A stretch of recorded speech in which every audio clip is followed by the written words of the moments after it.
This young man suddenly opened his eyes wide and sniffed the smell of decay, saying, "So this might be a hospital. Are you still alive?" Zhong Yuan looked at the nearby heart rate and blood pressure monitor, seeing all the readings were 0 while he still felt nothing unusual. "What's wrong with this device? Is it broken?" The conversation outside caught Zhong Yuan's attention, as the doctor was discussing his health with Zhong Lan. Perhaps before waking up, his health was unstable and quite serious, so the doctor said he might become a vegetable. Hearing his sister's name, Trung Nguyen was extremely excited and, ignoring the wires all over him, hurried out the door to find Trung Lam. The door opened and Trung Lam entered, seeing her brother awake, her eyes still filled with tears. "Big brother, you're awake." Trung Lam couldn't hold back her emotions and ran to hug Trung Nguyen, crying out loud. Trung Nguyen comforted her, saying he was fine, but he also sensed that something was strange. Trung Lam seems to have become smaller, like she's just in middle school.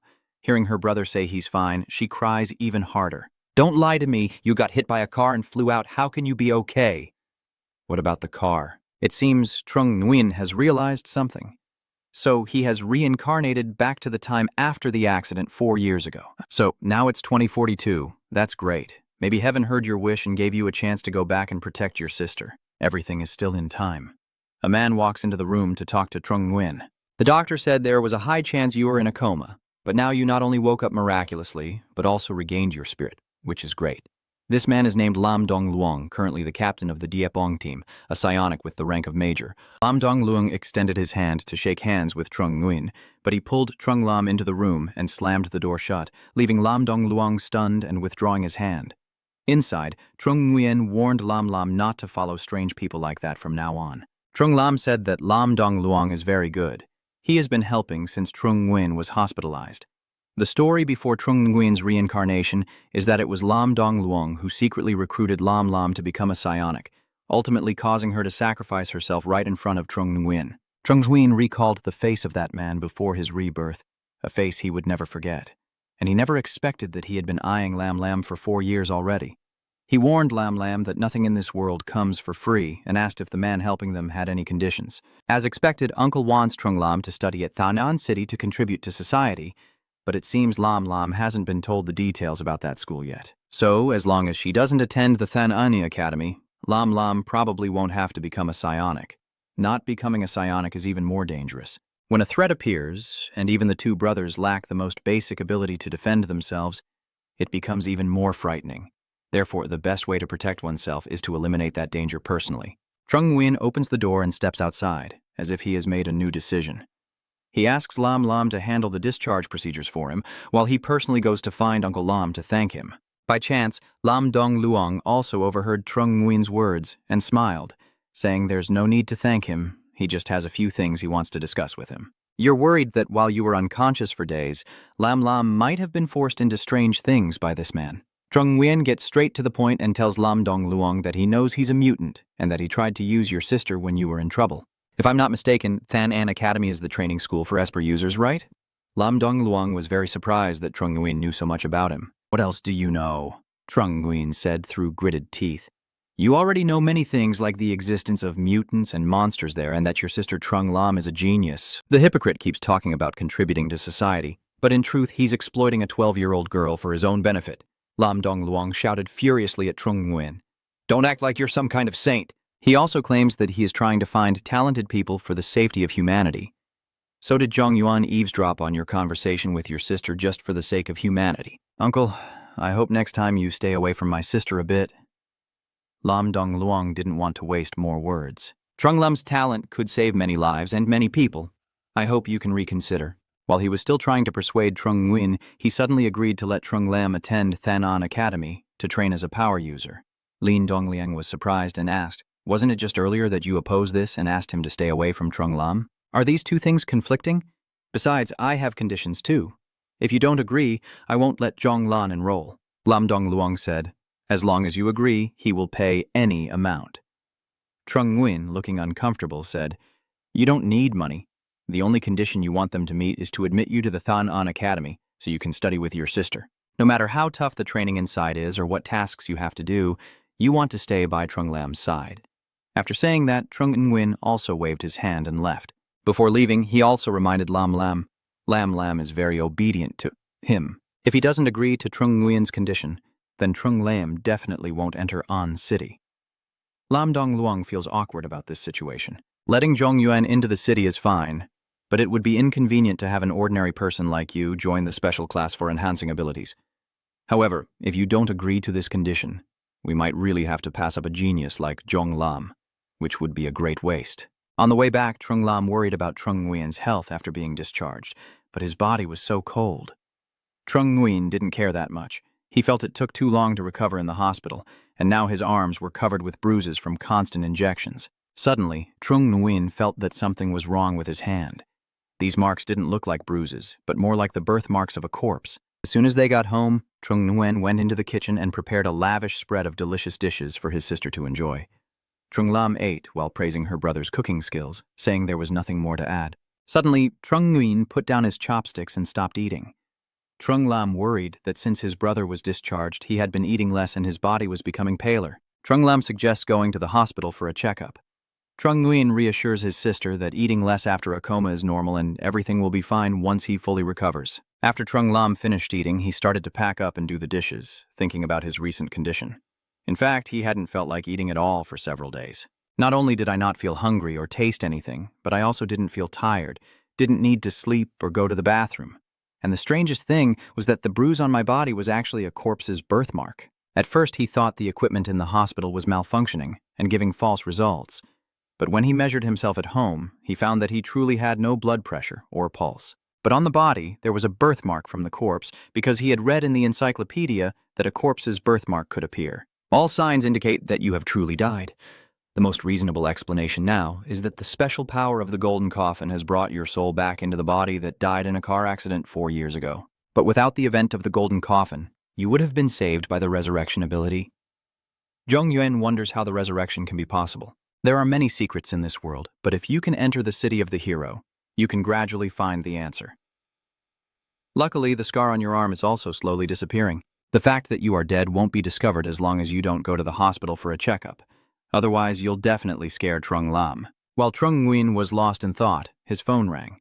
On the other end was Captain Lam Dong Liang. He called to inform you that the matter you mentioned last time is done. After this summer break, you just need to go directly to Chang'an to register with Trung Lam. Is it really that easy? Lam Dong Luang was angered by Trung Nguyen. No, it's because I couldn't bear to lose a genius like Trung Lam. But he also clearly told Trung Nguyen beforehand that you would only be placed in the special class for Qi users as an auditor. Moreover, the academic subjects in the regular classes must not fall behind. Scoring below 90 in any subject means you have to leave. This was not a problem for Trung Nguyen. He agreed with Lam Dong Luang to take Trung Lam to enroll. A few days later, at Tainyan Academy, Zhong Lan and Zhong Yuan were present. Zhong Lan was very excited about everything here. Hey, who is that? Standing in front of the academy like that, it can't be Confucius, right? A man's voice then sounded from behind. It was Mr. Trin Van Q, the founder of Hua Kwuk's psychic system. He also introduced himself as the person in charge of welcoming new students into the special class. Your name is Ta Yuhan, and he is also their senior. You are the new student Trung Lam and the auditor Trung Nguyen, right? Later, we ended up in the same class. Then he casually handed Trung Nguyen a bag, saying it was a welcome gift for new students. But when he turned to Trung Lam, his attitude changed 180 degrees, smiling as he introduced a communication watch inside the bag, saying it's best to wear it now. He kindly and gently told Trung Lam, "Let me take you to the dormitory to get familiar with the environment first." The actions just now by Tao Khan made Trung Nguyen feel really annoyed, wanting to kick him far away.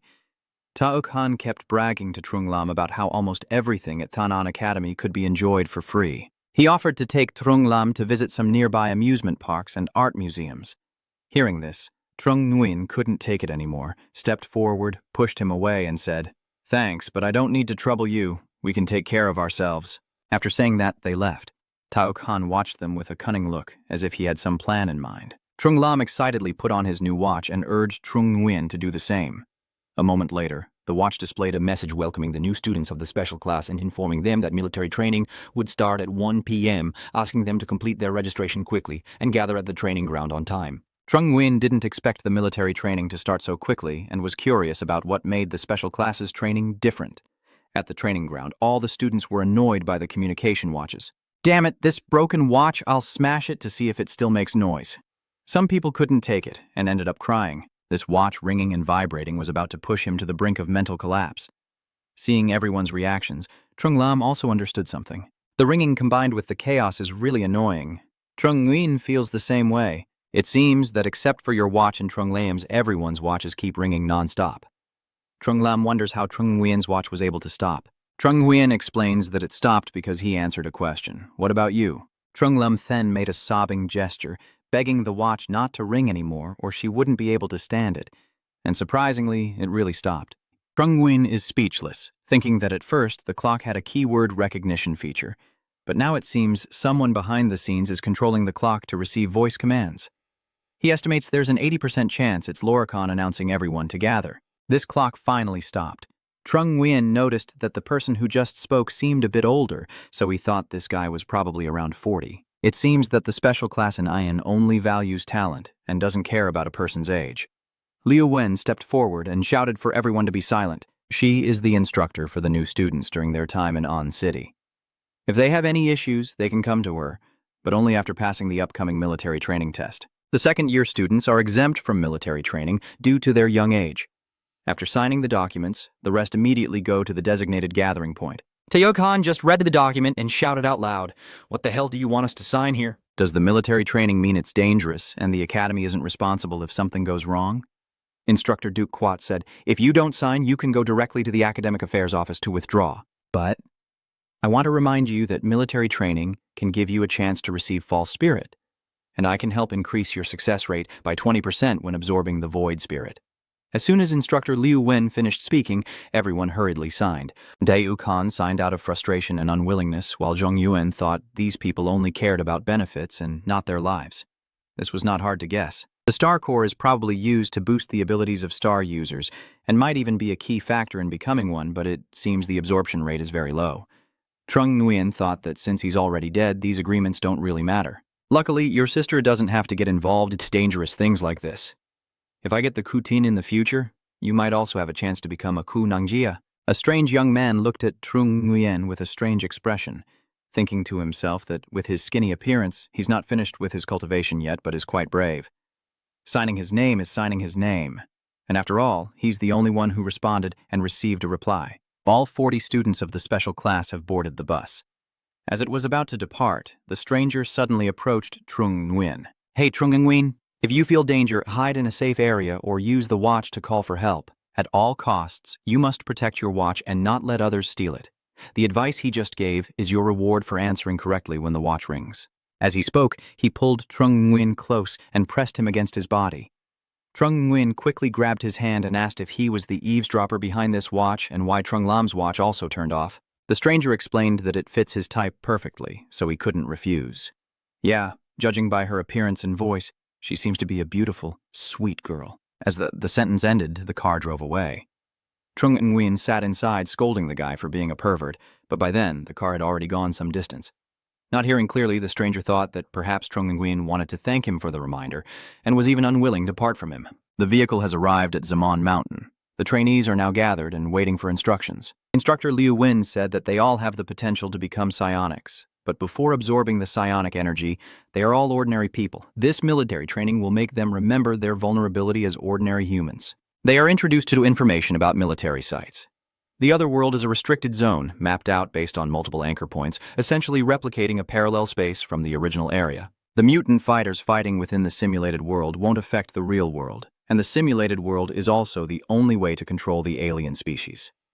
To obtain the Void Crystal, governments will use artificial worlds to imprison some of the alien species. Snake Mountain is one of the places where they imprison creatures.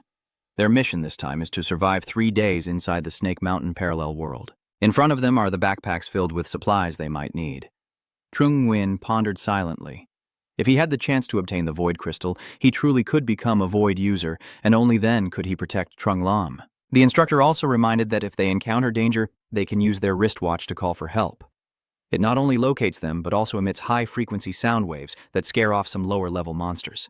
But activating the sound wave function will increase power consumption, and their watch only has enough battery for 3 days. The gate to the other world has opened. Let's go into the other world. Before they left, the instructor reminded everyone that they are all compatriots from Huaquoc and that in the face of danger, they should unite rather than fight each other. Once caught killing a classmate, you will be expelled immediately and face military court. Zhong Yuan understands that this final warning is profound, but he has nothing to fear. You need to go see what the alien race here is like. They were told that fighting in groups would be safer, but each group of mutants can only have 6 people. Everyone is free to form their own teams. At this moment, Trung Nguyen is struggling to choose a team and keeps being rejected by classmates. While struggling to find a team, a girl named Huang Xiaoyan approached and asked, "Are you still not forming a team? Our group only has 4 people, so why don't you join us?" Before she could finish, someone else interrupted and told Trung Nguyen that they already had enough people. As she left, the girl still turned back to apologize to Trung Nguyen. He wondered silently, how could they say they had enough with only 4 people? They don't want you to join, and the reason is obvious. Zhong Yuan thought to himself, everyone is targeting me so quickly. He felt like someone was watching him, so he sped up and left. Sure enough, the greatest danger in a hostile environment is still human nature. The followers saw you run away and gritted their teeth in anger. Manhwa, that kid took the alley. Did he discover us? Zhong Yuan looked at the manual. The alien species imprisoned in the dimension is called snow skeleton snake, which hunts using temperature sensors and has an attack power only at an average level. The defensive barrier is very strong, with 4 types of abilities. 1 is a supersensory perception that randomly enhances physical capabilities. 2nd is freezing objects within a certain range for 10 seconds. 3rd is regenerating from body injuries. The 4th is death immunity, avoiding one life-threatening situation when about to die. This creature is typical with thin skin and a thick body. No wonder it's raised like a pig. Especially this death immunity ability is really appealing, but it has no effect on him at all. In the end, it's better to find one first and then decide what to do. He was so focused on searching for the alien species when suddenly he stepped on something that looked like ice. He was a bit surprised and guessed that a monster was nearby. Zhong Yuan looked around and spotted a snake on a branch. You brandished your sword to attack, but they didn't seem to react at all.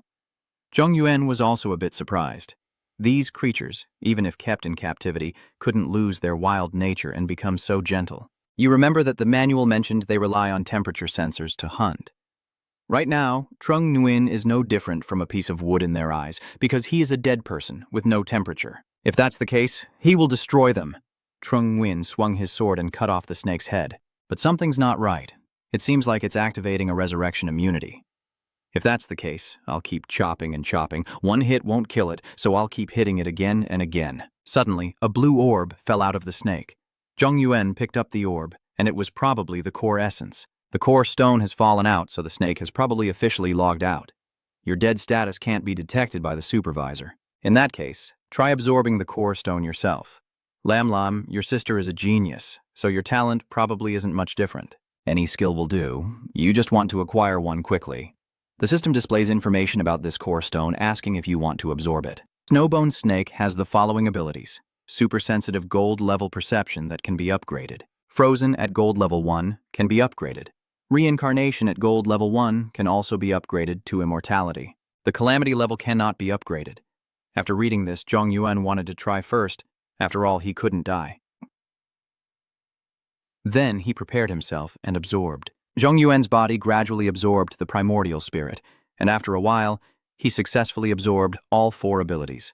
Zhong Yuan secretly wondered how he could be so lucky. Meanwhile, Huang Tiuyin's group of 4 students discussed the strongest potential of Hua Kwuk, which currently could only increase the success rate of absorbing the death immunity ability to about 0.03%.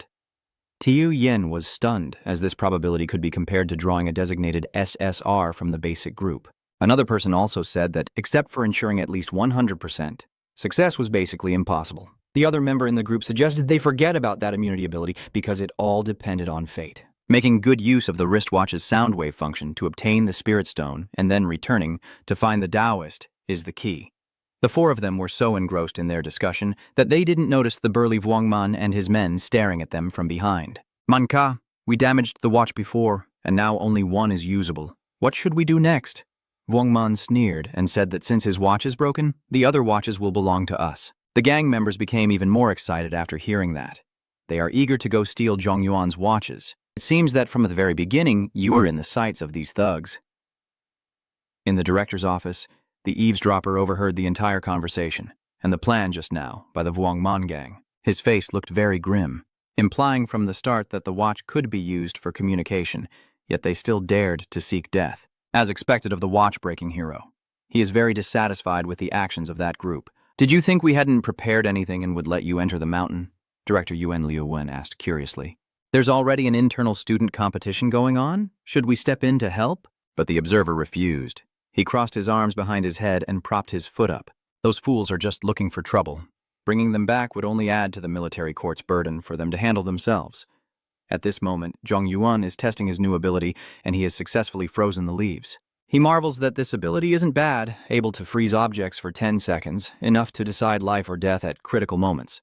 Then there's the thermal sensing ability of the snow skeleton snake, which covers a range of 10 meters and isn't small. The snow-bone snake has 4 types. The immortality ability is basically useless. Freezing and super sensing are okay, but the best is still regeneration.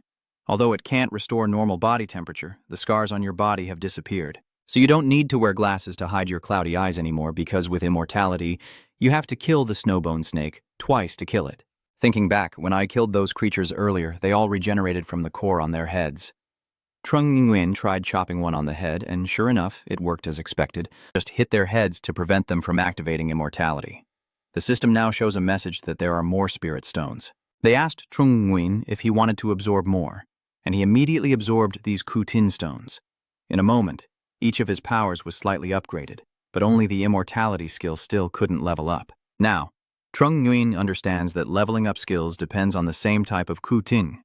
Each Kutin represents a level and a random skill. You wonder what level comes after the gold level, but you have to fight a few more monsters to find out.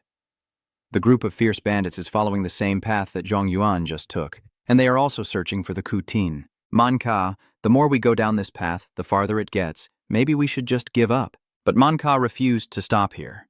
He thought that Trung Nguyen, so weak, still dared to go, so what is there that 5 burly guys like him wouldn't dare? One of them discovered nearby the corpse of a monster, and they all gasped in shock, unable to believe that someone like Trung Nguyen could defeat this snowbone snake. Vuong Man refused to accept it, thinking that Trung Nguyen probably defeated the snake with the sound waves from his watch, as ordinary people couldn't be this powerful. But they quickly saw 3 more snake corpses on the other side. Wang Man was now excited. Has he really become a psychic? They don't know whether Trung Nguyen just absorbed the void crystal, or if he's already a psionic. And the subordinate sees the situation as unstable and advises the boss to give up. But the boastful one insists on finding Trung Nguyen to take the void crystal from him. Having fought so many battles in a row, he must have exhausted a lot. His eyes gleamed with murderous intent, believing this was a perfect opportunity for them to profit from Zhong Yuan. At this moment, Zhong Yuan is also fighting the snakes, with hundreds surrounding him, when suddenly he notices someone approaching. There are 5 of them surrounding you, seemingly the same group that followed you on the mountain. Wang Meng is already holding a knife, ready to fight, his face growing increasingly ruthless. Hand over the little brat with the magic stone and then get lost. Vuong Man's group has surrounded him to prevent Trung Nguyen from escaping. You have no traces of the cursed spirit on you at all. Who are you trying to fool?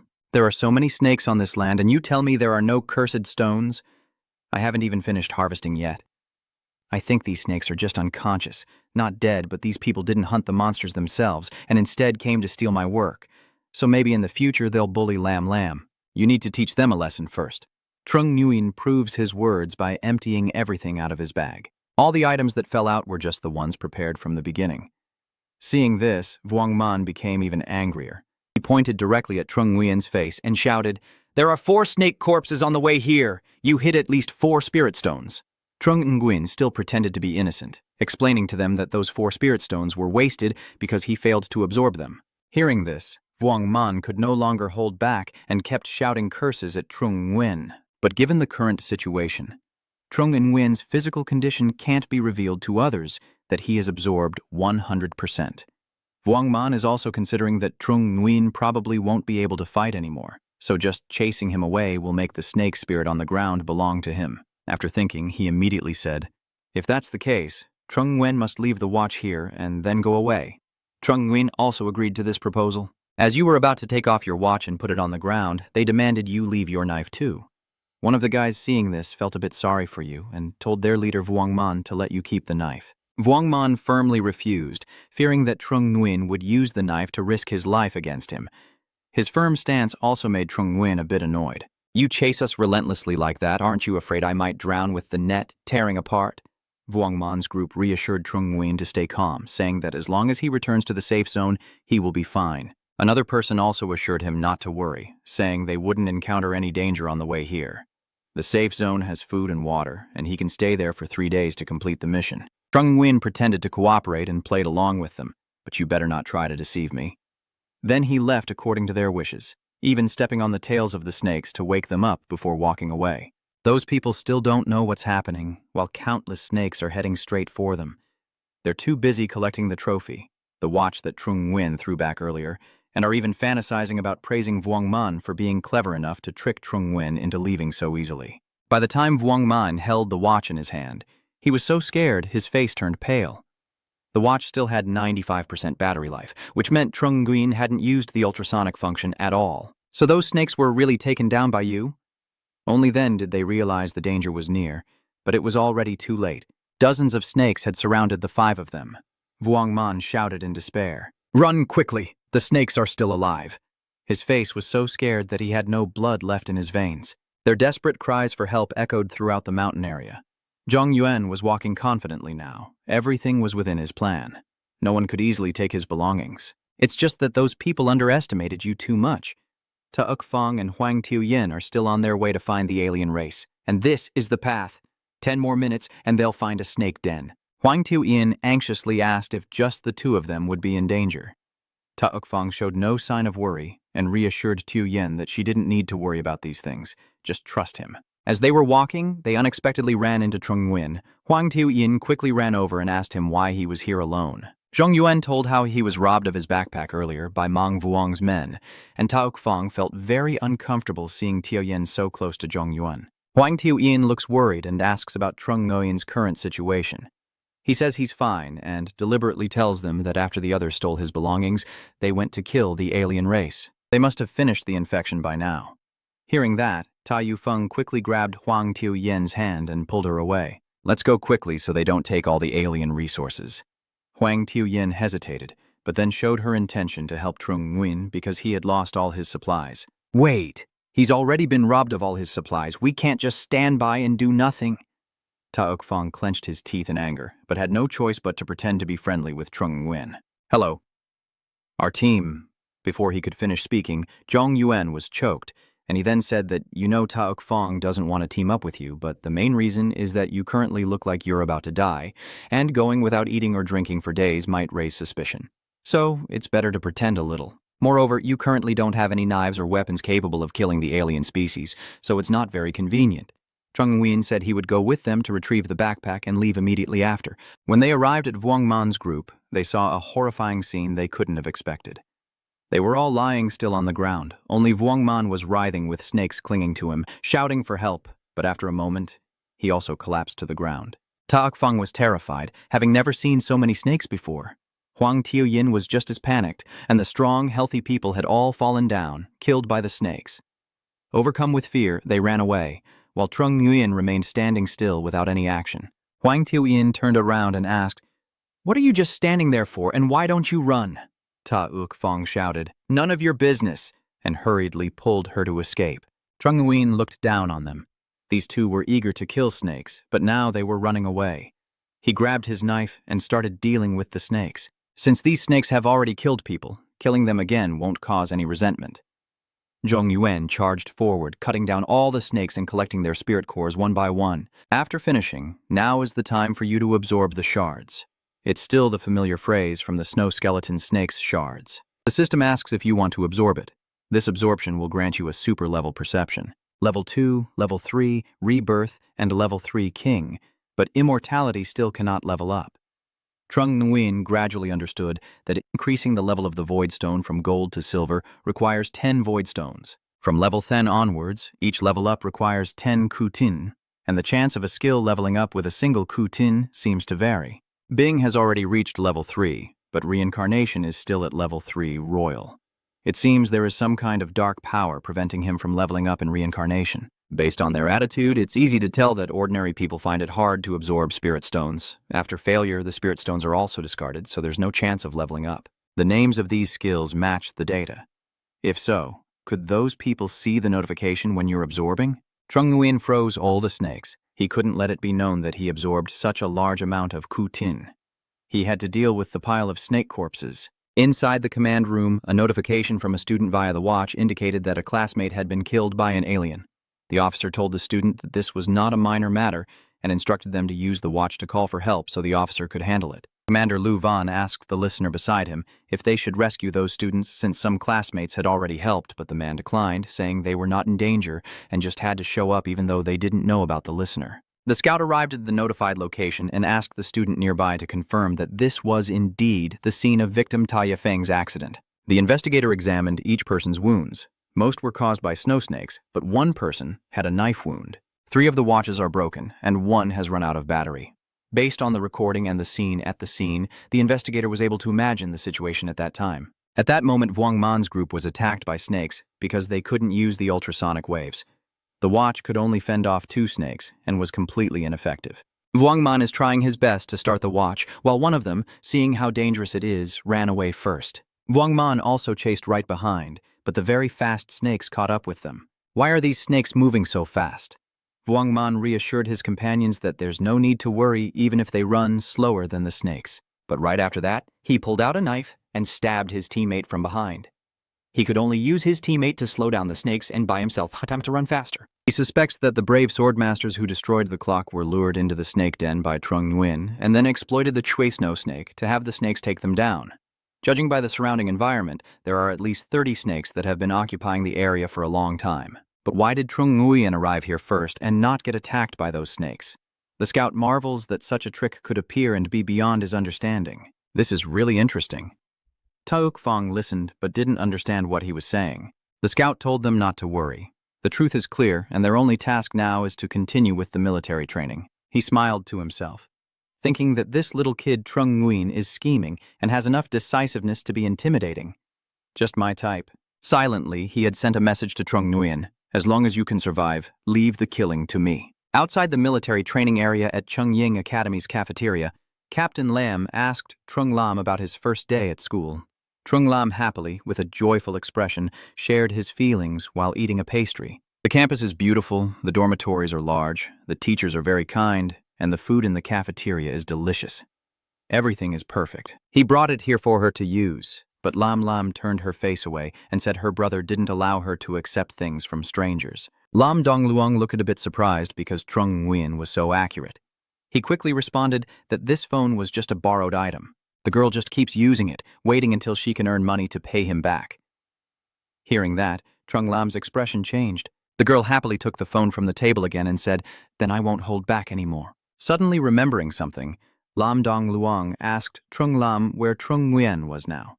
Nghe Tho honestly replied that her brother was currently attending military training as arranged by the school. Hearing this, Lam Dong Luong could no longer stay calm and became panicked.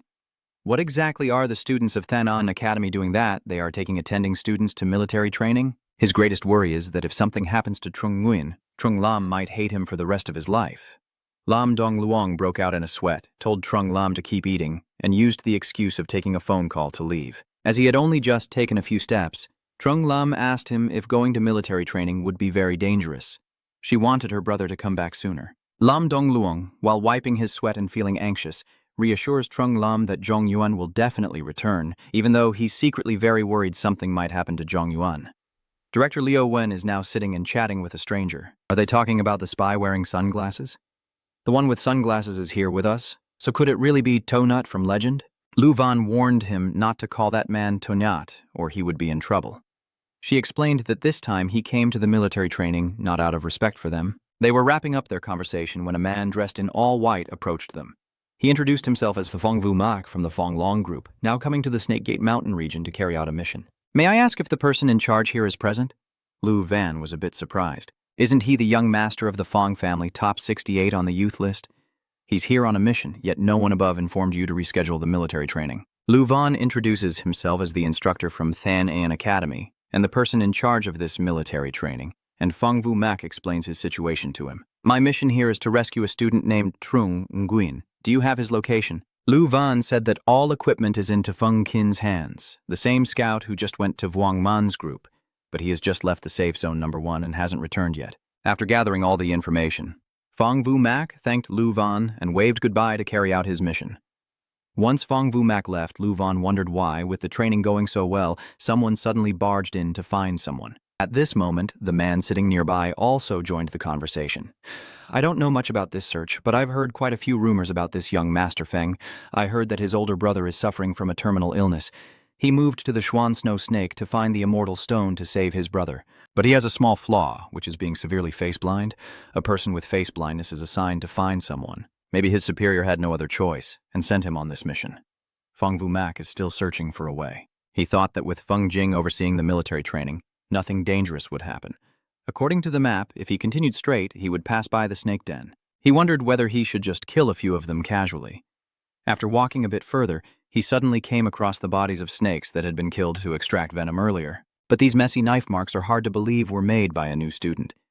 Continuing a bit further, he encounters a young man hunting snakes. That person is Zhong Yuan, the one you were assigned to rescue. Seeing the cracked and muddy knife in his hand, Feng Vumak was extremely shocked. He covered his face in regret. Oh no. The knives issued to the new students of Than An Academy are finely crafted weapons made by the Supervisory Bureau, and yet they have been treated like this? Seeing his anger, Feng Vumak stepped closer to Trung Nguyen and said, "Your Gao is crying now. A knife isn't meant to be used like that." Trung Nguyen turned his face around, confused, and asked who Feng Vumak was and what he was doing here. "I don't see how that has anything to do with you. Is this a new way of starting a conversation?" Trung Nguyen mocked Feng Vumak. "Are you teaching me how to use it?" Feng Vumak was a bit surprised. This was the first time he had encountered such a situation. Wouldn't an ordinary person feel embarrassed and leave immediately?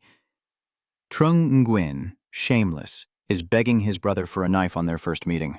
"The academy only issues one knife. Since it's no longer usable, can I borrow yours?" Feng Vumak helplessly throws a knife to him.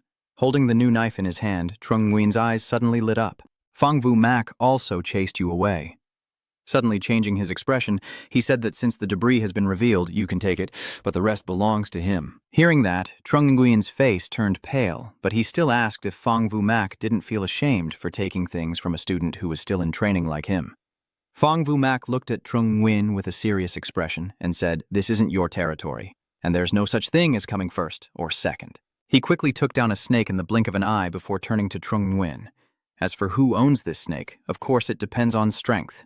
Trung Nguyen watched Feng Vumak's performance and suddenly marveled that with just one strike, he could blow the head off the snow skeleton snake, so he must be a master. The move he just used closely resembled the weapon Lam Lam used in the previous life, the standard weapon of official dimensional users. "See, I told you about my abilities. This is the gap in our strength."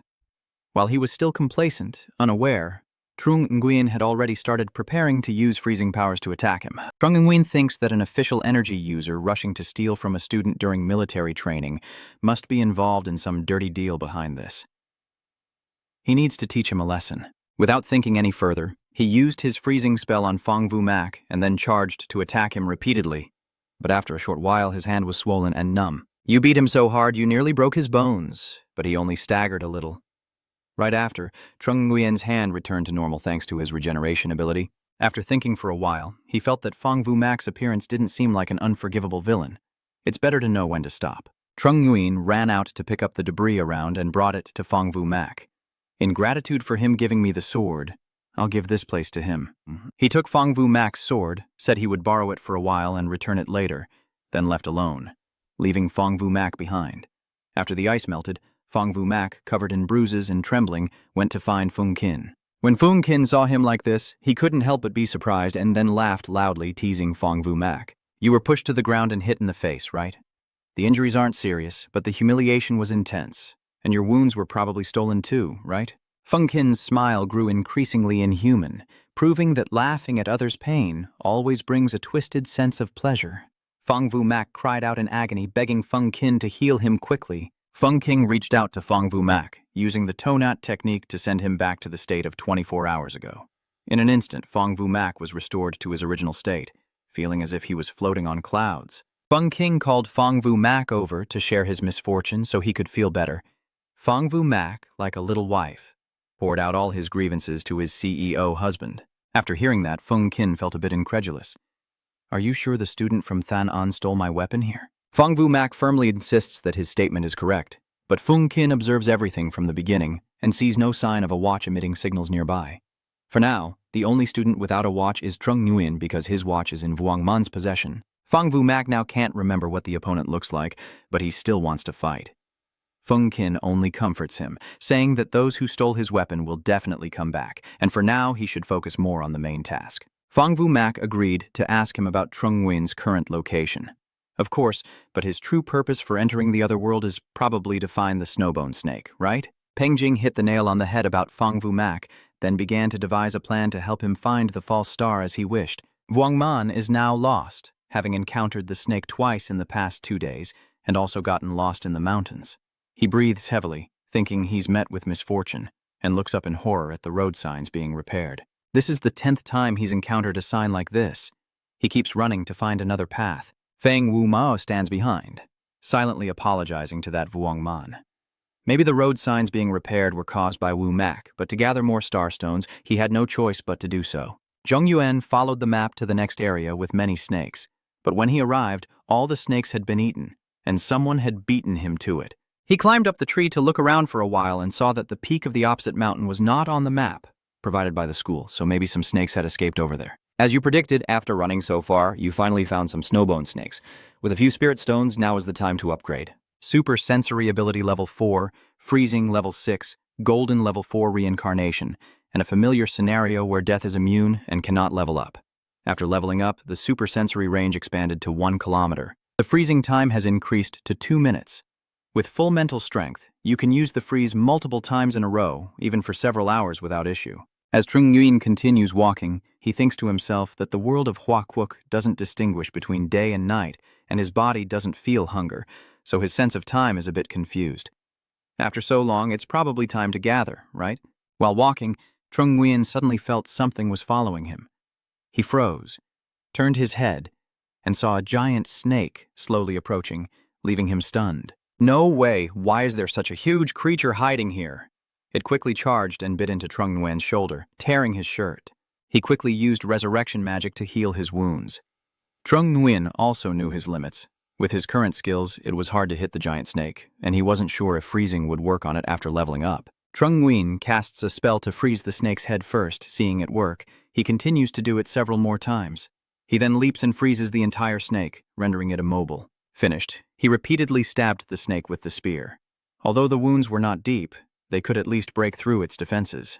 Trung Nguyen silently praised the power of this buried spear, but using freeze repeatedly was draining his spiritual energy. The snake's head was shattered, yet the core still hadn't appeared, so that means the immunity from death still hasn't been lost. It's time to start gathering, with students returning and registering with the supervisor.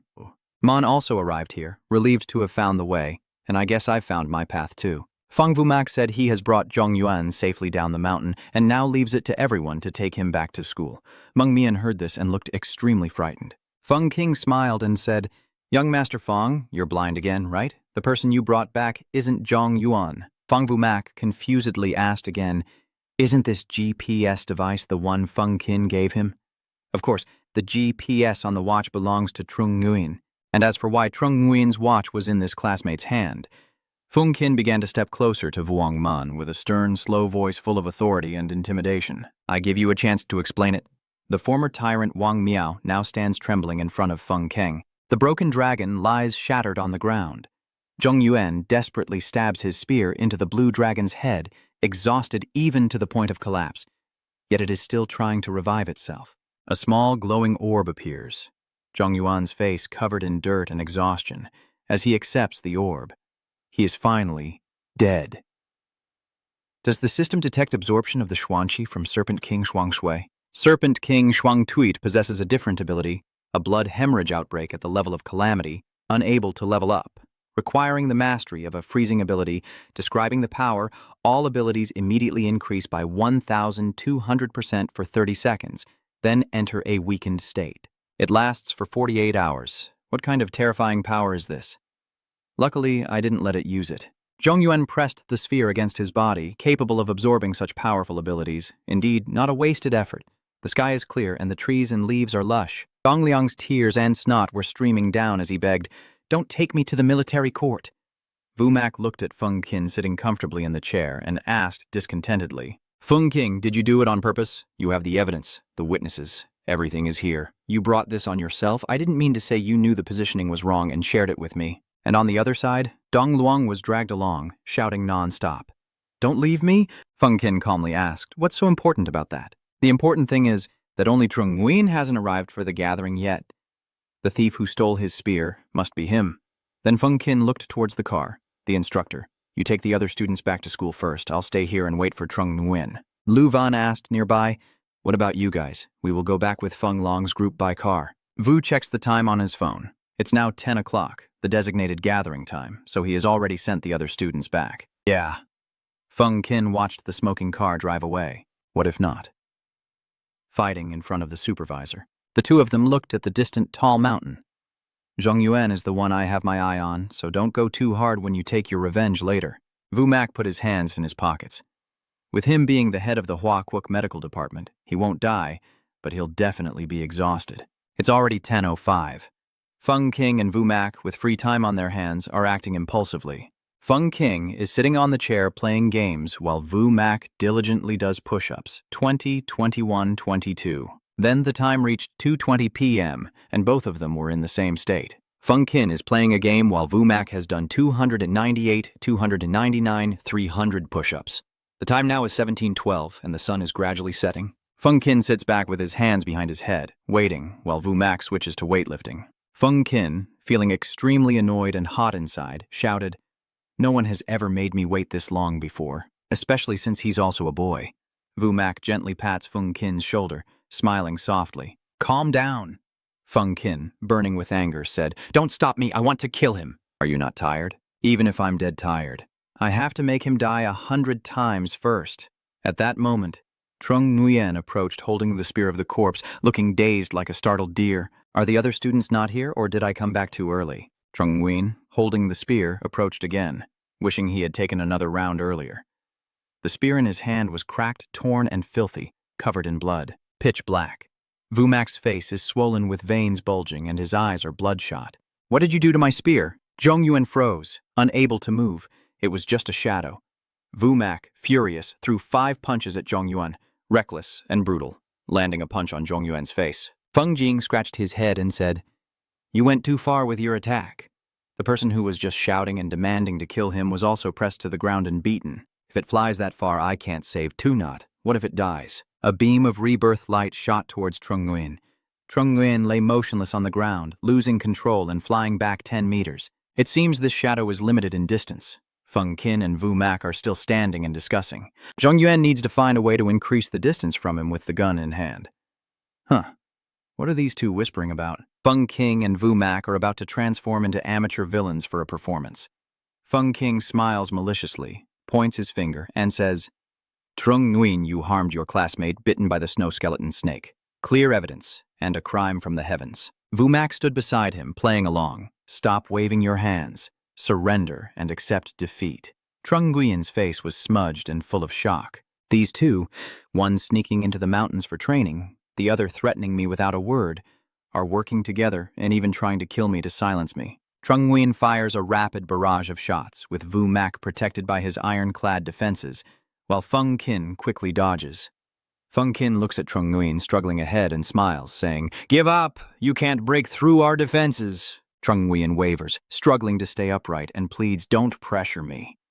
Both of them play the villains with wicked smiles. What if I force you? There's no way for you to run now. Feng Qin thinks, Does this kid still have a secret move he hasn't used? Well then, let's see. Feng Qin smiled cruelly and dangerously. Once you die, your sister will be my sister.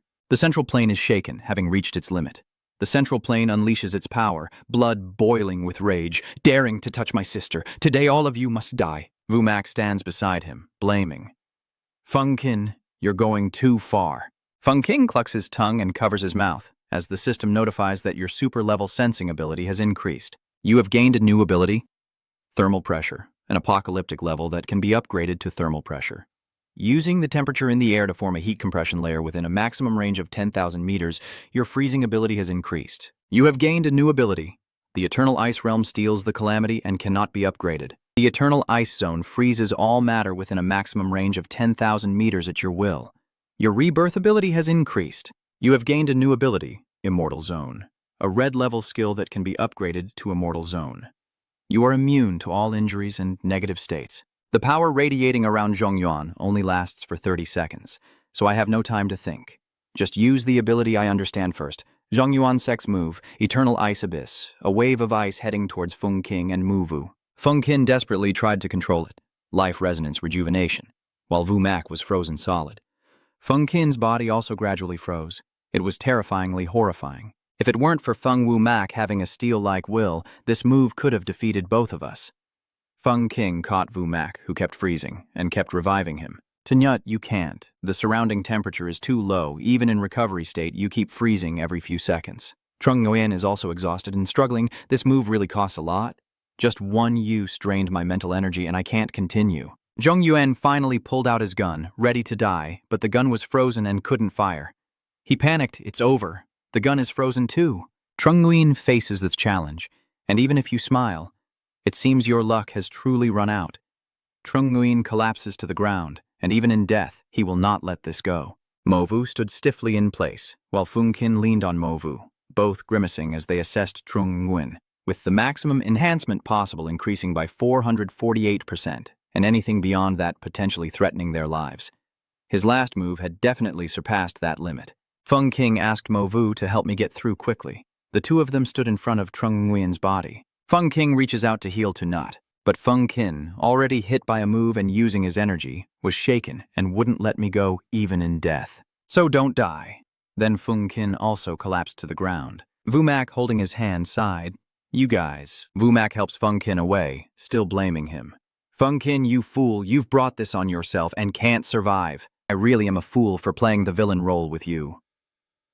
At the hospital at night, a long red line appears on the screen. Beep, beep. Is it really beyond saving? So cold, there's no heartbeat or blood pressure left. The life resonance has knocked out the two healing system users. Someone, take them to the morgue.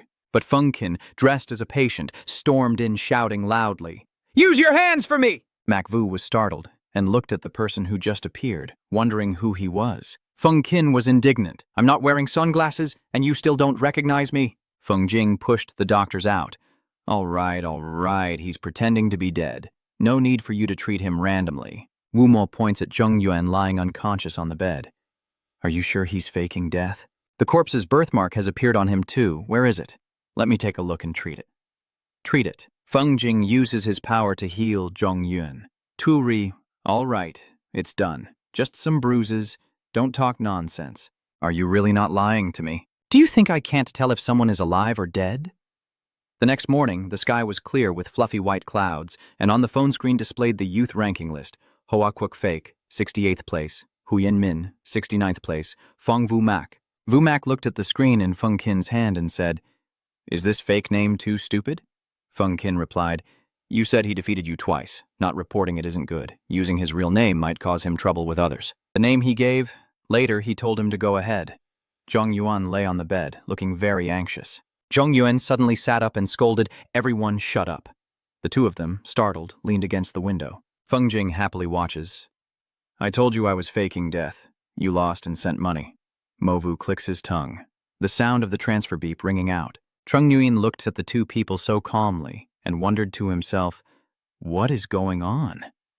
Since when did I go from being an enemy to friends with them? Brother, are you injured and in the hospital? I'm doing very well at school, and my teachers and classmates are all very caring. Just rest and recover. Don't worry about me. If you're awake, remember to call me. Trung Nguyen muttered to himself. Has it been 2 days already? Is it because they hid it to prevent someone like me from being sent to the crematorium? Feng Qin, hands in his pockets. Hello, classmate Trung Nguyen. I am Feng Qin, the student council president. In the 3rd year of the special class, I deliberately framed you before to provoke you into fighting. It was my fault. I am very sorry. Feng Qin extended his hand to make peace, but Trung Nguyen punched him in the face, knocking off his sunglasses. Feng Qin was thrown against the wall, his face swollen as he looked at Trung Nguyen in confusion. Smiling, he reached out his hand. Now it's truly a case of not fighting, but knowing each other.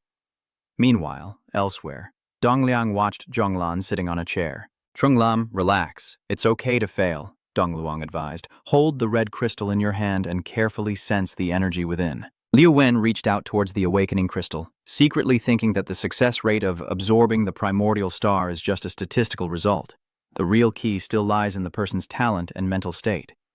Blindly trusting talent, Liu Wen looked serious, handed the Vuong Tin to the girl immediately.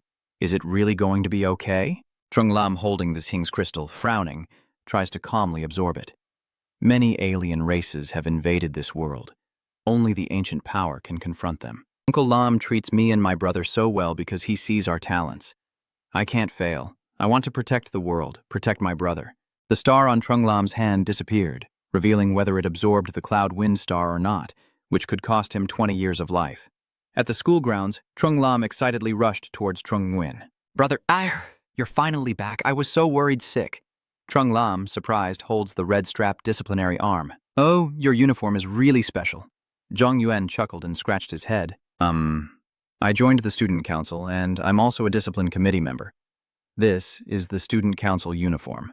Trung Nguyen heard Feng Qin say that after military training, there would be a week off to help the instructors assist the special class students in absorbing the spirit stones, because Lam Lam has talent and was taken to the school, so there was probably a similar arrangement. Trung Nguyen pats Trung Lam's head and asks, "Have the instructors arranged any special training for you lately?" Trung Lam thinks for a moment and replies, "No, the school hasn't arranged anything. But Uncle Lam let me absorb a chi crystal called Fire Cloud Phoenix King." Trung Nguyen's eyes are a bit surprised, while Trung Lam is lively and cheerful. Now you've become a powerful Kunangia. Later, it will be your turn to protect your brother. Trung Nguyen already knew that in this life, Lam Lam would still be destined to become a powerful energy user. The only thing I can do is become stronger to protect Lam Lam. Trung Lam puffs up his cheeks and clenches Trung Nguyen's hand, sounding a bit pouty. Hey, didn't you ask me what kind of power I absorbed? Trung Nguyen also asked. The powers are the speed of the gods. And Tian Yuan. Tian Yuan. And Trung Lam immediately runs to the nearby giant statue. Humph. Look carefully here. Trung Lam kicked and shattered the monument into 2 pieces. So, do you think you're super powerful now? Trung Nguyen smiled and said, Lam Lam, I'm happy you're stronger, but if you damage public property, you have to pay for it. Right now, there's a self-criticism report on the table. Liu Wen nodding repeatedly and touching his forehead. Trung Lam just smiled and stood beside Trung Nguyen. Trung Lam pulls Trung Nguyen away. All right, let's go. Trung Nguyen was a bit surprised, so I don't have to pay? Are you that tolerant? Liu Wen sat on the chair and said, Zhong Yuan, your performance in the military training was very good. Do you want to absorb the quark essence and become a quark user? I can help you activate your powers. Trung Nguyen thinks to himself, Huff, did I not tell her that I became a psionic user? Trung Nguyen replies, Thank you for your kindness, instructor, but I don't need your help to activate my powers. Liu Wen sighed and reached out his hand. Come on, even if this kid isn't interested in becoming a psionic, there's no need to be so stiff about it. Liu Wen suddenly realized something. Wait a minute, he's wearing the school uniform. Feng, heading to the military training camp, is actually looking for a successor to take over as the new president. Could it be that he is the chosen one? The clear sky above a building that used to be an armory. I have renovated it according to your request. The lower floor is the training yard, and the upper floor is the activity area. The belongings have been moved in. Just let me know if anything is missing. Zhang Yuan, hands in his pockets, walks and observes casually, considering such a large dormitory. Is this the power of the student council president? Feng Jing smiles respectfully. Following me doesn't mean I can treat you well. Vu Mak watched Trung Nguyen walk beside him. I agree to teach you how to use weapons. When do you plan to start? Zhang Yuan replied. Let's go now. Feng Qin is excited. All right, I'll join in and have some fun with you guys. After a while, weapons are scattered on the floor, and all you hear are tired breaths. Both Feng Qing and Vu Mak are sprawled on the floor, unable to go on. I need Tunhat. Feng Qing is exhausted. Tunhat is dead. There's something about burning paper. Vu Mak asked again, Do you still have the resonance of life? I don't. Trung Nguyen, however, was different from the others, still handsome and looking at his body with an evaluative gaze. I think I've found the feeling. Vu Mak spoke up. It's already 3 a.m. Let's have a late-night snack before continuing the fight. Feng Qin was exhausted. There were snacks in the fridge on the second floor, but I couldn't walk anymore. Zhong Yuan still walks normally upstairs, while the 2 below are dragging themselves, surprised. How come that kid isn't tired after we beat him?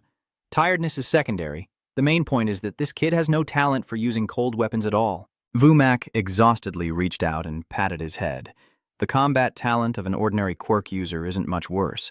Just 1 day into training and they can quickly take shape within 10 minutes. Swords, spears, halberds, and sticks, whatever weapon that kid can use. Zhong Yuan walked over with a bunch of water bottles, happily bringing the water. Feng Jing quickly took a bottle and drank eagerly, feeling refreshed and energized. I'm alive again, I'm alive again. He clenched the empty water bottle. Trung Nguyen cheerfully asked, so keep practicing. Vu Mac, covered in sweat, had been training non-stop for over 10 hours and only took a 3-minute break. Are you a demon? Feng Qin exclaimed in surprise. I've only come back to life halfway. I need another can to truly come back. Zhong Yun stomped on the water can. Fine, I'll give the guys a break equal to 1 happy water can. Trung Nguyen didn't look and threw a water bottle cap straight into the trash can. Feng Qin and Vu Mac were stunned with their mouths open. The trash can was over 10 meters away, yet he could hit it with a casual throw. Does he have a talent for using hidden weapons? Vu Mac handed 2 empty cans to Trung Nguyen, saying, throw again. This time, 2 cans at once. The 2 cans were immediately thrown into the trash bin. Vu Mac happily took Trung Nguyen's hand. Trung Nguyen, the new hidden weapon is the best fit for you. Trung Nguyen replied again, how can a hidden weapon be cooler than a 40-meter great sword? Vu Mac snorted, touching his chin thoughtfully and saying, you're really stubborn about melee combat. Maybe you should try the demon Hao Huan Ku Tin. It has 3 abilities: Courage, Fierce Rage Attack, and Deadly Reader. Fierce Rage Attack can significantly improve combat ability and unlimited weapons.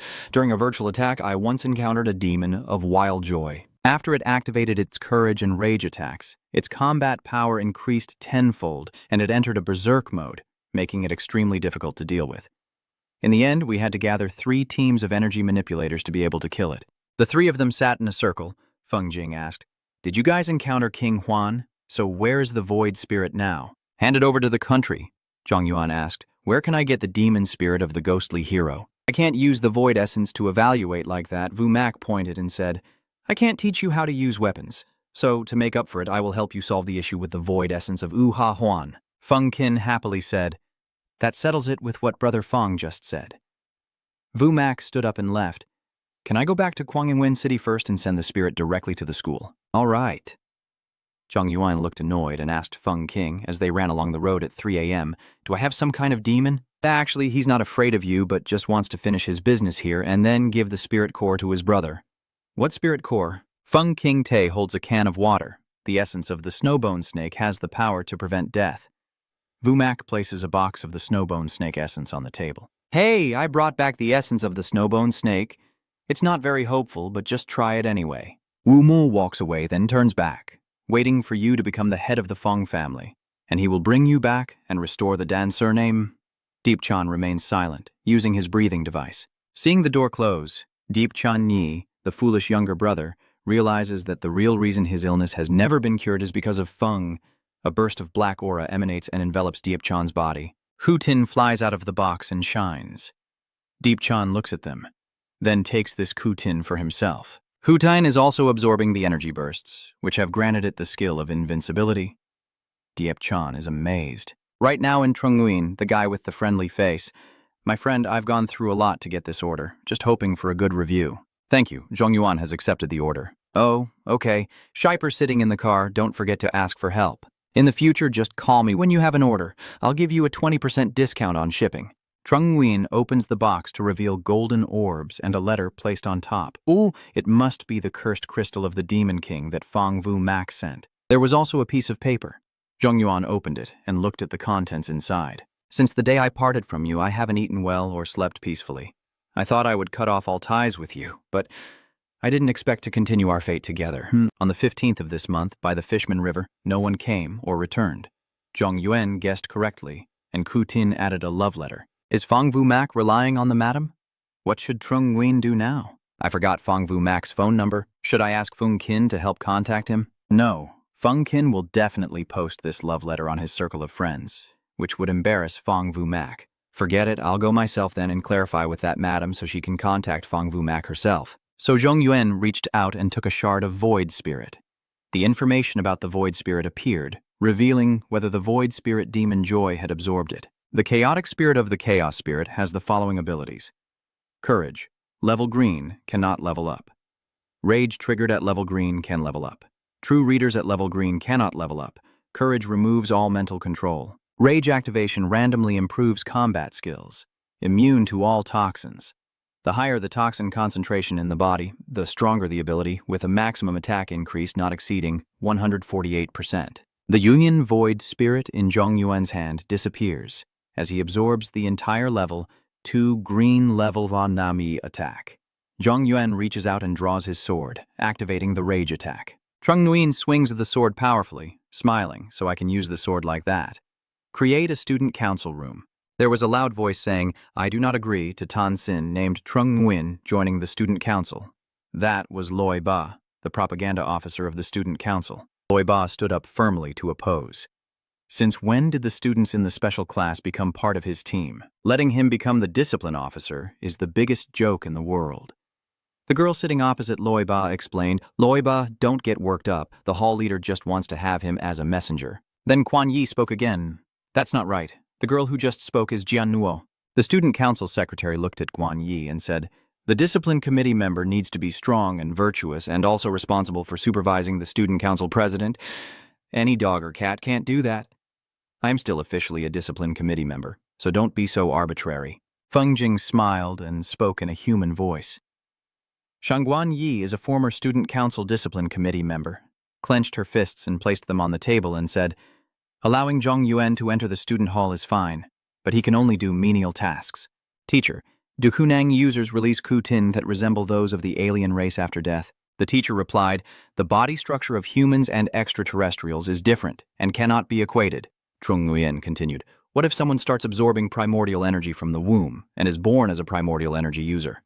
The teacher, holding a book with a serious expression, warned that pregnant women should not be used for experiments and said, don't let this student's thinking go too far.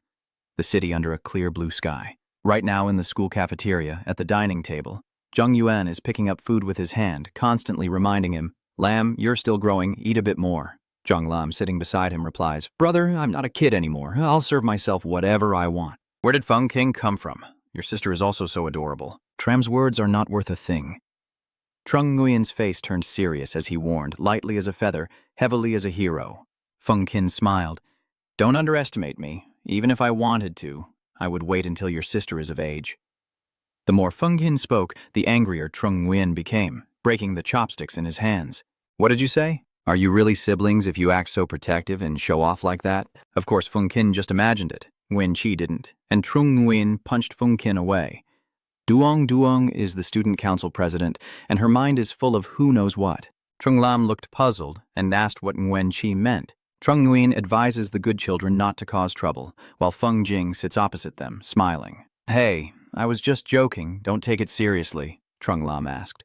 When your brother was injured and in the hospital, the student council president helped him make a call, as though it was you? Feng Qin quickly replied, that's me. You can just call me Feng Qin. Zhonglan pointed and said, Brother Feng Qin, your glasses are broken. The glass could hurt your eyes. Ah, my eyes are a bit special. Without sunglasses, they might scare others. Trung Lam wondered curiously. Can you show me? Feng Qin reached up to take off his glasses. Since you're so adorable, I'll make an exception and let you see today. Feng Qin's eyes appear with a bright violet hue. Trung Lam was amazed and intrigued, captivated by the beautiful eyes that even glowed. Trung Nguyen sat beside him and asked, born with it? Fu Qin explained that when my mother was 3 months pregnant, she absorbed the power of the Ku-Tin, but it wasn't her who absorbed it. It was me. So when I was born, I was already a Ku-Tin Gia, and my body was tougher than normal.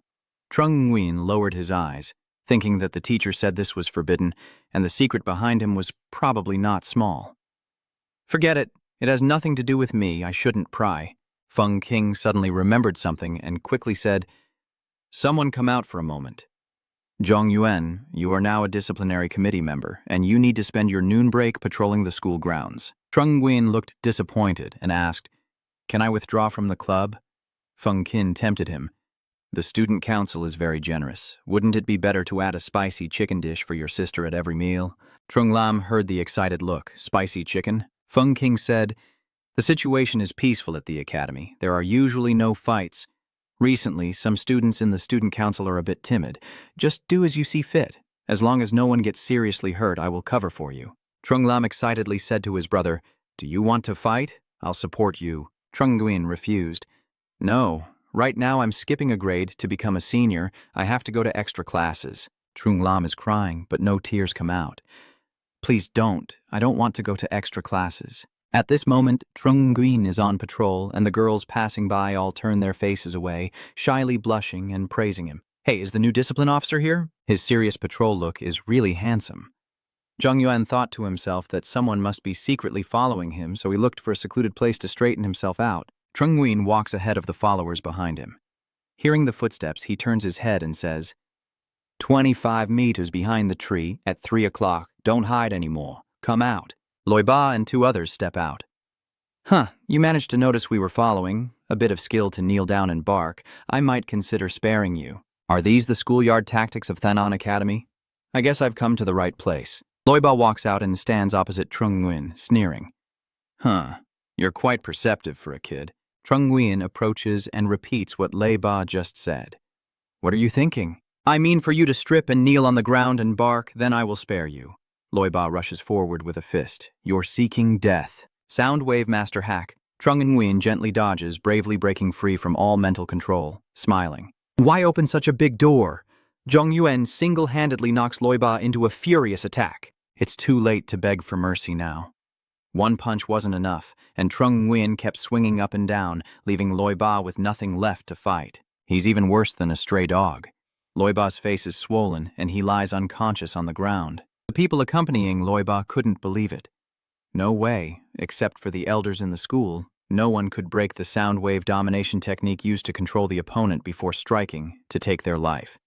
This was the boss's move. What is this Trung Nguyen guy's background after all? Trung Nguyen warns him but doesn't take him to the infirmary. The two hurriedly carry Loi Ba away, running with 4 legs while inside they keep cursing. This devil would beat someone to death at the slightest provocation. They really are treacherous, but they don't know that Zhonglan is behind the big tree, witnessing everything. Zhonglan stepped forward, pointed at the 3 people, stayed behind, leaving the person, took out his phone, and if he didn't give it, he had this device. His steps were light but made the ground beneath him painfully wet. A hurried man hands over his phone and pleads, I beg you, miss, I will listen to you. Trung Lam, smiling, holds his phone, now mimicking his posture like a defeated dog, with his backside up, head down, hands raised in surrender. That person hesitates. Is a female hero like that really not very good? Trung Lam smiles kindly. That's very good. Enough! Trung Lam unlocked Loi Ba's phone with his fingerprint. The screen lit up. Fingerprint recognized successfully. Trung Lam took a photo of Loi Ba's pose with his phone, happily pressed post, and was smiling joyfully, thinking he should share this on his circle of friends. Trung Lam asked the other 2, Have you seen the post earlier? Share it. The other 2 stand humbly with their heads bowed. Female hero, please spare me so that Loi Ba will know. I will die otherwise. Trung Lam stands with his hands on his hips, plotting. He said all the other accounts and cars, does that mean he could kill them all? Trung Lam's eyes were dangerous. I already took a picture of him making that pose earlier. If you don't listen to me, I'll send it to him. Trung Lam finished speaking and happily walked away, while the other 2 were left sorrowfully crying a river. What kind of demon is Zhong Yuan? This one is the real ruthless and cunning heart. Captain, that kid is too fierce. He fought me and even took a photo of my ugly face to post on social media. If I tell you how brutal he is, it wouldn't be as interesting. Feng Qin asked, so tell me how that kid defeated you. Loi Ba recounted, I was still normal, using the sonic wave first, but I didn't expect him to be unaffected and knock me back directly. Feng thought for a moment, realizing the sonic wave attack was ineffective. It seems he has successfully absorbed the courage from the chaotic spirit of the demon wave. Feng Qin asked further, so then what happened? Did he use weapons? No, Feng Qin was surprised. Why didn't he use a weapon? I wonder, did he ultimately absorb the rage and shock? I didn't expect that. If he used weapons, my little life would be over. All right, you're still alive. That's what matters. I'm leaving now, but Loi Ba still has things to finish. Now that he's made me look so embarrassing online, how am I supposed to live on campus in the future? Feng Qin replied, no one cares about trivial stuff like you. Just stay home and study for a few months. It'll be fine. Loi Ba waved his hand and said, Stop, the club president has already treated me. Let's go. Feng Jingxi closed the door. Ruthless 2-0 Rixon couldn't fix the idiot. What is this somewhere else? The 68th rank badge on the youth leaderboard, Feng Qin explains. This is the official ranking of Kunang users' combat strength. Only young people under 28 are ranked on the list. Zhang Yuan looked at the information on Feng Qin's phone, showing rank 68 Huyan Mich. Feng Qin whispered into Trung Nguyen's ear. This is the title that Feng and I brainstormed to help you. Doesn't it sound earth-shattering and divine? Trung Nguyen scoffed. Too stupid, I'd rather call it Trung Ni. Feng Qin didn't feel happy inside. The homophone crazily subtracts money. Trung Nguyen asked, what is the purpose of being on this list? Feng Qin smiled and said, you can use it for show. A part-time war god. Manhwa sneered. The 4-year deadline has arrived. Welcome back, Huyen Meek. The employee card has been thrown away. The Tu Corporation is fine without it. Trung Nguyen wasn't very interested and said he would go back to work if there was nothing else. Feng Qin hurriedly said, if there's something, I also brought weapons for you. Feng Qin opened the weapon case. An ultra-elite series produced by the Surveillance Bureau, an upgraded version of the prototype. Try it and see how it goes. The person with the weapon can leave now? Feng Qin panically said, Hey, don't be so cold. I want to be beaten by you in the training room downstairs right now. Trung Nguyen, holding the weapon with 3 dots, finally made Feng Qin look miserable and battered, yet he still kept smiling. It's a success. He has indeed successfully absorbed the rage and shock. Trung Nguyen remains expressionless and coldly advises, the city's mental hospital is very good. I suggest you give it a try. Feng Qin still keeps smiling. Nguyen, my child finally knows how to use cold weapons. Your father is proud of you. Trung Nguyen kicked Feng Qin away. Get lost. Trung Nguyen, holding a sword belt in his hand, assessed that Feng Qin looked too crazy, but was quite careful in his work, even preparing a sheath for the sword. Now let's try the dart throw. Zhang Yuan starts the engine. With a default speed of 120 kilometers per hour, activating 3 random directions spaced 10 seconds apart for a total of 4 rounds. Press start. Trung Nguyen looks at the flying disc in front of him. Please get ready, ensuring the distance from this machine is at least 20 meters. The first shot will begin after a 3-beat countdown. The flying discs are launched one after another. Zhang Yuan trains seriously, throwing shurikens as the discs echo. And the game notification sounds again. Please get ready. The next round will begin. But the flying discs keep being launched. Please get ready. The next round will begin. Please get ready. The final round is about to start. Trung Nguyen keeps hitting the target. Congratulations on completing your first training. Your training score is 100 points. Trung Nguyen draws the dagger from the ground, satisfied. As expected from the ultra-elite flying series created by the Surveillance Bureau, it really feels top-notch. The game notification sounds again. Congratulations on unlocking the next training stage. Zhang Yuan was surprised. Could this thing be like a challenge game? Will it gradually get harder? Not bad. From now on, I'll play every day. The sky is clear, the sun is warm, hearing the breathing in the room. After several days of playing with the disc, I finally reached the final level. Trung Nguyen looks at the disc, tries several times to clear the level, finally scoring only 80 points. It seems his skills need improvement. Time to report. Trung Nguyen calculates going to school, playing disc, doing homework. Life in high school is indeed rich, and currently there is no one at the student union. Suddenly, Zhang Yuan remembered something. Wait a minute, is today the 15th of the month? I almost forgot about that. At the Red Pier, Zhang Yuan is standing. The Fisherman's Red Pier must be this place, but why is there no one around? There is the sound of machinery clattering in the sky and a girl lowering a harness. Come up. Trung Nguyen looked at the person on the helicopter. Is this how this wealthy man makes his appearance? Truly eye-opening. Zhang Yuan climbed up, and Tai Ka reached out to pull him up, their hands gripping each other tightly. Once on the helicopter, Tai Ka happily embraced Zhang Yuan. That's great. I thought you wouldn't come, but it was worth the effort I put into helping you find the star. And you even wrote a cheesy letter. I knew one day you'd be touched by my sincerity. At this moment, Tai Ka finally realized, quickly pushed Trung Nguyen away and asked who he was, then collapsed onto the ground, crying in frustration. She still didn't come. She never truly took me to heart. For her, I am like a lump of butter, whipped at will. Trung Nguyen hurriedly explained, Oh, actually, Feng Wu hasn't seen the letter yet. The item was sent directly to me. I came to clarify the situation and thank you. Trung Nguyen stood ready at the plane door, prepared to fulfill his duty. Before leaving, I also made sure to thank Tai Xie. Thank you for your support. I'm leaving now, but... Little Anne stopped me. Wait, did Teen Tu from Feng Vu Mac ask you for help? Zhang Yuan stopped and responded. Yes, and Tai was so surprised he was stunned. Feng Vu Mac is such a proud person, yet he is willing to lower his head and come to me to ask Tu Tin. Their relationship must be very close, and this person might also have a powerful ability. Captain Ian anxiously gripped his shoulder and asked loudly, How strong are you? He replied seriously, This is very important. I absolutely can't talk nonsense. Yeah, basically I can't die. and Tai Ka laughed contentedly. Great, we really need talents like you. Olden Kim, we have someone, let's head to the Shenong Square as quickly as possible. Xiao An took Trung Nguyen back to the main cabin and introduced him to Lam Dong Luong and Trian Hong. Let me introduce myself. I am Tai Ka, captain of the War God team, from the command center. The other three are also very friendly. Trian Hong is the main attacker, Lam Dong Luong, the defensive system protects teammates, Ngo Quan is the healer, and Kim Thak in the main cockpit is also involved as an investigator. I'm not an introvert. I have a broad and open personality. You can all call me Zhong Yuan. Captain An smiled broadly, clearly very pleased with the newcomer, shaking hands and congratulating him. Trung Nguyen welcomed him to temporarily join our War God team. Trung Nguyen silently pondered on Tai Ka's actions. Quite clever, writing such a cheesy love letter to get me to win Vumak over and have him help with the mission. Ngo Quan watched the physical cooperation between the two, her hand feeling cold, but An Tai Ka dismissed it. All ice-type destruction masters are like that, and it took Ngo Quan a long time to realize that Xuan Min's name seemed familiar. Yes, he ranked 68th on the list of outstanding young talents. When everyone had gathered together, An Tai Ka hesitated before speaking. Huyan Min, I won't hide it from you.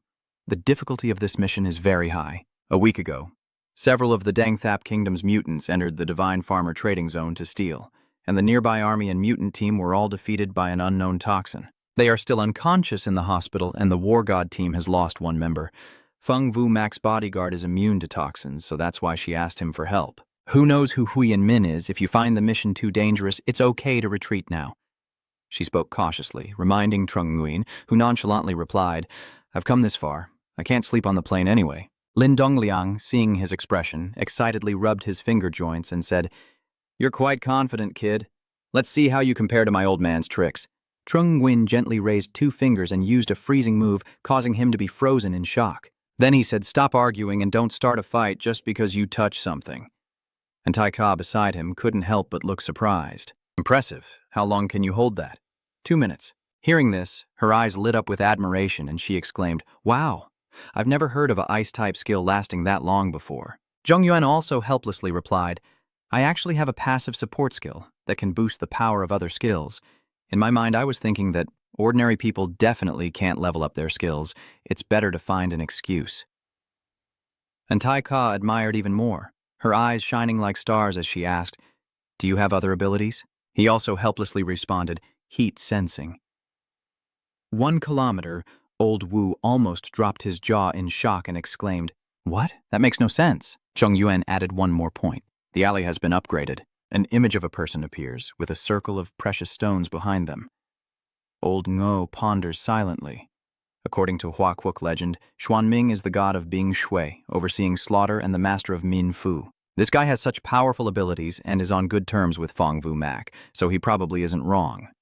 How come I've never heard of someone this strong before? And he's probably around level 3 in age 2. As he thought, he looked at Trung Nguyen and evaluated him. Meanwhile, An Tai Ka handed over a small dagger and asked, Do you not carry any weapons? Are you used to using the dagger? Zhong Yuan also quickly responded, No problem. According to the latest intelligence, the predator is nearby. Everyone stay alert and keep formation. Everyone has now descended into a deserted forest and are reminding each other. Suddenly, Zhong Yuan raised his hand and announced, Wait a moment. At 2 o'clock, 900 meters away, there is a living creature. He used a super-sensitive sensor to see animals appearing in the space. Then Zhong Yuan also described them to everyone. There is a group of animals, probably about 9 wolves, seemingly attracted by something. After hearing this, An Tai Ka responds, deliberately sending the wolves into the other world to serve as food for the alien race. The garrison team used to periodically drop food for them. The garrison team was wiped out, but the wolves can still find food. This is unusual, Zhong Yuan then said. Let's go over and check it out. Right now, a pack of wolves is circling eagerly around a piece of meat being grilled over the fire. The strong smell of grilled meat makes it easy to reveal our position. It seems to be a trap set by the enemy. The whole team is now hiding behind another bush, discussing among themselves. Trung Nguyen suggested, I will act as bait to reveal them. And Tai Ka worriedly replied, Wait, that area might be toxic. He just reassured, I'm not afraid of poison. Captain An was once again shocked by Trung Nguyen's ability to speak out. Honestly, with your low absorption rate? I just nodded casually. Hearing this, and Tai Ka's heart grew cold as he looked at him with a blank expression and asked, What kind of freak genius are you? Song Trung-nguyen also spoke up about the main matter, saying, I will go ahead within 5 minutes, integrate into the environment, and it will be hard to see me. After that, Trung-nguyen immediately used super disguise. When you encounter the enemy, do you want to kill or capture them? She resolutely replied, kill without mercy. The wolves, seeing prey appear elsewhere, turned to stare. Then all raised their heads and howled loudly, and Trung-nguyen leapt out towards the wolves. He is calculating in his mind that the wolf saw him but didn't attack, instead howling to alert others, indicating the enemy is nearby. But Trung-nguyen begins to use his supersensory perception, seeing 2 figures rushing toward him, one approaching from the left and one from the right, both moving slowly, so he decides to handle them first. After calculating, he began to draw his sword, unleashing a powerful spiritual force and leaping toward the wolves. With a snap, the indifferent expression of the father returned as he finished speaking, revealing beneath the ground wounded or dying wolves and dogs. The stopwatch's timer shows 25 seconds. At this moment, the notification continued to sound, detecting whether the scorpion poison had been absorbed, and Trung-nguyen quickly turned his head back, a slight smile forming on his lips as he thought to himself. We've arrived. Zhong Yuan stands among the wolf carcasses, releasing a thick cloud of toxic gas. The system detected whether the scorpion venom had been absorbed.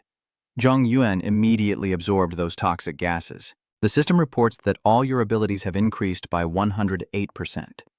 After absorbing it, Zhong Yuan, shivering, said with an unhappy expression, how weak is this poison? Is it even effective? The teammates outside are watching and chatting. And Tai asks, what did he say? The opponent immediately replies, as if complaining that the poison isn't strong enough. Hearing that, she quickly responds, poison means the enemy is coming, hurry and support. But when he turned back to look at Trung-nguyen, the faces of the 2 people suddenly froze like statues. His eyes flickered with a sharp light as he swung his hand to cut out streams of deadly air. The 2 enemies rushing in each took a dagger straight to the forehead, blood splattering everywhere as they fell backward. With that done, he walked over to the ones who had just mocked him, thinking, is that all? How weak. Did you guys see him make a move? One teammate, holding his chin, asked. Another, tears streaming down his face, said, don't even mention it, and I couldn't even tell where the enemy was hiding because they also had super camouflage. Trung-nguyen is checking the body, pulling out the throwing knife as he says, there's no danger for now. And Tai notices the bloodied knife in his hand, her face turning pale as she thinks. This dart looks like it was made by the Surveillance Bureau. The number engraved on it indicates it's a prototype. I've never seen a dart appear in the purchase list, so it must be a special custom order.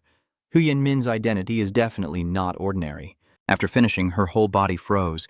She raised her hand and with a forced smile asked, Hu Yanmin, are you okay? Is there any discomfort? Don't force yourself. No, it's good that you're okay. She thought to herself that after killing someone, she remained so calm, so she shouldn't ask unnecessary questions. Zhong Yuan looked at her with a questioning expression. Well done. Phi Dao is truly amazing. You've trained for years just to get like that. Trung-nguyen calmly replied with his eyes closed. Just so-so. I only fight the flying disc every day. The teammate was so surprised that he couldn't help but gape. A flying disc? Is it true that the training device for psionics has been discontinued because it's too difficult? And then he awkwardly asked, so I'd like to ask, how should I set up the flying disc to be suitable? Trung-nguyen also casually replied, default challenge mode. Just clear each level one by one. He then asked, by the way, what kind of ability did you use to fight? I can't get past the first round even using all my abilities. Then Zhong Yuan naively asked, just flying the disc, do you really need to use abilities? Huyanmin, can you tell which types of abilities they used earlier? He quickly listed them all. One was controlling the wolves, another was scorpion venom, and there was also super camouflage, probably those 3. Hearing this, she was shocked and grabbed Trung-nguyen's hand, asking, Scorpion venom, are you sure? He was a bit stunned, but quickly responded, definitely. I have the ability to read the poison directly. Hearing the confident reply, Tai Ka then placed a hand on her chest and said seriously, Huyanning, on behalf of all the commanders of Shenong, I thank you. They are still in the IQU room because they haven't yet identified the toxic components. After that, she walked over and said, wait until I call to report the situation. At this moment, Zhong Yuanmo asked his teammates, isn't there a way to detoxify with your system's rejuvenation? Old Ngo explained, rejuvenation isn't monung, and long-term poisoning is also hard to cure. Huyanmin, your information can really save many people. After hearing this, he pondered silently. It seems most of the psionic users are not very powerful. That's true. The chance of ordinary people absorbing powers is low, they can't level up, and technology remains an important part of combat. After the call, Antai turned to call Huyen Min, who responded immediately. Huh? She asked. What do you think we should do next? Everyone was standing there looking at the two bodies in front of them when Trung Nguyen finally spoke up. The enemy are poachers, so the best outcome they want is to survive and take the spoils. Right now they've alerted too many people, making it hard for them to leave, so they might try to break through the front line by force. Right now, the best move is to kidnap an important character to exchange for a chance to escape. Compared to the regular army's use of human wave tactics, a small group of elite illusionists is easier to bully. And Taika asks again to be sure. So now we just need to wait and see what happens. Zhong Yuan immediately confirmed. That's right. Suddenly, a leaf fell from behind everyone. Trung Nguyen turned his head, frowning, and said, Just watch, they've already arrived.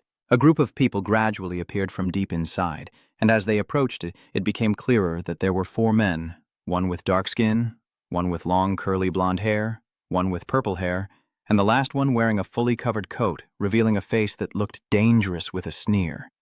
The blonde-haired man spread his arms and said smugly, I knew Quan Phuong Huaquoc would send a capable fake to block the way. Then he approached An Tai Ka with a bright smile and greeted her. I'm very happy. You're the one who came, beautiful young lady An Tai Ka. She didn't understand what Robert was saying and thought he was insulting her, so she snapped back angrily. You're the stupid one. Your whole family is stupid. He still smiled brightly and replied, Thank you for your blessings, and I also wish your family good health. And Tai Kia retorted coldly, Are you teasing my sister? He also smiled warmly and replied, I don't have a sister. Old No told Zhong Yuan, this person is named Robert, ranked among the top 100 strongest in Dong Thap country. Be careful. He turned back and asked, What about the others? Lao Ngo immediately replied, I don't know about the other 2, like the people from Hoa Quoc. Before he could finish speaking, another blonde teammate angrily pointed forward and shouted, Triotron, weren't you already dead? Why are you with the poachers from Dong Thap country? The country has invested so much effort to nurture you, and yet you dare to betray your nation? Trio Truck sneered and replied, Training me.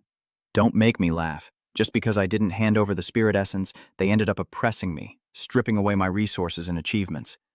His eyes grew increasingly dangerous. If it weren't for the 9 cups of wine to connect us, I wouldn't even know how freely I can use my powers in the Dang Thap country, doing whatever I want, let alone the Kutin, which is different from Hoa Quoc. The old man quickly used his energy to block the incoming flying dagger, causing it to fall to the ground.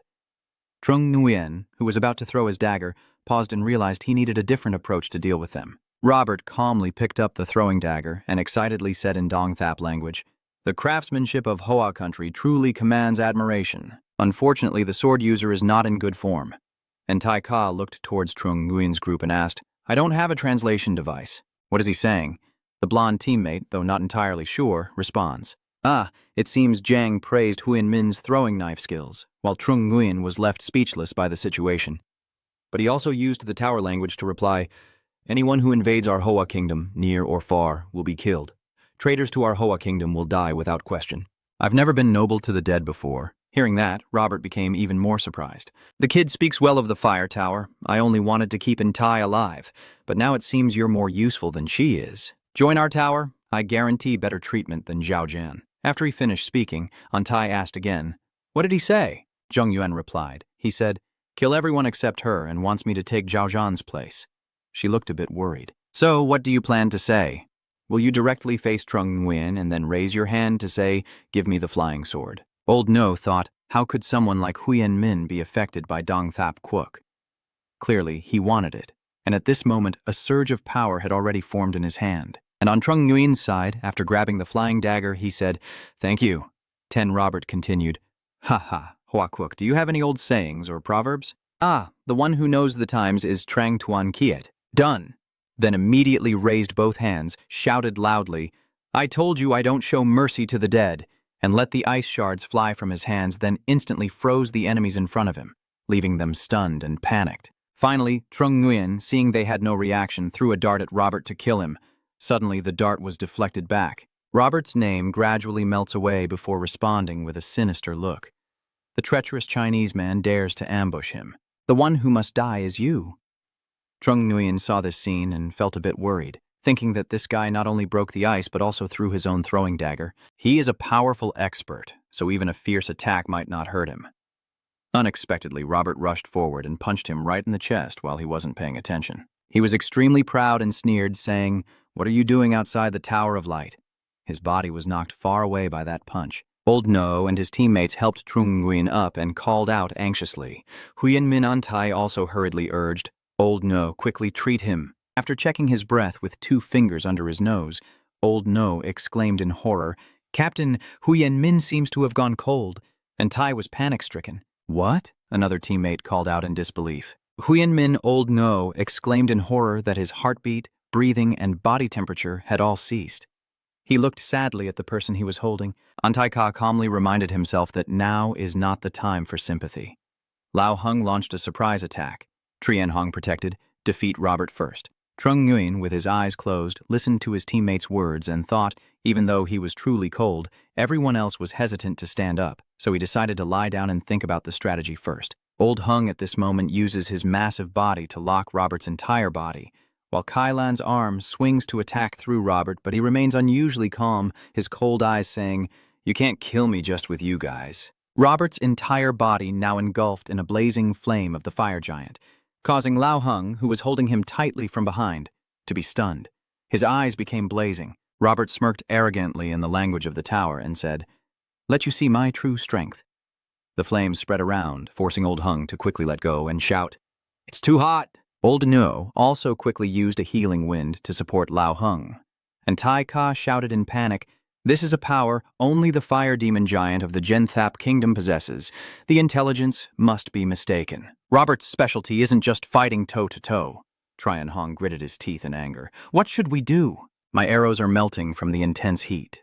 And Tai Ka tried to reassure everyone, saying loudly, "If physical attacks don't work, use mental attacks. Everyone get ready, I will expand now." Then she began to use mental resonance, a wide-range mental attack within 500 meters that does not distinguish between enemies and demons is emanating from her, with circular energy waves gradually expanding outward. Everyone tried to cover their ears, and Dan Robert was no exception to the influence. His whole body on fire, also knees down, hands on his head, screaming.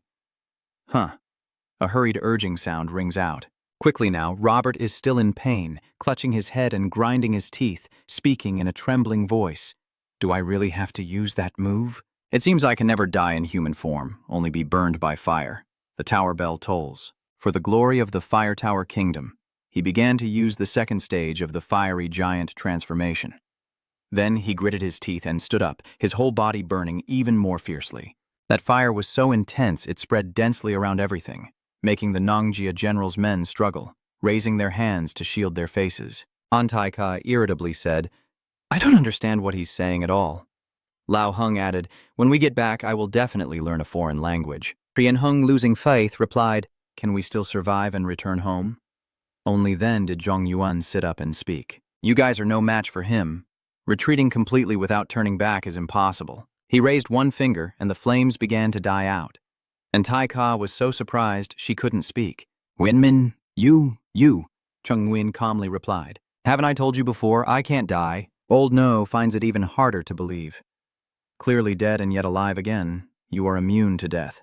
Then Trung Nguyen stepped into the flames and approached Robert, speaking to him in the language of the tower. "Robert, the Tower of Fire Nation always supports freedom and justice. Let's duel one-on-one." "Why should I agree with you?" Trung Nguyen then explained. "After you finish this duel, you'll die, right? Our 6 people fighting together might not guarantee good results, but if it's just the 2 of us, you still have a chance to settle the score with me." Hearing this, Robert felt intrigued and smiled in response. "Ha ha, I accept your proposal. The great spirit of Dongthap is eternal." And Tai Ka, worried, tried to stop him and said to Trung Nguyen, "Huyen Min, don't do it, you'll die." The beggar replied, "Hurry up and go, don't hold us back." Everyone then didn't hesitate and quickly followed his lead. The blonde teammate quickly hoisted Tai Ka onto his shoulder and shouted, "Captain, don't act on emotion." She still looked very worried and reached out. "No, we can't abandon our teammate." Old No Tran An. "If he lets us go, it means our presence there will hinder his efforts. Right now, we should trust him. Seeing a small person facing a creature like a demon, everyone can only keep it to themselves. Huyen Min, you must survive." At this moment, only Trung Nguyen and Robert are left facing each other. He spoke first, saying, "I really appreciate your bravery. You might not have needed to die." Zhong Yuan also responded politely. Thank you for watching, but our positions are different. Moreover, your death doesn't necessarily mean it's me. He confidently spoke while using blood frenzy. Sharp ice shards shot out densely around him. The system has notified your attributes and abilities. Your super sensing has been upgraded. You have gained a new ability, the heat shield, to steal the power of the enemy, which can to surpass your own abilities. Frozen state has been upgraded. You have gained a new ability. The eternal ice abyss and the ice grip cannot be overcome. Your ability, reincarnation, has been upgraded. You have gained a new power, an immortal body. That level can upgrade your abilities. Rage has been triggered and upgraded. You have gained a new power. Grandmaster level combat, that level can be upgraded. Grandmaster level combat, you are born for killing, proficient with any weapon, and can take down enemies with every move. Zhong Yuan's face was now intensely focused as he looked at his opponent, while sharp ice needles seemed to be waiting for his command to strike. Is this your true strength? Very good. Show your move. Suddenly he shouted, feeling both panic and confusion at the scene before his eyes. The surrounding area of Robert is now completely frozen. The flames on his body have disappeared for some time, and Zhong Yuan calmly says, I have already made my move. But immediately Robert's fiery giant form vanishes, and he is also trapped inside a bubble of air. He gritted his teeth, thinking, what is going on? My transformation state has been lifted. Why can't I say anything? And why is there this wall of air I can't see through? At this moment, Trung Juan calmly explained, this move of mine is called thermal explosion pressure, which can draw out the temperature in the air. Robert was like a madman, clutching his own neck, his mouth wide open, eyes rolling back with veins bulging and bloodshot. Trung Nguyen continues explaining that the second stage of the fire flame giant transformation will burn people to death, proving it doesn't defy physics because flames can't burn in a vacuum. Robert, you lost because of physics? At this point, he also coughed up blood and collapsed onto the sharp ice below, while Robert, now dying on the ground, struggled to speak with a hint of sorrow. Joanne, I'm sorry, I can't do it. Then gentle, beautiful flames appeared, revealing a golden pill inside. Zhong Yuan still stood there in silence. After the small flame diminished, he approached the pill he just thought about. The effect of the blood rage pill has ended, entering a weakened period. This time you didn't faint directly because you didn't consume much mental energy, right? Does the system detect absorption of the alien seed by the void spirit species? This alien species has the following abilities. Level 3 strength, cannot level up. I also have a level 2 iron body that cannot level up. The fire giant at level 1 cannot level up. Hearing that, Trung Nguyen analyzed in his mind that humans also produce void spirits, but it seems they don't reveal them openly like the alien races, instead hiding them inside their bodies. Are the hidden abilities documents kept secret to prevent fake abilities from fighting internally? The War God team might not know this secret either, so bringing it along or handing it over to the country could both cause trouble. The abilities of the Kutin alien species have levels but cannot be upgraded. Absorption can directly lock the level without leveling up, losing more than gaining. After a while, a new mound of earth was built in front of Zhong Yuan. I'll just pretend I didn't see it and dig a hole to bury it. That's right, they came here to hunt for treasure, so there should be good stuff in the backpacks. As he thought, he looked at the backpacks beside him, but when he unzipped them, bright glowing round stones appeared inside. The system interface pops up with a notification. Did it absorb the fierce bear spirit? The starry bear cub has the following abilities. The gold level half-man can level up.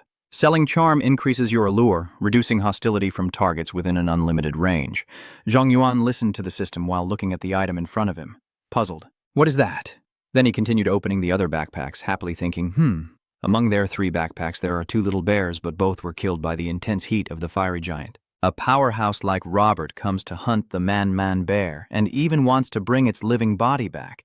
Its value must be very high. Then he stood up and simultaneously picked up the backpacks. He thought to himself, while setting aside the prejudice about its name, maybe it will become a miraculous, overpowered being after leveling up. After a moment of calculation, he looked down at the glowing item in his hand and began to say, absorb everything. System notification, the rare beast has reached gold level max, your abilities are at their peak. The rare beast has leveled up, the blue level rare beast has reached max level of your abilities. The spirit beast has leveled up. Zhong Yuan's body is surrounded by powerful streams of light as his skills continue to level up. Done. The system continues to notify you. You have gained a new ability. Level 2. Supergrade Shamelessness can be upgraded. It permanently increases your charm, causing targets to lose hostility with no limit on range. Trung Nguyen, upon hearing this, couldn't help but curse. Fate, his teammate, still waits far away on this side. The blonde teammate climbed a tall tree to observe and reported, "Captain, the fire there has disappeared. Probably Huyen Min's battle is over." Hearing that, Antai Ka told everyone, "Yes, let's go back and check." After a while, everyone saw a familiar figure sitting with their back turned to them, and a hurried call echoed. "Huyen Min, I knew you would definitely still be alive," Antai Ka exclaimed with tears of joy, rushing towards Trung Nguyen. Suddenly, she tripped over a small stone and fell flat on the ground, crying out in pain. "Who's there?" Trung Nguyen felt speechless with his sister. His expressionless face asked again, "Can you quickly take me back to school now that the mission is over?" The blonde teammate exclaimed in panic, "You're still in school!" He confidently replied, "Yes. My sister is still waiting for me to go eat at the cafeteria. If I don't come back, she will be angry." Soon after, the helicopter quickly flew through the sky, crossing the treacherous mountains toward the familiar city. There are constantly messages popping up on the phone screen. "Brother, why can't I reach you? Did you forget to charge your phone? Why haven't you arrived at the cafeteria for breakfast yet? What happened? I told Feng Qin to take me to the boys' dorm to find you." After reading the messages, Trung Nguyen felt helpless and thought it's better to stick to what Feng Qin said first and then explain to Lam Lam. Normal phones don't have signals in this world. It's really troublesome.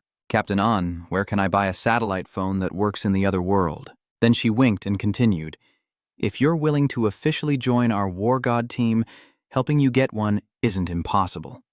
Trung Nguyen, looking out the window, replied nonchalantly, "I'll think about it." 9 people, each equivalent to an independent team. They usually act alone, taking on high-difficulty missions that regular teams can't handle. After explaining, Antai Ka looked at him with a teasing expression and asked, "So, Huyen Min, are you interested?" Trung Nguyen quickly turned away and calmly replied, "No, I'm not interested." "Captain, it seems like the Academy of Chungying has misunderstood something. The principal has arrived with someone. Below at the airport, 3 people are standing in line waiting for them. In the middle is an elderly man with gray hair who is Principal Tran Van Swang. The middle-aged man beside him is Dean Ko Nem, and the last person is Thuong Quan Wai." When the helicopter landed and Antai Ka and his team came down, the principal quickly raised both hands to greet them warmly. "Captain An, welcome to Chungying Academy. I am Principal Tran Van Swang. Please take care." Then he proceeded to introduce the 2 people beside him. "This one is our Academy's Academic Affairs Director, Gu Nam. This is our representative student from the Academy, Shangguan Yi." And Tai Ka quickly responded by slinging his arm around Zhang Yuan and said, "We're just passing through, here to escort the student back to school." This surprised the principal a bit. Then he pointed at Zhang Yuan's bored face and asked, "Oh, so he's a student from our school?"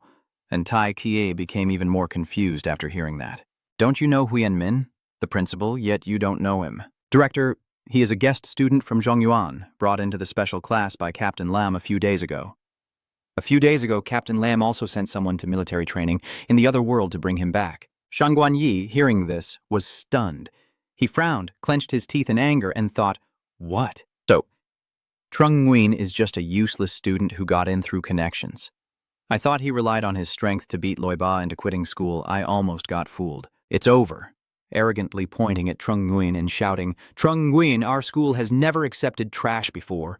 You got into the special class and the student council through connections, so today you dare to compete in front of the school leaders to prove your strength, right?" This shocked the 2 adults beside him. Trung Nguyen calmly replied, "I refuse," and wondered to himself who your classmate is. "Do we have a grudge?" Song Hee calmly walked past him and said, "I will not disturb you anymore," just thinking to himself that if this drags on, he won't have time to have lunch with Lam Lam Thuong Quan. I saw his expression and angrily shouted, "Stop!" He stubbornly grabbed Trung Nguyen's arm and said fiercely, "If you won't fight me today, don't even think about leaving first."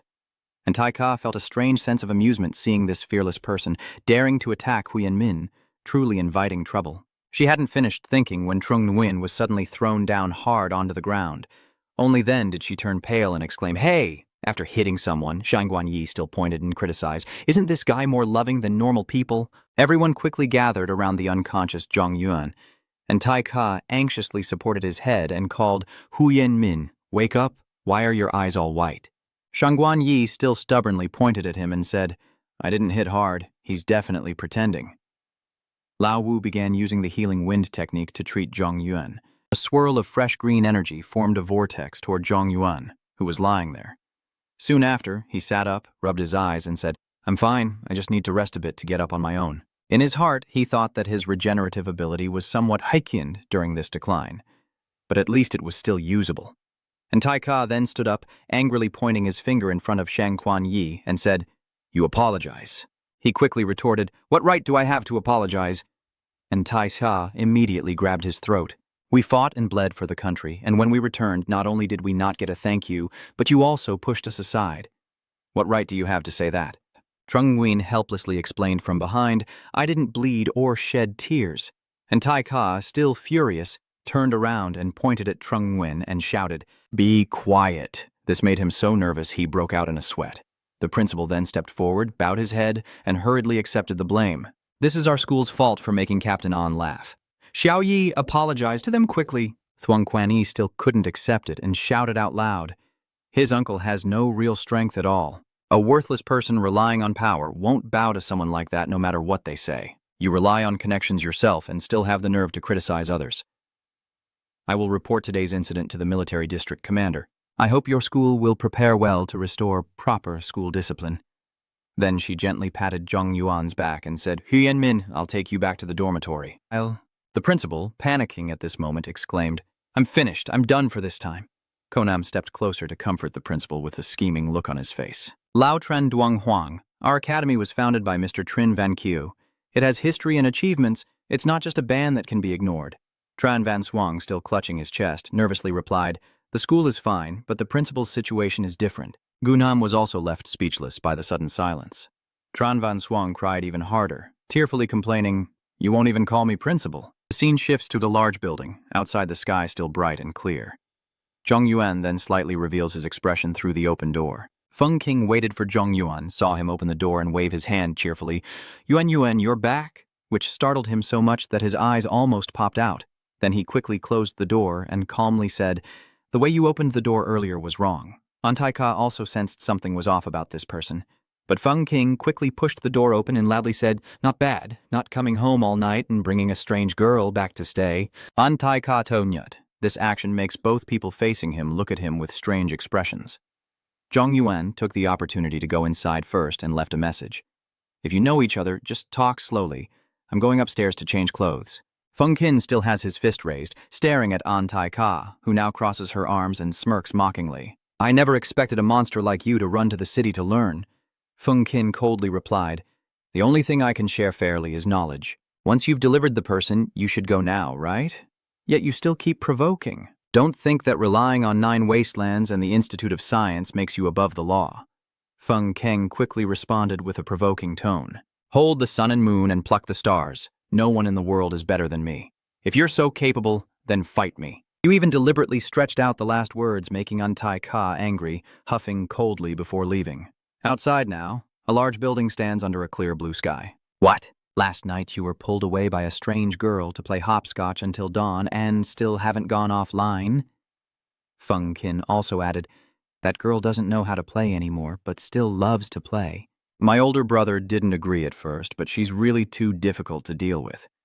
Luckily, Lam Lam called me to see her, or else I might already have a sister-in-law." The more Feng King talked, the more passionate he became, not knowing how many times An Tai Ka would die and come back to life after hearing this.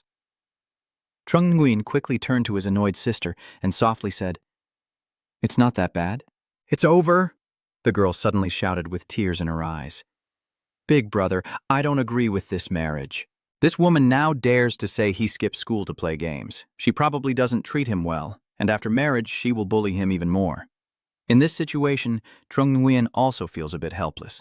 Then he quickly took Trung Lam's hand and promised again and again, "Don't worry, Lam Lam, your brother won't get married in the future and will definitely stop dropping out of school to play games." The girl still wasn't reassured and asked, "So what if in the future there's another strange girl who bullies him again?"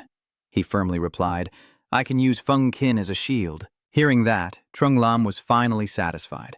But they had no idea that the person on the other side was so upset, they almost coughed up blood, probably thinking how cold-hearted people could be. You are patting your chest to reassure yourself that everything is fine, when suddenly, Trung Lam turns to ask Feng Kin to protect your brother later, in a place you can't see. Feng Kin then placed his hand on his chest to assure, with a youthful old man expression replying, "Don't worry. From now on, anyone who dares to bully my brother, I guarantee they will wish they were never born."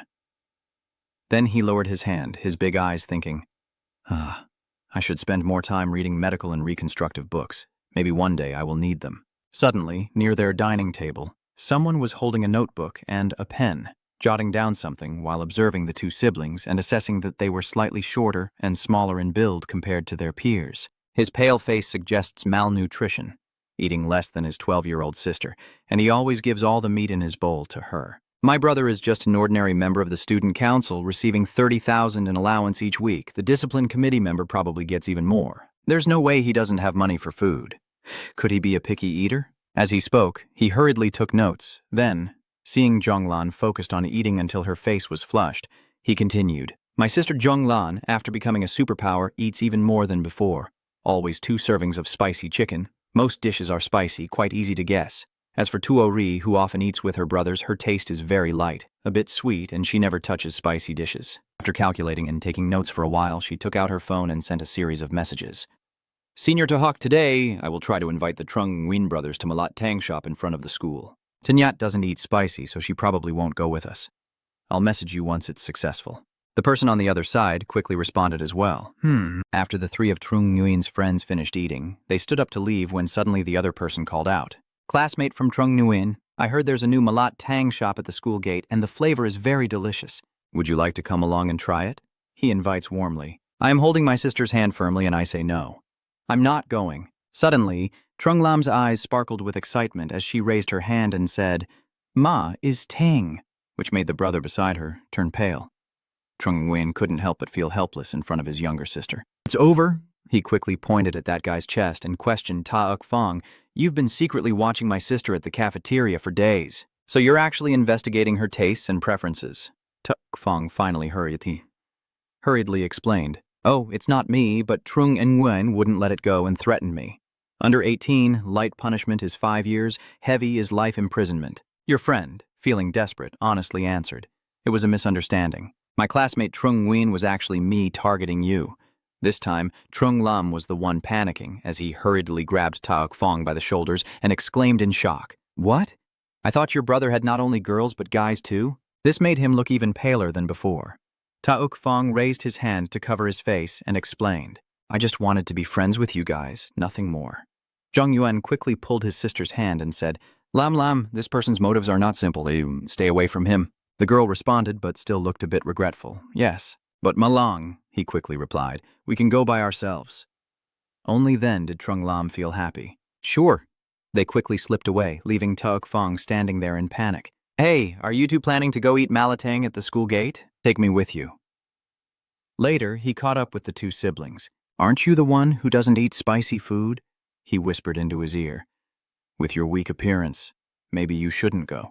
Zhong Yuan asked in surprise. So you can see through that too? Feng Qin confidently replied.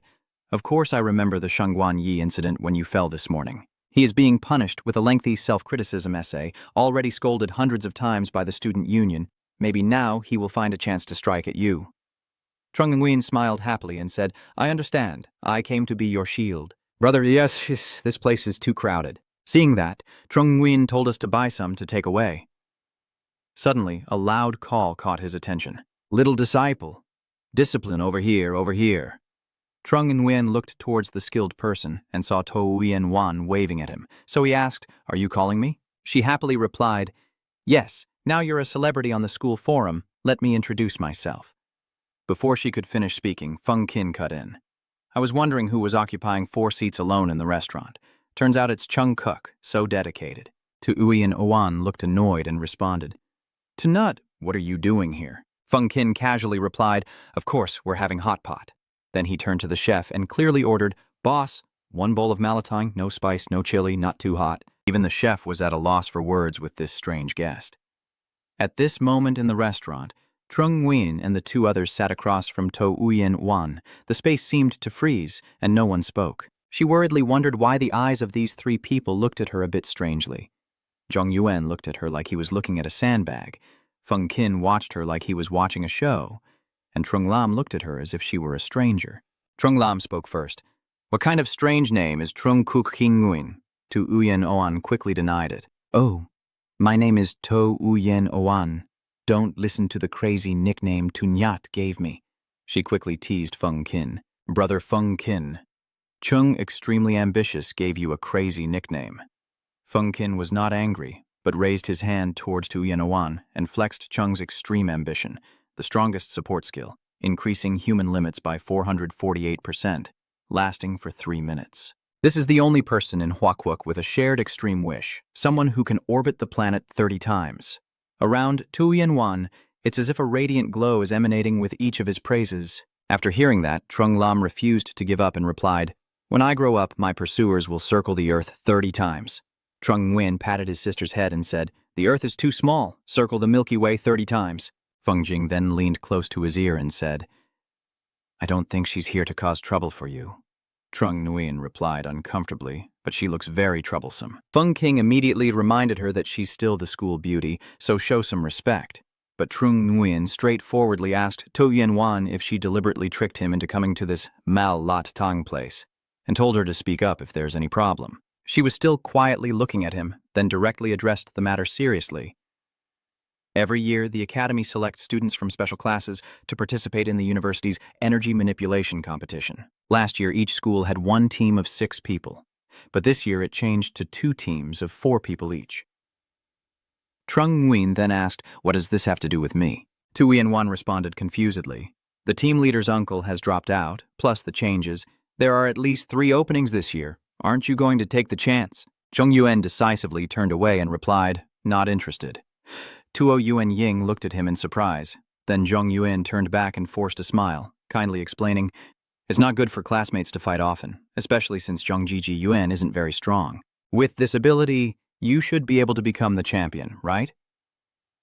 At this point, Tuuyan Owan finally stood up, pointed at Feng Qin in anger and shouted, "Isn't it because that shady guy slandered me?" Pulling out the strongest team, Fu Qin calmly replied, "It's just the difference between losing early and losing late." Trung Nguyen also chimed in, saying only the weak blame luck, while the strong fight everyone the same way. Tuuyan Owan was left speechless by their rebuttal. "I couldn't argue back at all, then I got so angry I almost blew my top and left. I have nothing more to say to you." Trung Lam's eyes lit up as he looked down at her, speaking softly. Since she's gone, her Malat funeral will be mine." Feng King asked in surprise, "Her part is milk and apple. Can you handle that?" The girl calmly replied, "I can add 2 more spoons of chili pepper." Feng Qin at this moment could only helplessly exclaim devilishly. Then he turned around and pondered before saying, "I thought Thuong Quan Wai was clever enough to plan a separation. But it turns out To Yen Owan was the one who took the initiative to involve him." Trung Nguyen calmly asked while picking up food, "Do they know each other?" Feng Qin quickly replied, "I am Thuong Quan Wai. To Yen Wan is one of the 3 main members of Than An Academy. This year the rules changed. To Yen Wan not only kicked me out of the team, but also wanted to recruit you in front of me, which is really too shameless." And little Trung Lam, after squeezing nearly all the chili sauce from the bottle onto her bowl of noodles, tried a bite, her eyes welling up with tears, and hurriedly licked her tongue. "Spit, spit, spit. What kind of hellish taste is this?" Seeing this, Trung Nguyen quickly swapped 2 bowls of noodles and gently said, "Give it to me. You eat my bowl." Feng Qin looked at this action thoughtfully, then seriously continued, "The university tournament includes not only team competitions but also individual events. Your abilities clearly suit individual competition, but she deliberately didn't mention it, not even bringing up the prize." When she looked at Trung Nguyen, who was slurping his bowl of hell-flavored noodles from Trung Lam earlier, she exclaimed in shock, "That's not right. Do you have no sense of taste?" Inside Trung Nguyen's mind, he thought, there really isn't any, but he casually replied, at least he could still sense where the previous mention of flavor was coming from. Feng King's prize quickly listed, the top 10 in individual and team competitions will all be rewarded with the Star of the Void. The top 3 are 4-level crystals at the barrier.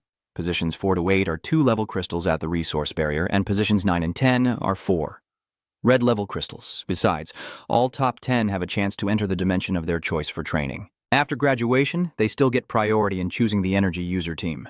Trung Lam sighed while slurping his noodles and marveled. "Oh, is this university tournament a competition for Kunang Jia? Why does the Extreme Moon want to recruit your brother, a normal person?" Feng Jing pointed at Zhong Yuan and asked, "You haven't told your sister yet?" He also replied calmly, "I'm just about to find the right moment to tell you. If I don't say it now, when will I?" Hearing that, Trung Nguyen also calmly turned to speak to his younger sibling. "Lam Lam, actually, I have become a Kunang user. How many star fragments have you absorbed? Trung Nguyen replied cautiously. Quite a lot. Trung Lam immediately put down the chopsticks, still holding a few drops of noodle broth, then began to cry bitterly, tears streaming down like rain, looking utterly heartbroken. Hoo, my brother is dying soon. He won't live much longer. Feng Jing broke out in a cold sweat and asked, What do you mean? Why can't you live long? Trung Lam wiped her tears and cried even harder. I absorbed 2 abilities and lost 20 years of my lifespan, so my brother must have lost even more. Even Trung Nguyen was shocked and exclaimed, What? The scene shifts to nighttime. In the quiet darkness, outside a wall. Inside are the 3 people who have long since returned. Trung Lam looked down at the Ku Tin stone and said sadly, I initially gave you a Ku Tin with a pure and hidden wind, but it has 3 abilities that cost 30 years of your life. Done! He then turned around and asked Feng Qin standing behind, Feng Qin, does absorbing the Ku Tin also cost you your lifespan? Feng Qing replied, I understand that normally only those who successfully absorb it first can know what abilities are in the Void Stone. During this process, there is no change to their lifespan, so cases like your sister's are the first I've heard of. So, is there? Feng Qin understood what he was about to ask and interrupted him. There was no such thing. Currently, neither longevity-enhancing abilities nor techniques exist, and even splitting abilities cannot eliminate the effects of absorption. Then, he began to remove his black glasses and used his purple eyes to examine the lifespan. The number 68 appears above Zhonglan's head, and after thinking for a moment, I realized that her lifespan has indeed decreased by 20 years compared to before. The innate talent of a quirk user is inherited, so her brother probably has the same. Then he began to check Trung Nguyen's lifespan again. The number above his head made Feng Qin feel both confused and panicked. Is your current lifespan the result or the cause of all this? He closed the box and told his sister, Lam Lam, from now on you must absolutely not do anything that absorbs the core stone and consumes your lifespan again. Trung Lam quickly explained, but Trung Nguyen gently reassured her, saying he would explain to Lam Dong Luong that she should return the star core to the master. Then he held his sister tightly and advised her, Lam Lam, if you die, my life will become meaningless. So for my sake, please don't continue anymore. Trung Lam also felt moved and called out to him. Then her tears couldn't be contained and she sobbed, saying, If I don't become a Kunang user, how can I protect my brother in the world we live in? With so many powerful alien races, ordinary people don't have the talent for it. Trung Nguyen gently asked Lam Lam, Do you know what human talent is? The girl, just stopping her tears, curiously asked. Trung Nguyen immediately explained. By training to enhance physical strength, a runner has crossed the first finish line. Using the strategy of taking the weak to defeat the strong, a general is pointing and giving orders to his soldiers. Using weapon crafting techniques, a soldier with a gun lies on the ground waiting for the enemy. Using medical skills, doctors hurriedly rush a patient into emergency care. These are all talents of humanity. Telekinesis is not the only thing that makes people strong. At least the first person to defeat the alien race was not a psychic. As he explained, he reached for something and created a powerful beam of light that made the girl stare in amazement. That is a flying dagger stuck straight into the wall. Trung Nguyen continued, See? Just like this, through practice you can do things like this too. Moreover, now you already have 2 abilities. With diligent training, you might even become a top-tier powerhouse. As Zhongyuan spoke, he reached out to gently pat his sister's head to comfort her. And Zhonglan, still tearful, obediently replied, Yes, I understand. I will try my best. All right. He looked cautiously behind him and asked Feng Qin if someone like my sister had been taken for research. Surgery? How could that be? Then he put his glasses back on and continued speaking. The research team at the Science Institute changes their methods every day and haven't repeated the same approach in over 10 years. Don't ask me how I know. Now he finally let out a relieved sigh and reached out his hand to his sister, saying, I understand. Lam Lam hands the phone to him to borrow for a moment. She quickly hands it out as well. Lam Dong Luong on this end quickly picked up the phone and said, Lam Lam rarely takes the initiative to call, but hearing the voice from the other end of the line, he couldn't help but panic and exclaim, Trung Nguyen. Zhongyuan calmly told him that Lam Lam's body has some issues and cannot absorb the spirit stones.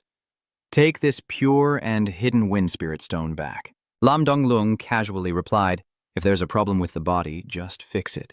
Trung Nguyen responded, Genetic issues can't be cured. Lam Dong Luong here is a bit annoyed and questions him.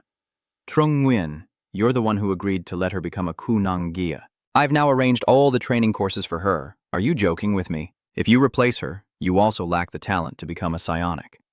Trung Nguyen immediately replied, My talent is no less than Lam Lam's, and I have now also become a psionic. Lam Dong Luong from the other side angrily shouted, "You're lying, trying to steal my resources?" He calmly asked back, "So, how do you want me to prove it?" He frowned and replied, "From now on, I will suspend all your resources and privileges at school. If that's the case, as long as you can still reach the top 10 in the university competition, I will believe what you say." Huh. No need to bring up the past. Later, the three of them were back downstairs at the dormitory. Trung Lam raises his hand to say goodbye. "Let's go up here." Trung Nguyen also waved goodbye and reminded him to get some rest. "See you tomorrow." Feng Qin turned to him and said, "You could actually let her move in with you in a private dormitory." Trung Nguyen, the perfect older brother, nodded in agreement. She could make more friends if she stayed in the girls' dormitory. Her school life shouldn't revolve only around her brother and me. Yes.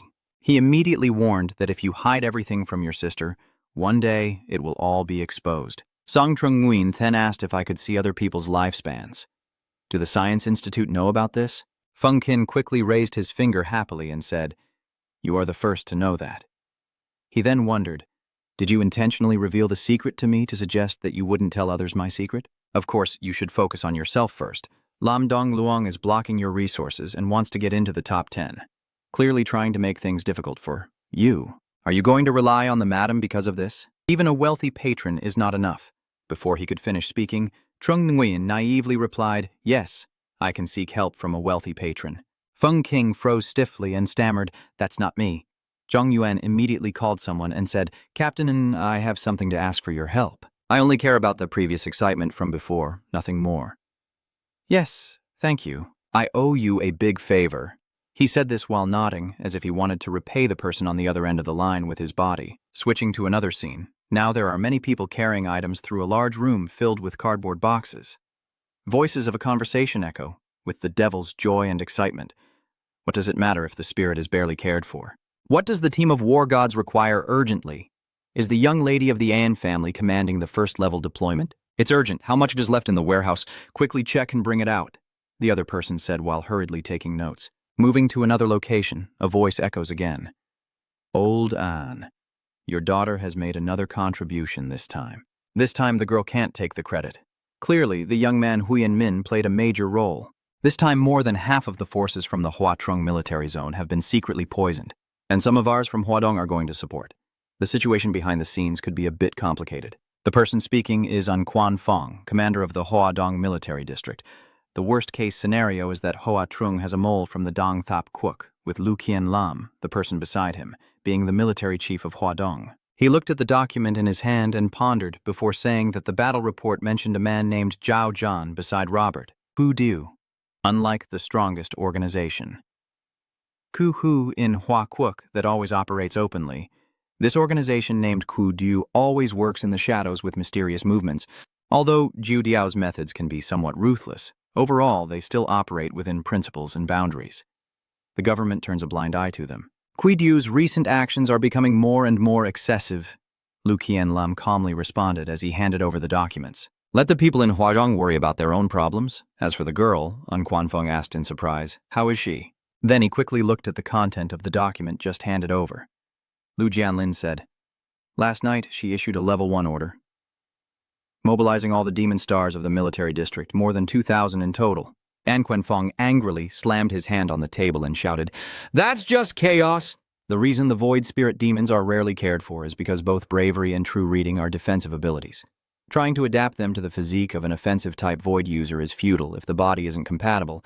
No matter how many times you try, it's just forcing it in vain. As he spoke, he clenched his fists tightly, his whole body both angry and worried.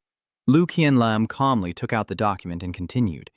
The report mentioned that the true ability of the Huyen Min reader seemed to originate from the hundreds of Ku Tin Kui Hao Huan that your daughter previously mobilized. Quan Feng also looked on in surprise. Lu Jianlin continued, "It seems this time the Hu Tin demon spirit was used to bring Huyen Min." Then he folded the documents and said, "It's not looking good.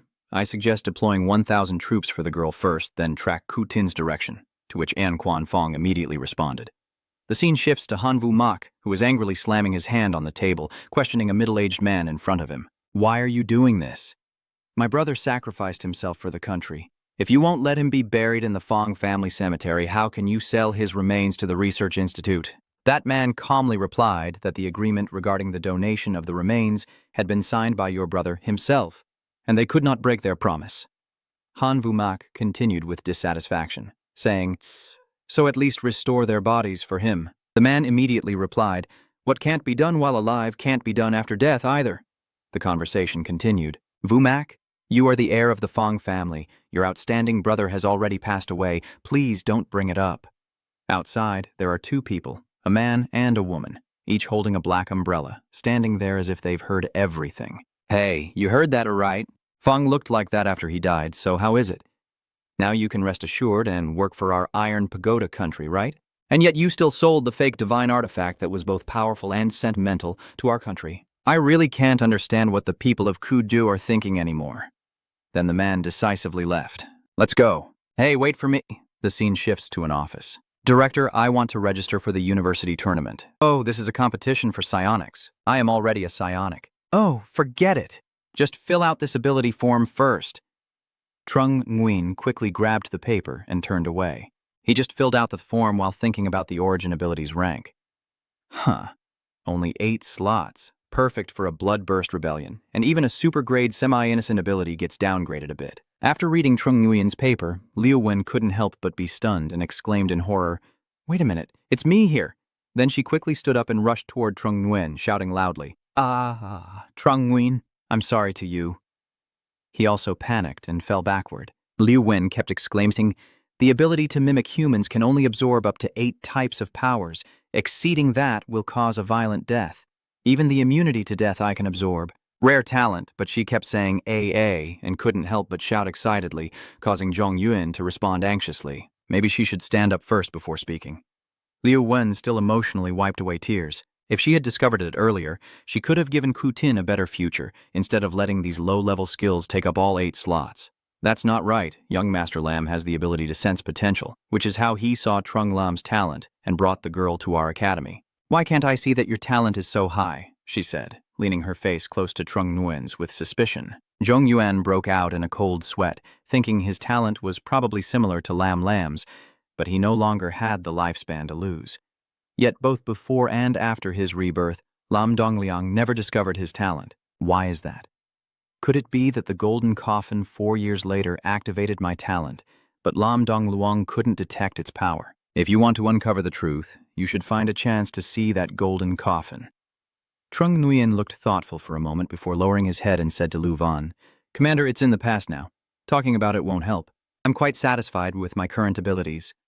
She then sat back at her desk and continued reading the information. "All right, let me see your current abilities. The levels of the Bone Crystal Beast and the Snow Crystal are higher than usual, so you probably absorbed a high-level crystal. At least you're not at a disadvantage." So the bear-like creature is a forbidden race to hunt?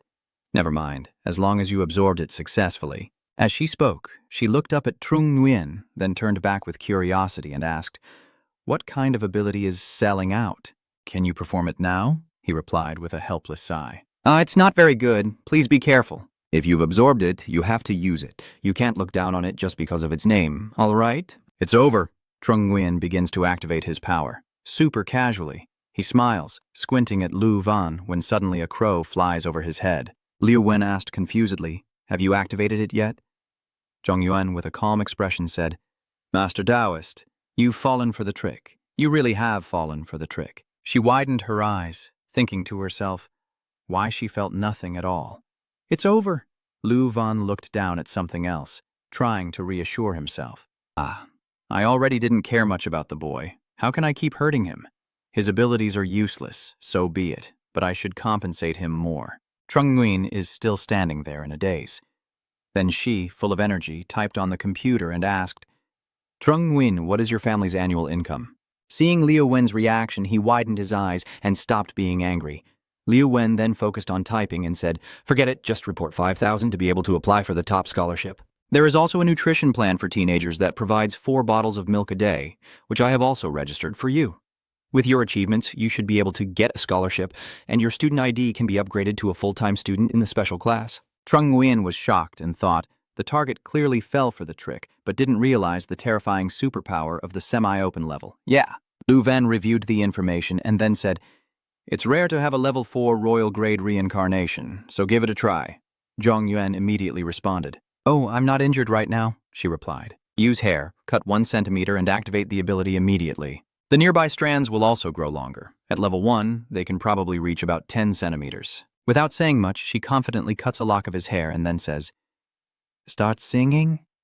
Zhong Yuan quickly claps his hands together and says, "Rebirth." His hair quickly grew out at a shocking rate. The long hair draped over his face, and Trung Nguyen still innocently asked, "Can I get paid for cutting your hair?" Meanwhile, Liu Wen was so stunned he couldn't speak. After a while, Zhong Yuan left the room and closed the door. He stretched as he walked, thinking that his weakened state seemed to only affect his mind and body, not his rebirth ability. Suddenly, he bumped into someone who had just arrived, causing his body to fall backward. Trung Nguyen fell to the ground, his body still emanating the enchanting power of Ban Man. He touched his head and said, "Sorry, I wasn't paying attention." The boy, still standing there clueless, thought, "No, you were the one knocked over. Why are you apologizing? I should be the one apologizing." Trung Nguyen also tried to look up. This uniform belonged to a different school. The new guy felt like Cupid shot an arrow into his heart, surrounded by floating pink hearts in his imagination. "Wait a minute, what's going on here? I just bumped into a high school girl. Isn't this like meeting my destiny from a comic?" Watching Trung Nguyen scratch his head in a charming way, I secretly admired that his long, straight black hair and delicate small frame really match my type. His voice is a bit rough, but he must be a girl student, right? Since the boys' and girls' uniforms at Tan An Academy look the same, and it's not clear what gender they are, it's better to ask first. Then he gently raised his hand and asked, "Classmate, what's your name?" Zhong Yuan couldn't help but feel speechless, thinking to himself, "I already apologized, but you're still bothering me to ask my name." He couldn't provoke him, so he ran away. After resting, he quickly activated his speed and dashed off, leaving a cloud of dust behind, surprising the young man and a hint of regret. "Oh, forget it. I should focus on the main task first and ask my sister to help find the person later." Then he raised his hand and knocked on the door. "Come in." Hearing that, he immediately opened the door and went in. As he stepped inside, the young man was already standing upright in front of Liu Wen and introduced himself. "Hello, Instructor Liu. I am the president of the Hoa Lang Student Council. Kwang Tien Sok came today to discuss the competition between the two schools." She also happily responded, "Welcome. Please take a seat." After a while, Lu Van poured tea and asked, "Why do the student councils of both schools organize the competitions each year and look for advisors like you?" Kwang Tien Sok also quickly explained, "I hope you can give the first-year students a chance, since this year it's our turn to compete with Hoa Lang, and we only sent first-year students to challenge." Lu Van took a sip of tea and thought, last year's and the year before's competitions, the people from Hoa Lang were all defeated by the triangular kill formation. No wonder they didn't want to negotiate with the student council this year and deliberately limited the first-year freshmen from competing. It seems that this year, Hoa Lang has recruited very strong freshmen.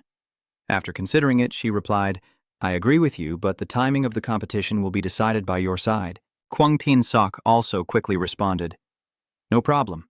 Looking at the boy, Lu Van Ni, students of Hualang all come from noble backgrounds and are clearly more skilled than the city boys, so letting the freshmen experience a little stumble is also good. Zhong Yuan's combat power is too strong. Once he leaves, others won't be able to learn from him.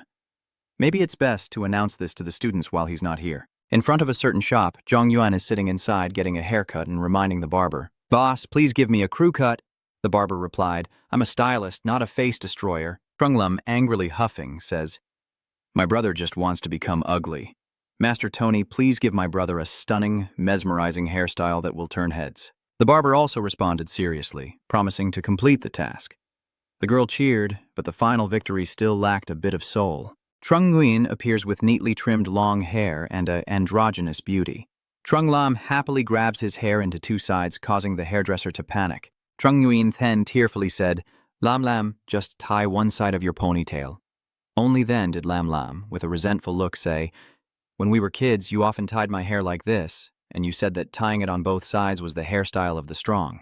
The trickster Trung Nguyen forced a nervous smile and looked away before ruffling her hair and saying, "Lam Lam is grown up now. It's time for me to unlock your dark magic powers." Trung Lam was stunned and said, "Wait, you want to do that? I'm too embarrassed now. I'm not a little girl anymore." Trung Lam exclaimed, "Hua," after the two siblings left the hair salon. Trung Lam's hair was now styled into two adorable braids. The girl pouted and said, "From now on, I'll style your hair every day." Trung Nguyen casually replied, I will tie your hair in pigtails from now on. Then, realizing he had made a mistake, he suddenly froze in shock. Trung Lam felt like she had gotten a good deal and happily responded. Chung Jiao transitions to the school's public training room where a girl appears and asks, 1-1, why did you suddenly increase your training? The person asking is Kwang Tu-Nguyen, To Uyen-Wan's roommate and twin sister of Kwang Tien-Sok. Seeing To Uyen-Wan running hard on the treadmill, Kwang Tu-Nguyen continued, so is it because Trung Nguyen refused to form a team that you were upset? The competition rules changed, and it's natural that you and Feng Qin disbanded. He said, I'm not strong enough. Huh? Even with the strongest support from the core, it's still not enough? The strongest support is what Trung Kuk Ki Nguyen wants. Not me To Uyen-Wan, I should keep training myself. If even a genius like you is working so hard, how are ordinary people like us supposed to live? Suddenly, her phone rings loudly, and the pork bone takes out the key. Wow, my little brother called you today, huh? What's up? Want me to gather some intel for Hoa Lang? Kwang Tien-Sok, now sitting in a corner with a hesitant look, said, It's not about that. Inside, he reassured himself to stay calm so he could find the mysterious girl he bumped into in the hallway today, and not turn against her. When I see a male student, I usually just poke or pat their head. It's a normal habit of female students, so there's no need to judge. Now that I go to a different school from my sister, I've stepped out of her shadow. I want you to help me find a female student. She is a student at your school. This morning, I ran into her in front of the staff room at Tan An, with long, straight black hair, slender and gentle, and especially very cute. Kwang Tu-Nguyen, feeling a bit intrigued, asked, Are you looking for trouble or trying to pursue her? Kwang Tien-Sok blushed shyly and replied, I just like her. I think I already like her. Kwang Tu-Nguyen cheered happily.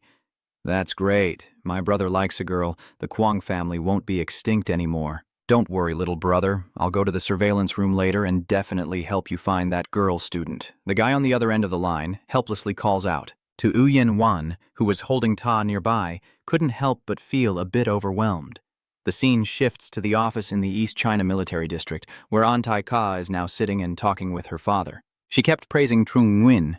Dad, you probably don't know how talented Huyen Min really is. And Quenfong somewhat helplessly replied, I've already bragged about Ta's achievements to Dad 3 times.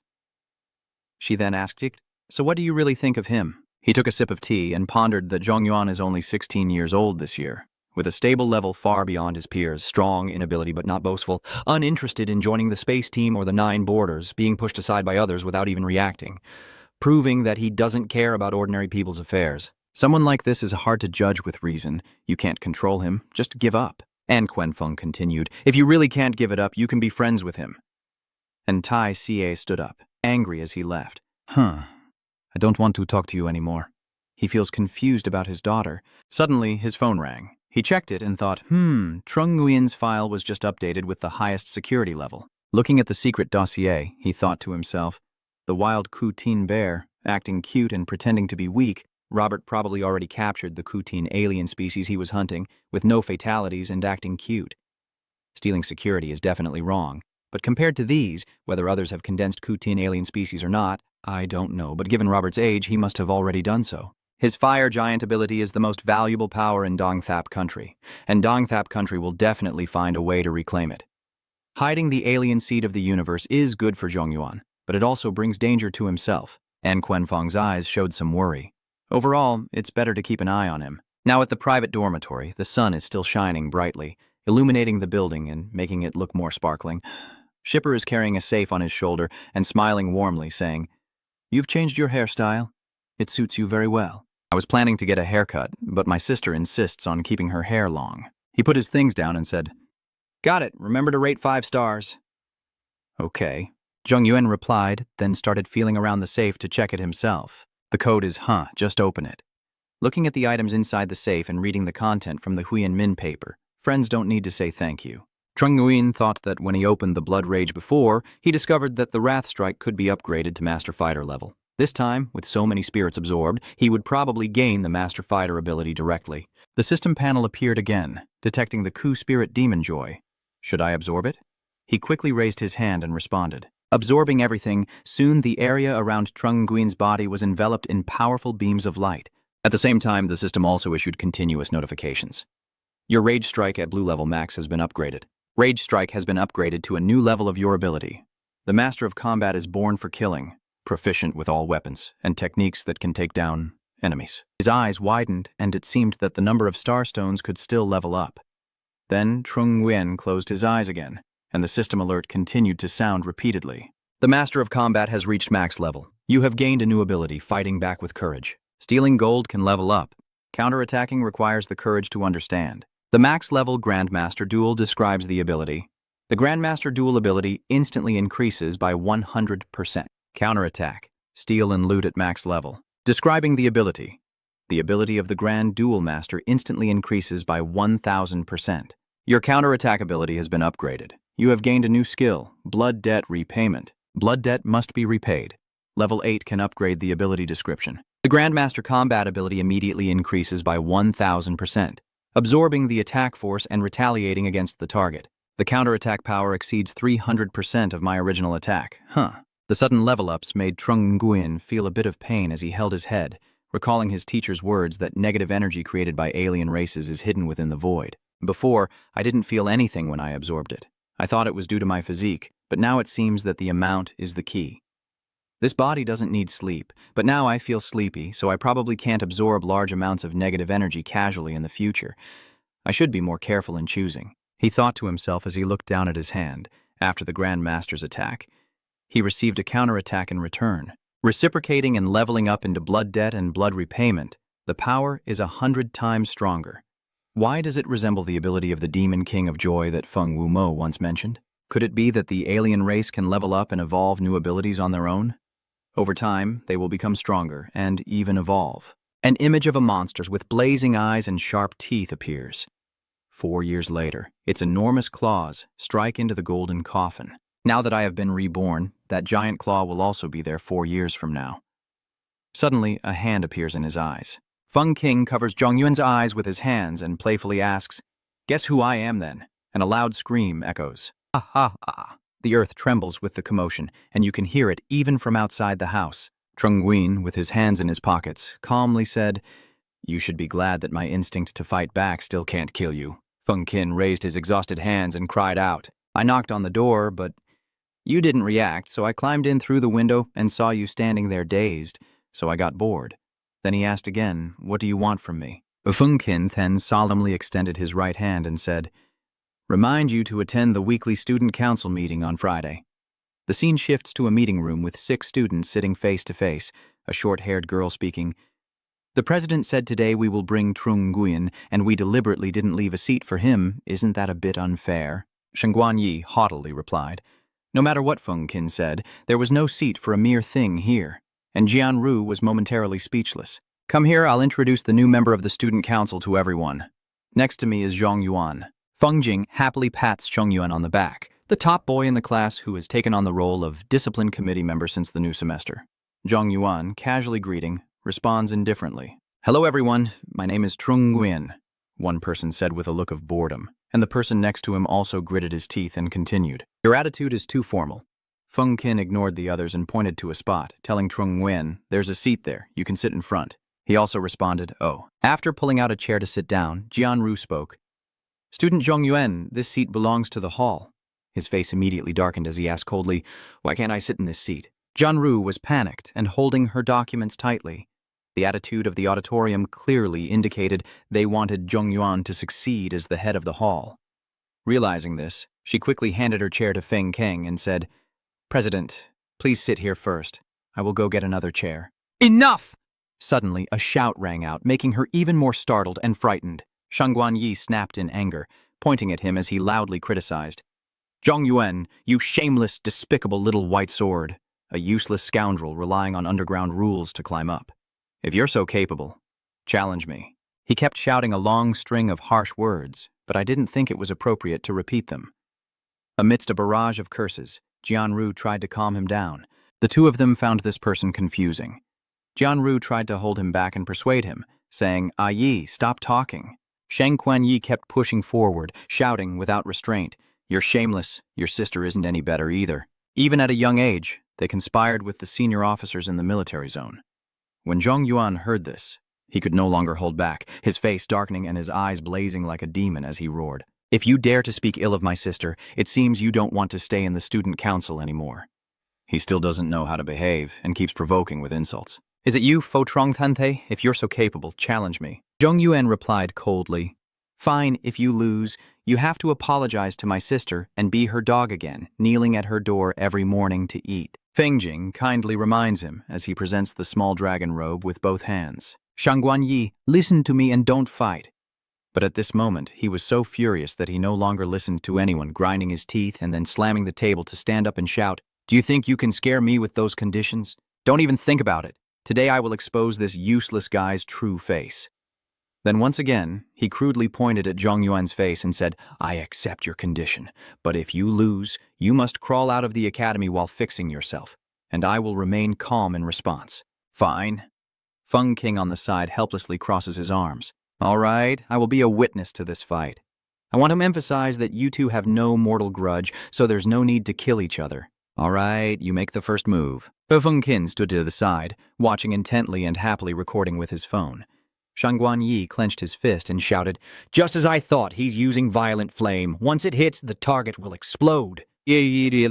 Mankin's strength increases by 150%, surrounded by a fierce blaze. Grandmaster Trung Nguyen simply sidesteps lightly. His move missed. Thuong Quan Wai looked back in panic and couldn't help but exclaim, No way.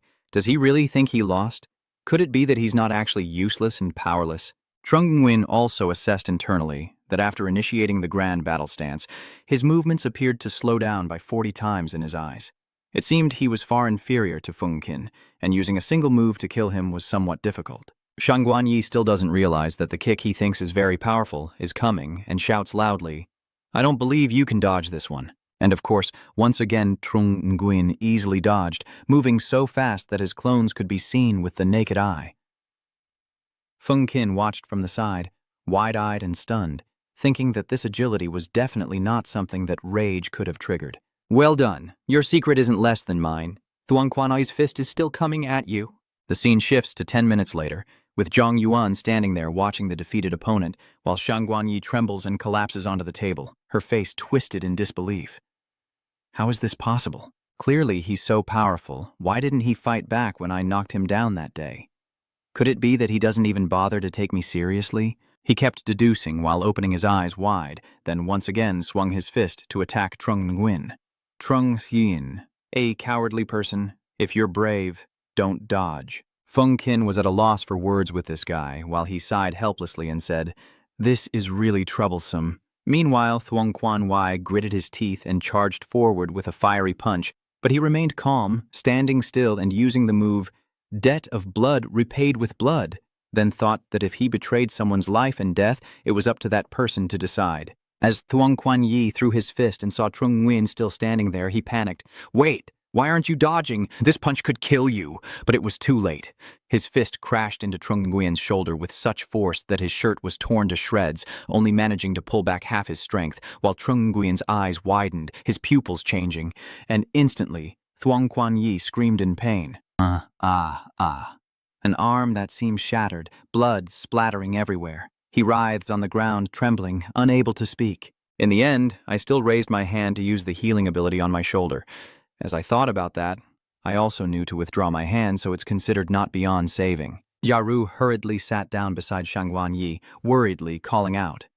A Yi and the others also looked on anxiously. A guy nearby took out his phone to record and said in amazement that Feng Jing deliberately used the word witness before the battle started. Thuong Quan Yi is still in the top 209 of the youth ranking. Zhong Yuan will rise in the rankings after this battle. The person next to him added that Trung Nguyen is strong, but to break someone's arm over a small disagreement is a bit too much.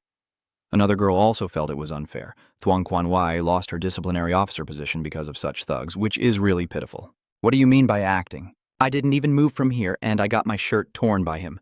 Feng Kin quickly retorted, Your arm is already broken, and you're still saying you didn't do anything. Zhong Yuan sighed helplessly, thinking, This is too troublesome. Can I get past this now? Then he started to act super cunning, his eyes shining brightly as he said, It has nothing to do with me. We're supporting each other. Do you think I've never studied physics before? What if the force and the reaction are equal? He's crippled, but you're fine. At that moment, Trung Nguyen looked at you with confusion and wondered, does bluffing not work because this ability is unpredictable? All right, your shirt is torn. Let me sew it up for you. Trung Nguyen then asked, "Do you have this incident in your plans?" Feng Qin also replied, "Almost. Even now." Jia Ru was sitting beside Shangguan Yi, who was injured. Then she turned back angrily and shouted, "Ah Yi is hurt like this. Do you still have the mood to laugh and talk? Feng Qin, go and treat her quickly. What are you rushing for? Am I your scapegoat? Do you really think 2 years of self-cultivation made me a good person? Do you want them to shout and yell at will? This fool keeps challenging me over and over, ignoring advice and insisting on fighting my people. I can't control him, so do whatever you want." As he spoke, he calmly sat down on the chair, seemingly at a loss for words, only glaring and shouting, "You!" The people around who have been watching also start to discuss among themselves. To be fair, throughout the entire process, Trung Nguyen kept avoiding and didn't even take the chance to fight back, which was already very decent of him. Shangguan Yi truly doesn't know right from wrong. The person Feng Qin suggested can't be a weakling, right? Feng Qin not helping him is just deserved. Everyone around is talking, and Jianru is now biting her lip in worry, thinking what's going on. Did they just switch sides and start defending Zhong Yuan after supporting Yi? Usually they don't act like that out of nowhere. Forget it.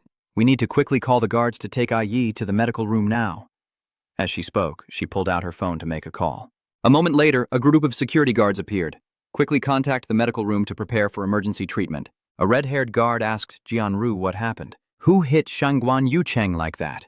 Zhong Yuan immediately stepped forward and took responsibility, saying it was me. Feng Qin then explained from behind, "They are fighting fairly. I can vouch for that." The red-haired guard continued, "No matter what the truth is, if you have caused serious injuries to Shangguan Yi, you will still need to come with us. We hope young Master Feng won't make things difficult for us." Feng Qi quickly stepped in front of him and questioned, "How? Are you threatening me?" The red-haired guard quickly replied, "I dare not, my lord is just following the rules." Zhong Yuan then patted Feng Jing's shoulder to comfort him. "It's okay, I'll just go with them for a while. I believe the people above wouldn't be so clueless as to not tell right from wrong."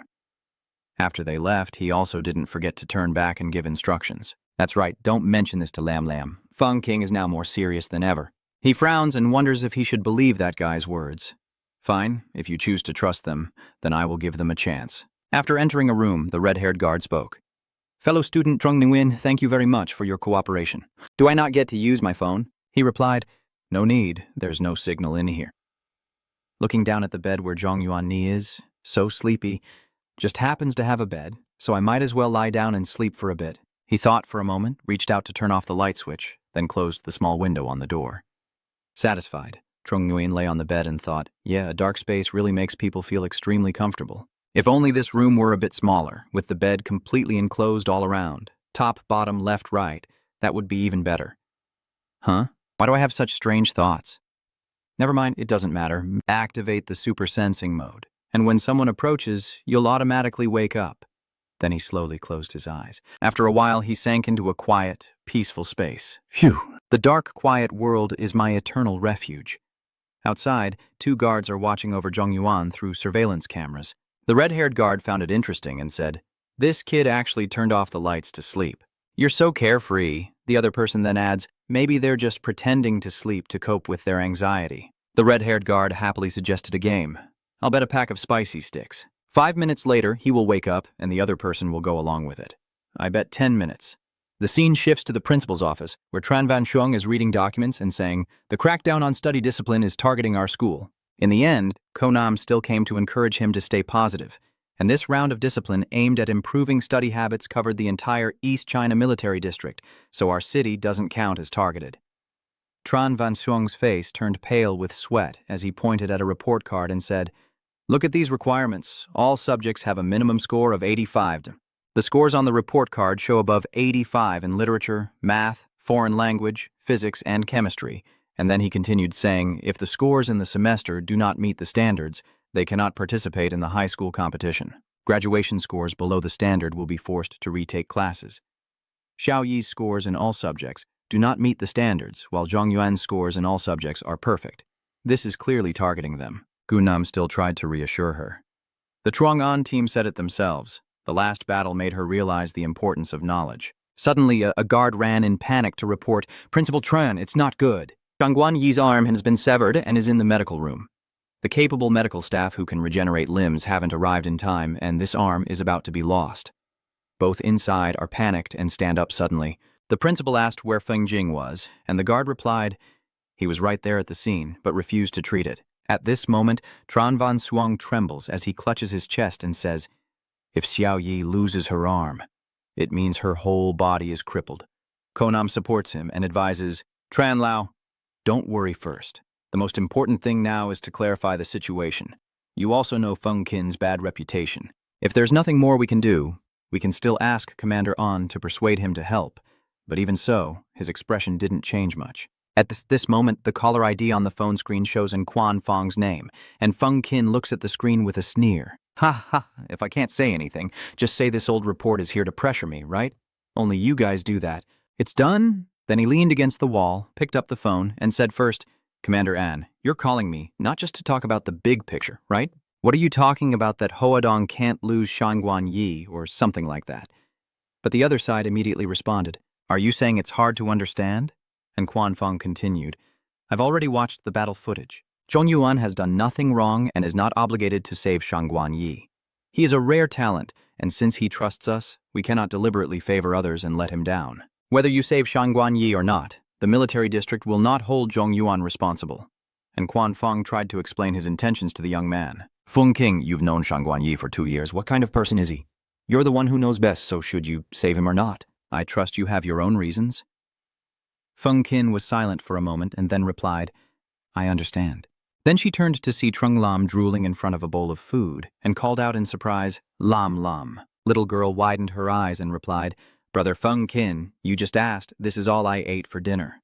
Trung Lam looked innocent and said, "Is that not okay?" Then she started to wonder again. "So, isn't your older brother attending the regular student council meeting this afternoon? Why didn't you come to the cafeteria with me?" Feng Qin casually replied, "Your brother was bitten by a dog and is getting rabies shots at the hospital." Trung Lam exclaimed in panic, "Oh!" And then he kept talking, saying he's fine, just a scratch, but you know if you get bitten by a dog, even a minor one requires a shot. The girl then lowered her head, looking worried. "Oh, really?" Feng Qin changed the subject, pointing at the dish in Trung Lam's hand. "Lam Nam, while your brothers aren't here, you only eat the spicy chicken stir-fry and nothing else. And I'll tell them." The girl's eyes widened, then she immediately frowned in an adorable way, saying she must not tell. "It's just that I accidentally took a little more and was too shy to return it." Standing at the food stall, Feng Qin said, "Let's do this. I'll order more vegetables and main dishes and share them with you." "The spicy stir-fried chicken took more than I needed and shared half with you," Trung Lam asked, confused. "Aren't you not supposed to eat spicy food?" He replied that trying new dishes once in a while isn't a bad thing. Once seated at the table, the girl pointed at Feng Qin's food tray and said, "Hey, Canton's spicy fried chicken is really delicious. Dam said that once you try it, you'll be hooked." "Really?" Then he picked up a piece and put it in his mouth. Feng Qin felt like he was on fire. His nose turned red. His eyes almost rolled back as he thought, "Spicy?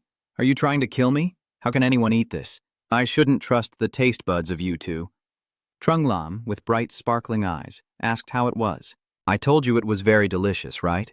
Feng Qin hurriedly chewed the food and then turned to give a thumbs up to praise the girl. "So delicious it feels like flying to the sky."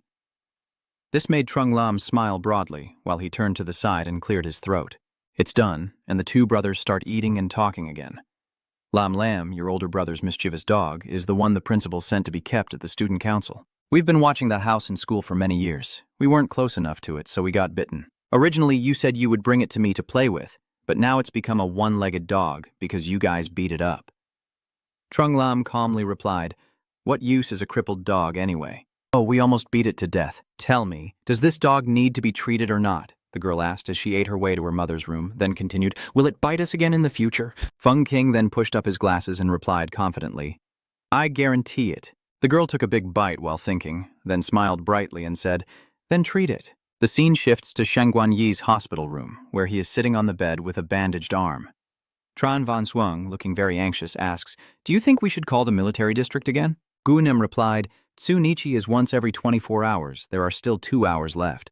Why are you in such a hurry? If Feng Kang really doesn't want to come, no one can do anything to him," Thuong Quan Wai said irritably. "Enough, everyone go out, you're just disturbing my rest." Yaru also spoke at this moment. "Uncle Tron, let's go outside so Ah Yi can have some peace." Tran Wensong advised, Xiao Yi, rest well. The three of them followed each other out of the hospital room, and Shangguan Yi said nothing more. After everyone left, he buried his face in his hands, blaming himself for making such a stupid mistake, clearly knowing that Zhong Yuan was the person Feng Qin chose, but still stubbornly doubted his strength. Zhong Yuan didn't fight back after being beaten and always gave way during the decisive battle. Why didn't I think of it? Always wanting to hurt good people like that. Even if Feng Qin hadn't come to save me, I would still deserve it. As soon as he thought about it, Thuong Quan Ai's body trembled even more intensely. Feng Qin appeared out of nowhere, leaning against the doorframe and asked, Now you regret it? Thuong Quan Ai was momentarily stunned, then quickly knelt before him to admit her mistake. I was wrong. I really know I was wrong. I won't dare again in the future. Please, save me. Feng Qin also quickly used the sunshade technique, placing his hand on his shoulder, healing and comforting him at the same time. All right, don't cry anymore. After a while, Shangguan Yi's arm also recovered, much to his own amazement. The new bandages had fallen off on their own. After finishing the treatment, Feng Qin left the hospital room and said, This time you're lucky. He didn't want to kill in front of everyone. Next time, if you seek death again, no one will be able to save you. Then Feng Qin reminded him not to forget the agreement. Your arm can recover because your sister doesn't want a one-legged dog. Let's switch to the guards. They are talking among themselves. Has that little guy Zhang Yuan been able to sleep after a day and a night? Every time I brought him food, he didn't react at all. Maybe he's just pretending to be asleep? Is it okay that he hasn't eaten, drunk, or gone to the bathroom for so long? Suddenly, a man hurriedly pushed the door open and asked, The military district has investigated and documented everything, so why haven't you released him yet? It's not that we won't release him, he just refuses to come out, the man said, a bit surprised. Let me see him. He pushed the door open and called out, Zhong Yuan, get up. It's done! The man turned on the emergency lights and, standing in front of the still resting Zhong Yuan, continued, The matter with Shangguan Yi has been resolved. You don't need to take any responsibility if you want to sleep. Just go back to the dormitory and sleep. But when he touched his body, he was shocked and exclaimed, Huh? Why is this kid so cold? Then he put a finger on his nose to check his breathing before panicking and shouting loudly at the guard, Hurry and call the medical staff. A guard asked again, Call Feng Qin.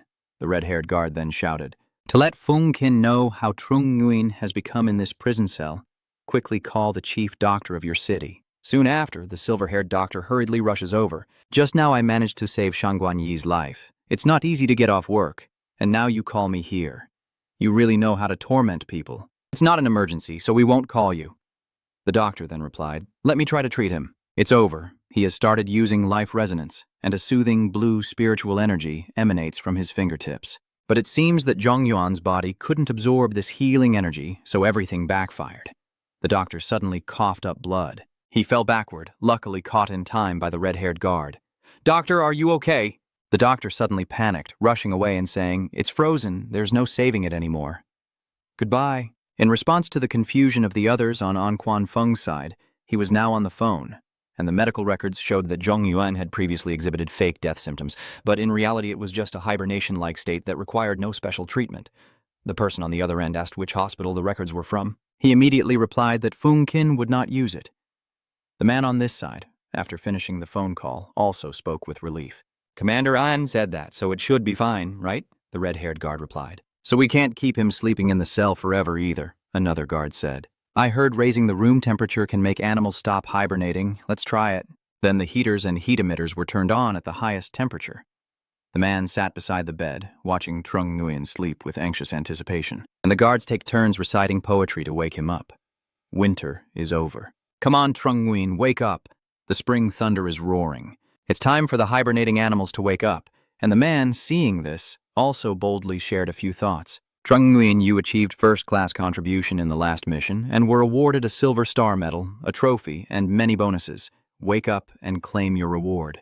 Another guard, bolder than the rest, held up his phone excitedly and said, I have dozens of high-resolution, unedited images here. I will give you everything if you wake up.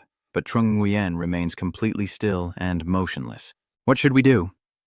We've tried ever rerouting. Since it's come to this, we shouldn't insist on saving face anymore, call Feng Qin quickly. Meanwhile, Zhong Yuan is still sleeping soundly within his subconscious, in an endless dark world, thoughts echoing in his mind. There is no time, no space. This is the other side of the life and death boundary. Stay here and become one with this place. Suddenly, some highly Jidong words awakened his deep sleep within his subconscious. Zhongyuan, your sister was beaten by people from the Hoalang Academy. Trung Nguyen, your sister was beaten by someone from the Hoalang Academy. His words grew louder and louder, until finally Zhong Yuan opened his eyes wide. He quickly sat up, grabbed Feng Qin's collar, and demanded an explanation. What did he say? The man hurriedly asked, Trung Nguyen, are you okay? Do you need to go to the infirmary for a checkup? The two guards embraced each other and exclaimed joyfully, You're awake, you're awake. Finally, you're awake. Feng Qing was the happiest of all, quickly grabbing his hand and pulling him along happily, saying, He's very healthy, no need to check on Yuan, let's go get some late-night snacks. Has a day and a night already passed? Why do I feel like I just lay down? He thought to himself that even the super-sensitive perception couldn't wake him up. Then Zhong Yuan looked back and wondered, the principal just let me go so easily, that's really strange. Fu Qin immediately explained, there is a regional commander backing you, so a small principal wouldn't dare to trouble you, he said with confusion. Commander Feng Jing replied, I am the Eastern China Military Region Commander, An Quanfeng, father of An Tai. I don't understand why this fox is defending you, maybe it was moved by your sincerity. Hearing that, Trung Nguyen began to stroke his chin in thought, originally thinking that if they kept protecting Shangguan Yi, he would level the academy. Tisk, I should keep that to myself. Then suddenly remembering something, Trung Nguyen hurriedly turned back to ask, That's right, earlier you said something like, my sister was beaten by someone from Hoa Lang Academy. Fu Jing then scratched his head and replied, This goes back to the tradition of competition between the two schools. The scene shifts to 12 hours earlier, Zhong Lan sitting with her head bowed in sorrow. I lost.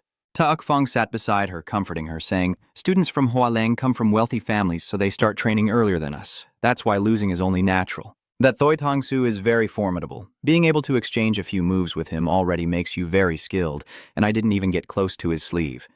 The girl still sniffles and replies, Losing is losing. I'm not making excuses like you. It's clear I'm not strong enough. I want to try twice as hard to become even stronger.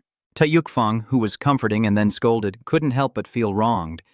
Lu Van, sitting above, crossed his arms and pondered. This competition with Hoa Lang had sparked Trung Lam's fighting spirit, so it was not a wasted effort. Later, Trung Lam makes a phone call to someone, speaking with determination.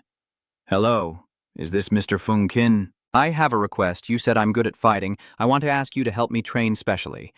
And now, Feng Jing concludes, that's how it is. Suddenly, Trung Nguyen appears like a demon to question her, so she hid the fight from me and went to you for special training instead of me. Don't look at me. I honestly told you everything. I think it's good for you, standing in front of such enormous anger, Feng Qin kept explaining. The old man honestly said that although your sister wasn't injured externally, her small soul was hurt by the people of Hualang Academy. She must really hope for a super brother to avenge her. Unfortunately, only freshmen are allowed to participate in this competition.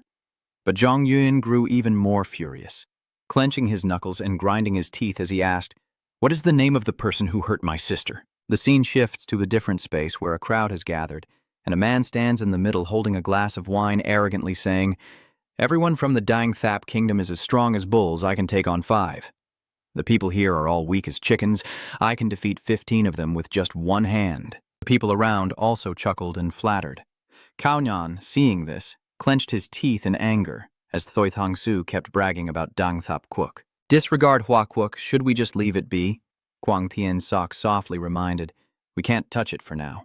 Thoi Tang Su, who has half Tu Mat Quoc blood, came to Hua Quoc to participate in the university tournament. His family has spent 200 million yuan on this, and they have also exchanged other benefits with the board of directors. The board of directors wants to use both schools to boost his position, so they even let me bypass the student council of Tan An and speak directly with the mentor, at least to keep up appearances for him. It's just a pity that none of the first-year students at Tan An Academy can stand up to him. As he spoke, he sighed helplessly when suddenly a loud shout made both boys look out in shock. Trash of Hoa Lang Academy, come out and fight. Trash of Hoa Lang Academy, come out and fight, Quang Tien Suk asked in panic. What's going on? Hao Nian also responded with suspicion. It seems to be someone from Tai An causing trouble. It's only 11 o'clock and the match isn't over yet. I'll go check it out, Quang Tien Sok said as he rushed out of the door. Outside, Feng King is holding a loudspeaker, continuously shouting trash talk from Hualang Academy. Come out and fight! Next to them is Trung Nguyen's androgynous beauty. The two stand incredibly cool. Quang Tien Sok remembered the image from before, so shocked that she instinctively exclaimed. It was her. Huang Tiansuk became even more panicked. It's her, the destined person, and it has to be her. But today she looks more and more like a boy, while across from her, Zhong Yuan shines like a star. He hurriedly turned to ask his friend for an opinion. Kaonyan, do you think the person next to Feng Qin is a girl or a boy? Kaonyan also answered seriously. No matter how you look at him, he's definitely a male student. In recent years, it's very common for male students to have long hair. Don't judge someone by their hairstyle in the auditorium. Hearing that, Huang Tianzuk felt incredulous. Then he raised his hand to his chest and cried, "How can he be a male student? No way, absolutely not." Unexpectedly, the arrogant master stepped forward and said, "I defeated 15 of your trash disciples, and you still refuse to admit defeat. Now you want to add 2 more. Zhong Yuan frowned and asked, "So it was you who fought my sister?" He replied calmly, "Fighting one person to one person, does Hua Nation not care about face?" At this moment, he was channeling spiritual power in his hand, saying something. Today is the scheduled competition day. As he spoke, he poured all kinds of powers into his fist and punched him directly in the face. Courage, freezing, major moves, blood for blood. He punched and shouted, "I came to challenge, isn't that what you asked for?" The punch distorted the face of the defeated master instantly, sending him flying and crashing into the nearby fountain, causing water to spray from his hood like a small fountain, as astonished voices erupted. "Damn it, you're really powerful. What kind of ability is this? Hurry up and call someone to heal her." Trung Nguyen is still serious in his punching stance, and his spiritual energy hasn't dissipated yet. It's done. I look at my fist happily and say, "I think I've become stronger after sleeping." Pang Qin next to me also gasps in surprise. "How strong do you have to be to kill a Feng Wu Mo?" Zhong Yuan clenched his fist and replied, "It's not about how many I can kill, but about paying less of a price." Feng Qin asked again, "How long is the weakened period now?" Zhong Yuan asked confusedly, "What does this have to do with you? Is it convenient for hiding things for him?" He replied for a long time, reaching out to create a source of spiritual power while observing it, thinking that his mental strength also seemed stronger, and he was using 4 abilities at once without feeling tired at all, sleeping in a prison cell and still getting this effect. Maybe I should do it a few more times. At that moment, Thoi Tang-su staggered to his feet with someone's help, a lump swelling on his face. He couldn't hide his anger as he shouted, "You despicable Hua Nation, attacking before I was ready. I'll kill you." Trung Nguyen still looked at the spiritual energy in his hand and calmly asked, "Can a match between 2 schools end in death?" The person beside him immediately intervened. "No, this guy is an exchange student from the Tsumitsu Kingdom. Killing him would lead to international issues." Only then did he realize and nod in understanding. Thoi Tang-su's name is disrespectful, and he starts shouting again. "Trash! This time I won't hold back." Huang Tiansuk raised his hand to stop him and calmly said, "Wait a moment," then turned to ask Feng Qin. "Feng Qin, what's the name of the person you brought along?" He casually replied, "Trung Nguyen, a first-year student who doesn't violate the pact." Huang Tiansuk broke out in a cold sweat and exclaimed, "It's Feng Qin, the male student, who shouted." No more words. Huang Tiansuk was struck by a bolt of lightning and dropped to his knees, frozen in place, mouth agape in shock. Is he really a male student? Wait, are you saying his sister was beaten up and she's also a first-year student at Chang'an? Classmates from the same grade, but with different hairstyles. Could the girl with straight black hair that day be his twin sister? After thinking, Huang Tiansuk lowered his head again and introduced himself to Trung Nguyen's confusion. "Hello, Trung Nguyen. My name is Huang Tiansuk. I am 18 years old, 1.89 meters tall, weighing 78 kilograms, and yet I continued without stopping, saying I am deeply loyal to your sister, and I want to pursue a relationship with her based on marriage." This made Feng Qin feel terrified, and the face of the person beside him had already started to turn dark. "Very well. Others joke around, but you actually went through with it, and you even say Duong Huang is like that. There's no way we can keep this person." Trung Nguyen's eyes are now bloodshot like a fierce demon. Master Tho Thang was furious, thinking Huang Tiansuk is really capable. No wonder his accomplices wouldn't let me go up. "Zhong Yuan, right? Earlier you hit me, now it's my turn to sneak attack." As he thought this, he showed a sinister and cruel expression, beginning to use his mimicry ability by contact, mimicking the target's abilities with the number of abilities not exceeding his own. I am a capable user with those 3 abilities. Even if this punch is powerful, it cannot surpass the 3 types of abilities. Suddenly, he froze completely, eyes wide open in shock as if he couldn't understand what was happening. Then Thoi Tang-su suddenly coughed up blood and collapsed, causing the others to panic. Why did Thoi Tang-su suddenly fall?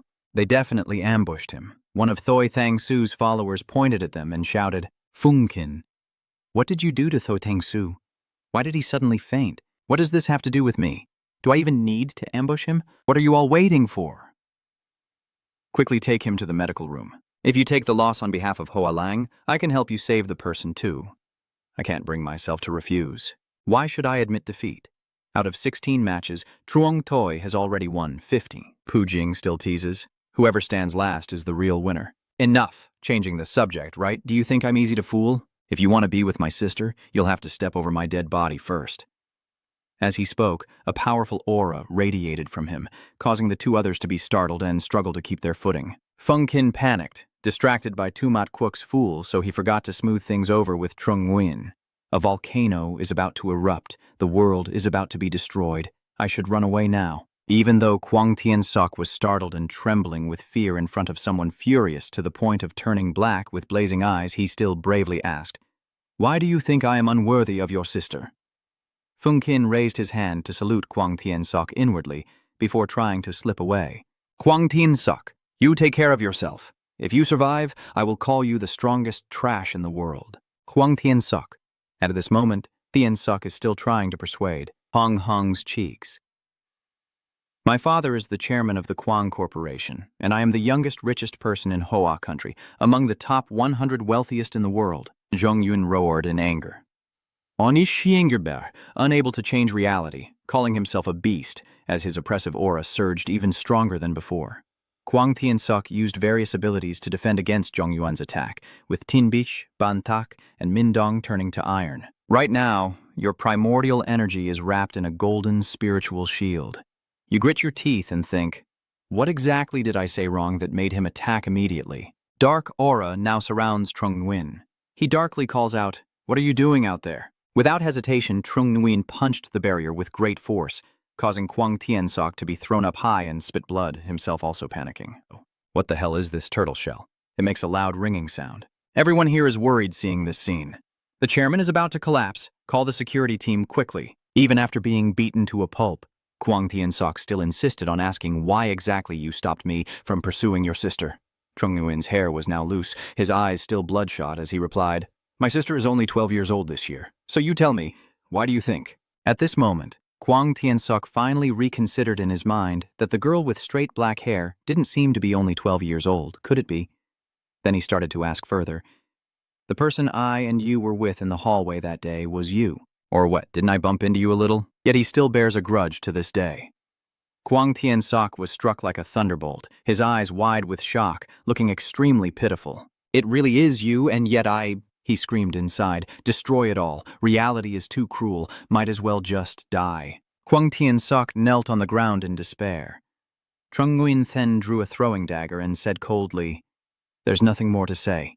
So at this moment, Kwang Tien Sok was stunned and stared wide-eyed at the sword in his hand.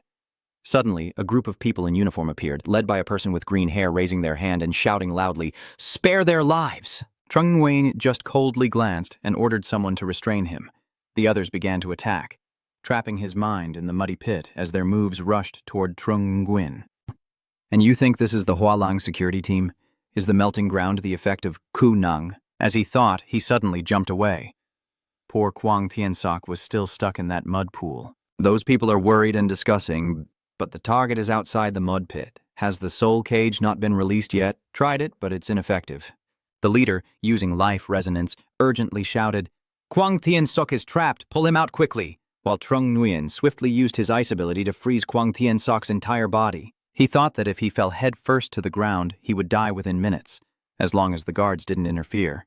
Then he shot 3 darts at the Hualong guards. They were blocked by the throwing knives. Zhong Yuan calmly said, "I don't like killing innocent people. Don't move." They gritted their teeth and thought, "It's not good. This person is too strong. We're no match for him, and if he really wants to kill Kwang Tien Sok, we can't stop him, and we'll only drag ourselves into it." Then, turning to the green-haired person, he shouted, "Jianjun Ning, activate the life resonance link." The person named Jianjun Ning replied, "No, if Ning activates it, he will die. I can still hold on." The teammate worried, "No, if you continue, you'll die. You still have a bright future ahead. I promise I'll help you keep track of the Dong team." All right, Tran Quan still tries to send his spiritual power while Yi Kiet responds, if I can't save a student, what's the point of staying in the Doong team? The image of Tran Quan fighting side by side with Trung Lam flashes in my mind. After recalling, Trung Nguyen begins to realize that he was Lam Lam's healing teammate in a past life. He fought against the monsters until the very last moment without retreating, and dying for a scumbag is not worth it. Keep this scumbag alive for now and deal with him later. With that thought, he began to retract his freezing ability. Kwang Tien-suk is still lying face down in the mud while the battle squad is trying to treat him. The other guards are shocked to see Trung Nguyen walk away like that. Is he just going like that? Do I need to chase after him? Hurry up and save the person. After a while, Trung Nguyen saw Feng Qin sitting and waiting for him on a roof. As soon as he saw Trung Nguyen, he spoke up. I'm pretty sure Kwang Tien-suk is done for this time. I didn't expect you to hold back at the last moment. Zhang Yuan calmly walked past and responded, I'm sleepy and too lazy to keep fighting. Fu Qin reappeared on the ground, leaning against the wall and said, because his healing system causes life resonance, you don't want to accidentally harm innocent people, do you? Oh, Xian's people are being bullied. Trung Nguyen is a bit speechless. It's done. He took out his phone, looked at it for a while, and then said, there's no signal on my phone. I can't call a taxi. Come join me for the night run team in Shandong City. Feng King angrily stepped closer and shouted, do you know how far Hoa Lang is from your city? Trung Nguyen held up 3 fingers and calmly said, just 30 kilometers. Only 30 kilometers and you call that nothing? At this moment, he selected the contacts of the 9 regions, Ngim Nhuoc Nam, Dang Chi, Nham Bin, Dong Huang Uyen, Chong Duong Te Tu, Deep Di Nin, then continued. I won't run anyway. I prefer to call people on the emergency phone. The scene shifts to a different space, with tall buildings appearing outside a spacious, clean area, where a white car is driving by. Zhang Yuan is sitting inside the car, looking down at the female driver, and pondering, this sister came here to pick someone up, but didn't say a word the whole way. It seems that Feng King also doesn't want to talk to her. The girl driving looks cold and focused on the road. Looking at Feng Jing sitting and scrolling through his phone, Zhang Yuan wondered again if it was because she was like a spotlight. Feeling someone staring at her intently, the girl irritably turned her head and looked back with a haughty expression. What do you mean by a rich lady? She is my mother's friend. Surely you're not looking at her, right? He confidently replied, not a chance. It's getting late. I'm going to bed. He waved his hand and turned to leave. Feng King immediately called back, you're lost. That's not the dormitory. That's the detention room. Zhong Yuan replied calmly, clearly puzzled by Feng Jing's confusion. It's indeed a prison cell. After a while, the 2 of them returned to the familiar prison cell. Zhong Yuan lay down and sighed. I'll sleep for a while. What are you doing here? You want me to use my eyes as a nightlight for you? Feng Qin sat on the chair beside the bed and replied, are you afraid you'll sleep to death and not wake up? After hearing that, he just shrugged. Feng King continued speaking. Maybe you should tell your sister first. Trung Nguyen helplessly replied that it's now 1 a.m. and she has already fallen asleep, and also that she probably wouldn't want to see me for the next 2 days. Feng King was puzzled. Why? As I recall the small girl from the past, Trung Nguyen explained that Lam Lam has always wanted to be strong. Whenever she lost a competition, she would hide in a corner and cry, always looking dissatisfied. Then she angrily looked at Feng Qin and reminded him, you hide things from me and ask him to train you. I won't interfere with her matters, but you'd better not teach her any weird stuff. Feng Qin responded wisely. I still have some principles left. To be safe, let's test this sleeping thing. I'll sleep for 5 minutes, and you try to wake me up. He spoke while lying down on the bed. At first, Feng Qin was a bit surprised, but then he understood the situation and sat silently watching Trung Nguyen sleep, waiting. After a while, he leaned close to Trung Nguyen's ear and said, your sister is being beaten by people from the Hoa Lang Academy. But Trung Nguyen kept sleeping soundly, showing no reaction. Feng King thought of even trickier words, gesturing wildly as he said, Kwang Thien Suo kidnapped your sister Lam. Lam wants to run away with me, Yuan. Yuan, I was beaten by people from the Hoa Lang Academy. Please wake up quickly. Lam Dongluong said your sister is absorbing the star core, but Trung Nguyen still lies motionless. At this moment, Feng King looked down helplessly, thinking, is it impossible to wake him up?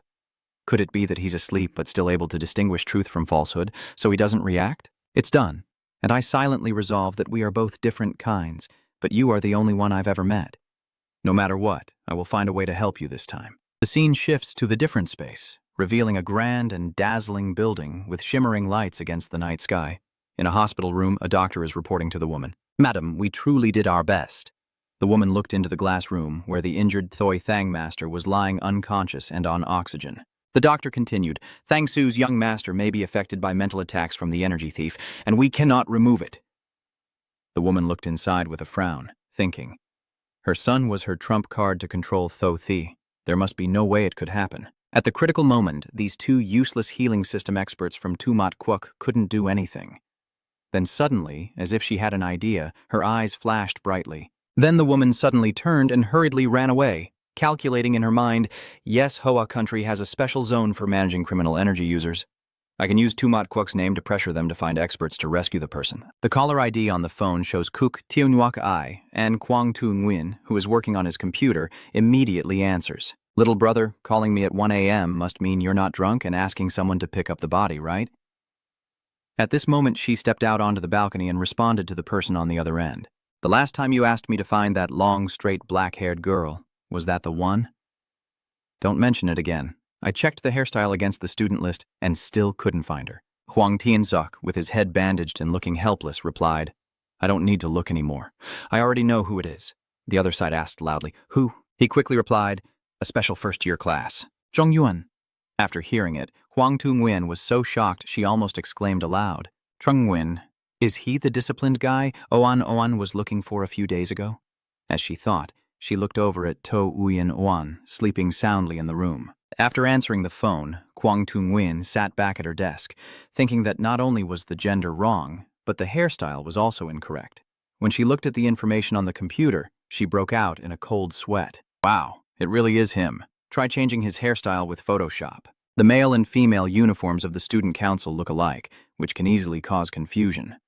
Then Trung Nguyen's photo was edited to change his hairstyle. Kwang Tu Nguyen immediately sent the Photoshop-edited picture to Kwang Tien Sok and asked, Do you think this is the person?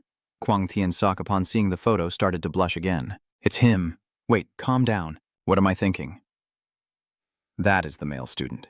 The male student, another personality appears to oppose him. Holding the pretty photo, saving it to rest your eyes isn't a bad idea. So you decide to keep the picture after a while, and then ask your sister if she still has it. What did your sister ask? I replied briefly. A photo. My sister charges 5 billion for one photo with no debt.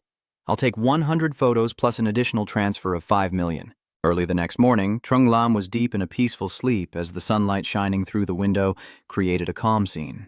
The phone now shows a notification that today is the 22nd Sunday, with nice weather and moderate temperature. And she finally wakes up after a long sleep, then sneezes. Maybe she caught a cold. Trung Lam wondered blankly, is it already morning? She was shocked when she saw her face in the mirror, her eyes swollen and dark circles around them. She thought to herself, I'm doomed. I cried so much last night. My eyes are all puffy. How can I go out now? At this moment, the phone suddenly rang, and Trung Lam was surprised. Why did Feng Kin call me so early in the morning? Could something have happened to my brother?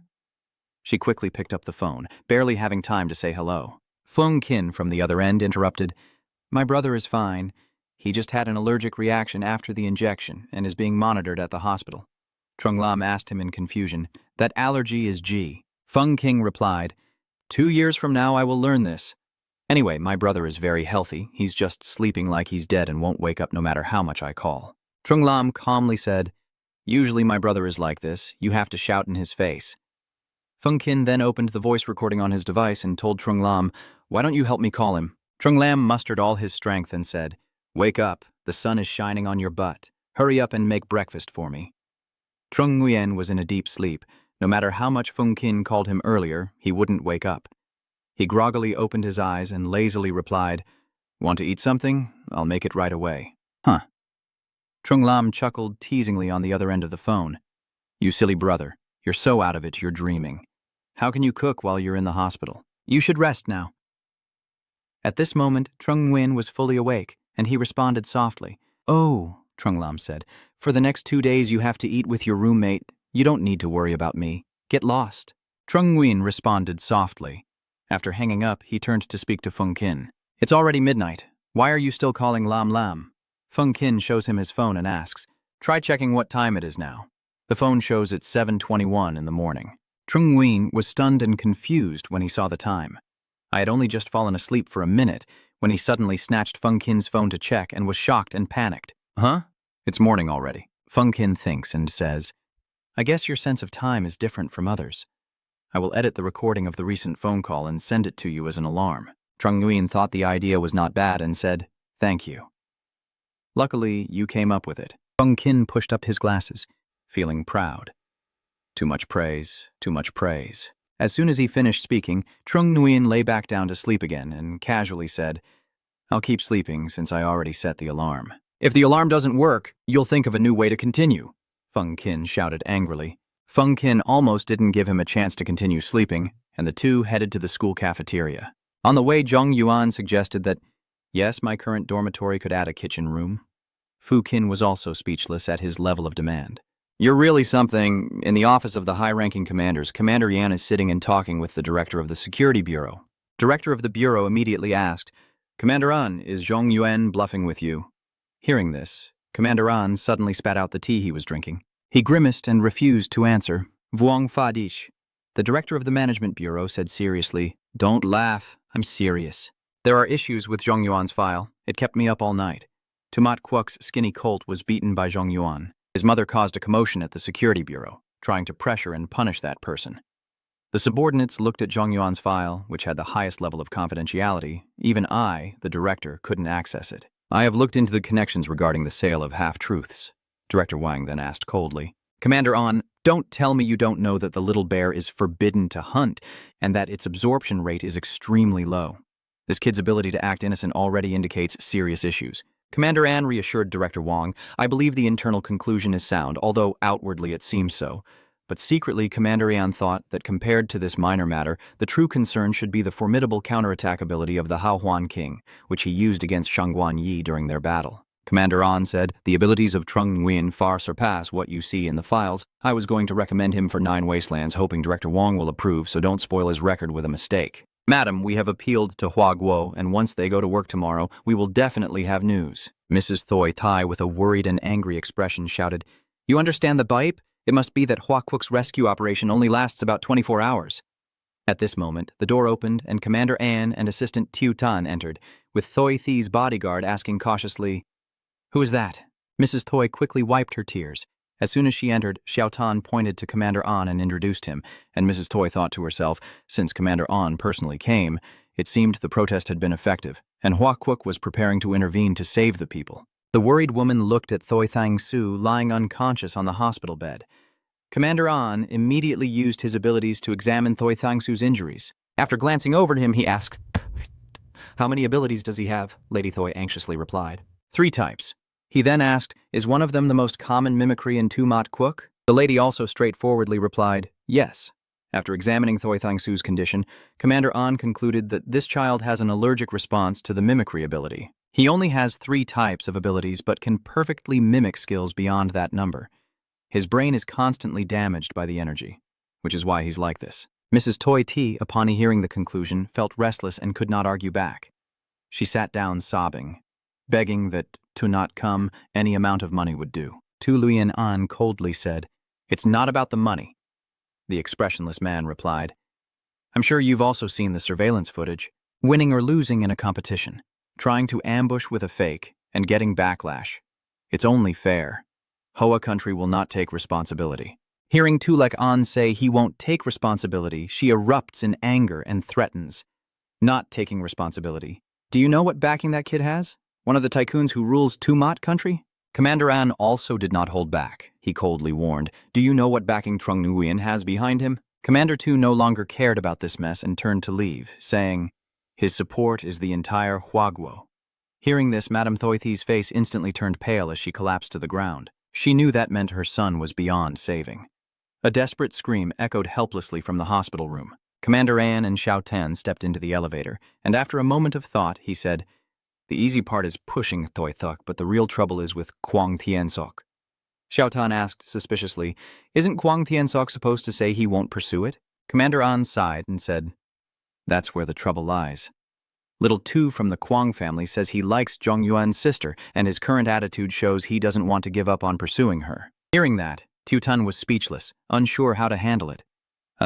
This is an order from Commander An, so later you go buy a comic book with pictures and subtly hint at him. Mischievously, Xiao Tan asked, Do you want to fight physically or psychologically? Commander Yan thought for a moment and said, "Combine them." Early in the morning, the Trung family brothers and Feng Qinsai arrived at the cafeteria. Trung Lam was humming as he walked. "Ha ha." Trung Nguyen gently said to his sister, "Just keep sleeping a little longer in the morning. Once the kitchen in my dorm is built tomorrow, I will make breakfast and bring it to you." Lam Lam looked at him with sparkling, coquettish eyes and said, "I don't want to."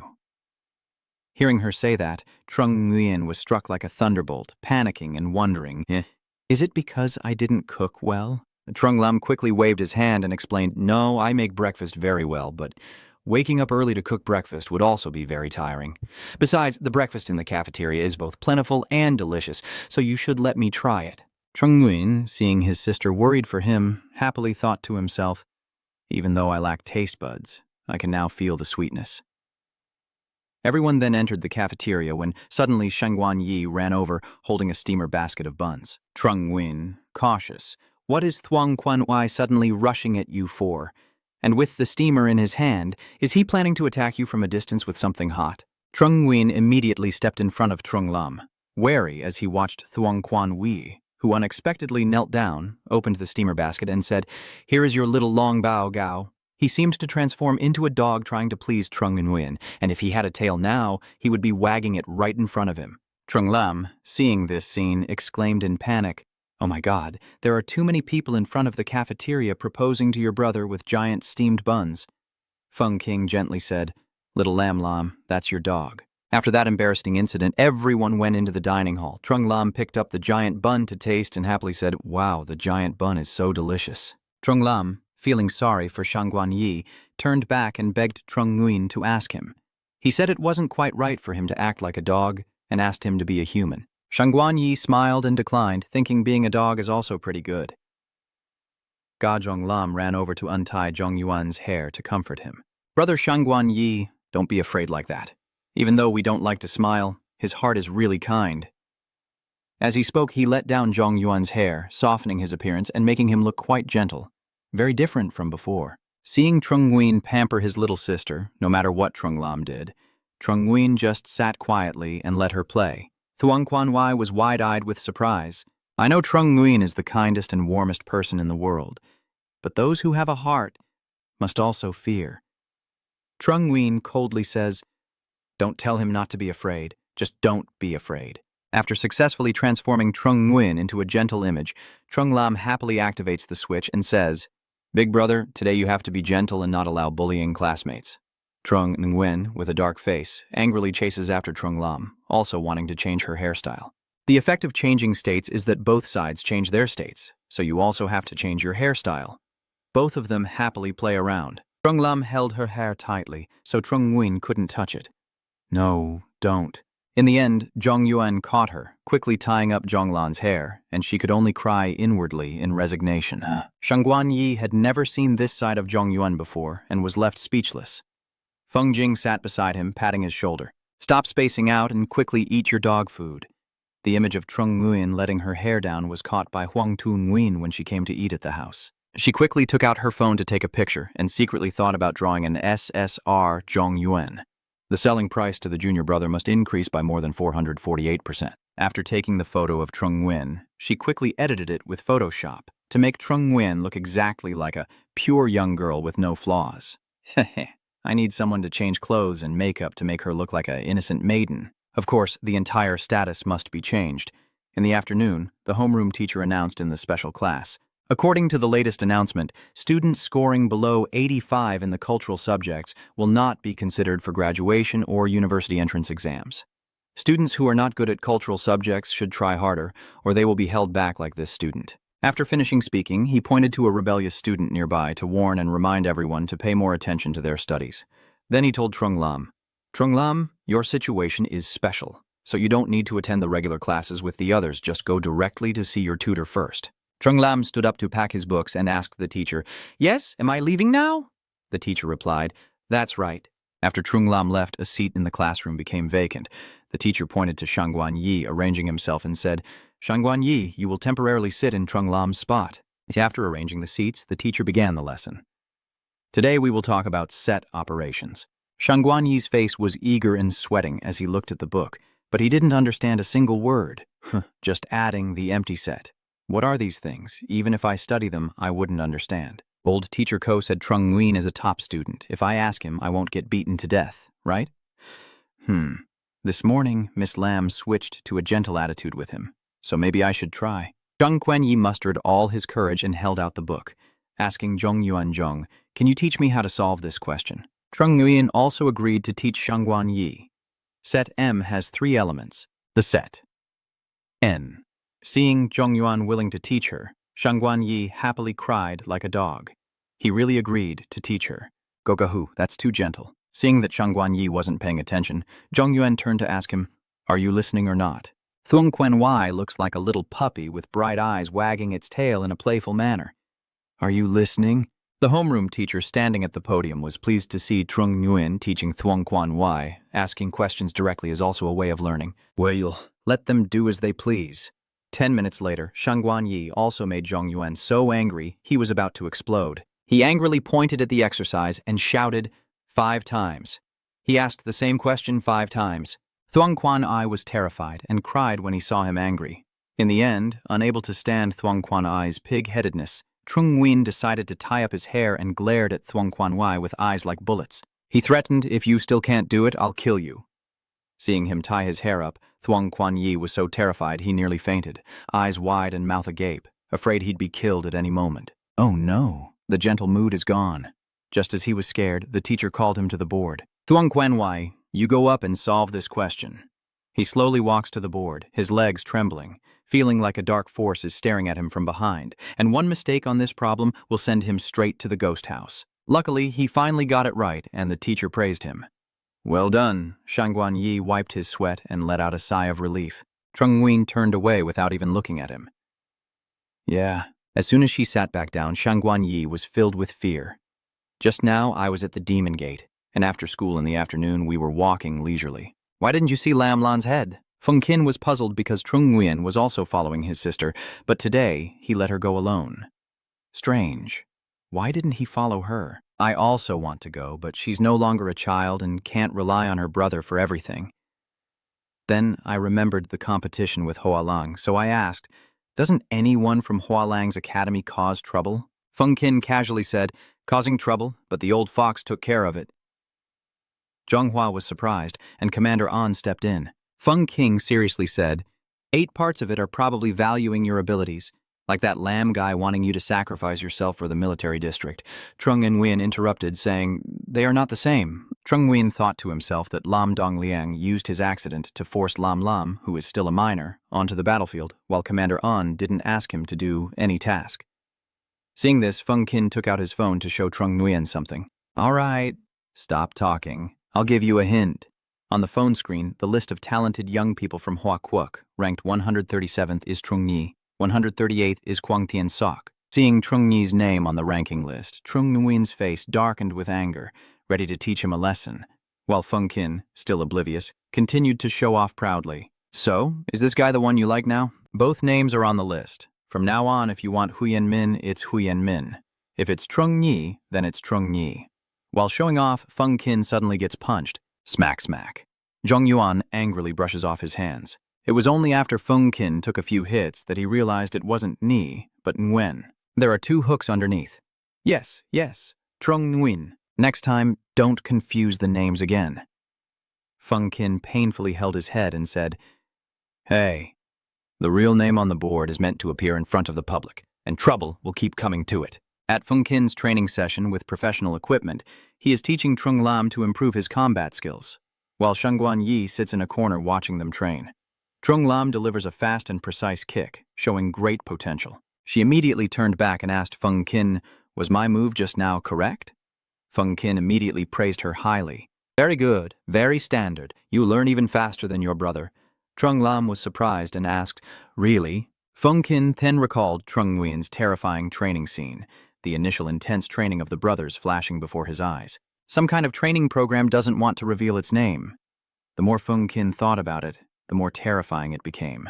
Trung Lam, seeing Feng Qin praise her talent, trains crazily. I want to do it when he and the others don't know. Slowly surpass him. Feng Qin secretly thought, actually, we already knew. Feng Qing then put a bunny ear headband on Shangguan Yi's head and said, Not quite fitting, huh? Shangguan Yu tried to spar with him twice. Seeing him wear the bunny ear headband with a sweaty face, he comforted him. Don't be afraid of getting hurt. I'm here. Thuong Quan Wai stepped forward timidly. All right, I'll go then, Trung Lam said confidently. Come out and fight. That evening, Trung Nguyen was studying alone in his dorm room when he suddenly heard a knock at the door. Trung Nguyen then asked, It's midnight. Who is it?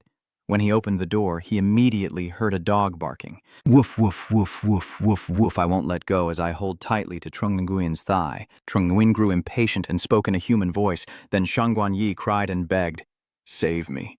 Teach me. I want to become stronger. What makes you think I would teach you? When Trung Nguyen heard about teaching him algebra this morning, he became furious, kicked him away and coldly said, No, I am not good. Let me go. Seeing Trung Nguyen refuse outright, Thuong Quan Wai humbly begged, I was wrong. I truly was wrong. I apologize for myself and Vong Tu Dai for being blind and challenging you. Actually, I am very weak. I can't even beat Miss Lam. When Trung Nguyen heard Thuong Quan Yi say he fought with Trung Lam, he grabbed his collar and lifted him up like a chicken, that ahagaund angrily. You fought with Lam Lam? Thuong Quan Wai honestly told Trung Nguyen everything. That's right. Feng Qin told me to train with Miss Lam, but she beat me more than 10 times, and I couldn't even land a hit. Then Thuong Quan Wai miserably begged, saying, If this keeps up, I don't even deserve to be your dog anymore. I don't want that. I want to become stronger. Please, I can endure hardship. I will do whatever you say. Seeing Thuong Quan Wai so sincere, Trung Nguyen softened and said gently, All right, so you can train with Lam Lam. I'll make you stronger. From now on, every time Lam Lam has special training, you have to record the whole process and send it to me. Don't let her know. Thuong Quan Wai, seeing Trung Nguyen agree to teach him, showed utmost determination without hesitation. Thinking to himself that fearing Feng Qin might ruin his sister was why he asked for supervision, which made sense. Meanwhile, Trung Nguyen was determined not to miss the chance to see Lam Lam's growth this time. Shangguan Yi's eyes sparkled with excitement as he said, I can start training right now, no problem. Zhang Yuan was also speechless at this idea. It's midnight. Aren't you afraid of sudden death? Thuong Quan Wai immediately showed a fearless face and bravely said, If I don't die from training, I'll train until I do. Zhang Yuan also did not disappoint him and immediately attacked Shangguan Yi using his abilities. He thought to himself that the improvement of a quirk user mainly depends on physical strength, combat skills, mental power, and ability efficiency. Thoroughly understanding Thuong Quan Wai's foundation is impressive. I really can't fight him without using my powers, but I'm afraid I might kill him if I fight him recklessly. Starting by blocking a few hits first, Shangguan Yi charged in to attack him repeatedly, but Zhang Yuan only blocked without fighting back. 2 hours later, Shangguan Yi was exhausted and trembling, about to faint. Phew! Unlike Shangguan Yi, Zhang Yuan remains calm as if nothing has happened. He secretly thinks that after fighting for so long, he hasn't seen any obvious improvement in him. On the contrary, I mastered the way of fighting a grandmaster and can now control exactly how not to kill him. Zhang Yuan was furious and transformed into a beast. Who trained whom after all? Thuong Quan Ai sat down to rest where he couldn't fight anymore. But I feel like I'm getting stronger. Trung Nguyen said in surprise. Oh. Shangguan Yi evaluated seriously. I couldn't make you leave your original place before, but just now you took a step. Then he pointed to the small step where Trung Nguyen was standing, causing him to startle and look down. Thuong Quan Wai happily felt a sense of achievement and said, Your small step is my big step. This month, I want to make you leave your original place by 1 meter. That evening in the city of Thuong Kin, at the 9 Quarters Library, a steady middle-aged voice echoed. Lao Bat has retired, and facing Uncle Kai is a beautiful girl, who then pours tea and offers it to her. The girl asks, What's going on? Isn't Old 8 helping the Bureau of Quanku investigate the case? Chu Ki confirms. Yes, the recent increase in cross-border cases has also revealed some clues about the old cases. Just as Old 8 was about to conduct an in-depth investigation, he was severely injured and missed the deadline that Tuori could have saved. Hearing this, Mr. Kai's face darkened, suspecting that the opponent might have a very high rank. Moreover, there are internal spies in the military zone, but so far it's only a hypothesis without solid evidence. The girl then asked another question. Who is being prepared to fill the vacant 8th position? Uncle Kai also had his own plans and said, An Qianfang suggested someone to me. Only 16 years old this year, still studying at Thanan Academy with impressive strength. The girl was surprised and asked, a classmate of Feng Qin, Seeing that the girl recognized him, Uncle Qi asked, "Do you know him?" The girl poured tea and thought for a moment. Perhaps Uncle Qi was also considering it. In any case, it's best to think it over. Just at this time, he used his real name on the youth ranking to have my close student meet him. Early the next morning at Than An Academy, Kim Tak entered the office in a neat uniform to greet. "Hello, classmate Trung Nguyen. My name is Kim Tak, captain of the Southern Military District Youth Team, ranked 151st on the youth list, and today I suddenly came here to challenge you." Teacher Lu Van, the head instructor, said, "Trung Nguyen, you are currently in 137th place. If you do not accept the challenge, your ranking will be swapped." Trung Nguyen thought to himself that it clearly didn't make sense to travel from Fan Nam to Huadong to challenge him because of a 13-place difference. Jiang Shen then agreed, "I accept your challenge," and secretly thought that if I wanted to understand his true purpose, I could only fight him once. Outside the schoolyard, Kwang Tian-sok led a group of people to the scene. Cao Nam followed behind, urging him, "Hurry up, President, just give the order and we will immediately take Zhong Yuan back to Hualing." Kwang Tian-sok, seeing his followers say they would seize Trung Nguyen, blushed shyly and said, "Hualang, we're a reputable academy. What kind of camp mistress is that? Don't talk nonsense." Cao Nam whispered to him, "President, no need to explain. We'll help clear the obstacles on your path to love." Kwang Tian-sok, feeling shy and embarrassed, said, "Don't misunderstand. I just enjoy his company." Kwang Tian-sok, feeling shy but already in a good mood, says, "And also, our main reason for coming to Than An Academy today is to apologize to him. Dao Corner still has to consider fate and cannot force it. At this moment, Zhong Yuan is preparing to fight Nian Thak in the hall. The referee for the match is Ko Nam, the head of academic affairs, with Lu Van as the supervisor observing alongside Fung Qin and Thuong Quan Wai, who are just watching. Ko Nam announced the rules, saying the training ground boundary has been opened and no other students will disturb you. This ranking match will be witnessed by me. If you're ready, let's begin." After Teacher Ko Nam's words, Ngim Tak drew his sword and asked, "Trung Nguyen, aren't you using a weapon?" Trung Nguyen straightforwardly replied, "Your ranking is lower than mine, so I'll give you a chance with my sword. Seeing you say that, I won't hold back anymore. Here I go." Ngim Tak drew his sword and charged straight at Trung Nguyen, but Trung Nguyen swiftly dodged. Ngim Tak immediately praised, "Nice footwork," then launched a series of deadly strikes. But Trung Nguyen easily dodged each attack. He thought to himself, if he only uses a sword and not his powers, does he really want to fight without holding back? Shangguan Yi cheers enthusiastically from the side. "Zhong Yuan 666, defeat him and don't hold back. If he gets injured, Fung Qin is there." Watching Ngim Tak, Fung Qin then said, "Isn't this guy one of Teacher T's students? Is it because the people from that broken small courtyard sent him to test Yuan's strength?" After a while of testing his abilities, Ngim Tak said, "Just rank 137, your ranking is very low." Trung Nguyen modestly replied, "They're all the same, but Ngim Tak is more serious. Next, I will fight seriously." The technique created by Ngim Tak's sword formed a whirlwind that shot straight at Trung Nguyen, but it completely missed him. Trung Nguyen observed and thought to himself, "Why didn't he aim directly at me? Is he trying to show off his master skills?" But Thak suddenly leapt into the air and shouted, then quickly unleashed two powerful streams of energy rushing straight at Trung Nguyen. Ni Lim Feng, Trung Nguyen stood calmly, but those two attacks didn't quite hit him fully, and he said, "You're so careful. Do you think I'm easy to underestimate?" Ngim Tak, hearing that, immediately boasted about his own achievement. "My fastest sword speed is 5 seconds for 18 strikes. I'm afraid you can't handle it." Trung Nguyen calmly waved his hand to signal, "Go ahead and use your ultimate move." Ngim Tak then changed his attitude from cautious to respectful, obediently following the command. At this moment, Ngim Tak finally unleashes his ultimate move, a giant tornado formed by powerful winds, with successive whirlwinds rushing in. The 5-element peak is no longer just small tornadoes, but now a combined storm, with even greater destructive power. Chun Nguyen faced the tornado with a tense mind. From that angle, unless he flew into the sky, there was nowhere to dodge. After saying that, he immediately used his strength to jump high. Ren Thak was momentarily stunned when Trung Nguyen shot up high. "Well done, choosing to go to the sky, but my wind blade will last for 3 seconds. If you jump now, you'll still get hit when you fall down." Fearing that Trung Nguyen can't withstand the attack, Ngim Tak shouted, "Fung Qin, quickly activate the life resonance for him." Seeing Ngim Tak say that, Fung Qin immediately showed his disdain. "What are you joking? Amplify for him? Do I still have a chance to live?" Seeing the situation was getting out of control, Ngim Tak broke out in a cold sweat in fear.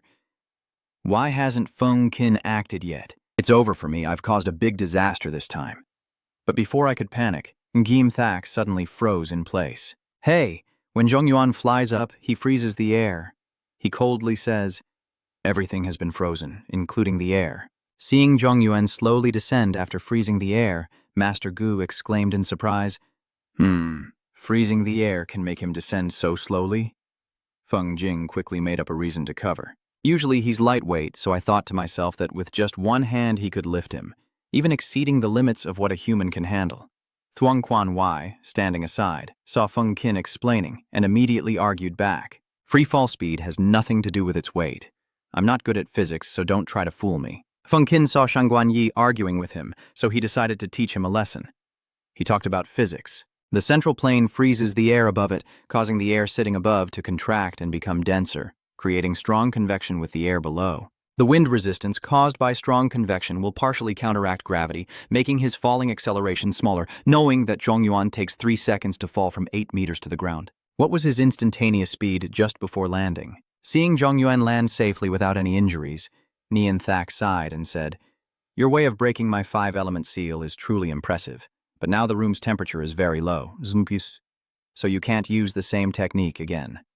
After saying that, Nian Thak launched an attack, 5-element seal once more. As soon as the waves with Feng appeared, Zhongyuan quickly dodged and sped straight toward Nian Thak, his figure moving so fast it was almost impossible to see. Trung Nguyen calmly said, I'm afraid I've already seen through the trajectory of your 5-element wind. After saying that, he appeared in front of a grim-faced Ngim Thak and said, you also can't use the same technique twice, then immediately engaged in a skill exchange with Ngim Thak. Sweat was already forming on Ngim Thak's face as he broke through his own 5 senses seal by moving forward. What kind of speed is this? Ngim Thak looked down at the ground, a look of surprise in his eyes as he saw the water trail. He slipped, with moisture in the air freezing and melting on the surface, reducing friction on the ground. Seeing Trung Nguyen rushing towards him, Ngim Thak used the wind barrier to create a fierce gust of wind at close range, attacking both sides of Trung Nguyen. Ngim Thak smugly said, foolish, do you think that can defeat me? Trung Nguyen suddenly threw a powerful punch at the Grandmaster, blood for blood, hitting Ngim Thak so hard his face contorted and he temporarily lost his composure. He staggered and forced himself to stand up, smiling and coughing. Cough, cough, I can't believe you broke through my frontal wind zephyr. You're really strong, but right now you're probably injured too much to continue.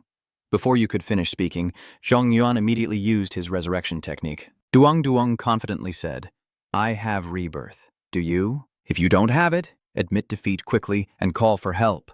Ngim Thak was so surprised that he widened his eyes and spat out a mouthful of blood. He helplessly said, I lost.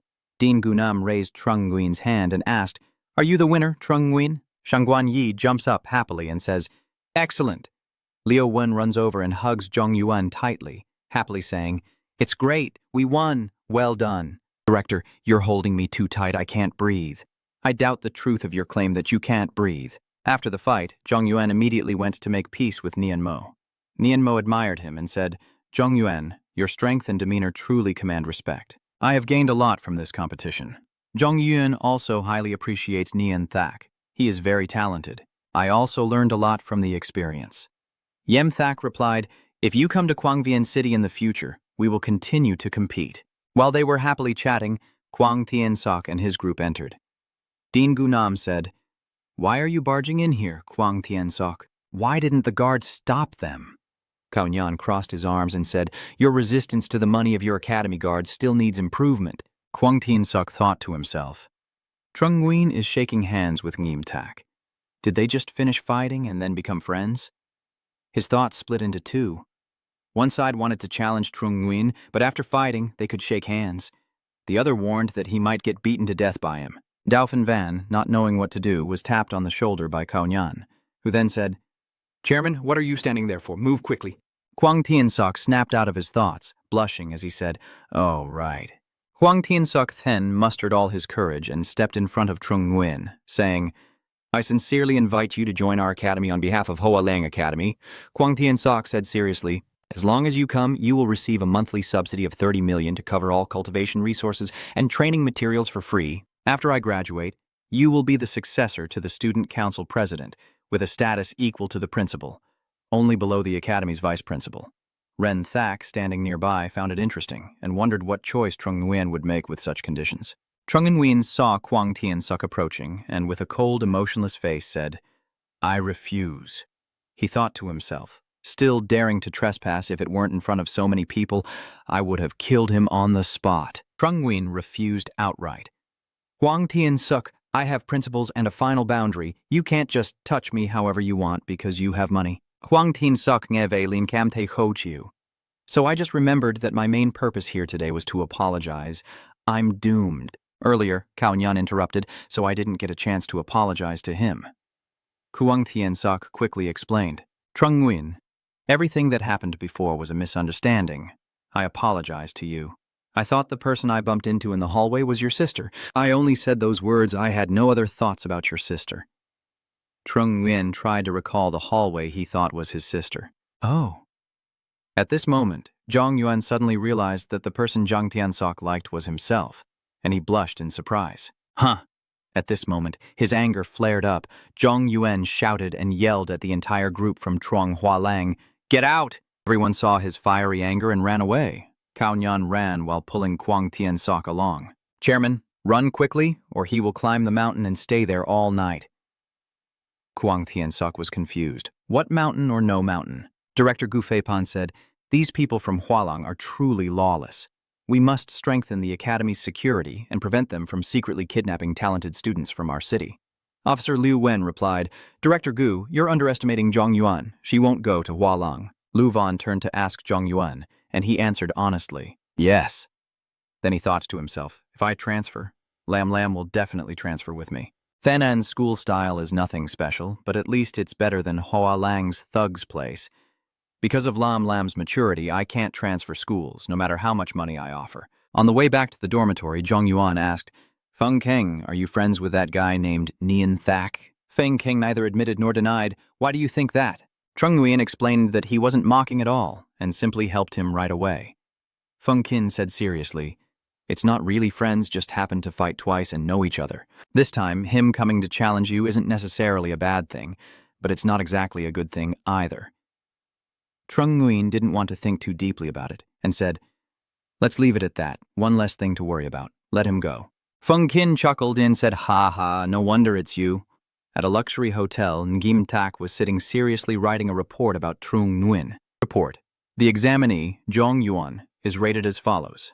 Combat ability, 9 points. Judgment ability, 8.5 points. Endurance, 10 points. Mental stability, 7.5 points. Leadership ability unclear. Charisma, 10 points. Additional points. Explanation. Strong will, unwavering loyalty to our army unaffected by bribes, difficult to buy with benefits. Overall conclusion. Good individual combat ability. Extremely strong on-the-spot judgment. Calm and somewhat negative personality. Rebirth ability far exceeds average, exceptional perseverance not to be overlooked. Lower body temperature than normal people, and very high attractiveness. Ngim Tak carefully reviewed the report, then stroked his chin and thought, deleting the last 2 points. The low body temperature of the ice-type mutant is very normal. Judging by appearance alone is not good. After reviewing carefully, Ngim Tak pressed send on the report and submitted it.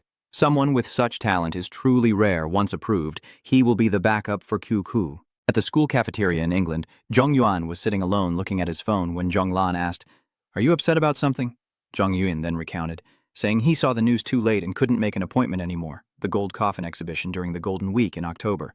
This valuable gold coffin will be displayed at the Thuongdong City Museum for 7 days. Everyone can make an appointment to visit the exhibition. When Trung Lam heard it was a gold coffin exhibition, he was confused. A gold coffin. What's so special about a coffin? Shangguan Yi agreed immediately, saying yes, it's perfect since it's Thanan School's anniversary, coinciding with the Golden Week, and the Academy will host many activities including free movie screenings, theatrical performances, a mini amusement park, food street, night market, live band, and maid cafes. The more Shangguan Yi spoke, the brighter Zhong Lam's eyes became, eager to join right away. Feng Kin suddenly asked him, "Do you want to go to the exhibition to see the golden coffin?" Trung Nguyen said regretfully, "Well, Feng Kin just told you directly. Actually, you could get in with that ranking badge without needing to be a hero first." Trung Nguyen asked in surprise, "Is there such a privilege?" Feng King proudly said, "Yes, if you use the Huyan Min badge, you can get the full package." Zhong Yuan's face lit up with excitement. Really? I'll handle the arrangements. What day are you planning to go? Trung Nguyen immediately chose the 4th day. He thought to himself that although the choice was a bit excessive, the golden coffin contained the secret of his rebirth, so he had to be careful. Feng Jing called his mother and said, "Mom, let me handle cleaning up the museum." Feng Jing's beautiful mother sat in her office and said, "Oh, my good boy is grown up now. Today is the first time someone asked me for help.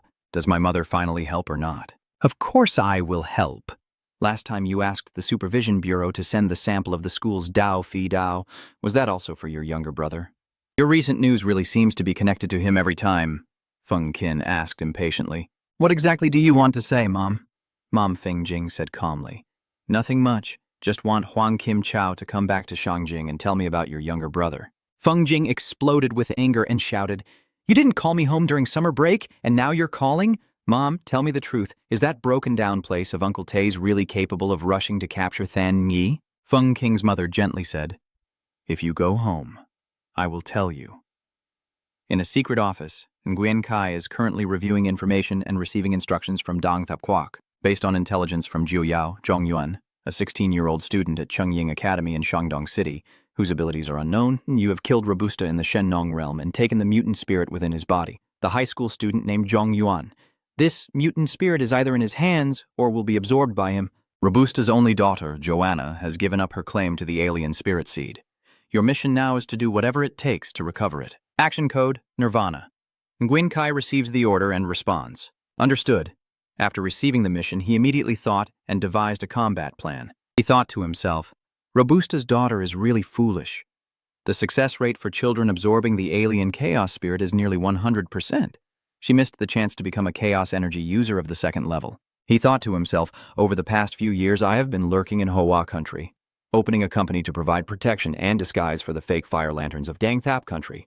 But recently, Hoa country has suddenly tightened inspections on foreign forces, and my company will eventually be exposed. After completing this mission and collecting the reward from Dong Thap Kwok, I will retreat to Boi Nam Kwok to live out my days. It would be best if Trung Nguyen doesn't absorb this mutated spirit essence. If he accidentally absorbs it, I'll have to imprison him for a few years until he refines the alien spirit, then take it from him. No matter what, I can't kill him directly. Trung Lam, a 12-year-old girl and younger sister of Trung Nguyen, immediately smiled a sinister smile. Huh? He also has a younger sister, so it's not that simple. In the 3rd-year special class, welcome home, master and young lady. Wow, is this the 3rd-year maid cafe? Well arranged, the maids are also very cute. Tu Uyan Oan then greeted, "Do you want anything to drink today, master and young lady?" Kwang Tu Nguyen cheerfully offers, "We have coffee, black tea, and fruit juice." Trung Lam was furious when she saw Kwang Tu Nguyen's maid outfit. Ah, that was her last hope, suddenly realizing this maid's dress was not cute at all. Zhong Yuan focused on ordering a strawberry soda and a strawberry cake. Seeing that he only ordered things she liked, Lam Lam pouted and said, "Why do you only order the things I like to eat?" In the past, his appetite was already small, and recently he eats even less than half of what you do. If this continues, his body will collapse. Zhong Yuan then agreed to her. "Then Lam Lam, help me order, please." Lam Lam happily turned back to order more for Trung Nguyen, adding a scoop of vanilla ice cream and syrup. As she was ordering, Trung Lam saw Thuong Quan Ai dressed as a maid hiding behind the counter, calling for food. She called out loudly, "Brother Thuong Quan Ai, so you're here too." Trung Lam immediately took out her camera to snap some photos of Thuong Quan Ai. "Hey, Sister Shangguan, with your stunning beauty, you will definitely have a spot in this year's Beauty Queen contest." Shangguan Yi helplessly covers her face, shyly saying, "Don't." Kwang Tu Nguyen quickly took out her camera to secretly snap a few photos of Chu Nguyen. She was proud, thinking that only Trung Nguyen could pull off participating in the Beauty Queen contest with jewelry. A few hours later, images of Trung Nguyen in her uniform with her hair tied up appeared on the school news. The 2042 Miss Troll contest at Thonan Academy knew hot Trung Lam and Trung Nguyen after the school festival, then went home together. Trung Nguyen said, "Lam Lam, autumn is coming soon. Even if you like this outfit, you should change it." Lam Lam pouted and showed her disagreement. "Change the childish outfit I bought for you. I'm already a mature lady now, so I won't wear childish clothes or tie my hair in two anymore." Seeing that Lam Lam still looked adorable and innocent, Trung Nguyen thought that in his previous life, he had been too busy working to support his family to notice her growth and changes, still believing she was gentle and fragile as before. 4 years later, she became a fierce fighter, which probably wasn't a coincidence. Seeing her innocence, Trung Nguyen quickly decided to protect Lam Lam, so she would always remain pure and adorable as she is now. At the bus stop, Trung Nguyen said, "Lam Lam, I'm heading to the museum. Stay safe at school. Make sure to eat first." Trung Lam waved goodbye and walked straight ahead. "I understand." Chung Yuan stepped onto the bus and sat down, thinking that over the past few days he had been sleeping in the cell. His mental strength had increased quite a bit, and the critical period of hemorrhagic violence had been reduced to 24 hours with no signs of shortening for now. Based on the timeline from his previous life, in 4 years at the museum, a disturbance would occur, involving a monstrous alien with giant claws. This time, my fate and Lam Lam's have changed. Even if there's a butterfly effect, it probably won't affect this. While researching the golden coffin, I might encounter something, so I should just get some sleep first. To be safe, set the alarm ringtone to Lam Lam's voice. As soon as you enter the museum gate, the director and 2 assistants are already waiting. The director warmly greeted him on behalf of everyone at the Shandong Museum, saying hello and introducing himself as Director Xu Shuiwen, welcoming him here. The director kindly asked if he needed me to arrange a guide for him, but Trung Nguyen quickly declined. "No need, I'll check it myself." The director agreed and said, "All the surveillance cameras have been turned off as you requested, and your identity will not be revealed." Zhong Yuan stepped into the main hall where a display of golden coffins was set up. "This is the golden coffin that caused me to be reborn 4 years ago. No matter how I look at it, it still looks the same, with no gap between the lid and the body, so there's no way to check what's inside. Just a quick touch shouldn't hurt, right?" As Jiang Shen nervously entered the coffin, a black hole like a portal appeared on its surface. Trung Nguyen, curious, reached in to see and immediately felt a pull. Trung Nguyen asked anxiously, "What is happening?" And was immediately pulled into the space door by the coffin. Damn it, where did this long-haired, black-haired girl come from? Uyen Owan's crown princess title at school is about to be lost. To Uyen Wan was writing and casually said, "It's all just meaningless fame." After saying that, she put down her pen and went outside. "I'm going to training now." "It's so true." Kwang Tungui, feeling very guilty, said, "Even though Wan said that, she actually cares a lot about this. Is it not very good for me to use a photo of Trung Nguyen to take away his school's beauty queen crown, right?" Kwang Tungui then turned on his device to do something to ease his guilt. "Oh well, I'll give you a vote. First, win Trung Nguyen's good impression, then use her to get closer to him." Then he added, "So if we go straight to her door to give her a cake, isn't that a clever move?" He was holding a box of cake, and as Kyung Thien-sok walked beside him, he confidently said, "I'm 70% sure." Then he, full of confidence, aimed at one side, smiled smugly, and fell into his own thoughts, with the information that Trung Nguyen is a super-controlling girl, and then he made a deduction. He himself likes chocolate and mint ice cream, while his sister prefers strawberry cake. Then he reassesses, believing that although his sister is playful, she wouldn't deceive him about this. Then the 2 of them arrive at a fortress with images of 2 girls on top. Cao Nan glances at the banner and can't help but be startled and curse. Why is Shangguan Yi also participating in the school beauty contest? Then he muttered to himself, Chengyang Academy has progressive ideas and is a role model for our generation. Hearing this, Kwang Tian-sok beside him also stepped in, staring blankly at the banner. Immediately after, he pulled out his phone, shining with excitement, raised it high, and started tapping while making his decision. It's unreasonable for me to vote for Zhongyuan with just 1 vote. When I opened the information page and the voting order, Kwang Tian-sok couldn't help but be startled as he looked at the phone in his hand and shouted inwardly, then snorted, feeling puzzled as he pondered. How come to Uyen Owan has more votes than the total number of people in An City? Thinking of this, Kwang Tian-sok felt extremely annoyed, raised his hand to wave his eyes, stared fiercely at the phone, and shouted, "What a To Uyen Owan, daring to spam vote!"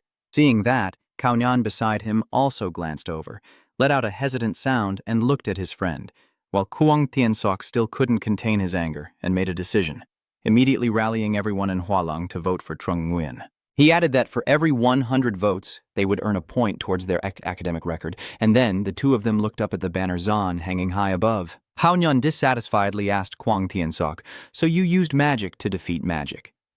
"I understand this." Then suddenly, Kwang Tian-sok seemed to sense something and was startled, as a gust of wind brushed past both of them.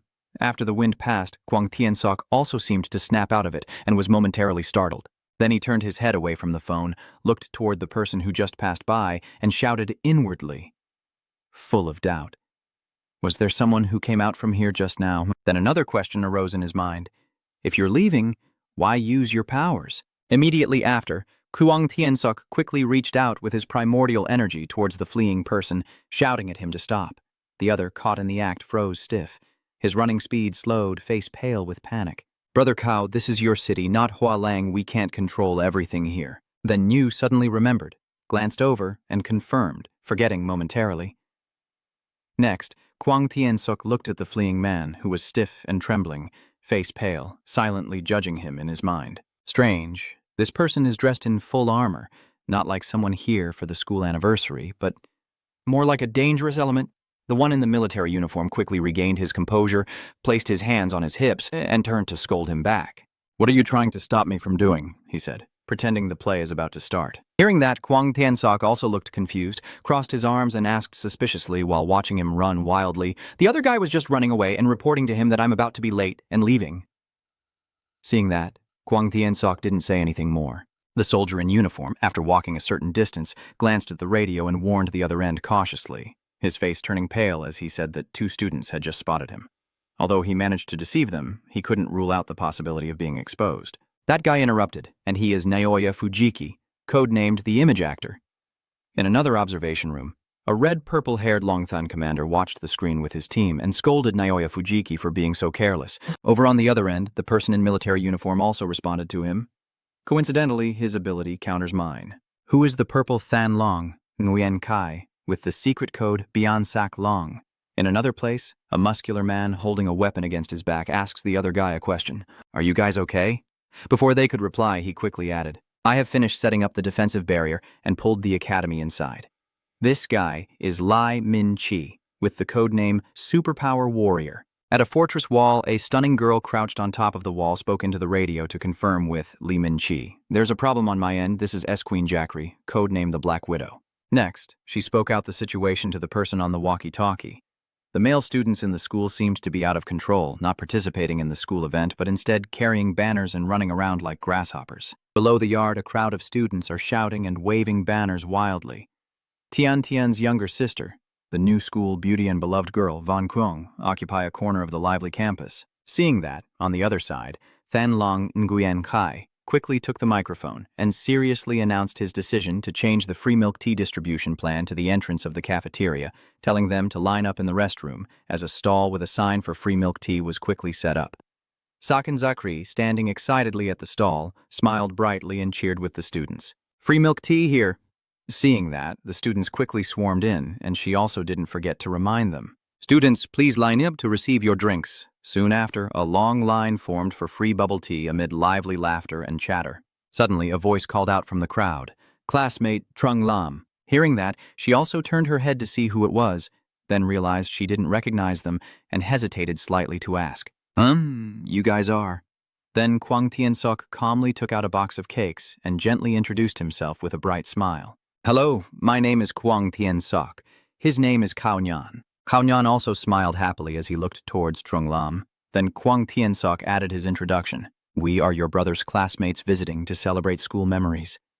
Seeing Trung Lam's eyes filled with cake, Rook's tears of drool, he couldn't look away and announced to the two of them, "Oh, you guys came to Baotang County today." Seeing that, Kwang Tiensuk also asked her to give the cake to him first. Tempted by the sweets, Trung Lam quickly picked one up and confirmed, "Fine then." She hesitated for a moment before speaking up to inform the 2 people standing in front of her. "You guys just got back this afternoon, so why don't you hang out at my school for a while?" Then she casually made a suggestion. Trung Lam's eyes remained fixed on the cake in his hand as he praised the club's performance, then expressed a bit of regret and added a message to the 2 people in front of him. "It's a pity the final performance was held yesterday." Hearing this, Kwang Tiensuk frantically shouted to confirm.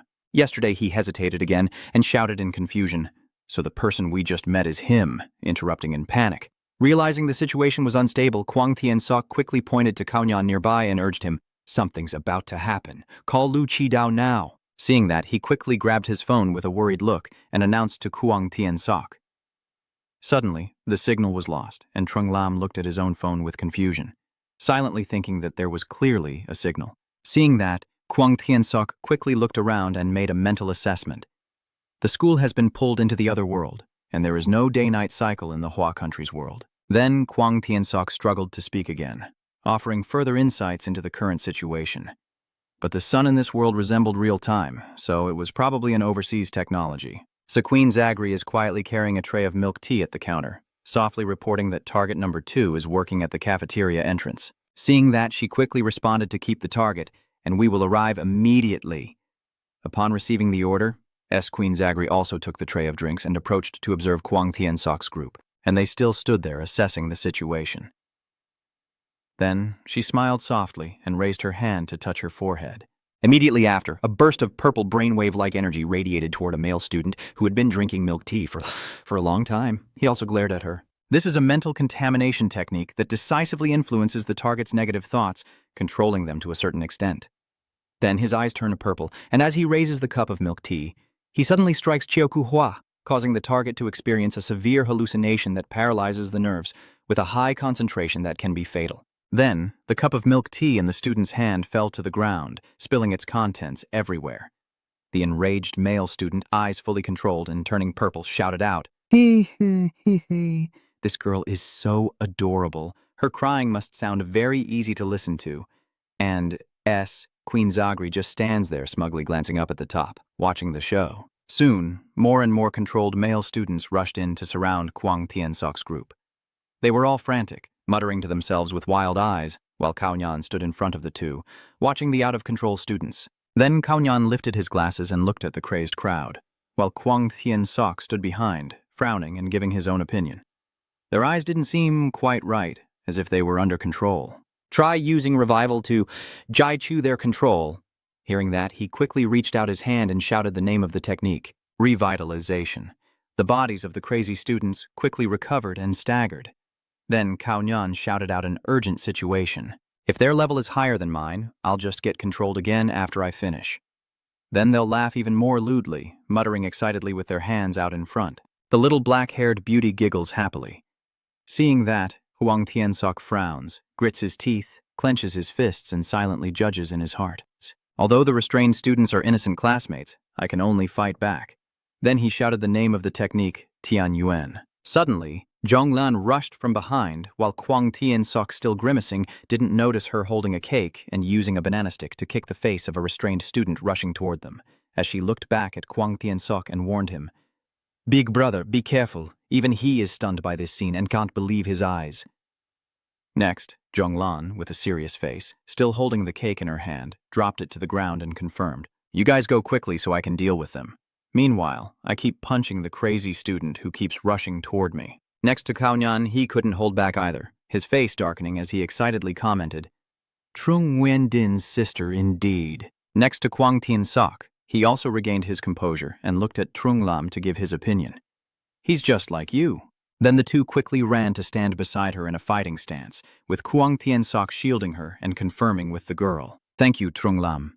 It's just that Kwang Tiansok and Kaonyan aren't the kind to let a child like you fight alone." And as he says this, he is simultaneously performing a move while shouting. With 3 times the gravity, a bright streak appeared on his palm, and then the crazy puncher was quickly knocked down by Kwang Tiansok's strength, affecting Trung Lam as well, turning his body green. Under the effect of triple gravity, the strawberries inside the box that Trung Lam is holding start to fall out. She looks up in shock, unable to react to the falling cake. Immediately, the girl quickly sat down, holding the broken cake in her arms, while Trung Lam, clutching the cake, screamed loudly. Brother Hu was so powerful that he knocked down all the enemies at once. Seeing this, Kwang Tiansok, standing nearby, forced a smile while maintaining his stance and looked at the girl, shouting to comfort her, don't cry, I'll buy you 100 of them another time." Then all 3 rushed forward, breaking through the circle of the restrained student and dodging the pursuing attacker behind them, while Kwang Tiansok knocked someone back and suggested, "Let's go to the broadcast room to call for help." Hearing that, Kaonyan also ran after and asked Trung Lam, "Do you know the way?" She also grabbed the cake box and ran after, confirming with a voice, "Yes." Suddenly, someone with a sharp knife slid through the air, following the 3 while silently assessing the situation, thinking that even with his energy countering Saddam, he couldn't keep attacking forever. Then, seizing the moment, he appeared behind Kwang Tiansok and struck his back with incredible speed, causing him to cry out in pain. Then he glances back at the guy, finally turning around and shouting a move at him. The primordial energy multiplied by 3 times gravity, causing his body to slow down from the attack. Then he warned the other 2. The nearby assassin, do not leave the range of my primal energy. Blood was flowing from Kwang Tian-sok's back. In the end, he collapsed to the ground clutching his side in pain while Zhonglan caught him and called out anxiously, "Big brother." Konyan quickly regained his composure and waved his hand to call out the name of the technique. The healing wind, a surge of green restorative energy, quickly envelops Kwang Tian-sok. Konyan shouts to confirm, "Hang leader Hota, hold on, I will heal you." Suddenly a step appeared with a mocking voice standing in front of the 3 of them. "Don't even think about healing." All 3 quickly helped Kwang Tian-sok to his feet.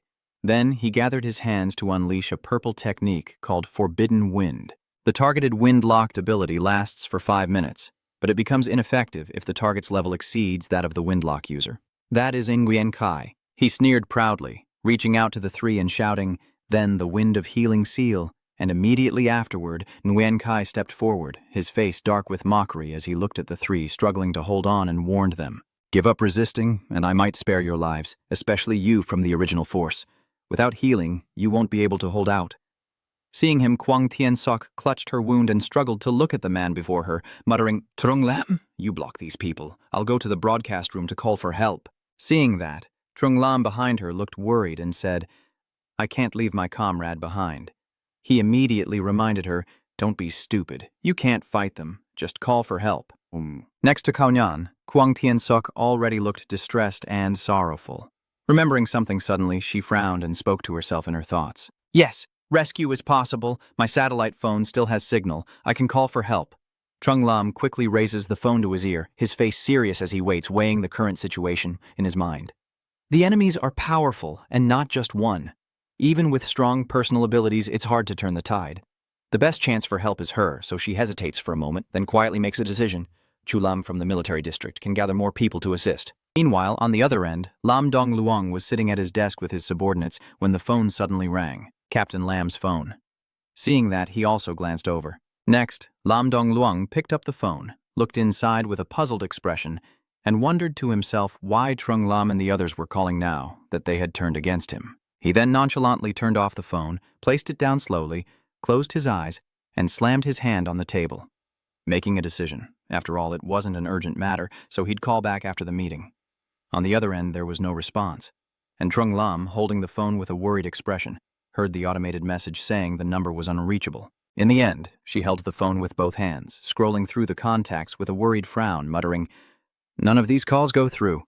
Seeing that, Nguyen Kai also sneered and thought to himself, "Kids really don't have what it takes. How could they connect in the business world?" Next, Trung Lam dialed her brother's number again, listening to the beeping as it tried to connect, knowing in her heart that this was her only option. Suddenly, Kwang Tian-sok started bleeding heavily, struggling, and she turned to look in shock. Next to Kaonyan, he also grimaced and supported him from behind, shouting, "Chairman?" In this situation, she became even more anxious and stared intently at the phone. Frowning as he considers the situation, he knows it will take time for his brother to send someone, but they probably can't hold on much longer. Then Zhonglan puts down his phone and looks straight ahead. Next to Kwang Tian-sok, he had already collapsed with blood on the ground, and Kaonyan was worriedly beside him. Finally, Trung Lam slowly stepped toward the sneering Nguyen Kai and silently decided that if she wanted to keep living, she had to deal with the one who had initiated the spell that made them uncurable. She pushed her phone over to Kaonyan, who looked confused but took it, then spoke firmly, confident that her brother would definitely answer. Once the connection was established, he told him to call for help for Bin. After finishing the task, she quickly and decisively rushed forward with determination. As I ran forward, I remembered my brother's silhouette and his words of advice. "Little Lam Loam, when you face a stronger enemy, don't be afraid. As long as you seize one opportunity, you'll win." Then Trung Lam stood in front of Nguyen Kai, causing him to startle and grimace as he stepped back. The girl stared intently at him, with her brother's voice still echoing in Trung Lam's mind. "Remember, just kick hard right there." Then, she shouted the name of the heavenly origin move, while striking with all her might at Nguyen Kai's groin, making him double over in pain, eyes bulging as he stared down at his pants. Immediately after the blow, Nguyen Kai's tears burst forth like a waterfall as he screamed out. Ah, so painful. Next, he knelt on the ground in front of Trung Lam, hugging Hua Mi and bowing his head in pain, while behind them, the two others looked up.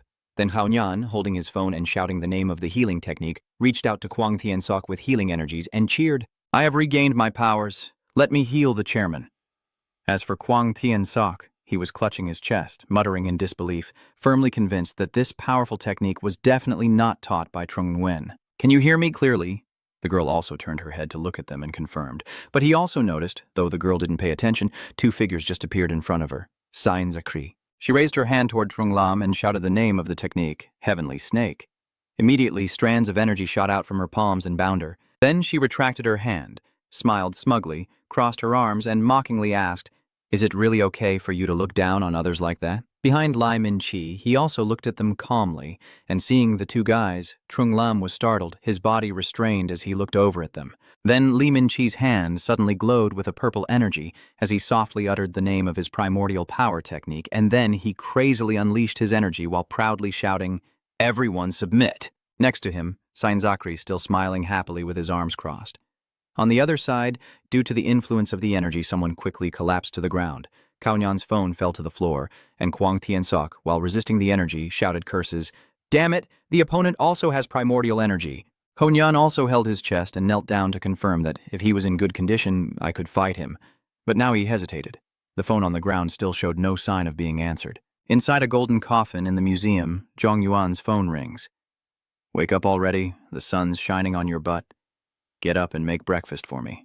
Inside the golden coffin, Trung Nguyen was sleeping in the endless space, his aura clinging around his body when suddenly the phone rang. "Wake up now. The sun is already shining on your butt. Get up and make breakfast for me." Suddenly, he woke up in confusion, staring with wide eyes. Then Trung Nguyen saw the person sitting in the empty space and took out his phone to look inside, questioning himself. Lam Lam is calling me." Then without hesitation, he answered and put the phone to his ear to ask the person on the other end. "Lam Lam has a problem," but there was no reply, only a shouted demand. "Where is Zhong Yuan?" Hearing that, he was startled, holding the phone to his ear with wide eyes, listening intently. Across the clear sky at the school, the phone he had just answered fell to the ground, while Trung Lam's body was suspended helplessly in midair, bound cruelly by Squainsry. Next to Hao Nian lying scattered and Kwang Tian-sok being pulled to the ground by Lai Min-chi, the girl still shook her head, refusing their demands. "I won't tell you where my brothers are." Seeing that, she sneered, beckoned, and manipulated the invisible strings to bend Trung Lam's index finger back while announcing, "If you don't talk, you'll have to suffer." Then the ropes began to tighten even more. Finally, a crack sounded from a knuckle on Trung Lam's bent index finger. The girl, with her arm broken, squeezed her eyes shut and cried pitifully but still spoke resolutely. Who didn't speak? Seeing this, Sakwin Zagri took the opportunity to mock him. "Tisk, tisk. I want to see how long you can hold on." Meanwhile, on another side, Li Mingji stood with his arms crossed, watching Cao Nian struggle to lift his head and give the order. This kid is still holding on. The Shadow Walker strikes again with his sword. Seeing that, the nearby Avatar warrior also clasped his hands and bowed his head to confirm the order. Understood. Suddenly, Nguyen Kai grimaced and shouted at them to stop. Wait a minute. Hearing that, the two others also turned back to look at him curiously, while Nguyen Kai looked at them and explained. Origin Force is a rare power. If we kill him, China will hunt us down to the death. Our mission is to recover Robert's Star Core, so let's not make things worse. If we let him go, we will also be hunted down. Then Li Mingji beside him also looked at him and added, I heard that Hoa country just lost a scapegoat, so they won't have time to bother with us. While the three of them argued, Kwang Tian-sok struggled to stand up, painfully realizing in his mind that their target was actually Trung Nguyen. Next, he tried to stand up, clutching his bloody stomach, wiping his mouth, and glancing at the puncher while contemplating further. Zhonglan was in their hands. Zhong Yuan would surely be threatened by them, and no matter what, he had to save Zhonglan. Thinking that you are desperately shouting out a technique name from your primordial energy, then confidently declaring, I will risk everything against you, Lai Min-chi quickly reacts, creating a space from the technique and primordial energy to nullify gravity and protect his teammate. Next, he couldn't help but sigh in amazement, still having the strength to resist. In another room, strange energy flows densely appeared on the bed. Zhong Yuan's body gradually took shape while he remained asleep. Once it was complete, he sat up and shouted with a face full of urgency, Keep going. Then he looked around, observing and making judgments in his mind. This is the Academy's detention room. I'm back. Over at the school, Kwang Tian-sok couldn't hold on any longer, clutching his neck and coughing up blood, struggling as he screamed inside. In the end, he collapsed to the ground, unable to do anything, as blood splattered toward Trung Lam's phone. Then he seemed to realize something, grimacing as he reached forward and shouted in his mind, "Wait, Trung Lam's phone actually connected after all," his jaw clenched in pain. Then Kwang Tien-suk stammered to act, trying to speak quickly, but his trembling hand reached for the phone too late and was shattered by a blow. Seeing that, Kwang Tien-suk also shouted in despair, "Damn it!" On Trung Nguyen's side, and teleported into the void space, holding the phone and looking around in confusion, shouting silently in his mind. Where exactly is this place? With no borders, no exit, and the energy absorption from the void star is useless.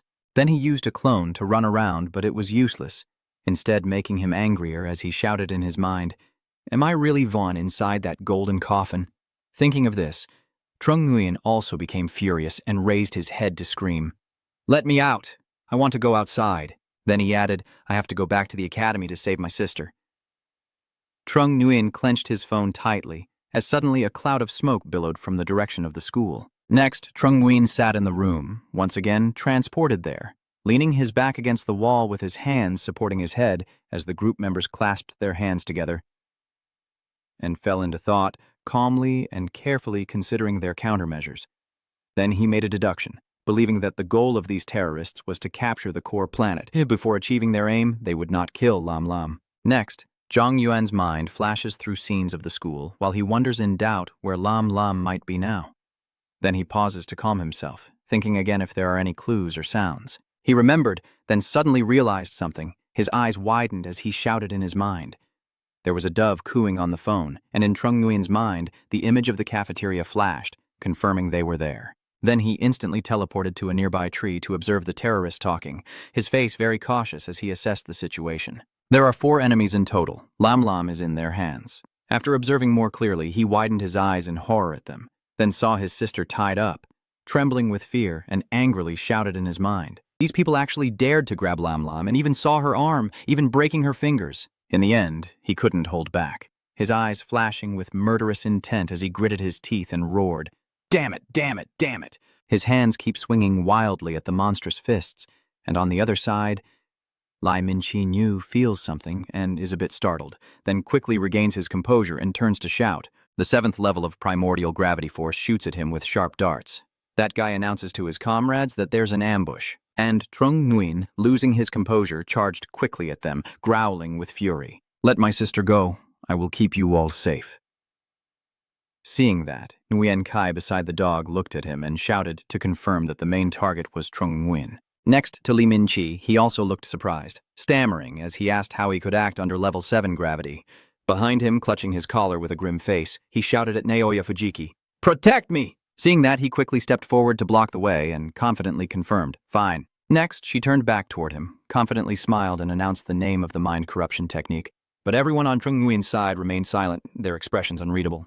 Then, Naoya Fujiki rushed in from behind, a small knife in hand, attacking him with smug satisfaction. He thought to himself, "As long as mind corruption can make you lose focus for a moment, that's my victory." While you stood there motionless, showing no reaction. But right after, your body unleashed a sharp burst of energy like a blade toward the back. Then Trung Nguyen turned and charged at Naoya Fujiki, slashing his neck in a swift motion that killed him instantly, leaving him frozen before collapsing to the ground in a pool of his own blood, Trung Nguyen's eyes cold with murderous intent as he touched the knife embedded in his own shoulder. Then he didn't hesitate to draw his sword. Seeing that, Sain Zakri, standing beside him, was also extremely startled and looked at him suspiciously, asking, "Did you kill the assassin?" Then she quickly looked at him and shouted Tiu Chiu's Ku Hua, raising both hands in front of her and yelling, "I want you dead." Hearing that, Trung Nguyen only coldly glanced at her. Then, his voice sounded again, and upon noticing whether Dak Ku Hua had absorbed it, he also looked at her with a displeased expression and silently confirmed, "Absorbing." Then a notification sounds. "Your real ability reader has activated, and all your abilities have increased to 102%. Then he put his hand into his pocket and slowly moved toward Queen Jackery, causing her to fearfully retreat. Zhang Yuan asked her, "You're the one bothering my sister, aren't you?" And she was lost in frantic thoughts, unable to control her powers against this guy. Then she stubbornly shouted at him, "What do you want?" Next, he drew his throwing knife across his face, his eyes flashing with deadly intent as he gave S-Queen Jackery an answer worse than death. Then, moving with incredible speed, he swiftly bound her and unleashed a flurry of slashes, leaving Sac-Queen Jackery grimacing in pain before she could even react, as he circled behind her. Finally, when he stopped a moment later, pieces of her flesh began to fall to the ground, while Trung Nguyen's eyes remained cold. Then, he moved forward to punch the person holding his sister captive, and beneath Saquin Zagre, blood was pooling as she lay unconscious. On the other side, Nguyen Kai, trembling, placed his hand on Li Min-chi's shoulder, used a masterful feint, and ordered him, "Retreat, now." Seeing that, the guy still stubbornly looked at him and said, "Where are you trying to retreat to?" Then, Duke wasted no time grabbing Trung Lam by the neck, his face twisted in a smug grin as he threatened him, "If you don't want your sister to die, drop your weapon and surrender." The little girl was startled, covering her mouth with her hand, unable to scream from the shock. On the other side, Trung Nguyen heard this and also dropped his weapon to the ground, his face showing no clear emotion. Then he raised both hands to shoulder level, and seeing him surrender, the sinister guy, unafraid of death, sneered and said to him, "Kid, wasn't I very mighty just now? Let's see what else you've got this time." Seeing that, Nguyen Kai beside him looked at him in horror and suddenly remembered something. He muttered to himself, "Not quite right. My super disguise is still active, and this kid seems to see through us." Immediately after that, Lai Min-chi guy hugged Trung Lam to control her, while his other hand pointed at him and sneered, shouting a move, "Ha ha, try my gravity spell. And as for you, you've already caught the tail and run away." He ran while worried, glancing back to comment on his unsteady teammate. Earlier, the original force had no effect, and you still want to try again. "Pig, if you want to die, die alone. I'm leaving now, goodbye." On this side, Trung Nguyen's face is extremely determined and cold, carefully considering the current situation, knowing that primordial energy will affect the accuracy of Lam Lam's flying dagger, which is still in his hand. He then confirms that if he wants to strike, he must do so with a precise blow. Then he lightly stepped on the ground, muttering the name of the move Bloody Frost, with all his power increased to 1,200%. Seeing strange ice blocks beginning to form, Li Mingji, still holding the neck of Trung Lam who was tied up, looked confused and asked, "Why is the temperature suddenly changing?" He hesitated, while on the other side, Trung Nguyen was also reaching out towards him, muttering the name of the technique, Niet Bao Ap, with a grim face and cold eyes glaring at him. Next, hot smoke began to appear in front of Lai Min-chi, leaving him puzzled and confused, still holding Trung Lam's neck, while Trung Nguyen looked serious and cold, continuing to cast his spell as he silently deduced that the impact of explosive pressure on the death temperature was not as simple as people thought. As expected, he interrupted and then shouted in his mind, "The temperature is internal energy, and when this internal energy is taken away and surpasses normal physics, the material will undergo a transformation from quality to quantity, ultimately being depleted and completely destroyed." At the same time, Li Min-chi's body exploded into many ice shards, while Trung Lam was violently thrown out. Seeing this, Trung Nguyen quickly ran to the center and held his sister in his arms. Far away, Nguyen Kai, who was fleeing, was also being thrown around by Deng Chan. Then he collapsed to the ground, trembling and stammering in his mind as he looked towards him. "It's so terrifying that I basically can't escape from such overwhelming power." Then he shamelessly started negotiating with Trung Nguyen. "Trung Nguyen, I surrender. I can provide Hua Quoc." But before he could finish speaking, his eyes were filled with coldness as he shouted, "Die now." A cold aura quickly spreads around. "Nguyen Kai, I will not accept defeat." Then he held his unconscious sister in his arms and shouted the name of the eternal ice abyss technique. Immediately afterward, sharp ice spears formed around them and pierced upward, with the spikes pointing at Nguyen Kai, who looked terrified, his face pale as he reached out to block. In the end, beneath the icy resolve, he held his sister close, the ice still radiating and rising. Then he hugged his fragile little sister even tighter, resting his head gently against her forehead. Then, in a low-income apartment complex, Feng Jing was sitting at a table covered with some documents. Suddenly, a cheerful voice of his mother called from outside the room, approaching to call her son. Seeing that, he closed his eyes in annoyance and reminded his mother to knock on the door. "How many times have I told you, even if you're my mother, you still have to knock?"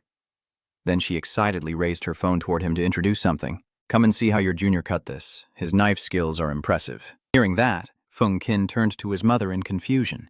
Then she showed a photo of Senin Zakri's body still moving, as if all the flesh had been cut away, leaving only the head. She excitedly smiled and concluded that the flesh of this ability user was cut.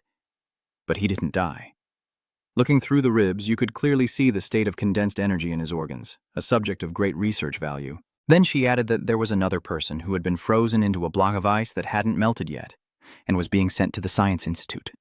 Seeing this, Feng Qin anxiously rushed over, grabbed his mother's shoulders, and hurriedly asked her, Trung Nguyen wouldn't attack someone for no reason, would he? What happened?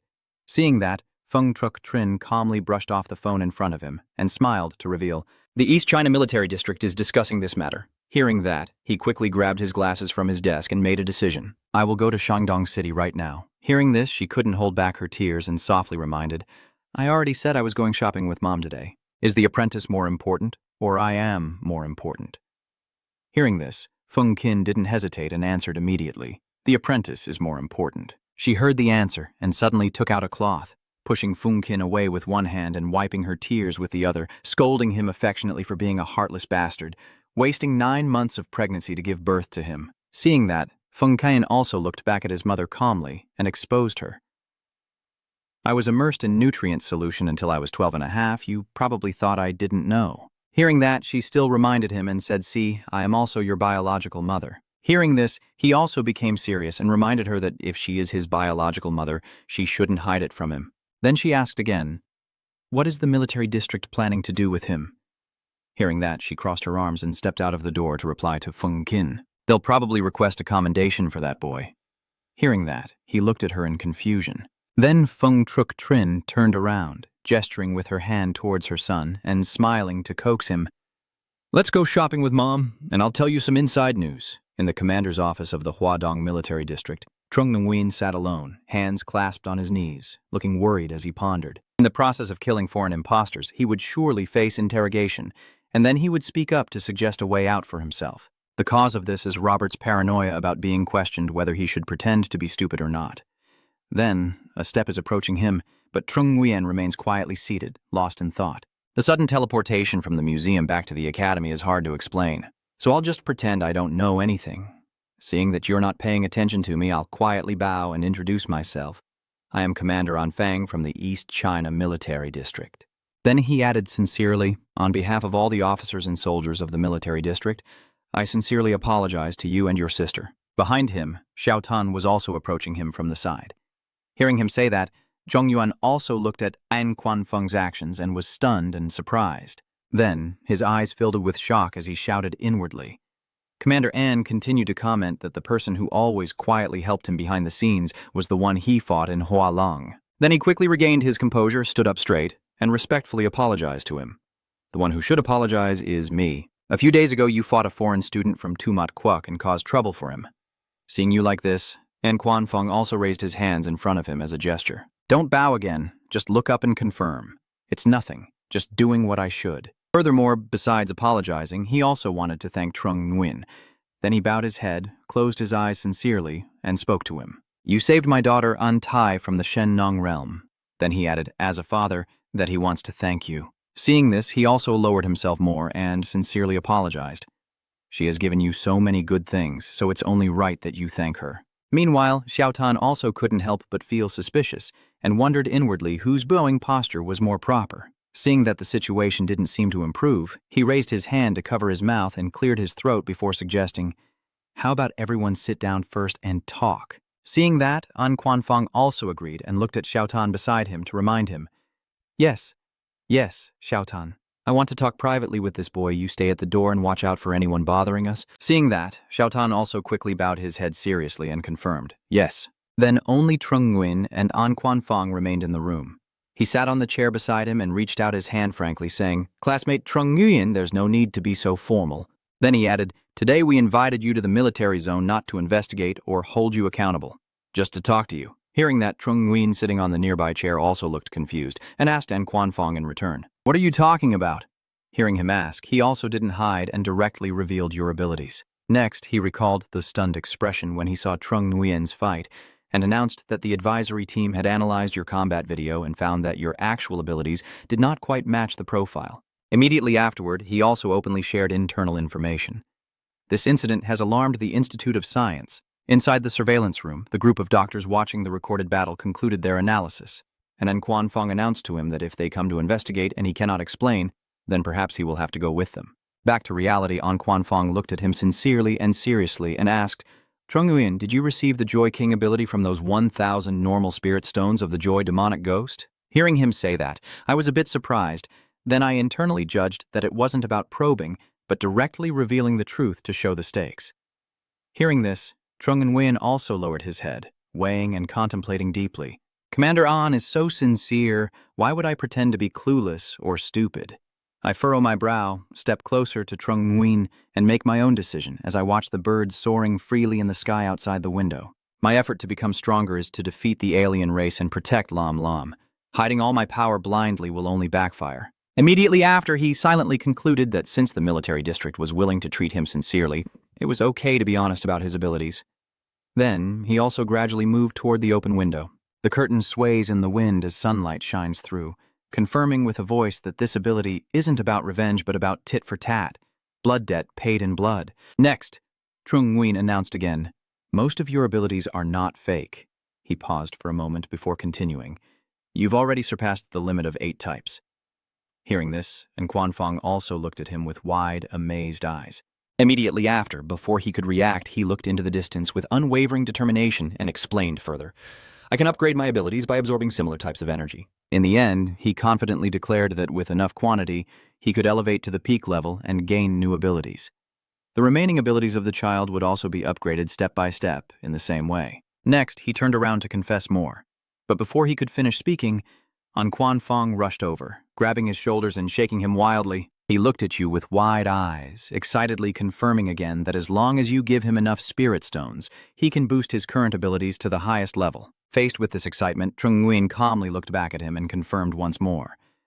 That's right. Hearing this, An Quanfong became even more excited and shouted, That's great. He stood facing you at the door, still placing his hands on your shoulders. The sunlight outside shines on the two of them, and An Quanfong joyfully exclaims uncontrollably, Heaven is helping Hoa Nation. Then he added, We now have another Dieu powerhouse at the level of the Sea Spirit Needle.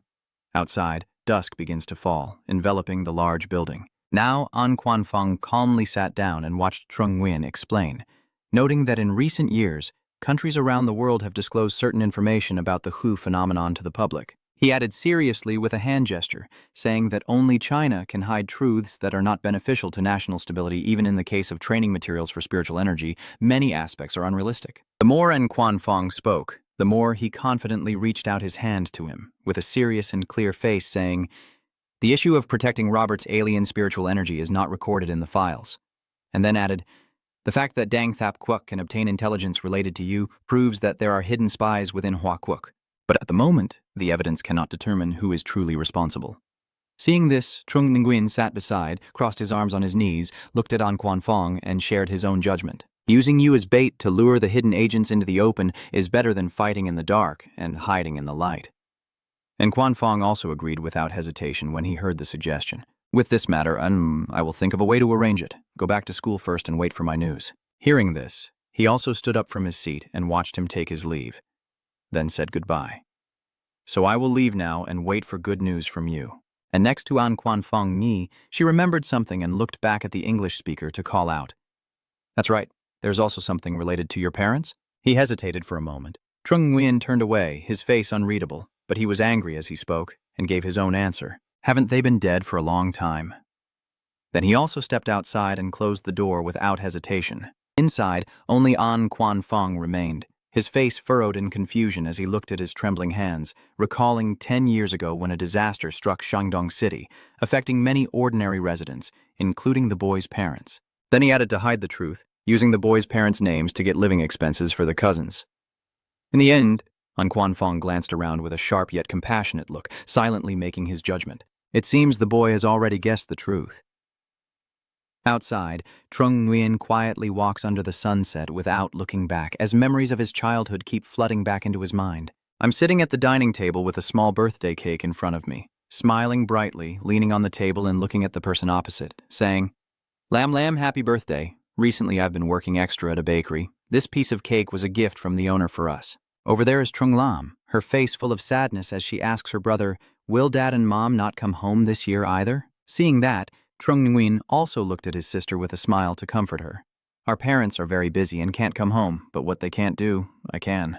Then he spoke up to confirm. Hearing this, Trung Lam became excited, smiling brightly with sparkling eyes, and voiced her wish to her older brother. So next year for my birthday, I want a big round cake with a ring of strawberries around it.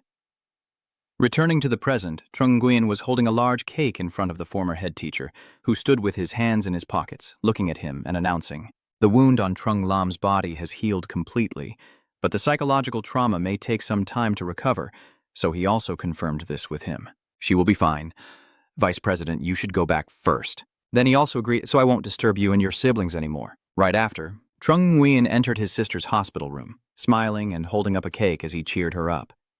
"Lam Lam, how are you doing? I bought a super delicious strawberry cake." Now it's time for another meal, but she's still curled up on the bed, hugging her knees. Without waiting for her to respond, Trung Nguyen approached and sat down in the chair beside her. "I'm fine, just a little scared inside." Seeing that, he also spoke to her in a gentle voice. "Then talk to me." Trung Lam obediently responded, "Yes." Then the girl remembered a morning when she imagined herself wearing a superhero costume as a child, standing proudly with her hands on her hips, and made a conclusion. "Most of the comic book colors you've read are about evil overcoming good." Then Zhonglan added, "Even though it's very childish, you want to become a character who can protect the world and uphold justice." Next, the girl looked up with tears welling in her eyes, staring at her palm as she pondered her thoughts. "I always feel that imaginary friends are allies, and righteousness is comrades fighting together against deformities. Among imaginary friends, they shouldn't slaughter each other." Hearing my sister's innocent thoughts, Trung Nguyen also somewhat understood and approached, smiling as he wiped her tears. He gently explained while holding a tissue. "Others have different justices, and when their principles clash, they cannot coexist. People become enemies of each other." Then he asked his sister Lam Lam what justice meant to her, and she, still hugging her knees, lifted her head slightly and sniffled, saying, "Well, in my opinion," Trung Lam interrupted, then looked at the cake on the table and clenched her fists with excitement, "and justice is strawberry cake." Faced with the girl's determination, Trung Nguyen was also stunned and opened his mouth in surprise. "Huh?" She let out a confused sound. Then Trung Lam became even more excited, clenching her fists as she listed her thoughts. "The baker using technology to make ingredients for a peaceful world can open a bakery with the beard cake, and everything behind it is your righteousness." As she finished speaking, the girl hugged her knees, looking distressed and crying out loud. Hoo, I'm still too weak. I don't even have the strength to protect the beard cake." Next to Trung Nguyen gently ruffles her hair and smiles as he makes a suggestion. "If that's the case, let me help you protect the strawberry cake." Then he added, "Lam Lam just needs to wait for him to bring the cake back like when she was a child." Hearing these words, a hint of sadness appeared on her face. Then her expression darkened with sorrow as she gradually shared her thoughts with him. "But in the end, I will have to grow up." Hearing that, behind her Trung Nguyen, who was tying her hair into 2 braids, gently confirmed, "As long as I'm here, Lam Lam can stay a child for as long as she wants." Then he added, "1 day, 1 month, 1 year, even a lifetime is no problem." Meanwhile, Trung Lam frowned, kneeling on the bed, obediently waiting for her brother to brush her hair and lost in thought over his words. Then, in response to her brother's comforting words, the girl reached up to touch one of her braids and smiled happily, agreeing that she would stay a child a little longer until she could protect her strawberry cake herself. Then Trung Lam seemed to remember something and spoke about the next room, his voice echoing down the hallway. "That's right, brother. There's also a friend with a beard cake. Aren't you going to check it out?" Next, the 2 of them walked together into Kwang Thien Sok's room next door, Trung Nguyen still holding the strawberry cake, while Trung Lam excitedly exclaims, "This is to inform you that your brother Kwang Thien Sok has come to visit." Seeing both of you enter, Kwang Thien Sok, sitting on the bed with Cao Nhan crossing his arms on a chair, also looked over. Next, Trung Nguyen shyly rubbed his face and mumbled a thank you for saving my sister. Then he added an apology for almost killing him during the previous fight in Hualang, and hearing that Kwang Thien Sok also cheered up and chuckled to let it go. "Ha ha ha. To be honest, it's also my fault. I caused you to misunderstand before." He apologized and confirmed, "What's past is past, just let it go." Then Kwang Thien Sok extended his hand towards Trung Nguyen, crossed his legs, looked at him, and asked, "So can we be friends now?" Hearing that, he also reached out to shake hands, and replied casually, of course without mentioning anything about sneaking around among friends. And Zhonglan beside them also saw their behavior and clasped her hands behind her back, smiling happily. Then Zhong Yuan turned around, placing the cake on the table, and carefully cut it while explaining, "Oh, And this is what Lan Lan mentioned earlier. Hearing that, Kwang Tiansuk on the hospital bed also looked over curiously. Then, he took a piece of cake and smiled, confirming that he could share a piece of her beard-shaped cake. Then, on a phone screen, there was a ranking list that read, Ranking Young Heroes of Hoakuk, first place, Jiang Buyu, second place, Huyan Min, third place, Bai Vongon. Feng Kang was watching the phone and announced to Trung Nguyen sitting opposite him, who was also looking at his phone. The old fox has ranked you second. Hearing that, he also confirmed it. Well, I was also awarded a third-class Kim Medal, a second-class commendation, and the rank of Lieutenant Colonel. 2 of the attackers on campus are internationally wanted criminals with rewards offered, and hearing this, Feng King couldn't help but comment in admiration. Everything was just unrealistic. Then he put down his phone, spread his arms, and loudly declared while wearing glasses. Actually, that day the museum staff called my house saying you went into the exhibition room and then disappeared without a trace. Then he added, I told them that walking around without leaving any traces is normal, no need to be surprised. Next to Trung Nguyen, the others also found his bragging speech speechless. Suddenly, Feng Kin became more serious, with a worried expression, and spoke with certainty. Lately you've been sleeping in the detention room every day instead of your own dormitory. Then he suspiciously asked, Maybe you have a phobia of being alone and can only sleep in dark, cramped places. Hearing that, An also looked at him seriously, putting down his phone before confirming. Maybe he should. Then Feng Jing pointed at him again and asked, Do you want to sleep in a dark rectangular box? Seeing that, Zhong Yuan also excitedly asked where he could buy such a bed. Hearing your question, Feng Qin also crossed his arms, raised his head, and replied while asking further, Do you want a custom design? Hearing that question, he also raised his hand to stroke his chin with a serious expression, lost in thought about a gold coffin image, and then asked if it could be made so that the lid could be opened without changing anything. Then Zhong Yuan also stated that the best quality would be an alloy, because pure gold cannot withstand impacts. Seeing that, Feng Qin also confirmed this with him. No problem, whether you want a sliding lid or a hinged one. Hearing that, the man beside him still stroked his chin, imagining both options for the coffin lid as he sat up, propping his chin with his hand, and made a decision. A flip-top lid is more convenient. Hearing his answer, Trung Nguyen quickly agreed and confirmed. Okay, in a few days I'll finish and bring it over to you. Then it's lunchtime with 4 people, 3 years, 1 woman sitting at one table eating. Shangguan Yi looked down while eating and sighed as he looked at Feng Qin. You haven't been at school these days, so you avoided a big disaster. Hearing that, he also looked at Thuong Quan Wai in confusion, while he, still holding food to his mouth, explained what he had just said. That day, the cafeteria's free bubble tea expired, and anyone who drank it got poisoned, all rushing to the bathroom and then breaking out in rashes. The result was unexpected. Every drain in the school froze over when the bathroom door opened, as if revealing a treasure trove of gold. Next to Trung Lam, he also looked at him with disgust, grabbing Trung Nguyen's earring to confirm, suddenly feeling no appetite while he continued eating happily without paying attention to Thuong Quan Wai. Feng Qin couldn't hold back anymore and reached out to stop him, reminding him, Shangguan Yi, please don't bring up this topic while we're eating.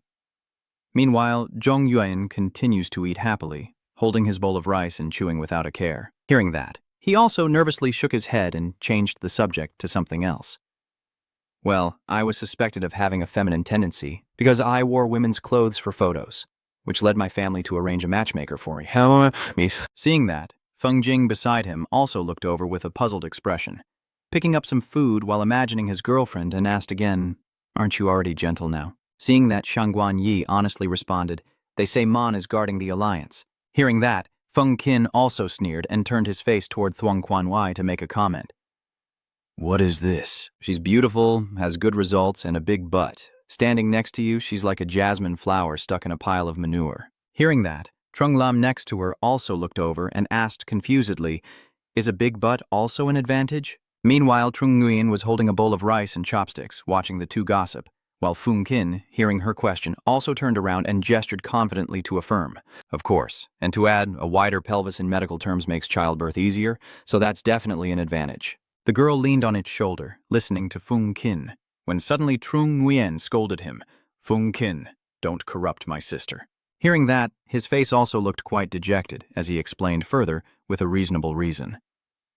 We, as actors, can encounter accidents at any time. Then he confirmed that when you meet the person you like, there's no reason to hesitate. Getting married early and having children early can allow you to contribute more to the country. Then he looked at you again. sneered mockingly at Trung Lam, teasing, "And when you didn't say anything?" Both of them looked at him with a stunned expression. Realizing the meaning behind his words, Yu became angry and punched him, sending him flying and shouting out, "Fengjing."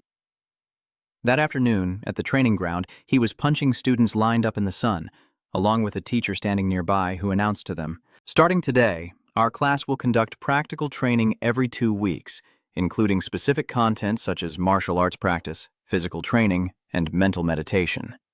Then Liu Wen stepped slightly forward towards those approaching from behind and introduced himself to the students below. Today's training session is led by several veteran marshals sent by the military district, and Trung Nguyen, standing among the crowd below, calmly looks up at the instructors and wonders to himself, are there still 2 familiar faces? Trung Lam also notices and looks a bit sad as he wonders to himself, "Uncle Lam, why is it always him doing the combat training?" Then the teaching staff also introduced themselves, starting with Lam Dong Luong. He nods seriously and waves his hand behind him, then greets, "Hello, students. From today, the 4 of us will guide you through basic combat training." Then he added, "Now let's get to know each other first." Then his voice asked loudly, "My name is Lam Dong Luong from the Huadong Military Eagle Team, a commanding type Esper, with 4 others beside me, and Lu Vaughn stepping back to give the podium to them." Next, the remaining 3 introduced themselves in turn. The first with clear brown hair saying, "I am Trian Hong from the War God Team of the East China Military Zone with an offensive ability system." Then a blonde-haired young man, "My name is Huang Trung from the Huadong Military District Steel Team, a defensive ability user." The last one is a girl. "My name is Mu Hong from the Eastern Army's Sharpshooter Unit, a support and healing ISPER." Then Huang Trung points to a corner and confirms, "I have earned 2 martial arts medals at the Military Sports Festival. Students who want to give up their skills should come to me." The only girl in the training team also reached out to another side and spoke to give her opinion. Those with weaker physiques, especially females, are better suited for support and healing abilities. Students interested in this system can follow me. And behind Lam Dong Luong, he frowned and then sank into thought. The day before, the commander called me to the military district office. He remembered that day when An Quan Fong sat on the chair, his hands clasped together, looking at him with a serious expression, as he announced that when Xiaolin was ambushed at Chang'an Academy, the first person Trung Lam called for help was him. Hearing this, Lam Dong Luong was also startled and gestured wildly, shouting to confirm, "Was that a call for help?" Meanwhile, An Quan Fong beside him remained calm and continued explaining, "You cut off the resources for her, but she never lost faith in you." Then, with a determined look, he commented on Trung Lam, saying she is truly a clever child. Bui, school. Then he added a remark, saying that even in a crisis, he could remain calm enough to make judgments and call for help from the military district. Then he scolded, "Are you denying her because she only has 2 abilities?" Immediately after, he spoke again, making a request to Lam Dong Liang, suggesting there was a chance to restore the relationship with that child. Hearing this, he also widened his eyes in astonishment. Back in the present, Lam Dong Luong kept his hands clasped behind his back as he stepped forward to inform them that Trung Lam and Trung Nguyen are the 2 students he is responsible for training. Seeing that, the 2 of them also looked at him. Trung Lam tightly held his brother's hand, then Trung Nguyen silently glanced away without responding, while the younger sister just stared. Then he looked up at Lam Dong Luong with suspicion and fear before stepping forward and saying, "Commander Lam, you're not suitable to guide us. It's better to find someone else." Hearing this, Lam Dong Luong was also a bit startled, and the other instructors looked at him with suspicion. Before Trung Nguyen's refusal, Lam Dong Luong's face was full of surprise, as if he couldn't believe his ears, and he looked up to remind him, "Trung Nguyen, don't bring personal feelings into the class. And I'll add, even though I am a commanding system, guiding someone like you is more than enough." Below, Zhen Hong also sighed and looked at Lam Dong Luong. Hearing his words, he forced a faint smile and silently thought to himself that if Trung Nguyen is an ordinary person, then I am the extraordinary one. But on the other side, he was full of hostility, with a cold and unfriendly gaze, asserting that I was not qualified to be his guide, and then he reminded Lam Dong Liang to change the instructor to someone more suitable, and hoped that Lam would not bring personal feelings into the class. Meanwhile, hearing this, Huang Trung couldn't hold back any longer and shouted in anger, reaching out toward him and stepping toward Lai. "What do you mean by that?" Captain Lam, with his illustrious achievements and obvious strength, then questioned him. "What right does a student like you have to be so arrogant?" Seeing that, Lam Dong Luong next to him also raised his hand to stop him and looked over to intervene. "Xiao Huang, don't say any more. Next, he bowed towards Zhongyuan and solemnly apologized. Zhongyuan, I admit, I was wrong and I have wronged you all. I sincerely apologize to you all. Over there, he stood in front of Trung Lam to block her, and the girl also peeked out. Both of them looked towards Lam Dong Luang while Huang Trung stood silently in shock. Then he raised his face to look at him and refused the suggestion to change the instructor from Trung Nguyen. But this is not a valid reason to refuse my guidance. Then he also spoke up to lecture him further. When attending class, you should learn with humility instead of acting irritable and impulsive. Hearing that, Trung Nguyen also narrowed his eyes and calmly and coldly commented, even if you apologize, you'll still be stepping on others. I really can't praise this kind of character of yours. Over there, Mu Hong also narrowed her eyes before commenting, it's truly shameful for a student to deliberately provoke in front of a teacher, and Huang Trung couldn't regain his composure, pointing at him and demanding, what do you really want? Behind Trung Lam, he cowered in fear, not daring to look out, while Trung Nguyen remained firm in his insistence that neither his strength nor his character was worth teaching me. Seeing your arrogant provocation, Huang Trung clenched his fingers in anger and stepped closer, saying with a grim expression, I've never seen anyone as arrogant as you before. Then he asserted that if he didn't teach you today, you'd be dead within 2 seconds on the battlefield in the future. Seeing that, he also spoke up to warn him, Big brother, I advise you to eat more and mind your own business. Huang Trung stepped forward, angry and frowning, pointing at his neck and shouting to confirm, I have to settle this today, let's fight. Seeing his certainty, he smirked mockingly and exposed him. If you want to fight, then fight. Don't make excuses. Just forget about it. Despite her worry, Trung Nguyen calmly spoke to comfort her. It's okay. Finally, he smiled at Trung Lam and nodded towards Huang Trung to confirm. To fight your friend, you only need one side. Over there, he frowned even more angrily as he looked towards him. Huang Trung frowned and loudly said to Trung Nguyen, I'll stand here for one move. Use any energy you want. He looked at him with determined eyes, while Trung Lam, holding his phone from afar, also frowned slightly. He lunged forward with a sneer, saying, I'll have to know that I am the #1 defensive master in that military zone, and my reflection ability can also counterattack your assault. Reflecting when attacked only takes 20% of the damage and returns 80% to the attacker. The blonde guy provocatively nudges and laughs loudly, saying to him, Kid, go all out with your attack. I will stand still and not move. He looked at him calmly and said, You definitely want me to go all out. The man confidently replied straightforwardly, Of course. I suddenly turn around and ask, Do you have life resonance, Master Mu? The man quickly responded, Ah, yes, what do you want to do? Then that's good. He stands in position, his eyes fixed on the guy as he thinks. Courageous, the ambassador's way of fighting. Blood debt pays blood, truly ruthless. A series of lights surround his body, radiating strength. He thought to himself, every minute, every second, fighting crazily until death, in a berserk fighting stance. Seeing him like that, his face turned pale and he shouted loudly as he reflected how he was getting closer and closer to him. A powerful punch heads straight for him. At the same time, he calculates in his mind that his strength has increased tenfold, with 80% reflected back, 8 times. These powers, repaid threefold with blood for blood, ultimately manifested as the determined and resentful gaze before everyone. He was then thrown far away by his strength. The blonde guy lands a powerful strike that shakes the ground, his face covered in bright red blood. The girl hurried over and said, Life resonance, a punch that can drain the vitality of a defensive-type expert, is impossible. Only then did Trian Hong quickly scratch his head and step forward, causing the woman to shout, Goo, we managed to save his life! Then she fainted for a moment. Jen Hong secretly thought that she originally wanted to take the opportunity to teach Huiyan Min some shooting skills, but in the end, you all ruined it. He quickly lifted both of them effortlessly and said, I'll take them to the hospital. Trung Lam smiled slyly, glancing at his phone and thinking quickly. The video is finished and just being shared with friends. Commander An's new satellite phone is very useful. Zhong Yuan approached and called Lam Dong Luang's name, now feeling that he could guide me. He was surprised and thought about everything. How could it be like this? Clearly, his talent is not even on par with an ordinary person. I once absorbed a false energy with a red-level sensing ability which can detect royal bloodlines at extraordinary levels and also sense the innate talent of ordinary people. Suddenly, he recalled a day from the past and silently read his own mind.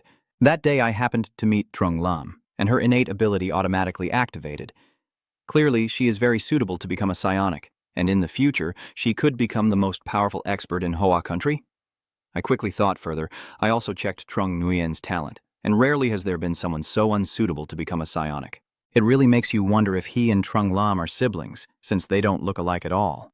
Unconsciously, he looks toward Trung Lam, quickly thinking that he can't easily wait for a chance when Trung Nguyen encounters trouble, to forcefully use Trung Lam to become a student and turn him into an older brother. But with such low talent, how did Zhang Yuan become a top expert in just over a month?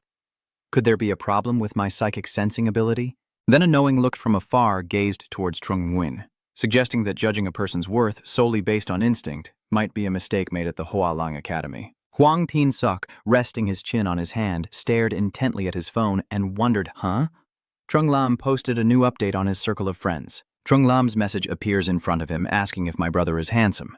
Thien Sok, unconsciously blushing, smiles, and the thought naturally comes to mind. Trung Nguyen has become stronger again. Last time he fought me, it definitely wasn't with such power. Oh, save this video as 3 tables. At the same time, Feng Jing also approached to look at the phone in his hand, smiling and saying, as expected of little Lam Lam, forwarding is as easy as turning over a table. Changing the scene to Goon Hum sitting and scrolling through his phone with a head full of complicated thoughts. Well done. And Tu Lin even forwarded it to her friends, wanting to wear underwear over the winter flowers. It seems Zhong Yuan is quite photogenic. He gently strokes his chin and beard in a self-musing manner, recalling that the chosen candidates usually hold the title of recruitment ambassador and have a photo in the recruitment brochure. Zhong Yuan is the strongest Mr. King, with 1.8 million votes, and in another scene, a spotlight appears before his eyes. A professional voice, with this posture and expression. This year, he doesn't use the young hero as a symbol, which doesn't seem bad either. Trung Nguyen is surrounded by the camera flashes from the reporters. Guanam looked at him with a confident smile. Our youngest captain in East China, if not him, then who else could represent us? Cutting off his smile, he saw the tired look on his face. He asked, "Are we done shooting? Can I go home now?" He was startled to see him like that and quickly said, "You were so enthusiastic just now. Why did you suddenly become so sluggish?"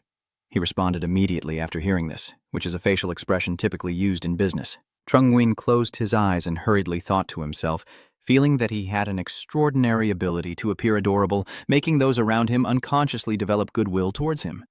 This ability indeed seemed increasingly dangerous the more he thought about it. In short, he would try his best not to activate it on humans and see how effective it was on animals before deciding what to do next. In the middle of the city night, faint figures of To Uyen Oan appear. She walks while thinking, her mind on inviting Trung Nguyen to form a team but being rejected, and now he has taken away her title of beauty queen. Honestly, going to the crematorium to pet cats just to relieve boredom. Suddenly, she walks by and sees the image of some cats cuddling a man who looks so adorable. Was it an unconscious impression? She patted his shoulder and shyly asked, "Hey, do you know how I can make these cats more friendly?" Trung Nguyen turned his face away, causing her to panic and shout his name. Zhong Yuan saw her call his name, then raised his hand to his chin and said, "I remember now. You are the last prayer that tricked me into going to Malat Tung." She awkwardly replied, "To Uyen Wan, my name is To Uyen Wan, not the last prayer." Then she asked him again, "Classmate Trung Nguyen, do you also come to feed the cats?" Tia quickly took the food package from her hand and said, "These cats are noisy every night. I come here to scold them." At the same time as he was speaking, a thought appeared in his mind. "No, she's a cat lover. I can't speak badly about cats in front of her." Then he continued, "Did Sister Hawk to say she wanted to get close to these cats?" She happily smiled and said to him, "How can you do that?" "Can you tell me?" He continued the conversation. "Can, but everything you saw today must be kept secret." She quickly agreed to his request without any problem. Then he looked at her with a determined gaze and said, "You have to learn to act cute if you want them to listen." Her lips curl slightly as she unconsciously says, "Do I look cute?" The man gently strokes the calico cat in his hand. "Yes, be cute. That's how the stray cat will love you." She looked at him with skeptical eyes, and all she could think about at that moment was, "Are you speaking in Chinese? I don't understand a thing you're saying." Yuan Owen looked at him with an irresistibly cute expression, and unconsciously stepped closer, smiling and saying, "Zhong Yuan, can I touch it?" He playfully replied, "Senior sister, are you trying to bother me?" "No, I was talking about the cat. Let me pet the cat on your shoulder for a moment." A blue light emanates from his hands as a thought flashes through his mind. Having just used a super adorable act to completely win over the cat, it seems he can now communicate simple emotions with them. The cat suddenly seems to be wrapped in some kind of power and happily runs over to Uyen Wan. She was also very surprised and exclaimed, don't fight, there is still plenty of cat food. He looked at her thoughtfully. To Uyan one doesn't seem as troublesome and intense as I imagined. Just as I was feeling calm, his pocket suddenly beeped, saying, get up, the sun has already shined on your butt. After hearing that echo, he silently thought that his commander's phone, calling in the middle of the night, must mean something urgent. He quickly bid farewell to Tu Uyan Owan, saying, I have to go now, older sister. You should also rest early. She immediately replied, all right, you just leave, leaving me with the adorable meows of the cats. While thinking to herself, the feeling of stray cats taking the initiative to get close is truly wonderful. Maybe in the future I can also cuddle cats with Trung Nguyen. Thinking, she suddenly froze for a moment, then continued, did Zhang Yuan say I should act cute with them or just try? She followed the idea but immediately imagined herself making a really adorable pose with a silly smile. The cats looked at her with contempt before attacking and hissing loudly. After eating, she suddenly fell backward, crying out in pain. Sniffling, she clutches the cat food packet and says tearfully, it's all fake. Pretending to be cute is useless. Now look at this. All these scratches on my face need treatment. She gently touches the wound on her face and mutters, healing. I have the strongest supportive power and intense prayer ability, but even a small cat scratch like this can't heal itself. A series of past memories flash through her mind. Images of her kneeling on the ground, trembling, appear. A red-haired guy standing confidently asked, who gave you this void spirit crystal? She tremblingly and fearfully replied, I bought it from a classmate. He began to show his violent nature, pushing her away and shouting foolish insults. Now she only has the power of extreme prayer.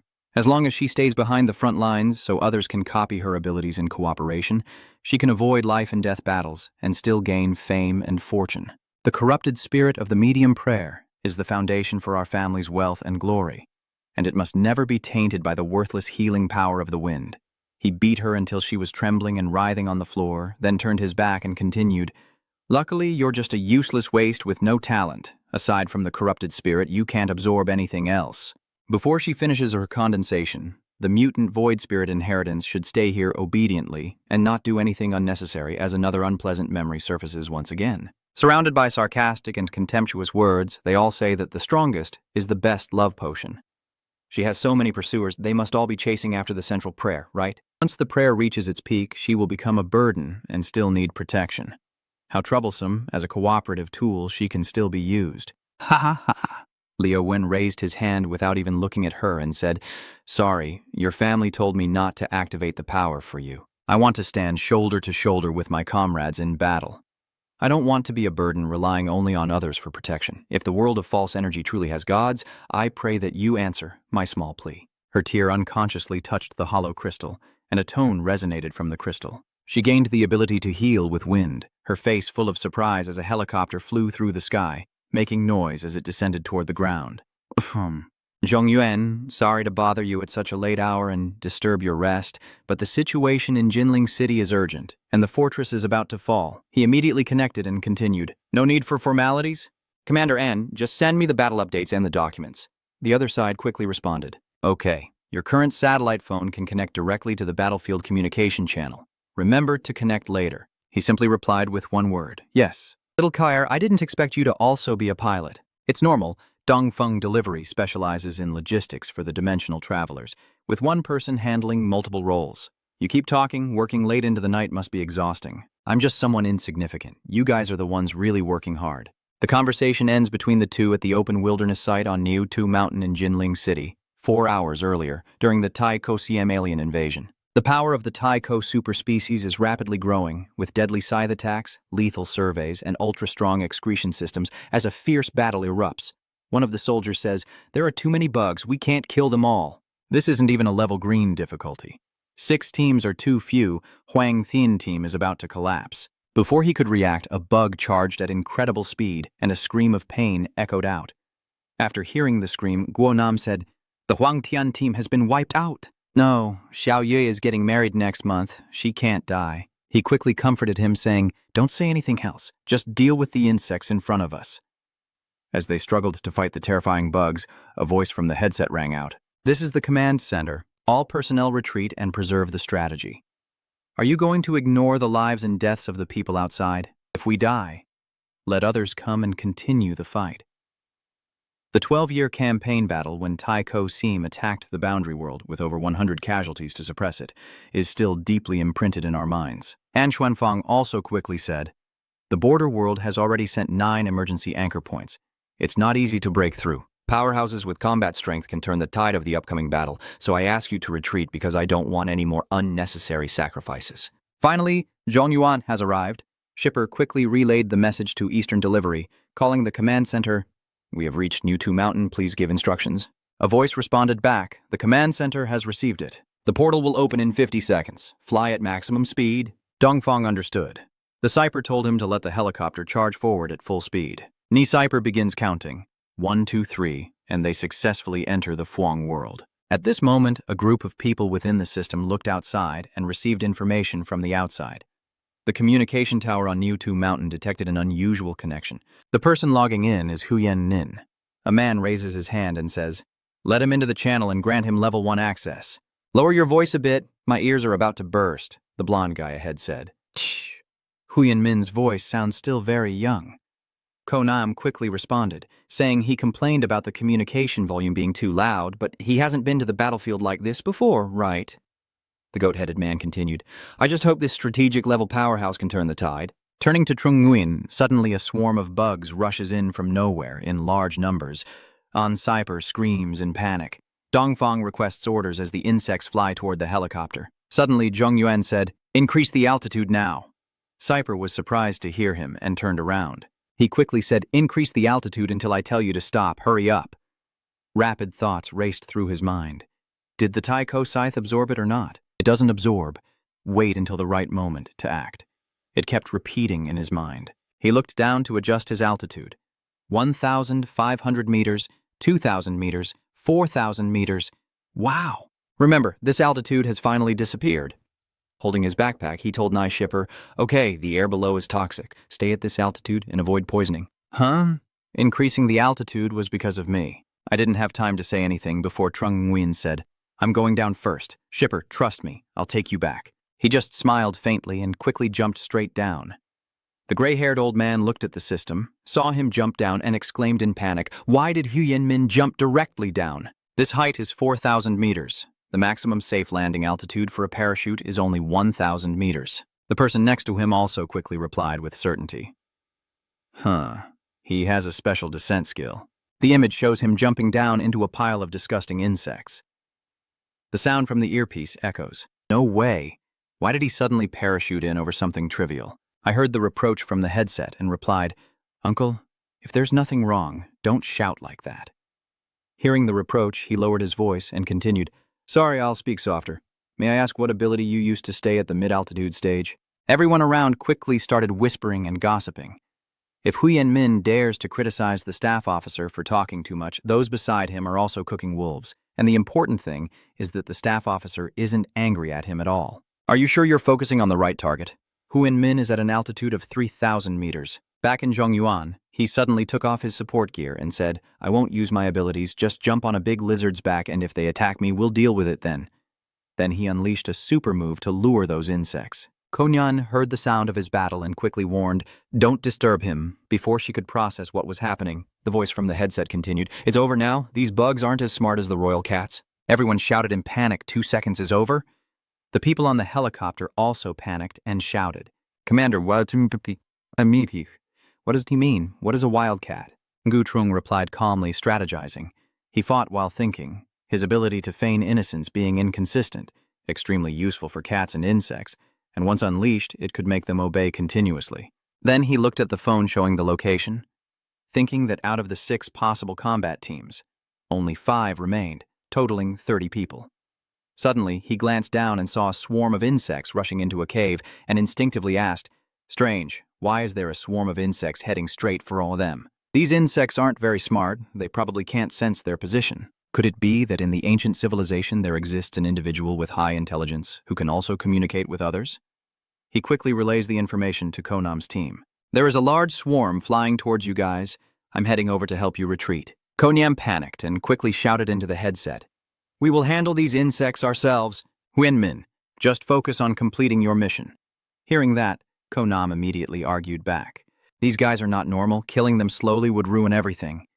After hearing that, everyone shouted as if they'd fallen for a trap. One of the people standing next to Guohan immediately spoke up, criticizing us for killing too slowly. Yen Min is too arrogant again. Another street kid standing behind bitterly shouting, "Don't come over here, we can still keep fighting."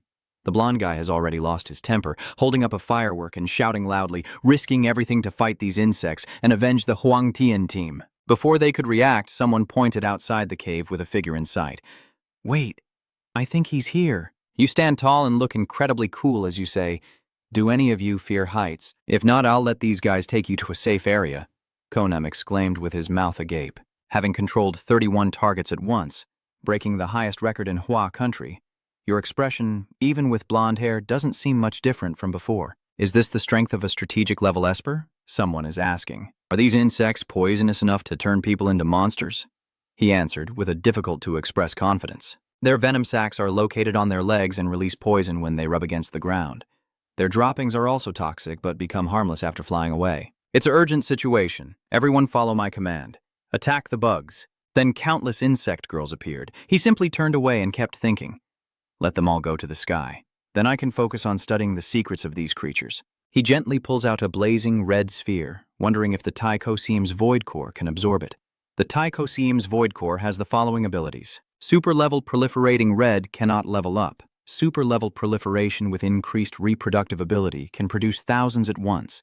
The sickle reads, the blue level cannot level up. The sickle toxin, the characteristic poison of the ancient era, is present everywhere. Keep analyzing. Death survey. The royal level can upgrade. Death inspection uses its jagged mouth to attack enemies and drain their life force. Super-level secretion and red level cannot level up. Super-level secretion immediately expels a large amount of harmful substances, speeding up the spread of the sickle toxin. He silently thought, what kind of demon does not absorb it? Then he analyzed that the Kutin's racial will of the junior level cannot level up. The racial will through the sickle toxin to resonate with thoughts requires the sickle toxin ability. He stared at Kutin with suspicion, pondering. It turns out that besides the 4 abilities, there is also the will of the tribe, resonating through the toxic scythe. Lam will try an experiment first. The scene shifts to everyone floating in midair, and the blonde-haired man speaks. He has lifted us all into the air. Stop him. What are you trying to do here? Konam helplessly said. I don't understand the world of the strategic level either. Someone yells, look over there. He turned around and was immediately struck by the words, Lai Zhengjia, pasted by bugs, floating in the clear sky. He helplessly shouted, Damn it! Everyone looked at the line of words created by the bugs. The atmosphere in the room suddenly fell silent in a strange way. Lu Jianlin asked, Can Zhongyuan control multiple bugs at the same time?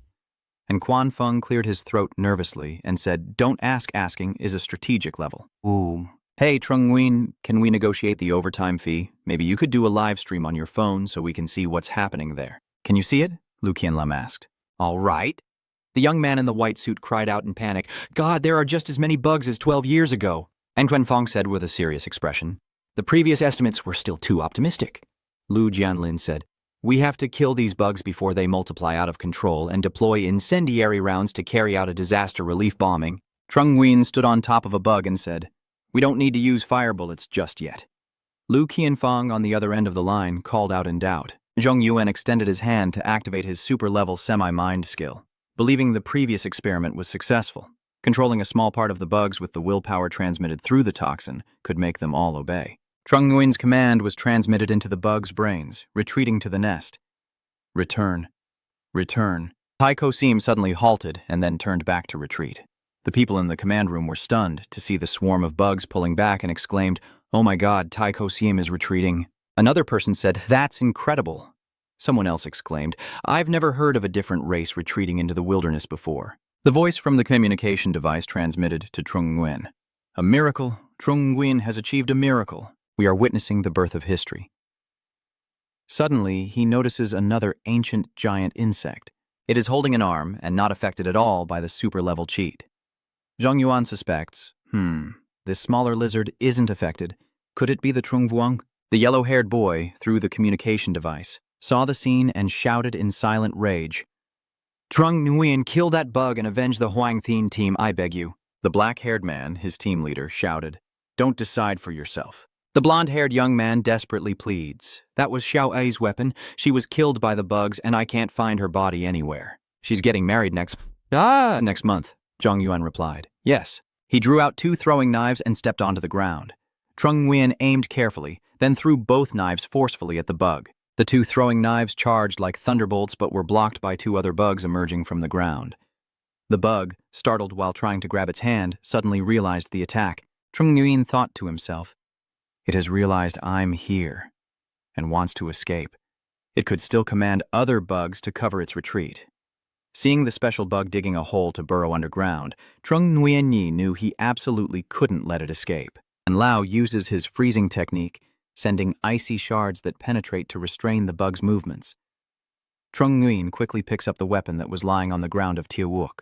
He clenched his weapon tightly and delivered a powerful strike to the back of the bug, shattering the ice coating and causing the bug to be completely destroyed. Zhang Yuan dug out a yellow crystal from the bug's body. The system sound rang out, detecting whether the crystal of the Tai Kosiam Vuong had absorbed it. Super-level thinking, level blue, cannot level up. Super-level thinking increases cognitive ability. Seeing that notification, Trung Nguyen realized that this was the reason Trung Vuong was unaffected by the super-level cheat. Yeah, it didn't absorb. Suddenly, he saw something sparkling fall to the ground not far away.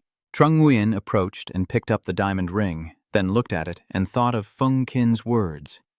We, the capable, can face danger at any moment, so what are we hesitating for when it comes to someone we love? Zhong Yuan tightly clenched the ring, feeling emotional as he realized that was the lesson he had learned after countless life and death separations. He stood up and looked at the insect, thinking this must be the king of insects, slightly smaller in size, with longer legs, extraordinary intelligence, and the ability to command other bugs to act. Trung Nguyen warns that there might be another kingworm lying in ambush underground. Please wait a moment. He jumps onto the beetle and then uses his super sensory skill. The scene around him floods into Trung Nguyen's mind as patches of color. A strange creature that looks like a bug appears. Zhang Yuan thinks, as expected, it's still here. Trung Nguyen immediately reports to headquarters via communication device that he has found a queen insect that has sent its coordinates. It has laid eggs and built a nest underground. Fire your flamethrowers to destroy it. Lu Jianlin cleared his throat and said, I thought you didn't need us. Everyone around was confused. Trung Nguyen casually said, Hey, what are you talking about? You're not a superhero either. When you're not strong enough, you naturally have to rely on us. Trung Nguyen said, On the battlefield, individual heroism won't be effective. When facing difficulties, look for the military district or the country. Lu Qianlam laughed loudly and said, I like what Trung Nguyen said. Someone else said I almost dismissed him as narrow-minded because I complained about the overtime pay being low. Then, Lu Jianlin issued an order, and the Quan Thiet Giap launched missiles, immediately entering the Phuong Yoi to coordinate with Trung Nguyen. The terrorist explosion occurred, with heat waves and immense pressure sweeping everything. Trung Nguyen, exhausted from overusing his abilities, muttered tiredly. Having used his super-sensitive perception to scan the terrain 5 times and finally locate all the hive queens, Trung Nguyen said standing there, if no alien race passes through, the dimensional zone will automatically close after a while. Currently, the zone has stabilized, and the remaining few bugs in the universe will be handed over to the Science Institute for research. The guy with the rings on his hand from Trung Nguyen asked, Who knows what this is? The blonde-haired boy saluted the Kyo army and replied, Report, I do. Seeing his anguished face, Zhong Yuan said, I'm sorry, I only found this. The blonde-haired boy said, Thank you so much. My cousin in heaven can also be comforted. The battlefield observer reports to the command center that the Kudong is disappearing. On the screen, the Kudong gate quickly shrinks, then flashes with light before vanishing completely. The reconnaissance team immediately reported, The creature has disappeared, and the threat has been successfully suppressed. The commander's team cheered happily, We did it! This time, we're not paying a terrible price like 12 years ago. Someone said, This is a historic achievement in humanity's fight against the Kudong. The surviving team members outside came to ask him about it, and one said, Trung Nguyen, this time you are a hero of the campaign. History will forever remember your contribution. Someone else said, Zhong Yuan, take a picture before you go. Zhong Yuan refused. No, I'm allergic to flash. I'm leaving now. Goodbye. So he sneaked onto the helicopter and left. Shipper looked at Zhong Yuan resting behind Shang Tie, thinking this kid is only 16 years old but has already been sent to such a dangerous battlefield. He must be exhausted. Shipper was flying the helicopter while thinking, Thank you, kid. The hero suppresses chaos. Trung Nguyen went back to his room, exhausted, and collapsed onto the bed thinking, Finally, back in the school's detention room. I need to sleep and recover my energy after being drained. Trung Nguyen gradually fell into a deep sleep. thinking to himself that it was now 3 a.m., and his alarm was set for 5. This time I can sleep for 2 hours. Blinking, Trung Nguyen opens his eyes lazily and looks at the ceiling, with the sound of his phone alarm beside him.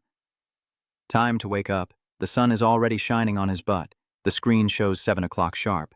Just a short sleep, but never just a little. In the dining room, Zhong Lan looked a bit worried and reproached him, saying that last night he played games with that strange girl again, right?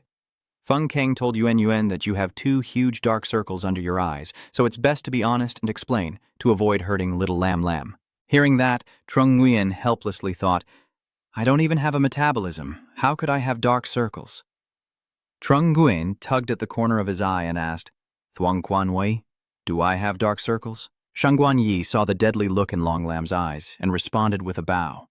It seemed that in her heart, she thought that although she didn't see anything, standing by Lady Lam's side was the right choice. Trung Nguyen wondered suspiciously, is my tiredness really that obvious?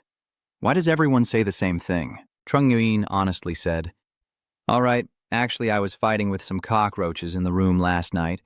And Trung Lam, who has a cleanliness obsession, was immediately startled and exclaimed. Trung Nguyen's hut had about 6 or 7 thick nests so dense that they couldn't be seen, and in the end, all were exterminated with pesticide. Trung Lam irritably shook the chili sauce bottle and said, don't say any more, just look at the chili sauce poured into the bowl. Feng Kin was so scared he thought he would die. This level of spiciness could blow someone away. Hello, little sister. Zhonglan. Oh, Shangguan Yi, you're here too, Feng Kin said with hostility. To Uyan Wan, you've caused a scene at this table. Please sit somewhere else. Feng Kin thought to himself, the only one who didn't greet me was her.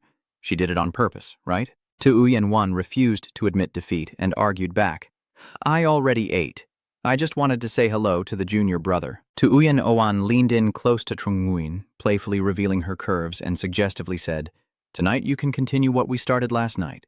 The whole table fell silent at the sight. Zhong Yuan coldly replied that he was not free, feeling uncomfortable as he realized he had no time to sleep and was even training a dog. He was writing a combat report and watching Lam Lam's training video, a mountain of work piling up in his mind. Tu Uyan Wan thought, maybe you're too busy studying for exams to have time, while outwardly acting like a close friend and saying, then shall we do the test together tonight? Shangguan Yi stood up and shouted, tonight Trung Nguyen is doing the test with me. No third party like you is allowed to interfere. Tu Uyan Oan sneered, a student who failed all his exams for a year, and yet dares to make exam questions with Trung Nguyen. Thuong Quan Wai confidently said, I have no advantage except for being shameless. Trung Lam said, I've eaten enough. I'll go ahead now. Trung Nguyen then asked, are you eating that little? Can you help me pack a xiao long bao? Eat it later when you're hungry. Trung Lam, losing interest, said, I have no appetite. I want to go to the bathroom now. Trung Nguyen said, see you later at the school gate. Trung Lam replied, got it. Tu Uyan Wan and Thuong Quan Kin continue to argue. Feng Kin, frightened, watches as Trung Nguyen devours Trung Lam's leftover food and thinks, well done. That deadly trap finally ended up in your stomach. In the end, Trung Nguyen still packed some food to bring along. Feng Kin, walking beside him, asked, are you feeling okay? Your face looks so bad. Should I help you with tonat? Trung Nguyen immediately replied without hesitation, that's fine. Feng King immediately used the tonat skill, which causes the target to revert to their state 24 hours earlier, making Trung Nguyen's body slightly illusory and overlapping with multiple images. Feng King was so focused on using the skill that he didn't pay much attention, but he still caught a hint of something and was startled, thinking, huh? Did I mistake this guy's illusion for something else just now? Feng King reached out to pinch Zhong Yuan's cheek, leaving him confused and asking what he was doing. Feng Kin replied to check if his condition was better. Zhong Yuan responded casually, oh. Feng Kin thought that he still had a presence now, so he switched to asking another question. I suddenly remembered that last night at this time you also ate your sister's deadly bean flour. Feng Kin sighed helplessly. Tonat is wasted. The two of them arrived at the school building. As they entered, Trung Nguyen asked if tonat was his healing ability. What does that have to do with my dinner last night? Feng Kin explained, the system itself has no classification at all. The healing system is just a simplified way of speaking. Its actual effect is to restore a person's physical state to what it was 24 hours earlier. Zhong Yuan was surprised and said, there are many ways to say it. Feng King explained, if a person was injured 24 hours ago and is now healed, if I use Tunyat on him, it would actually cause him to return to a wounded state. Moreover, Tunhat only affects the physical condition and has no effect on the mind. Zhong Yuan pondered and said, "No, the physical basis of the mind is the brain, so it must also be part of the body." Feng Jing said, "The appearance of Kunang has changed most of the traditional theories of physics. What is the true nature of life in the context of quantum phenomena? It is still under research, and even the latest theories have many flaws. What is certain now is that those who have died in the sense of Kunang cannot be revived, even if Tuori restores their physical state." Trung Nguyen listened silently and thought, "So it seems that the essence of Tuori must be a time ability. I was resurrected 4 years ago, but still in a state of death, unless I was also affected by a similar power."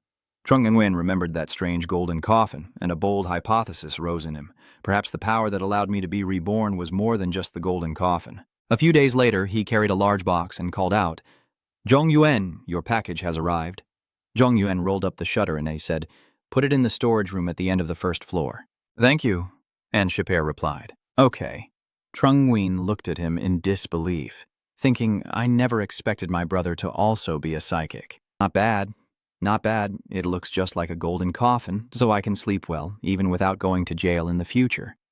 Suddenly, he saw some items inside the coffin and muttered, "Huh, there are things inside. A flower note, a guide with a piece of electricity to adjust the bed's height, metal cleaning tools, and a set of cute small stickers." Trung Nguyen commented, "Ha ha ha, pretty good, sticking them all on."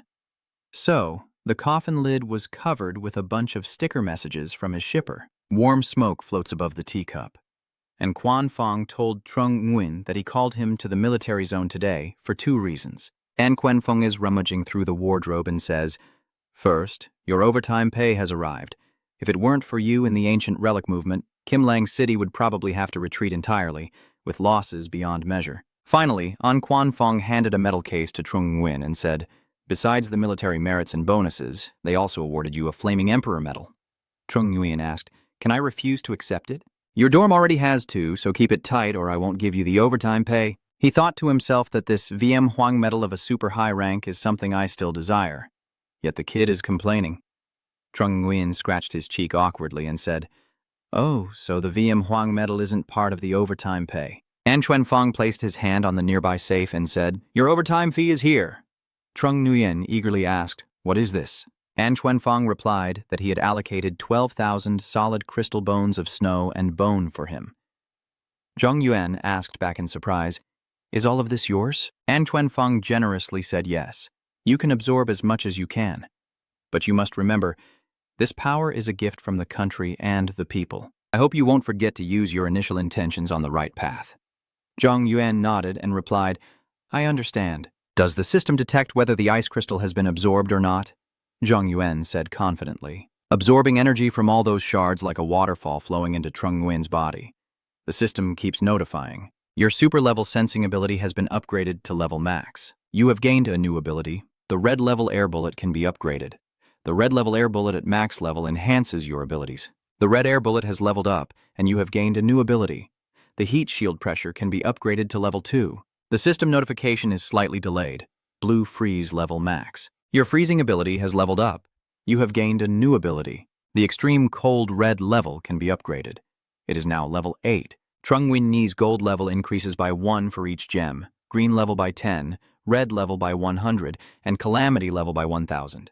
Further level ups will no longer be possible. The direction of leveling up is starting to freeze. Trung Nguyen shouted, "Commander, please open another box." And Quan Fong hurriedly said, "Trung Nguyen, take it easy, don't push yourself too hard. Don't worry, I won't fight." And Quan Fong put another box in front of him. Trung Nguyen continues to absorb energy, and the system notifies again. Extreme cold at red level maxed out your ability. Extreme cold has leveled up. You have gained a new ability. The Eternal Glacier, a catastrophe level that cannot be upgraded.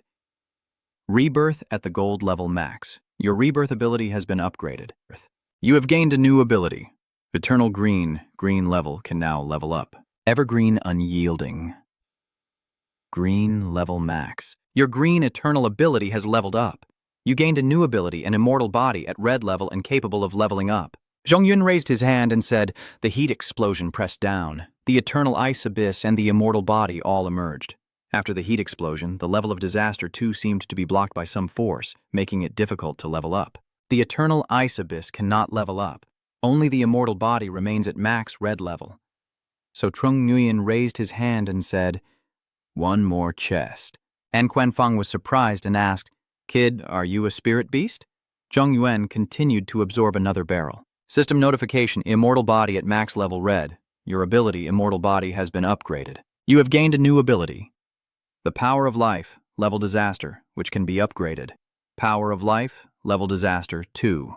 The power of life instantly grants an immortal body and causes any target within a 1,000-meter radius to immediately gain the ability to regenerate.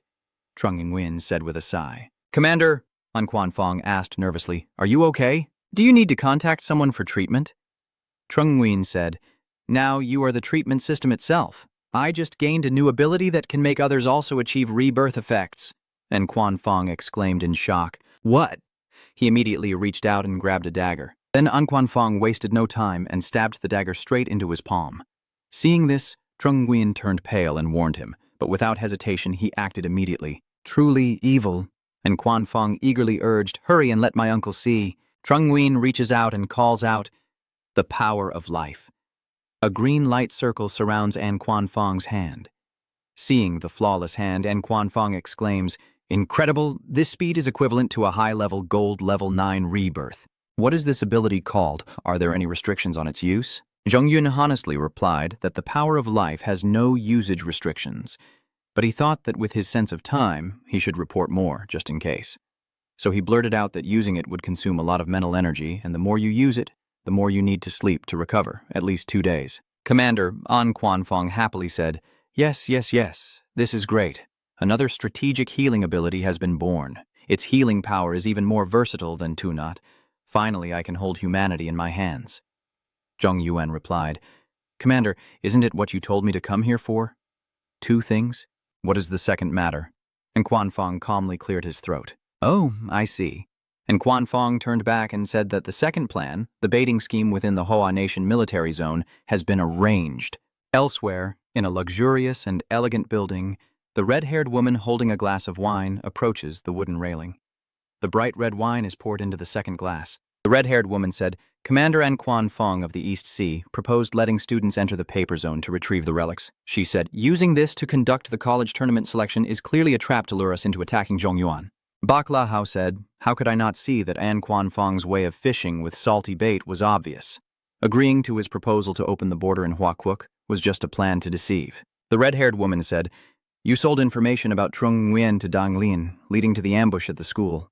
The leader already knows. He told me not to forget the ultimate limits of the Huaquoc people. What if Bak Lahao knows? Turning against each other is just a matter of time." He sat down and said, "From the moment Fong family's abandoned son decided to surrender to 9 mysteries, he and I were destined not to coexist." The red-haired woman asked, "You're talking about Fong family's abandoned son.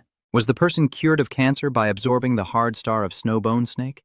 Bak Lahao remembered Diep Chan then and said, "Yes. If it weren't for his younger brother finding the hollow star of the Snowbone Snake and helping him recover quickly, I wouldn't have rushed to sell him to the Iron Pagoda Kingdom to prevent him from ruining my plans." Bak Lahao said, "Frozen bone spirit? Tisk, if there really is such a thing as fate, then it must be the butterfly flapping its wings at the critical point in destiny."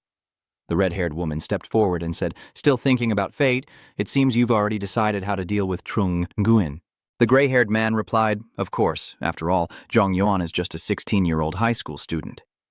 In the 2 test tubes are 2 strange bugs, as red as blood. Bak Lahao confidently claims victory, but no matter how strong he is, it's nothing compared to this demonic fly with ghostly eyes. Shangguan Yihan Hua raises her report card and loudly says, "I made it. All subjects are 85 points. I can participate in the university tournament this year. Your college entrance exam scores are 92 in literature, 89 in math, 95 in English, 87 in physics, and 93 in chemistry." Feng Jing sneered and said, "What's there to be proud of about someone like you taking the university entrance exam?" Trung Nguyen also participated in this kind of achievement, and yet he dares to say it.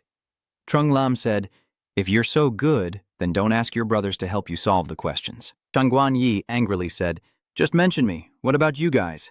Then 3 shiny report cards were presented. So Feng Qin scored exactly 85 points, Trung Huyen all perfect 100 points, Trung Lam 100 in math and physics, 93 in literature, 88 in English, 97 in chemistry, Thuong Quan Wai collapsed to sit cross-legged, drawing a thick protective circle. Then on another side, Phung Kin asked Trung Nguyen, so you registered for both the individual and team competitions in this university tournament? Trung Nguyen replied, yeah, I haven't formed a team for the team competition yet. Thuong Quan Wai immediately raised her hand and said, include me. Trung Lam also said I should join too. Trung Nguyen said only those over 16 are allowed to participate in the university tournament. Trung Lam whined, who? Shangguan Yi excitedly pointed to himself and asked, so am I allowed? Looking at Shangguan Yi, Trung Nguyen thought that after forming the team, they still had to go to the other world to conduct recruitment at the school. I still have an important mission on me. Shangguan Yi is too excited, which could lead to unforeseen events. Trung Nguyen refused, saying, Thuong Quan Wai, find another team. If you join mine, you won't have space to develop. Thuong Quan Wai hugged his head and cried, Gao Gao Hu, you look down on me. Phung Kin asked Trung Nguyen about our team. Trung Nguyen replied, yes, besides you, find 2 more people. Their abilities don't matter, as long as they are smart and calm. Phung Kin replied, okay, I will pick the 2 most capable people for you. A moment later, in this room, a gentle and cute girl with grayish-blue hair and glasses introduced herself. My name is Zhang Yu, Special Class 52 Support System, with abilities in Bamboo Blessing, Mental Imprisonment, and Fog-Induced Confusion. Another person is a brown-haired young man, apparently an official named Ta Yuhan, Special Class 53 Control System, with abilities in Wind Pressure, Sonic Hypnosis, and Swapping Positions. Zhong Yuan immediately doubted and said, the Dean crazy Luo Li welcoming new students when they first enter school. Ta Ukhan quickly explained, sorry, I've always been like this. I don't have any other thoughts. Feng Kang said, if you're not comfortable with him, we'll find someone else. Zhong Yuan said it's not necessary. After all, my sister isn't in the team. Ta Ukehan said, no wonder he's a senior, truly magnanimous. He thought to himself, staying calm and making friends with them is the most important thing. Lu Van sat on the side and said, Lan's team has the most Ku-Tin members among all the teams in this school and can represent the school in the university tournament. Once everyone has formed their teams, they can draw lots. Zhong Yuan pondered silently, recalling that yesterday An Quan Feng asked if he wanted to go to the Divine Farmer world to retrieve Robert's alien seed, but they didn't allow the portal to open. Which world do you feel is most suitable for you to develop in? Trung Nguyen replied indifferently. Whatever you prefer. Oh, so drawing lots is enough? Now, Trung Nguyen holding Feng Kin's hand said, I heard To Uyan say your hand is the strongest in the team and always wins. Trung Nguyen urged him to hurry. I believe in your luck. Feng Kin said, Nguyen Nguyen, check your conscience and see if I am truly lucky. Trung Nguyen insists it must be done. Feng Kin replies, all right, then I'll go draw. Feng King approaches Liu Yun's desk, places his hand on the mouse, and mutters, click the button to draw the lot. Standing behind the computer, Ta Yuehan clasped his hands in prayer. Please let a meteorite fall and hit unlucky Feng. Qin leaves, Feng King said. Zhang Jiaji? Liu Yun, shocked, covered her mouth and said, really, Chuangjia has the most dangerous terrain, the most complex ecology, the strangest monsters. Only a divine hand like yours could have predicted it. Ta Ukhan collapsed and said, why hasn't a meteorite fallen and killed you? Trung Nguyen asked, do many alien species live in the Chuangjia area? Ta Ukhan replied, many means the entire central plain, so many must mean it's a good place. Feng Jing said emotionally, Yuan, you truly are my best friend. Zhong Yuan turned around and asked, second sister Zhang, what do you think? Second brother Nu Fan Kuang said, I will go with you through fire and water. Trung Lam, you won't be at the school these days, so when you go to the military zone to train, take good care of yourself. Yes, I think keeping Trung Lam at the military zone these days will prevent anyone from taking advantage of my absence to harm him, Captain Tan said on the phone. The commander has picked up Trung Lam and is driving over. Yes, understood. He put down the phone, and Quan Fong leaned back thinking it's still okay. Even though Lam Dong Luang had conflicts with his relatives, luckily Trung Lam didn't resist the military zone because of it. An Xuanfang thought that after that injury, Trung Lam would have to bear the sequelae of being unable to use her powers smoothly. Moreover, she also had a strange eye disease that prevented her from absorbing spirit stones anymore. He recalled Feng Qin's words. You've already examined the girl. The specific situation related to the Institute's secrets cannot be disclosed, and not being able to use your abilities properly is a psychological issue. It will naturally heal over time. And Quan Fong scratched his head and thought, forget it. Such an intelligent child. Even if she doesn't go to fight, she's a rare talent. This time, let her learn something beyond abilities. The plane takes off, leaving the city. Inside the passenger cabin, Trung Nguyen sits with Feng Qin. Trung Nguyen concentrates on his thoughts. After absorbing the bone ice crystal shard, he no longer needs to activate the Bloody Storm to use the Firestorm and Eternal Ice Abyss, and his sub-level abilities can be used with careful manipulation. Zhong Yuan thought that with his current strength, there was probably only one other expert among humans who could fight him. The inner core in China probably wasn't at that level of mastery. Trung Nguyen thought that once he used a satellite mobile phone to maintain real-time contact with the staff, this mission would be settled. Suddenly, Feng Qin asked if we still had a hidden team on the journey to the other world. You think I can guess this too? Feng Qin said. I sit next to you, but you're sitting in the second row without me. Take one earphone and share it with me so I can listen to the command. Nguyen, it's 2042 now. Why are you still using this method to share communication? What if not then? Feng Qin suggested sharing Bluetooth audio, internal communication system, in the satellite phone. Or just adding me to the command channel. The earrings I usually wear are actually small hidden communication devices that won't fall out. Next time, I'll ask the Forging Bureau to make you a set. Trung Nguyen really thinks Feng Qin's words are too much. As the four of them arrived at a military outpost, the guards there greeted them. Hello, students of Than An Academy. We are the Heavenly Guard team stationed in the Chuangjia realm. My name is Tong Kien Kwok. Tong Kien Kwok approached, shook hands with Feng Qin, and said, It's already quite late today. Let's rest here for the night and head into the realm tomorrow. Feng Qin said, No need. The sooner we go in, the better. Feng Qin said, Captain Tong must have already received the notice, right? How many teams from the academy are entering the Zhangya realm this time? Tong Kien Kwok awkwardly said, I can't say that. Feng whispered that it wasn't a secret, just reveal a little. Captain Tang concluded, So you are the first team to arrive. Feng turned around and said, Wear the watch in the other world. Neon replied, Okay, I'll just complain quietly. Oh. Tong Kien Kwok looked at them with a strange expression, a hint of malice and dissatisfaction. The four of them gradually entered the Zhangjia realm, listening to the radio in their hands, reporting news to Zhongyuan. The Tiangan team was not stationed in the realm. The Zhang family territory was suddenly moved last night. The staff compares voices and says, It's the same person. We just revived him. He's definitely not under mind control. Trung Nguyen replied, Let's monitor him first. Stay still and silent, their conversation taking place in secret. Feng Qin paused and said, Let's go. It's time to discuss hunting the monsters for the Star Core. In the Zhang family territory, they breed 3 types of monsters, Moonlight Wolf, Mi Diet Rabbit, and Two-Headed Eagle. This is their distribution map. As Feng Jing spoke, he showed the map on his phone and continued to introduce it to everyone. The Moonlight Fox has the ability to seal, hide in darkness, and is very rare, living in dark caves. The Mi Diet Rabbit's abilities include speed boost, spitting bones, swarm effects, and extremely strong reproductive capacity. With a large number of them, their nests can be found by tracking their droppings. The Two-Headed Eagle's ability is dual focus, impenetrable. Keen eyesight, strong talons, living in high-altitude caves, feeding on the Mi Diet Rabbits. He then confidently states that the school's team selection is based solely on the number of Ku Tin submitted. Killing the Mi Diep rabbits is the simplest and most effective.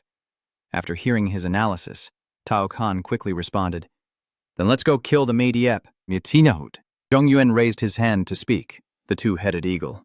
Ta Yuhan shouted loudly. Trung Nguyen turned to Trung Nui and explained, The value of the prey spirit of the Mi Diep rabbit isn't high. Killing them requires cleaning up, so I should take care of the female students since there's a girl in the team. Feng Qin, hearing this, silently thought, Even you who are obsessed with cleanliness would take care of ordinary girls, clearly indicating you have a cleanliness obsession. Thinking about it, he asked Trung Nui, Do you feel like you need to be looked after? She shyly cupped her face and replied bashfully, I heard Trung Nguyen. So that's how it is, right? Actually, the rate of killing eagles for their essence isn't much lower than that of the Mi Diep rabbit.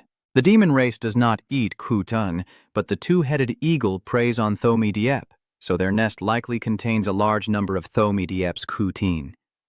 Feng Qin excitedly replied, Yes, with our strength, we can definitely do it. Relying on conventional ideas to gather Ku Tin is not effective enough. Ta Kan sobs and pleads, clutching Feng Qin's hand. Please, can you also look after the male students? I'm afraid of heights. Feng Qin turned around and coldly replied, As a male student, you must overcome your fear. Then he loudly ordered, Chang Bai Long Tian, go up. As he walks, Ta Yihan looks up nervously and says, There are no electricity in this world, so we can't use the elevator. Trung Nguyen coldly said, Climb alone for that price? Tao Khan then nervously asked, What if the two-headed eagle attacks? Trung Nguyen helplessly bowed his head and replied, I have my own way to handle this, and secretly thought that the two-headed eagle is even easier to deal with than this terrain. Then he glanced at his companion and asked, Truong Nui can only climb upright. She blushed and calmly replied, No problem, secretly admiring how caring she was twice. She's so warm. Feng Jing stepped forward, pinched Tao Khan's face and sneered. See, the girl is even better than you. He tearfully replied, I am inherently afraid of heights.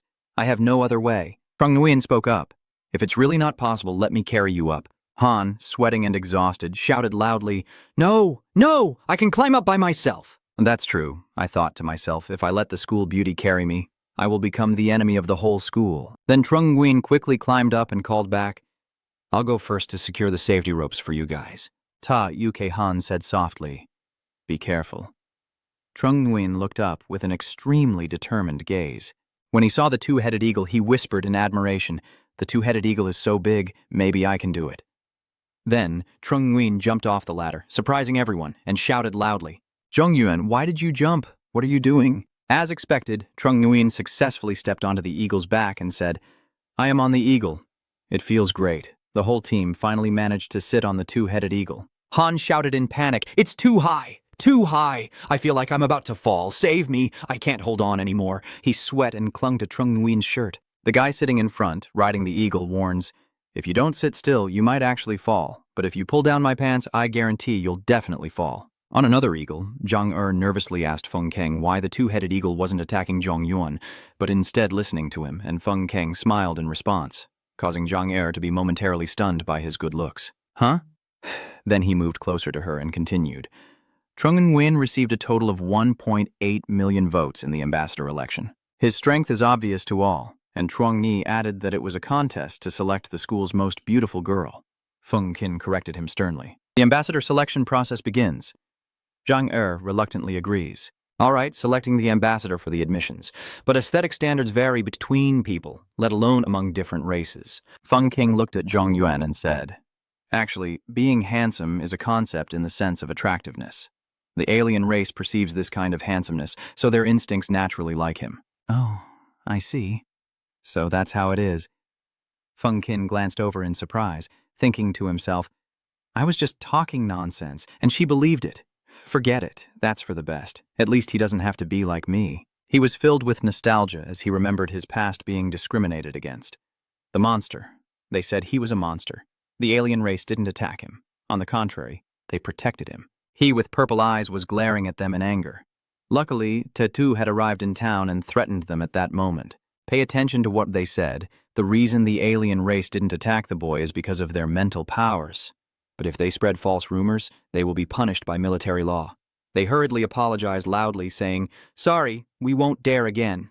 After they had run far away, Feng Jing asked, Boss Qi, is it tiring to find an excuse? De Tui Ting replied, Sometimes whitewashing properly is necessary. He replied, I don't feel that way.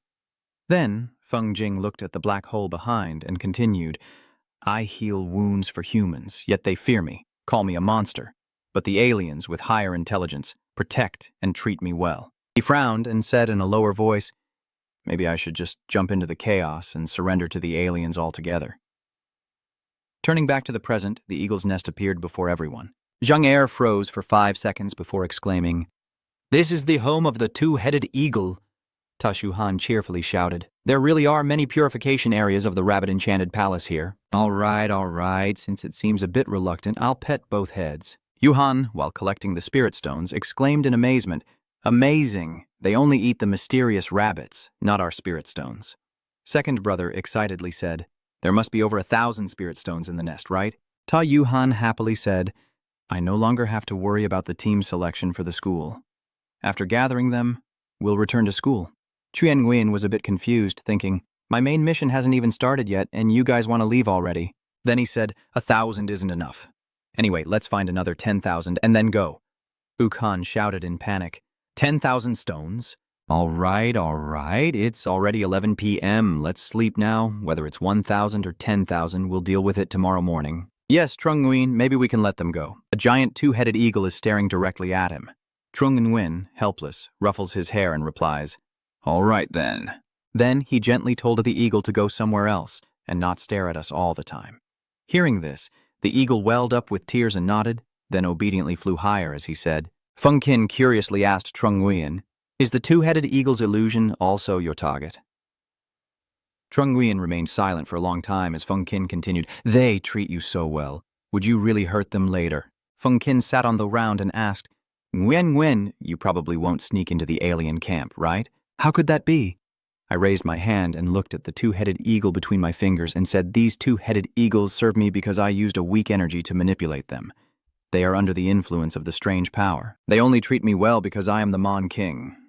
He squints at them and explains further. "They are enchanted by the Kunang, lost in obsession and unable to escape, but I will not become complacent and forget who I am." Then he turned to ask Feng Qin in return, "Are you the one worried that I will surrender to the alien race?" Feng Qin adjusted his glasses and responded, touching on a similar issue. Zhang Yuan looked a bit confused and exclaimed, "So your answer is that Feng Qin remembered when Tei-Tu told him this kid has become tough and is learning to surrender to threaten others," and Feng Qin, standing in a defensive stance, asked again, "Are you not afraid I might actually do it?" Tei-Tu replied, "Even the demon race can't afford a pineapple-flavored fruit candy, so how could they make me surrender to the enemy?" At that moment, little Feng Qin couldn't stay calm and asked, "So if the demon race can not only provide it, but also give 10,000 candies, what then?" Tei-Tu explained, "Just eating candy, aren't you tired of it? There are many more interesting things in the human world than just candy." Tei-Tu pats the boy's head affectionately and says, "What exactly is it? Find the answer yourself." Back in the present, Feng Jing took off his glasses, closed his eyes to enjoy the breeze, and said, "Well, I haven't figured out the answer yet, so let's just deal with the spicy chicken first." Zhang Yuan was a bit surprised and replied, "Next time I'll invite you to eat strawberry cake." Huang Tianzuk gave so many cakes that he couldn't finish them all.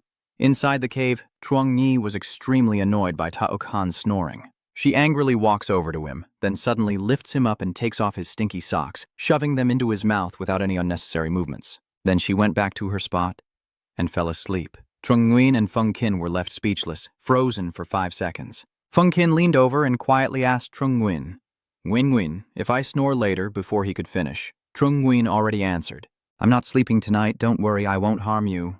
Feng Qin replied with a smile, "My good friend, news from the Department of Special Affairs?" Then he covered his ears and listened carefully to the announcement. "Huyan Min, the latest news has arrived. Is it possible to locate their watches with the device?" "Yes, I will share their location and data with you. By the way, the watch we are wearing now has been specially modified, so it can only locate but not communicate, right?" He frowned when he heard Feng Qin ask, "What do you want to do?" Trung Nguyen calmly replied, "It's nothing, just confirming whether they have our location or not, since entering the other world at midnight is quite suspicious, isn't it?"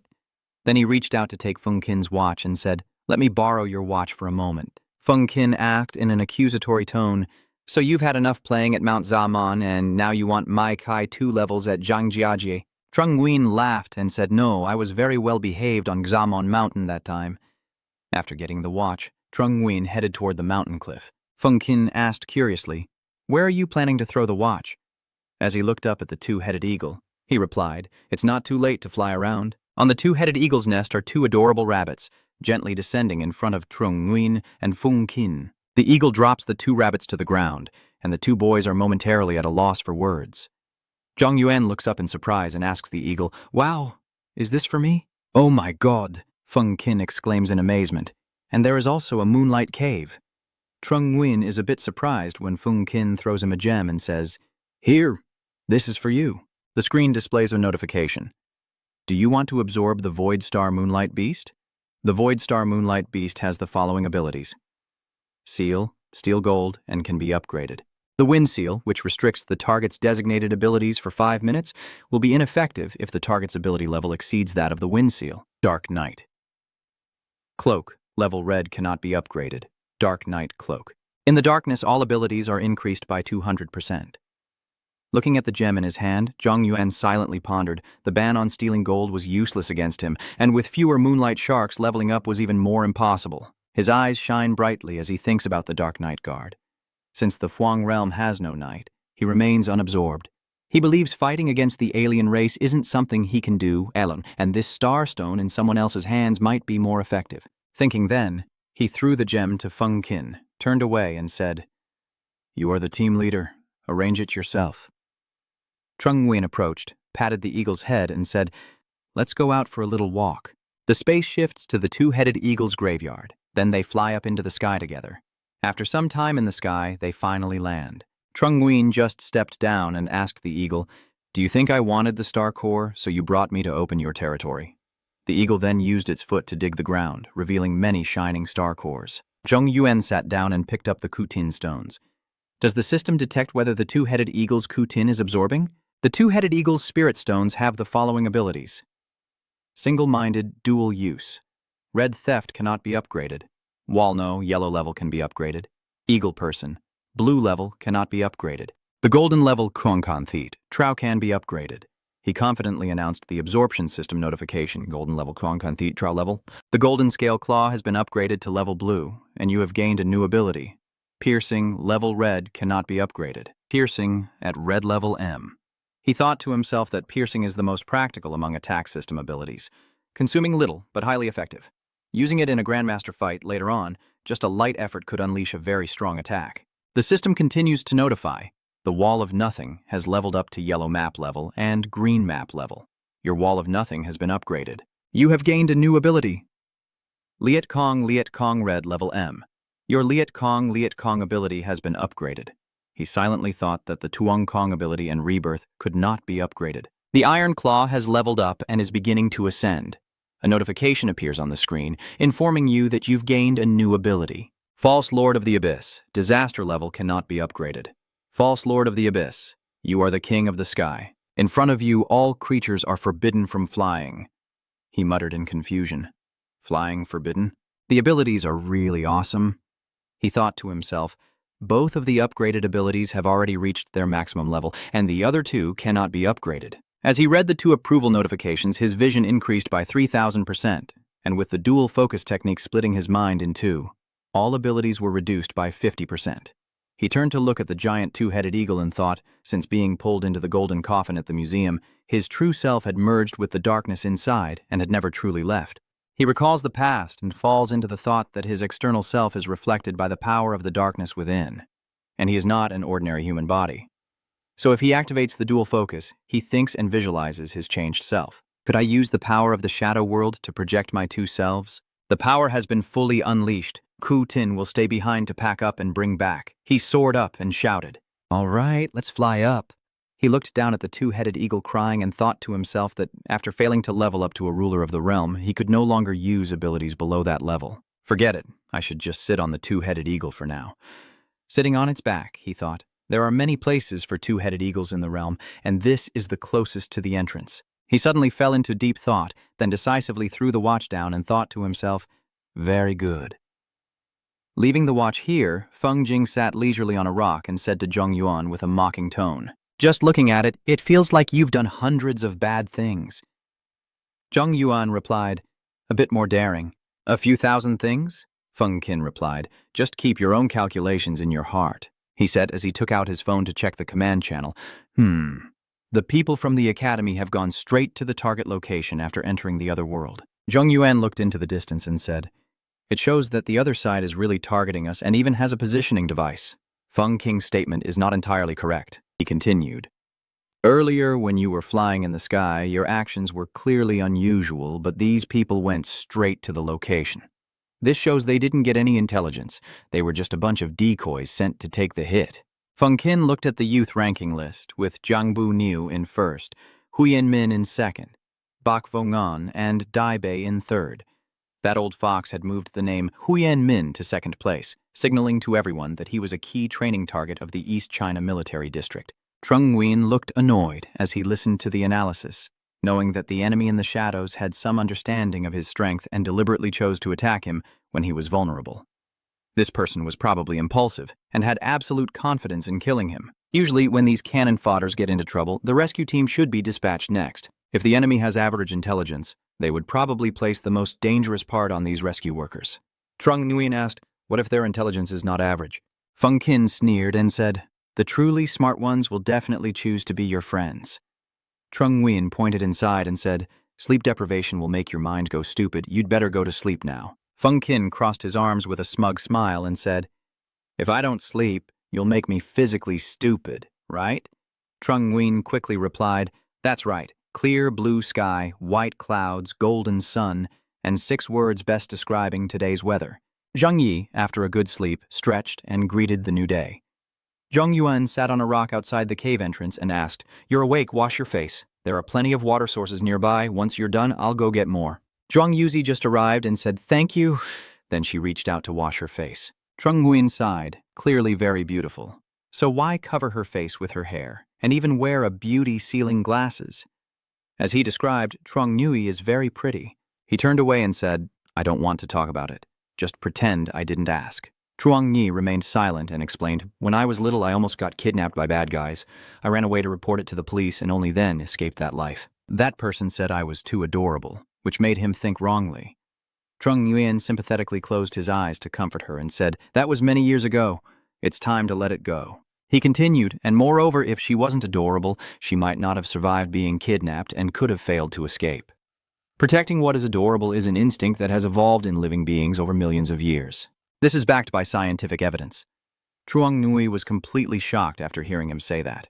Trung Nguyen smiled and said that in certain situations, beauty can also become a weapon and a source of strength for her. He continued, "Moreover, more important than being beautiful or ugly is to be true to yourself." When Zheng Er heard that, she thought to herself, "That makes sense. No wonder he's the chosen hero of the story with 1.8 million votes." Her face flushing as she thought he still found her adorable. "Humph," Trung Nguyen said. "If you're free, help me light the fire." Truong Yi agreed immediately without hesitation. "What is this flavor? It smells so good but also so bad. Heaven and hell are clashing right in the middle." You sat up abruptly and shouted in frustration, "Damn it, who did this? Is it you who didn't salute properly?" Zhang Er stepped forward with a bright smile and replied, "Sorry, senior. I did it because you were snoring so loudly I really couldn't sleep, so I had no choice but to cover your mouth." Han, overwhelmed with mixed feelings, fell into thought. Could it really be her who did it? But my sister taking off her glasses makes her so adorable. She's still mine. I can't die just by biting her. So last night she was the one who made me smile all over again. Thinking that, he stood up quickly and hurriedly replied, It's okay. I was the one at fault." Seeing this, Feng Jing sighed and lamented. "Ah, the allure of beauty awakens greed." And Yu Han opened his mouth in suspicion and asked, "Is this the meat of a different race? Can we really eat this?" Feng Qin replied, "I have the healing elixir for you guys. What poison are you afraid of? The stronger the poison, the better it tastes, you know?" Ta'uk Han replied, Yes. "So you even brought salt and pepper with you?" Trung Nguyen handed the skewer to Feng Qin and joined the conversation. "This skewer is good. Take it." Feng Qin politely says, "You should also eat." Trung Nguyen put the skewer back into his mouth and thought to himself that he almost forgot there was someone watching. Not eating or drinking might raise suspicion. Truong Nhi Ma blushed and watched them silently, marveling to herself. "Wow, this is so sweet. So sweet. These two are just like a royal couple." Han, chewing as he spoke, thought to himself that riding exotic beasts and having meat from the rare crystals to eat makes following Zhong Yuan truly the right decision. Trung Nguyen replied, "I told the Eagle Scouts nearby to pick up the shards later." Seeing the huge pile of shards in front of them, Ta'ut Han and Truong Nui both fell silent. "Oh my god, this is way too exaggerated. I thought there were only a few thousand stones yesterday, but now it looks like at least tens of thousands." He packs the sleeping bag away and then places his hand on his chest, channeling Feng Qi. Zhang Er secretly thought, did he use Feng Tuk just to pack faster? Ta'uk Han rushed over to gather the Ku Tin and said, "This time we can not only win the tournament, but also set a new record for the Ku Tin sword." Feng Qin silently stared at a yellow star crystal. Chun Nguyen saw this and asked, "What's wrong? Is there a problem?" Fu Qin replied a bit confused. "No, I just feel that the places where the different tribes present the spirit stones to you are all shining and glowing, like fruit candies." Zhang Er asked curiously, "Surely the Ku Tin can't be edible, right?" Taiyu Han replied, "It is not fair to say that. The market price of the Ku Tin Thome diet is in the 5 digits. One is worth 10,000 candies." Zhong Yi raised his hand and calculated, 1 candy adds half a kilogram. 10,000 candies, add 500 kilograms. Zhang Yuan thought to himself, group actions are more interesting than acting alone. Uok Han wiped his sweat and said, I can't pack any more, and there's still leftovers. I won't accept it. Trong Yi sighed. Well, at least the high-quality ones are all packed up. Feng Jing held up the ku tin and asked, who wants the ku tin wit quang hu today that Yuan Yuan found yesterday? Ta Uk Han frowned and said, absorbing the Moonlight Spirit Stone is basically rushing into the Forbidden Zone. With my physique, I definitely can't absorb it. Hearing that, Feng Qin turned to ask Trong Nui, and you, I think your physique has some hope. Zhang Er glanced over and asked Zhong Yuan, what do you think? He smiled and said, try it. If it succeeds, I'll change my hairstyle to celebrate. All right, let me try it, and if I fail, don't blame me, okay? Then she began the process of absorbing the primordial stone. She slowly opened her eyes, and Feng Jing and Zhong Yuan took turns expressing their amazement. It's successful. I see a light flying in. Level 1. She tears streaming down her face, speaking as if she were the Dark Knight shield. She thinks to herself, this ability is only useful at night, so maybe I don't need it at all. Hu Jing sighed regretfully and said, it's a pity. The success rate of Feng Kong is 1 in 10 million. Not many people in Hoa country have it. Yu Khan smiled comfortingly and said, don't be too sad. After all, now you're also a senior with 4 abilities. Zhong Yuan said seriously, I suddenly thought that the condition to activate the Shadow Dusk shield might not only be at night. Truong Nui, can your poisonous fragrant mist conceal light? Hey, you're saying we might be able to use the Yin Dark Spirit shield in the toxic perfume fog. Tai Yu Khan exclaimed, the light dispersing in the mist, but the actual brightness isn't reduced enough to be considered nighttime, right? Feng King explained it's hard to say, but the nature of the poison scent is different from ordinary fog, depending on whether it can block the sun in terms of its effect on the area. Truong Yi clenched his fist and said, practice is the only criterion to test the truth. Try and see. The 3 boys then sat on the eagle's back and flew high into the sky. Below, Truong Ni also began to act according to what they had just discussed. She silently thought that her intoxicating fragrance was a level 4 green grade with a normal range of 50 meters. Soon she would test the fog's range to see if the dark shadow shield was effective. A golden light beam and gray clouds floated around her. She opened her eyes wide, her gaze showing absolute determination. The Shadow Knight Guard's abilities in the darkness increased by 200%. Then she raised her hand high, and the clouds soared up into the sky. Feng King laughed joyfully and said, the fog range doubled. She has succeeded. He walks over to pat Trung Nguyen's head and praises him. Yuan, you're still the clever one. Trung Nguyen irritably said, Feng King, I warn you not to mess up my hair, he shouted to Tao Khan, and you, stop pulling my pants. He nervously replied, I'm afraid of heights, I can't control myself. Zhong Yuan jumped down and said, I'll go down and check. Yu Hin clung to Feng Qin and shouted loudly, Why did you jump down directly? Feng Qin, it's all your fault. If you're so capable, then let me go. On this side, Zhong Yuan has landed safely. The system detected poison absorption. Did it absorb anything? He muttered to himself. Absorption. A notification appears on the screen. The real and fake modes have activated, and all abilities are increased by 122%. He thinks to himself, not bad. This boost is higher than the other toxin groups. Zhong Yuan, why did you go in and get poisoned? She suddenly fell flat on her face after tripping over that. He stepped forward, reached out his hand, and asked Han if he was okay and if he needed treatment. Anyway, it's just a matter of scanning life and power. Truong Yi nervously took his hand and replied, I'm fine. No need for treatment. Just put on a bandage. It's not like I need a master to stir up trouble and get hit by Feng Qin's sweeping attack. She moved her heart and hugged her cheek, thinking to herself, Trung Nguyen is so warm. I think I like him already. What should I do? I'm online and waiting urgently. Zhang Yuan suddenly remembered and said, That's right. To make it more convenient to talk about later, it's best to combine the names. Zhang Yuan looked up at him and said, This skill was my idea, so I should name it. He replied with a call of overlapping images. What do you think? Nai exclaimed, That's a good name? A quiet space is enveloping this place. Taiyu Han speaks up. Even though the time isn't up, we haven't gathered any more starstones, so it's better to head back now. Truong Nai replied, I'm fine with whatever. Feng Jing suddenly shouted, Wait a moment. There is a notification from Trung Nguyen's earpiece. The latest news is that the 4 students from the academy are imposters, using fake documents to deceive the Thayan Khan team. Their location when contact was lost matches the position of your watch. What's going on there? Trung Nguyen lowered his head and replied, then threw his watch into the 2-headed eagle nest. The person on the other end praised them. Well done. My team has found clues related to the counterfeit documents and is currently investigating. Trung Nguyen said confidently over the radio. Is it time to pick up their bodies now? Lu Jianlin replied. That's right. The 4 imposters pretending to be rescue team members have arrived at the gateway. Your task is to try to capture them alive, but if not, make sure their brains remain intact. Trung Nguyen replied quietly, I know. He thought to himself, oh no, I have to figure out how not to kill anyone again. Zhong Yuan told everyone, Truong Nhi, Ta Uk Han, you two ride the 2-headed eagle and take a tour around the world. Feng Qin and I have some things to take care of. Truong Nhi's eyes sparkled brightly as she pulled Ta Uk Han and said, No problem, just focus on your work. I will help Senior Ta overcome his fear of heights. Trung Nguyen waved goodbye and said, Okay, I'll come find you after I finish. He thought to himself, teaming up with smart people really makes things easier. They understand what you say immediately. On the giant eagle, second brother is enjoying the view from above, while Ta Uk Han is in terrible shape. Second brother laughs and says, Where are we going again? Ta Uk Han tearfully replied, I want to die. I want to die. I want to die. You're about to fall now.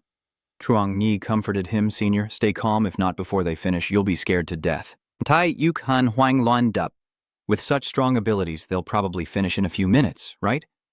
Truong Nhi happily replied, The stronger the ability, the longer it takes to get things done. Ta Uk Han, feeling very confused, watched Truong Nhi blush and say, I feel so shy. Ta Uk Han lay back on the eagle's back, thinking to himself, I heard that female creatures really like to ship breakups, so maybe Truong Nhi isn't like that. You asked her, who do you think is the bottom? And without hesitation, Truong Nhi replied, Of course it's Trung Nguyen. Ta Uk Han disagreed. Clearly Trung Nguyen is stronger. Feng Jing is actually the little wife. Truong Nhi, clearly infatuated, replied, I love her, so I let her be the submissive one. Both of them kept flying high in the sky. Truong Nhi turned to ask slowly, Senior, Ta? Uhan's face darkened as he thought to himself, I'm doomed. She found out my secret. She probably won't kill me and throw me down there, right? Thinking that, he quickly rushed to hold Zhang Yi's hands and nervously said to her, Actually, I am also a fellow cultivator. Meanwhile, Zhong Yuan and Feng Jing were looking at the map and discussing. Trung Nguyen said, The enemy has entered our world. We just need to go there and stop them. Zhang and Ta U Han are flying in the sky, so even if they are being followed, nothing will happen to them. Lu Tam Yu told me to capture him alive, so if I hit too hard later, you can treat the enemy. Feng Qin was stunned and replied, All right, I will use life resonance to pierce them. As long as one person survives, everyone can survive. Trung Nguyen continued to remind him, Remember, if I fall and kill someone, don't panic. Just make sure your head is still intact. Yeah, I understand. Vuong Phadik wants to use a false move against them. Trung Nguyen turned to ask, Vuong Phadik, huh? Hu Chiu? Feng Jing explains. Vuong Phadik is the director of the Void Army Bureau. His Hu Chiu ability allows him to read others' memories. Even if that person is dead, as long as the brain is intact, it can still be read within 24 hours of death. Zhong Yuan sighed. I see. Then I won't say more. Once we find the person, I'll take action directly. He used a super-level sensing eagle eye technique. As Duan Yang was leaving, he said that the trajectory of these two signals seemed to be flying. Maybe they are bait. Old Kai closed his eyes and counted on his fingers. His wall-breaking ability couldn't last that long, so they must have already attached a timer to the giant's 2 heads. Zaho was surprised and exclaimed, So our actions have been detected by them? Evil demon. Lord gritted his teeth and said, The enemy is strong and has defenses. We probably won't gain anything. Better to give up. Although the 20 million rose petal sword is amazing, we need to be alive to wield it. Dung Dung turned to remind him in a stern voice. Don't be so cowardly. Aren't you still waiting to use this money to treat your 2 daughters' lung cancer? Xiao Makan replied, I'm not in a hurry. You're the one rushing to pay tuition for your son studying in Fang Diep. Old Kai above said, Don't say any more. If the action fails, you'll have to compensate for the damages. Can you pay for it? Duan Dung looked up and said, Well, in the end, we need to think of a countermeasure. If the enemy can locate us again, we should destroy our own watch. Why is there a 2-headed eagle above our heads? They were stunned and shouted. Perhaps the enemy ambushed them from above. A blue light was emanating from Trung Nguyen's hand as he stood on the eagle's back and exclaimed, My head, is it only worth 20 million and a sword tower? Trung Nguyen grew impatient and used his power to deal with them. secretly thinking that his lower-level destructive force is like air bullets, and combining it with penetration is quite useful. Feng Qing sat beside him, both surprised and speculating. Could it be that he has gained a new ability again? They fled in chaos, constantly shouting after being attacked by Trung Nguyen. "Run quickly! The enemy has a piercing ability and can't be fought back." The other guy shouted desperately, "Duan Dong, hurry up and fight back." He also hurriedly ran off saying, "It's too far to reach, we'll heal and retreat at the same time." The younger brother angrily scolded him. "So you're still calling yourself the king of the wild wolves of the Northwest Military Zone?" Duan Dong immediately retorted angrily, "Is this the time for such nonsense?" He used the wind healing technique to extinguish the fire that Trung Nguyen was attacking with. Hearing this, Trung Nguyen asked curiously, "Is the person named Don Dung from the Northwest Military District?" Feng Qing said he must have retired already. The military zone won't let a disabled veteran keep fighting. Trung Nguyen coldly replied, "A veteran voluntarily falling into disgrace, that's a worse sin," and shook his head. "No matter good or bad, he's contributed to the country. Be gentle." "So you still said you were helping the enemy. What is he to you?" This is a scene at the Science Institute. Feng Qin is recounting to Trung Nguyen the story that happened back then. Someone came to the room where Feng Qin was imprisoned and told him, "Feng Qin, someone with a broken arm wants you to use Tunat to save him." Feng Qin sat by the bed and firmly said he would not save. He is a soldier from the Northwest Military District, injured while suppressing unrest. His abilities are very valuable. Losing an arm means he can only retire. Feng Qin still firmly insisted again, saying no to saving. At that time, Feng Qin was just a boy locked in a room, his hands chained and with no freedom. He angrily said, "All day long, you only tell me to rely on Tunat. You don't give me the right to be a person. What right do you have to make me bear the responsibilities of being a human?" So the person standing outside the cell is Feng Qin's mother. She anxiously asks, "What exactly happened when Taetu took you to the war zone? During this time, you didn't cooperate with the experiments, nor did you save anyone, only destroying the Science Institute. If you keep this way, the authorities will really take extreme measures against you." After a long sleep, Feng Qing woke up because the sunlight shining into his face was blinding. Seeing the candy bags beside the bed, he casually grabbed one and said, as if he wanted to take the candy to bribe himself. He silently stared at the iron shackles binding his hands. After a moment of thought, Feng Qin summoned all his strength and easily broke free from the chains. Then Feng Qin went to the laboratory. Turns out, he was looking for his mother. Seeing her, he called out, "Mom, where is the person who broke his arm yesterday?" His mother didn't look up, only focused on her work and replied, "The expiration date for using Tunat has passed, so I'm returning it now." Feng Qin lowered his head awkwardly and stammered, "So the candy in my room was bought by Commander Yang from the Northwest Military District, who said he wanted to be friends with you." Feng Qing lowered his head and replied, "If I can't save anyone, then retreat. My mother said that since I couldn't save anyone, she bought candies." Feng Qin said nothing else, quietly retreating back to his cell. He easily bent the iron and slipped into the room. He tore the candy wrapper on the bed in half, spilling the candies inside everywhere, then grabbed them all with both hands and shoved them into his mouth to eat eagerly. After finishing all the candies, he sat by the bed lost in thought for a long time. Finally, he decided to tell his mother, "I want to go outside the Science Institute and see the world through human eyes." Back in the present, after hearing Feng Qin's story, Trung Nguyen said, "The truly pitiful are often the most deserving of anger. Today's hymn cannot accept your guilt." Feng Qin responded, "The second half of that sentence is that the person who is angry must have their own suffering." Trung Nguyen impatiently retorted, "I don't know, and I don't want to know what suffering these people have. I only know that now we are victims, and they are the perpetrators. When the distance is close enough, activate the life resonance." Feng Qin still hasn't fully understood what is happening. After landing, Feng Qin immediately used his life resonance ability on Trung Nguyen. As Doan Dung's group was fleeing chaotically, the last runner suddenly was hit by Feng Qin's life resonance. He collapsed to the ground in panic, and the others stared in shock, asking what just happened. Why did the evil demon can die so suddenly? The blonde-haired guy speculated. Could it be the deadly curse from legend?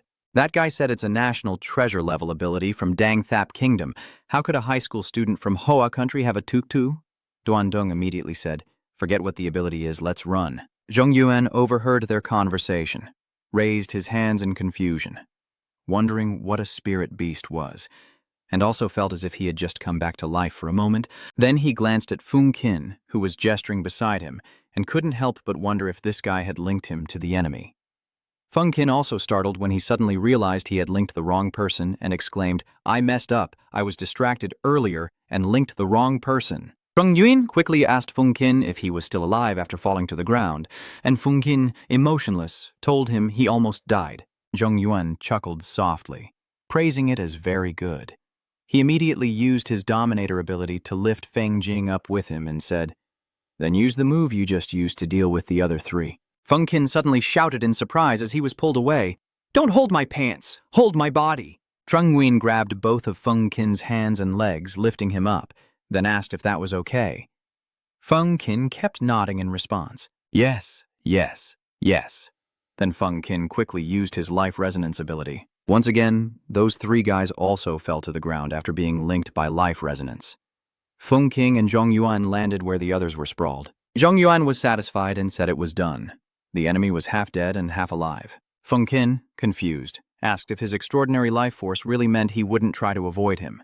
Trung Nguyen, with a dark face, looked at Feng Qin and said, "Whether I live or die, you can tell." Feng Qin gently pulls down his cool black sunglasses and glances at Trung Nguyen, saying, "It looks like I didn't say anything, but from now on, don't ask me to use this trick in front of others." Trung Nguyen, clearly understanding, suggests that such tactics should be used freely, and casually using life resonance to link corpses is the real deadly move. Feng Qin waved his hand and turned away to explain. Normal life resonance can only connect oneself with others.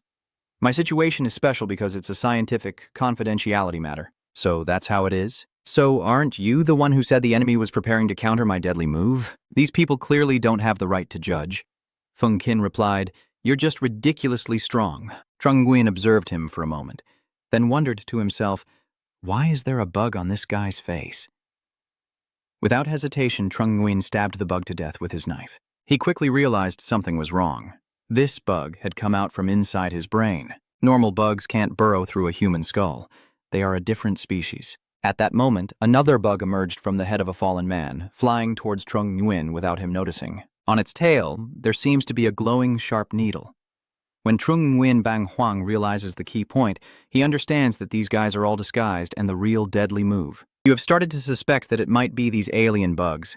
At this moment, the bug is moving around Trung Nguyen's head, trying to attack him without him realizing. The bug is flying in to attack Trung Nguyen's brain, but something seems to be blocking its path and preventing it from reaching him. Suddenly, Trung Nguyen opens his eyes and looks at the bug, saying, "I've been waiting for you." Are these memories of Duan Dong? The first image shows Don Dung with a broken arm, unable to be treated at the Science Institute, retiring from the front lines and moving to a bureaucratic position. Then there are images of him and his family refusing the multifunctional prosthesis provided by the military district, and choosing to compensate by buying a luxury villa for his wife and children in Phong Diep Quoc, but unable to emigrate abroad due to his status. The next incident in his life was his son, heavily in debt from gambling, stealing military funds, and losing his job. Then Don Dung was entrusted by Dong Thap from the Black Web to receive a deposit into fake documents to simulate the team entering the Zhangjia Gorge world. Connecting everything together leaves Zheng Yuan in shock.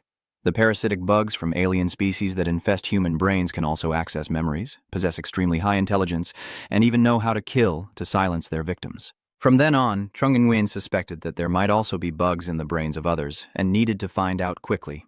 Otherwise, whether they breed here or send information to the enemy, problems will arise. A bug flew in from behind Feng Qin while he was careless and unalerted. Trung Nguyen saw it and wanted to call him, but before he could, the bug had already clung to Feng Qin's hair. Feng Qin absent-mindedly scratched his head while Trung Nguyen stood there stunned. Feng Qin grabbed the bug from the back of his neck. "What is this? It hurts so much when it bites?" The bug was smashed flat, bleeding fresh blood.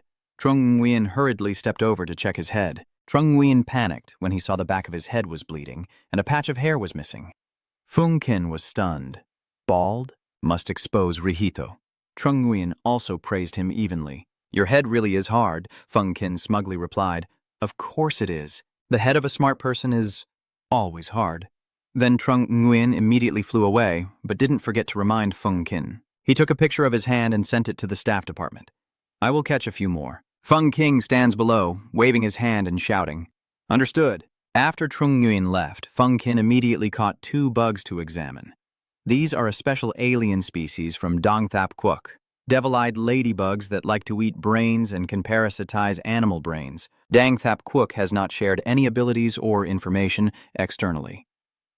After Trung Nguyen returned with the two-headed eagle, he and Feng Qin sat close to the four others, and Trung Nguyen made a call to report that there are 8 bugs in total, 4 parasitizing the two-headed eagle's head, 2 captured alive, 2 killed, and he has used a half-truth with them, so they probably won't attack humans for now. To them. Feng Qin held a bug in his to them. Feng Qin held a bug in his hand, turned to look at Don Dung lying there, as if he wanted to say something but remained silent. Seeing his grim expression, Trung Nguyen glanced at him and said, "He's already dead. No matter how much you look, he won't come back to life." Feng Qin replied, "I know. Even if he were still alive, after the investigation, he'd be sentenced to death anyway." Trung Nguyen asked curiously, "So why are you still watching him?" Feng Qin looked up at the sky, feeling a bit regretful, and said, "I was thinking if I had chosen to save him back then, would his fate have been different? I'm not a god who knows everything. How could I know that?" But then Zhong Yuan said, "I can be a person if I can't be a god." Hearing Zhong Yuan's words, Feng Jing smiled softly and said, "I will continue to be a person." So the team from the Science Institute has arrived, but when trying to enter the other world, they were blocked by the Tiangong team. A blonde-haired person angrily asked, "Captain Tong, what do you mean by stopping us?" In the urgent situation, the Science Institute has the authority to enter any dimension. Tong Jiangguo frowned and apologized, saying, "We haven't received any instructions regarding the emergency, and according to regulations, we cannot let it pass." A man from the Science Institute looked at Chi-Tu and asked, "Mr. Chi, what do you think about this?" Before he could finish, Chi-Tu cut in coldly, "A fake person won't wake up no matter how much you call. You have to hit them awake." Then he asked the Tiankin team, "Is there anyone in your team who can treat this? We suggest the life force resonance be activated as soon as possible." The Tiangan team responded angrily, "No need for you to worry." Immediately, Taitu drew his sword and used his wind-penetrating ability, narrowing his eyes sharply like a dagger. "Then I will unleash my full power." Then Taitu activates his frost spell, summoning 2 icy blades with his sword's power reaching its peak, flying toward the Tiankan team. Meanwhile, Tong Qian Kwok is also trying to use his abilities to break through Taitu's power. However, he was already covered in wounds from that last blow. Song Jianguo said with difficulty, "Even if you are from the Science Institute, you cannot act arrogantly. I want to report you to the Void Bureau for misconduct." Taitu drew his sword and walked straight toward him, saying, "Go ahead and report to Vuong Fadich and name me directly." Taitu, upon hearing this, collapsed to the ground in shock. Taitu is the true leader of 9 Wasteland, the strongest illusionist organization in Hoa Quốc. Taitu lại thấy Phong Kinh và Trung Nguyện ngồi chờ. Phong Kinh mệt mỏi nằm xuống dắt nhịn 2 con bò con sống trên tay. Thôi dạy hỏi sao vẫn chưa có ai tới. My hand is also numb now. Trung Nguyen told me to keep going for a bit longer. The fighting spirit of the devil-eyed beetle is too high. I'm not sure how effective the partial concealment will be. Afraid they would escape. Suddenly, Feng Qin's phone rang. He held 2 bugs in his hands and leaned over to ask Trung Nguyen to hold the phone for him. The code is 778811. Trung Nguyen gently cleared his throat, then reached into Feng Qin's pocket to take out his phone and showed him the message received. Earlier, we were delayed a bit by someone from the Tiancan team and arrived late. Someone from An Quan Fong's side has already assisted in the other dimension and is preparing a private jet to take the children back to school. Feng Qin looked at the message and almost grimaced. It was just a simple pickup, but his mother had called Uncle Tae over. Taitu also sent another message asking, "You and Phuong Joy are already there. Are you still at the original coordinates?" Feng Qin immediately sat up and told Trung Nguyen to reply to him correctly. Trung Nguyen quickly typed on his phone to respond, then Feng Qin felt that something was off. That's not right. Last time Uncle Tae used strict methods to probe Yuan, then called me back to Shanghai to ask around, clearly wanting to take the opportunity to recruit someone. Feng Qin also secretly thought that going to 9 Wastelands every day exhausted him, and no matter how hard he tried, he wouldn't get a good outcome, so he absolutely couldn't let Yuan fall into his hands later. After the 2 devil eye beetles were placed into a glass jar, and the transfer was complete, Taitu stepped forward to shake hands with Trung Nguyen and introduced himself. "Hello, classmate Trung Nguyen. My name is Taitu." "Ah," Feng Qin quickly responded to Trung Nguyen. "He's an old friend of my mother. I usually call him Uncle Tae." Zhong Yuan shook hands with Taitu and said, "Hello, Uncle Tae." He looked at Zhong Yuan and silently thought that in the future, he would have a professional relationship with the boy. Senior Xiong called the younger brother first, but this unlucky kid Feng Qin ended up elevating his status. He pondered for a moment before speaking again. "I hear a genius young man was born near East China, and he always wants to spend time having a drink with you." Suddenly, Feng Qin spoke up for Trung Nguyen, surprising him, saying, Yuan Yuan isn't of age yet, so he can't drink alcohol? Tetu chuckled and said, but drinking fruit juice is the same. Feng King waved his hand again and said, drinking alcohol causes cancer, you should drink less. Then he turned Tetu around, pushed him away, and told him it was fine. Go back to your shabby mansion and roast some sweet potatoes. He looked confused and wanted to ask what about the other world, but Feng Kin interrupted and said that someone from the old fox's side would handle it. There's no need for you to trouble yourself. Tetu quickly handed over his business card and said, Trung Nguyen, when you come to Shangjing, remember to visit our yard and sit with us. Trung Nguyen took the card and looked at it, which had Tetu's name and his position as General Director of 9 Energy Human Resources Limited Company in Shangjing, and the phone number clearly written on it. He nodded and said, if there's a chance, I'll come. Yuan Yuan, don't go to that shabby little hospital of his. A group of very old people with thick faces would drag me in to make up the numbers whenever someone was missing a leg. If we lost, we had to eat skewers and I had to pay up. Seeing Trung Nguyen smile lightly, he angrily asked, what are you laughing at? Trung Nguyen took off Feng King's sunglasses, looked at him, and said with a smile, not quite like you, not your biological son. This is the scene on the plane. Everyone has boarded the plane to head back. Trung Nguyen carried a large backpack and said, everyone has worked hard coming to this realm. He took out some bags and handed each person a small one containing spirit stones. He said each person could keep 2 eagle-headed spirit stones to use or sell for money. Yuhan hesitated and refused. He couldn't accept such a precious spirit stone. Zhang Er also agreed and said, we haven't done anything except pick up the Kutin. Trung Nguyen calmly told everyone, if there's a chance to become stronger in the fight between the alien races and the Kunong users, don't hesitate. Tai Ut Han then took the bag of pure essence and said, I understand now, thank you. Nai asked again, won't you give senior student Feng King a share? Trung Nguyen told him he didn't need to say anything. Feng King waved his hands as if dismissing it, saying that to him, the most useless thing is the Kunong. The plane is flying across the sky. Zhong Yuan reminds everyone, I have something to do later. After getting off the plane, you should go straight to the Academic Affairs office to report and hand over the defective crystal. When you arrive at An Quanfong's office, Trung Nguyen sits nervously and asks, Commander An, have you identified those people's identities yet? An Quanfong handed him a stack of papers and said, Vuong Fa Dich quickly looked through the 6 bugs with the false mirror and uncovered quite a bit. Trung Nguyen glanced over the stack of papers and nodded. It seems it really is possible to read Bugs' memories. And Quanfong added, but although possible, it's quite trivial and less effective than reading the memories of living people. Among the 8 people entering the other world, one is the undercover agent that Dang Lian secretly placed in Hua country for many years, and also the organizer of this operation. Zhong Yuan was a bit surprised and, while reviewing the documents, said, Wu, Dang Lian An Quanfong, please explain. The Dangthap Union of Psychic Beings, one of the 10 non-governmental psychic organizations, is not under the control of the Dangthap national government. This hidden agent is a Chinese-American from the Dangthap country who participated in the Fire Demon Experiment project of Dangthap. After reviewing his memories, we have confirmed the full details of the entire incident. Each country has its own unique domain for nurturing different species, and each side controls a number of strategic forces. The most mysterious strategic ability in Hua Kwuk is the partial transformation of the Gao Man Man. Man Man is not allowed to hunt because of its low population and difficulty reproducing, and it has no storage of the core stones.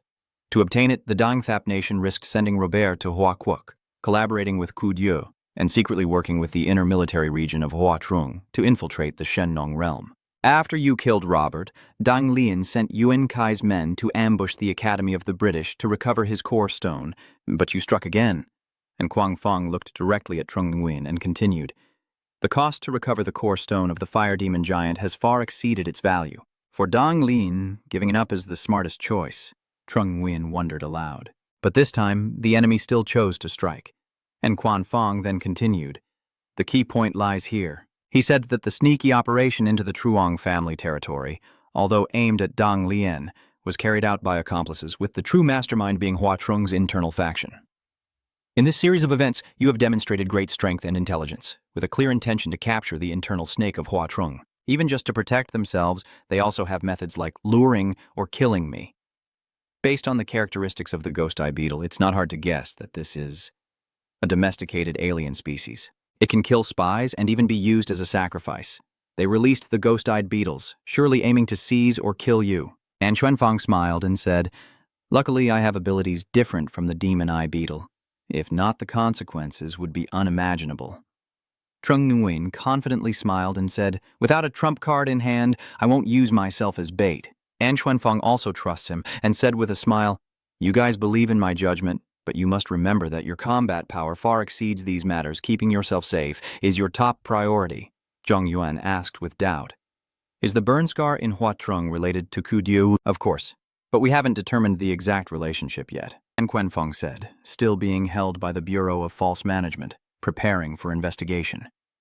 Zhang Yuan stood up and said, "With so many clues, you should have enough to investigate, right?" An Quanfeng told them to leave the investigation to them. Trung Nguyen nodded in agreement. He went to the windows and asked, "Where is my sister?" And Quanfeng followed and said, "My sister is at the training ground. Tell Xiao Tan to take her there." "I don't need help. I can go there myself." Then he jumped through the window and flew away with his ability wings. "Oh my God, I just traveled to another world and I can fly now. Yes." Trung Lam's legs trembled uncontrollably as the officer outside kept praising him. Very good, very good." Turns out, Trung Lam was practicing a stance. The instructor looked at the clock and said, "Keep for another 30 seconds. After a few seconds, he added, "Hold steady. Time's up." Just as Trung Lam breathes a sigh of relief, the instructor waves his hand and says, "You can rest for a bit." Seeing Trung Lam's tired appearance, the instructor explained, "This move is called stance training.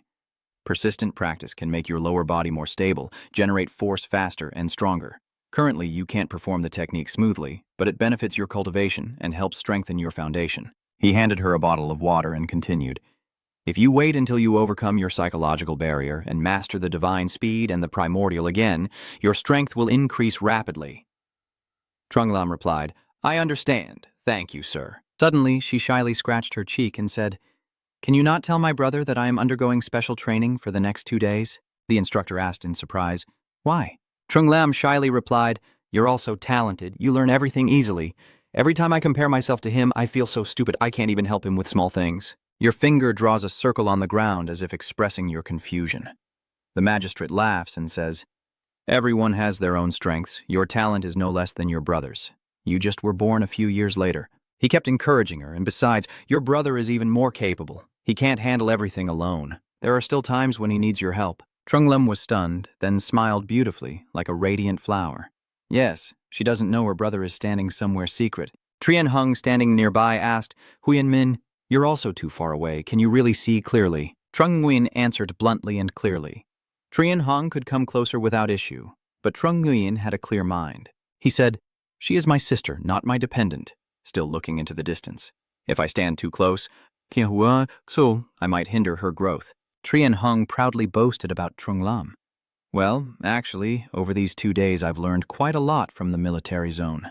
Trung Nguyen really is interested. "Oh." Trian Hung immediately said, "Armored vehicle, supersonic fighter jet, battleship. She has driven everything. The instructor said she is extremely talented at driving and wanted to ask for your opinion." Trung Nguyen suddenly opened his mouth in surprise, then sighed helplessly and said, "The life of her is for her to decide. Basically, you just need to support a little and let the young tree grow on its own." Trian Hung's eyes sparkled as she looked pleadingly, saying, "I have an unreasonable request.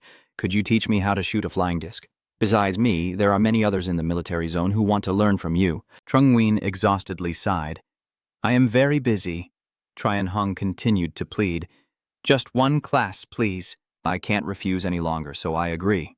"Fine, then just one class, no more than that." Night falls at the simple house with brick walls and wooden doors. Trung Nguyen looks at the golden coffin and mumbles, "Finally I can rest peacefully after days of busy work outside." Then he silently thinks, this time absorbing a large amount of bone-hard starstone and two-headed eagle, making his sleep even heavier, and the negative energy in the starstone continues to affect his mental state, making him more violent and irritable, always wanting to hit someone. Trung Nguyen opened the coffin lid and looked inside. If he activated his dual-purpose consciousness ability, he could really split into 2 selves. Maybe one could sleep while the other stayed active outside. Then he crawled into the coffin himself, closed it with his hand, and decided to try it first before planning further. In the haze of dreams, something of his was split into 2. Just looking like 2. He thought about dividing his consciousness into 2 first. This step is successful. He controls one part to go outside, then projects half of himself out. In the cramped room, he feels confident. He opens his eyes. His vision is normal. Realizing something was wrong, Zhongyuan was stunned. Why is my bed suddenly so high? Moreover, the strange feeling of walking was overwhelming. Looking down, there were 2 cat paws.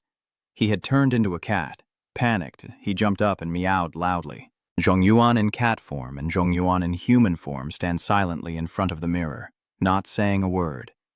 He raises his hand to scratch his chin, and the cat mimics him perfectly. Practical experiments have proven that dual consciousness can indeed create 2 selves, but neither can both be Zhongyuan.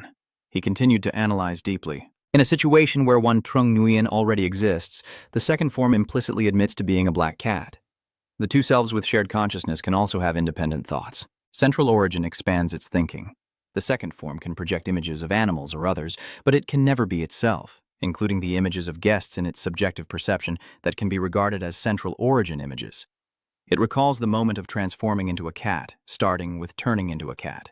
When one of the selves enters the shadow world to sleep, the remaining entities outside are forced to identify as the second form, which cannot maintain the appearance of Trung Nguyen and directly transforms into a black cat. The cat's meowing makes him a bit headache. The biggest flaw of the cat form is that when trying to speak, it automatically meows. He was really searching for why cats can't talk. This question is indeed a bit silly. The answer Zhongyuan found is 1. There is no language center in a cat's brain. The answer is 2. The cat's vocal cords are located in a tight corner of the larynx and cannot produce the characteristic sounds of humans. As the cat jumps off the shoulder, Trung Nguyen, holding his phone, thinks that his current projection only has an external appearance. Inside, it is entirely made up of the energy of the shadow world. If I change the internal structure of the projection, could I use the cat's body to speak human language? Zhongyuan's cat closed its eyes tightly, its body tense, and after struggling a bit, it collapsed onto the ground with a lazy meow. With my current mental strength, I can't handle something so complicated for now. In the end, he decided to just go with it, even though no one would ask a cat to speak openly. He raised his hand and said, "I'll sleep first, wake up at 6 a.m., good night." The cat also high-fived him and meowed. The Zhongyuan cat looked at the lengthy system interface that even viewers wouldn't want to read and pondered. After activating the dual-purpose meditation, all of my abilities' power was halved, but their essence remained unchanged. The second form can also be used normally. Now I have 14 types of abilities, except for the heat explosion and eternal ice abyss, which can precisely control the abilities before leveling up. The others cannot be used at their current level. The cat smiled very Trung Nguyen, claws shooting out from its soft flesh pad, plotting something sinister. Very good. Taking the opportunity while Miao Nuo is still in the sword realm to restart the plan to control the Miao society, Zhongyuan looked down and saw a person with 3 cats in front of a shop. Someone got there first. He quickly figured out who that person was. If I remember correctly, she's Kwang Thien Sok's twin sister. Kwang Tu Nguyen. I think I've seen her before in the 3rd-year special class classroom. Kwang Tu Nguyen suddenly turned around and looked back, her eyes brightening as she saw Trung Nguyen approaching as a cat. The cute little black cat walks gracefully. This noble posture truly belongs to a king among cats, something I've never seen before. "Are you a new cat?" Kwang Tu Nguyen took out some food and held it out to Trung Nguyen, then called Mayo, "Mayo, over here. I have delicious food." But Trung Nguyen thought that trying to stop me from regulating the Mayo Society and trying to lure me into a dream was just a joke. Suddenly, he had the idea that since no one knew he was Trung Nguyen right now, he could pretend to be someone else. "What are you doing, Trung Nguyen?" He still keeps Kwang Tu Nguyen standing there, watching the cats. The wild cats don't seem as friendly as last time. Has it been so long that my super cute act no longer works? Maybe it's because I changed my form. He immediately adopts a super cute pose and uses his powers again. In the alleyway, a purple energy radiates around, but the stray cat still quietly watches him. Trung Nguyen's face grows even more serious. Why is there no reaction? How strange. He didn't realize that someone had approached and was smirking. Kwang Tu Nguyen's eyes were now heart-shaped as she giggled and said, "Little kitty, which one do you want me to hug?" Zhongyuan stared blankly in understanding, quickly leaping up to prevent Kwang Tu Nguyen from falling. Staying alert, he kept thinking, could it be that super-level selling points are not too effective on humans? What's going on with this? Kwang Tu Nguyen's eyes are dazed, smiling greedily. Contrary to her, the stray cats showed no reaction at all. Only then did Trung Nguyen realize that perhaps he had been mistaken all along. Super-level acting isn't about lower intelligence being more effective, but about being most effective when used between different species. Right now, I am in cat form. Acting cute with cats is just to reduce their hostility and make them feel a bit friendly towards me. But acting cute with people can directly make them submit. And it seems Trung Nguyen is increasingly resembling an emperor. He came up with a clever trick, using his abilities to evolve simple emotional connections, then influencing people's behavior. Kwang Tu Nguyen then asked, is it because my cat food doesn't catch your eye, so you don't like me? Can I bring some high-quality fish tomorrow? She immediately took out her phone to take a picture, causing Trung Nguyen to panic and run away. This kind of mind control ability is too terrifying. From now on, I must be extra cautious when in my cat form. Realizing Kwang Tu Nguyen's sneaky actions, Trung Nguyen immediately turned his head. He boldly snatched the girl's phone and used his tiny claws to delete the secretly taken photo of himself.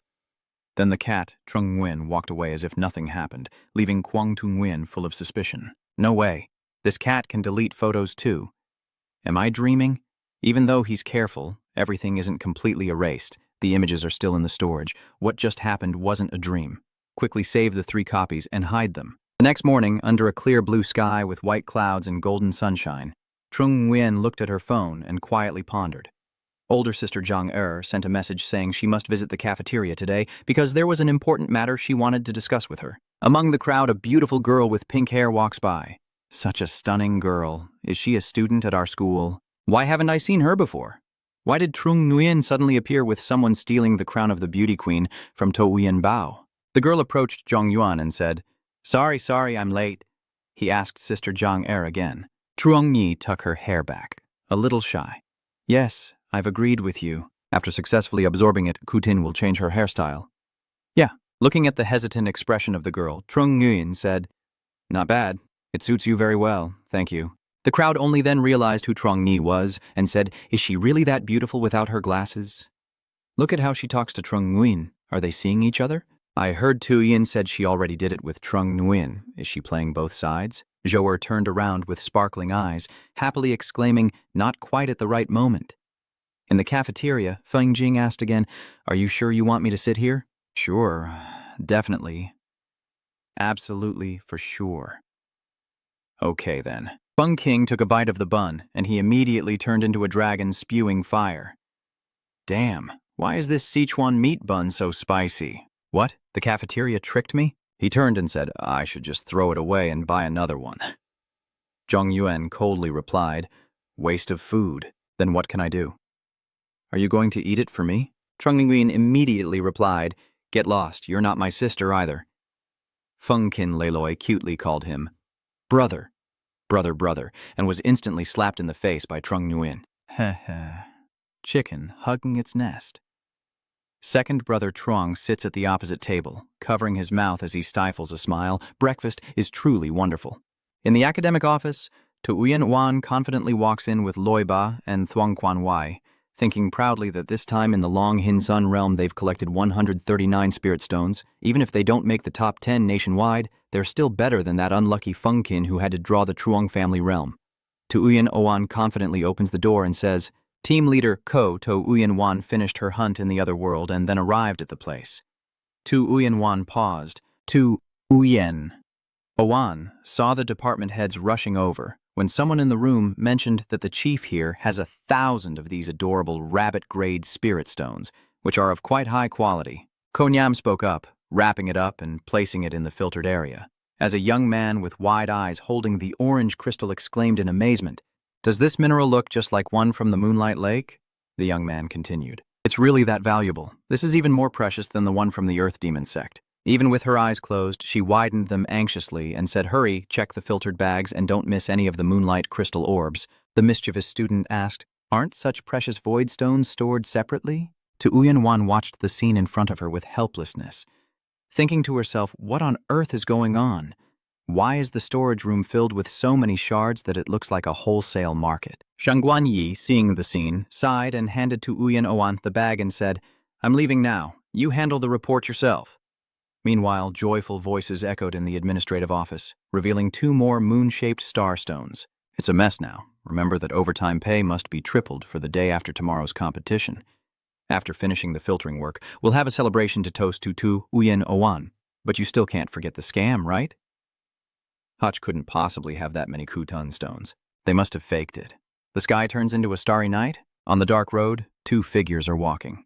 Kwang Tung-win says, "All right, don't be angry anymore. Let's go pet the cat together. Calm your mind." Tu Uyen-wan also obediently answered, Kwang Tung-win was eager to tell. "Yesterday I met a super adorable, super beautiful, and super smart little black cat that always stays near the furnace. I made plans with it and will bring it some delicious food today." That black cat figure is actually Chu Yuan in disguise, sitting on top of a house, with two different colored eyes, blue and brown, and now calm, coldly watching, wondering if Kwang Tung-win's super-level cunning power still hasn't been exhausted. Kwang Tung-win and To Uyen-wan were startled by the black cat blocking Kwang Tung-win's path and shouted, "It's here!" The black cat leapt down to the ground, and Chun-win, in the form of a cat, silently wondered how much of the super-level semi-innocent power still remained to be tested. Kwang Tung-win blushes and calls out, "Meow meow, come here, come here." Next to To Uyen-oan, she also blushed and exclaimed at Chun-gwin's super adorable transformation into the black cat. "Wow, wow, Chun-win, she's so in love. I'm going to die." Chun-gwin, in the form of a black cat, sat gracefully on the pink cat bed.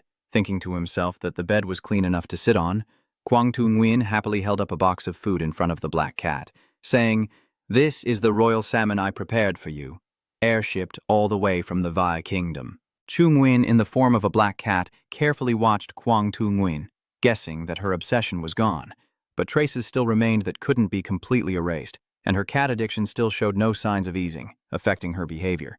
For someone else, it probably wouldn't last forever. Chun-win, in the form of a black cat, thinking, suddenly hears a squeaking sound behind and turns around to see Tu Uyen-oan trying to kiss him. Disgusted by her, Chun-gwin says, "I'm just a humble cat," and then performs a fighting move that makes To Uyen-oan recoil as if she saw her friend being treated like a cat, with her face distorted and tears streaming down her face, prompting Kwang Tung-win to come and comfort her. Wan, and Chung-win, in the form of a proud and aloof black cat, quietly walks away. Today the sky is clear and bright. Tu Uyen-oan, with a bruised face, absent-mindedly looked at Feng Qin and asked irritably, "Is this why you called me to the medical room?" Feng Qin asked, "Let me see if your wound has healed, but the bruise is still there because you waited too long to treat it yourself." "I couldn't heal it myself, so I came to see you. Are you having trouble with the healing ability?" Feng Qin pondered internally that the strongest aspect of the central prayer is that even if she has no other abilities, she can still exploit her power.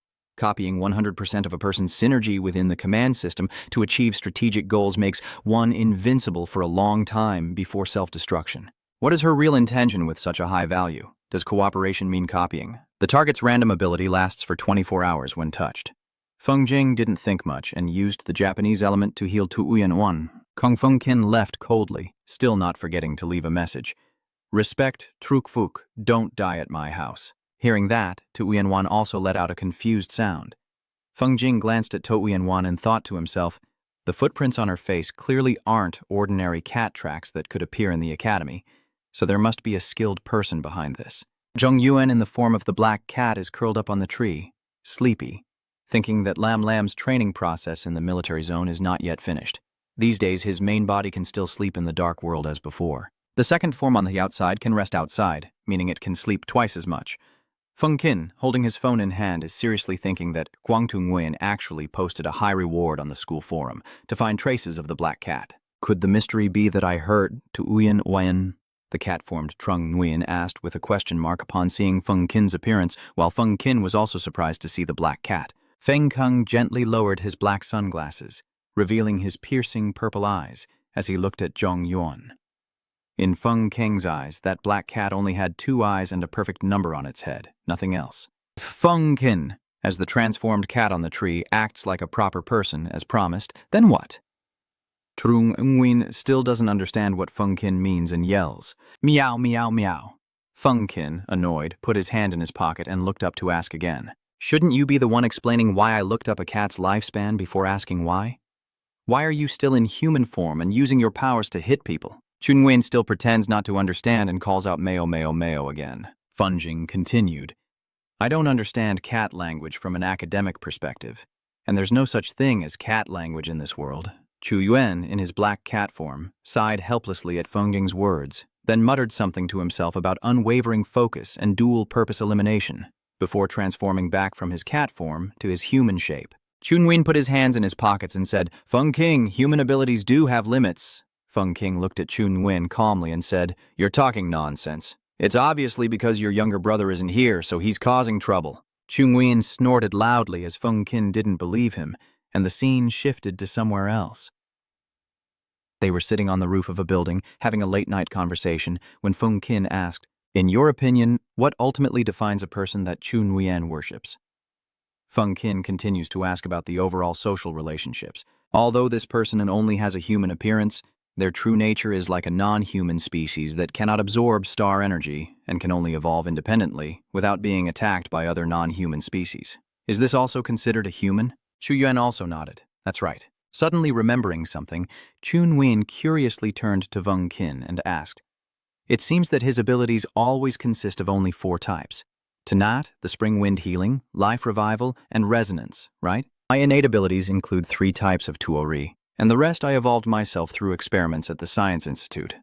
My eyes are just a biological trait, no different from normal, and even if I eat, it would be like the 2-headed eagle just spitting out a bunch of bones. Feng Kin Ngan secretly regrets, looking up at the night sky and saying, Yuan, in the end you still didn't kill those 2-headed eagles, right? Chu Yuan lowered his head and said, Too many creatures with special traits already. Feng Kin teased that Chu Yuan, seeing it alive, couldn't bear to see it die. I won't be lenient with humans, let alone with the alien species.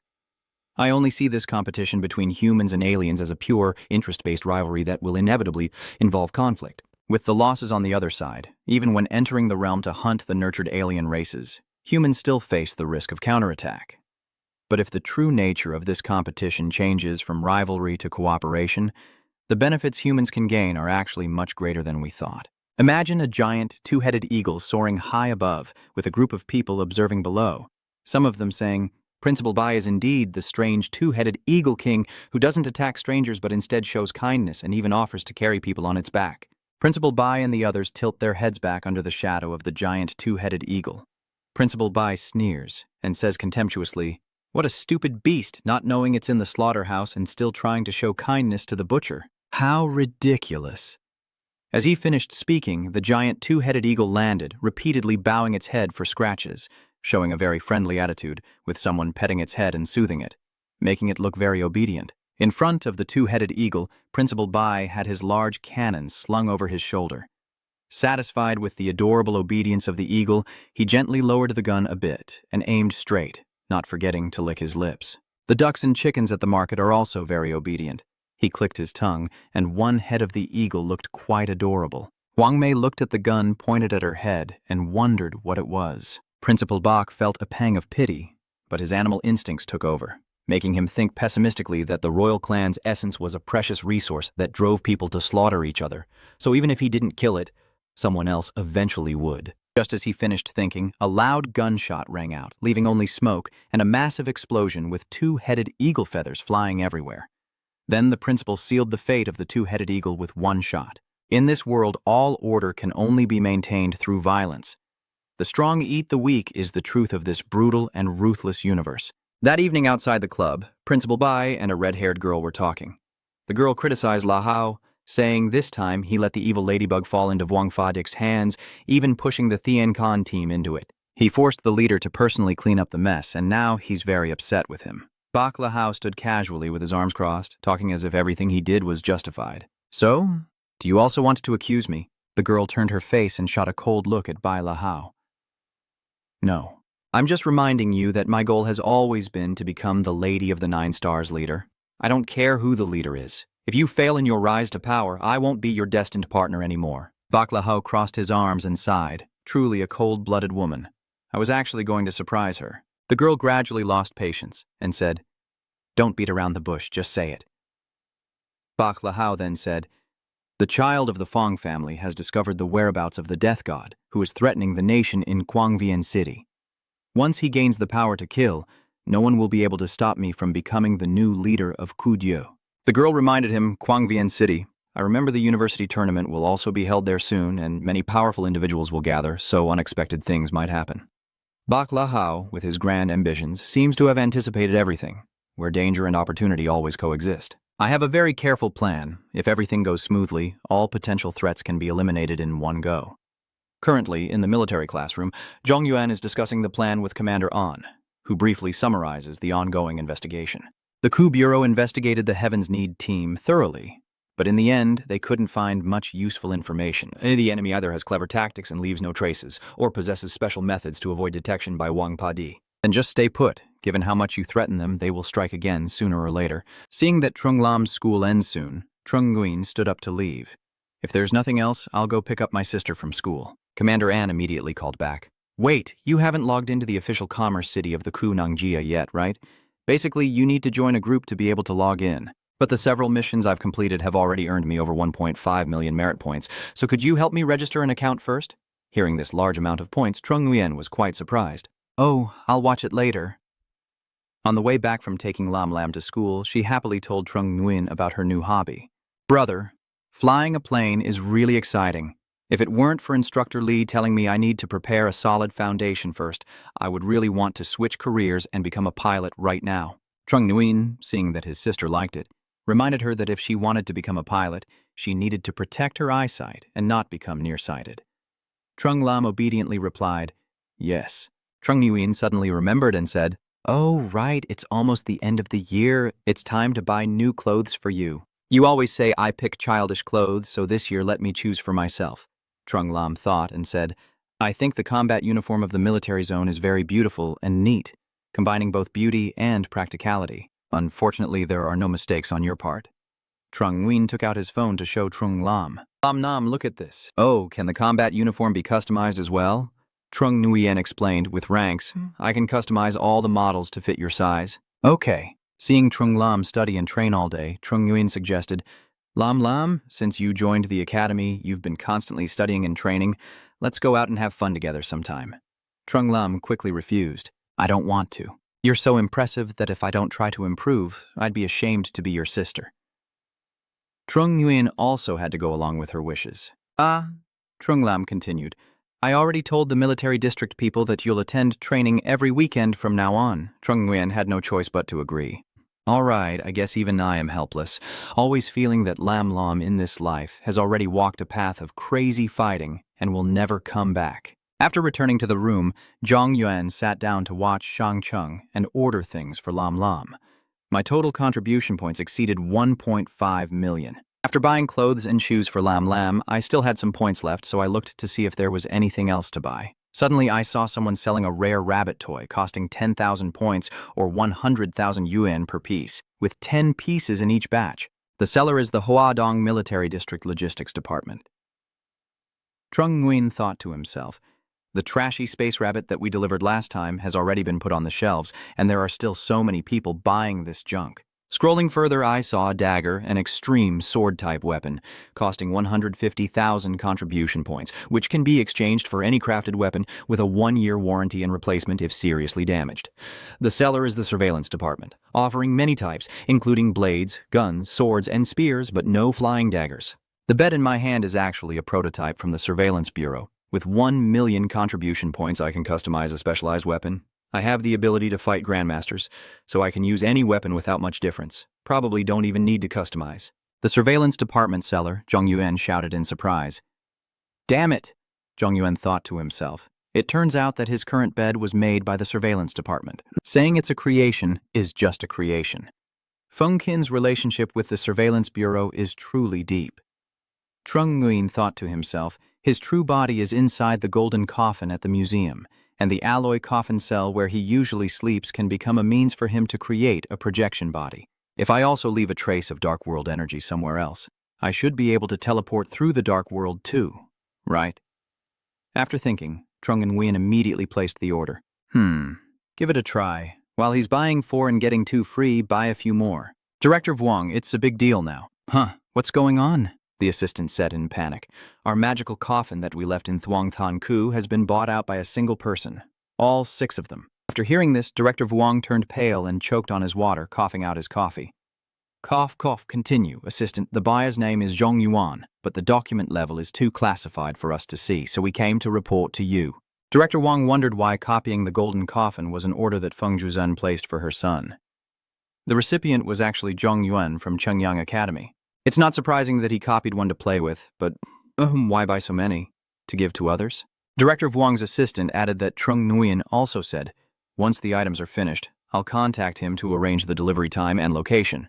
Director Vuong, tired of thinking, waved his hand to signal the assistant to proceed with the usual procedures and remember to take the coffin off the shelf once this order is completed. No more delays. The assistant immediately went to work, and at this moment, Trung Nguyen was still browsing items, thinking he could use merit points and money to buy things in the trading city or consider other exchange methods. While deep in thought, Mien Nam saw something quite interesting. That Ku Tin is pretty good. The product is the White Whale Spirit Orb with hidden abilities, submerged activation, and super-level sound wave energy. It does not accept direct purchase, only exchange conditions. The seller is the logistics department of the North China Military Zone, and the exchange condition is that the North China Military Zone representative must go into battle 3 times. Zhong Yuan then analyzed that the initiation ability is a skill used by the commander to help others increase their success rate of absorbing the spirit. It seems there is no clear hierarchy, and it's uncertain whether the submerged and super sound wave abilities can be upgraded, but even the lowest level of submerged ability is very useful to me. Trung Nguyen then clicked on the product to try contacting. At the North China Military District Logistics Department, the district assistant hurried to report to superiors after receiving an order from Zhong Yuan. Commander Xia, our White Whale Ku Tin, has already been traded on the Thuangtan Kunangia. The opponent's name is Zhong Yuan, but the confidentiality level of the file is too high for me to access. Commander Haji Hui of the North China Military District, after hearing the report from his subordinate, stroked his chin and pondered. Trung Nguyen, that name sounds familiar. Let me check. After a moment of thought, Commander Ha remembered that Trung Nguyen was the young man who left a strong impression on him with his combat ability, the one Huyen Min possessed with strategic-level deception skills, suppressing the middle forces at Niutu Mountain. He then thought about Trung Nguyen's talent with regret.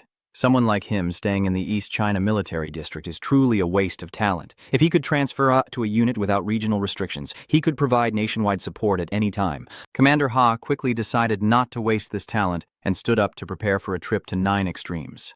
9 Extremes is just the right unit for this, so he directly asked Tiu Tu for his opinion. Actually, Zhong Yuan has already become the 8th reserve member of Jiu-Q. Commander Ha was also quite surprised, so he quickly asked Uncle Tae again, "Such a big matter, why didn't you tell me earlier?" Uncle Tae also helplessly said, "Because the situation was quite complicated and he himself didn't know about it." Commander Ha was also quite surprised. Then Uncle Tae recalled that at that time, Feng Qin told him that Nguyen had never followed the usual reward system. A place as run down as 9 Wastelands has many bad habits and patterns. He's already showing respect by not leveling this estate of yours. In short, stay out of the matter of 9 Wasteland. Hakahui also has no interest in getting involved in such complicated affairs, so he quickly left. Hey, no matter what, discuss the matter of Ku Tin with Trung Nguyen first. In Trung Nguyen's room, after placing an order for the white shark dolphin Ku Tin, his phone rings. And the ringtone is the alarm sound with Trung Lam's voice. "Wake up, the sun is shining on your butt. It's a call from a strange number in Shanghai." Trung Nguyen looked at the number from Shanghai and immediately guessed it was the North China Military District calling. "Hello, this is Trung Nguyen speaking." The other side also politely responded. "Hello, sir, are you Commander Haka Hui of the North China Military District? Or should I call you Huyen Min or Trung Nguyen?" Trung Nguyen politely replied, "Huyen Min, please go ahead." Commander Ha then got straight to the point. "Huyen Min, we can give you the White River Dolphin Star Corps without any exchange." Commander Ha explained directly, "We don't not want your help, but Shandong City where you are is too far from Hoa Bak. The coup activates from appearance to opening usually takes less than half an hour, but it takes at least 2 or 3 hours to get from Shandong City to Hoa Bak. We can't wait that long." Trung Nguyen replied frankly, "Commander Ha, if you say it like that, then only people from Hoa Trung can trade with you. Hoa Trung is not near the sea, so I'm afraid they can't use the latent ability of the White River Dolphin Soul Orb." Seeing that Zhong Yuan had guessed his intentions, Commander Hatulen no longer beat around the bush. He said directly, "You're smart, so I won't beat around the bush anymore. The reason we offer a reward for this Ku Tin is to attract people from other military districts to Hoa Bak. Then why are you giving me this rare crystal?" Lieutenant Ha smiled and said, "I value your future achievements and want to be friends first." "Oh, so generous. Are you worried that I might take the Hu Tin and then turn against you?" Hatulen, hearing this, confidently said, "If you turn against us, at most we lose a Hu Tin, but if you regret giving us this Hu Tin, It's your feelings for the military district that will be lost. After hearing him speak, Trung Nguyen felt quite fond of Commander Ha and thought he was a brave and dignified person, so revealing a little secret to him wouldn't be a problem. Trung Nguyen then straightforwardly said, I actually have a kind of ability that allows instant teleportation, taking only a few minutes to go from Shandong City to North China, so crossing regions to suppress coup movement isn't difficult for me. Commander Ha was surprised and asked, Really? Trung Nguyen then explained briefly, But before I activate this ability, I need to send you something similar first to serve as a teleportation device. Commander Ha quickly agreed. No problem, just send it over. He stood there stunned for a moment before regaining his senses. Are you sure you want to deliver this to the deputy commander of the North China Military District? The order is the golden coffin that he often sleeps in, Trung Nguyen said with a serious expression. Certainly. I have a black badge, the Youth League badge. Can I get urgent delivery? Chipper was stunned, sweating profusely, stammering, Yes, yes. Maybe. He thought to himself, damn it, no wonder he's the number 2 boss. No wonder he dared to send such a cursed thing to Tulesh. After transporting the coffin onto the truck, the vehicle sped off and soon arrived at the North China Military District. Getting out of the vehicle, he asked Hatulen's subordinate, It's quite large. May I ask where to place it? The subordinate of Commander Ha said, It's kept in the commander's office. Please follow me. Chipper responded, All right. Chipper immediately used all his strength to carry the coffin and walk forward. When Hatulen's subordinate turned around and looked, he was instantly stunned into silence. He wondered why this looked like a coffin, no matter how he looked at it. In my boss's world, I don't understand. But anyway, just put it in. Finally, the coffin was carried into Commander Ha's office. When he saw the coffin, he was speechless, his mood beyond words. He stood frozen in place, staring at the coffin. Then Seer quickly opened the delivery paper and said, Please sign here, the payment is due. Commander Hatsulian, still in shock, replied, Oh, okay. He silently wondered in his mind 7,749 thoughts. What is this? Why does it look like something from the Surveillance Bureau's new stock? Why does Huiyan Min have it? Why did he send it to me? Who am I? What am I doing? What just happened? The cheerful young man left happily. Lieutenant Ha, take your time, Lieutenant Ha said with a stunned face. He opened the lid but saw nothing, thinking to himself that there was no reason at all. Is Huiyan Min playing tricks on me? So he angrily picked up the phone and called Trung Nguyen back. Huiyan Min, you've given me a big surprise. Trung Nguyen asked again, Did you sign for the package? Hatulen confirmed that he did. Trung Nguyen smiled mysteriously and said, That's good. Ha Ke Hui, confused, kept holding his phone, waiting for an explanation from Trung Nguyen. Suddenly, the coffin lid flew open, startling Trung Nguyen. He slowly turned his head back. Trung Nguyen stood right behind him and nodded seriously. Hello, Commander Ha. It is a great honor to meet you. Seeing Trung Nguyen blink and stand behind him, Commander Hatulen tightened his grip, his eyes fixed on Trung Nguyen, and only after a long moment did he finally open the bottle. Disbelief was evident on Mr. Trung Nguyen's face as he stepped out of the coffin and said, Commander Hai, you said it could be settled, so I ordered the urgent shipment of Dongfeng. You don't mind, right? Commander Ha, still stunned, stammered, Oh no, I don't mind. Then he suddenly remembered the purpose of Trung Nguyen's presence this time. That's right. Commander Ha quickly took out a shard of Ku Tin and handed it to Trung Nguyen, saying, Here is what the white shark dolphin Ku Tin said. Take a look. Zhong Yuan politely said, Thank you, uncle. Then Zhong Yuan asked the system to check if the Beijing dolphin pearl could be absorbed, and the system displayed a set of data. The white spirit dolphin has the following abilities. Activation. Red level cannot upgrade. Diving. Yellow level can upgrade. Supersonic waves. Yellow level can upgrade. After reviewing the data, Trung Nguyen realized he could absorb it, but he thought he had already released 8 abilities in the data, so he decided not to absorb the spirit stone in front of others. Let's go back and discuss it later. Zhong Yuan then stored the crystal into his pocket and shook hands with the old man to agree on the deal. Then he asked, Commander Ha, do you still have many white spirit dolphin crystals left? Commander Ha also openly said, The white spirit dolphin is a rare aquatic species, only appearing twice in China. The Institute of Science had planned to breed Bach-kin dolphins in the underwater world, but ultimately failed. The total number of Bach-kin dolphin spirit stones in Huaquoc is less than 100. Zhong Yuan calmly said, I understand. He opened the coffin lid and was about to leave. All right, if there's nothing else, I'm leaving now. Commander Ha just asked Trung Nguyen to stay for a meal. rarely comes to Shengjing and skips a meal before leaving. Chung Nguyen casually said, I actually didn't exert much effort coming here. Commander Ha shouted in surprise. You didn't put in much effort to move? Oh. Is there a time limit or something? Chung Nguyen explained. You need to keep the lid tightly closed so light can't get in, other than that there's no restriction. Commander Ha said, You really aren't staying for dinner? The signature roast duck from Shengjing is prepared in the traditional authentic way, not far from here. Chung Nguyen, feeling a bit embarrassed after hearing that, asked, Can I take the roast duck home? In the evening, Chung Nguyen brought the roast duck back, and everyone gathered together to enjoy a meal. Trung Lam took a roast duck and dipped it thoroughly in chili sauce. Feng Jing was a bit surprised by Trung Lam's way of eating. Little lamb, why do you need chili sauce to eat the roast duck? I don't like it unless it's spicy. Trung Nguyen angrily said, Do you two also want to join us since Lam and I are eating outside? Shang Guanyi explained while eating, We don't go to the cafeteria, so I was curious and came to the dormitory to check. Feng Qin also agrees, yes. After tasting a piece of the roast duck, Feng Jing suddenly realized, so why does this roast duck taste just like the one from 2 kilometers east of my house? I don't know, I can't tell what I ate anymore. Suddenly 2 cats appeared outside, one white and one black. They came because they smelled the roasted duck.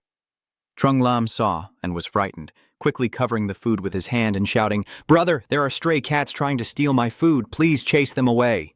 Trung Nguyen ignored the 2 cats, raised his finger, and shot a bit of energy that made the cats curl their tails and run away. Thuong Quan Wai looked on in panic, dropping her food. Don't let the others see you using energy to hit cats. Trung Lam coldly said, So what if I see? Are we afraid of them? The girl angrily said that cats are disgusting animals. They often lick their bodies with their tongues, licking their legs, their genitals, and their private parts. They look adorable, but they're actually filthy as hell. Hearing Trung Lam's disgust, Trung Nguyen froze in shock. Spraying glue, he dares not make a sound and slumps down with a sullen face. Seeing his brother's expression, Trung Lam immediately asked, Are you sure you're not a servant? Feng Jing quickly defended Zhong Yuan, saying, Don't worry, brothers are not servants, they are just specially loved by the maids. Trung Lam, with a look of disgust, said, for example, Trung is very willing. Feng Qin, looking sinister, added, Yes, she was slapped by her brothers over this. Trung Lam happily said, Well done. Feng King silently imagined, Luckily, my sister doesn't like cats, or else she would definitely turn into a cat. I rushed to her, and just thinking that the black cat is actually a person, besides being silent. What else can I say? In the girls' dorm room, Tuyen Owan's roommate was sitting together, scrolling through her phone. Suddenly, a performance ranking board was posted, and everyone gathered around to discuss. Someone exclaimed in surprise, The hunter rankings for the other world are out, and our teams, Peng Jing and Liu Bei, are both in the top 10. Fing Keng's team collected 86,619 void crystals. Their second place is so far behind that even their odd number isn't enough. Can this be real? At this moment, Tu Uyenwan was lying on her bed scrolling through her phone when she overheard their conversation. I heard someone reported this to the Void Management Bureau, and it was finally confirmed that the data was accurate. Tu Uyen Owan quickly checked the leaderboard and was terrified, sweating profusely. She thought to herself that her team was ranked 11th nationwide, 3rd within the school, and since each academy could only secure 2 spots, was she about to be eliminated? Good morning, students. The interdimensional hunt has concluded, and the results have been approved by the organizing committee. This time, Feng Qin's team and Liu Bak's team are participating in the university tournament, with each team allowed to add 2 substitute members according to the rules. Liu Wen, the coordinator, also added, If you are willing, you can be their reserve members to participate in the competition. Immediately, Feng Jing responded, We want Shangguan Yi and Tran Hook. Liu Bak, his face darkening with anger, said, What? He then turned to Director Komi. Chief Ko, our team doesn't want Tu Uyen Owan. We don't need her abilities. We want fighting skills. Chief Ko looked at the ability summary and nodded in agreement, saying, Your team has a total of 14 different abilities, half of which are mental control. We really are short on fighters. Tu Uyen Wan thought dejectedly after hearing this, wondering if even as a backup she would be discarded. She angrily went over and shouted, Liu Bak, what right do you have to say her abilities don't help your team? Liu Bak also didn't hold back and argued back. Senior sister, it's not that I look down on you, but our team follows a fast-paced, quick-strike strategy to quickly disable the enemy. Your ultimate goal doesn't align with ours, and our team also has a healing wind ability. The two immediately started a fierce argument, with Touyen Owan furious at Liu Bak for daring to look down on her. Junior brother, the tactics you use against the alien race are easy. But team combat won't work. Liu Bak angrily argued back, determined not to admit fault. If you say so, our two teams will have a match, and if you lose, you have to voluntarily step down from the bench. What do you think? Tu Yin-wen immediately agreed. Fine then. Feng Qing's team is watching from outside, and at this moment, Feng Qing leans in to whisper to Trung Nguyen. Ha ha ha. Liu Bak is about to shake hands with Tu Yin-wen. Trung Nguyen watched and became suspicious. Oh. After Feng Qin explained that Liu Bei is a command system capable of mimicking the target's abilities through contact, he saw the two people shaking hands. Liu Bak then changed his attitude. Huanya stepped forward to shake hands with To Yin-wen and said, "Older sister, we all want to make the school proud. Just keep it moderate. No need to harm harmony." Tu Yin-wen then shook hands with Liu Bak without suspicion. Well, friendship comes first, competition second. Feng Qin and Trung Nguyen, who are observing from outside, said, "Look at him smiling so brightly, he must be very eager to cooperate."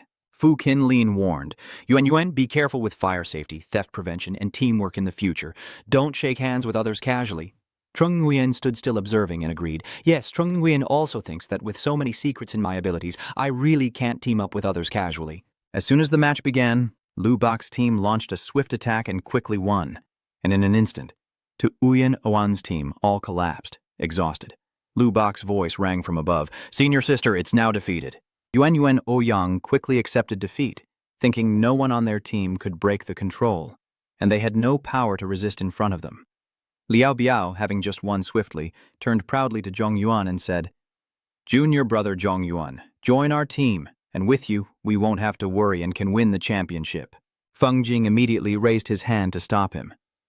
"Zhong Yuan in our team is just like that." So Liao Ba quickly challenged him, "You don't believe it. If you're so capable, fight us in a match." Feng Jing thought that Liu Bak had already coordinated with the Ultimate Alliance and hadn't even used it yet, so this time he's probably itching to try. "So you won't fight us, huh?" Liu Bak didn't achieve his goal and then sneered. "He's a coward." Zhong Yuan remained silent, ignoring their arguments. Feng Qing still ignored Liu Ba's provocation and refused to fight. "We are too far apart. I have no interest in bullying a newcomer." Trung Nguyen quietly observes To Yin-wen sitting dejectedly in a corner, and at this moment, he silently considers and then speaks up. "Liu Bak, I accept your challenge." Feng Qin looked at him in surprise. Although I don't understand what Zhong Yuan is thinking, seeing him agree to the challenge, Feng Qin pointed at Liu Bak's team and said, "All right, if Yuan wants to fight, I'll duel your team."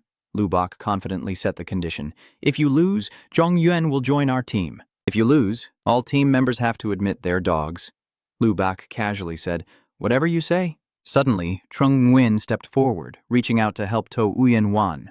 "Senior sister, you get up first." To Yin-wen shyly reached out and took Trung Nguyen's hand. I wonder if she thought that even though Trung Nguyen didn't need to accept the challenge, he did so anyway. Could it be because of her?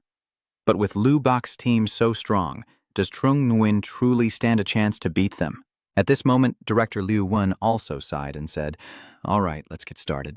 As the battle begins, Liu Bak quickly commands, "Hurry and restrain Feng Qin first. Don't let him use his revival to free others." Feng Qin smiles confidently at the opponent's tactics, swapping positions with the chubby guy opposite, while the enemy uses their abilities to trap spirits and cast dark spells, and Liu Bak also employs his powers to imprison minds and seal with a kiss. Both rush forward towards Feng Qing. He quickly uses the teleportation swap technique. Your position and your teammate's blonde-haired partner immediately switch places. The blonde-haired guy, still confused and not understanding what's happening, has to face two incoming forces. The orange-haired guy shouted in panic. A is gone, so he immediately used his power. The stone platform strongly resisted the two sources of energy, immediately causing an explosion around them. At this moment, the toxic fog began to surround Liu Bak's team, reducing their visibility and making it impossible for everyone to determine the direction. Suddenly, a girl from Liu Bak's team shouted, "Feng Qin has been repositioned and can no longer be controlled." Another person also spoke up, losing sight and unable to continue controlling anyone. Liu Bo broke out in cold sweat, quickly thinking of a way out when a team member shouted to alert everyone. Surprised by the poison in this fog, Liu Bo yelled out, "What?" At this point, everyone in the group had been poisoned and fell one after another. Liu Bo is not much better, his face turning purple, cold sweat pouring down, struggling to hold on. "Yes."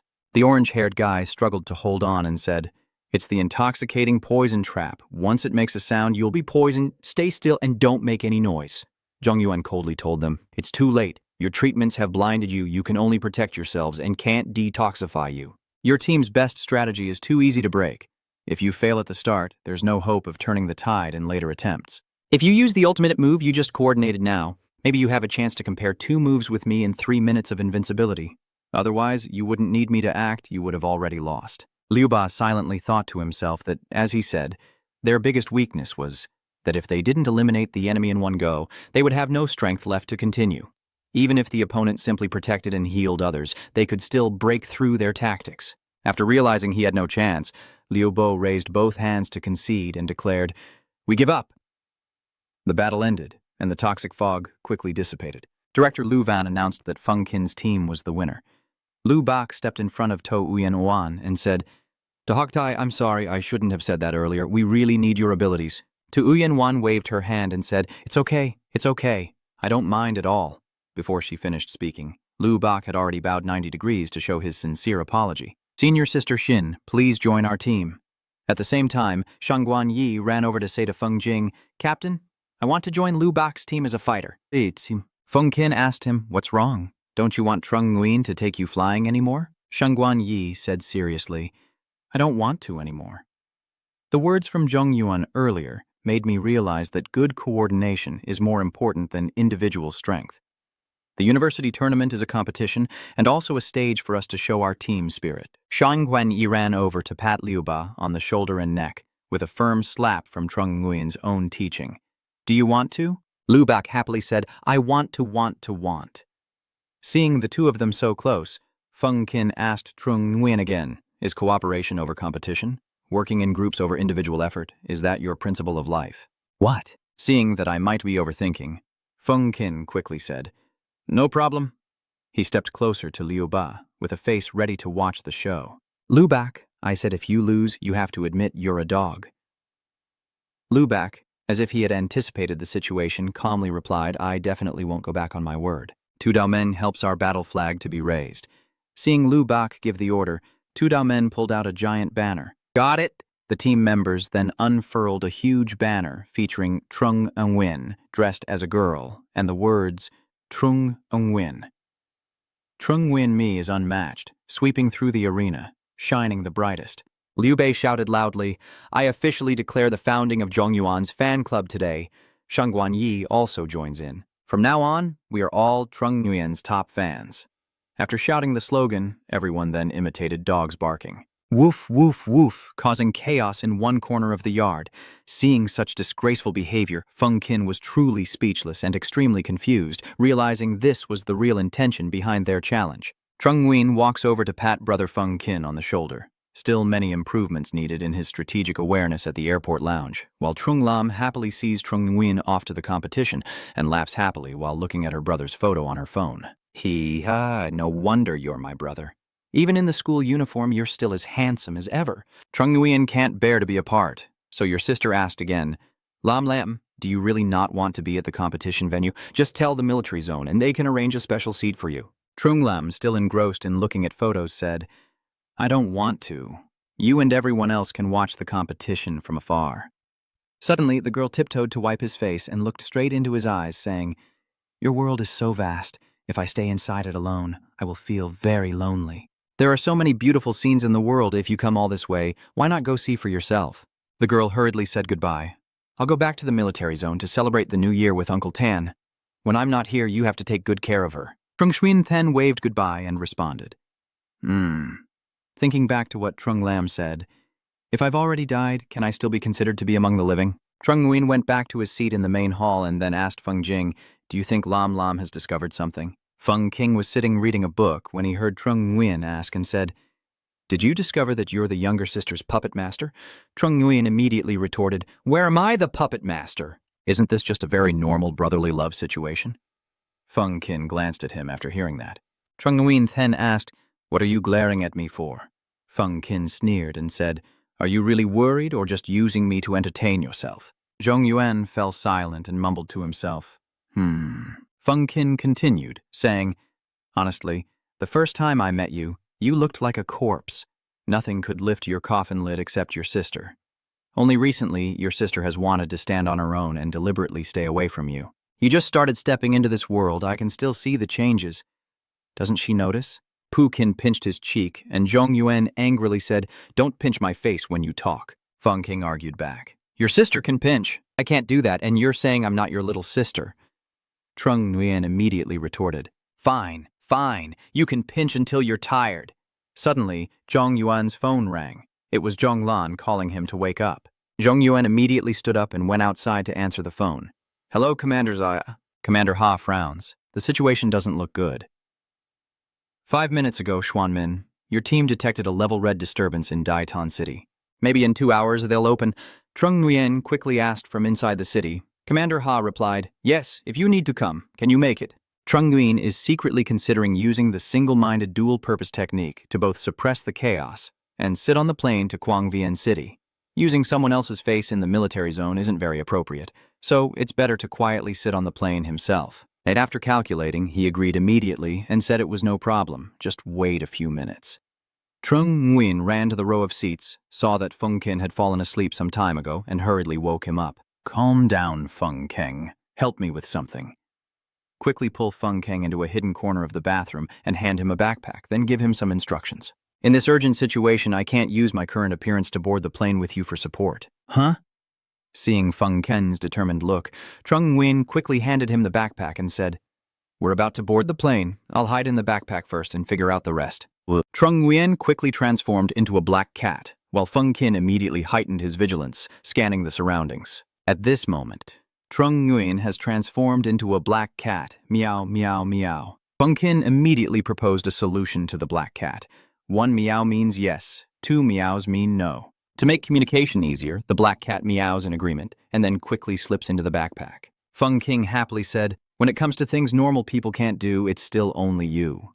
Black cat meowed twice, meow, meow. But Feng Kin, joking, said, "Denying has no effect." At this moment, in the North China Military District, the coffin bed is opening. Commander Ha is on the phone preparing for battle. The transport planes will depart for Daxin City in 10 minutes. Everyone, get ready. At this moment, Zhong Yuan has opened the coffin lid and stood up. "Commander Ha, I've arrived." "Mom?" Ha Ki-hui stepped forward, patted the assistant's shoulder to comfort him, and said, "Don't be so shocked."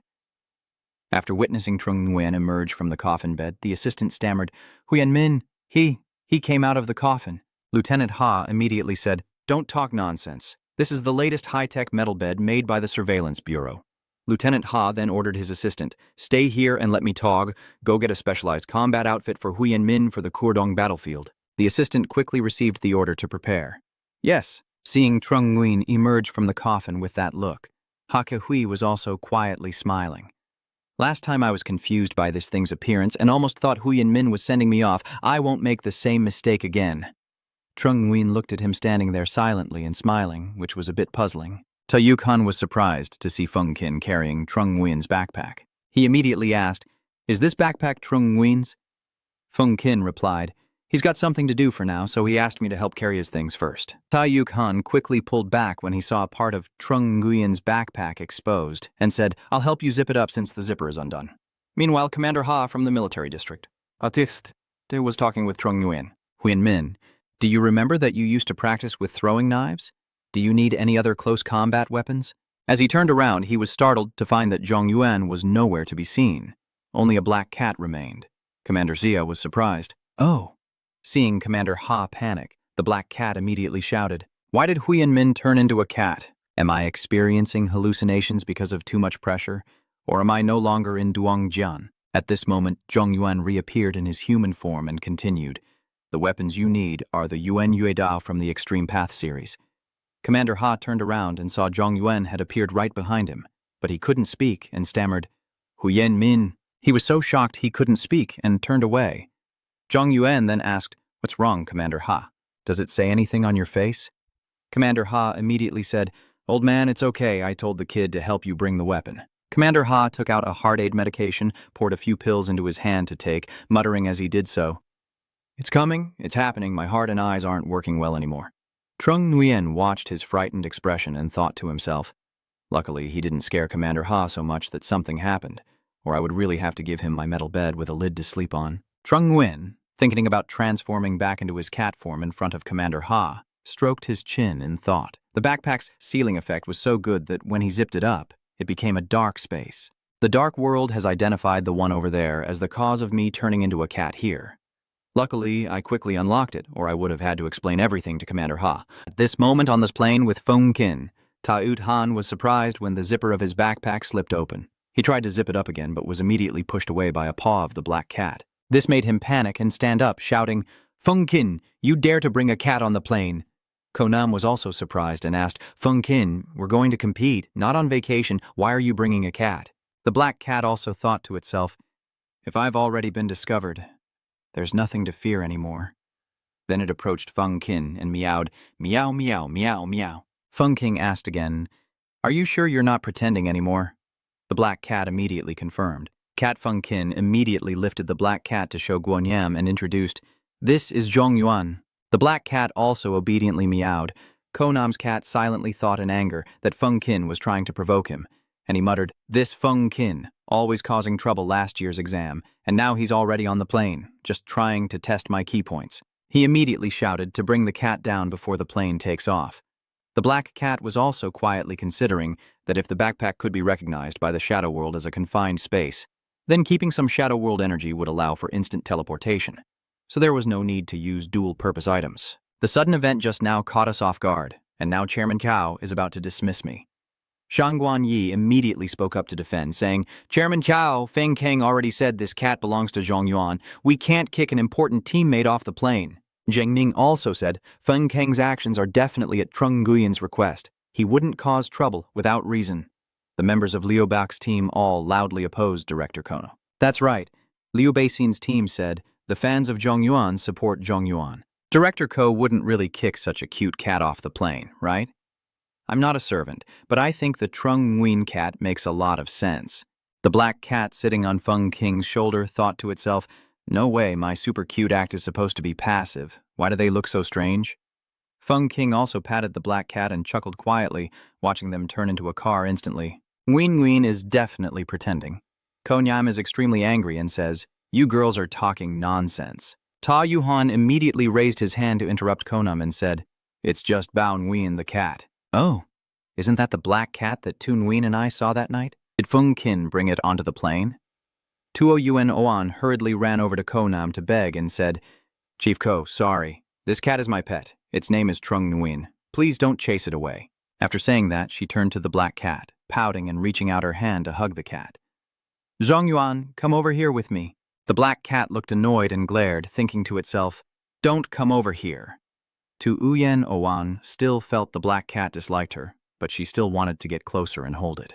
The black cat immediately used the Grand Master's fighting ability, the undefeated Meow Fist, clawing 20 times a second, causing Tu Uyen Wan to be scratched so badly her face was almost torn apart. She fell back in pain, trembling as she asked, "Damn it, is this cat really Zhong Yuan?" Feng King helplessly said, "I told you so, but you just wouldn't believe." Feng King also felt helpless. Seeing this scene, Gunham immediately covered his head and turned away. "Sorry for the trouble. Please go back to your seat and remember to fasten your seatbelt." Feng King quickly replied, "Okay." "Wow, little brother, you look gentle, but you also know how to use this great sword." The red-tier monsters are usually large, so the weapons to deal with them must be even bigger. His teammate was also quite surprised and said, "So you only know how to use one type of weapon?" Trung Nguyen nodded, almost like that. At this point, the evacuation is underway and the situation is being reported. Evacuation traffic in the southeast area has been completed, and the 5 Miao boundary is ready. The energy levels of the disturbance are fluctuating abnormally and seem to be delaying the opening of the portal. The scout furrowed his brow, looked around, and said, "I have a bad feeling about this." Zhong Yuan asked curiously, "Why?" The head scratcher explained. The delay in opening the rift often comes with many unpredictable surprises, especially since this initial fluctuation is at a red level with extremely high risk. In the North China military zone monitoring the battlefield, the young officer is now pointing at the notification system screen. The energy fluctuation of the disturbance continues to be abnormal, and the estimated duration of the opening is expected to last another 2 hours. Commander Ha orders the distribution of protective gear to the front lines and raises the evacuation level for civilians by 1 tier based on the latest data analysis, indicating a 66% chance of activation. Captain Teo, do you want to request support from 9 zones? Commander Ha immediately replied, no need. 9 zones is already here. What is that hive activity? The idiot explains, the main activity is a contaminated zone affected by nuclear radiation. In the early years, humans had no psychic abilities, and the main way to suppress zones was always with nuclear weapons. Nuclear weapons are quite effective against gold and blue-level demons, but cannot break through the defenses of red-level demons to suppress them quickly. A certain country directly dropped a nuclear bomb into the demon nest. The effectiveness of the nuclear bomb was so clear that the quarantine was sealed off without a single alien stepping out, and at that time humans didn't know that the same quarantine could be reopened multiple times. You don't know. This is the basic knowledge about the void zones that Truong taught. Trung Nguyen shyly said, I haven't graduated yet. Maybe you can explain it to me first. The troublemaker began to give a brief summary for Trung Nguyen to understand, explaining that some zones will open randomly and continuously within a certain area, while others move around the world following specific patterns. When the nuclear bomb suppression of the rift is reopened, it is discovered that the monsters inside have mutated due to nuclear contamination. They not only possess stronger basic abilities, but also acquire new powers. What's even more terrifying is that nuclear contamination will escape when the zones open. The radioactive pollution caused by nuclear bombings will come back to humanity when the zones open. Even the extraterrestrials inside will become a mobile source of contamination. Those who survived the invasion are lucky, but still suffer from radiation sickness. But if we retreat, the alien races will destroy the world and release the pollution outside, with consequences beyond measure. Zhang Yuan asked further, so humanity has probably stopped using nuclear weapons by now, right? The spiky-haired man said, that's right. After humanity realized the danger of the core movement, countries around the world agreed not to use nuclear weapons against it. Suddenly, the provocateur angrily shouted, but there are still some nations that knowingly insist on doing it. Based on the movement of the hazardous anomaly, it will directly transfer to other countries. The arrogant fool shouted angrily to vent his frustration. These bastards are truly a disgrace to humanity. Suddenly, an emergency alert announced that the hazardous zone is expected to open in half an hour with a 90% chance that it is an infected zone. Everyone should put on protective gear as soon as possible and be ready to fight. Even when wearing protective gear, do not fight if the contamination exceeds half an hour. If your suit gets damaged during the fight, you must retreat and change within a minute. Someone is handing out protective gear now, and Trung Nguyen looks at the suit and thinks, well, that's what they say, but honestly, when you're fighting, who cares about that much? Holding the protective suit, Trung Nguyen asked the headbanger, is this all we can do against the hive mind? The troublemaker looks into the distance, hoping for a better future. Humanity's current technology still cannot eliminate nuclear pollution. All we can do is stand in front of the people when disaster strikes. Zhang Yuan silently thought about how to use his abilities effectively. Some of my abilities have surpassed traditional physics. If science and technology can't do it, maybe psychic powers can. Trung Nguyen immediately returned to the plane with Feng Qin's group. Feng Qin was now sitting and reading a university physics book. The black cat deliberately places a paw on the book to get attention. Feng Qin turns back and asks the black cat, you're not sleepy and want to read with me? Black cat seems to want to ask you something. Meow, meow. Then it used its paw to point at the words nuclear reaction. Understanding the hint, Feng Qin asked again, you want to ask me about nuclear contamination? And the black cat let out a sound, looking satisfied. Feng Qin silently thought that the book was in his hand. What he wanted to ask couldn't be solved just by reading. Feng Qin silently pondered for a long time about Zhang Yuan's problem. After a moment, Feng Qin finally said, Level 3 Golden Rebirth can remove the effects of nuclear pollution on people. Hearing that, the cat suddenly jumps up happily. Meow, meow, meow. Feng Qin continued speaking. The space might be able to handle pollution sources that haven't been discovered yet, but if it belonged to you, it would sit quietly and listen attentively. The Institute of Science has studied the person you froze, and the inside and outside of him are separated by an extremely close temperature barrier. In this state, even protons will slow down to an extremely low speed. In theory, it can temporarily freeze the radiation caused by nuclear pollution. Back on the battlefield in the North China Military District, seeing Trung Nguyen standing and staring at the protective suit for a long time without putting it on. The kind-hearted guy said to Trung Nguyen, Bro, I don't know how to wear this. Can you help me? Trung Nguyen refused. No need. I don't need this. Then he quickly contacted the command center. Huyen Min called the command center. A strong voice suddenly rang out. Then Trung Nguyen made a decision. Let everyone retreat. I will face the chaos alone. Commander Ha immediately opposed. Huyen Min, the battlefield is not a game, but Trung Nguyen explained, the involvement of others will affect my ability to use strategic level powers. Commander Ha firmly opposed, saying, even so, it's not allowed. Commander Ha continued, if you make a mistake, the people of Daitan City will have to bear the consequences, and I cannot agree to such a request. Trung Nguyen gives a 1-minute deadline. If you can't finish the fight within that time, your uncle can come to rescue you. When Trung Nguyen tries to rush into the core, everyone around stops him, saying, quickly go back, this is not a place you should be. Everyone was surprised. What? You're Huyen Min, the second top youth? Commander, a young strategic-level mutant like that cannot be allowed to fall into the core. Commander Zia is currently monitoring the situation through the surveillance cameras. At this moment, he was still hesitating over Trung Nguyen's proposal. Although Huyen Min himself was unaware, the boy was now a reserve for Ku. If it really comes down to command authority, the boy is on the same level as me. Although the alien race in the hive is extraordinarily powerful, their numbers are few. If the boy's hidden strength works, he can truly fight against the hive alone. Moreover, the records say he has a reincarnation at level 4 gold, so he's not afraid of nuclear contamination. After some hesitation, Commander Ha made his final decision. Everyone followed orders and coordinated fully with Huyen Min's actions. After the child ascended, Huyen Min directly used her strategic level ability against the alien race. If it was ineffective, she would immediately retreat to wait for reinforcements. Trung Nguyen understood, and he quickly activated the teleportation device, completed the terrain replication, and successfully pulled the target into the teleportation zone. The nuclear contamination and pollution levels have been confirmed higher, with an estimated increase of 37%. The dimensional barrier continues to be destroyed by ionizing radiation and is expected to last for 16 hours. At this point, Trung Nguyen has already approached very close to the central area, quietly observing.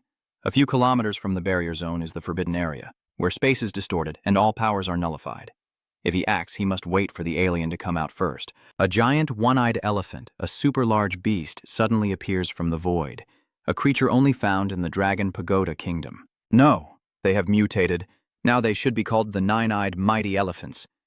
As soon as they appeared, they roared fiercely, smashing everything and crushing anything in their way. At this moment, Trung Nguyen is using his divine power, with a pair of chaotic wings appearing on his back as he begins to fly up. After ascending, he faces the one-eyed beast and uses his super adorable ability on the elephant, but it has no effect. Instead, it uses its trunk to smash everything, leaving Trung Nguyen bewildered. He secretly thought that acting cute was useless. No, the sense of the energy response was completely subdued, but their emotions were filled with suffering and discomfort, and they couldn't communicate. In the urgent moment, just kill it directly. As he spoke, Trung Nguyen used his ultimate move to freeze the elephant. He thought to himself that the eternal ice domain consumed a lot of energy. Its extreme cold could only target one enemy at a time, while a similar effect could be achieved with much less effort. The nine-eyed elephant was instantly frozen, but its eyes still struggled to break free from the ice. Seizing the moment, Trung Nguyen gripped his great blade and unleashed a flurry of finishing moves, blood for blood, swiftly charging at the elephant. He marveled at how powerful the red-ranked alien beast was. Even extreme cold couldn't hold it, so it was better to kill it physically. Trung Nguyen struck coldly, his speed so fast that only flashes of light could be seen, and in the blink of an eye he severed the nine-eyed elephant's head, sending it flying with blood spraying everywhere. There are still 2 more. Zhong Yuan thought to himself. 2 more. Just do the same. He quickly froze both of them, then seized the moment to cut off their heads with his blade. Just like that, he completed the mission in less than a minute. The command center anxiously contacted Huyen Min as the 1-minute report deadline had passed. Trung Nguyen quickly responded. There were 3 fierce one-eyed elephants in total. All have been killed. Commander Ha was surprised by the report from Trung Nguyen, but quickly assigned new tasks. Good job, your mission is complete. The reconnaissance team will continue monitoring the situation in the area. The logistics team prepares to enter and handle the contamination. Trung Nguyen continued. Contamination is also part of the core. You say single combat is single combat. Trung Nguyen saw that the method was making progress and thought that extreme cold could indeed freeze the pollution, but it was only temporary. To eliminate the pollution completely, he still needed to drain the energy from the air.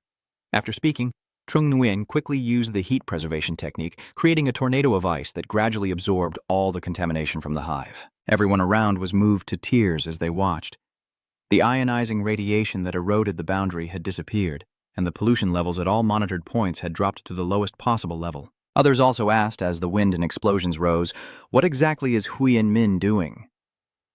Everyone cheered happily. It's over. The evacuation is complete.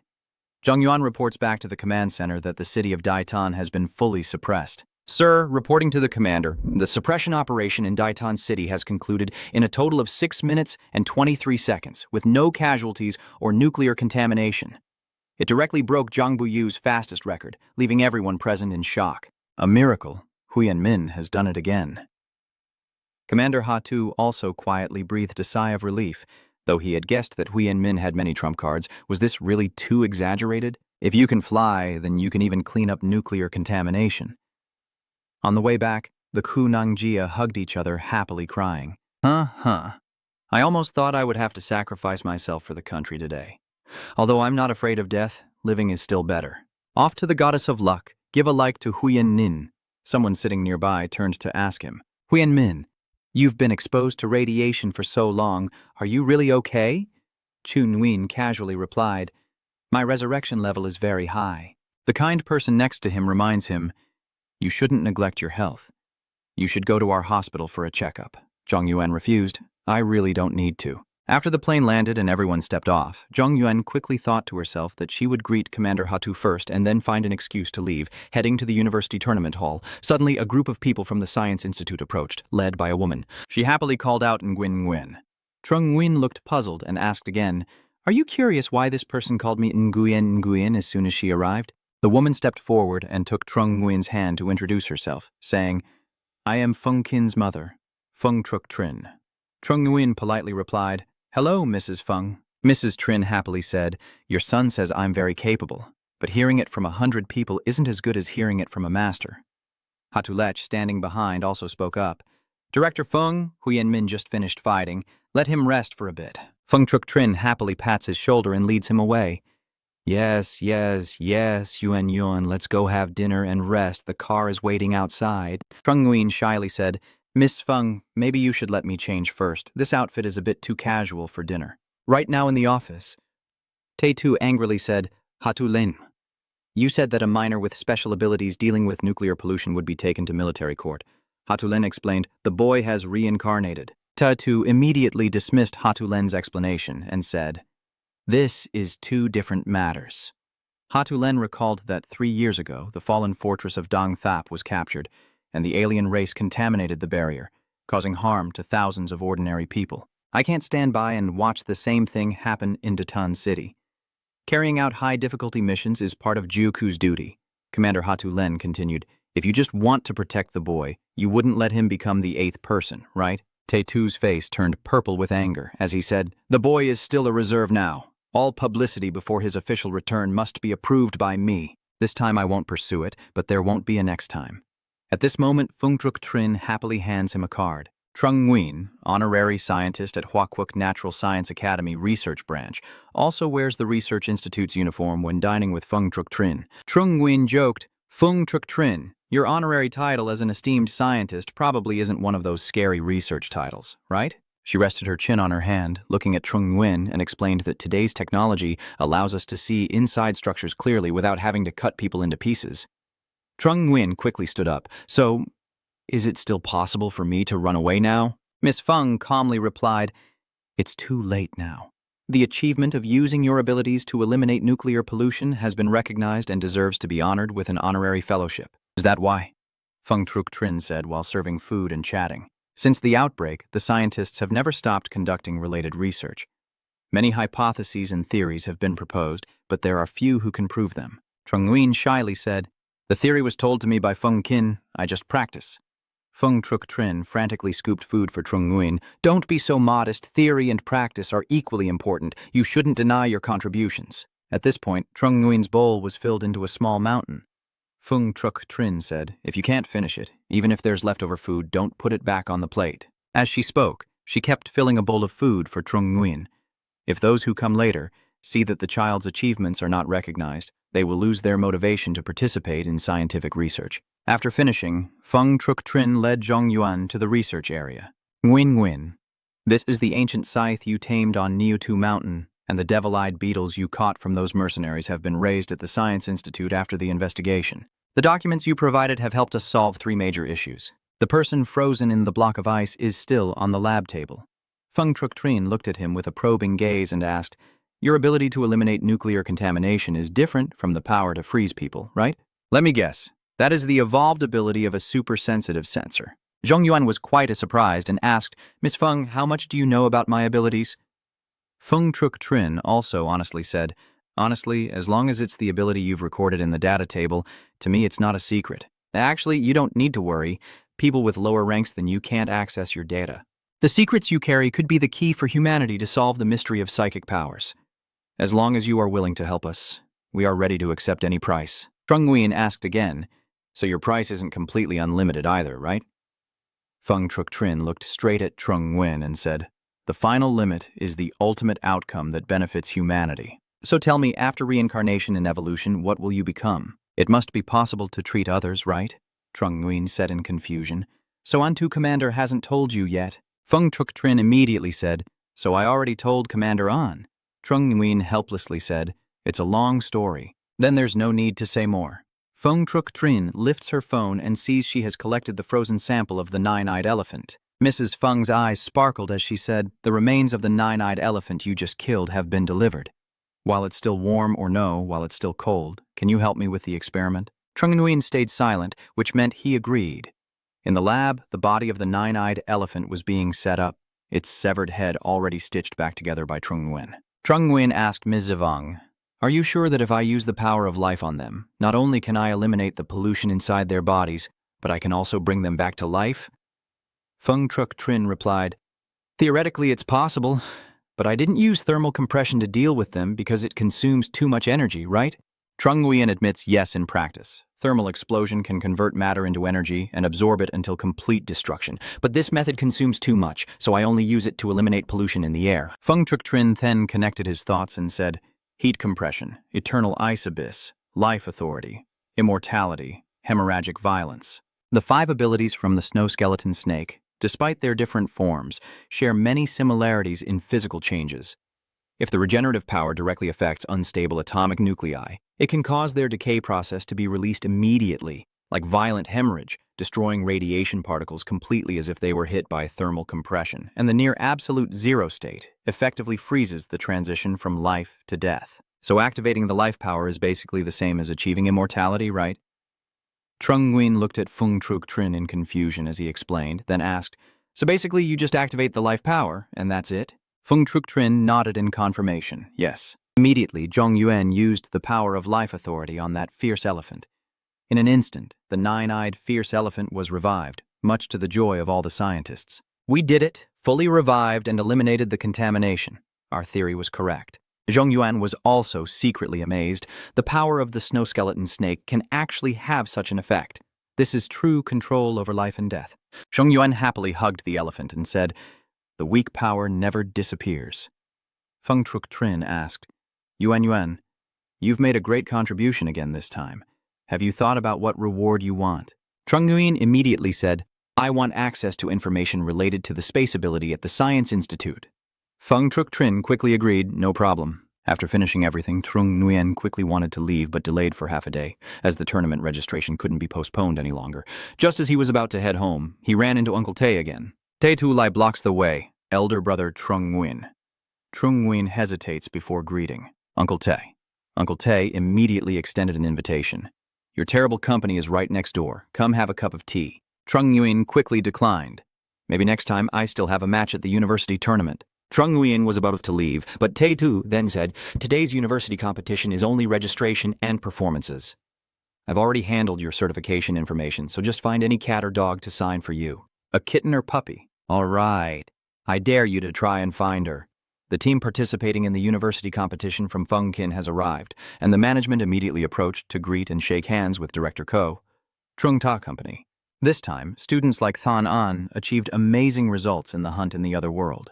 I don't know how many people were left in awe. Ko Nyam also happily replied, "Ha ha, that's all within normal performance."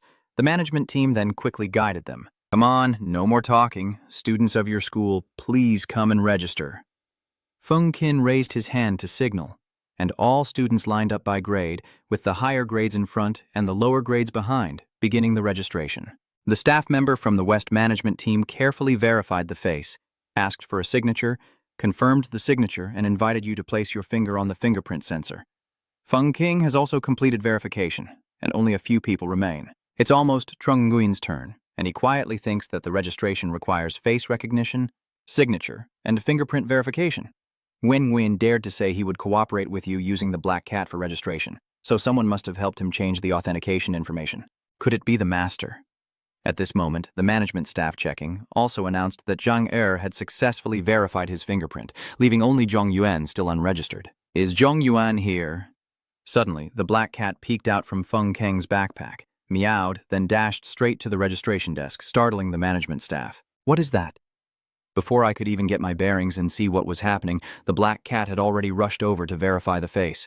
However, what surprised him even more was the unexpected announcement that the face recognition was successful. The management staff looked nervously and said, "What?" Just when you think you've seen it all, the Black Cat bites the pen and signs its name as Zhong Yuan, with the system confirming the signature successfully. Next, Black Cat presses a paw on the fingerprint scanner. The fingerprint authentication is successful. The management staff was completely stunned and silent after Black Cat's actions earlier. Feng Qin immediately said, "After registering, go upstairs to store your luggage. Everyone get ready to leave." Only then did the management staff suddenly realize what was happening and hurriedly ran after to stop him. Wait a minute. Zhong Yuan is also participating in the tournament, right? There must have been a problem with the machine earlier. Feng Qing turned back to remind him that the fact this cat could pass the verification meant that the data manager behind it had identified it as Zhong Yuan. You should think carefully about the consequences before interfering in others' affairs. The management staff secretly thought not only did they let the cat sign in for someone else, but they also used their power to suppress them. The people from Tan An Academy are truly lawless. Over 80,000 star fragments in the interdimensional hunt were also obtained through your schemes, right? Tonight's exhibition match will show you what it means to be invincible. As I step into the lounge, Feng Jing says, "Yuan Yuan, I've left your luggage here. If anything happens, just come to SAF to find me." Black Cat happily meowed. Mao Feng Qin seemed to remember something and whispered to Black Cat, "That's right. What was it again? If Uncle Tay bullies you, just tell him." Right now, Trung Nguyen is at Uncle Tay's residence, and when he hears Feng Qin speak, he immediately sprays glue on the spot. His expressive face flickering between white and green, he secretly thought he had never shared any secrets with Feng Qin. Not only did he guess that he could split into two, but he also deduced that his true form was sitting with Chu Tay. Such an impressive reasoning ability, just like Kofeng. The two poured tea and said, "Trung Nguyen, Feng Qin said you're a minor and can't drink alcohol, so I decided to serve tea instead of wine." Trung Nguyen replied gently, "It's okay. There are more than one thing you've decided on your own." Seeing Trung Nguyen speak, Uncle Tay was momentarily at a loss and felt a bit itchy. He asked again, "Which story are you talking about?" Trung Nguyen also straightforwardly said, "It's about transferring my file to 9 Wasteland." To Uncle asked in surprise, "You haven't told Feng Qin about this, so how do you know?" Trung Nguyen then explained, "I already told Commander Ha. Commander Ha is Hugh's man, and he was angry when he saw the coffin, so he took military discipline seriously. But given the situation, he didn't fully understand your strength, not only allowing you to face the challenge, but also agreeing to a one-on-one duel. This revealed a lot," Uncle Tai silently admitted. Zhong Yuan continued, "Gim Tak, the 151st person on the youth ranking, is the one you sent to test my strength, right?" Of course, relying solely on his words isn't enough, so during the Golden Week he called Feng Qing back to Shangjing. If I'm not mistaken, Feng Qing once advised him not to offer me a position. Anyway, I hate people who decide others' lives for them. Hearing this from Trung Nguyen, Uncle Tay broke out in a sweat and thought to himself, "I'm doomed." The fact that Min secretly transferred the boy's files made him angry. With such a powerful strategic-level illusion, if he hated 9 Wasteland, the consequences would be unimaginable. At this moment, Trung Nguyen was still leisurely drinking tea, and Uncle Tay lowered his voice and said, "I apologize for the file transfer." Trung Nguyen interrupted him with a light smile and said, "Don't be so tense, Uncle T. You still love peace very much and at least for now have no intention of using violence to destroy QQ's sanctuary. I know what you're worried about. Your power far exceeds human limits and very few can pose a threat to you. The nuclear bombs still have 2 keys, but a power greater than nuclear bombs is in your hands. No one can rest easy. Actually, your weakness is quite obvious. If your eyes are not blind, you can see it. The elders shouldn't bother her because of that. Your character is barely acceptable. Seeing Uncle Tae just stand there silently, Trung Nguyen said, "Speak up, you're stopping me, not letting me compete. Is there anything else you want to say besides wanting tea?" Uncle Tae awkwardly said, "I've said everything I can, what else is there to say?" Suddenly, Uncle Tae Nhu made a decision and said, "Now, take out the 8th place card of Kuhu." Jung Yuan asked in confusion, "What is this?" Tiu said, "This is the 8th place certificate of 9 wastelands that can be used to solve all the problems you encounter. Although officially you still hold the 8th reserve position of Juku, the real authority is no different from when you are promoted to a full member. As long as you remain in the reserve role, the military district cannot bypass me to assign tasks directly to you." Trung Nguyen looked at his photo on the certification card and asked again, "I understand, but what's with this photo?" Uncle Tai calmly handled it. This was a carefully considered strategic move to create confusion. There are 9 people in 9 Wasteland, each deliberately revealing certain traits to exploit rumors and build an intimidating image for enemies. The characteristic of the 8th position is mysterious and unpredictable. No one can truly kill him. Trung Nguyen looked at the badge in his hand. The rules of the elders in 9 Wastelands are indeed numerous and complicated. Uncle Tae casually said, "I don't need you to work hard, just keep things as they are." Trung Nguyen then said, "Oh, then let's discuss the benefits." Seeing Trung Nguyen ask about the benefits, Uncle Tae froze. Trung Nguyen kept asking, "Now I work full-time for you. No salary, annual leave, social insurance, or allowances at all." Tatu then offered a package to Trung Nguyen, 5,000 a month, 120 days of annual leave, 5 types of insurance, and a housing fund. All allowances are calculated according to the highest national standards. What do you think? "So what about your academic record?" Uncle Tae replied. "It remains the same and won't delay your ability to protect your sister at school." Trung Nguyen quickly stood up to leave, holding the card in his hand and saying, "I accept this. You better make sure it works. And also don't call me little brother. I don't like being called younger brother," Uncle Tae said again. "Feng Kin told you to call me uncle, but you don't really have to." Trung Nguyen, with a sinister expression, said, "I see that Miss Feng values you quite a lot. Does Feng Kin want you to call me father or uncle?" Uncle Tai was so frightened that he begged for release. At this moment, Jung Yuan returned to his room and released his abilities, fully committed to dual use. He thought to himself that by using clothes and belongings infused with the aura of darkness, he could teleport them into the golden coffin, projecting them directly when needed, which was quite convenient. As for being discovered by others that he could teleport instantly, today, Hu Yanmin was working in Shangjing City, so it had nothing to do with Trung Nguyen. Trung Nguyen then went to Feng Jing's room and saw the group sitting around a strategy table. "The exhibition match is tonight, and the organizers will have us compete against the Feng Long team. Have you seen the announcement yet? Han Yi has spoken." "Got it," and they emphasized that it cannot be replaced. Black Cat still has to go on stage, even if registered. Zhang Wei also said that since the exhibition match doesn't count for points, playing with them shouldn't be a problem. Zhang Yuan stepped in and asked, "How long have you been waiting? What's the plan for tonight's exhibition match?" Han Tak looked surprised and asked, "Who are you? Isn't Zhang Yuan a black cat?" Trung Yi also happily chimed in, "The cat of Feng Kang has turned into a human." Feng Kang seriously said, Yuan, you'd better honestly stay a cat tonight."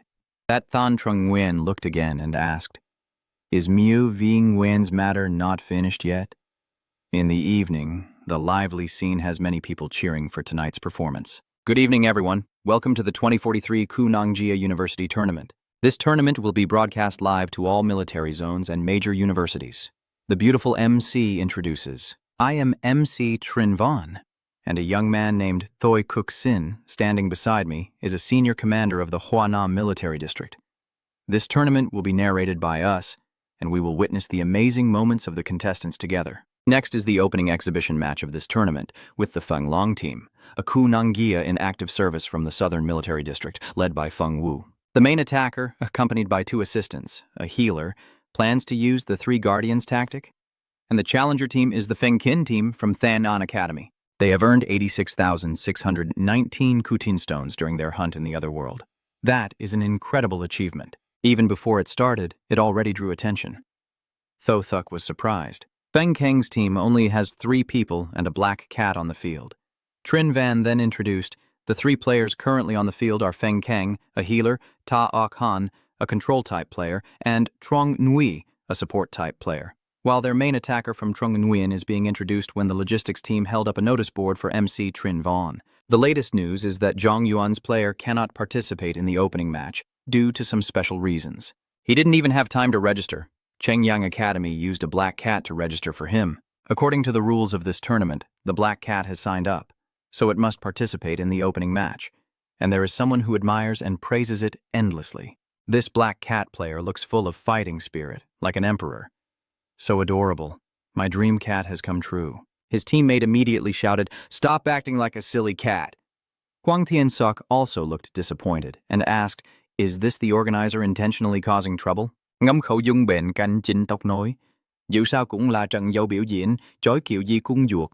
Huang Tian-suk tiếc nuối, ai tiếc là Trung Nguyên không lên sàn. Feng King looked at Feng Wumo and thought, he's not the type to voluntarily sign up for a performance match, so he must have another purpose for being here. Feng King cheerfully greeted, "Brother Feng, long time no see." Feng Wumak wondered and asked, "Why hasn't Huyan Min arrived yet?" Black Cat then approached and greeted, "Why isn't he here? Huyan Min is here, Meo."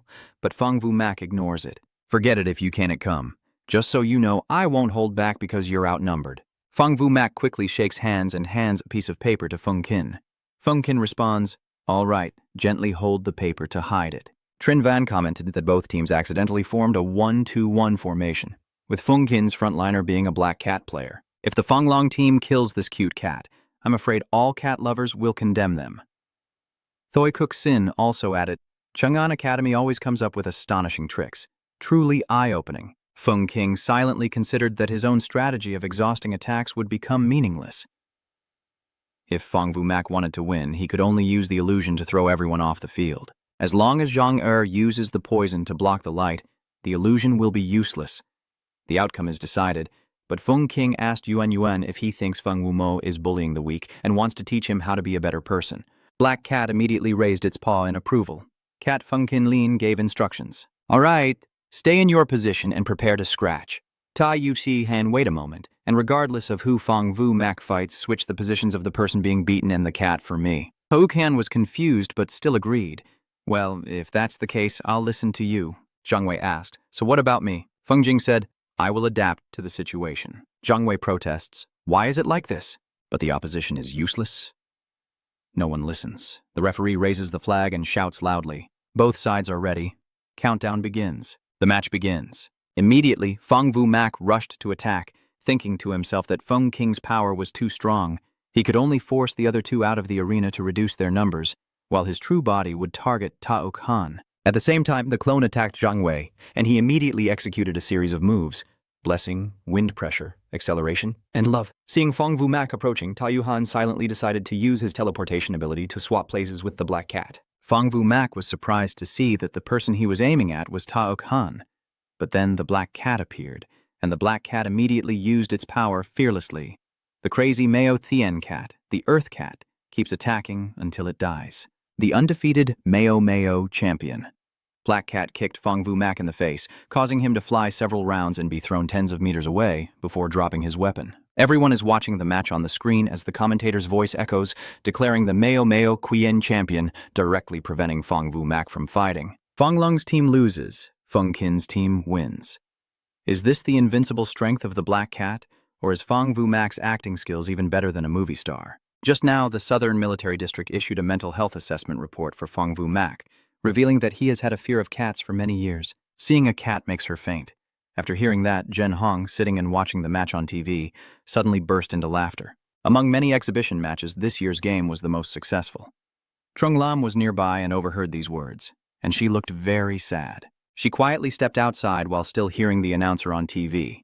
The Black Cat player played a strategic role in this match and was a very deserving MVP. Trung Lam was walking down the street when suddenly someone called her. She turned around and saw Lam Dong Liang stepping out from a small alley. "Uncle Lam, you just met and are already mocking Trung Nguyen. What happened to my nephew? He always says he wants to enter the top 10 in the individual competition, but in the end, he got scared before the opening match and found a cat to fight instead." Trung Lam said sadly, "My nephew isn't like that, he's not." Lam Dong Luang immediately got angry, criticizing Trung Nguyen harshly, saying if he had done something wrong, he should admit and fix it instead of making excuses here. Trung Lam wanted to explain nephew, Suddenly, Trian Hong appeared, shouting, causing Trung Lam to turn around in surprise. Trian Hong angrily said, "I've tolerated you for a long time." Then she quickly rushed forward and punched him squarely in the face. Then Lian Huan kept punching him repeatedly, angrily saying, "What exactly did Huyan Min's brothers do to anger you so much that you won't let go? During the lecture, you made me miss the chance to ask Huyan Min, and now you're here again." Lam Dong Luong's face was swollen and deformed, blood running from his nose as he looked dazed, and asked again, "What is Huyan Min talking about? Isn't he Trung Lam's older brother?" Trung Lam also asked in surprise. "Huyan Min, the one you always mention, is he really your older brother?" Trian Hong scratched his head and explained, "I didn't know that. No, I mean, after all, my older brother is Huyan Min, and Huyan Min is also my older brother." Lam Dong Luong also stood up and fought back, but now that Trung Nguyen has a rank, it's even less appropriate. Trian Hong also refuses to give in. Don't play the game of moral constraints. How Huyan Min fights has nothing to do with him at all. Lam Dong Luong immediately fought back, neither willing to back down. "Trian Hong, you're fighting over personal grudges, seriously violating military discipline." Everyone passing by shouts, "What's going on? Someone is fighting." Trung Lam anxiously tries to intervene. Stop fighting." Suddenly, An Tai Ka came over, patted Trung Lam's shoulder to comfort him, and shouted, "Everyone stop for me." The two men finally ended their fight. "It's okay, Zhong Lan, don't be afraid." "Yes." And Tai Ka said, "Can you tell me what exactly happened?" Then An Tai Ka took Trung Lam home, and the two of them went to the balcony to talk. Trung Lam then told her the story of their enrollment from start to finish. After hearing this, An Tai Ka suddenly exclaimed, "Why did this happen when you two enrolled?" Trung Lam said sadly, "Even though Uncle Lam has a prejudice against my brother, he didn't do anything wrong. It's just that I have the health issue which disrupted Mr. Lam's arrangements." And Tai Ka angrily said, "What do you mean he didn't do anything wrong? He violated Article 262 of the Criminal Code for deceiving and kidnapping children. Even if your brother studies with you, he will still be convicted of intentional wrongdoing." Trung Lam then bowed his head and said, "Maybe we should just forget it. This is giving An Tai Ka a headache. Are all of you like this? Is patience and endurance an inherent trait of the Shandong people?" Trung Lam was still speaking in favor of Lam Dong Luong, but Uncle Lam also wanted to recruit talented people for the country. He also gave you such precious treasures, and even after thorough investigation, we still don't know who is who. Suddenly, Zhong Lan happily said, "The most important thing is that your brother has already made an appointment with him. As long as your brother ranks in the top 10 in the university tournament, all grudges will be forgiven." And Tai Ka, hearing Trung Lam's reasoning, also felt helpless and said, "All right, if Huyan Min has decided that, I won't say anything anymore." Trung Lam gratefully replied, "Yes, thank you." An Tai Ka silently thought that Lam Dong Luong often seeks out talented individuals among ordinary people. Maybe he's even up to some shady tricks. I'll wait until he settles his grudges with the Huyan Min brothers and see if I reveal all his schemes. Trung Lam Nyi suddenly remembered something and said, "Oh, right. The thing you discovered about Huyan Min being your sibling. Don't tell him." And Tai Ka asked, "Do you and your siblings like to hide things from each other?" Trung Lam hesitated but couldn't reveal the reason. "It's about the brothers." "Yes, who said anything? Anyway, it's not allowed to talk." The girl looked distressed and seemed close to tears, and Tai Ka gently went along with her wishes. All right, I won't say anything." After saying that, An Tai Ka bid farewell and left. "All right, it's already quite late. I'll go ahead first. You should get some sleep too." Trung Lam waved goodbye. "Yes." Left alone, Trung Lam silently scolded herself. "Why is my brother so stupid? Afraid I might see his less gentle side. Forget it. I don't have the right to criticize you anyway. After all, I'm the same. Afraid you'll see a less gentle side of me."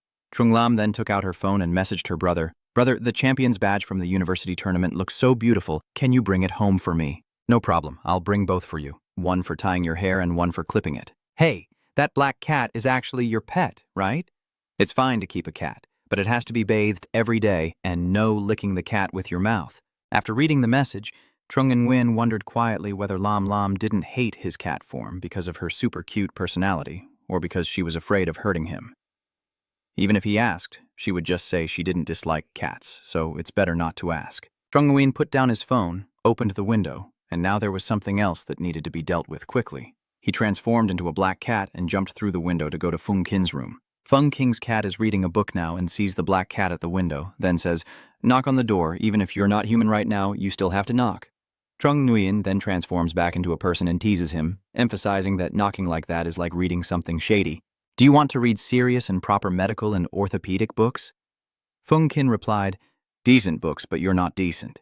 All right, you didn't close the window, so you must have guessed I would come, right? What did Feng Wu wear on that note? Quick, take it out. Feng Qin immediately took out the paper. The details are as follows. Tonight at 12 o'clock at the White Swan Tavern. At the tavern, Feng Wu Mak sipped his wine sadly, and not long after, the two of them arrived at his table.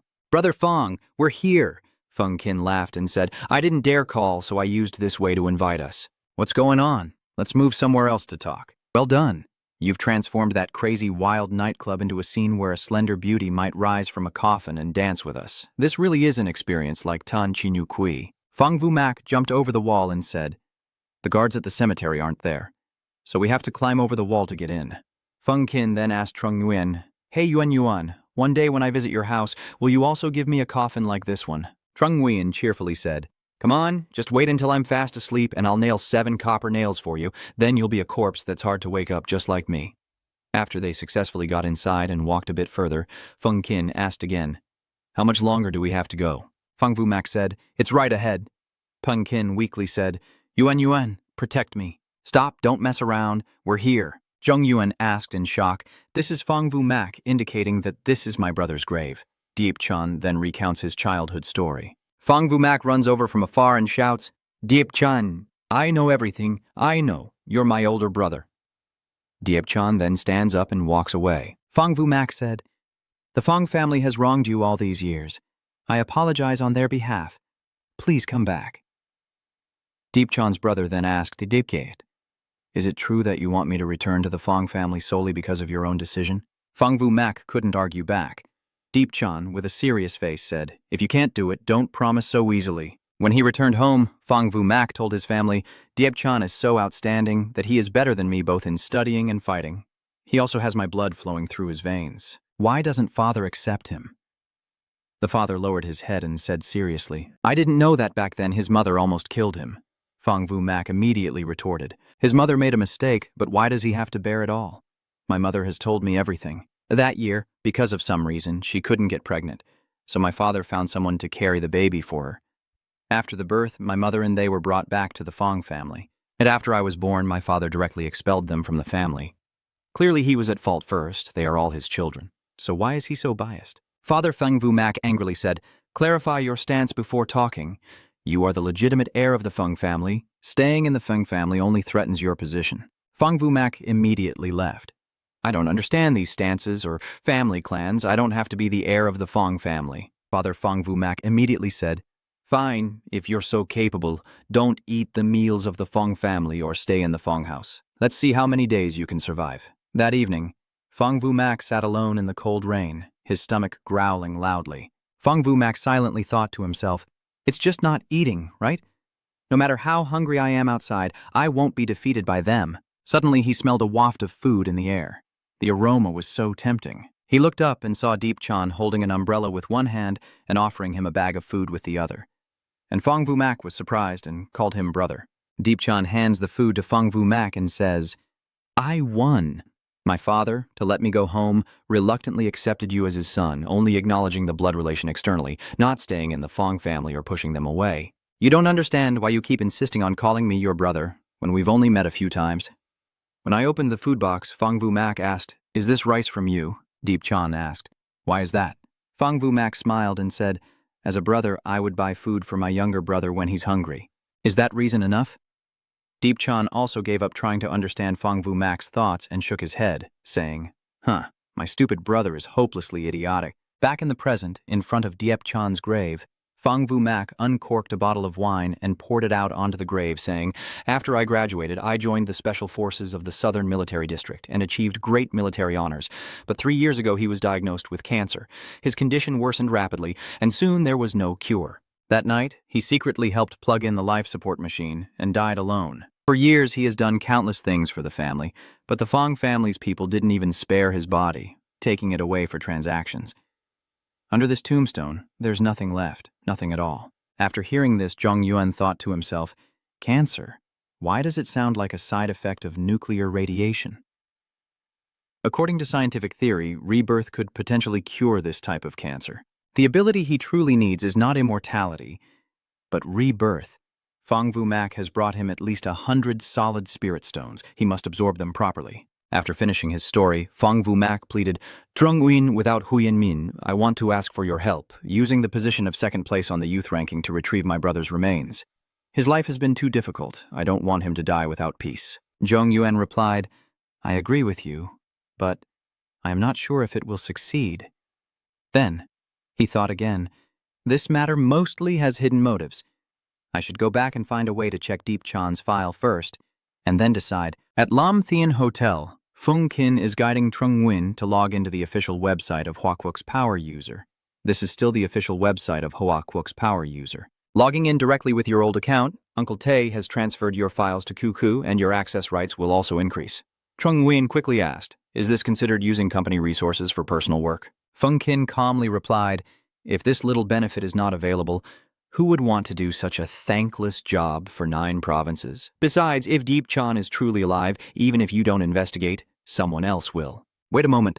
The deployment record showing he participated in the attack on the armor of Dang Thop Nation has been deleted. Normal people can't view it. The editor noted that Zhang Buyo is the top-ranked young talent, always one step above me. Fung Kin had a bad feeling. This was going to be trouble. What are you afraid of? I just changed into my 9 Extremes outfit. Can I really tolerate this humiliation? At the university tournament hall, a man and a woman approached the management and said, Hey, sorry to bother you. The event staff politely said, It's okay. I was in a hurry too when I forgot my phone in the hall. The girl said, Then we'll go in now. Your country's world doesn't have a day-night cycle. Staying here for a long time will definitely disrupt your daily routine and seriously affect your skin quality. Deep Chan from behind said, Please be aware of sneaking into the enemy camp and don't act like you're just taking a walk. To Lai Ni turned around and said, Who cares? You're just going to fake the surveillance anyway. Deep Chan then released a swarm of drone-like ant machines. To Lai Ni exclaimed in surprise, Do these drone insects from the Dang Thap country look so real that students might recognize them? Deep Chan replied, No, they wouldn't recognize them, and they are not our target. Smart people like to think a lot, and the more someone realizes they think, the more useful they become. Good morning, everyone, and welcome to the University Tournament Hall. Welcome to the 2043 University of Pseudo-Realms Tournament. Host Trin Van Tron energetically says, according to the schedule, team competitions will be held in the morning and individual competitions in the afternoon. During the team competition, the draw is based on the ranking in the otherworldly hunt to determine your opponents in this round. After 6 rounds, the top 10 teams will advance to the finals. Everyone knows that luck is also a part of strength. Let's give a warm welcome to Team Fung King. The team leading the hunt in the other world will draw first for this event. Fung King smiled broadly. Haha, come on, Captain. Pick the strongest team for the first battle and defeat them. The team behind will automatically surrender when they see us. Fung King immediately said, I really admire your fighting spirit. As Fung King approached the draw, the MC quickly said, It's happening! The legendary hand of the gods is about to reappear in the world. Let's see the opponent that Fung Kin's team will face in the first battle as Fung Kin presses the button and the screen displays. Fung King's team from Chungyang Academy is competing against Tochiet's team from the Kunangjia Academy, affiliated with Shangjing University, with last year's champion cheering loudly from the stands. Team Tochiet finds drawing lots even more interesting than watching the match. Pang Kin immediately goes back to his seat and high-fives Trung Nguyen in celebration, fulfilling the trust placed in him. MC Trin Van announces to everyone that I am sorry to say that the Black Cat player who showcased his power last night has been permanently banned by the Dog Faction organizers for being too adorable. And today, their main attacker Trung Nguyen has returned to the team smoothly. Please look at the big screen. On the screen is a black cat with the caption, Then on Academy, Trung Nguyen, rank 137 Youth Attack Division. MC Trin Van quickly says, Sorry, I got the wrong image. Please wait a moment. Then the screen shows Trung Nguyen in a female disguise. The host explains again, this step is also incorrect. Hey, just look at Zhang Yuan in the rest area. Immediately, Zhang Yuan's fans club below the stands started shouting loudly, Trung Nguyen, Trung Nguyen, Trung Nguyen. The MC quickly reassured them. All right, the photo from earlier wasn't wrong. I was too naive. Trung Nguyen's face darkened, speechless. In the stands, the crowd grew louder, and the announcer's voice echoed again. Currently, the teams have drawn lots, and both Fung Kin's team and Tochiet's team are on the field for the first match, sitting on the benches. The Cheats team doesn't even have a team captain. It's just high-level trash talk from Wu Than Thang and Yu Than. There's a guy sitting up in the stands smirking, thinking, Feng Qin, I told you not to come to Shangjing University. Go ahead and go to Tam Lu Chung School. Today I'll give you face so you don't lose too badly in the first match. A girl with purple hair now stands facing Feng Qin and speaks arrogantly. Originally, you could still rely on points to compete for second place. Unfortunately, luck was on our side. He calmly replied, Don't worry, we aren't competing for second place with you, first place is ours. On Zhong Yuan's side, the transmission system panel shows that the transfer links targeting multiple objectives are being attacked simultaneously, locking onto the targets and drawing all nearby energy to them. After hearing this, he instructs his teammates. At the start of the match, Tran Hook linked the four of them together with a transmission and then deliberately locked onto one of them, making a clicking sound. Ta OK Hin will protect Tran Hook. Tran Hook replied that he understands. Ta Han also replied seriously, I will do my best. The referee then raised his hand and loudly announced that both sides should get ready. Countdown. 3, 2, 1, start. Hearing this, Tran Hook begins to raise his hand and release spiritual energy barely visible to the eye. The commentary voiceover begins. The four members of Tu Chiet's team charged at them in a 22 formation, while Feng Keng's team once again chose a counterattack defensive strategy. Suddenly, Tu Chiet's team was struck by a spiritual attack and froze in place. Everyone panicked before being restrained as spiritual chains tightened around them. Tran Hook happily announced, It's done, that's it. Trung Nguyen then happily exclaimed, Very good. Around him, a powerful spiritual energy began to emanate. Just as he thought the Lord outside the abyss could fly out and also alter the airflow within his line of sight to a certain extent, increasing the power of his air bullets, making it the perfect moment to use them. Then Trung Nguyen raised his hand and started to fire piercing air bullets, with 3 strands of spiritual energy transforming into bullets that shot out. It shot straight through the person chained in midair, with piercing screams echoing. The commentators' voices rang out again. Oh my God, what is happening? The 4 members of the Tochiet team were pierced by an invisible attack and fell like leaves. Above the arena now hung the 4 of them, bound tightly by chains. Each of them was hit by 3 piercing bullets, blood splattering everywhere. Feng Qin quickly told the referee, Call the match now. Waiting any longer could be life-threatening. He paused for a moment in silence, then looked at his watch and slowly counted down 30, 29, 28 as the murmurs resumed. It seems the referee believes Tchich's team still has a chance to turn the game around, so he chose to count down and wait. The referee shouted loudly, ordering to stop pursuing the fallen goalkeeper. If you come any closer, I'll show you a red card. Feng Jing quickly waved his hand and shouted for them to get out of the way. The referee fell backward, blood spurting from his nose. The arrogant man sitting in the stands was now panicked and raised his hand to loudly declare, I surrender. Shangjing University admits defeat. Make the call quickly. The referee just ate one and is now dazedly rubbing his head. Only after a while does he slowly blow the whistle. Victory! You have defeated the Feng Qin team. Feng Qin is still trying to treat the 4 people. To not non-4. Is this referee blind? Feng Qin is saving that person. A teammate holds him back to stop him. Tran Hook, calm down a bit. Don't clash with the referee. Once the red card is given, it can't be taken back. We can only complain afterward. The referee just looks clueless as if he just fell from the sky. A slender hand picks up the red card and nonchalantly holds it up to the referee, mocking him. Is this the level of a university tournament referee? Hearing that, he looked angry, raised a yellow card and shouted, You maliciously insult the referee and get a yellow card. Trung Nguyen, after hearing this, just sighed and looked at him with gentle disdain. The people at the table are discussing. The match just ended, and the referees unanimously decided that the winner is Feng Qin's team from Thanon Academy. Trin Van was reviewing the documents when he spoke. This battle lasted a total of 37 seconds. Just 2 seconds shy of the team record set by Commander Jiang Buyu back then, almost breaking the record. Thoi Kuk Sin next to him announced that Chang'an Academy had filed a complaint with the organizers, and the referee had issued a red card to player Feng Qin. Oh, the referee was suddenly called away by someone. Cut to the office in the Southern Army Zone. Under the clear blue sky stands a large building.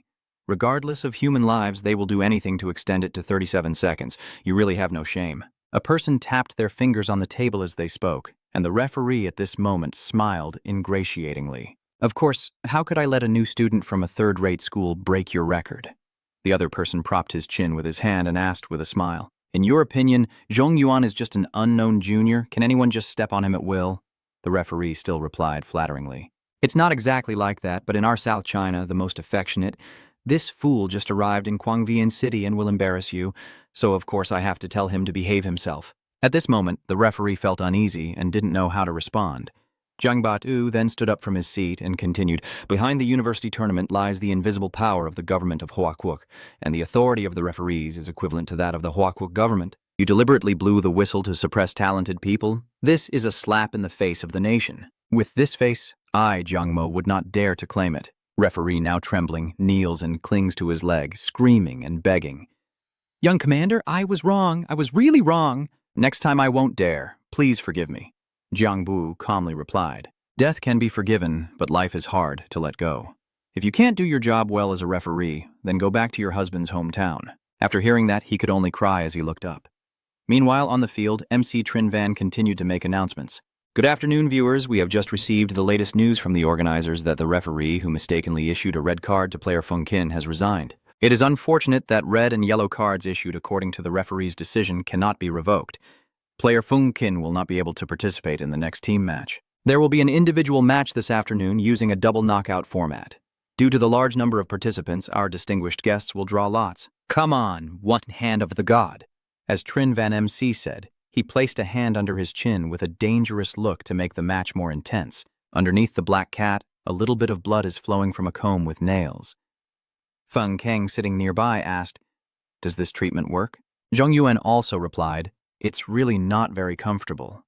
Feng Qin became curious again and said, "So I want to try." Suddenly a loud call startled him. "Is there a player named Feng Qin, player Feng Qin here?" "Feng King." He just stood up, turned away scratching his head and sighed, then told me to draw lots. "Do you think I should let 2 die first, and then fight Zhong Yuan?" Ta Yuhan looked on and thought anxiously, "This isn't good. Our school still has many people registered for individual matches. For Feng King to draw lots, they will all be finished. What should I do? What should I do?" Then he looked at Zhong Yuan, who was bleeding a little from the cat's claws, and clapped his hands happily. "Ah, got it. It's done. You start to raise your finger happily to use the position swap." Feng Qin then approaches the drawing spot, raises his hand to press the button, but suddenly, a surge of spiritual energy appears around, replaced by the black cat. The black cat's paw just touched the button while meowing and yowling. The people below saw this and erupted in shock. This is just now someone used a teleportation ability to swap the positions of Feng King and the black cat. "Wow, wow, wow. Let it pick, a girl also helplessly said. "I also think it's better for the cat to pick, so Feng Qin can pick." Black Cat then reluctantly thought, Fine, I'll pick." MC Trinvan continues to marvel as the Black Cat player presses down with its noble paw, deciding the entire schedule for the personal match. "Ha ha ha! The first opponent of Feng Qin is To Thiet. Is this fate?" Can I ask while still concentrating and crying? Despite his bloodied head, Feng Qin still wears a satisfied smile. "It feels so good." Zhong Yuan complained again, "Your head is too hard, you broke my iron comb." Then he turned and frowned, saying, "I'll look for where the iron needle fell so I can fix it and still use it." Trung Nguyen raised 2 fingers to activate his super sensing ability. Yingyan Feng Keng happily raises his hand to his head and uses the Tuori to heal himself. Suddenly, a bug appears in front of him. "Hey, why does this ant have machinery inside it?" Then without hesitation, he took out his phone to take a picture, thinking of asking if anyone knew what it was. On the phone screen now is a chat with Taetu, discovering this in the tournament hall, and inside its machinery. "Do you know?" Uncle Tae replied. "A preliminary assessment indicates this is a drone manufactured by Hong Thap Kwok. Model name is Kian Thon. It has simple imaging and navigation functions, making it one of the most common reconnaissance drones. Dang Thap Kwok's technology does not support cross-border communication. Someone has to go in or use a drone to transmit the data." Trung Nguyen then asked, "Isn't it true that university students have direct live streams for the virtual reality? Isn't streaming the data easier than using a drone?" Uncle Tai replied, "This has some hidden details. Leave it to me to investigate." Trung Nguyen furrowed his brow, thinking, "You really forgot, considering your status as a 9-ku, just investigate." Right now, on a small arena, 2 people are facing each other, surrounded by others watching. A tiny ant crawled through the crowd, and Zhong Yuan began analyzing the size of the target device, which was slightly larger than the university stadium. Using super-sensitive sensors to search was not difficult, but very exhausting. Is it really necessary? Think differently. If I had a drone like that, the only place to get the information I need would be at the university tournament. I'm sure to put it in the control car or on the important staff's clothes instead of letting it crawl around like that. Could it be that the other side is really waiting for this drone to be discovered? While he was thinking, Feng Qin turned to say, Nguyen Nguyen, for the next match, I'll be at court 1. You, at court 3. Trung Nguyen calmly replied, Mm-hmm. Feng Qin then raised another small strength and said, If you can't find it, don't look anymore. I'll replace it for you. It doesn't matter either way. Feng Qin, feeling something's off, asked, Why are you so distracted? Did something happen? My cat will handle it, and then we can move on to the next battle. The black cat is now searching around, seeing another ant and thinking it's just one, but it has already found 5, all running chaotically in the yard without a clear target. Ordinary people wouldn't notice them. Only those who know their background can definitely detect them. After discovering this, everyone will think that Dang Thap Nation is hacking the communication lines. No matter what, the organizer of the competition will definitely be investigated and held accountable. Could it be aimed at the organizer? The black cat's eyes are now 1 gray and 1 gold. Without hesitation, the black cat struck down a tiny ant, thinking that the best way to find out who was causing trouble was to create a threat for the opponent, forcing them to respond, knocking down some first and testing whether they could control them. At this moment, MC Trin Van began to speak. Let's see what is happening on field 1. Black Cat's paw drawing has pitted Feng Qin directly against To Chiet in the first match. As everyone knows, player To Chiet is the champion of the previous 2 individual tournaments and is ranked 65th among the youth. His strategic ability is so formidable that no one has been able to defeat him so far. And Feng Qin is the only healer in the top 100 of the youth rankings, currently ranked 82nd. This is the first time he has participated in the individual tournament. To Chiet faced Feng Qin and said, Feng Qin, on behalf of my teammates, thank you for saving them this morning. I'll take this match. Before he could finish speaking, Feng Qin interrupted. If you lose before even fighting on the court, your rank won't change. Let me finish my match and then you can go down. To Cheat momentarily felt helpless, and only then did the referee remind Feng Qin to refrain from encouraging the opponent to fix the score. To Chiet raised both hands calmly and said, All right, I won't use the extreme Chan today. Whether you can beat me depends on your skill. The team from Zhongyuan is now facing a girl, as commentary voices rise, and 2 players on court 4 have already taken their positions. The 2 competitors are a Trung Nguyen player from Thanon Academy and a Lam Thuong player from Boi Tran Academy. This morning, the Trung Nguyen player used a move to defeat 4 opponents. His abilities are not officially disclosed to the organizers yet, but there's no doubt about his strength. Lam Thuong is facing a player whose specialty is mental control. Her mental control ability can dominate 19 people at once, according to the 3+2-year education system of the Psionic Academy. She is already a senior student and should have joined the regular team for internships, but for some reason she still hasn't been assigned a position. Trung Nguyen frowned in thought.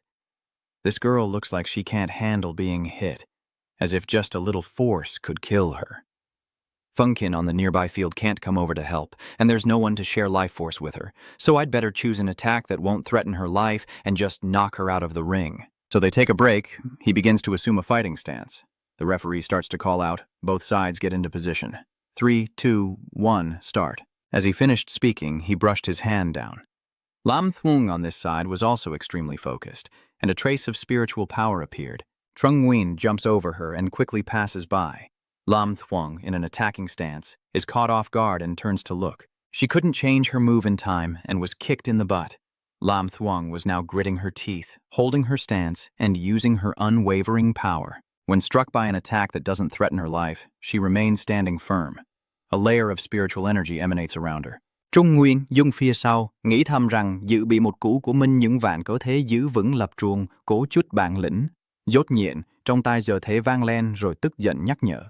Classmate Trung Nguyen hopes you will respect the female students and not harass your opponent. Both contestants turn around and stare at Trung Nguyen in shock. I was just trying to find the easiest spot to attack. Why did I end up bothering her? Could it be that I can't physically attack just because my opponent is a girl? Suddenly, Lam Thuong reached out her hand to call Trung Nguyen, then began to emit negative energy that launched an attack. You're injured. You're sad. You've completely lost hope in life. You can't fight anymore. Trung Nguyen thought to himself that his courage had been activated. She is attacking me with a mental assault. I can't fight her directly. Maybe I can counter with a mental attack. Then he started using his courage to fight back. He grimly responded to Lam Thuong. She is thin and anemic. If she wins, I suggest drinking plenty of hot water. Hearing that, she felt both embarrassed and angry. Lam Thuong keeps attacking. Zhang Yuan, I am beautiful. I am pretty. You are infatuated with me. You like me. You love me deeply. You listen to everything I say. Just admit defeat already. Then the two of them began to stare at each other in a silent void, with Trung Nguyen still refusing to give up and attacking again. You are ugly, evil, and scheming against me. I have never seen such a shameless and unscrupulous person as you. The referee suddenly intervened.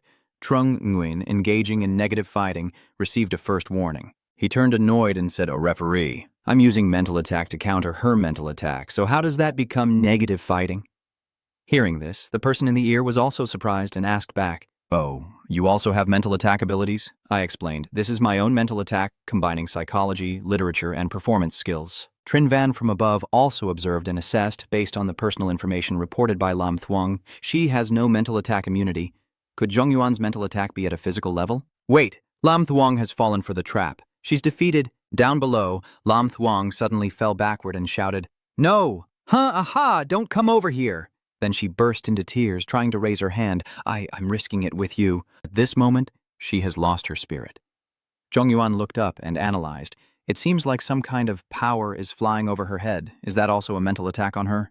The referee, checking the time, announced that Trung Nguyen's mental attack was effective. Lam Thuong falls, countdown 27, 261.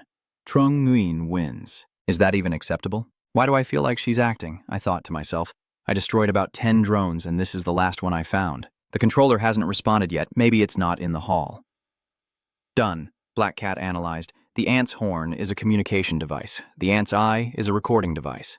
The ant's mouth is a recording device. The ant's body is an integrated chip, and the ant's butt is a battery. The opponent is using the Divine Insect drone. Perhaps to make everyone think he's trying to hack the tournament's communication cables, I deliberately destroyed the last communication device. And now I might be acting like an idiot, trying to trick him into physically recovering the data. So, he will probably act. Thinking this, the Black Cat begins to use the heat burst to attack the ant, always feeling like it's revealing some important information. While waiting and thinking this over, Fung Qin had already defeated To Chiet. The announcement sounded, stating that Fung Qin had used Kai Chin Tong's north-south kick to kick To Chiet out of the arena, securing the victory. Is this really the kind of attack that the healing system can perform? Or is To Chiet quietly conceding? Fung King cheerfully said, "Wahu." While using the healing wind on To Chiet, we will have another match in a few days since the knockout mode means only one winner. Next time, just use the extreme strike. I will still win. He also cheerfully replied, "Not necessarily. Maybe you'll lose 2 matches in a row and be eliminated." Fung Qin confidently responded, "There is only one person who can beat me in this year's university tournament." All right, then he walks over to the waiting chair and asks everyone, "Where is Zhong Yuan?" The big screen should have shown that he finished fighting a long time ago. That guy responded, and the organizers confirmed that he deliberately used mental attack abilities to cause serious injuries to others, so they called him to the office. Former head of the department is arguing with the Boy Chan Academy. Fung Qin immediately pulls out his phone. I asked him about the situation. Then I thought, satellite phone still works in this world. The screen shows a chat with Trung Nguyen. Do you need help? Zhong Yuan responded, "Let me see if Lam Shang is alive or dead, regardless of whether the organizers think someone needs saving." Zhong Yuan looked at his phone while thinking. He only discovered the drone after drawing lots, so the academy probably has nothing to do with the drone. Wait a moment. This is the real breakthrough in investigating the origin of the drone. Suddenly, a group of people in front of him angrily criticized him, and Trung Nguyen immediately revoked Thuong Lam's abilities. Otherwise, he would be permanently banned from competing. Not only that, you will be tried by a military court. Trung Nguyen calmly raised his hand and replied, "Sorry, please stop there." Observing the map on the screen, the dimensional space is a new realm created by copying the terrain based on reality. The terrain of this space is entirely simulated by the energy of the realm and cannot exist independently without the anchor point. Even the electrical wiring and water pipes of the arena had to be specially designed for this purpose, to function normally after leaving the real world. Items that can be taken out of the dimension can only be placed after the terrain copying is completed. The university arena's space was copied just yesterday, so the drone could only have been placed within these 2 days, making the investigation scope very limited. Zhong Yuan raised his hand to his chin to analyze. The surveillance footage in the hall was very clear. Checking the surveillance could roughly reveal the drone's trajectory and who brought it in. Combine it with the city surveillance outside the barrier, and we should find many important clues. Trung Nguyen then took out a card and said, "Let's coordinate with Juku." What? Who would go to Nine Wasteland dressed like that? Show me if it's real or fake. It appears to be a card with Zhong Yuan's image wearing a female outfit, with the words 8th position 9 Wasteland written above. A crow flew overhead and everyone looked annoyed. Then a man fiercely questioned them. "Are you messing with us?" If I hadn't seen this fake photo, I might have almost believed it. Zhong Yuan, you fabricated the 9 Wasteland ID with a fierce nature. That's right, that's right. Don't think you can fool us just because you used a fake ID. As they spoke, they threw the card back to Zhong Yuan, who felt utterly speechless, his eyes widening in anger as he slammed the card onto the ground before pulling out his phone and dialing someone, gritting his teeth and saying, "Boss T, I will fire you." At that moment, a person using super disguise stepped out into the space, unnoticed by the two standing nearby who only felt something was a bit strange. Someone said, "Huh, it seems like a gust of wind just blew by." The other replied, "Is that an illusion?" When passing through the security guards, Zhang Buyo deactivated his super disguise and thought to himself that he could easily enter the auditorium with just a casual activation of his super disguise. The security work at the university tournament was inappropriate and needed to be corrected. That referee's attitude in the morning probably made Zhong Yuan see me in a biased way, so I have to apologize in person. No matter what, Zhong Yuan is a second-tier strategic level, and his combat strength might even surpass mine. So even if we're not friends, we absolutely cannot become enemies. If I, Guangming Zhengda, go in to find her, would that be too showy? But using super disguise would seem too suspicious. Or should I wait for her to come out? And besides, she's 16 and I'm 25. Isn't there a generation gap when we talk? I heard that high school students at this age should socialize a bit, but I don't wear overalls, don't play basketball, and the shoulder-shaking dance I used to know is now outdated. Thinking of this, Jiang Bat-u felt a bit helpless and suddenly walked past a chair where the black cat was lying. He then wondered, is the black cat that symbolizes her because she raised it? I always feel like there's a secret hidden in this cat, and Feng Vu's fear of cats is just an excuse. Then suddenly, he stops in his tracks. Jiang Bat-u presses his face close to the black cat, which, startled by his sudden appearance, jumps in fright. He begins to use rational insight to target and communicate without obstruction. At that moment, the black cat broke out in a cold sweat and glanced at him. Suddenly, Jiang Bat-u pulled out a notebook and a pen. Then he smiled kindly and friendly, holding out the pen and notebook, and said, "Can you sign for me?"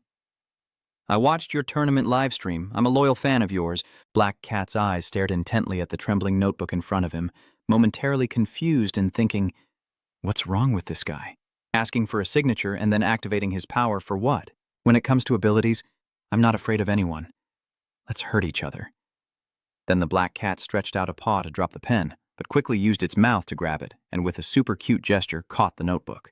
A mesmerizing pink aura of spiritual power emanates around the black cat.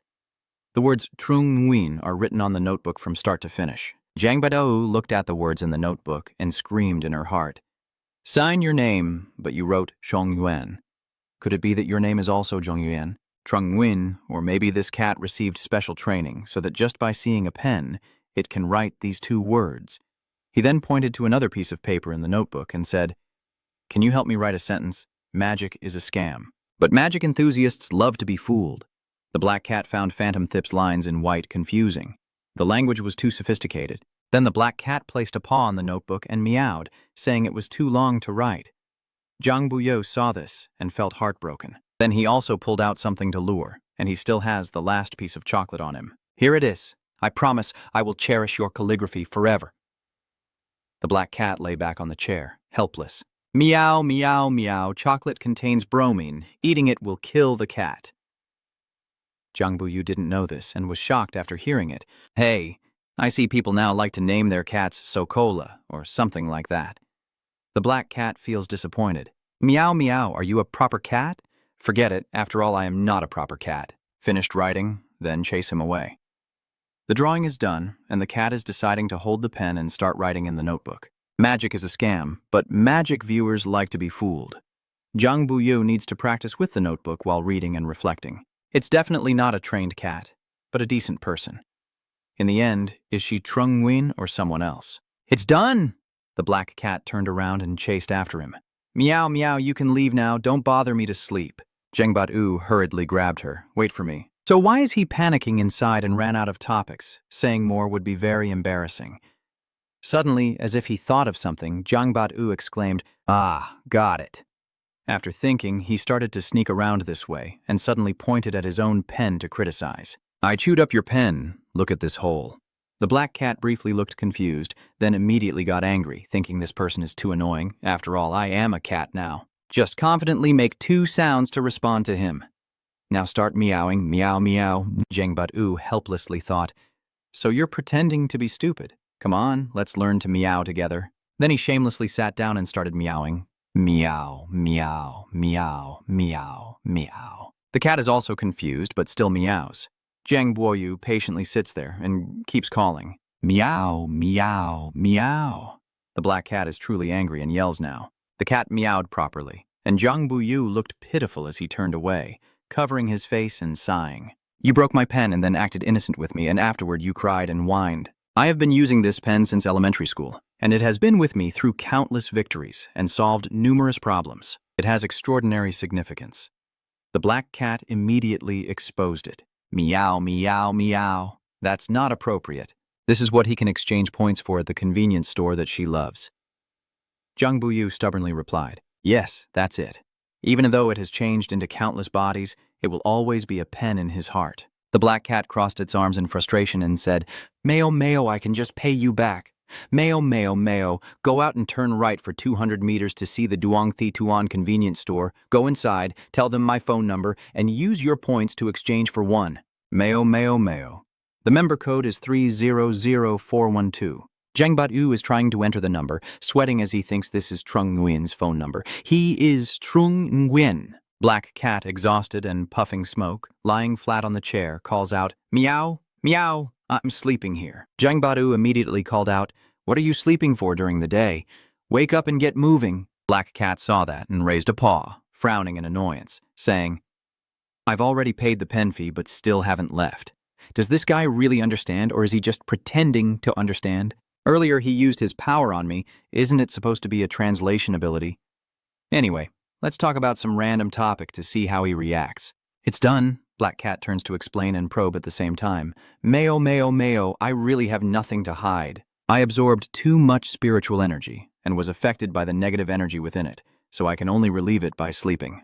Mayo, Mayo, Mayo, my true form has a lot of things to do, and I can only sleep a few times in my second form. Are you busy with the tournament? You're already second in the youth division, so why bother with another tournament? If you want something, go ask in Confronting for it," Black cat replied. "Mayo, Mayo, Mayo, I still have to compete in the tournament because I have a promise with someone else to fulfill." Jiang Bat-u then calmly announced that he had already dismissed the referee who blew the whistle that morning. "Anyone who dares to bully me again will face severe consequences." Mayo laments at this moment. "Meow, meow, meow, they are bullying me now. I have a duty to do." "Got the ID. So who did they say was the fake?" "Meow, meow, meow." So I decided to just go to sleep, like I am now. Jiang Bat-u was surprised and exclaimed, "What do they mean?" Suddenly, the sound of a ringing phone echoed. "The fish is so big." Shark Lake. He took out his phone and said, "Wait a moment, I need to answer this call." As soon as I stepped into a secluded spot and answered the phone, the other end immediately shouted, "Jiang Bat-u, you're claiming to be holding up the sky alone in South China, right? You don't even bother to look at the people of Nine Wasteland." This makes him feel confused and frightened. Jiang Bat-u turned to look at the sleeping black cat on the chair and calmly replied, "I don't understand what you're saying." Uncle Tai here angrily shouted that the people of Nine Wastelands are carrying out a secret mission in Quangvian City. The boy presented his ID but was falsely accused of forging his identity. Jiang Bat-u suddenly shouted in panic, "Oh my god, Zhong Yuan is actually from Nine Wasteland." Uncle Tai shouted again. Someone secretly released a drone into the university competition hall. No one noticed. Only my brother Bat's eyes saw it. "Where is your hall security?" "There's no trace of the location either. The drone is a serious matter. You must handle it immediately." Tai too feels uneasy, thinking I barely managed to get Trung Nguyen into the 9 provinces. If that B guy resigns over this, it will be a big problem. Jiang Bat-u immediately replied, "Understood," and then quickly hung up. Strange. 9 provinces can directly trace my phone. If Zhong Yuan is really on an urgent mission, they should have called me directly. Why is Tiu Tu the one talking about this? Could it be that 9 provinces is having an internal conflict? An internal conflict would only harm and benefit Hoa Nation, especially since this time it's because I didn't supervise strictly before, so I can only take responsibility myself and can't shift it to others. As he thought, he looked down at the sleeping black cat. Then Zhang Bat-u immediately knelt on one knee and loudly declared, "I am the commander of the South China Military District." Zhang Bat-u sincerely apologizes for the organizer's negligence and will immediately step in to resolve the issue, startling even the sleeping black cat. Zhang Bat-u sincerely continued, "I don't expect your forgiveness, only hope you can understand that our goals are the same. I can tell you that sooner or later, I will create a world where you can rest peacefully before that time comes. Can you be a little more patient?" The black cat's eyes sparkled with excitement inside. Tae-Tu-An's reckless behavior led to the organizers refusing to accept it. He didn't say anything, and the team just gave up. Number 1 on the youth ranking, the commander of the South China Military Zone. Does he really have someone like that? Then the black cat suddenly exclaimed and asked, Meo, how do you know I am Trong Nguyen?" Zhang Buyu immediately raised a hand to explain. "I use strategic-level rational abilities to communicate with you. As long as you express your intentions, no matter the form, I can understand." He glanced at your files and recognized it after a quick comparison. Black Cat asked again, "Can you be immune to my act?" He replied, "Isn't the effect of being half open to reduce hostility? I also have no hostility."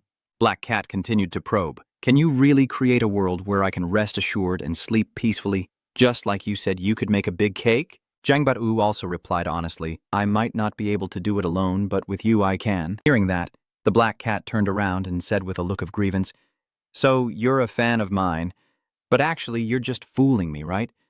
Then it turned back and lifted a paw to touch Zhang Bat-u's hand, happily saying, "You're a complete liar, but I'm very happy to be fooled."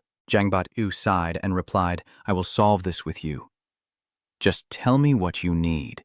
The black cat immediately thought of that strange aunt and said, "The drone is moving and about to leave this world. Let's follow it first. The organizers don't need to interfere for now." Zhang Bat-u decisively replied, "I'll drive. You give directions." The yellow car started speeding down the road. The conversation resumed, and Black Cat said, "The autopilot of this drone has been damaged by me, so it can no longer be controlled remotely and can only follow its preset route." He replied as if expecting someone to follow, even taking the time to wait at the traffic light. Black Cat continued, "You usually handle investigations like this at the Bureau of Urban Management, right? Could it be that the enemy's target is the Bureau of Supervision?" Zhang Buyo was driving and explaining at the same time more precisely it was Wang Padi, the director of the Bureau of Supervision. Black Cat asked curiously, "How do you know?" Jiang Boyu explained, "I have a senior who often says smart people tend to think a lot. The appearance of the divine insect drone is a kind of filter. Only intelligent and knowledgeable people can detect it. And they are also often those who think a lot. The more he imagines the conspiracy behind this, the more likely it is that Wang Padi will be drawn in to investigate himself." And the Black Cat immediately offers a compliment. "This senior of yours really understands people well." Zhang Buyo suddenly replied sadly, "Perhaps no one understands people's hearts better than him, but unfortunately I attended his funeral just last month." The Black Cat sighed in comfort and offered condolences. "Commander Jiang," he turned to give instructions. "Our ranks and positions are equal. Just call me by my name." The Black Cat blurted out, "Jiang Wu Yu." He begins to explain that his name is Jiang Bu Wu. The two characters Bu Wu are Ngo U in the Guangyuan dialect. Ngo, although pronounced like Vo, is spelled as bat, and the yellow car continues to run smoothly. The conversation is becoming too complicated. "I should still call you Zhang Shao, so you can call me Yuan Shao. Yuan Shao is Yuan Shao. It sounds the same as Yuan Shao in Chinese." Suddenly, the Black Cat asked with interest, "Do you have a photo of Wang Padi?" "Here it is." Suddenly, the Black Cat transformed into a man with yellow eyes and a stubbled chin. The Black Cat asked, "Does this look right?" Zhang Bat-u was shocked and exclaimed, "The illusion of nothingness."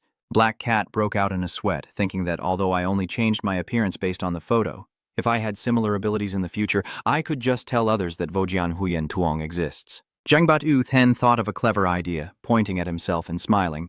"Yuan Shao, I can also transform into your appearance, right? You've been working 5 consecutive years without taking a break. Can I help you cover the shift?" "Please. Sleeping in the office is fine." Black Cat confidently replied, "Zhang Thiu, one day I will create a world where you can take a break whenever you want, but until then, I hope you can be patient." The scene shifts to another place where a middle-aged man is sitting on a sunlit lounge chair, a golden dog playing nearby. A sigh is heard, saying, "I no longer want to kill people." The golden dog is still playfully chasing a butterfly, while 2 young people in black clothes and sunglasses appear beside the middle-aged man. A sigh escapes again. The more lives I take, the more I feel that life is something to be revered. I'm old now and can't see clearly anymore. Why are you still coming to find me? I just want to live the rest of my life in peace. Before I can finish speaking, the two of you each cut me off. Mr. Bon, ever since you inherited the anger spirit, the idea of living peacefully for the rest of your life has been out of reach. 8 years ago, you left the Iron Tower Nation. Do you really think you can just wash your hands of it all? Mr. Bonbo darkened his face and replied, If you push me like this, aren't you afraid I'll die with a broken neck? One of them arrogantly answered, The power of the anger spirit can only be activated once a day on a single target, but we are more than one. We can totally kill you after you activate your ability, and then let your daughter inherit your Kutin alien and your death god titles in the Iron Tower country. If you don't want to kill, your second daughter will help you do it. He spoke in a threatening tone, and at this moment, Mr. Bonbo clenched his teeth, biting back his inner turmoil. He recalled desperately looking at the hanging body on the hill. Then that sharp voice echoed again. No matter if you want money, fame, or women, we can give it all to you. Freedom is the only thing you don't deserve. Obey, and if you dare run or betray us, we have ways to make you regret it. In front of him was a small body that had ended its own life with a rope. Mr. Banbo desperately shouted, How can you be so cruel? Annie was only 6 years old. She hadn't even experienced the beauty of this world yet. Then he began to pull out a knife, his hands trembling because of that cursed crystal passed down through generations. It is what makes people lose their conscience, what takes away their freedom, forcing them to live in this world as mere tools. As long as I can stop the mutation of the cursed spirit before I die, I can end this chain of sin. His trembling hands were about to stab the knife into himself. At that moment, dark energy began to emanate all around. His face now turned fierce. Long's eyes stared intensely at the knife in his hand as he muttered, Just one stab, and there will be no more sacrifices. Then suddenly the sharp knife fell to the ground, and the sound of sobbing echoed once more. He was now kneeling in despair, unsure how to ease this pain. Then a man appeared, smoking a cigarette with a blank expression as he looked ahead. A voice spoke up beside him. What's so bad about being an assassin? After all, you don't even know the people you kill. It is a blonde girl. They are lying together on a bed. She continued, Their deaths will only become your money and fame. Your children, your grandchildren will live a good life like you. Is a life like that not happy enough? The wealthy old man tilted his head to the side as if wanting to cut off the emotional thread in response. That no longer matters. What drives me to live? Just the fear of death? A corner of the street appears, with tall, sprawling buildings below speeding cars and a newborn baby crying loudly. Someone speaks to themselves, afraid they will die, or cause others to die because of them. Mr. Banbo gently pats the golden dog, comforting himself, knowing that activating the self-destruct one more time will lead to his death from exhaustion. If I fail, they will send my second daughter to take over, so this time I have to succeed. His face suddenly grew serious. Then suddenly a sickle appeared in his hand. Pressed against the neck of the dog, happily looking up at him with innocent eyes, Mr. Bon continued, Because the next move can proceed smoothly. Sorry, Your Majesty. From afar, Tulani, looking through binoculars, said, We're watching from a distance, only seeing the commander's hand signaling. So boring, Deepchan asked beside her. Vuong Fa Dic's illusion can read others' memories, so the fewer people we meet, the lower the risk. Do we need to be so cautious? Tulani, slightly dissatisfied, said, You just placed the drone into the chairman and scheduled the actions. They've been circling the enemy around with Vuong Fa Dic and Jiangbat U chasing after them. How could they be so stupid? Then she turned to Diepchan to discuss. Diepchan, after collecting Bonbo's core memory, can you and I go back to the Iron Pagoda Kingdom? First we provoke the Nine Void to fight us. Then we join forces to kill the Nine Void. Once we kill the two kings of chaos in Jiangbuyu this time, the Hua Kingdom will not let anyone stop you. Deepchan at this moment didn't know how to respond, only silently pondering. Tulani continued, You can't go back anymore. Come with me. Your only escape is the Iron Pagoda Kingdom. The falling leaves around Deepchan make his face look even more sorrowful. The yellow car is speeding down the road. Zhong Yuan, in his victorious form, speaks. Young Master Jiang, do you have a life-preserving ability? Jiang Baowu looks puzzled. Then he quickly explained that he currently has 6 cooperative abilities. Rational control, infinite dreamscape, super decomposition, super camouflage, powerful attack, and life-saving fruit, which are indeed his weaknesses. Trung Nguyen asked in surprise. Really? Is it okay for you to tell me directly? Jiang Badu happily replied. You also know my secret that I can turn into a cat, so we are on equal footing. Trung Nguyen was still curious. Oh, So what about your luck in drawing lots? Jiang Bat-u looked at Sam calmly and replied, I managed to draw 2 SSRs in 10 consecutive tries. I really want to kill you now. You're just a metal engraving that changes fate, so of course you'll get lucky with more draws. Trung Yui turned away, snorted coldly, then said, Fine, I'll do the contract. If you can draw my life-saving ability, consider yourself lucky. Jiang Bat-u looked seriously at Trung Nguyen and then asked, Do you think we're going to die soon? Trung Nguyen replied, My instincts have always been accurate. If you don't draw it, get out of the car immediately and don't waste people's time. Jiang Bat-u, while driving, muttered, Tisk, you've hidden a bunch of strategic level abilities that aren't even in your profile, haven't you? Is it really okay for me to cooperate with him? Trung Nguyen asked irritably, turning to remind him. Why are you making it so complicated? Just cooperate if I ask you to. Jiang Bat-u remembered, then quickly raised his hand and hurriedly replied, Yes, then you're not being polite anymore. Jiang Bat-u's hand rested on Trung Nguyen's hand. Suddenly, his eyes showed both panic and confusion as he exclaimed, This appears to be a formation created by complex and mysterious symbols, coordinated through life force power. Jiang Bat-u still stares blankly in one direction. Then, a metal gate appears, and a giant ant emerges from the ground. As they step through the gate, Zhong Yuan speaks up. The drone stops in front of a ruined neighborhood entrance. The enemy is likely inside setting an ambush for us. Then the two of them began to walk in. Jiang Buyu continued, The enemy knows we're coming, but the ultimate camouflage can still serve as a distraction. Zhong Yuan also agreed. Yes, when the battle begins, you directly transfer the life authority. Don't hesitate, Jiang Bat-u replied. The power to control life consumes a lot. You can't hold it for long, and you can't use other abilities while doing so. The top young talent is just a bunch of trash. Jiang Bat-u sighed helplessly and said, If you're in second place, it's not realistic. Hurry up and go ahead of me. Trung Nguyen with a blank expression. I refuse to make a big deal out of it. At this moment, he activates his ability, the keen eye, supersensory perception, his eyes shining, and he immediately warns, I see the enemy. Jiang Bat-u asked again to be sure, Are you sure they are not ordinary residents? Trung Nguyen then described it again. In the vegetable garden, there's an old man holding a dead dog, still stroking it. Clearly trying to create suspicion, so we'll go check it out. Jiang Bat-u frowned with a hint of fear and asked, How do you know he's not preparing dinner tonight? I heard that people here eat everything, even fried food without exception. Surely you don't desire my entire body, do you? Jiang Bat-u quickly explained as well. I don't have any. I'm not interested in being gay. Jiang Bat-u, in a panic, couldn't filter his words, and his explanations became more perverse. Quang Vin does not eat humans from Thuongdong, nor does he eat cats from Thuongdong. Didn't you say we don't eat people and can't believe rumors? The arguing voices ring out. You are a true cat lover and would never bother with a cat lady. You feed cats chocolate, only a devil would believe you're on her side. The two black-clad men with glasses from earlier are discussing among themselves.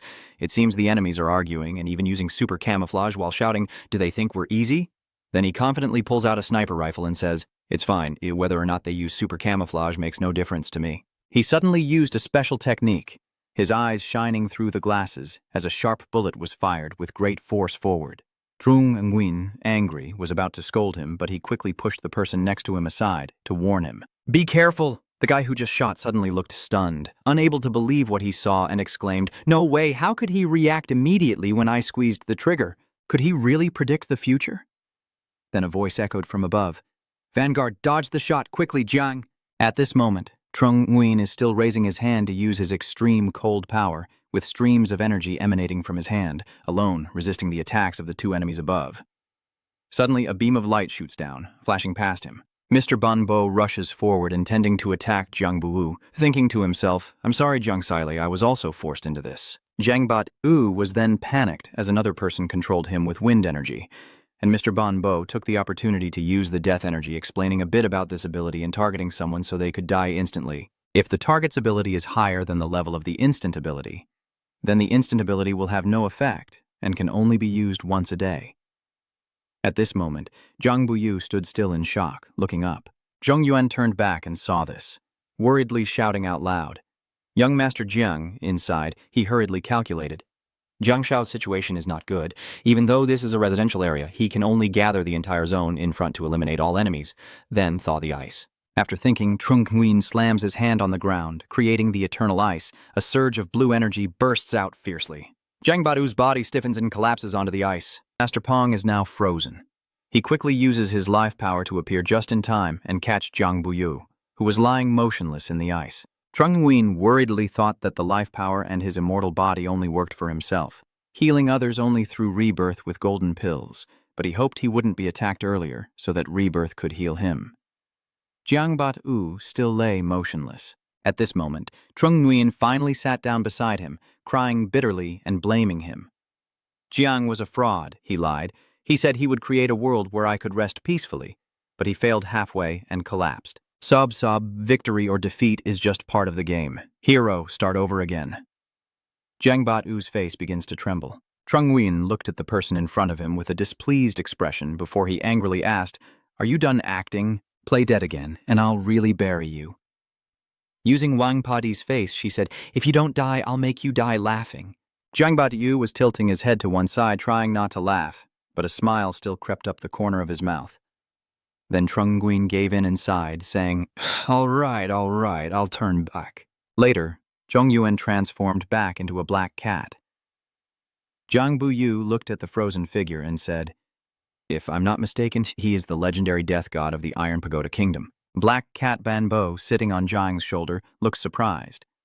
Jiang Bat-u, the god of the Thiet Tap Kwuk, explains, "The previous investigation by Vuong Phadik revealed that Banbo illegally entered 8 years ago. If the matter involving Banbo can be explained, it might clarify why they set the trap for the Void Management Bureau. The Kingdom of Iron Pagoda possesses a strategic level ability called Tuoktu, which is where the title God originates from. It is said that currently only Banbo possesses the Tuktu ability in this world. He was renowned across the land between Huakwuk and Thiet Tap Kwuk 30 years ago, but he has been in hiding for the past 8 years. I heard he washed his hands of the sword and went to Huakwuk to retire." Then he explained, "I really felt Tuktu hitting me earlier, but I had already activated the Life Authority in advance." The Wrath of Fury was blocked by the power of life combined with immortality, an ability that can be activated without a target. Truly noble. Outwardly, that's what it seems, but inside Jiang Buyu was sweating bullets. In fact, if the sniper hadn't seen through my super disguise and shot first, I wouldn't have had the chance to activate the power of life before being struck by Tuktu. If it weren't for Yuan Shao's intervention, that bullet would have hit us. It's the same. Just dead. If I hadn't synchronized with the power of life, I might have already been off the ride halfway through. Black Cat also regrets thinking that if he had known this guy was okay, he wouldn't have used Eternal Fortress this time, freezing the entire neighborhood, and now has to figure out how to clean up the mess. It's over, and the two of them start to focus their gaze on Master Banbo frozen in ice. Jiang Buyu looks up and asks, "Hey, Yuan Tiu, even though Banbo is frozen, you can still bring him back to life, right?" Black Cat asked confusedly, "What do you want to do? Aren't you afraid he'll get angry again?" I replied, "I'm not afraid. You have a special skill for persuading surrender." And the Black Cat is curious. Why advise surrender?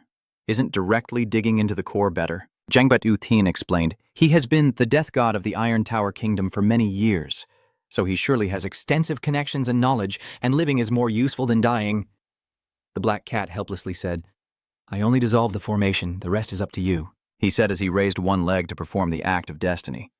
The source of spiritual power began to emanate, and Jiang Buyu responded, "No problem." At this moment, half of the ice has melted, revealing a youthful face on one side and still showing wrinkles on the other. Jiang Bat-u begins to raise his hand to cast an infinite illusion spell. Violet energy streams emerge as he confidently smiles and says, "Now is showtime." Meanwhile, in an abandoned field beside a large house, Mr. Banbo is writhing on the ground in doubt. "I'm dead?" "That's right. I activated the curse last time. My body is completely exhausted. No one can save me." Then he tried to get up and wondered, "Is this heaven or hell?" Ah, someone like me only deserves to be in hell after death. When suddenly, a familiar pair of legs appeared behind him. Mr. Banbo anxiously turned around, startled to see the girl before him, who said, "You're still here? This is the afterlife. We're all dead." The girl smiled at him. Then suddenly Mr. Banbo embraced his daughter tightly, sobbing, "I'm sorry. If I had accepted my fate sooner and obediently become a tool for killing, you wouldn't have died because of me." Annie seriously asked, "Father, since you're already dead and willing to bow to fate, why do you still tremble?" He replied, "If I must accept defeat, then so be it. But how can someone else's life be so precious? You are my father, and if I could start my life over, even if your hands are bloodstained, I would trust you to protect me with all my heart." Suddenly, the girl coldly said, "If my father is like that, I choose to die. Mr. Banbo was stunned by those words, his eyes wide open. The instinct to seek life and fear death is human, but touching people's hearts is about stories of sacrifice for righteousness. People often say we should respect life, but what is truly terrifying is not life itself, but the empty, vague spirits that sway people when they rely on life itself. Little An smiled brightly and advised her father, "Go on. Your life is not over yet. With the lives you have taken, raise your scythe against the one who murdered your humanity and turned you into the Grim Reaper." Mr. Banbo weakly responded, "They are too powerful. My father cannot resist at all," and quickly encouraged him, saying as long as father is willing to dedicate himself to Huakwuk can also become his support to protect his family and himself. He still sat down anxiously and asked, "He was born and raised in the Iron Tower Kingdom, with only half of his bloodline from Huakwuk. Will they truly accept him?" The girl also quickly replied, "Huakwuk has never judged a hero by their background." Mr. Ban still remained very doubtful. Could even the lifetime of suffering of their father be enough to save him? She firmly replied, "Cannot. The only one who can save him is his own father. Wait until Dad cleanses the sins on his body and then meet me in another world." As she spoke, the girl smiled brightly, her face incredibly cute and innocent. Mr. Ban once again trembled and shed tears. He clenched his teeth and responded, and suddenly remembered something and continued, "Oh, right, there's one more thing. Even if you're crying, you have to stop and be curious." The next second, the little girl's eyes sparkled as she drooled and exclaimed, "Dad killed the dog, so Dad has to take responsibility. Boiled dog and stewed dog brain are famous dishes in Kwangvian City. Just look up the recipes and you'll find them." After speaking, the image of the little girl gradually faded away. Returning to reality, Mr. Banbo was now sitting in front of a plate of meat. He ate while tears streamed down his face. "Hoo, my big yellow. I'm sorry, it smells so good." Zhong Yuan looked on with a moved frown, while Zhang Buyu beside him wore a devilish smile, holding something in his hand. Zhong Yuan turned to say to him, "I'm not really a cat, but you are definitely a dog." Zhang Bat-yu calmly replied, "He almost killed me. Isn't it okay for me to take a small revenge on him?" "As long as you put down the packing box, I will believe that." Jiang Bat-yu then looked helpless and continued, "What was it again?" "You've already sealed the doors and evacuated everyone in the neighborhood, so it probably took a lot out of you, right?" "Next time, don't get so tense. Your will is strong enough not to collapse that easily. It's fine to freeze everything at once. It can trap the enemy in a net and prevent counterattacks. As for the nearby residents, using a life authority on them once won't cause any harm, and the expenditure isn't too high." Jiang Bat-yu was shocked and exclaimed, "The loss isn't that big." Trung Nguyen crossed his arms, looking disapproving, and said, "If you can't handle it, it's because you're too weak. Practice more." While playing around, someone pushed the door open and announced, "8th position, sir. We have completed the investigation of everyone in the residential area and found a total of 4 Thief Realm users from the Iron Tower country." Trung Nguyen calmly replied, "All right, the next investigation will be entrusted to your district's Thief Realm Bureau. Remember to check the surveillance at the University Tournament Hall. There might be important clues." The man immediately raised his hand in a military salute. "Understood. Vuong Kuk Truong, please don't call me sir. It sounds a bit strange. Just call me by my name, or Huyen Min." Director Vuong happily replied, "Okay, Huyen Min, thank you for the drone incident. If you hadn't acted, I'm afraid the losses would have been much greater." Trung Nguyen straightforwardly said, "Don't thank me too soon. I still have something else to ask Director Vuong for help with." Director Vuong also became serious again and asked, "What's the matter? How can I help?"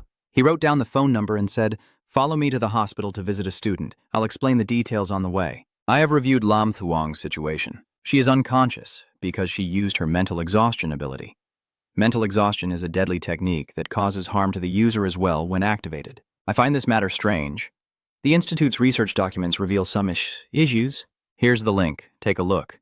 Mental illness is complicated. Case C19E. Security level B. Name Lam Thuong. Ability to slow and control the mind. Main cause of the illness: mental collapse, patience, absorption after diagnosis.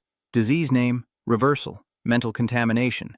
Symptoms after using mind control will be strongly contaminated from the target and cause intense hallucinations. The hallucinations mainly stem from the target's negative emotions, especially those absorbed during the initial absorption of the psychic residue, which occurred when the target was quite young. The short intervals between Confronting absorption and the frequent failures in absorption lead to the accumulation of negative emotions which interact with existing abilities to cause mutations.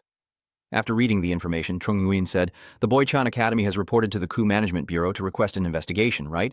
Director Vuong also quickly responded, "Yes, that's right, but because it involves the Science Institute, Only those with high enough security clearance can investigate or transfer to the Science Institute for diagnosis. at this moment the two are sitting in the car preparing to go somewhere."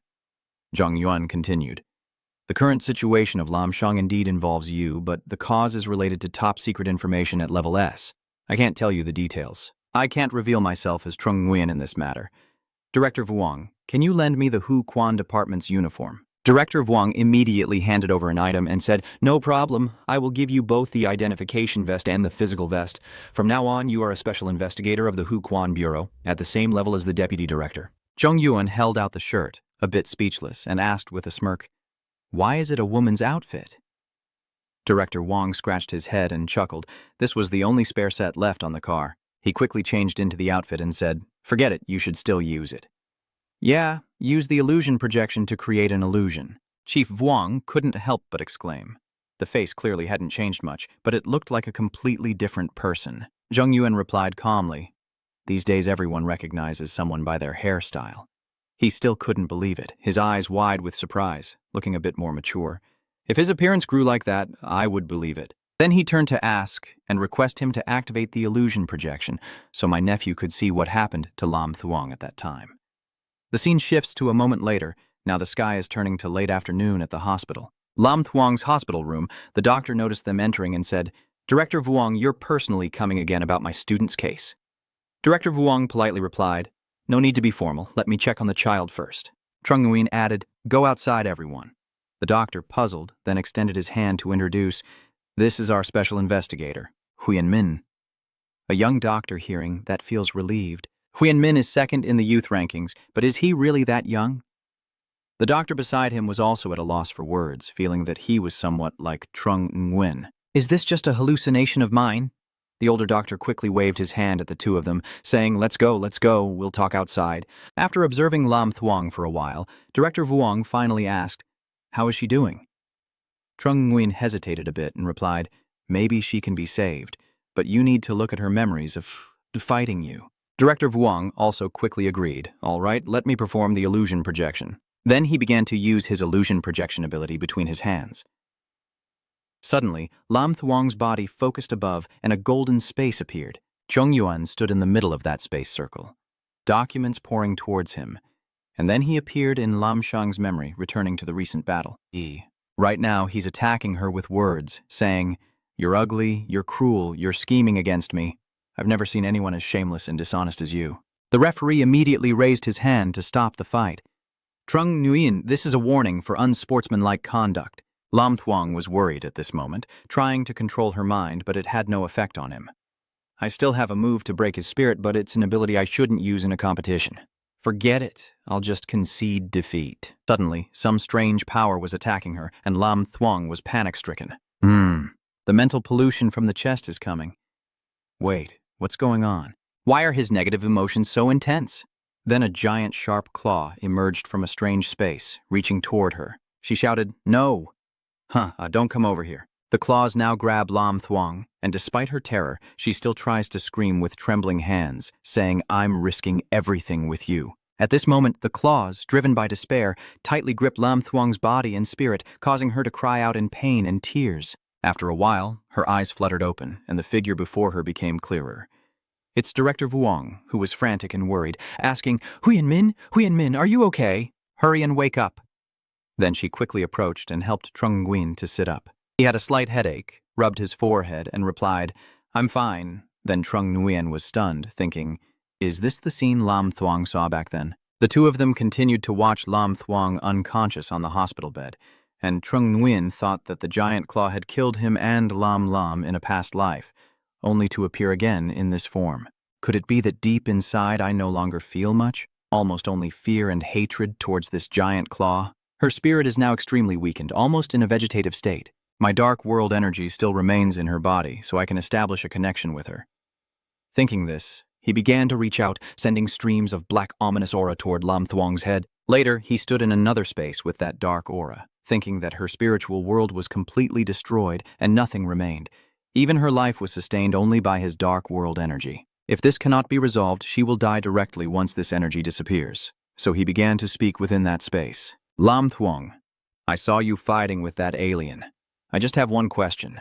If you meet it again in the future, are you willing to fight it to the end? Yes. His eyes suddenly hardened as a voice echoed from deep within the space. I am willing. The dark energies are still surrounding Zhong Yuan. Then suddenly he pursed his lips, reached out his hand to catch the dark aura and said, Lam Thuong, I take back what I said earlier. You're not evil, you're not bad. You're a brave and courageous warrior. The dark strands of energy began to gather around Zhong Yuan's hand. Soon, it started to come together into a familiar shape. He continued to say, let's fight together for humanity. After a while, the two of Zhong Yuan left the hospital room, and one person who had been waiting for a long time stepped forward. Have you finished investigating the situation? Director Vuong patted Zhong Yuan's shoulder and replied, it's done. Is it finished healing? Boss, I'm fine now. I'm not her. I just overexerted my mental energy and fainted from exhaustion.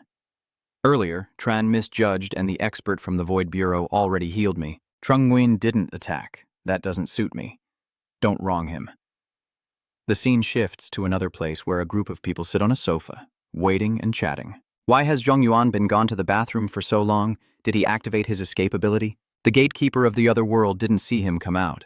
Today's schedule is over, let's finish work or stop blocking him. Looking at the card on the table, they continued and said, earlier, he called some boss or something. Probably not an ordinary student like you who doesn't have a satellite phone, so how could he make a call inside the realm? It's just showboating. Suddenly, Jiang Bat-u walks in with his hands in his pockets and coldly says, you guys did a good job this time. Behind him are two subordinates with less than cheerful expressions. One of them asked, young commander, why did you come? He replied irritably, why can't I come? You colluded with external forces to obstruct Juku's secret mission, and with solid evidence and a bad influence, you are now accused of treason. We are loyal to the country and would never do that. Zhong Yuan forged an ID. Commander, you can't trust him. Do you think this picture is of him? Zhang Buyu stared and said, isn't it just light makeup? So it's not real anymore? You don't know how to use a scanner to check if it's genuine or fake? The auditorium isn't without internet either. Those guys kept arguing back with flimsy reasons. Commander, after all these years we've shown respect to the Jiang family. Are you really going to force us to death? Yes. Yes, we all owe our positions to Commander Jiang. You're hitting your own father. Jiang Bat-u sneered and replied, well, if we're not talking about legality, then are we talking about feelings? Fine, I'll give you a chance. Go apologize to Zhong Yuan yourselves and let him decide what to do. What's the matter, everyone? Our academy's contestants have all gone to rest. One of them said, Leader Ko, we came to find Trung Nguyen. Ko Nyam then questioned, Trung Nguyen has been detained by you for so long, and now he finally returns to rest. Are you still daring to disturb the boy? The others replied with a gentle expression. No, we came to apologize, he asked confusedly. What is there to apologize for? If it's just a small matter, I'll take responsibility for the boy. Hearing that, they hurriedly each explained something. This is not easy to explain. Can't we just go in and see him now? Actually, he dropped his things, so we came to return them to him. Gunam calmly told them to give the items to me, and I would pay him back. They still insisted on responding. No, this is too important. I have to deliver it to him personally. Saying that, the man tightly hugged Konam and shouted, I'll stop him. Go upstairs quickly. He then anxiously called out, You still want to rush in? Want to. The others quickly seized the opportunity to run inside. Konam then extended a finger to erase the friction. At this moment, their outer pants suddenly fell off by themselves, creating a very funny scene. Now, they had knelt down in front of Gunham with their pants down. He angrily shouted, Run, if you're brave, go find them. They desperately begged the leader not to be like this. Being a person leaves a way out. Only then is it easier to meet later. Hearing that, he became even angrier. And when we meet again, don't think my taste is that heavy. From afar, someone appears and looks at them, with their foot next to Zhong Yuan's card. It fell out of those people's bags.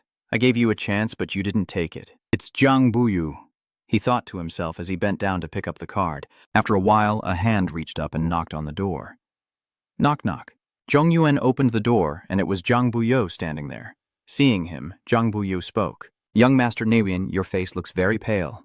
Trung Nguyen replied, Your negative emotions are manifesting physically. Just rest for now. So Jiang Bat-u began to use his rational intuition, enveloping Trung Nguyen in a gentle and soothing aura. He asked, "Can you make it a bit calmer?" Trung Nguyen replied, "It has a mild effect." "Can your translation ability also soothe emotions?" Jiang Bat-u replied, "It depends on the situation." Then he continued explaining that when rational insight is safely activated, it can fully assimilate his thoughts and the targets at a certain level, and as long as he remains calm, he can also use his rational insight to help me regain composure. Zhong Yuan continued to be curious. To what extent can thoughts be assimilated? Zhang Buyo sat down on the chair and replied, "Not as impressive as your bluff. It can't instantly turn someone uninterested in cats into a cat servant." Zhong Yuan just said that falling for the illusion is like not falling for it at all. You can't tell the difference. Jiang Buyu then started to be curious. "My illusion is definitely a fake rank report.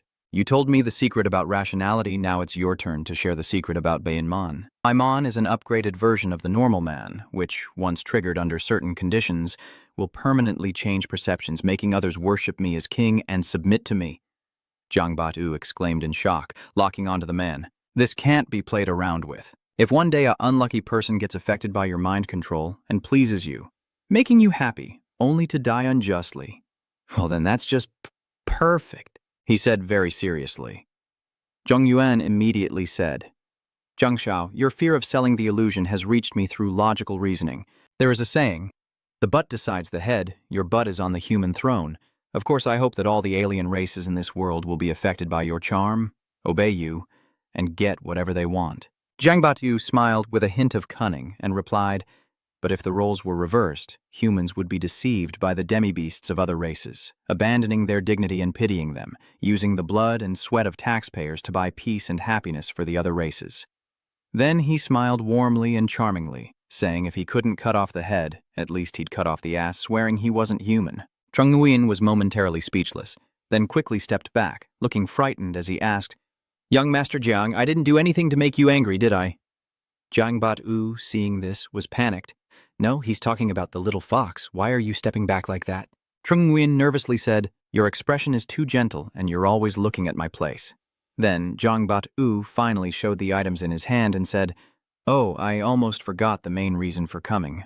I'm here to return these to you." Trung Nguyen took an item, left his card behind, turned away, and casually told her to keep the chocolate and take the trash with her. This behavior left Jiang Bat-u somewhat surprised and confused. Later, the two sat down again, and Jiang Bat-u held out another card while explaining, "Yuan Shao, just by using this card now, you can directly hold the highest command authority over any military district. It's not just trash." Trung Nguyen still hesitated and pointed at it, asking, "Is this still a hazardous waste?" Jiang Bata quickly explained, "This card uses the most advanced chip technology from Hoa Quoc and is compatible with most card readers on the market. You can use it to buy food and drinks." Even now, Trung Nguyen finally became interested, picked it up, and marveled. "It has such a function? Let me try." The scene shifts back to the group from earlier, and one of them, now sweating profusely, is begging for mercy. "Boss, we're really sincere. Please go easy on us." A shout rang out, spitting into the exposed tongue. "If you hadn't run 3 times, I might have believed you." Next to them, Zhang Buyo and Zhong Yuan stood there in silence, observing. Zhong Yuan raised a hand to cover his eyes and sighed. The elderly really know how to play all kinds of tricks now. Jiang Batu happily pulls their hands and cheerfully says, let's go, don't mind those old devils." Suddenly, the boy seems to see something, and his eyes light up. They each rush towards Trung Nguyen like starving ghosts, shouting, "Trung Nguyen is down. We were wrong. We were really wrong. Please forgive us gently and let us go." Trung Nguyen looks at the person beside him in confusion. "Young Master Jiang, you didn't send them there, did you?"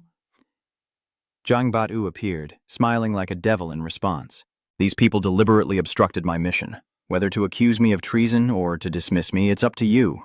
He sweat profusely as he replied, "It's not that bad, let's analyze it further." Although their attitude was a bit bad, Lam Thuong's situation wasn't caused by malice or deliberate troublemaking.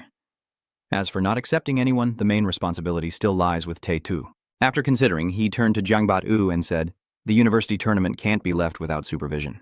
These people are just minor offenders. A light punishment will do." Jiang Bat-u, after hearing this, replied, "Fine. If you want to blame me, then forget it." The others hurriedly thanked him. "Thank you very much. Thanks Sir Trung Nguyen for his magnanimity. Thank you, Commander." Jiang Bat-u, with 2 horns on his head like a demon, said grimly, "All losses from this mission will be made up by you guys. Is that acceptable?" The others tearfully replied in unison, "That's acceptable. That's acceptable. He continued, you can go to the Huquan department to get your penalty receipts, including economic losses and security consequences. Everyone responded in unison, yes. Chung Yuan then tried using the card, scanning the code, and the machine beeped. Deduction successful. Zhengbat-u was so surprised he opened his mouth in shock. It worked.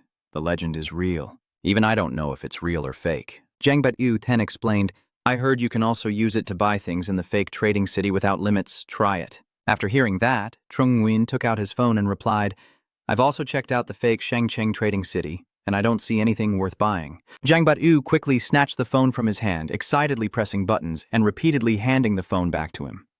The latest limited edition Snowguard version of Lu Nu, a hybrid living creature with powerful functions, can also drive on snow, has ice-breaking capabilities, and comes with a fully decorated private mansion estate, ready for a handsome guy like you to move in comfortably, with the transaction successfully completed. This made Trung Nguyen panic and turn pale. He shouted, What is going on? After grabbing his belongings back, he frowned and said, Young Master Jiang, I don't have a passport and I don't plan to settle in Quangvian City. You're wasting your effort. Jiang Bat-u, still happily holding his cheek, replied, QQ's budget is twice that of the major military districts. If you don't handle it carefully, I'll keep using it to do whatever I want. Can I accept this harmful waste disposal now? Then Jiang Bat-u turned away and waved goodbye, saying, Let's disperse. There are still many tasks for the organizers to handle, Trung Nguyen called behind with a hint of guilt. Young Master Jiang, you stood behind and took the blame, hurriedly using the excuse that, I am not good, and I won't appear as a cat in front of you again. Please be careful and don't vent your anger on me, and then dismiss everyone from the organizing committee. I don't care about that small matter.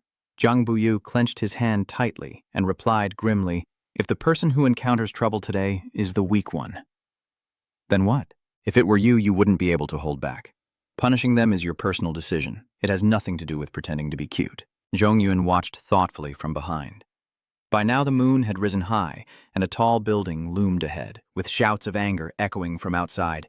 Damn it! So these useless guys were all captured alive, and Banbo, after using the poison, didn't die from exhaustion, but instead became rejuvenated. What's going on? Deepchan then turned to the girl beside him and said, It's okay. Killing him voluntarily and retrieving the soul fragment and corpse are the same. Tulani, with a look of suspicion, asked, Deepchan, when you carefully handled the traces earlier, did you already predict that our operation would fail? Or was everything just your deliberate plan? Deepchan looked away calmly and replied, You think too much. Our failure was simply bad luck to have crossed paths with Jiang Bat-u. Jiang Bat-u's strength is average, but the title of Lucky Son of Hua Quoc is not just a name, and then the scene shifts to the competition. At this moment, MC Trin Von and Thoi Cook Sin begin their announcements. Ladies and gentlemen, the team event has entered the second round, and the draw is about to begin. Our famous Black Cat player is the first to draw. The latest news is that player Feng King cannot participate in the competition due to a red card in the team event. The organizers have lifted the ban on the Black Cat player. The draw results will be announced immediately. Today's opponent for Feng Kin's team is Haha, but it's To Chiet's team from Shangjing University. The two teams really are in a tight spot. To Chiet, holding his face in frustration, advised his teammates. Get ready, we lost the last match, so we have to play seriously this time. Zhong Yuan's side is now holding the cat and saying, No healing today, who will take the hit later? Brother Tao Han, switch places with the cat. Hearing that, Tao Han exclaimed in panic. A Trung Nguyen then continued, If there are other situations, Tran Huck should use teleportation to deliver the attack to the cat. Tran Huck also broke out in a cold sweat and replied, With such an adorable cat, could he really bear to do it? Feng Jing then raised his hand to push up his black glasses and calmly said, Tuo is a top-tier cat servant, and the appearance of the black cat is the strongest shield with comprehensive defense and counterattack capabilities. Trung Nguyen added, Feng Jing is not here this time, so the fight will take more time. I will let Han and Tran Huck use the cat well and protect themselves, and leave other matters to me. Now the two teams of 7 people and 1 cat face each other, and the MC's voice echoes as they step onto the stage to begin the pre-match exchange. A member of the opposing team saw the black cat sitting calmly on Zhong Yuan's shoulder, and was so angry he trembled, thinking it really did come onto the field too sinister. How could they have someone take it out like that? But if so, maybe I could too. Then he suddenly extended a hand in front of the black cat, smiling cunningly. Hello, black cat player. First friendly match, second game. My black cat is afraid of strangers. Please don't cause trouble. Seeing that, the person retreated in tears, while another girl thought, last time they beat me so badly, this time I'll make sure they regret it. Her face was full of cunning, and after calculating, she realized that only Trung Nguyen could fight, the rest were just support. I just need to activate the 7 conditions seal to disable Trung Nguyen's 5 senses for 3 minutes. Then she cunningly thinks that since the opponent has no healing system, we will definitely gain the upper hand. Losing all 5 senses also means being unable to perceive anything in reality, not even knowing if you're alive or dead. So far, except for Commander Jiang Bat-U, no one could stay calm after being hit by the 7 conditions. As she thought, her hand moved, creating a flow of spiritual energy. When both teams are in position, the referee starts to call out and the players on both sides prepare. The match begins, and the girl seriously raises her hand using the 7 conditions she had previously activated. Trung Nguyen and the black cat were stunned and froze in place. He worriedly thought, what's going on? I was hit from behind, and the courage that didn't activate isn't mind control. Both I and the cat are in this state. The effect targets the mind, not the body, and my whole being feels like sinking into darkness. In this deathly silence that seems to exist outside of time and space, it's as if I died foolishly, and my spirit was trapped inside a golden coffin. Something's wrong. The negative energy from absorbing the star core keeps surging now, so I quickly lean back to dodge the incoming spiritual attacks. Suddenly, a giant claw appears and strikes at Trung Nguyen. On this side, the treacherous girl is still controlling everyone, urging them constantly. To Chiet, hurry up and take action. To Cheat, trembling all over with her fist raised, angrily shouted, "Why are you still sick during the match?" My teammate just jumped in, clenched his fist and said, "I'll control the cat. You guys hurry and fight Trung Nguyen," which also startled Tran Hook, holding the cat. On Trung Nguyen's side, he suddenly seemed to wake up, frowning as he sensed a killing intent that was not an illusion. Someone was attacking him. Then he began to raise his hand, the other forming a fist wrapped in a layer of cold ice. Then he suddenly swung his hand, sending sharp ice shards rushing toward the enemy. Shouts echoed, and the treacherous girl was panic-stricken, unable to believe what was happening. He can't sense the outside world anymore, so how can he fight back? Those ice shards are attacking everyone indiscriminately. Shan Huck, holding the cat, also became panicked. What's going on? The ice shards fused together to form a large, sharp iceberg, but it didn't stop there. More ice fragments continued to spread densely across the entire arena. Tachit ran away in panic, shouting, "Trung Nguyen has lost control and gone berserk. Our team is losing. Call for help now." The referee then announced that Team Pong King had won, raised a yellow card and shouted loudly, "Trung Nguyen, stop now or you'll get a yellow card." But suddenly the yellow card in his hand also started to gradually freeze over. The entire country inside the arena also started turning into solid ice. Host Trin Vaughn said anxiously. Although the referee declared Fung King's team the winner, Zhong Yuan's player still stared at the dark screen, and Tho Kuk Sin looked up anxiously. The temperature in the arena is too low, all the electronic devices are broken. A group of people dressed in black are now rushing out together, shouting, "We must quickly control Trung Nguyen, or the hall will be in chaos. Quickly call for more healing systems. The patient has been frozen too long and can't be saved." Zhang's strong desire from Chengyang Academy is in the audience. I will go coordinate with her. Up in the stands, Tu Uyen Wan is being assisted by everyone, while sharp shards of ice continue to fly toward her. Thuong Quan Wai asked, confused, "Why are you being so rude?" Tu Uyen Owan replied, a little helplessly, "It must be my coordination." A black-clad person quickly runs away now. Damn it, the healing wind. Fung King slightly removes his glasses above to assess. Today the eternal abyss of Trung Nguyen seems different from before. Trung Lam said worriedly. The eternal abyss suddenly turns cold, so Fung King quickly stands up and leaves, but also reminds you not to run around while he checks. Then he thought, luckily last time at Zaimon Mountain, he was hit by his eternal ice domain, so his body evolved resistance to the cold.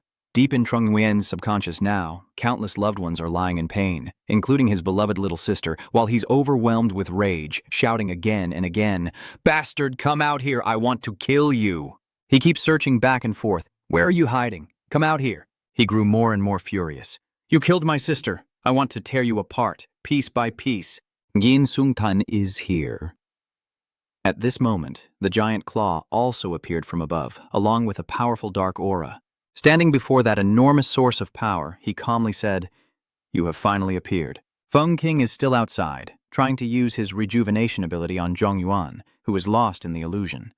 The giant red claw begins to fade above Zhong Yuan, while he remains standing there, head bowed and motionless. Feng Qin now steps closer to Trung Nguyen, his finger pointing at his forehead as he heals.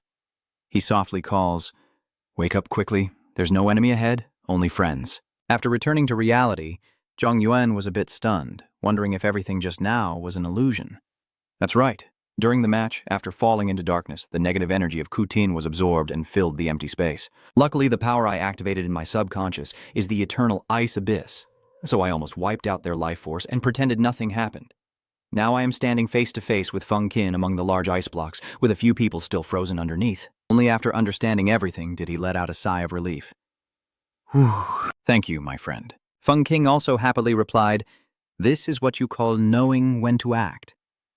Trung Nguyen listened and looked a bit speechless. That old song from Who Knows When. Feng Qin proudly said, "Ah, I got caught listening to my mom." Note that the song mentioned is Hero of a Hero. Then he started to put his arm around Trung Nguyen's shoulder, humming as they walked. "Come on, just sing 2 lines and that's enough." The opponent's team members breathed a sigh of relief when they were thawed out on the day they first woke up. "I'm still alive." Trung Nguyen has regained consciousness. He even thawed out for us. Tran Hook, holding the black cat now, exclaimed in sorrow, "That's great." "Hey, the cat is cold now," another teammate, touching the black cat, said sadly. "He's gone cold, there's no saving him anymore," to shouted from the other side. Black cat. Later, a grand funeral ceremony appeared, mourning the soul of the black cat as it rests in peace for 1,000 years. There is a photo of the black cat on the table, next to a coffin, with 3 incense sticks and a large wreath placed above a censer. Everyone is crying in grief, mourning the cat, hoping there are no fake spirits in heaven. Another girl beside her is comforting her, the senior sister suppressing her injury. The cat is gone and can't be brought back, even. Tanam is heartbroken, lowering her head and sighing with regret. Ah, it finally returned to the cat planet. Feng Qin and Trung Nguyen quietly watched this scene outside. Feng Qin turned to frown and asked softly, "Is this your ideal funeral? Look at them, how much they like you. Why don't they want to live anymore?" At this moment, Trung Nguyen just looked up with tears in his eyes and remained silent, then turned and walked away. Feng Qin quickly followed, then asked, "Do you still remember the specific effect of the sellout?" Feng Qin immediately remembered that increasing charm and removing hostility. Zhang Yuan replied, "Yes, the effect of increasing charm is permanent. If not activated, it will continue to work passively and become more exaggerated when activated. The selling point of the cat is too strong, and relying solely on the permanent passive effect can cause people to lose their consciousness, unable to distinguish right from wrong when the owner actively activates it, and may even turn those who dislike cats into cat slaves." Feng Qin still remained confused and asked, "So what?" Trung Yuan somewhat helplessly said, "I met someone yesterday who was afraid my cat would hypnotize all living beings and harm the country, so they wanted to deal with my cat." Feng Jing frowned and stepped closer to question, "Who the hell is that? Who's so lacking in virtue?" He also didn't hide it and honestly replied, "Commander of South China, Zhang Buo." After hearing that, Feng Qin briefly pondered before bursting into loud laughter, "Ha ha ha," spitting out his drink. "Ha ha ha ha. That guy's single from birth is just based on his strength."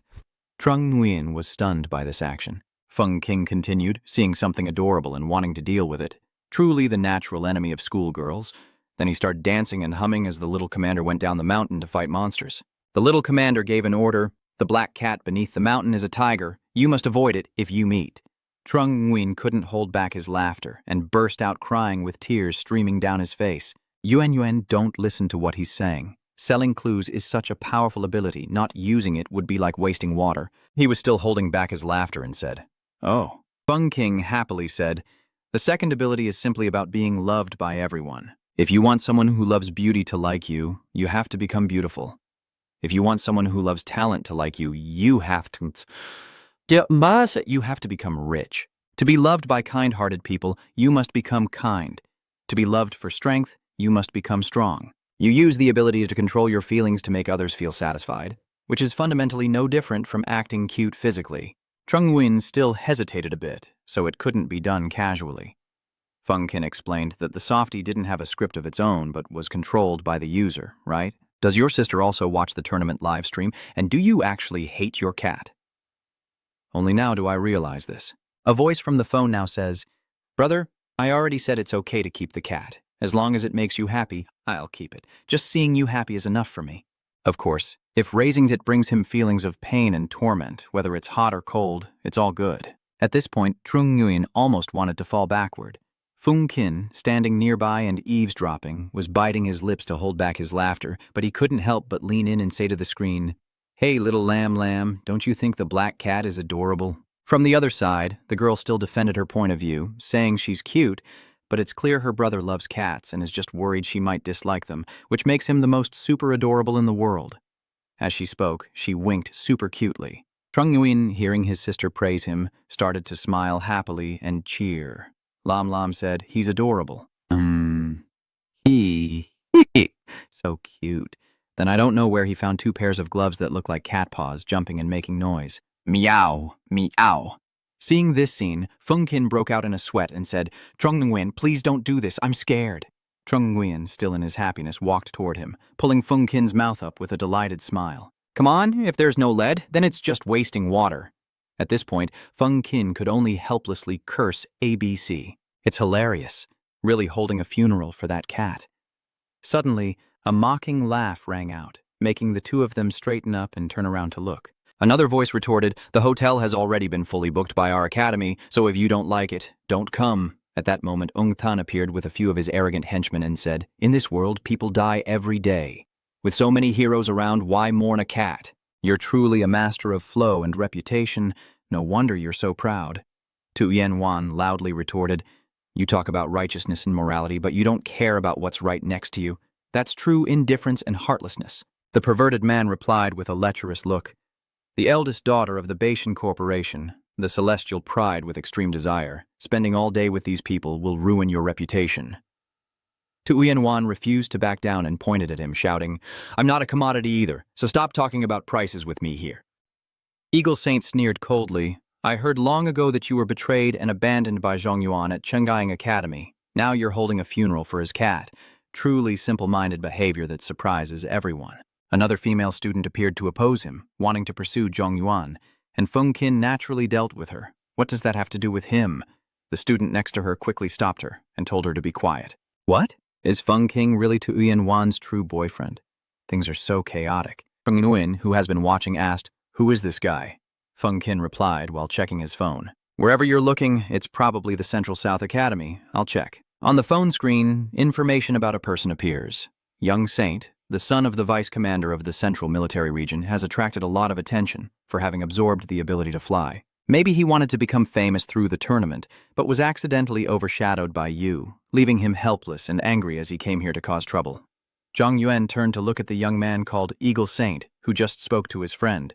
Then he brought his face close to my claw. My satisfaction with his wish to be beaten is reasonable, right? Hearing that, Fung Kin, who had been itching to fight, clenched his fingers and smiled with amusement. That makes sense. Zhang Yuan then said, "Hurry up, it's your turn to perform." Then Fung King appeared in front of them and arrogantly said, "Rohodo, where did you come from? Seeing us holding a funeral, do you want to jump into the coffin and take my place?" Yingxing, still unsure who he is, irritably asks, "Who the hell are you?" Fung Kang then points to the black cat's corpse and clearly introduces himself. "I am the guardian of Mystic Cat, Fung, Tunyat Kin, the master. I operate under the divine light, holding the power over life and death, not an existence that you can casually look down upon." The crazy Eagle Saint Tuck went to the black cat's coffin and shouted, "Are you crazy?" Fung Kin raised one hand to cover his face and the other in a fighting stance, coldly saying, "Today was supposed to be my master's day of rest, but you foolishly disturbed his spirit, preventing him from resting peacefully, and he will rise from the depths of death to hunt you down to the ends of the earth." Eagle Saint shouted in anger, "Do you think I am a fool?" At this moment, Black Cat opened his eyes and responded to him, "Aren't you stupid?" Then he suddenly leapt up and attacked the Eagle Saint. He was extremely panicked, and the Black Cat didn't hesitate to strike him, causing him to fall backward and spit blood. The entire body of the Eagle Saint was slammed against the wall, while the henchman nearby anxiously shouted, "Young Master Wong, quickly treat him." Everyone who was sad just now cheers with joy, shouting, "He's alive! The cat is alive again!" Akin's power is unstoppable. Even Ku Nam hurriedly ran into the door in shock and exclaimed, "No heartbeat left, how can he still be alive?" At this moment, Saint Eagle is still being treated by his subordinates and keeps barking stubbornly. "Fung Kin, you secretly raised a demon cat, harmed others, and deserve to die 1,000 times. I knew right away that your hunting records for the star beasts were suspicious. You colluded with the monsters to do evil, but luckily Principal Bai discovered early and eliminated the two-headed Eagle King who was working with you. To eliminate the troublemakers. As he spoke, a look of joy appeared on his face, pleased to have caught Feng Qin's people. Suddenly, Zhong Yuan approached him with a cold expression, looking down with a fierce gaze and asking softly, "What did you just say?" Zhong Yuan demands him again, "Repeat what you just said. Are you in a hurry now? You were right, weren't you? You are human, but your heart is aligned with the alien race. You are ruthless to humans, but compassionate to aliens. You keep alien cats for your own purposes and still attack me." A straightforward person. Trung Nguyen continues to question. If you can say such words, it proves that the two-headed Eagle King did not directly attack humanity and enter the other world, right? At this moment, the two others helped the Saint Eagle to stand up, their faces extremely arrogant. "Although I don't know what you did to that stupid big fool, it must be some dirty secretive act, otherwise why wouldn't you dare to openly report the battle?" Trung Nguyen remained silent at this moment. Feng King behind thought, anxiously, if Yuan can't hold back and attacks this guy, he's really digging his own grave then. Then he quickly kicked, sending the Holy Eagle out of the door, and shouted, "I'm too lazy to waste words on a fool like you. Get lost." He still wears a calm smile. "Ha ha ha, you're scared now." Feng Qin was too lazy to explain to him, closed the door and left a warning. "If you maliciously harass your opponents, I will report it to the organizers." Then he turned to look at his close friend, thinking that Nguyen's condition today was already off. And now with this nonsense, he would wait for the right moment to crush that guy. After thinking, Feng Qin spoke to comfort her. Yuan, your good intentions towards the Eagle King are not wrong. They are just in Zhongyuan." But Zhongyuan interrupted. Feng King frowned sadly and said, "The nature of Banman is not kindness but domination. At least between me and the Eagle King it is like that." Then he turned away, waved his hand and said, "The arena I froze is broken. It will be fixed tomorrow. Go home and rest today." At this moment, Feng Qin could only remain silent, unsure of what to say. Inside a high-level meeting, many experienced people were gathered here. Someone spoke up very clearly. With Trung Nguyen's abilities, there's basically no need for further competitions.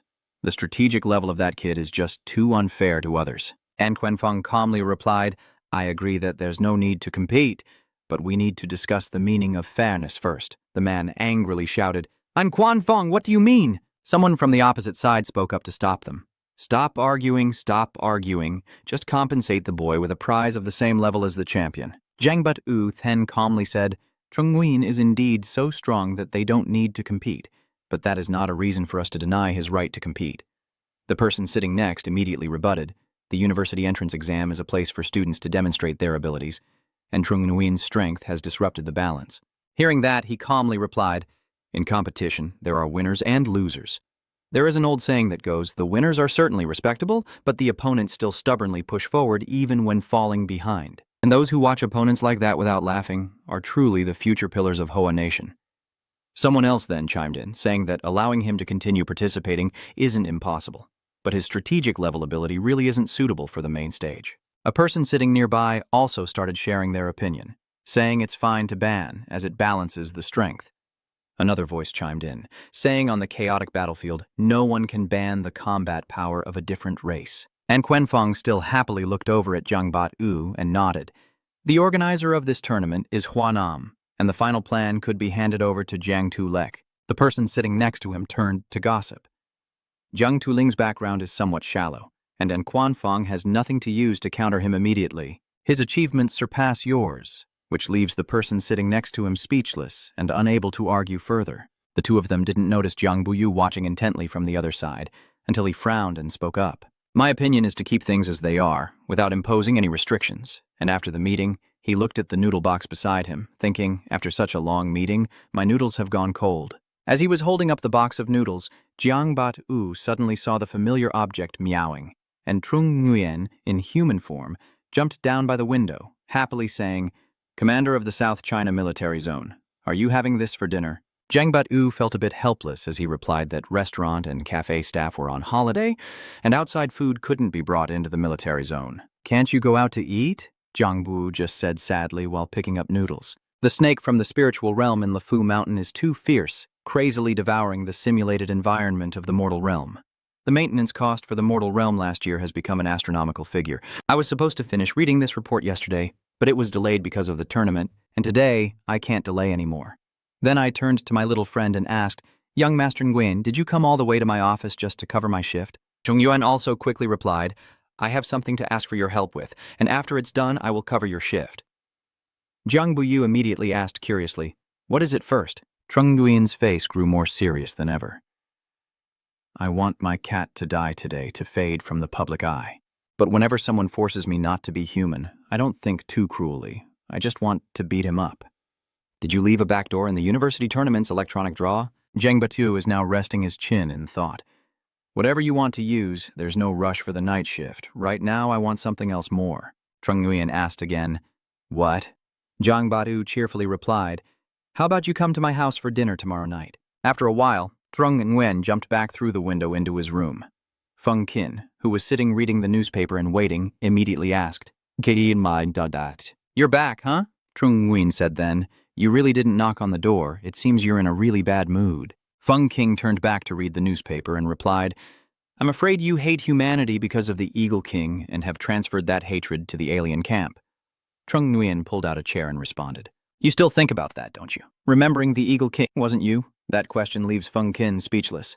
At this moment, Trung Nguyen sat down, bowed his head, and explained, "I admit, I really liked the two-headed Eagle King. I also had some childhood wishes, but now I understand that humans' affection for their own kind and for other races are different. Lam Lam and I can run our fingers through each other's hair, or pay any price, even with our lives. For each other, we have a completely equal relationship. As for the alien race, I can safely eat their meat, enjoy their flattery, pet the two-headed eagle, and crush some fried chicken with one foot. But if they eat humans, humans will have to humbly appease them, and they will accuse us of heinous crimes. I only feel that it looks like hell." Zhang Yuan looked out the window and continued, "Humanity's nature is not equality, but selfishness. Even I find it hard to give up such unequal benefits. So how can I ask others to restrain themselves for the common good and mutual benefit with the alien race?" Outside, it was now night, and the bright stars shone down on the world, helping humans see the surroundings more clearly. Right now, we have relatively equal human rights, and those who do not want to become slaves are standing up and fighting with hammer and sickle. The Eagle King cannot be a person, but you do have one, and the scene shifts to the arena where two teams face each other with the referee in the middle. Si Trinvan's voice continued to echo as the showdown between Feng Qin's team from Than An Academy and the Eagle Saint team from Trungnam Academy began. Today, Than An Academy still didn't let the main team from Ngi School onto the field.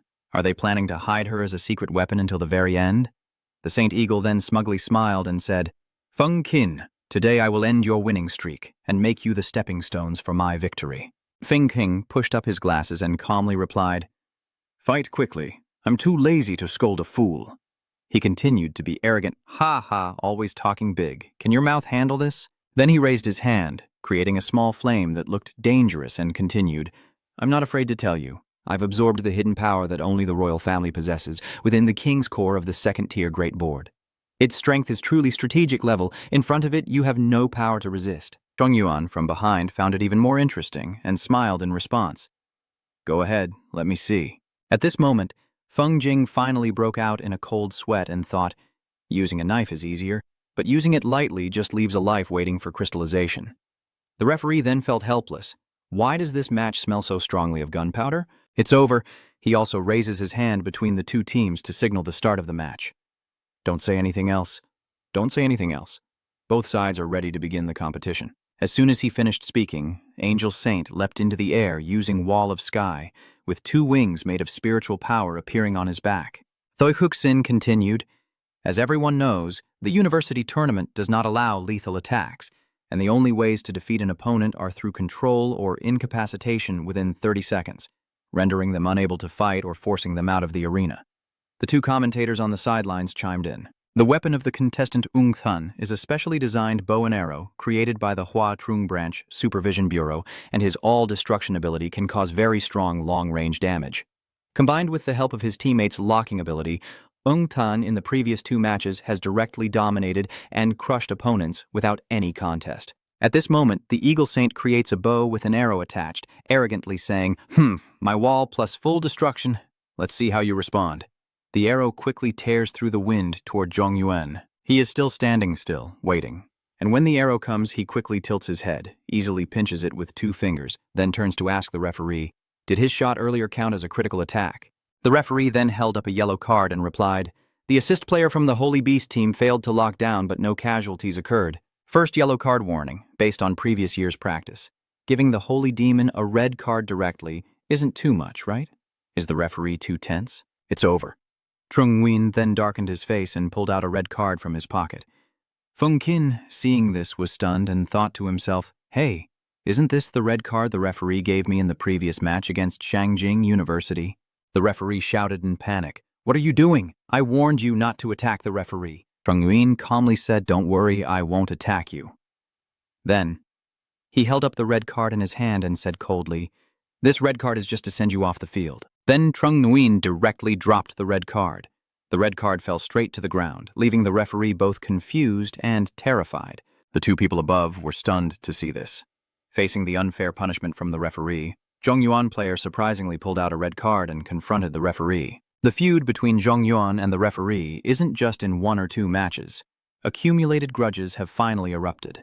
According to Li Thayu, players have no right to punish referees, and Zhongyuan's red card is meaningless. All the students sitting below are furious and protesting. This referee is too unreasonable. Surely he's not taking money from the saint, right? Kwang Thian Sok gritted his teeth and said, if I had known earlier, I would have paid the referee double to favor Zhongyuan. To Chick's team also commented, Trung Nguyen is too emotional. Confronting the referee on the field is just humiliating himself. Today Trung Nguyen didn't bring a cat. The girl shouted in his face, what else do you know besides cats? Little Tuchit could only close her eyes and endure. Will Trung Nguyen be punished later? To Uyan turned to ask everyone, while Konam still had his hand on his chin, deep in thought. Not necessarily, Shang Guanyi replied confidently. Trung Nguyen has never done anything without being sure before. The people from before, who were forgiven by Trung Nguyen, are now discussing among themselves. What should we do? Which side should we support? What's there to hesitate about? Trung Nguyen is cuckoo. That's right, if it weren't for him showing mercy, we would have been thrown in jail for lacking a leader.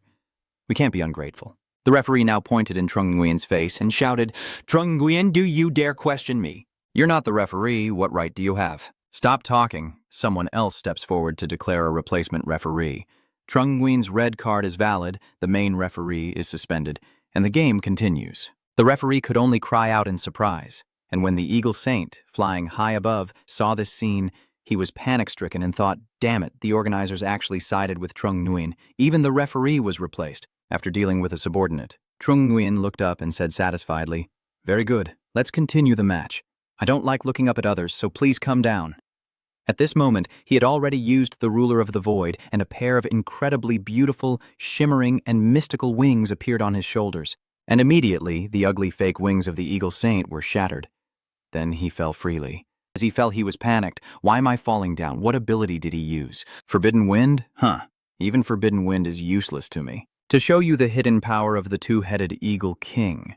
He endures the damage from falling from the sky, still grinding his teeth and calculating, then uses the Divine Decree, reaching out to attack Trung Nguyen. But suddenly he is struck by a beam of golden energy that crashes into the ground, sending debris flying everywhere. At this moment, Zhongyuan uses his immortal body, and no matter how strong the source of that power is, it only tears his clothes. His body remains completely intact.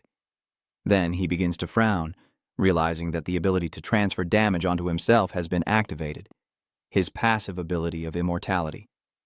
It seems the damage from this fall has exceeded the limits of his body's resilience. He then looks over to the 3 teammates of the Saint, who are doing nothing. They are trying to use the Divine Decree to kill him. Turning to Feng Qin, one of the Saint's teammates, he entrusts him, and Feng Qin excitedly responds. The Saint uses his teleportation ability to transfer damage, but I immediately counter it. Transferring damage does nothing to me. It will only cause him to get more hits. He uses power to oppress others. I use power to oppose him. He cares about face. I will make him suffer. As Zhongyuan spoke, he used the Grandmaster fighting style, and behind him a fierce red flame appeared. Then he threw a punch directly at the Holy Eagle's face, causing him to vomit blood. Put that in the textbooks. Another punch lands on his other cheek, making him spit out more blood, followed by a blow straight to his chest. Excited comments erupt as Trung Nguyen's martial arts are like wind and lightning, delicate and unique, with the principles of heaven and earth now embedded in his fists. Each strike was a blow to the mortal world. This precious martial arts sequence was captured by our cameras and will be shared on the official Ku Nangjia website for everyone to watch and learn. 1 minute has passed, 3 minutes have passed, 10 minutes have passed. Thank you, Saint, for your extraordinary endurance in creating the most valuable martial arts tutorial video ever. Feng King and his men have now taken control of the remaining allies of the Eagle Saint. He sits casually on a chair and nonchalantly asks, "Do you have sunflower seeds?" The referee, now sweating profusely, replied, "Having a long chair is good enough." As the Eagle Saint seemed to want to say something, Trung Nguyen continued to land a series of consecutive kicks. "I accept defeat." The referee outside silently prays, "Sorry, Saint, I really can't offend Nine Wasteland. After all, you can't die, so just take more hits." "We all thank you for your dedication to teaching." Suddenly, Trung Nguyen's phone rang. "Wake up, the sun is shining on your butt." He took out his phone to see who was calling and was surprised.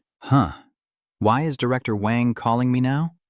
Let's cut back to 20 minutes earlier at the embassy of the Iron Pagoda Nation, a tall building standing proudly against the clear blue sky. Inside the room, 2 people are talking.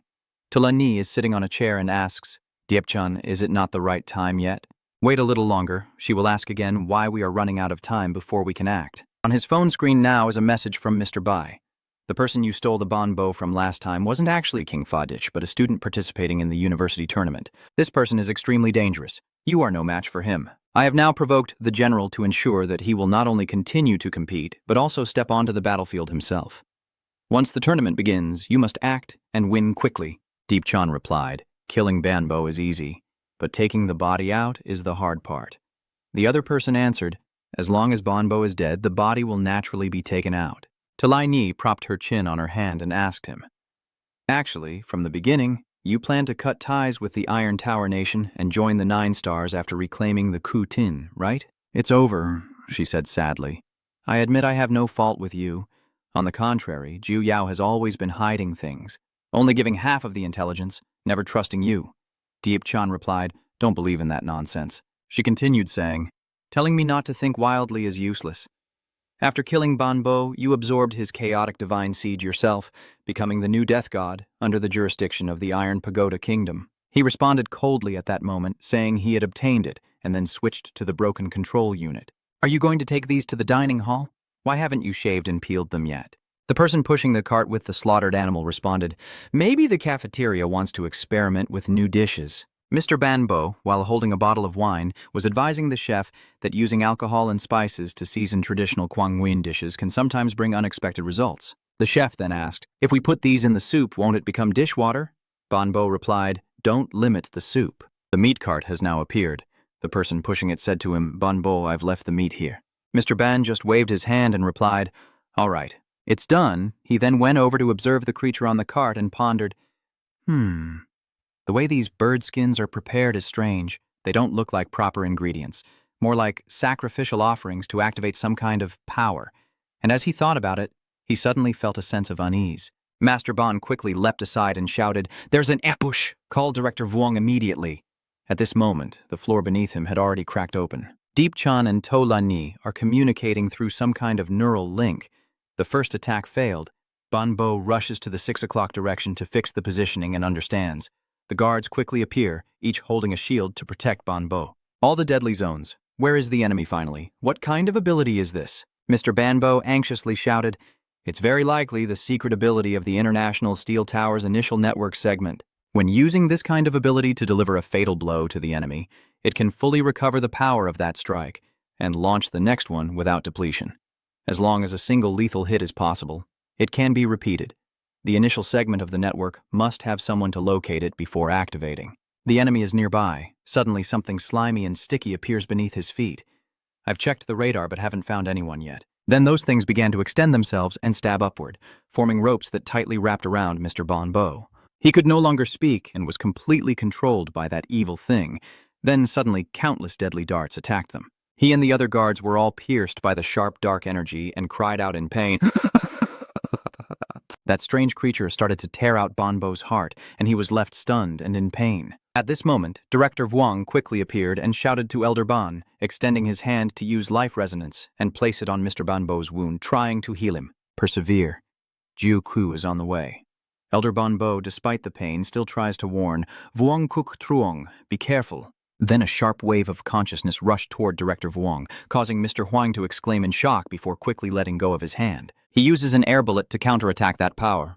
Mr. Banbo is now in pain and collapses, unable to stand firmly. Both of them were thrown away, with rocks and dust swirling around, when suddenly a hand reached out and used Tunat to save them just in time. The two adults are now enveloped in a soothing spiritual energy, as Zhong Yuan flies over with his shimmering, mystical wings, accompanied by his good brother Feng Jing. He asked, "Are you not late?"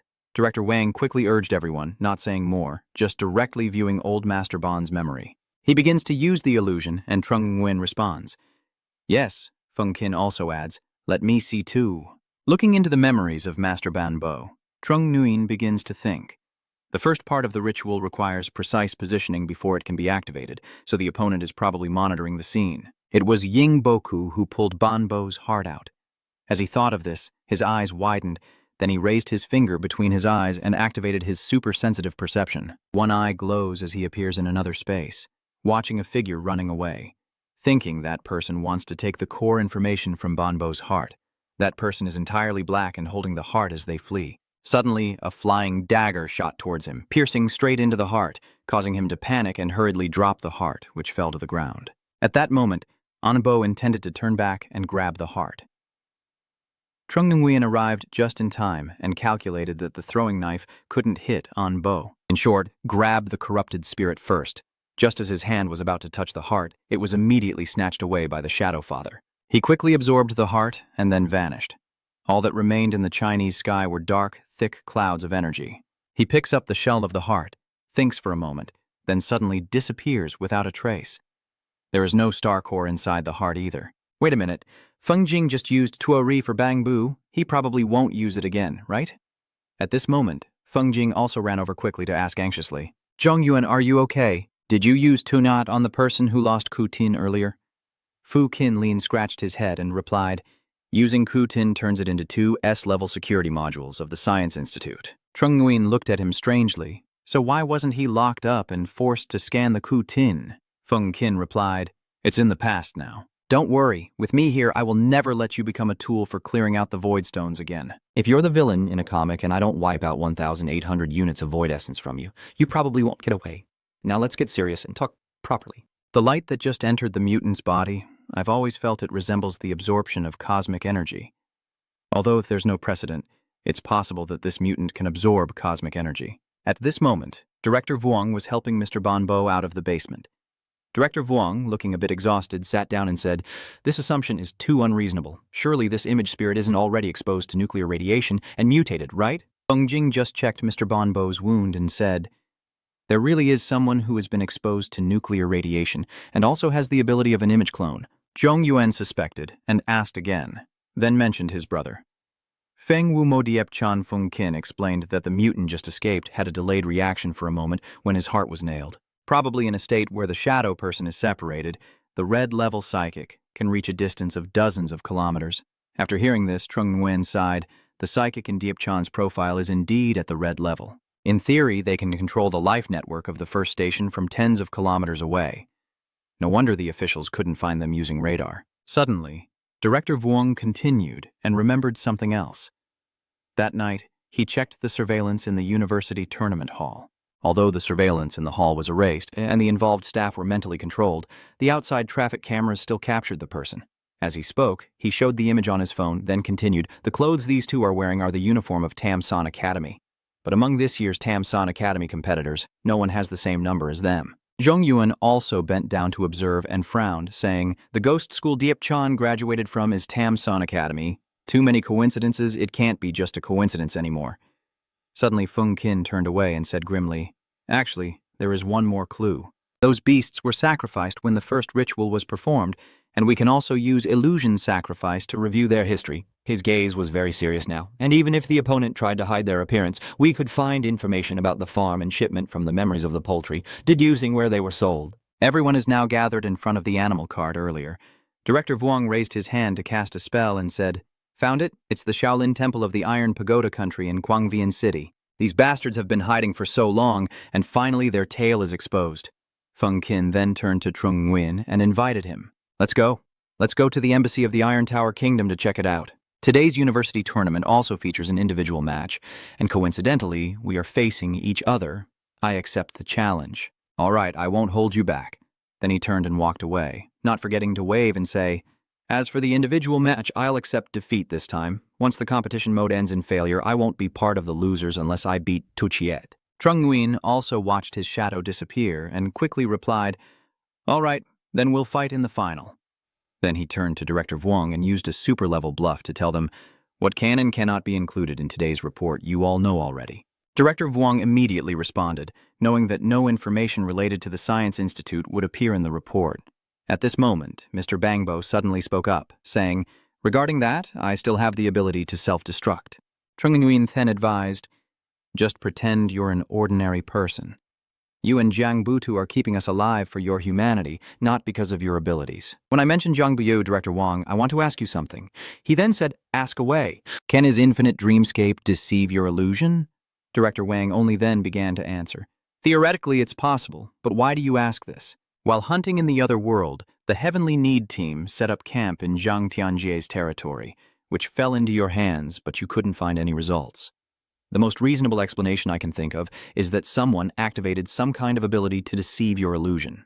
Then Director Vuong asked again, "If that's the case, then it has nothing to do with today's matter, right?" He replied, "Not sure. Based on my analysis, the incident involving this Bonbo is connected to three major forces. Except for the local authorities and the government of the Iron Pagoda Nation, Dieu wanted to profit from the chaos." Director Vuong was even more surprised. The drone incident was indeed caused by a third force trying to profit from chaos. But how do you know it was Zhu Miao? Zhongyuan honestly explained that he helped Diepchanjia escape death by relying on the Thiet Top Nation, then let the arrogant saint provoke and restrain you. These two things happen to coincide, and Ku Dio can handle both, Director Vuong continued to ask. So, what about Commander Jiangxi? Trung Nguyen thought for a moment and replied, "The coincidence involving Jiang Bu makes it hard for others to believe it's truly just a coincidence. Now everything is just speculation. Talking too much is useless.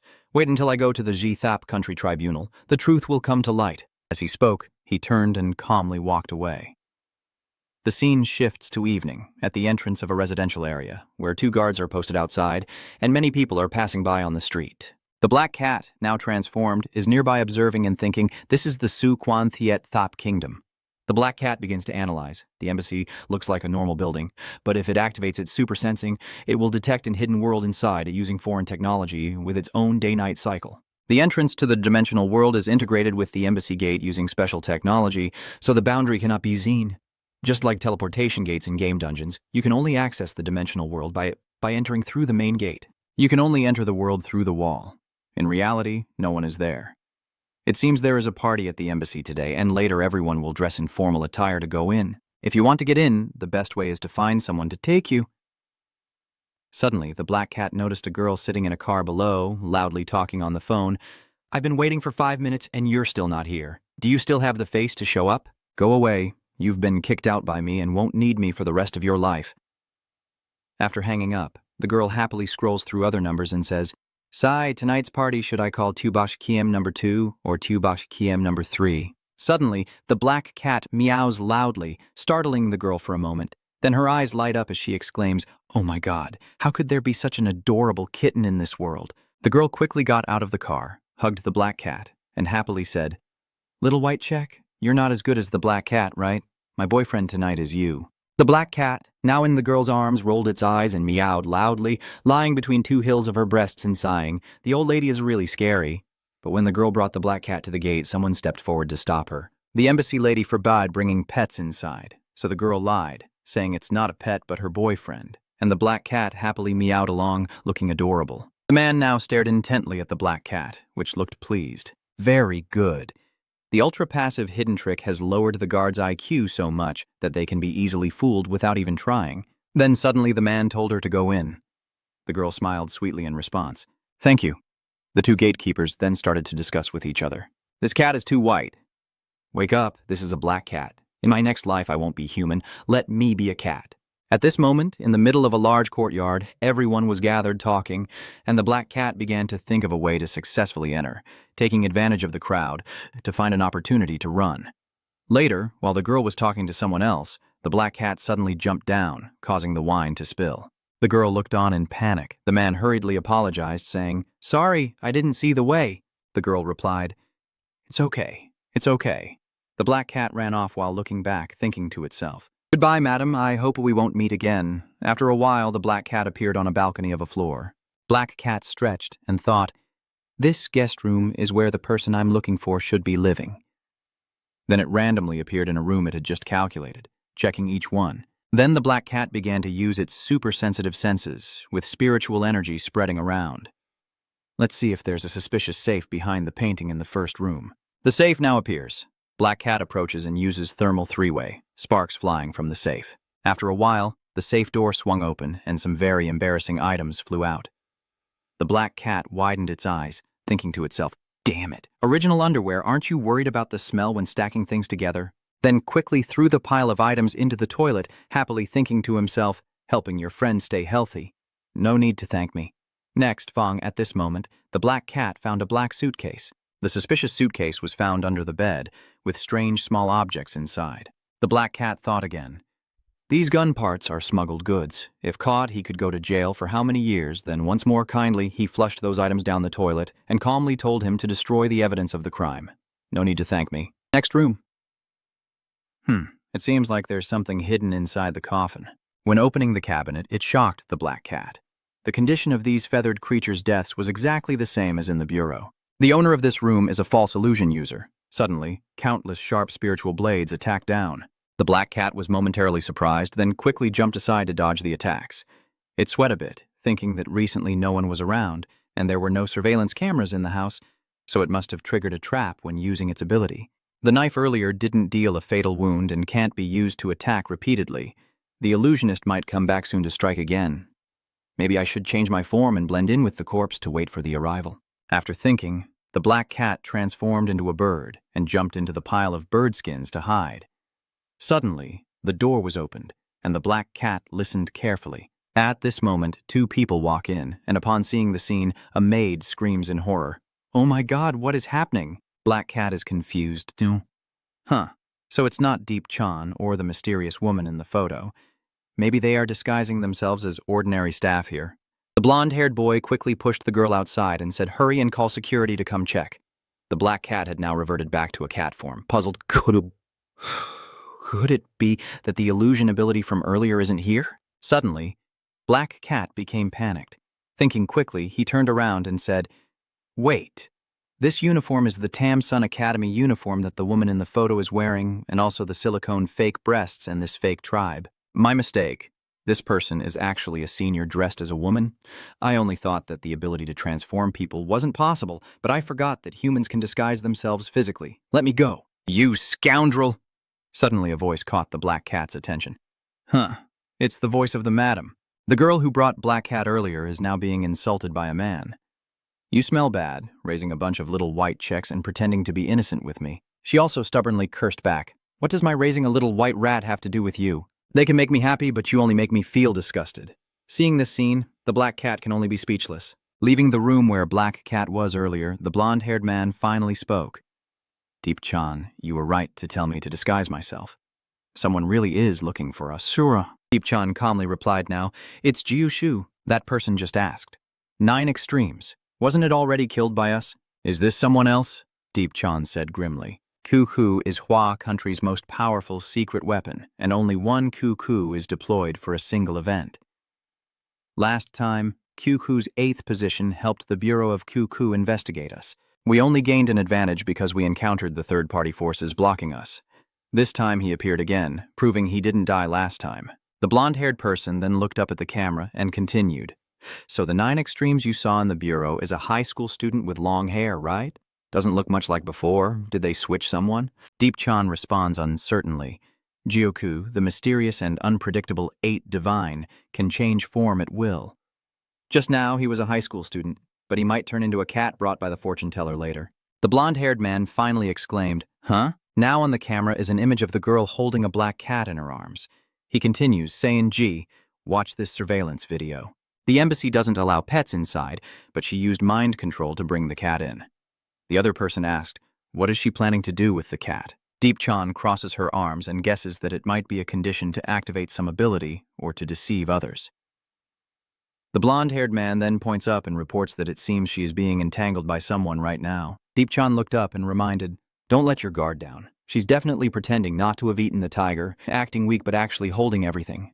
The light where she is isn't clear enough, so it will take some time for me to trigger the burst image from her. "You keep her from running, drawing her attention."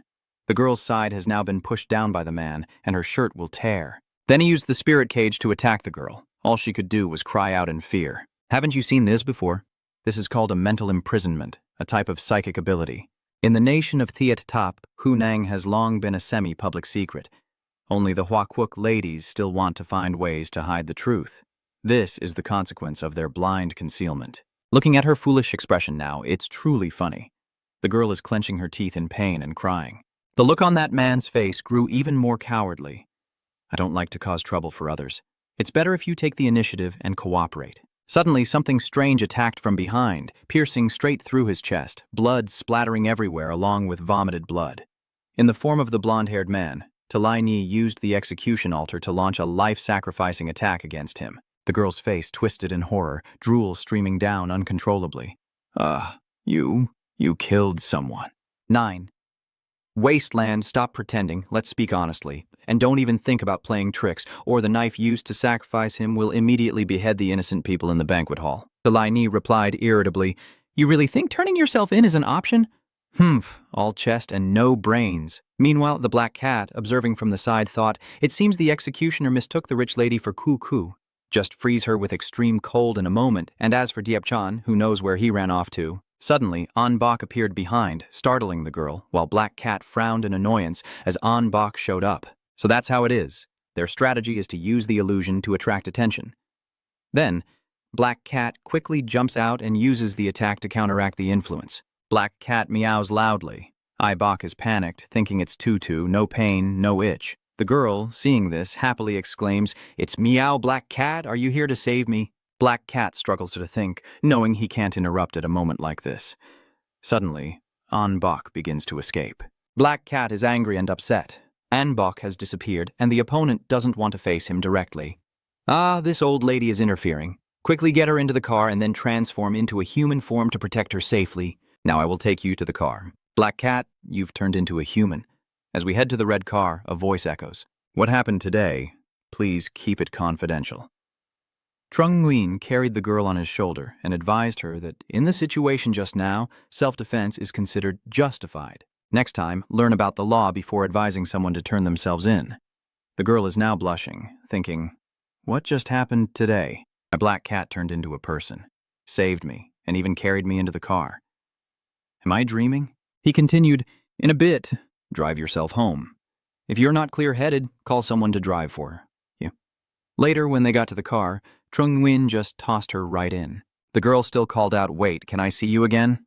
Trung Nguyen firmly replied, no, don't come looking for me, even if something happens. Call the quarantine bureau. He was just throwing the lipstick into his pocket while saying, I've written down your phone number on your chest. Goodbye. A string of numbers appeared on the girl's chest, and she could only watch him without saying a word. After a while, Deepchan ran off to a corner, feeling anxious, thinking he had gone too far and it was too terrifying.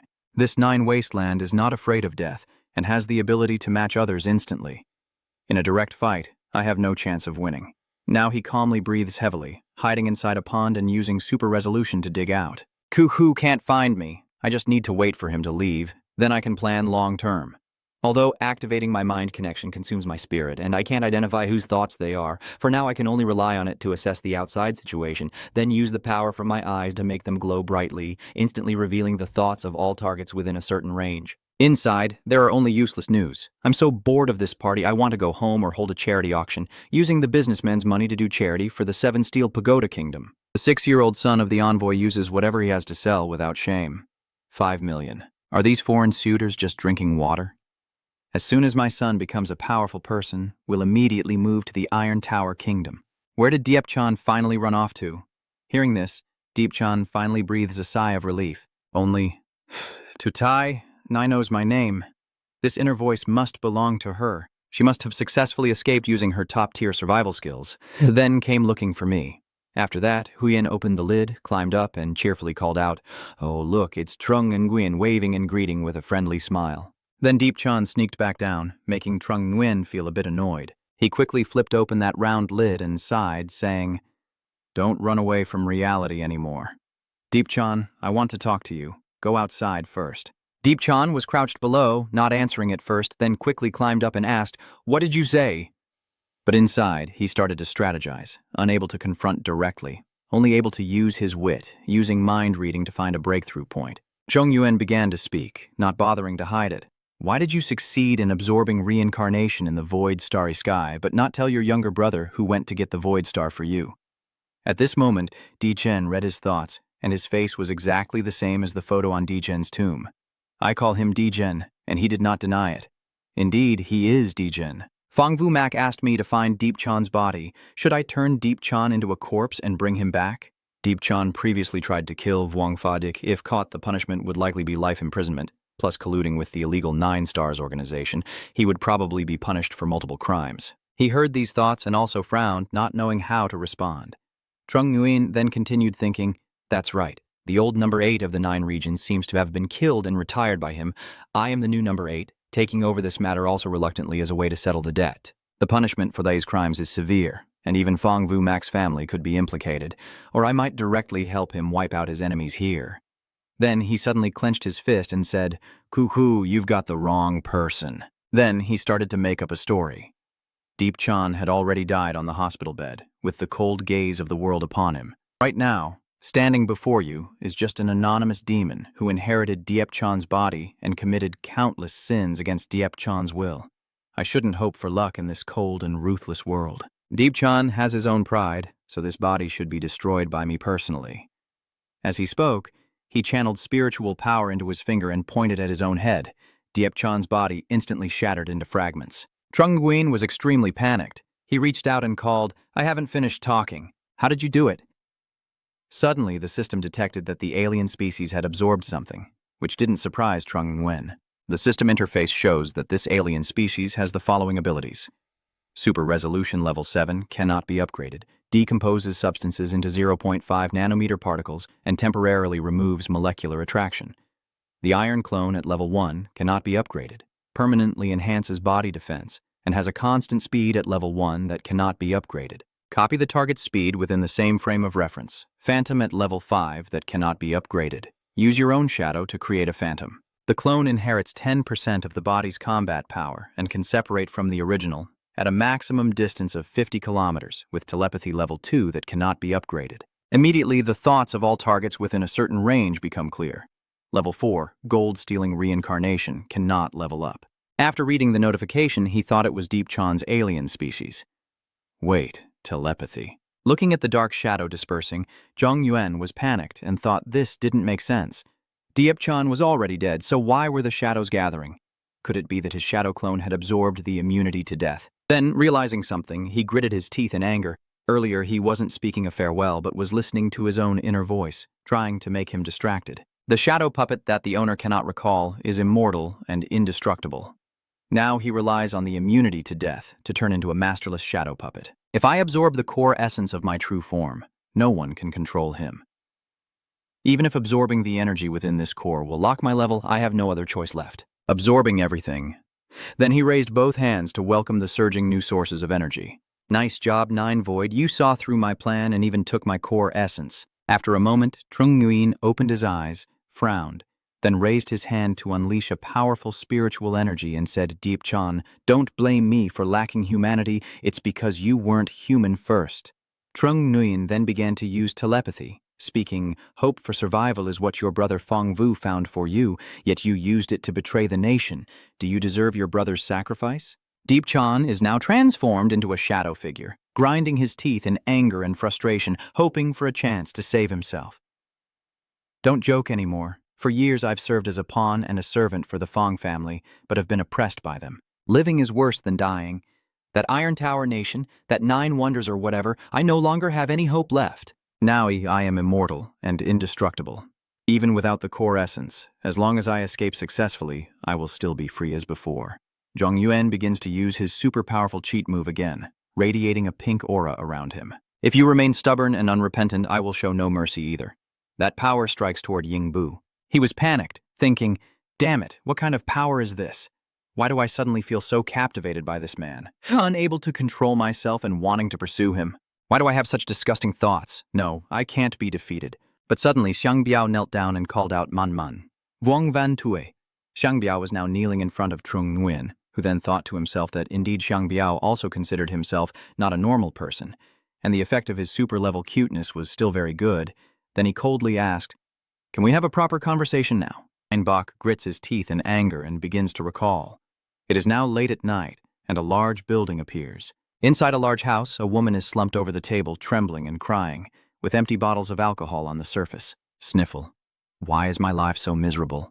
I met Father Fong, who promised that after giving birth, I would enjoy a lifetime of wealth and glory, but it was all a lie. A boy approaches and reaches out to call for his mother. Suddenly, the woman pushes his hand away and snaps at him. "Get out! If it weren't for you holding me back, I could have found another family to marry into." The bottles of alcohol also fell from there, hitting the boy, with one shattering on the ground. The boy looked at this broken thing in front of him and blamed himself. Is it because I am useless that my mother has suffered so much? Suddenly, a hand reached down and offered the boy an object. The boy happily took it and asked, "If I absorb it successfully, does that mean I am useful?" The man smiled brightly and replied, "Yes, go ahead and start." The boy, now only wanting to become strong to take care of his mother, didn't hesitate and immediately began absorbing the object. Later, he happily told the man, "I have absorbed it. Red Super Resolution Level 7. The man also cheered happily. "It's a success. I knew the Feng Rao physique was suitable for this. Hurry and let Vumac absorb another pill." The assistant immediately responded, "Yes." The boy still looks up with an innocent gaze. He looked confused and wondered, is this really my usefulness? The scene shifts to a small table now covered with countless scribbles. A boy is being teased and mocked by others who say, "A bastard child like you doesn't deserve to study at our school? A fool who only knows how to read without a father and still wants to stand out." At this moment, the grown-up Diep-chan responded with a grim expression. Useless. Achievements, abilities, virtues. Nothing is more useful than showing your true self. Suddenly, another young man appeared, waving his hand and shouting at them. "Damn it, I'll beat you fools. This guy uses the one-finger infinite technique." Those guys hurriedly ran away. Run fast. The dragon transformation is coming to everyone in Jiangtu Len's family. The young man huffed coldly as the others ran away. Then Deep-chan, sweating profusely, asked, "I'm the young man," and I quickly turn around and reply, "My name is Jiang Buyu. If you have trouble, just come to Class 1, Grade 2 to find me." Deep-chan then said, "This is the third-year classroom." Jiang Buyu, still young, laughed out loud and replied, "Don't worry about the details, whether it's a second year or third year, just throw it all into the pot."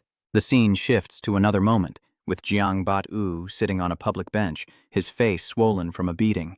A voice asks, "Who hit you?" You rushing to the high school classroom to do good deeds so enthusiastically shows you're a bit inexperienced. Jiang Bat-u bitterly asked, "Should I just pretend I didn't see anything?" Deep-chan then calmly said, "You are the son of the commander. You can do whatever you want." Jiang Bat-u immediately shouted back, "I am not only the son of the commander, but will also become a commander in the headquarters." Deep-chan lowered his head and sadly continued, "Hanging out with useless low-class people like you will only embarrass me." What do you mean? Even the lower-class people are the owners of Hoa Quoc.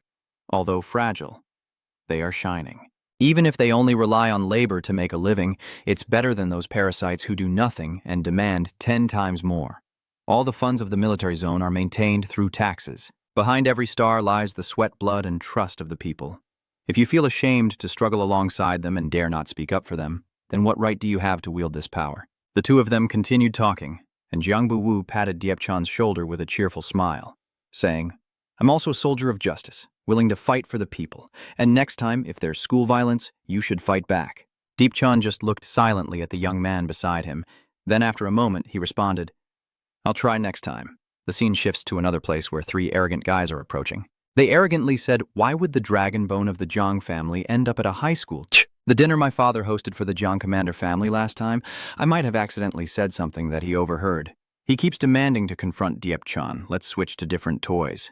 Then he pointed at a student in front of him and said with a sinister smile, "That one seems to lack attention." Those guys pushed the student into the corner and started criticizing him. "Your face looks so bad it hurts our eyes.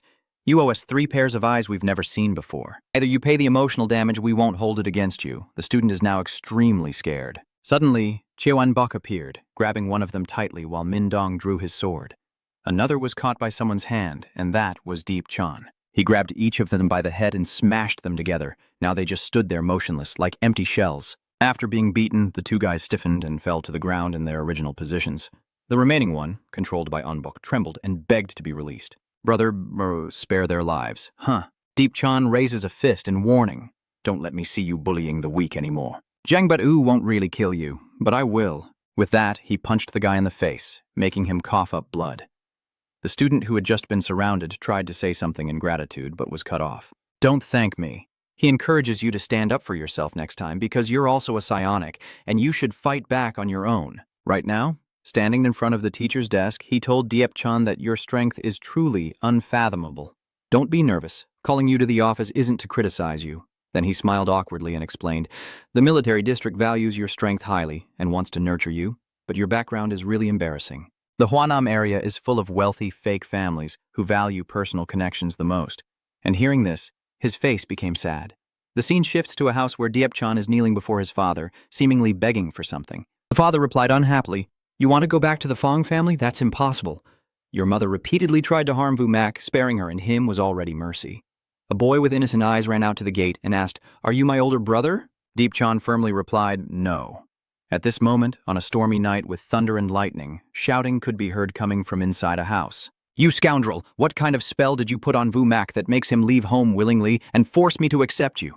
Deep-chan calmly replied, "If you think I am causing trouble, no matter what explanation I give, it's just an excuse." He continued shouting, "Well, very good. So you're evil? I'll accept you as my son, right? If you still want to be part of the Fong family, I demand that you take responsibility accordingly. From now on, you have to work for the Fong family. No problem, right?" Then, at a tournament, announcements started to ring out. The 2034 University of Illusionist Power Tournament individual champion is Diep-chan. Diep-chan is now holding a very large bag, with people ranked lower beside him. The father, upon seeing that bag, snorted coldly and said, still displeased, "Yeah, you did very well. For your year-end internship, join Han Van's team. The Han family has been developing extremely fast lately, and the Fong family needs to establish connections with them." Your little brother, Mapulamurich, happily poked his head in and shouted, "Did you win the championship?" Wow, that's amazing. He being the champion doesn't make you happy at all. Hurry up and do your homework. Deep-chan was sitting in class with his head down sadly, and a classmate turned to ask, hiding his displeasure, "What are you thinking about?" Deep-chan, with one hand supporting his chin in boredom, replied, marveling at how unpredictable people can be. That guy pointed out that there's actually a shortcut to reading others' thoughts. "I heard that the Jiang family has a hidden Yuan Ku Tin Tum Tong for many years, but it hasn't been used because their physique isn't suitable." Later, Deep-chan followed his friend's advice and handed an item to Jiang Bat-u, saying, "Jiang Jr., the Yuan Ku Tin Li intelligence ability is what I won at the university tournament. Can I exchange it for your telepathy?" Jiang Bat-u asked in surprise. "Ah, the logical communication ability is a strategic level skill. You're definitely willing to trade with me, right?"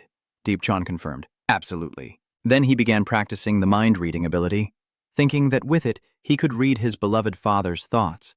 But when he delved into his father's inner world, he couldn't help but feel despair. Deep-chan is too outstanding. Sooner or later, he will threaten Vu-mak. If I had known earlier, I wouldn't have gone through with the artificial insemination. It would be better without that child.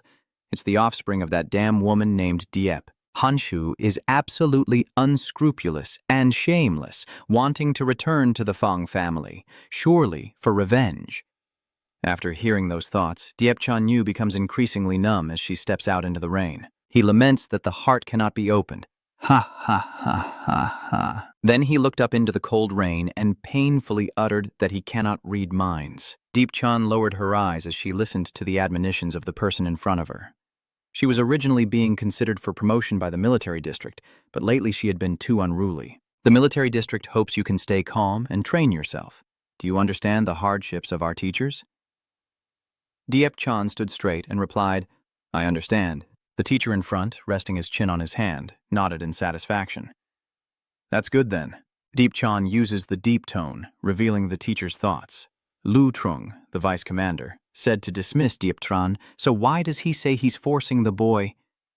I don't know why, maybe it's related to the Fong family, just a messenger like me caught in the middle, neither inside nor outside the circle. Deep walked away while the other students looked towards him, but they didn't know that Deep could hear everything they were thinking.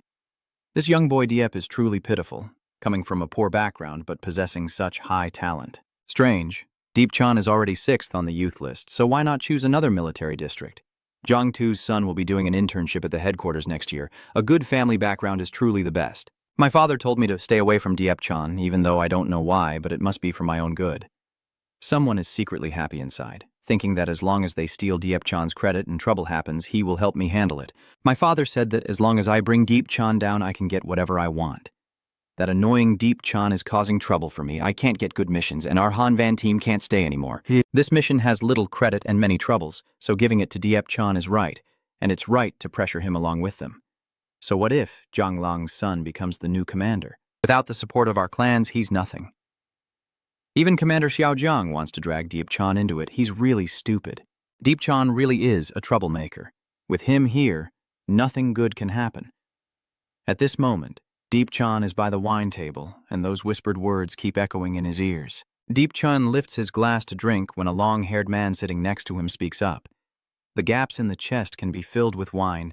An unfair world can be fixed with a sword. Deep Chan's face flushes red, looking a bit tipsy. Hearing what the person next to him said, Deep Chan nodded. He wondered, where exactly is this world unfair? The long-haired person beside him replied with a dark face. Innate talent absorbing the universe's essence, inherited from your family. This is the greatest unfairness in the world. Deep Chan, now more sober, asked the person next to him, how do you want to eliminate this unfairness? The long-haired one spoke out, revealing the existence of the Kunnang to everyone, encouraging everyone to become Kunnangia, while talent cannot be changed. Deep Chan looked at the person beside him and asked questions. The ability he used to hide his appearance is an infinite dreamscape. The person sitting beside him replied, yes, if you're willing to join us, I can help you eliminate the illusion. Deep Chan asked in panic, who are you? Who are you? The person sitting beside me has not revealed their face the entire time. Only their mouth and nose are visible with their eyes hidden. Eyes. That person introduced himself as Nine Liquor with a white glow. And you can call me Mr. Bai. Mr. Bai and Deep Chan sat facing each other in the noisy cafe, the music playing softly, fading into the shadows where light couldn't reach. Deep Chan refused that day. Sorry, Jujue is an unrecognized underground organization, and I still have concerns about the world on this surface. At this moment, Deep Chan and his friend are sitting at a tea shop. The friend sitting opposite Deep Chan gestures and says, Deep Chan, we've always been unable to get good missions, and that's not the way. Maybe we should take on some private jobs. Deep Chan, holding a glass of water, wondered if the private job your friend mentioned was the kind of mercenary task posted on the dark web. At this moment, in a place filled with blazing smoke and flames, Deep Chan and his torn clothes and injured body are helping each other to walk. Around them, there are screams and commotion. The movement of the clothes becomes a commotion. Run. The ancient tower is a damn old bastard, not providing protective gear and tricking us mercenaries into the battlefield. Some are crying out for help, others are weeping bitterly. I don't want to die. I don't want to get cancer. Right now inside the hospital, Deep Chan is sitting on the bed, while Vu Mak holds Deep Chan's hand to comfort him and says, I'll find a way to cure your illness. Just wait for me. Deep Chan reached out and touched the icy snow-like crystals, reflecting, I could endure the darkness if I had never seen the sunlight. The system notifies Deep Chan that you have gained the ability of rebirth, and the icy crystals are flying all over the hospital bed. Deep Chan stands up and walks to the window, holding his phone and saying, Mr. Bach, I've thought it through. The person on the other end asked, which country do you want to go to? Deep Chan then asked, which country? Aren't you supposed to ask me to join the 9 mysteries? Sending you to another country makes you a spy, and this is an important mission that only you can handle. You won't refuse, right? There is now a sphere on the table, representing the Huk Nyat Energy Core, Bach Tien Sin. Trung Nguyen looked at the shadow before him and spoke seriously. 9 Wonders always say they want to eliminate the injustice in the world, but then they tell him what to do? Calculating 9 corners. calculating the local authorities. How many more people does he need to kill before he can see the true face behind their deception? Deep Chan knelt on the ground, gently stroking his head and earnestly begging him to stop, saying, "Enough. I don't want to get involved in these conflicts anymore. Please let me go free." Zhang Yuan asked again, "You want freedom?" Trung Nguyen's eyes turned cold. Freedom is to stop seeking approval. Under the night sky, Trung Nguyen reaches out toward Deep Chan's portrait. If your heart still holds joy and anger, don't use freedom as an excuse to run away.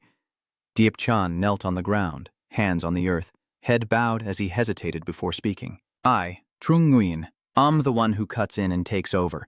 Even if I die, I will crawl out of the coffin with my sword to cut off all injustice that keeps me from peace. If you trust and believe in me, you also need to stand with me. Be my shadow." A shadow appears, gradually revealing itself. Deep Chan looks sad and sighs. "Yes, what I want is not freedom." Deep Chan appears in an animation, with a shadow emerging beneath Trung Nguyen's feet. Deep Chan thought to himself, "I may stumble again and again on my path to the light covered in bruises and turned into darkness, but I still want to pursue the light." Meanwhile, elsewhere, Bu Yu was sitting at her desk talking on the phone. Zhang Yuan gave the referee a red card. "This was my instruction. Is there a problem with that?" "Actually, she's a special referee I secretly recruited," Bat Yu said happily, "at least more trustworthy than those referees clinging to the deputy commander. If there's nothing else, goodbye." Bat Yu turns off the phone, places it on the table, and buries her face in her hands, crying out silently. "Nguyen Tiu agreed to treat me to dinner. It's already past 8 p.m. Why is there still no news?" She ran away from the arena after receiving a call this morning. There must be an urgent mission. Could they still be on duty now? Bill ốt mặt buồn rầu, miếng con chạy nuột dài khi thấy ly mì trước mặt, nếu không thì Minh Anh ghi trước da. Nhưng nếu em ấy dặn nấu ăn thì sao? Maybe the food she ordered has been delayed due to an accident on the road. I should eat 3 bowls of ice cream for afternoon tea. A message appeared on the phone screen. Boo woke up. There's a message. Bat U quickly grabs her phone and heads to Lam Thien Hotel without passing through the main gate. Feng Jing is posting a wanted poster for the ultimate demon of abstinence at the hotel reception.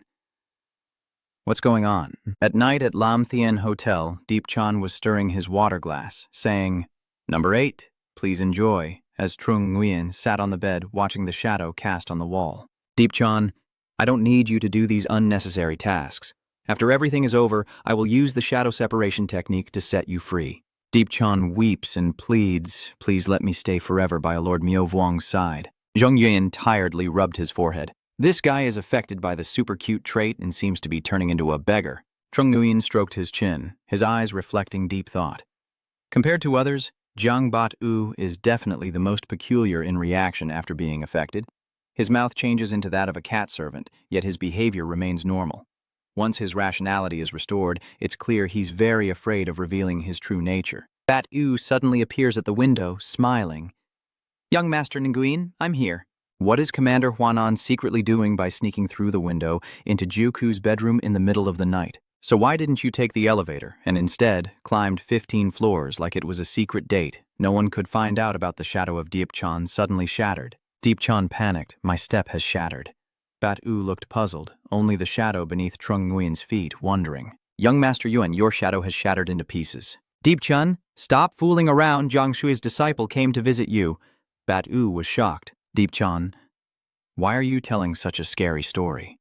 Trung Nguyen smiles. "Indeed, a scary story. Whether you can survive until the end depends entirely on your role in the story." Trung Nguyen quietly used telepathy. Bat U stood opposite, looking confused, but Trung Nguyen could hear all his thoughts. Deep Chan did not sell salted duck eggs. Last month, he was buried for 100 days. The food served by the Sui Tzu group is quite good, worthy of the money for the wreath and consolation money. Wait a moment, maybe young Master Yuan has checked the mobilization records of the armor formation. This dinner is definitely a banquet at the Red Chamber. Where is the food from the Red Chamber banquet? Anyway, I'll give him the pig roll so he can draw his sword and eat. I really want to eat sticky rice chicken, bonbat, shrimp glass dumplings, sweet taro and ginkgo pudding, fish porridge, stir-fried noodles, braised beef offal, steamed chicken buns, garlic bones, chicken wing dishes, eggplant with fish sauce, braised fish balls, honey-glazed grilled pork, oyster chicken feet, fish belly. Trung Nguyen chuckled helplessly, overwhelmed as so many dishes appeared in his mind in just half a second. It seems I promised him dinner yesterday. Could he be hungry until now? Trung Nguyen happily hands the glass of water that Deep Chan had prepared earlier to Bat U. You go ahead and drink the water first. Bat U reached out to take it. Oh, Bat U quickly drank the water, but inside he kept thinking that he drank too hastily. There's no poison in the water, right?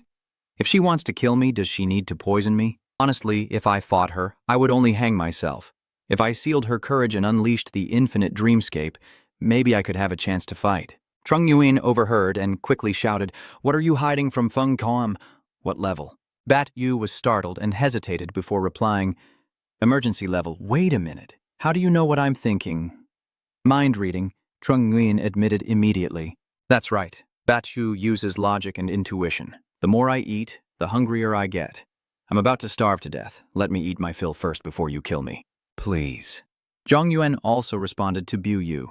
What are you in such a hurry for? Are you trying to tell me what kind of dreamscape you plan to show me after you lift my courageous ban? Batu stood facing Trung Nguyen and replied, still not thinking about it, but he would start by saying that he is someone who watches dreams and imaginations. That's right, the SN version is wrong. Wearing your sister's clothes and playing games in her room got you caught by her, so what? Trung Nguyen clearly disapproves. This dream isn't very healthy. I advise you not to do that. Bat Yu asked again, so what do you want? The dream of 12 gold hairpins. Trung Nguyen warns the theme is getting more and more twisted. What's going on in your head? Bat Yu's expression isn't really her. I can't control it. Maybe you should give me a confirmation box. And if you press no, then voluntarily close the Tha Tam Thong. Has Bat Yu shown the box with the 18 characters? Trung Nguyen nods in confirmation. It's okay. Your mental age is already 20. Right now, Trung Nguyen and Bat Yu are staring into each other's eyes. Deep Chan is confused and wondering why they suddenly stopped talking, using her mental powers to connect infinitely. Is that it? The words, "Real Reader," appear above Trung Nguyen's head as he grabs Bat Yu's collar with a cold, piercing gaze. What's wrong with Deep Chan's file? Quickly tell me, no way you can hide it from me. Bat Yu's innocent eyes look at the furious Trung Nguyen in front of him. No fighting, no navy, no power plays, no need to spit. I don't want to recount this toxic story. Trung Nguyen, full of treachery, throws Bat Yu into the box. I helped him plant full armor. Even the readers have opened it. Bat Yu screams. Don't. You admit you know you're wrong, but you won't change. Give me a little face, please. I beg you. Zhong Yuan is evil, not allowed. The past images flash back to Batu punching Jiang Tulen square in the face, who is actually Batu's father. Batu's eyes are full of resentment. Jiang Tulen's face is bruised and swollen. He smiles and says, "Not bad, daring to punch the chief. You've also developed a fearless spirit." Batu, half-closed eye, with difficulty and exhaustion, asked the person in front of him, "When did Dad start planning for Deep Chan?" Jiang Tulen replied, "It started from the year you moved from 2nd to 3rd grade to that person." Batu was stunned and asked, "What?" Jiang Tulen explained, "During the Quan family banquet, someone deliberately let you know that Quan Mao's grandson was bullying Diep Chan, and your intervention caused a rift between the Quan and Jiang families. So you pretended to fight him to make it look like nothing happened between the two families. Now you want to use this opportunity to bring Diep Chan into your fold, but instead you let him retaliate against the Quan family, which means you've pushed him to oppose the Jiang family. The Lu family, the biggest rival of the Jiang family, is connected to the Fong family. They have the opportunity and intention to recruit Diep Chan and want to persuade him to return to the Fong family, but forcing feelings will only backfire. Family bonds are the same. Just increasing Fong Vumac's desire to accept his identity slightly is enough to cause conflict between father and son, and whether external forces are needed for reconciliation. The Lu family mistakenly believed that recruiting Diep Tan was not a concern, so they exploited the university tournament to give Diep Chan the strategic and logical core. At this moment, the father took the opportunity to let Diep Chan know that the Jiang family possessed the Ku Tin Tam Tong, which could truly help him integrate into Fong family. As expected, he chose to exchange the Ku Tin with his son. No one among the younger generation of Huaquoc possesses the strategic-level rationality and information ability to compete with you, and Diep Chan, because of his telepathic ability, has become the target of rejection by all of Huanam. Anyway, as long as it's a noble family, there are secrets that cannot be let others know, and they don't want him to find out. Wu Wu helplessly kneels, collapsing to the ground in shock. Everything was calculated by his father from the very beginning. Commander Jiang stood before his son. Every step he took was backed by a contingency plan. The current situation was just one of countless possibilities. If even this level of strategic calculation couldn't be achieved, you could resign from your position as commander. Bat Yu pursed his lips, his eyes filled with pain as Jiang Tulu continued. Diep Chan took on a personal task, encountered sabotage, and was diagnosed with cancer. The noble family only knew how to abandon him while they falsified records of his assignments. If you want him to recover and live peacefully for a few more years, not only will it fail, but others will also seize the opportunity. General Jiang Tzu turned his back and walked away. You've been a commander for 2 years now. You should know how to handle it. No need for your father to teach you. Later, Bat Yu knelt before Diep Chan's grave. Baseness is the passport of the vile. Nobility is the tombstone of the noble. The image of Diep Chan on the grave deeply understood Jiang Tulen's warning that being tainted by baseness will strip away your purity. Stay calm and integrate into a world where black and white coexist, but remember this is black. You absolutely cannot be unwilling to change black into white just because you have been tainted with darkness, reversing right and wrong. Bat Yu remembers his father's words, holding a bouquet in front of Diep Chan's grave with guilt and sorrow in his eyes. Now Trung Nguyen sits on the floor, evaluating. Surprised that the combined use of Tha Tam Thong and Li Tin Thong to activate full power can also facilitate a mental exchange of the command system ability. Bui lying with his arms spread and his legs on the floor, feeling helpless, he has become a battered fish. Then Bui turned his head and saw a dark figure. Young Master Jiang, have you really made up your mind? Bu Wu replied, I have. Bat Yu stands up, kneeling before Diep Chan. Diep Chan, I'm sorry. The reason you were ostracized in the military zone is because the family was afraid of your telepathic abilities. At this moment, Diep Chan was still confused, and Bat Yu explained more clearly that she wanted to quickly sit in the position of commander, calculated him, and took away the logical information that belonged to him.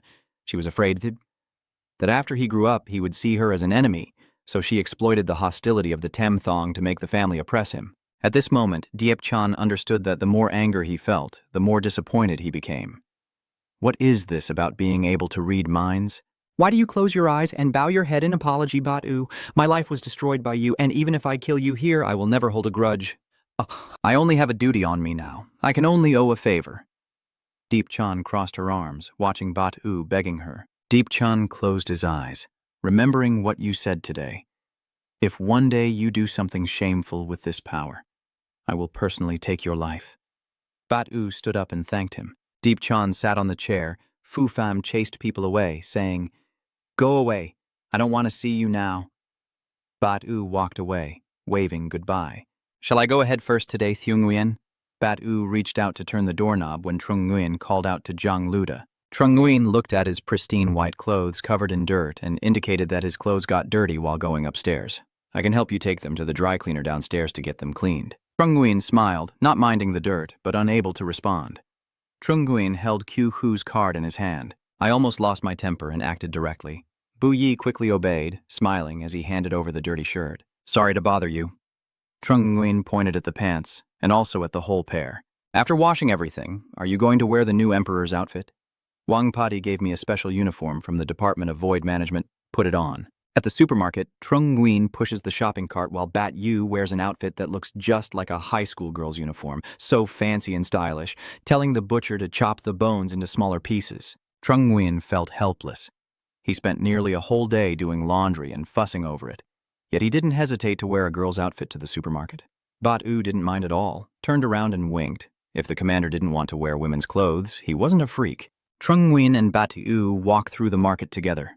Trung Nguyen asks, If I didn't send you a message today, were you planning to starve at your desk? Before I had telepathy, I really didn't expect that a mighty commander of South China could be such a tangled mess. Bat Yu just smiled calmly and replied, Tangled matters are nothing. They won't kill you. The payment card is presented, and the payment system beeps. Beep. Payment successful. Now at the apartment, Trung Nguyen holds his phone and says, Let me check the card. Q Hu used earlier to buy the house for me in Quangvian City. The two step into the house, the lights turn on, and the place is spotless.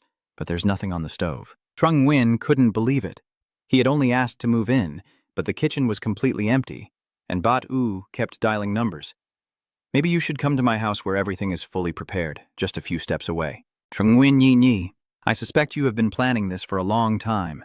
Now at Bat Yu's house, a table is laid with a variety of delicious dishes, with a tender chicken in the center. The delicious dishes beside are also full of vibrant colors. Trung Nguyen said, Jiang is a liar. I finished the dinner, and I already agreed with you. Bat Yu ate eagerly, quickly grabbing this and then that, eating happily with his mouth full. I've never tasted anything this delicious in my life. Trung Nguyen looked at the person in front of him and pinched his face in a questioning manner. Are you really not going to change out of that woman's clothes? Bat Yu was still chewing, so if you didn't force me to wear it, I'd change as soon as I got home. Doesn't that show I respect you? Trung Nguyen crossed his arms and closed his eyes. I can't stand the way you dirty my white clothes, especially since this happened because of me. Badu casually picks up food, whether it's the white commander or the black commander. They can suppress chaos and are good commanders. Trung Nguyen glances at Batu. Vach Trun, I understand what you're saying, so don't pretend to be innocent with me. Badu picks up some food. Someone stop talking about this already. Your cooking skills are amazing. Are you interested in coming to my house to be the chef?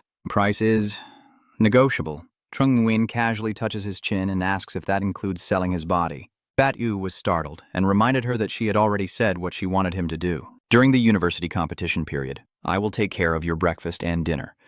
During this time, I can freely use all of your spiritual cores. What do you think? Bat Yu asked with a smile. So what do you value most in my abilities? You can help me get to the spirit stones. Trung Nguyen replied, The righteous and upright people of the bright path don't deal in shady deals. I need your logical consciousness and infinite dreamscape.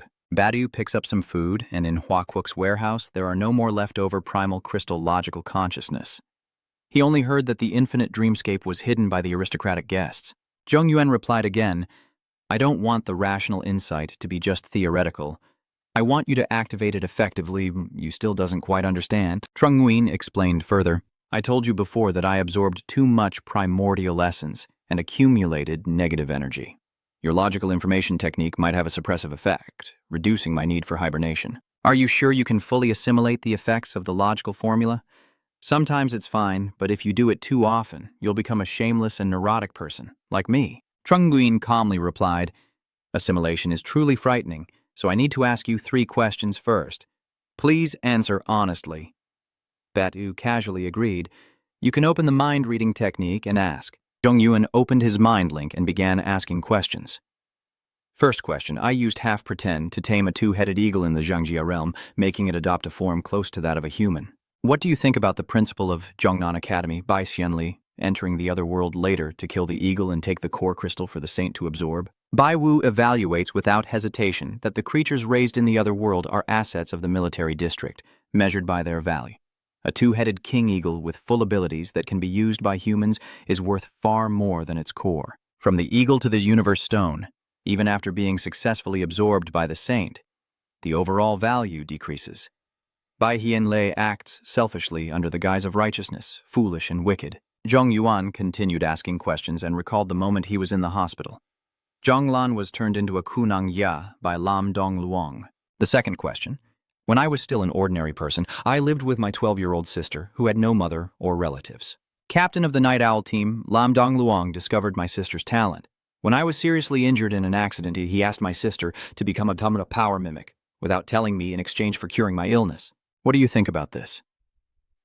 No bias in reasoning. Becoming a power user from an ordinary person is a crucial turning point in life. Fighting for trust makes you a soldier. Fighting for benefits makes you a tactician. And fighting when threatened makes you a martyr. A 12-year-old girl's naive thoughts turning into a power user like this would surely distort her heart. It's no exaggeration to say it would ruin her life. Lam Dong Luong teaches his misguided students who are both foolish and evil, and Trung Nguyen continues to ask questions. The third question is that Deep Chan was supposed to die from illness, but his brother Fong Vu's outfit found a large amount of frozen bone spirit stones by chance, a coincidence I caused. Having absorbed rebirth himself, his body can resist death, which is astonishing. Feng Vu was sent east to fight the army at Mount Zaman. He really obtained the false crystal bone snow spirit, so what is Deep Chan's current state now? Zhong Yuan interrupted, saying, Don't rush to listen to me. He explained that after Deep Chan was reborn, he relied on Kudio's fake death ability to escape. Judiu asked him to act as a spy, taking the opportunity to seize the Death Star that the Iron Law Kingdom was about to reclaim, and he and To Tai Ni, the daughter of the Champagne Duke from the Iron Tower Kingdom, searched for Bonbo's whereabouts in Quangvian City, but ended up provoking the Coup Management Bureau. To prevent my sister's life from being destroyed, I became a coup energy faker, triggering a series of chain reactions that indirectly led to the former 8th of the 9 coup, who had assisted the Coup Management Bureau in investigating the case that Diep-chan severely injured and forced to retire. From then on, Diep-chan began to bear more sins on his hands, even using the divine insect drone to sabotage the enemy king and almost cost him his life.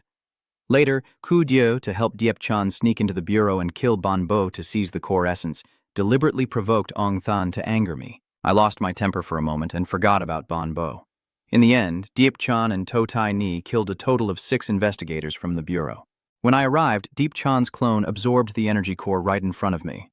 According to him, if I hadn't come to the embassy of the Iron Law country to fight him, he might have truly left Hoa country and returned to the Iron Law country with To Tai Ni, becoming the new death god of the Iron Law country. In the end, I pushed Diep-chan into a desperate situation and used super disintegration to crush his true form in one blow.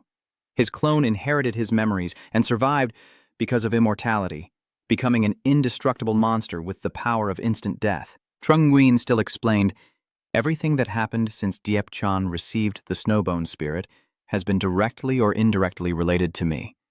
What do you think about his fate during this period?" Bat Yu frowned. "Is this your third question?" Zhong Yuan replied, "Yes, if you insist that Diep-chan's tragedy is your fault, then both of us are guilty." Bat Yu remained silent, closing his eyes, never believing in so-called fate. He only believes that everything has rules and causes within, and even if mysticism exists, he still prefers science. Bu Wu opened his eyes and smiled. "If you also want me to find someone both stupid and evil in this story, then the so-called fate created by this chain of coincidences is just stupid and evil." Trung Nguyen smiled confidently, saying, "Very well. Even if our philosophical views don't align, our understanding is unified. Rest assured, use rational logic with me. The white-clad commander is full of cunning plans. As for your infinite dreamscape, since my enemy also happens to have this ability, I want to study it carefully to know the enemy and ourselves in the battle to ensure victory." Outside the window at night, a black cat jumps in, transforming into the figure of Diep-chan. "Master 8, are you really able to transform into my appearance?" Zhong Yuan just came in to chat. He sat down, and after I saved Ban Bu, Sir Bai of Jiu Yao cut off contact with you, right? "Yes. Does he think that he is Principal Bai Hianlei of Zhongnan Academy?" "I'm not sure." Trung Nguyen glanced and announced, "I have brought everyone from the Saint team to the Department of Void for a thorough investigation. Even the Holy Child's father asked Uncle Tay to arrange capable people to investigate. If the results show they are fine, then it proves they truly have issues." After the fragrant hot pot on the stove, smoke billows up, and Trung Nguyen asks, "How many slices of smoked pork do you want?" "Let me think," Trung Nguyen said quickly, losing his composure. 2 slices. No, 4 slices. "How about putting the whole pack into the pot then?" Trung Nguyen raised his hand and asked again, "How many eggs do you want?" "Usually, how many eggs do you put in a sandwich?" "All of them are fine. Can you make soft-boiled eggs?" Trung Nguyen asked again, "Any number of eggs is fine. Can you make soft-boiled eggs?" "Yes, I can." Trung Nguyen, who just criticized Bat Yu for his breakfast but still managed to get so involved, "I see you as a resilient and enduring person." Bu Yai waved his hand with a smile and said, "The guy is just missing something." Zhong Yuan held out a plate of sandwiches and asked, "Does the coffee have a shape?" Bu Yi replied again, "Your family has shaping tools for making it. Aren't they in your cabinet? Are there any lang tai or loi cow to use? The ingredients used by the Kwangvian people are really hard to understand." Bat Yu thought for a moment. "Is Nguyen Thieu preparing to use his tea set to brew coffee? Can this be used like this? Although I don't understand the taste of coffee preferred by the people of Thuongdong, as someone waiting to drink, I can't be picky." Buoyantly, Bat Yu shows a picture, creating an image of a white-cloaked thief. Zhong Yuan refused again, saying no, it could be tracked by some list of numbers, but Bu Yu kept suggesting other options, like a bandit in white clothes, not a bandit in black. Zhong Yuan continued to refuse everything, and Bu Yu had no choice but to accept it and do what he usually does. At this moment, there was a cup of coffee with a slightly annoyed cat face design. Bu Yu still happily accepted it, with a cheerful expression, the aroma rich and fragrant, the flavor intense. "Is this really coffee? There are no computer accessories inside. Right?" Trung Nguyen replied.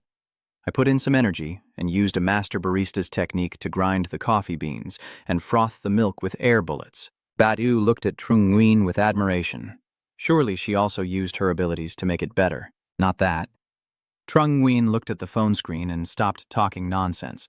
"The boss just told me some bad news." The entire Saint team was taken in for questioning yesterday, along with the Saint's father, and the results showed no violations whatsoever. On the contrary, his direct superior, the commander of Huatrung, suddenly died last night without explanation, and his brain was suspected to have been eaten by eye-devil beetles. Bat Yu reached up to touch his chin. Ong Tong Thin bribed staff from the organizing committee and was even preparing a super energy crystal as a reward for the Saint. You still have your certificate of proof here, Trung Nguyen sat opposite Bat Yu and spoke. I originally wanted to investigate Bai Xian, the dean of Zhongnan Academy, but he erased all traces so thoroughly that I couldn't find a suitable reason to arrest him. Trung Nguyen looked at Bat Yu. Luckily, you reminded me yesterday. I realized my fatal weakness. My bravery might be immune to mental control recorded in my profile. Only the green level. When faced with abilities like ice barriers, the infinite dream realm can easily trick me into falling for a trap without realizing it. Badu calmly places the cup into the sink. Even after the infinite dreamscape stops activating, the effects will still persist, and the initiator can sense the connection from the space. Zhang Yuan also put the disc in. Even I, directly taking action against them, would be somewhat risky. Buo Yu replied that the worst case is not killing the person but stirring up trouble, and I might even be subjected to a mind-washing dream. The sky is clear and the trees are lush. At the house, two people are discussing and debating with each other. I need to resolve the negative energy issue before I can absorb the universe again to handle this situation. It will take at least 10.5 days. Today, let's use your infinite dreamscape as a small experiment first. The white clouds and blue sky with the sunlight shining down on the arena where referees stand below. They looked at the cat seat with curiosity. What is this thing? Cat nest? Who put it on the referee's seat? It is also on the main referee's seat. Ah, there is a figure of the young marshal on it. The black cat appears, leisurely speaks, and asks everyone to step aside. The referees all look at the black cat in surprise, then suddenly realize something is wrong. Earlier, when the cat was talking, isn't it unusual for a cat to speak? That's right. Why do I feel strange when a cat talks? The black cat sitting on the referee's chair. Could this be the infinite power of a dreamscape? Directly affecting the concept is truly terrifying. The black cat sitting comfortably on the chair, pressing the button, the rocking chair, the rage eyes, and the air conditioner all deserve a 5-star rating. The screen also shows images, and you can play videos on the monitor to see what it's connected to, like forging swords, going to the sea to catch seafood, or trimming fire claws. The star-eyed referees stare blankly at the black cat, testing the equipment here, as if being controlled by someone else, looking at the giant screen and wondering, what are we doing here? Oops, watch this video first and then talk. The black cat looks at them without realizing. The boy's slow-down power seems stronger than the infinite dream realm. Commentators Ku Xingsheng and Trin Van are focusing on the commentary. What is happening now is a fierce battle between the main team of Tom Son Academy and the Academy of Literature, with both sides gradually wearing each other down. During the match, the players are fiercely attacking each other. The star striker of the Hanlim Academy finally can't hold back anymore, aiming precisely at the opponent's throat to attack. Oh, so it's a fake move? Are the referees discussing whether this counts as a critical attack? I guess so. I don't think it's an intentional move, and Quan Zhicheng also avoided it. But Eagle Saint's previous critical attack wasn't penalized. Is it the black cat sitting quietly again this time, then holding out the red card? If you don't penalize with this red card, then just accept it yourselves. The referees could only gape in shock. The commentator was excited. After a heated debate, the referees finally decided to issue a red card. After many back and forth, the referee did something for the first time that humans do. Let's take a look at the current situation at the referee's bench.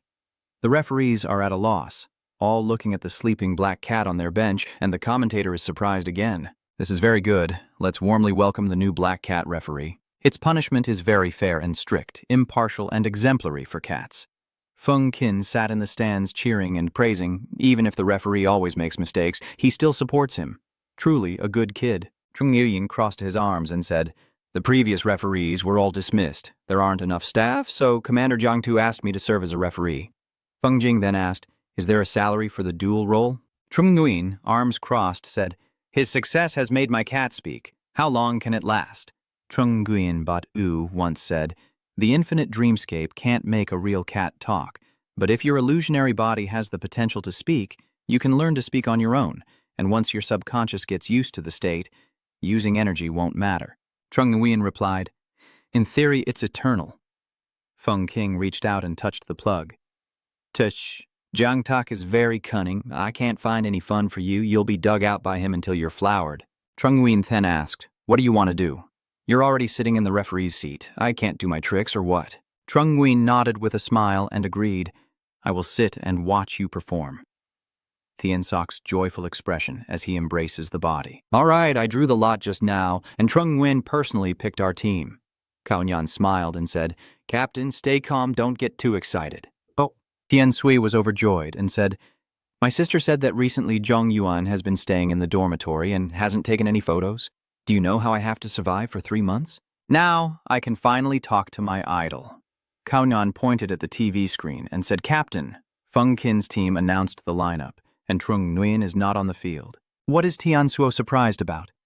Cao Ren pats Tian Suo's shoulder and whispers, "Feng Keng is the team captain with ill intentions, deliberately not letting Zhong Yuan go on the field. Don't you want to defeat him?" Thien Sok, looking dejected, furrowed his brows in extreme displeasure.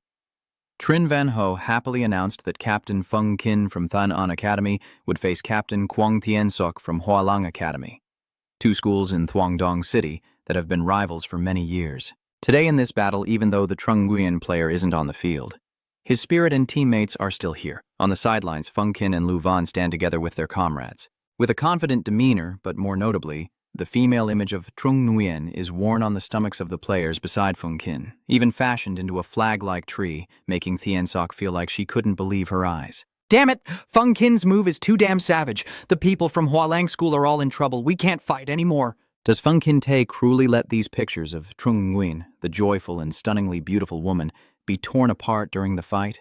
Tian Suo trembles with anger as the players supporting Feng Jing embrace each other in tears. The jerseys we just printed will be used like this in the first battle. Even though I printed hundreds of identical outfits, each damaged one hurts me deeply. Zhong Yuan sat in the stands, evaluating that the superficiality of the story is just skin deep. If you're my fan, then you should learn to fully unleash my fighting potential. The spectators in the stands agree and say, "That's right, our idol is the best." The shadow under Trung Nguyen's feet appears, tears streaming down Deep Chan's face. The number 8 on the 9 Wastelands Road, yet she's still a high school student sitting as a referee but still wants to compete, even teaching fans to use her picture as a shield. I'm broken again. I'm breaking again.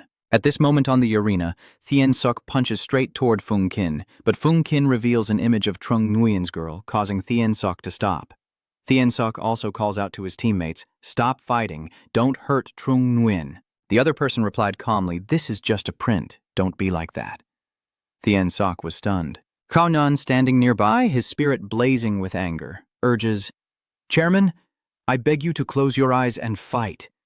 Thien Sok closes his eyes, believing that as long as he doesn't see, his beautiful long-haired woman won't be shattered. Thien Sok closed his eyes and the beautiful image of Trung Nguyen with long hair appeared, but that image shattered in his mind. When he opened his eyes, his teammates had fallen to the ground, along with the images of Trung Nguyen also breaking apart. The commentator shouted, "Are you on Feng Qin's team?" Thien Sok collapsed. "It's over. It's really over." On the other side, Cao Chan shook hands with Feng Qin. "Let's fight when we need to, and occasionally visit Hoon Gi for 2 matches. Staying in touch, Feng Qin also shook hands in agreement.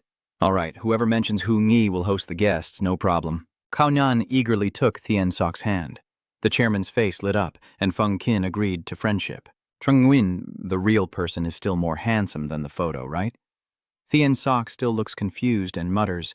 The referees look at the black cat. This strategy of Feng King really doesn't seem to have any malicious intent to spoil the atmosphere of the match. The black cat radiates a sparkling glow all over its body. An effective strategy is a good strategy. Don't be so narrow-minded in your perspective. The referees all agree. Feng King on the field raised his hand, casting the sealing spell on Quang Tian Suo. "Great success, Zhong Yuan. You say beauty is your weapon." That's right. Trung Nguyen's image could even be called a strategic accessory, with his defense power increased 10,000%. Trung Nguyen gives a thumbs up, with 2 devil horns growing on his head and a sinister look in his eyes. "Great. From now on, you can let me handle the matches. And if you can't win, just call me." Feng Qin still had the image of Trung Nguyen's female form cracking in his mind and asked suspiciously, "Are you really planning to summon water and fish to the end?" Trung Nguyen asked again, "Can I go back to my country if I work as a referee?" Feng King thought to himself, Yuan's cunning today is not just a little more than usual. She must have been spoiled by Jiang Tak. "Master 8, it seems you no longer wish to compete. Reverse newbie looks quite bored. Your loyal photo wants to request to fight? Zhang Yuan replied, Oh, then I will stand still and not move during the afternoon match. Trin is still excited to announce that the great demon king Trung Nguyen has brutally defeated his opponents in previous matches. It seems he has grown tired of boring oppressive battles, and therefore does not intend to participate in the team match either. Under the arena, Zhang Yuan faces his opponent as the referee counts down. 3, 2, 1, start. The commentator continues to comment. However, his politeness only extends to team competitions. In individual matches, he will still ruthlessly crush any opponent who dares to challenge him, and his opponent today is Fuang Tuyen from Tui Mok Academy. Trung Nguyen said, Go ahead. Deep Chan is in a berserk combat state. Obey the order. Dian Chan appears, inheriting all the attributes of its owner and activating all the abilities of the joyful realm to enter a battle-ready state, and its power will also be amplified. Deep Chan appears right in front of Fuang Tuyen. Fuang Tuyen was surprised. In an instant, Deep Chan knocked down Fuang Tuyen. Looking from the arena below, Deep Chan used a beam of light to make Fuang Tuyen fly away. The commentator exclaimed in amazement, Oh my God! Zhang Yuan unleashed his energy projection ability and defeated Fuang Tuyen in just 2 seconds, pushing her to the barrier. Fuang Tuyen is out, Zhang Yuan wins, and the medical staff quickly took the defeated Fuang Tuyen away. Her condition looks pretty bad. The commentator kept praising. This battle lasted only 2 seconds, setting the record for the fastest in the individual competition. Zhang Yuan's strength is truly unfathomable. Trung Nguyen walked over and said to Deep Chan, If the image hits someone, the owner is responsible. Deep Chan, you see the fault. Number 8, I was wrong. Your strength is too powerful even if I only inherit 10%. It's already quite terrifying. Next time, I will definitely hit lighter. The commentator was surprised as they watched Zhang Yuan walk away. Zhang Yuan, the player, is heading to the medical room. Could it be that his conscience is bothering him and he's going to apologize to Fuang Tuyen? The ringtone of Zhang Yuan's phone rang out, saying, Wake up. The sun is shining on your butt. Zhang Yuan put his hand in his pocket and took out his phone. Lam Lam's phone. Trung Lam looks serious. What are you planning to do? Go see the opponent you just faced. Trung Lam is more serious now, not allowing you to go. Trung Nguyen doesn't understand. Trung Lam looks worried and advises, Don't listen to what those two are saying.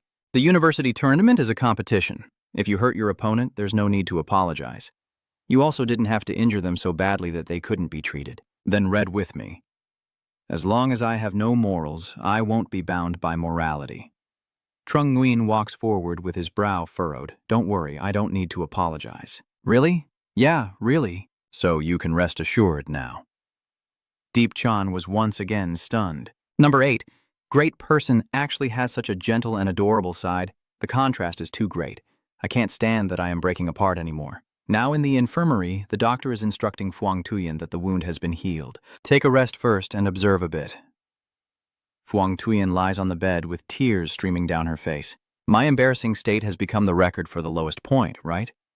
Doctor, you're skillful, though what you said is a bit cruel, but it's the truth. Fuang Tuyen cries in pain. Trung Nguyen appears at the door, unable to say such things. The doctor was surprised. Zhang Yuan spoke reasonably. Fuang Tuyen losing to me was not embarrassing at all. She clearly knows my strength is formidable, and she would not show mercy, but still proves her courage and integrity to me. Trung Nguyen reached out with a smile. You are a worthy opponent. Fuang Tuyen blushed and took Trung Nguyen's hand. Thank you, Zhang Yuan, for passing on the power of life and authority. After finishing the task, Zhang Yuan bid farewell and walked away. Fuang Tuyen looked at Trung Nguyen's figure, blushing as she thought why his words sounded so sincere, even though they were typical of a straight man, and he was also very handsome. Fuang Tuyen, holding the glasses in his hand, looked surprised. Wait a minute, I didn't wear glasses earlier. How could I see clearly? The scar on my body is also gone. Fuang Tuyen was filled with 1,000 questions in her mind as to why. Meanwhile, in the hall, the contestants were playing and chatting loudly and lively. It's your turn now, the cursed card is definitely with you. The Insok has a face full of confidence. Not yet. Zhang Yuan hasn't arrived yet. Kunyan gently holds 2 glasses of hot water. Chairman, don't be too sad. He also knows that Trung Nguyen is aloof, so it's normal that he doesn't come to the friendly gathering of the 2 schools. The black cat lying on the sofa thought that, in the past, these people only saw the cat as the main one on the plane. But after my true form appeared, it seemed they had accepted that the cat was raised by my true form. Whether it's due to the passive effects of the super-level cheat lowering IQ too much, or they never truly believed from the start. The black cat lazily lies on the sofa. After all, Jiang Luda has unleashed an endless dreamscape for me. Everyone secretly admits that I am the cat raised by Zhong Yuan. In short, overwrite their perceptions to avoid unnecessary trouble. Although it seems useless to Feng Keng, it's okay. Liu Ba put his hands in his pockets and approached Tiansuo.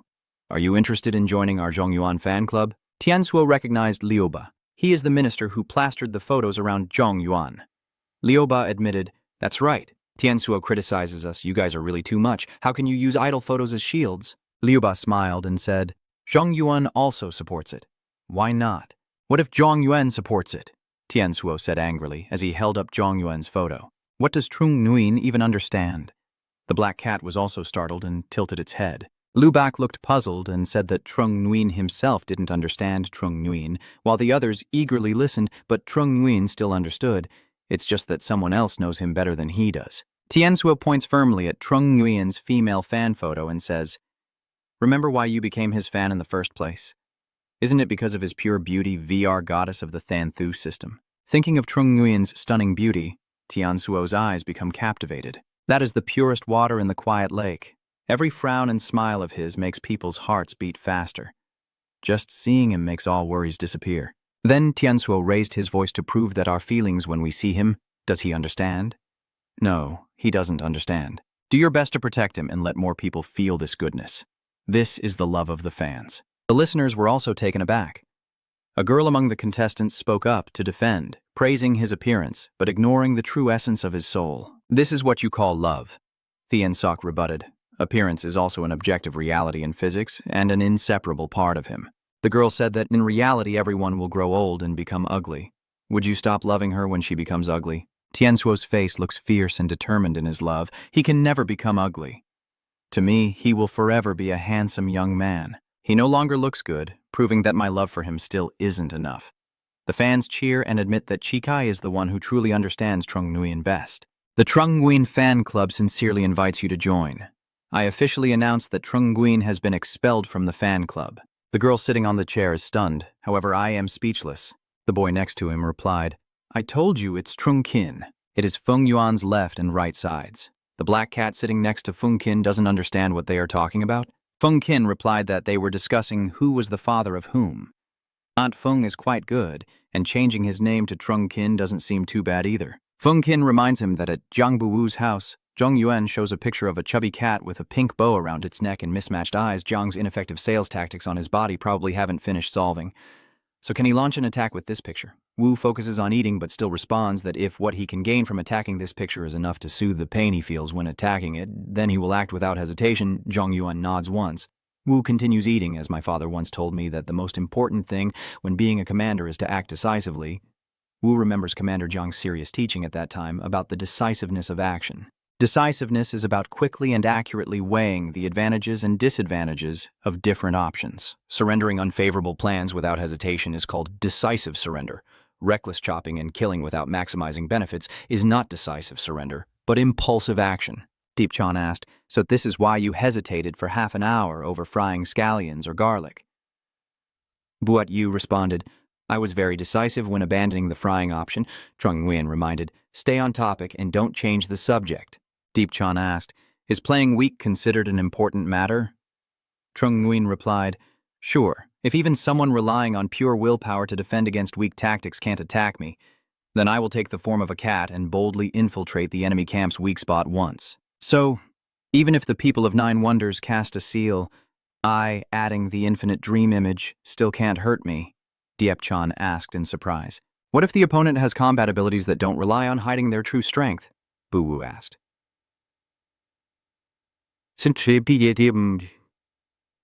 Win Tiu decisively absorbs and sees through, not afraid of being swallowed and still having a backup plan.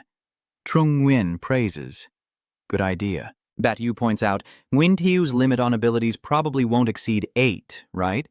Trung Nguyen shrugs. My abilities have no limit. I can even absorb similar star cores to level up. If I couldn't, I wouldn't have to borrow your rational understanding to handle negative energy. Deep Chen also chimed in.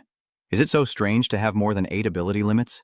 After I transformed into the Shadow Clone, I also had 16 abilities. Bat-U didn't know what to say more.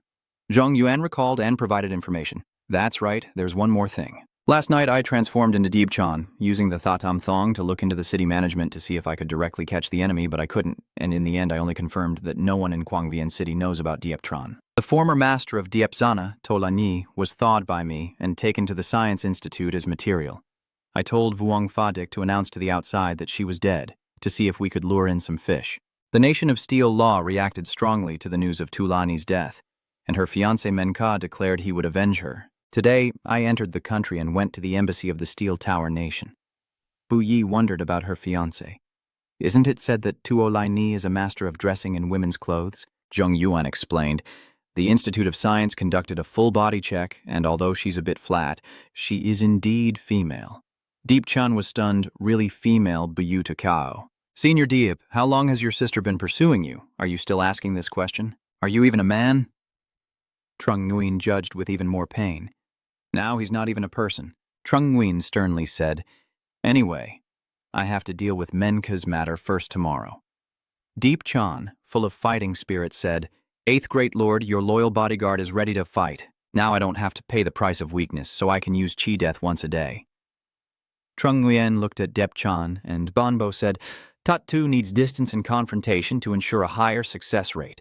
To let him use the deadly technique, I should still sneak in disguise.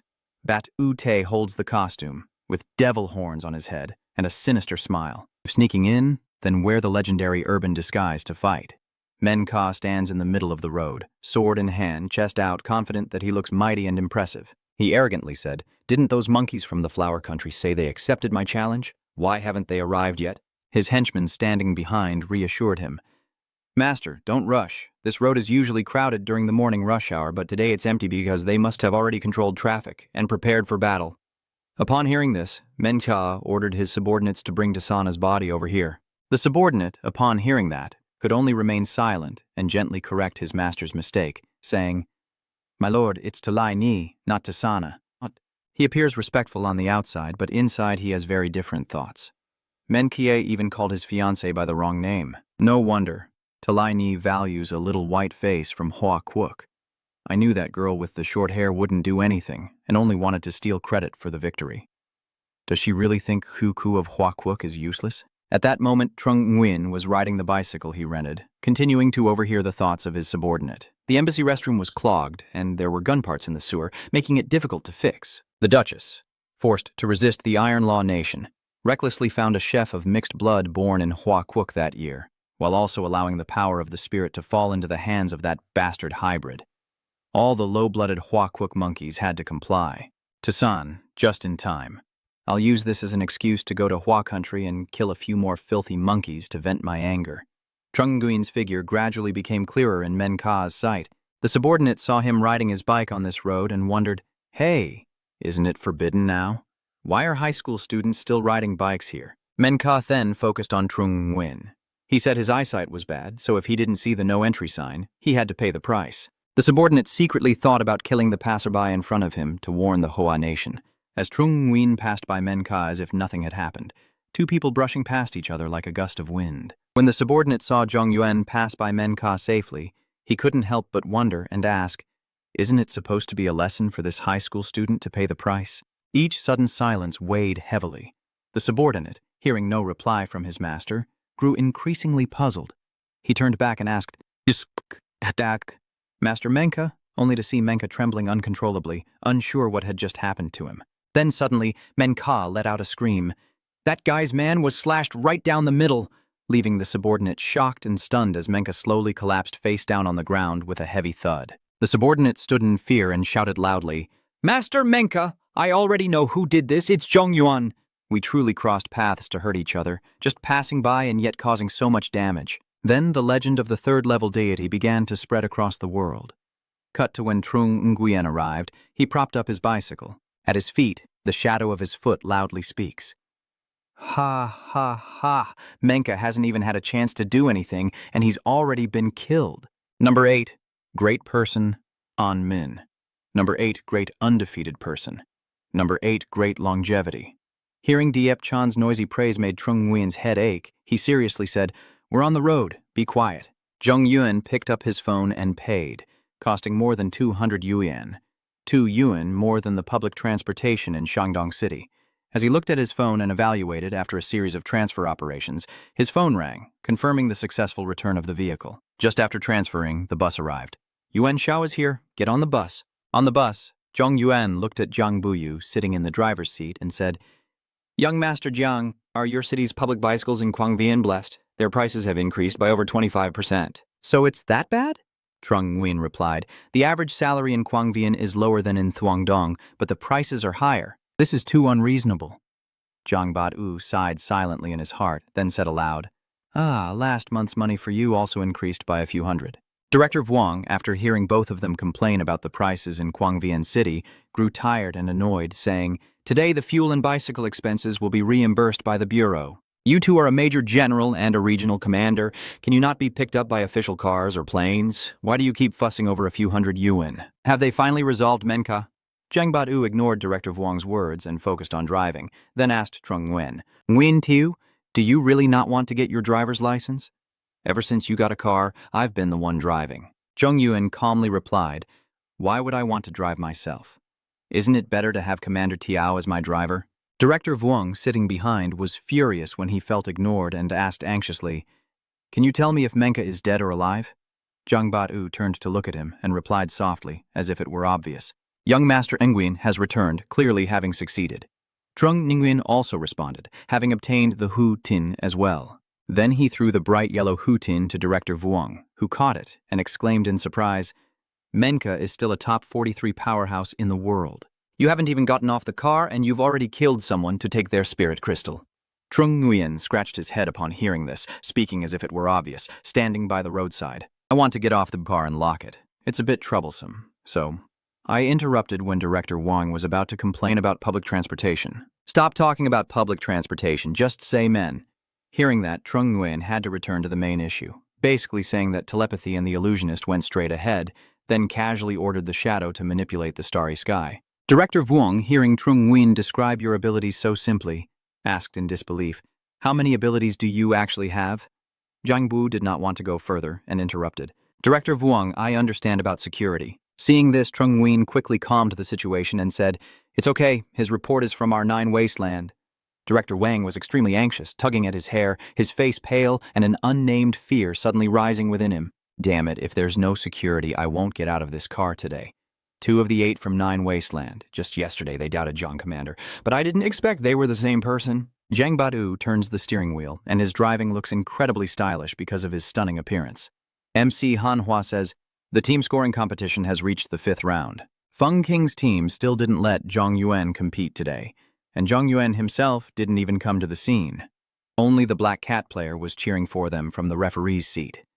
At the referee's seat, Black Cat looked at the line of people in front of him and couldn't help but think, I once thought this tournament was full of shady things, but now I realize I am the shady one. Returning to the competition, Feng Kin suddenly pulled out an enormous speaker, bigger than all the team members combined. Suddenly, Thoi Hook Sin commented that player Feng Kin was wielding a strange weapon today, which looked like a giant loudspeaker. The other players were also amazed and curious. What kind of person goes against society like that? They are talking among themselves. Is this also considered a weapon here? That person replied, no one can beat me in my BGM, and another contestant, Mo, also asked with curiosity. Breaking the rules, isn't it? He replied. If it's not forbidden, then it's not against the rules, Trin Van said excitedly. The match begins. Suddenly, a thick fog appears in the arena, causing everyone to lose sight. Is this Zhang Yu's ability? Zhang Yu is currently using her power, standing there casting the intoxicating fog. Dark fog curse. Thoi Cook Sin looked at it and said, judging by the color of the fog, it's definitely the curse of intoxicating illusion. Trin Van explains that the Huang Dok Mi Vu is a special field control ability where emitting sound in the fog causes poisoning. Thoi Cook Sin adds that the poison can be cured with rejuvenation from healing systems, but the real problem is that it obstructs vision. It seems she noticed something strange and suddenly looked over, saying, hey, there's a strange sound coming from the yard. The speaker Feng Kin brought suddenly blared loudly. The girl mimicked the TV and asked, Dad, where are we going? Her father paid no attention, and her mother smiled. The girl turned to her mother and asked, Mom, why are you laughing? Hearing this story, even the opponent couldn't help but laugh. Truly a early spring comedy. I don't understand how this Jasmine story can make them laugh so much. Quiet bursts of laughter echo, and they must be laughing really hard. Seeing through Feng Qin's tactics, Trin Van said, the loudspeaker is playing pre-recorded jokes. If the opponents can't hold back their laughter, they'll keep getting poisoned. The springtime poison can't be completely eliminated. The loudspeaker keeps playing these boring but surprisingly funny jokes.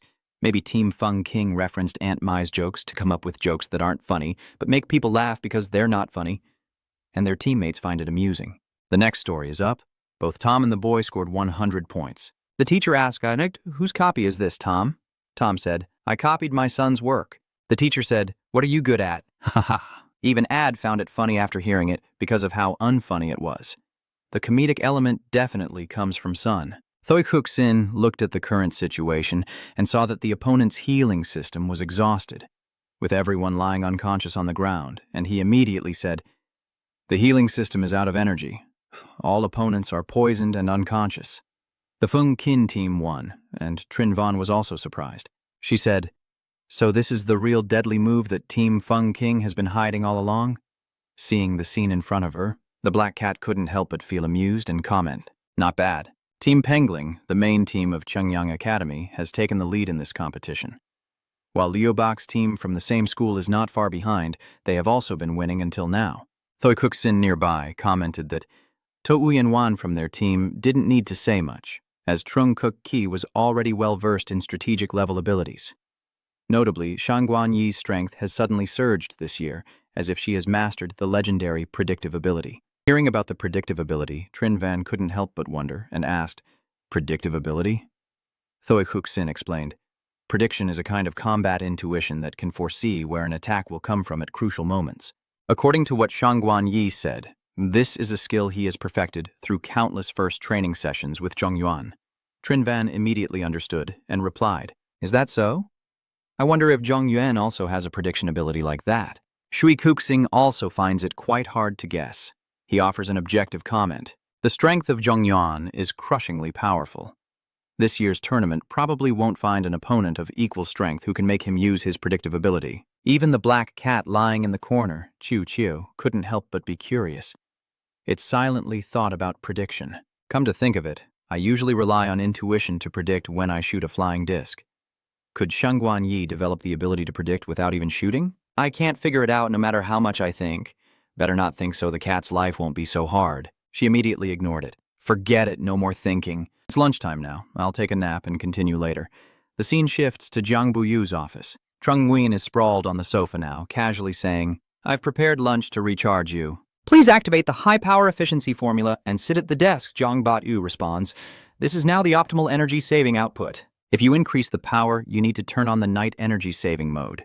Trung Nguyen ignores it. Just turn it on. I still have a match this afternoon, enough to fully charge for you. Nguyen Tiu, what is the deal that made you compete in the university tournament until the very end? Trung Nguyen also felt quite tangled, so he had to respond, but explaining it would take a long time. Jiang Bat-yu suggested a way to shorten the story while he was holding chopsticks and eating rice, with a few grains still sticking to his mouth. I open my telepathic link, connecting with your logical consciousness. A 1-hour conversation can be summarized in a minute. A while later, Trung Nguyen and Jiang Bat-yu sat cross-legged and talked. After a moment, Jiang Bat-yu suddenly said, your sister's talent is actually a life-absorbing ability. If this gets out, she will be seen as carrying a cursed gem, or even become a tool for absorbing rare powers. Jiang Buyu explained to Zhong Yuan. Young Master Nguyen, the real issue isn't about your sister's lifespan. Jiang Bat-yu explains that lifespan is not something inviolable. It depends on what you gain after paying the price.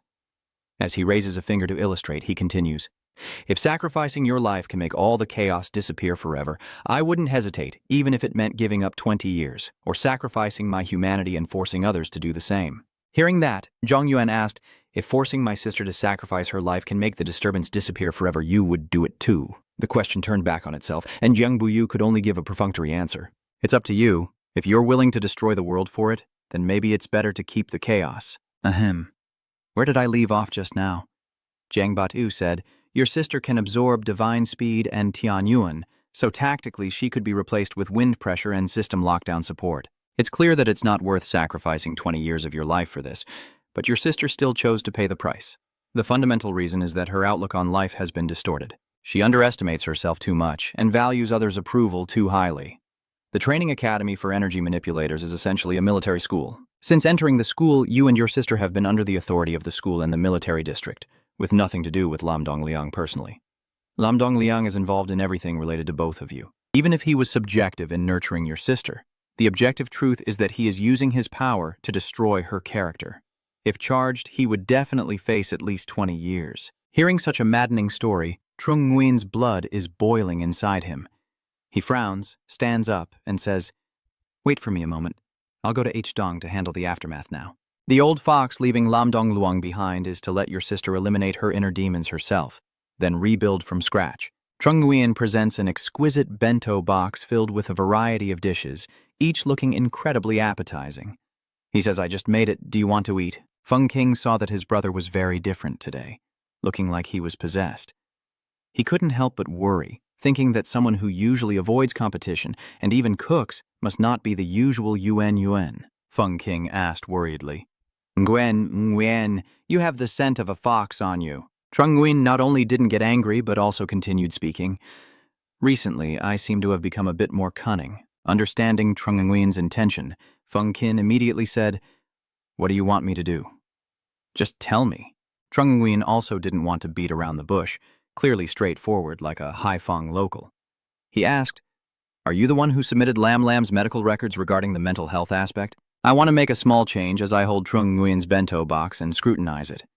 Feng Kin responds, "How do you want to fix it?"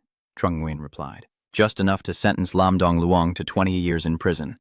Hearing such shocking news, Feng Kin couldn't help but be surprised. He looked at Trung Nguyen seriously and asked, "Are you going to ignore the agreement and go straight after Lam then?" With a serious face, a fiery anger flickered in Trung Nguyen's eyes. He was extremely annoyed and angry, saying, "No matter who takes action, this is a problem that must be resolved.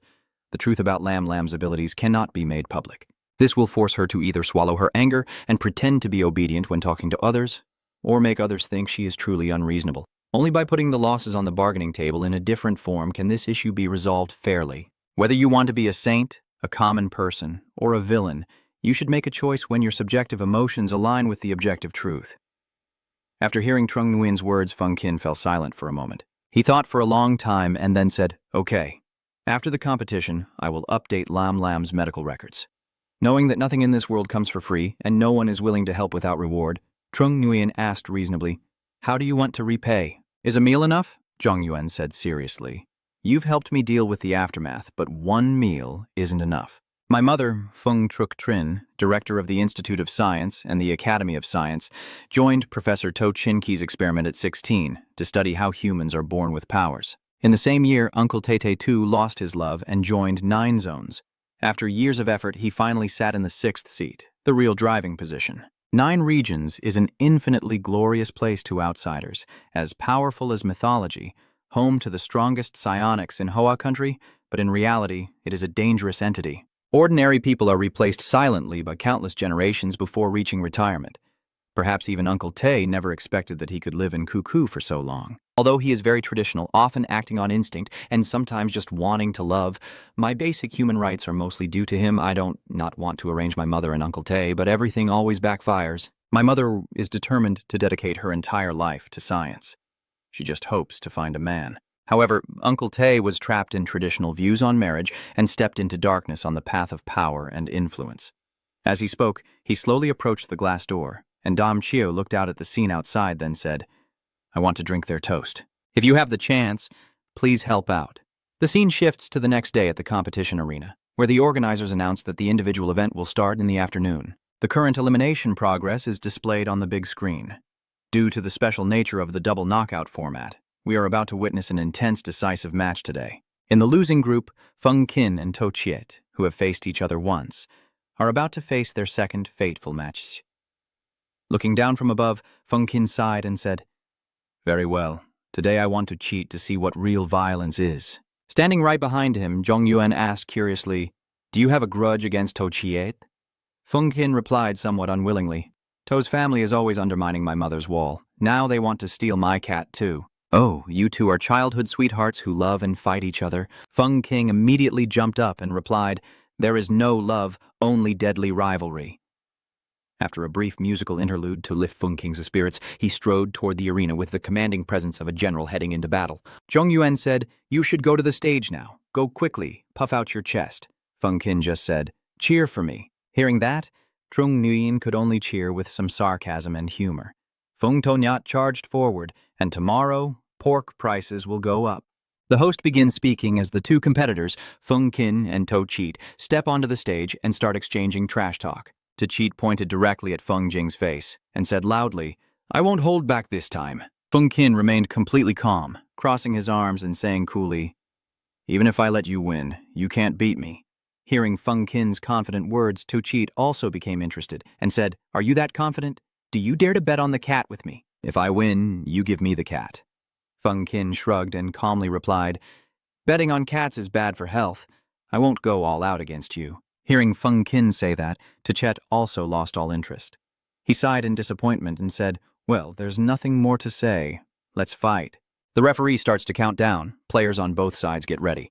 3, 2, 1, begin. The match just started, and Feng Qin quickly ran back into the shadows. His actions are very confusing. The commentator says that Feng Qin retreats into the darkness after the start, while To Chiet is chasing, seemingly not to use Shadow Step to get close for a fight, but to use Cook Tran to win with one strike. To cheat, angry as he ran up to Feng Qin, looked at him with a strangely disgusted expression. "If you can't handle it, just admit defeat." "It's happening, it's happening." To cheat used the extreme shock. Everyone knows that the extreme shock is a combat-level ability unique to Hoa country that can designate a specific type of extreme material, causing intense vibrations. This ability requires targeting a specific object type, and once the target is designated during the first use, it cannot be changed later. And To Cheat's extreme force target is water. Water molecules are typical polar molecules because the angle between the two positive hydrogen atoms is not 180 degrees. Under the influence of intense earthquakes, they shake, touch each other, heat up rapidly, vaporize, and expand. An internal explosion within a living creature would cause severe damage. In simple metaphorical terms, it's like putting eggs directly into a microwave to heat them up.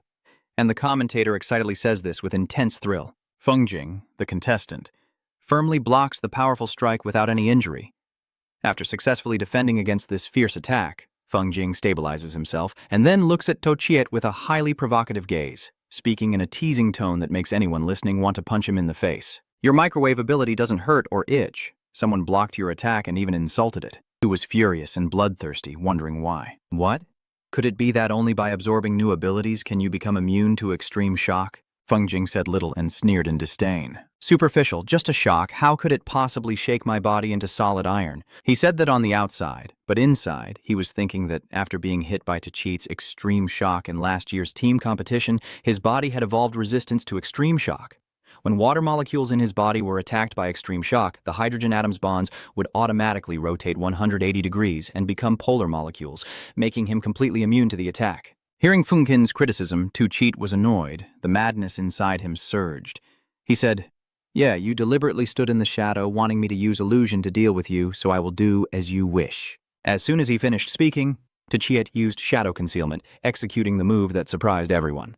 The commentator was also taken aback and said, To Cheat activated shadow concealment and merged with the darkness, making his position invisible and unpredictable when he would leave. Hearing this commentary made everyone fearful, because the worst disadvantage in a match is not knowing where the opponent is to attack, like a needle in a haystack. But Feng Qin was different. He stood calmly and silently watched as if every situation, every move, every event was unfolding according to his predetermined plan. The commentator said that the moment he jumped out of the shadows to launch his attack would be when Feng Qin was defeated. Feng Qin silently repeated the commentator's harsh words about defeat. He twists his neck a few times and thinks that although his vision is impaired by wearing sunglasses, he can still see To Cheat's vitality meter. Judging by the trajectory and speed, he's about to make his move against me, and that moment is now. To Cheat jumped out of the shadows and rushed at Feng Qin with a punch, but Feng Qin quickly dodged it smoothly, even though it was a back attack. Then Feng Qin spun around and delivered a punch to To Cheat's stomach, sending him flying far away. The commentator couldn't help but be surprised. Oh my god, Feng Qin seems to be able to predict exactly when To Cheat will strike. He spun around with inhuman speed, knocking To Cheat away. The referee signaled for To Cheat to leave. Feng Qin wins. Thoi Kuksin is surprised. He said that through the video recorded by Cam Ra, the time when Feng Qin turned around matches the time Tu Chiet appeared. Could it be that Feng Qin also has predictive abilities like Thuong Quan Wai? Trin Van also couldn't help but be stunned and said, "This is definitely not a reaction after feeling attacked." Does everyone around Zhong Yuan have predictive abilities? Thoi Kuksin argued that the strength of Trung Nguyen is unreasonable for someone ranked 137 on the youth leaderboard, and Trin Van disagreed, suggesting that talent at the strategic level can be ranked through simulated battles rather than direct challenges. According to the East China Military District, he has at least 3 strategic level abilities and doesn't want things to get too complicated. Trin Van said the last sentence to end the list and give the organizers a headache. She returned to her original position and said, "The next match is Trung Nguyen's turn. His opponent today is Lu Tu Kwang from Kim Long La. Facing Zhong Yuan in the match now is Liu Tzu Kung, who is saluting him seriously and properly like a soldier. He says, Zhong Yuan, I know that you are actually Huyen Min. Thank you for saving my cousin at Niuto Mountain." "What?" Huyen Nin Toi Hook Sin helplessly replied, "I said it, so it turns out they are already in second place. Makes sense." Trin Van said, "Well, if his personal record at the competition breaks the young marshal's record, does that mean he's stronger than the young marshal?" Hearing such bold words, Thoi Hook Sin felt a bit helpless and had to say, "I'm afraid Mai will be replaced in the partnership." Suddenly, just when everything was peaceful, trying to hide his exposure in such a ridiculous way made Trung Nguyen extremely uncomfortable. He could only helplessly smile and let it go, secretly resentful, thinking, couldn't this brother have warned me before exposing me? Even though there's nothing to hide, Jiang Shao has manipulated me more than once to change my ranking, truly not afraid of being called a traitor. Lu Tu Kwang excitedly said, "I heard from my cousin that after you taught Trien Hong how to shoot discs, Trien Hong also learned prediction. I want to ask you for guidance." Even Trien Hong knows about this. Lu Tu Kwang is extremely excited, with his eyes shining like car headlights showing his determination and enthusiasm. He says, "Shangguan Yi said, as long as it's a life and death moment, the predictive potential can be activated. Can you give me a chance?" Seeing how enthusiastic your friend is, Zhong Yuan felt a bit reluctant to refuse and could only helplessly shrug and say, "All right, just this once." Liu Zikong was overjoyed and shouted, "Oh yeah, to avoid gossip, Zhong Yuan quickly warned Liu Zikong in advance, hoping he would know when to hold back. I'll admit I don't even know where their predictive abilities come from, so don't blame me if I didn't learn it." Trin Van looked at the situation ahead and said surprisingly, "I, Zhong Yuan contestant, asked the referee for a wooden sword, and Liu Tucheng contestant, not wanting to fall behind, also asked for a wooden dagger." Thoi Huxin also marveled at this special situation. It seems this match will turn into a demonstration match. No matter the outcome, we will upload related videos on the official website later for everyone to explore and study. The referee handed Trung Nguyen a wooden sword, the wooden sword he requested.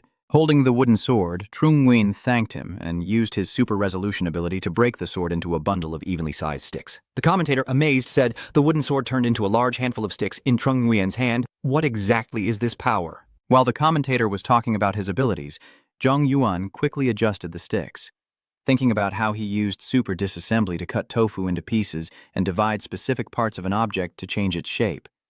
An excellent technique. A moment later, when Trung Nguyen was ready, the referee's shout announced the start of the match, and both players assumed their stances. Trung Nguyen said, "The individual competition is nearing the finals. If you've made it this far, your strength is definitely not weak. Let's start with 6.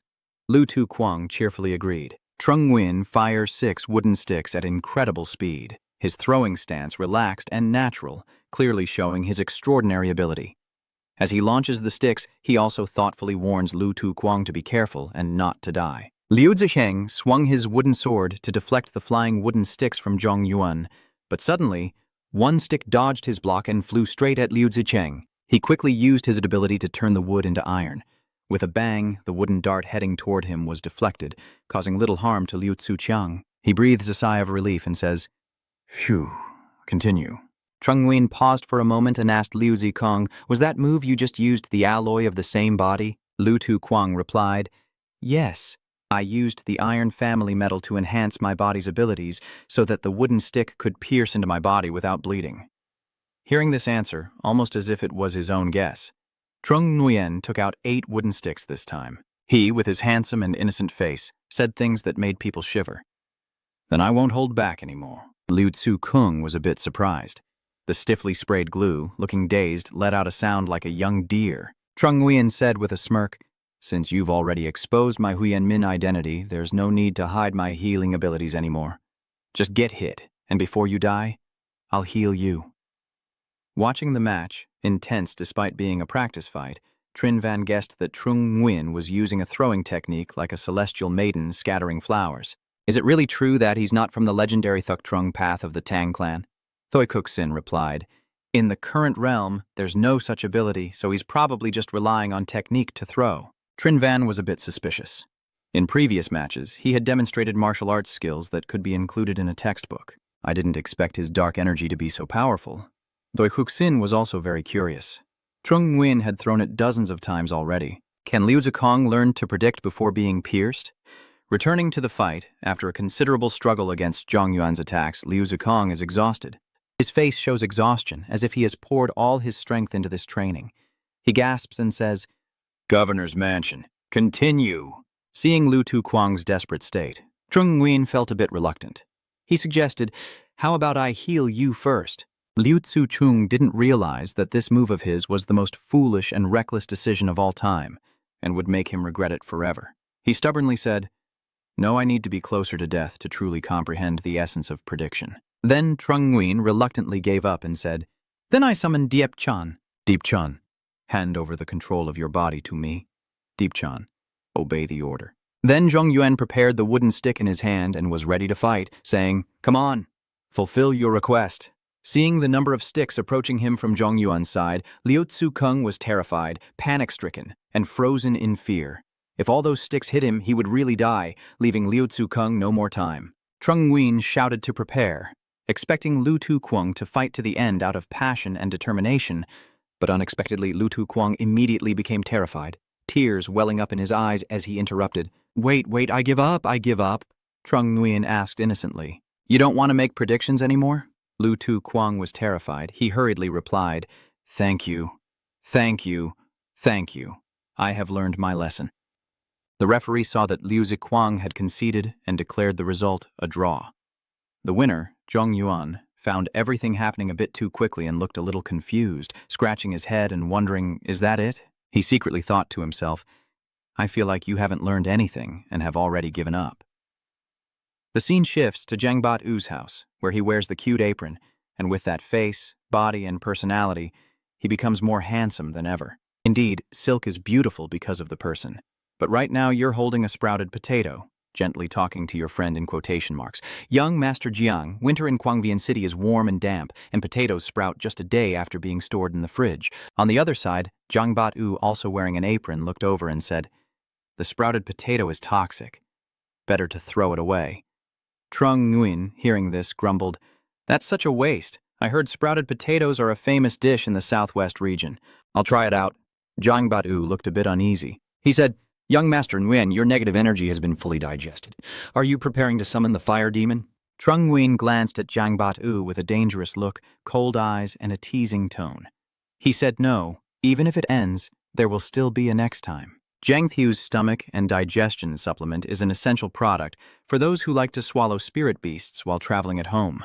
Seeing Trung Nguyen's expression and tone, Zhang Bat-U was so scared he got goosebumps but still stubbornly said, I don't believe it unless you cooperate with me. Trung Nguyen agreed to cooperate.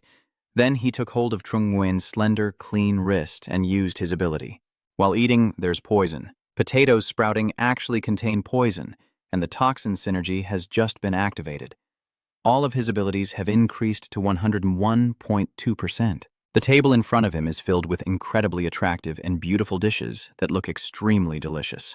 Zhang Bat-U eats eagerly, praising as he goes, very addictive. Seeing how excited Jiang Bat-U looked, Trung Nguyen was a bit speechless and said, You like it, even though it's toxic. Jiang Bat-U didn't even blink. He replied that the poison doesn't affect how good it tastes. Trung Nguyen sat for a while, then asked curiously, Both times you synchronized, you pulled out the most needed energy, lucky you. Zhang Bat-U explains that regarding cooperation, there is an unconfirmed theory that certain possibilities of cooperation are not entirely random but depend on intuition. The stronger the intuition, the easier it is to absorb cooperation in the void and to cooperate with the necessary abilities. Hearing Zhang Bat-U say that, Trung Nguyen pondered for a moment. Intuition? It seems to be somewhat similar to the prediction. Jiang Bat-yu suggested, I've also watched some university tournaments, and everyone around seems to have predictions about you. Maybe you should teach me too. Trung Nguyen was at a loss for words and replied, I don't understand myself. How can I teach? Jiang Bat-yu suggested, why not try throwing a skewer of grilled meat at him first? Trung Nguyen was silent for a moment before ordering Deep Chan to take all the knives from his house. Deep Chan excitedly said, I understand. Jiang Bat-yu was a bit confused, wondering why it was Deep Chan who went to scare him and said, Don't worry, if you really die, I will personally prepare the funeral wine with bitter melon and tofu. Jiang Bat-yu nervously said, Don't be as annoying as Deep Chan. Trung Nguyen seriously replied, Then show some courage. Then he threw the knife at Jiang Bat-yu. Just as Jiang Bat-yu lowered his hand a bit, the knife hit the wall and bounced out, startling Jiang Bat-yu so much he froze stiff for a moment. Jiang Bat-yu, after a moment of stiffness, turned pale, then flailed wildly before jumping up and shouting at Trung Nguyen, Young Master Nguyen, I don't have Wu Day. Trung Nguyen responded innocently, Aren't you supposed to be good at predicting? Jiang Bat-yu said with some frustration. What kind of prediction is that? You're completely relying on Ko's memory to perform these extreme reactions. I saw your move. If I didn't hit, it's only because my hand speed wasn't fast enough. He muttered sadly. I understand prediction like that. Zhang Buo replied helplessly. Shangguan Yi and Feng Qing can react simultaneously to the opponent without even looking. Trung Nguyen exhaustedly argued in a way that didn't make sense, and Jiang Bat-yu gradually grew annoyed. He said, I remember clearly that when you transformed into the king to break the enemy and investigated the drone, as soon as the enemy fired, you pushed me away. Then I calculated the bullet's speed based on the sniper rifle pattern obtained. Existence is reasonable. At least you reacted at the same time as the enemy pulled the trigger. Back then, we were both turned away from the enemy. Jiang Bat-yu continued, I think the essence of this prediction is intuition, not calculation. Trung Nguyen countered, Isn't intuition just subconscious calculation? I'm too tired to argue anymore. Jiang Bat-yu said, There's no point in us sitting here talking all day. You have a training room at home, and once you start practicing, you'll see what happens. After a while, both of you move to the training room, look at the equipment in front, and Trung Nguyen asks curiously, Do you still have a flying disc in your training room? Jiang Bat-yu gently flexes and says, The one your house owns is recognized as the most difficult first-generation model. You can pass through all the love with fixed directions on the back, but you can't even get past the second level with random directions. Then I'll try first. Trung Nguyen began practicing, his rapid speed easily launching the disc like lightning. The announcement sounded, You have passed the final obstacle, standing at a vantage point. Jiang Bat-yu praised, 666 points out of 100.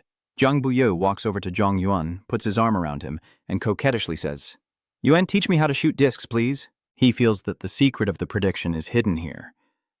Zhong Yuan hesitated for a moment and said, I don't lack speed and accuracy. How do I teach you? Zhang Buyu proposed a specific solution. We use logic, formulas, and intuition to connect. In theory, thoughts can be synchronized. You predict the direction and I will operate. Zhong Yuan agrees.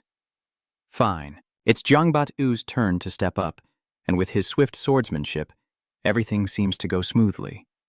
The system voice rings out, You have passed the final checkpoint. Is this really a prediction? Zhong Yuan assessed that even I didn't expect him to shoot the disc in close combat. Jiang Bat-yu responded, I tried shooting it, but the accuracy isn't as good as with a sword, so I gave up. Nguyen Tiu, be careful to experience the synchronized thinking and realize that your predictions are more like the abilities of the time system rather than intuition. Could it be that you have absorbed the false star and can foresee the future but don't realize it? Trung Nguyen asked suspiciously, Do you have any evidence? Jiang Bat-yu replied, No evidence, but perhaps it can be directly tested. Trung Nguyen was a bit surprised and let out a sigh. Jiang Bat-yu said, placing the discs to be launched in random directions, one after another, each second. When the first one flies out, I think about the direction of the second one. When the second one flies out, I will know if my prediction was correct. Trung Nguyen said, Let me try. He stood in front of the disc vending machine and began to make predictions. Now, the first one predicts the direction of the second one. As soon as he finished thinking, the flying disc completely went in the direction Trung Nguyen predicted. He suddenly realized that he could truly predict the future. After Zhang Buyo pressed a button on the machine, he said, Young Master Nguyen, your future prediction is the real deal. Can we continue with the experiment? Please. Trung Nguyen was a bit confused and asked, What other experiments do you want to do? Jiang Bat-yu replied, The flying disc generates a random number sequence at the moment it launches the first disc and determines the direction of all subsequent discs. This direction will not change because of your actions. If I read many time travel stories, I would know about something called the observer effect. Specifically, your behavior of predicting the future will cause changes in the future in reality. You stand here without moving. I can predict your movement for a moment. If I predict that you won't move, then I will punch AVN. If I can predict that you will get hit, I will deliberately not punch AVN. If some intervention makes the real future resemble the outcome I predicted, that means the observed part of the future cannot be changed. Trung Nguyen pondered deeply and said with concern, "What kind of prophecy is that?" "I can only predict." Zhang Bat-U's eyes suddenly changed and became bright. He excitedly said, "Just imagine, if you do nothing, will I hit you in a second?" Trung Nguyen had no choice but to helplessly agree and say, "I'll try, I won't do anything." 1 second later, while Zhang Bat-U was speaking, Trung Nguyen closed his eyes to sense the image of Zhang Bat-U being punched in the face, looking very hurt.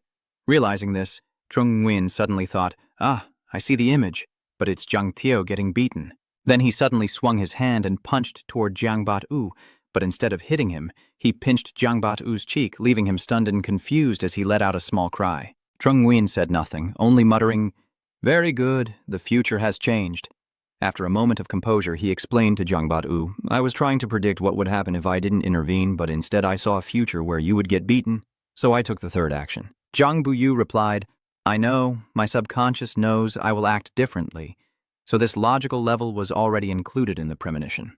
My premonition of the future is basically a form of reasoning." Trung Nguyen was a bit contemplative and said, "If reasoning requires relevant information, I must find a way to obtain that information if I can predict the direction of the flying saucer. But in the end, I was able to change the future, which proves that my will is stronger than this method." Zhang Bat-Yu says, "This reasoning shows that your will has a higher spatial dimension than time in the world we are living in now. Time is no longer the only constant. Your will is the only constant." Hearing this, Trung Nguyen was extremely surprised. He froze for a moment, then suddenly started thinking. He pondered about uniqueness. So when I activated the one-minded dual use, no matter what, I couldn't project two Trung Nguyens. Could it be because Trung Nguyen has this uniqueness? When did I acquire this trait? Is it when I was pulled into the golden coffin? Or when I was crushed by the giant elephant and reincarnated? Or when I had an accident in my previous life? Or even earlier? After some thought, Trung Nguyen felt extremely confused. I sit with my head in my hands, lost in thought, and although I can't be certain, I can vaguely feel that the limited time I can predict the future is 4 years. That's exactly the period since my rebirth. Seeing that my friend doesn't look very well, Zhang Bu-Yu approaches and kindly asks, "Yuan Xiao, are you still okay?" "Is predicting the future too draining?" Trung Nguyen replied, "Predicting the future indeed consumes a lot of mental energy, but it's not as exaggerated as that." Trung Nguyen thought to himself, "Zhang Xiao, I suddenly have a very bad premonition. I can't explain this feeling. I only know that if I try to predict now, it might cause more harm than good." Zhang Bat-U sincerely sympathizes with Trung Nguyen and suggests why not try dream divination if he can't explain clearly, which makes Trung Nguyen somewhat doubtful. "Fortune-telling isn't exactly what you're saying," Zhang Bat-U replied. "It's just a poetic way of speaking. Essentially, it's about using infinite dreams to tap into your subconscious and bring out the factors that make you feel uneasy in a more visual form." Hearing that, Trung Nguyen was quite curious. He agrees, so let's give it a try. Zhang Bat-U deploys the infinite dreamscape, moving freely without harm or exhaustion. Responding with the right measure brings good fortune. Responding with chaos leads to destruction. After a faint purple mist, Trung Nguyen gradually sinks into the subconscious, transitioning to a place where some event seems to be happening. The loudspeaker announces to the visitors that due to a temporary fire drill, the museum will close in 10 minutes. All visitors, please leave as soon as possible. Zhong Yuan now feels like a mere soul. He stood watching this bustling crowd with surprise, thinking this was the Thuongdong Museum that had opened before his rebirth. Am I seeing the scene from an outsider's perspective? He moved to another spot to check the situation here and find out why he was here. As he passed by a craft and landscape painting area, he saw a couple flirting intimately, walking back and forth in that corner. The girl asked, "Can I invite you to dinner?" The boy doesn't seem to be someone she knows. "Stay back. Go ahead first." The girl saw the boy looked scared and hurried to comfort him. "Come on, it's just a fire drill. No need to rush." Looking out the window, Trung Nguyen hears the second announcement.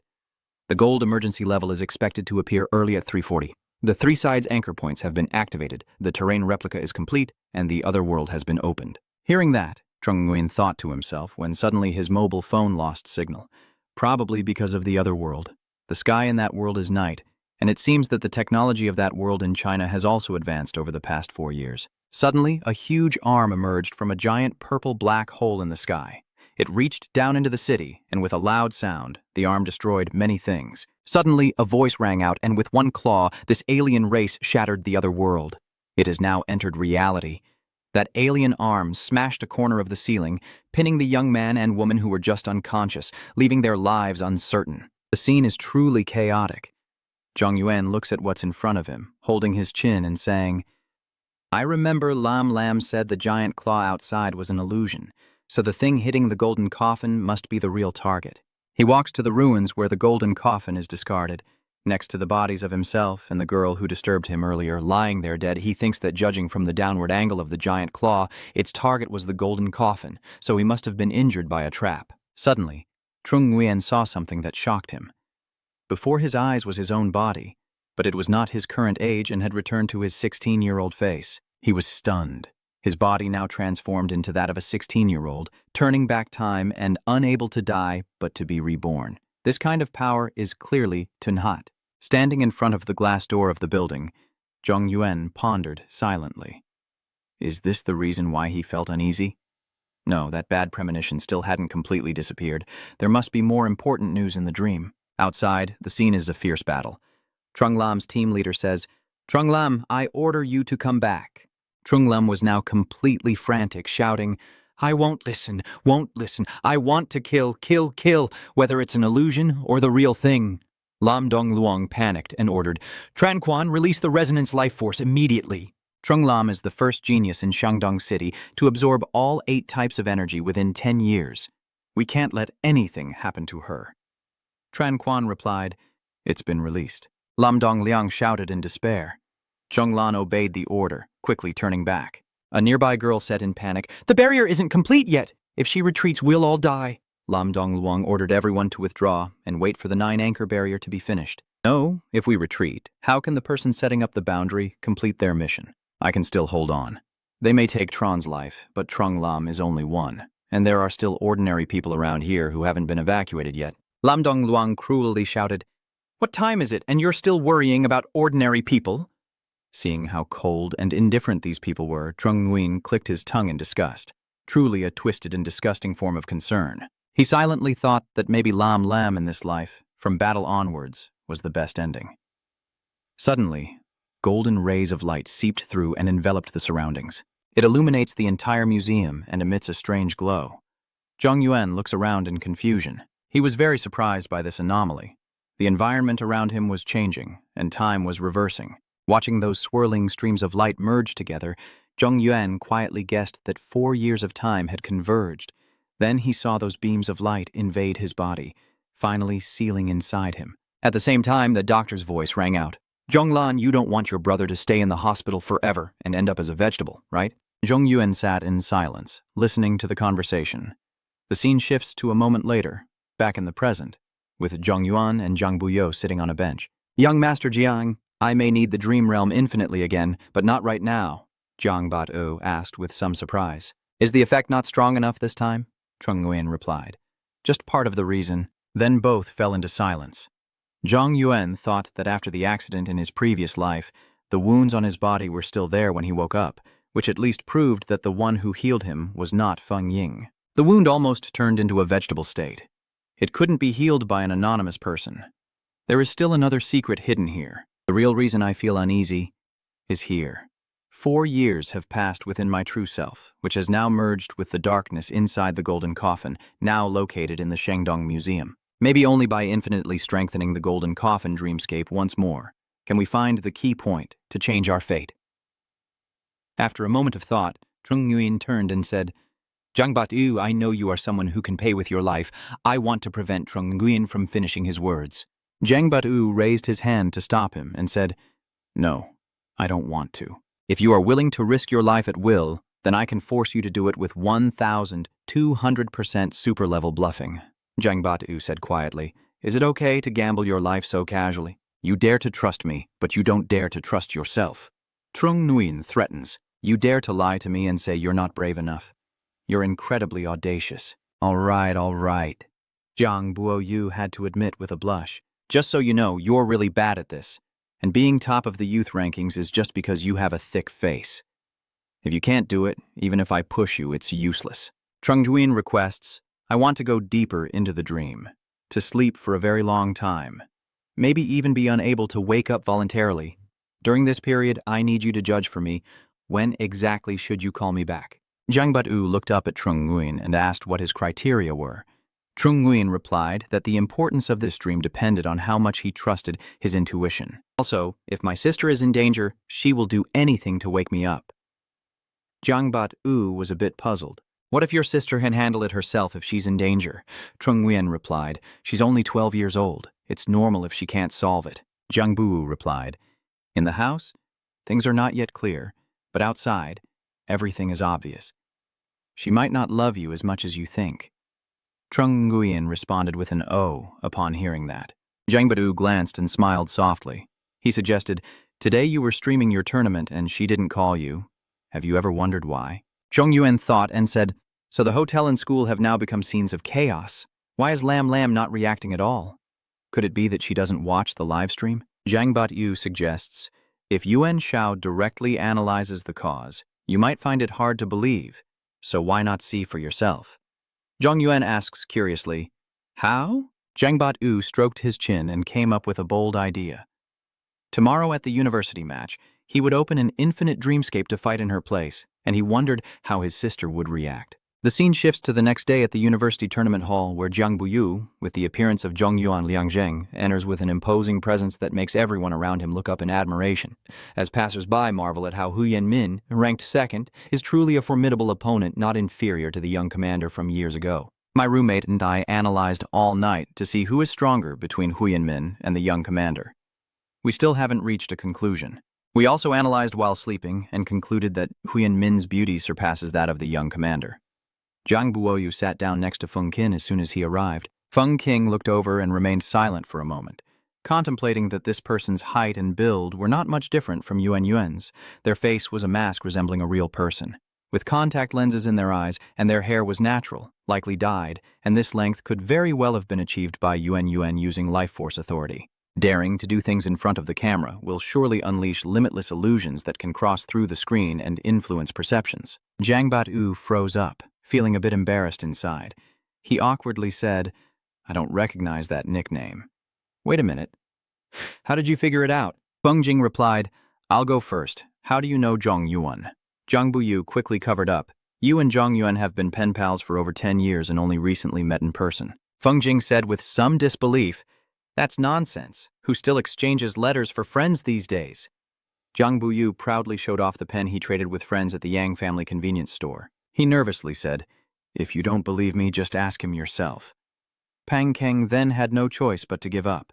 He said, forget it. I won't say anything about what Zhong Yuan allows, as long as you don't hold me back. Jiang Buyu happily, You'll be able to see the new ultimate move that he and Zhong Yuan invented together soon. Jiang Buyu secretly mocked in his heart. During the invention process, Diep Hoc Trong used his public service to avenge himself by stabbing 17 times, piercing straight through the heart. His entire body was covered in wounds at that moment. Jiang Badu silently thought that luckily, Trung Nguyen's life power extended his life and helped his hair grow longer. His mind-reading ability and Yuan Thiu's telepathy had recorded each other, so as long as they activated them simultaneously, they could communicate anytime across infinite distances. Even if Deep Hoc Trong is hidden under his fluff, he can still separate his body from the shadow and communicate remotely using Nguyen Thiu's judgment ability without delay. Jiang Bat-u suddenly became confident. This is what I call the F2. Divine connection of our thoughts. Deep Chan saw Jiang Bat-u suddenly get angry and said, Junior Jiang, do you feel uncomfortable when you don't cause trouble all day, or should I use a punishment to cure you? Black Cat also said, Jiang Shao's teasing moment was fun, but as soon as it ended, he faced the consequences. The scene shifts to the moment Jiang Bat-u draws a lot and the referee announces, the last draw to avoid point loss, the team has started the confrontation. The team has achieved 5 consecutive wins. Drawing against the giant team from Jinling University that has lost 5 times in a row, Black Cat was extremely dissatisfied with this result. Jang, you're cheating, so you're saying your luck is also cheating me, right? Diep Chan also interjected. 8th Great Lord Jiang Bat-u is known as the fate-bearer of Hua Kwuk, not only as the European emperor but also as a harbinger, truly deserving of death. The Black Cat was a bit silent. It said that anger alone is not enough to settle the score, and he should still be dragged out for execution. Suddenly, someone approached and said, Trung Uyen, I have something to tell you. Can you come over for a moment? The Black Cat then explained to Jiang Bat-u, John, this person is Kwang Tien-sok, my friend. The two of us came to a quiet place to talk. What is it? You tell me. Kwang Tien-sok suddenly lunged forward, grabbing Jiang Bat-u by the collar. He angrily asked, Kai-than, who are you really? Why are you impersonating Trung Nguyen? Jiang Bat-u pretended to be confused and said, I don't understand what you're talking about. Kwang Tien-sok was furious. Don't pretend with me. If you don't speak up, I'll expose you right away. He secretly thought that Trung Nguyen was clearly a delicate, pure, adorable beauty. This guy was like a diamond pig, so bizarre that the heavens and earth would collapse, and he still wanted to deceive me. Jiang Bat-u was a bit speechless and communicated telepathically. Young Master Nguyen, everyone around your friends can see through your dreams with a blink. Black Cat is also helpless. Well, maybe only these two can see through with a blink. Jiang Bat-u also doesn't want any conflict or disputes to happen. He said gently, I have been entrusted by Trung Nguyen to help you win this match, so could you pretend you don't know? Kwang Tien-sok was a bit suspicious. You're helping out. You're a friend of Trung Nguyen. Jiang Bat-u replied, very close friends. Kwang Tien-sok found it hard to believe. He asked if there was proof. Jiang Bat-u took out a photo showing Trung Nguyen wearing an apron and cooking, looking very diligent. I mean resourceful. Jiang Bu-yu proudly said, Today she made breakfast for you at your house. Kwang Tien-sok stared at the photo intently as if he wanted to devour it. Jiang Bat-u, feeling a bit helpless, asked, Do you believe me now? Kwang Tien-sok replied, Add 30 more photos and I'll believe you.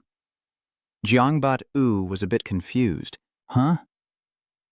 On the surface, he forced a smile at this confusing situation, but inside he was secretly SOSing to Diep Chan and thus Black Cat. Young Master Nguyen, this person is full of murderous intent and wants your photo. Maybe he intends to make you his imaginary enemy or throw a dart at the photo. Diep Chan is angry and says, 8th Lord, Kwang Tien-sok has malicious plans regarding your photo. Allow me to eliminate him. Black Cat has the most gentle reaction. At least not giving away the photo for free. With permission granted, Jiang Bu-yu gradually turns sinister. He holds the picture and smirks cunningly.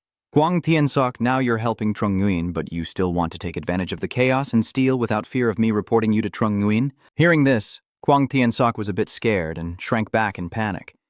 After a while of cowering, everyone got what they wanted. Kwang Tien-sok holding the photo, tears streaming down his face as he runs away happily. At the same time, Jiang Bat-u is also very pleased. 30 photos changed hands 3 times for Kwang Tien-sok's body rights. Truly a good deal. The Black Cat says split into 3, brother 3, my 7. Jiang Bu-yu doesn't care at all. He happily jumped on 1 foot and replied, Wow, I also have a part in this. I heard that the top-ranked cat in Shangjing is a super cat slave. Maybe we should sell some photos of the Black Cat to him. Black Cat responds, Wait until next time when I get a good shot. Once they reached their seats, Jiang Bu-yu patted Feng King on the shoulder and said, Let's go perform on stage. As they left, the others couldn't help but start gossiping. The atmosphere between Trung Nguyen and Feng Kin today feels strange.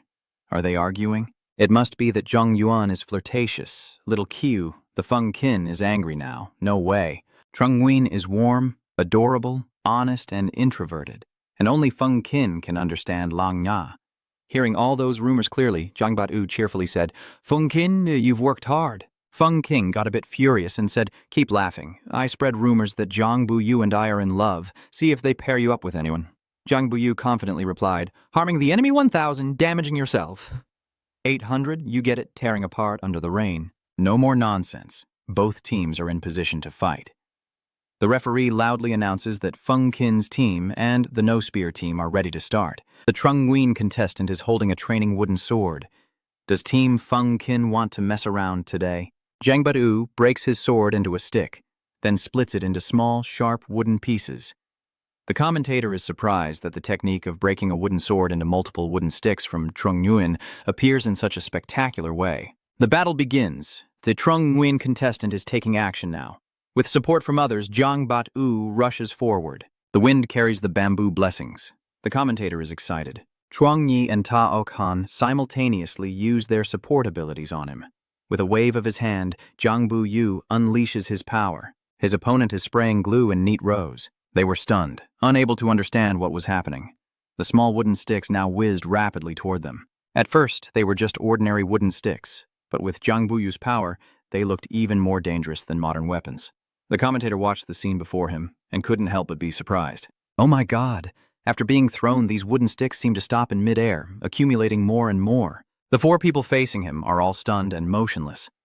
Is this the time-stopping ability that only exists in legends? The flying logs moved at an astonishing speed, leaving their opponents stunned with wide eyes, while everyone except the girl was covered in blood from the attack. The scene is truly impressive. Jiang Bat-u raised his hand again, looking very charming, as he said, "I don't fight healing types, just admit defeat." The girl was so terrified she couldn't stand and kneeled down, trembling, struggling to say a few words. "I admit defeat." The referee was stunned by how quickly everything happened and paused for a moment before announcing, "Oh, the winner is Team Feng King." Jiang Bu felt a sense of satisfaction inside. The actual fight only lasted 8 seconds, plus 20 seconds for the opponent to surrender and the referee to be stunned, totaling 28 seconds. This should be a new record, right? 8 buys. Black Cat praised Tiu Sai, who just now seemed to be reusing time, but in reality was just a form of deception. I used super camouflage to hide Senior Diep, and Yuan Theo activated his own boost. The remote communication with the image projection caused Senior Diep's abilities to surge. After I threw the wooden stick, Senior Diep used his tentacles to catch it, making it look like it was being reused in midair. Once enough were accumulated, Senior Diep simultaneously inserted the wooden sticks. Thousands of wooden sticks are thrown to pierce the opponent. Making the opponent stunned for a few seconds, Infinite Dream Realm can easily do that. While Jiang Bat-u happily analyzed the recent situation, a group of people who weren't so pleased were discussing the incident. What should we do? Zhong Yuan has broken the young marshal's record again. Should we show respect to Zhong Yuan or to the young commander after all? Tsh, the youth rankings still have the young commander in first place, so they probably discussed it beforehand. A member of the organizing committee announced that the individual match had already broken the record, so the team match should still respect the young marshal's reputation. Jiang Bat-u sat in the waiting area, awaiting the announcement. The announcement sounded, the battle between Team Feng King and Team Kong Religion has ended. The entire fight lasted 35.5 seconds. Unfortunately, he was only half a second slower than the young marshal's record. Jiang Bat-u couldn't believe his ears and was utterly stunned. Thousands of question marks flashed through his mind, and even the Black Cat felt it was not too surprising. He said, "Young Master Jiang, are you surprised? Unexpected?" Deep Chan chimed in. "Ha ha ha, Jiang Jr., you should experience for yourself how many shady aspects there are in the university tournament." Jiang looked sad. "Yuan, I wanted to change myself to clear your name, but you've already dyed my hair." Black Cat, exhausted and helpless, reluctantly said, "You put my backpack in the bathroom. I will teleport and become you to speak for you." Deep Chan kept laughing all the while. "Jiang's younger brother is really both careless and arrogant.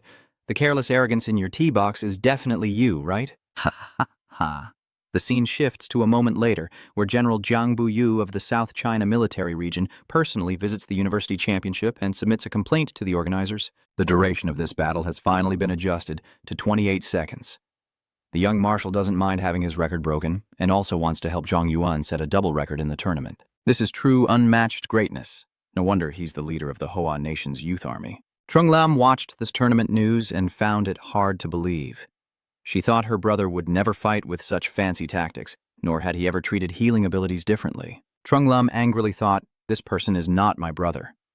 Then, in his room, An Quan Fong looked at the tablet screen with a puzzled expression and made a deduction. The camera can only record images and sound, not energy. It is also added that it can pass through screens and only has the ability to act based on concepts regardless of distance, such as the ultra-rare, semi-mindless dream realm. Thinking it through, An Quan Fong's eyes flashed with the golden light of insight as he observed the battle on the screen between Trung Nguyen and Jiang Bat-u, then made a mistaken assumption in his mind. Trung Nguyen's body only possessed the power of the infinite dream realm. while Jangbat U's body also had an additional super-grade semi-mystic ability. Then he puzzledly wondered, what are they pretending to do?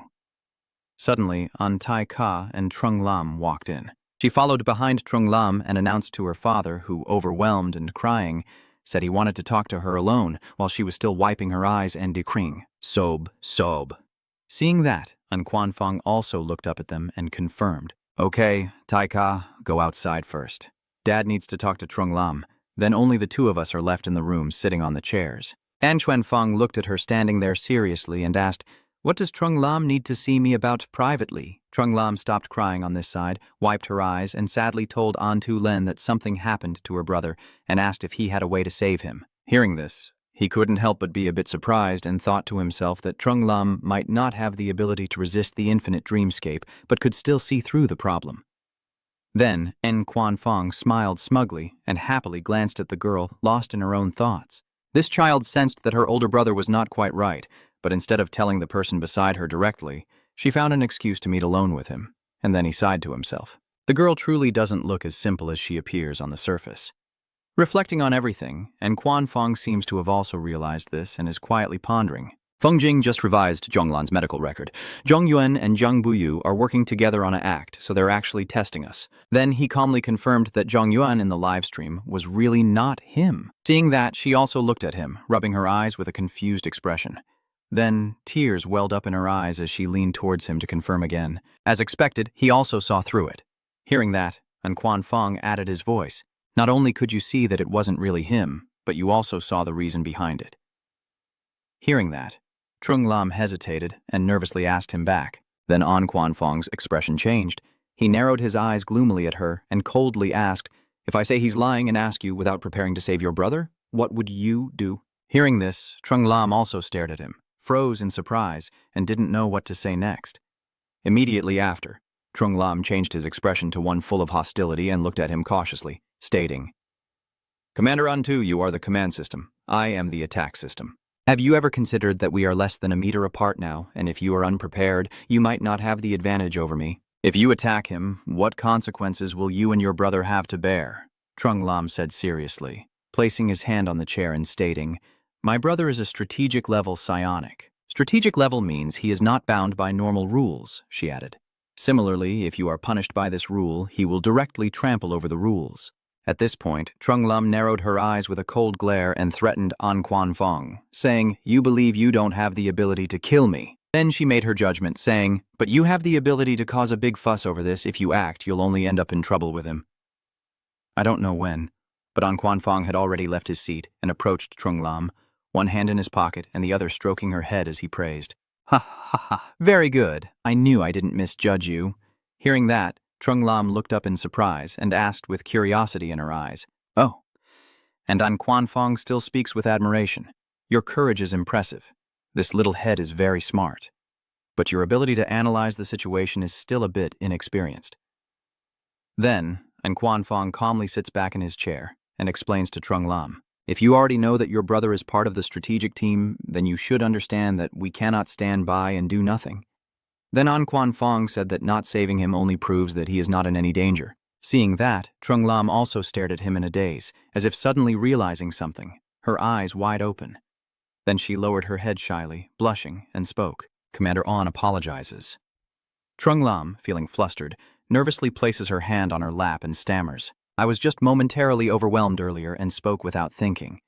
Hearing that, An Quan Fong also softened and looked over to comfort the girl. "It's okay. A little overreaction isn't necessarily a bad thing." Hearing that, Trung Lam looked up at him in confusion and asked, "Why is that?" As for An Quan Fong, he looked at the girl calmly and explained that although it was hard to hear, the more she wanted to boost her fighting spirit, the more she was holding back her brother, and then he added further, "On the contrary, if you focus on protecting yourself so your brother can fight without worry, your overall combat effectiveness will be higher." And Quan Fong looked seriously at Trung Lam and listened as the voice added that fighting is not the goal, but a means to an end. If achieving better results without fighting is possible, and he has already made the decision, then the true soldier is the one who controls their emotions and puts away their weapon. Then he confirms that not saving my brother doesn't mean doing nothing. At another building surrounded by a clear blue sky, a sword is pressed against Guojiang Buwu's neck, and a girl holding a sword questions him. honestly describing the situation in Zhongyuan before pausing slightly and confirming. Even if you are the commander, I won't show mercy to my subordinates. And Jiang Bat-u still sat calmly with his hands clasped on the desk before turning his body to look at the girl and question her. Is this how Nine Wasteland responds? Seeing that, the girl with the ponytail still didn't lower her hand, still holding the sword against the other's neck, shouting, "Stop changing the subject and tell me how Zhang Yuan is doing."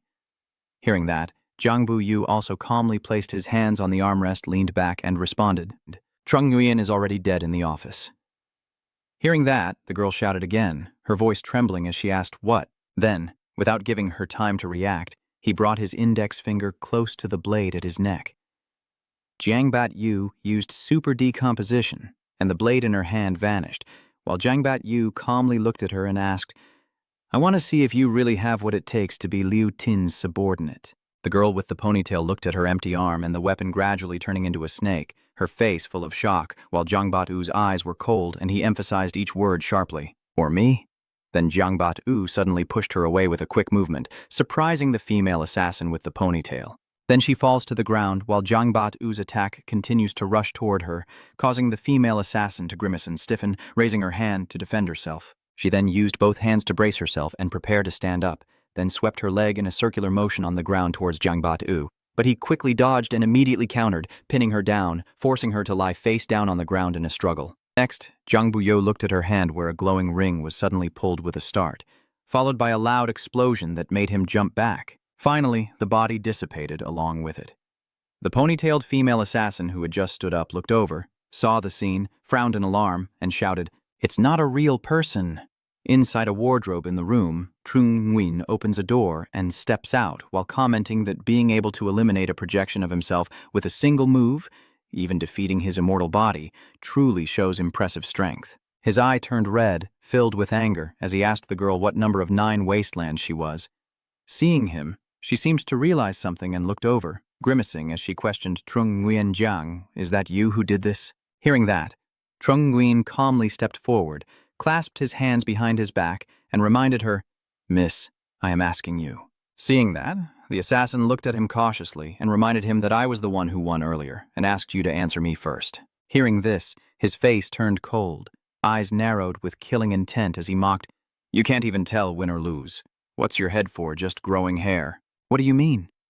Meanwhile, Trung Nguyen had already approached her and began to explain further. "If I had used super disintegration when I hit the back of your neck, you'd be dead by now. I was holding back, yet you still fought back fiercely.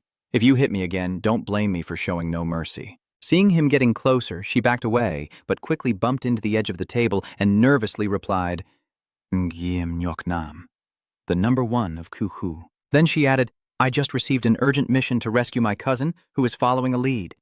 As she finished speaking and leaned against the table, it suddenly collapsed, causing Ngiem Nyok Nam to also fall to the ground. Next to Trung Nguyen, he couldn't help but remind her, "Hey, aunt, can't you estimate your own weight?" Hearing that, the girl lying inside the table's belly propped herself up and looked at him, while he, seeing her struggling, chose to ignore it. "All right, no need for further explanation." Then Trung Nguyen looked at her kneeling before him and calmly made a comment. "Her strength is barely acceptable, but her mind isn't very good." Trung Nguyen added, "Remember, I am the one who designed this situation, so I won't blame you for today, but you'd better remember that." An Kwong Ten looked down at Kim Nyuk Nam, who was only bowing her head and listening quietly. After a moment, he lowered his face, stared directly at her, and warned her again. "Foolish and not scary. What's truly frightening is being stupid and thinking you're clever. Next time you dare to use deadly moves without understanding the situation, don't blame me for not warning you." Next, in the room with only the 2 of them, he reminded her again. "The damage to Zhang Bu's office caused by her, with the repair costs paid by Kuku, is that okay?" Hearing that, Ngiem Nyuk Nam also darkened his face and reminded him, "He's also from Kuku's funds, so of course he should use it." Hearing this, Zhong Yuan finally remembered and sighed, "Oh, I forgot I haven't resigned yet." Then he confirmed with her that she could leave, and he would tell the boss himself. In some apartment complex, Trung Nguyen lifted the coffin lid by hand and looked around. Then he sat up, pushed the coffin lid aside, and looked at what was in front of him with a puzzled expression, silently wondering in his mind why this coffin wasn't supposed to be in Commander Ha's office. Has he been moved somewhere else? Then he went out through the only door in the room, and as he opened it, Trung Nguyen realized it was unlocked and could be opened. Mr. Tadan outside, holding a watering can, saw him and looked over, smiling happily as he stammered and asked, "Old Tadan, you're here, and you also look at him speechless." Finally, Trung Nguyen, with a dejected expression, looked at him and asked back, "Mr. Tadan, are you here to steal the bed from Commander Ha, too?" Then Zhongyuan and Totu sat at the tea table. He looked at him and spoke awkwardly. What was it again? "Personal belongings of 9 quarters kept in the military zone's office are not ideal. Just help me move that bed and coffin back to 9 quarters. Then I sat across from him and denied it, saying I was tired of listening to your excuses about these trivial matters. Then Zhongyuan, with a cold expression and arms crossed, looked at his uncle and asked, was it arranged for the number 1 to be sent to rescue me? Seeing that, Taetu's face was also covered in sweat as he looked at him and confirmed, "Yes, your sister called you saying something happened to me." Then he added that the boss should think of a way to save her and immediately send the number 1 nearby to investigate. Then Taetu looked at him with a forced smile, sweating profusely, and asked, I can probably run back to Kuku on my own without any problem, right? But Trung Nguyen still didn't let go and looked at him, asking, has Mr. Tae ever wondered why my sister has your phone? Seeing that, Taetu calmly responded to him with suspicion, saying, "Isn't it true that you told her to call you immediately if she faced any difficulty?" Seeing his simple-minded thinking, Trung Nguyen also went to wipe his forehead with a forced smile, closing his eyes in frustration. "Commander Antu is indeed a cunning fox, directly playing in the 9 wastelands, fighting with that uncle. Lord Tae is truly too honest." I give my opinion, then stand up from the chair and confidently speak to my uncle across the table with a cup of tea in hand. Basically, the matter has been settled, so don't ask for details later, and when your sister calls you, please answer quickly. Seeing that, he thought you were planning to leave, and hesitated before speaking. Wondering in his mind, did Zhang Buyu resolve the issue for you, since the organizer didn't accept your ID last time? Hearing that, he also looked coldly at him before speaking.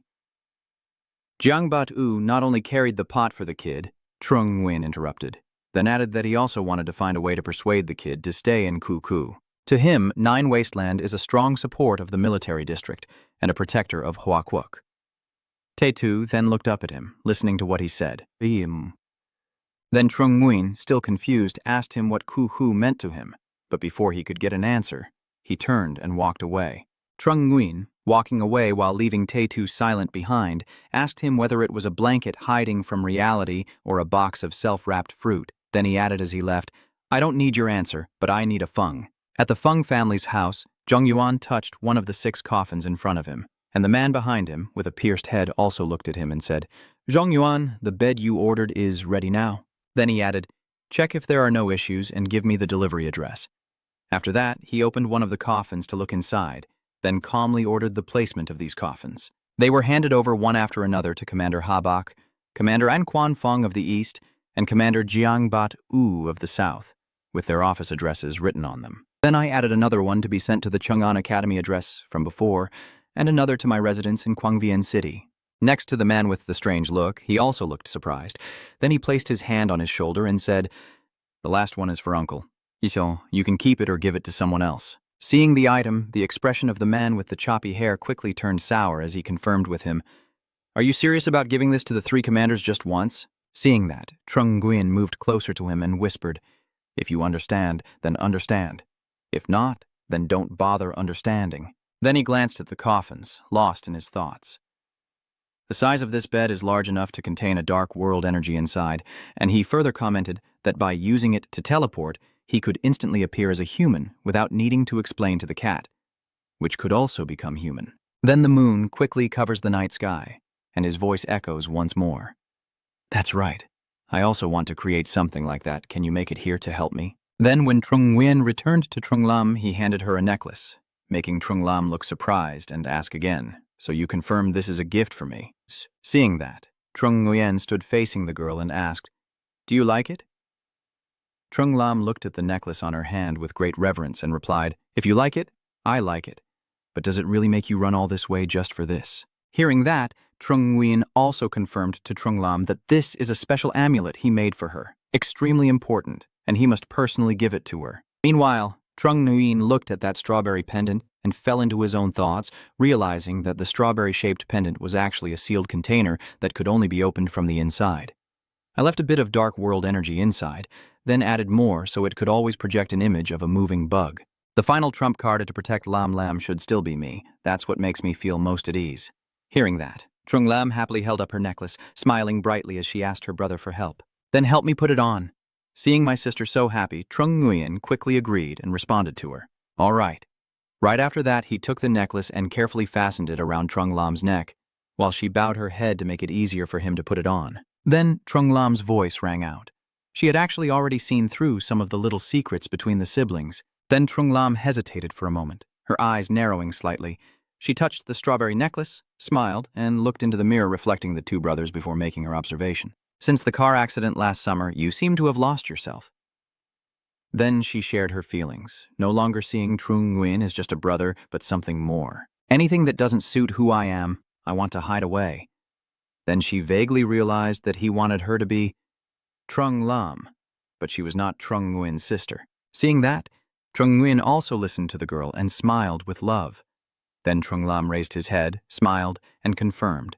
But without the relationship, the Trung Lam siblings would no longer be the complete Trung Lam, and Trung Nguyen would no longer be the complete Trung Nguyen. Then she smiled brightly, still holding the strawberry necklace on her neck, and made her decision.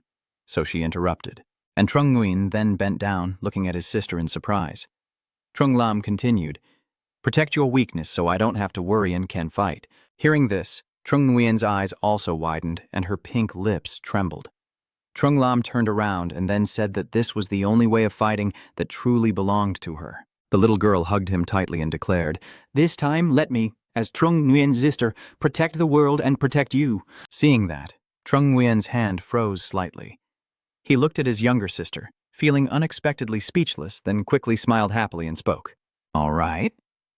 Then he reached out to gently pat his little sister's head before cutting to a scene of a dining table with dumplings and a steaming cup of coffee. Looking at this meal, Trung Nguyen couldn't help but ask in doubt, can everything be paired with coffee? Is this the breakfast style of the Shenong people? A confirming sound came from beside him. Exactly. Then Zhang Buyu, with his twin braids, runs out in pajamas, pulls out a chair, and smiles excitedly. And Trung Nguyen, seeing that, was at a loss for words, calmly asking, "So are you saying that young Master Jiang spends half an hour in front of the mirror just to fix his hairstyle?" Seeing that, he shamelessly confirmed, "This is called physical acting, using active acting to counter your passive acting." Hearing that, the man quickly approached from behind, grabbed one side of his hair, and looked at it with a pout. Confused by his actions, Zhang Bat-u squinted and looked over, only for Trung Nguyen to unhesitatingly grab the scissors and snip off a lock of hair. Seeing that, Zhang Buyu also jumped up crying in pain and shouting, Hearing that, Zhang Yuan looked at him awkwardly and shouted a warning. "What are you shouting for? Hair doesn't feel pain anyway." Then he reached out and used his life power technique on your hair. Then it grew longer again. Trung Nguyen calmly confirmed with a composed expression. "All right, I'll change your hair back to the original color. Do whatever cut you want."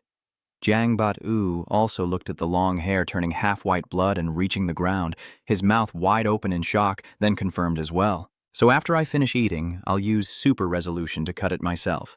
Then he happily sits at the table eating breakfast, while Trung Nguyen sits opposite, holding his phone and sighing, lost in thought. The university tournament final is about to take place, and to ensure the players are in good condition, they have a relatively long rest period. Today's team competition is a ranking battle to determine the top 10 and top 8, which are not our concern. The individual competition is the same. Thinking of this, he looked back at Zhang Bat-u and sighed once more, lost in thought. On the contrary, this guy's office is already destroyed, yet he still wants to work from home, working all year round without a day off. Even weekends as a commander is more exhausting than slavery. Suddenly, Zhang Bat-u remembered something, looked up at him, and calmly asked, "Yuan Shao, how are you handling the negative energy from the void spirit? How much longer do I have to hold this dual role?" Hearing that, the person opposite also pressed his phone while glancing at him and replied, "Actually, things are fine now. I just plan to finish the tournament first, deal with that uneasy premonition, and then absorb the Kutin." Then he remembered the team from the previous competition being cared for at the hospital, his face serious and cold as he sank into his thoughts after I defeated the holy team and brought them to the coup management bureau for investigation. It seemed that the entire holy team was mentally unstable, directly dropping out of the competition. Principal Bai Shanli from Zhongnan said he was on vacation, but his whereabouts seemed to have disappeared from the world, so there's no need to rush investigating them for a day or two, especially when they're most alert. Then Zhong Yuan raised his hand to rub his chin with cold eyes, contemplating further. Additionally, regarding the void powers and void spirits, I have always felt they possess an extremely chaotic sense. Then I recall the four-color hierarchy from lowest to highest as yellow, green, red, and black, which suggests that when humans acquire powers from void spirits, they can directly receive reminders about the power's name, level, and usage. But then I wonder who named these powers and who wrote the reminders. Then he remembered a young man wielding a blazing sword who asked, I can understand that many auxiliary abilities can enhance other powers, but why can they also increase the attack power of weapons?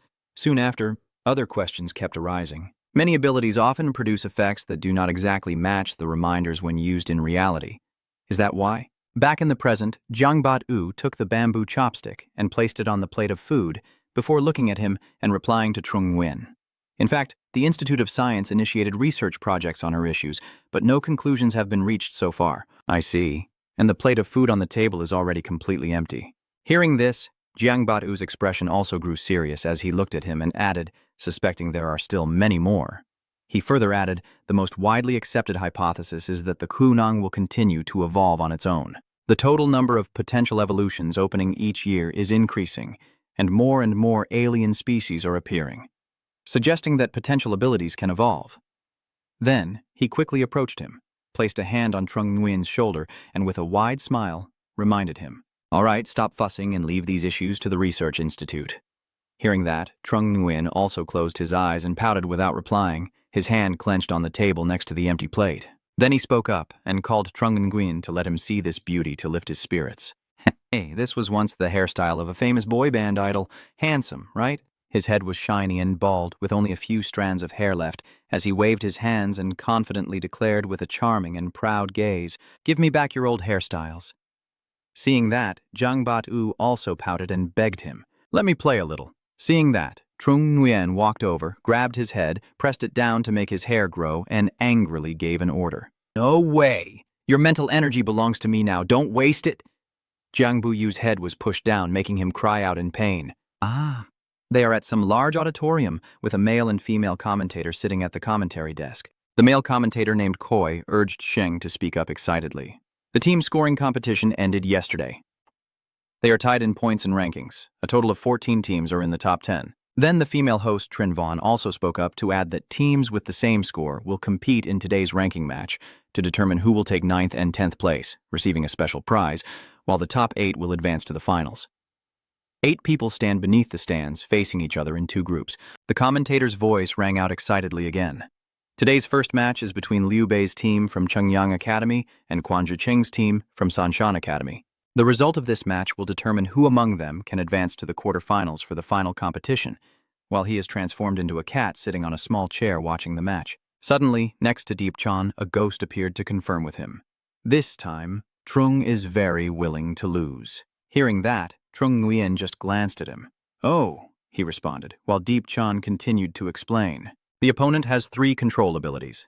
Unless she willingly uses them from the start, she'll be overwhelmed. Then he angrily leans forward and shouts, Moreover, that kid Quan is probably from the Quan family of Guangfu City. This family is especially fond of absorbing notorious hypnotic abilities. Next, Zhong Yuan glanced at Deep Chan, who was turning into a black object, and asked, Nhu or? I saw it in the basic textbook. Isn't that an ordinary mind control ability? Hearing that, he also looked back at him with a frown and explained, Its effect on alien races is weak, but it clearly works on humans. When released, it doesn't distinguish enemies. I just look at the range, then you add more. People who absorb this ability often have less than pure motives. Hearing that, he also understood and sighed. Is that so?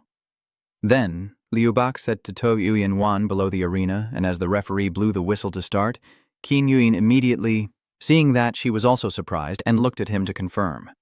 Are you sure? But before she could finish speaking, the referee blew the whistle, raised his hand, and shouted the command, Start! Hearing that, both teams faced each other in a ready stance. Immediately after, Quan Thiet Tan quickly extended both hands, smirking lewdly, and frowned as he announced the name of the disrupting technique. Creating confusion in the minds of all targets within range, 2 palms release swirling purple energy vortices. Seeing this, the 4 people on Liu Bak's side are all stunned and dazed. Trin Van from the stands raised her hand to her forehead and commented that Quan Thiet Tan from Tamson Academy had already started using the interference technique. Tolerance of Tu Uyen Wan and Lu Bak was too weak, so they were confused on the spot. Shangguan Yi and Tu Domen are still struggling to hold on. Then, a guy named Van Hui, wearing glasses, raises both hands to touch his head, performing a technique that targets and confuses his opponents. The fingertips touching his head created swirling purple rings from his controlled mind to the mesmerizing. And commentator Trin Van commented on the situation, with Van Hai cooperating quickly and successfully controlling the mind from the artifact. Immediately after, his eyes spun wildly as he reached out to Thuong Quan Wai with a mental imprisonment technique that left him stunned and dazed.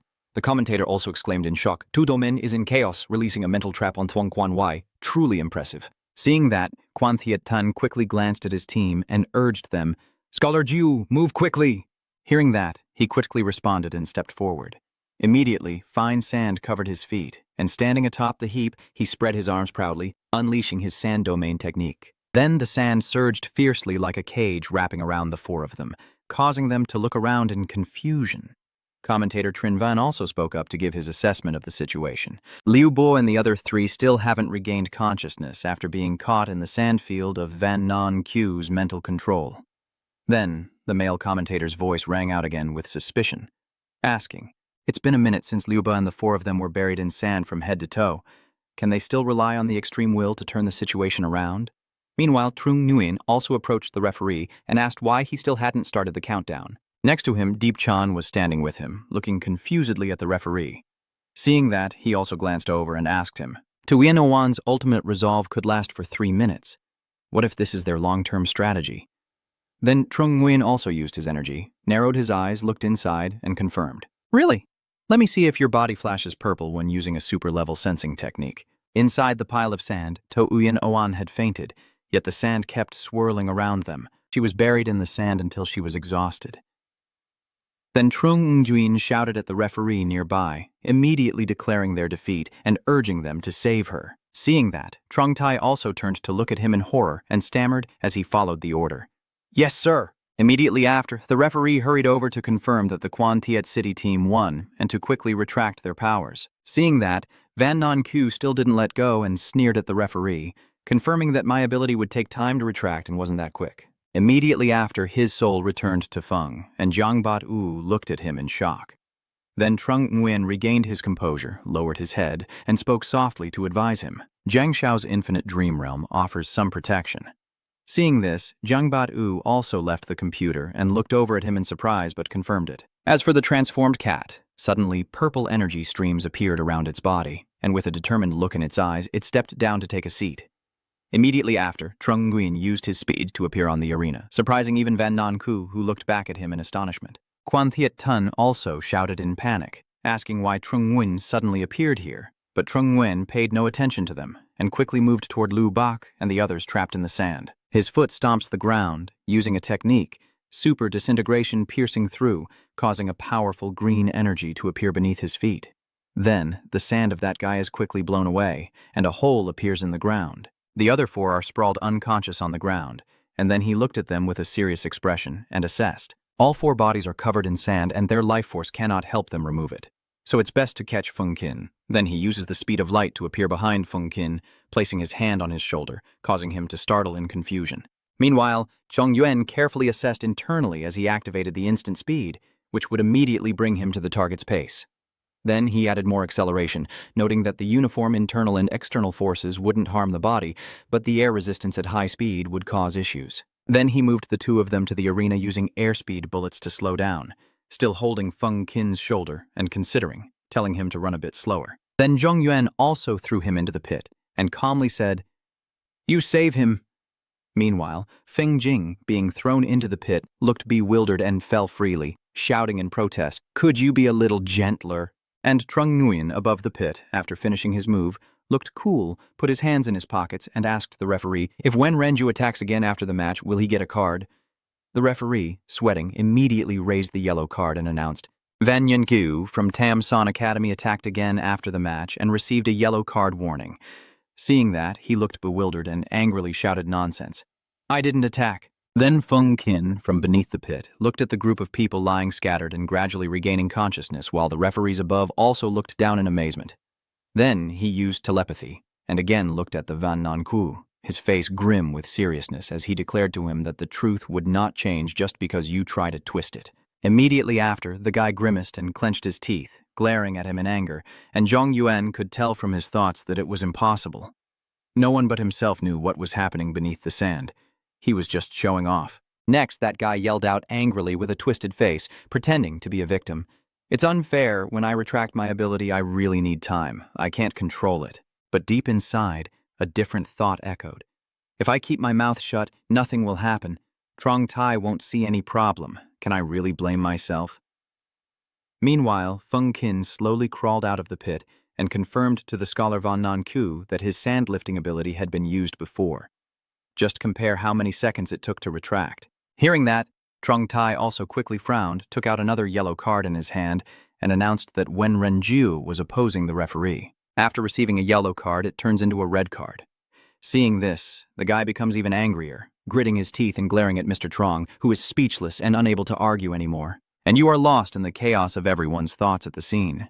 Silently frowning and listening to them speak in your mind, Trung Nguyen and Feng Qin are both people you cannot afford to offend. No matter how Van Yanku justifies it, showing the card to him was the right move. It's his inner self that matters. I could curse 1,000 times but couldn't fully express the mind of that literary fool, and Feng Qin's inner thoughts still questioning whether this idiot who plays with sand has a serious grudge against Trung. If I had arrived a minute later, they would already be cold. On the other side, Tuuyen Oan also asked herself, where is the sand from earlier? Am I finally dead or still alive then? And someone else added, could it be the youth rejuvenation leader who freed my mind? Why is the literary talent from the other team so emotional? He got a red card and it's going to be hard for us to compete in the next match. On a cat bed in front of a computer, with light shining through the leaves.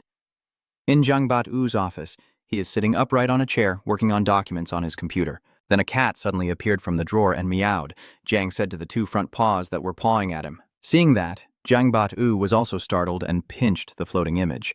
Then he frowned and muttered a reprimand to Trung Nguyen. Young Master Yuan scared you half to death, and then his inner thoughts roared loudly, secretly pretending to be weak with himself. Then he concluded that if she's being mischievous, let her be. I remained still. Then she kept reciting the spell of Tuakiem to cut down the shameless, wise men do not indulge in shamelessness. Prosperous, democratic, civilized, harmonious, free, equal, just, rule of law, patriotism, dedication, integrity, and friendliness. Then Zhang Bat-U leaned forward on his hands on his knees and looked at Trung Nguyen with a smile, asking, is the matter settled? So this is the real spell to counteract acting cute. I have to admit you're impressive. Hearing that, Zhang Bat-U hunched over, sat down, hugged his knees, looked at him with a disappointed expression, and asked again, is it fun to act cute and secretly read his mind? Hearing Zhang Bat-U ask, Trung Nguyen also couldn't help but confirm that he thought that occasionally acting cute with him not only could soothe his rational mind and negative emotions, but also effectively reduce the identification of his personality. Seeing that, Zhang Bat-U looked at him with disappointment and hurt in his eyes, then ordered him not to use telepathy during his next act of playing innocent. Seeing that, I also broke out in a sweat as I confirmed it. Oh, then Zhang Bat-U reminded me again, opening my rational mind to tell me something, and Trung Nguyen obediently responded accordingly. Immediately afterward, the drawer below also closed on its own, and then the two of them took out a glass of water and placed it on the table. Zhang Bat-U asked again, is Mu Ha-Trung extremely determined? Does he have any ulterior motives? Seeing this, Trung Nguyen, sitting nearby in the form of a cat, also spoke up to answer him. I opened telepathy, and it seems he was momentarily overwhelmed and couldn't hold back his murderous intent. Hearing this, Zhang Bat-U beside him also propped his hand up to his chin, furrowing his brow as he looked down in thought and asked Trung Nguyen, do you think he's affected by the interference or is not in his right mind? Then he also explained to him, I calculated the distance between Quan Thiet Tan and him when the interference was activated, or at least that he was not affected or involved in this battle. Seeing that, Zhang Buo quickly took out his phone, smiling with interest as he suggested, if he chooses to walk his own path to death, then take him to have tea with Vuong Fa Dich at the Bureau of Quarantine. Van Hui sat cross-legged and spoke, while the officials from the Q Gu Bureau immediately took Van Nan Ku away without any argument. What should we do now? Quan Thiet Tun leaned back in his chair, running his hand through his hair, and assessed that he could still be a substitute in the upcoming quarterfinals. But if he enters the field and can't leave, basically we will lose the upcoming matches. Next to them, Dong Shodang sat on a chair, crossing his legs and resting his chin on his hand as he pondered. Immediately after, Van Hai shouted angrily with a confused and displeased expression, asking where they got the authority for the Bureau to arrest people like that. Hearing this, the person next to Dong Xiaotang quickly spoke up with an assessment, "I've looked into these people's backgrounds." To Uyanawan's family business is large, but can't reach the top of Hoa Nam. Zhang Yuan is just a weed, and only Feng Jing wants to do whatever he pleases by relying on Tuo Ri. Hearing that, the bespectacled man also spoke up, saying, "We should have let Van Nan Ku report earlier. He just absorbed the spirit pill of chaos, so he must also possess the most strategic level ability." Then Dong Tiu Duong regained his composure, closing his eyes to calm the other two not to rush. Quan Thiet Tun, leaning on his chair with a grim face, frowned and asked her, "Dong Tiu Duong, what time is it that you're still in the mood to drink tea and talk with a cold smile?" Then she spoke again, firmly asserting that as long as Van Nan Ku remains innocent, the Quan Bureau won't be able to do anything to him. And regarding the delay in the investigation, "Hello, Uncle Tu, it's me." "Indeed." Then she briefly summarized the incident. "I told my uncle that recently I was competing and one of my teammates was suddenly taken away by the authorities. That night at Jiang Batu's house, Trong Nguyen cracked an egg into a bowl and smiled, commenting that his cooking skills had improved quickly, so at least he wouldn't have to eat instant noodles when I leave." And on the other side, Jiang Batu was still wearing an apron and constantly working, complaining to him why he was the one always washing and chopping vegetables when he clearly hired her as a chef. Seeing that, Trung Nguyen also calmly smiled and replied, "If he wants to be stronger, he has to cut off his weak points." Jiang Batu, who was holding a knife, was distracted by the ringing of the phone beside him and wondered silently. "Hey, Wang Podi sent me a message. Young Master Nguyen, This time the flood has really reached the Long Vuong Temple."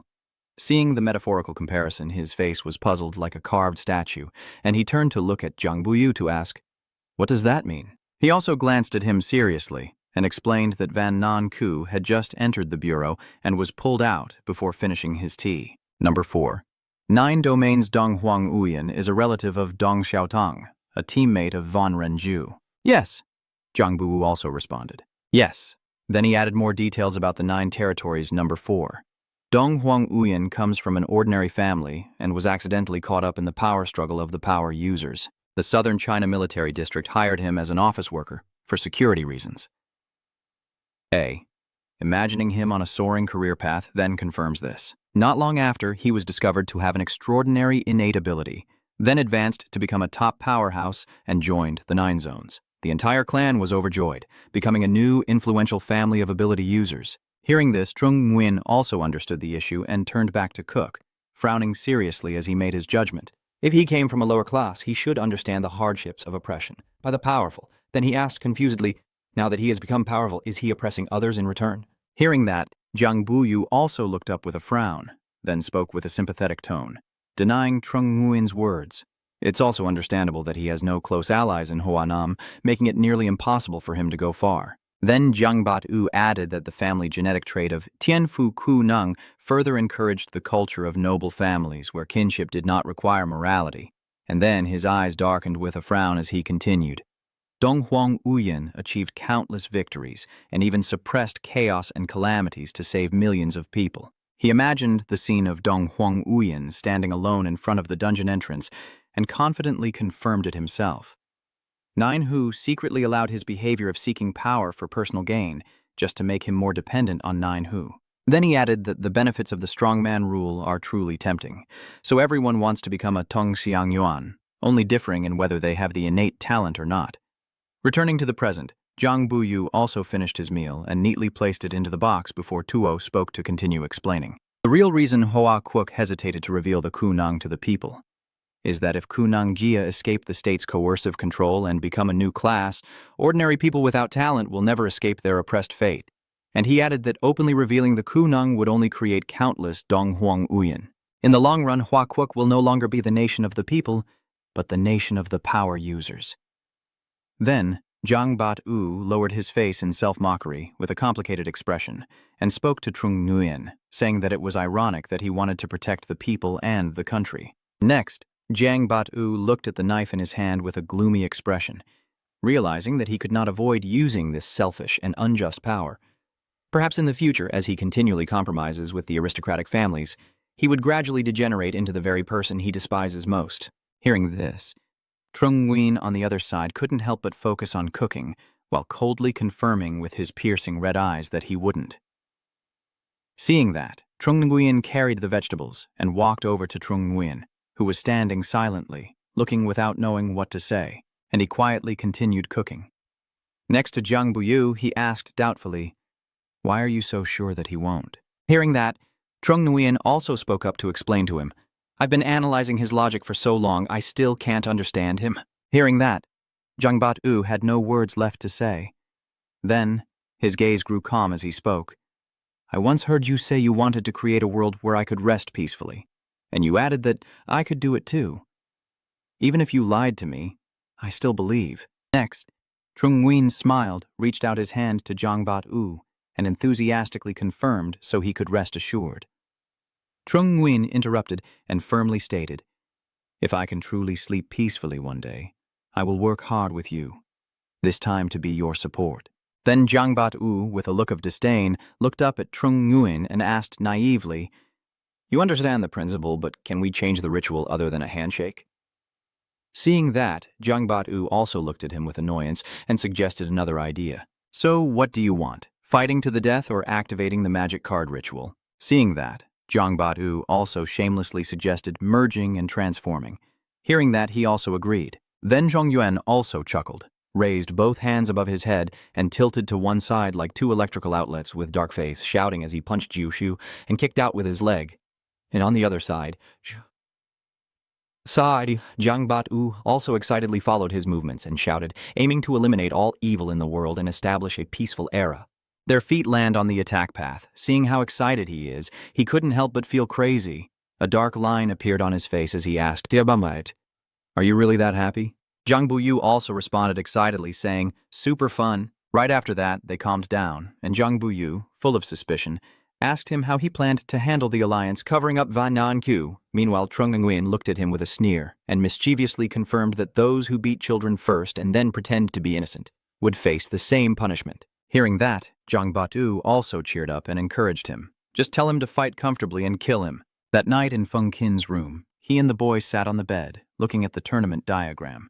Nguyen, our next opponent in the team competition, has already conceded, and you, with one leg resting on the bed and the other hanging down, confirm it. As expected, after all, the tournament not only determines the champion, but also the rankings and prizes. Losing is a smart strategic choice to conserve strength and aim for a higher ranking. Hearing that, Feng Qin also voiced his own reasoning. I guess our opponent in the semifinals will also concede defeat, and we'll go straight to the finals. Hearing that, Trung Nguyen also spoke up to assess the situation. In the team competition, we are currently in first place, while Quan Jiteng's team is temporarily in 8th according to the planned schedule. We will have to wait until the finals to face them. They looked at the deployment diagram, and Zhong Yuan casually snorted in confirmation. I don't mind them climbing higher, the fall will hurt more. Then his face darkened with murderous intent, and Feng Qin, seeing this, broke out in a sweat and asked him, "Well, even though that bastard Van Nanku really deserves to be killed, is it really okay for us to fight during the tournament?" Hearing that, Trung Nguyen's face darkened even more as he confirmed, "I don't like killing people, unless the other party truly wants to die." Then Feng Qin asked him again, "I heard that Van Nanku was taken into the Hu Quan Bureau and then pulled out, so it's probably not the Theme Chi law enforcer, right?" Hearing this, Trung Nguyen also regained his composure and turned to look at Feng Qin beside him, asking, "What the hell is a Theme Chi law enforcer?" And he also stretched out his hand towards him and smiled as he explained, "Number 4, Jiuku Dong Huang Uyan will set an example for this. In Jiuku, his combat power ranks 9th. With a communication ability ranked 9th from the bottom, seeing Feng Qin understand clearly, he also asked him, in his eyes, is he a good person or a bad person? But suddenly, Zhong Yuan also let out a sound, crossed his arms, looked serious, frowned, and automatically understood, muttering, "People have good and bad sides." Then he casually put his hand in his pocket, stood up, and confirmed, "Is that so?" "I understand." Seeing that, Feng Qin also looked back at him in confusion and asked, "What do you want to do?" "Forget it. Since I'm just pretending to be dead anyway, do whatever you want." My schedule these days is so packed that I'm almost exhausted. Seeing this, Trung Nguyen showed no mercy, quickly grimacing and gritting his teeth in discomfort as he reached out to pinch Fung Kin's cheek and asked harshly, "He still knows how to act cute." Seeing his expression, Fung Kin's face paled and sweat broke out, but he still spoke up to defend himself. "Who said you value beauty over friends? You're always flirting and teasing everywhere you go. So you also find that hard to understand?" He let out a sigh. Immediately afterward, Fung Kin also remembered the handsome men and beautiful women and began to recount them. Lam Thuong was once saved by him, a girl with red eyes and silver hair. Phuong Tuyen was cured of her nearsightedness by him, a girl with green eyes and reddish-brown hair, and Tetriot who collapsed in front of the cat. All of them now want to be like him. A young man with his hands clasped together and a look of defiance. Then Fung Kin spoke up to emphasize, "Especially Tu Cheat, who blocks the door every day demanding to pet the cat. It took me half a day to chase him away." Hearing the complaint, Trung Nguyen quickly turned into a cat and darted out the open window, sneering as he went. "I don't know anything, fox boy. Hey, I understand Jang Bat Yu's desire to give the cat a good smack. The strength of Fung Kin's team at Tan Ain Academy is truly overwhelming. Their opponents in the top 8 have all chosen to forfeit in recent days." Next to her, the male host Thoi Hook Sin also looked serious as he addressed the audience. After many days of fierce ranking battles, the teams from 3rd to 8th place have all been decided. The upcoming team finals are highly anticipated. And then, female host Trin Van questions with a hint of doubt. 4 members of Quan Thiet Tan walked. 4 members of Quan Thiet Ten walked out, with Van Hui walking and putting his hands in his pockets as he confidently declared, "Well, even being the champion isn't guaranteed." Quan Thiet Tan, walking alongside his teammates, looked at them and spoke. "No matter how strong Zhong Yuan's strength is, the rules of the competition don't allow lethal attacks, so his power can't be used." And the literary man who went first is still laughing arrogantly, reminding us that last time, after I sealed the spirit realm, he only managed to dig out that big hole. If I don't suppress my abilities, he definitely won't be able to do anything to me. Only Tong Xiao Tong remains the quietest in the end. The light from outside the window shone down on their group. Soon after, the 2 teams faced each other on the field, and the other side was already boasting. "Feng Jing, everyone says you're the strongest healer. I want to see how many people your Tuo Ri can save today." Feng Jing's team, seeing this, refused to admit defeat and mocked back. "If I have to fight you, I still need to use Toe Knot. No matter how badly I get beaten, I won't save you." Seeing this, the other side turned pale with anger and retorted, "Who needs your help? You're just meddling." Then Fung Kin turned to Trung Tai and asked if his healing ability was strong enough. "Don't make me finish the match and then have to save someone." Seeing that, the referee also chuckled and looked at him to confirm. "You are just a player competing normally, not on a rescue mission." Hearing that, he also confirmed. "Very good. Now I can rest assured." The referee then raised his hand high and shouted loudly, signaling the start of the match. "Both teams' players are ready. 3, 2, 1, start." Immediately after, Quan Thiet Tan rushed forward with Van Hui and signaled him to control the cannon. But he hadn't finished speaking before he froze. The other side and Trung Nguyen watched them rush forward, calmly put his hands in his pockets, and gestured to freeze them while his teammate looked at him without saying a word. Suddenly, 2 blocks of ice with Van Hui and Quan Thiet Tan inside appeared in the space, while he was lost in his own thoughts. These 2 have mental control abilities. To prevent them from causing trouble, it's best to freeze them at the lowest level. He raises his hand a few minutes before, and they will automatically thaw without needing to wipe out their life and power. Immediately after, he calmly and coolly throws Zhao Jia's 2 arms down from the stage and looks at them with a look of contempt. Above, the host also noticed and made a big announcement that Quan Thiet Tan and Van Hui had been thrown out by Trung Nguyen's blast. Quan Thiet Tan's team has only 2 people left blinking, while he calmly observes them and considers quietly in his mind. Should the other 2 kill or hold on? Let me hear your true feelings first, then I'll decide. What if Dong Xiaodo's inner thoughts freeze over on the other side? They just need to hold you back for a second, and the tactical goal will be achieved. Then she spreads her arms, and suddenly a thick area of darkness spreads out. This is a technique used by the dark domain of Heavenly Mysterious. Next to the scholar Kukai, he also supports himself on the ground to create waves of sand. This move is a sand domain. Then she further deduces that Bach fears places without light. By turning the arena into darkness, she can suppress Bach. Seeing that, the stands were already filled with darkness.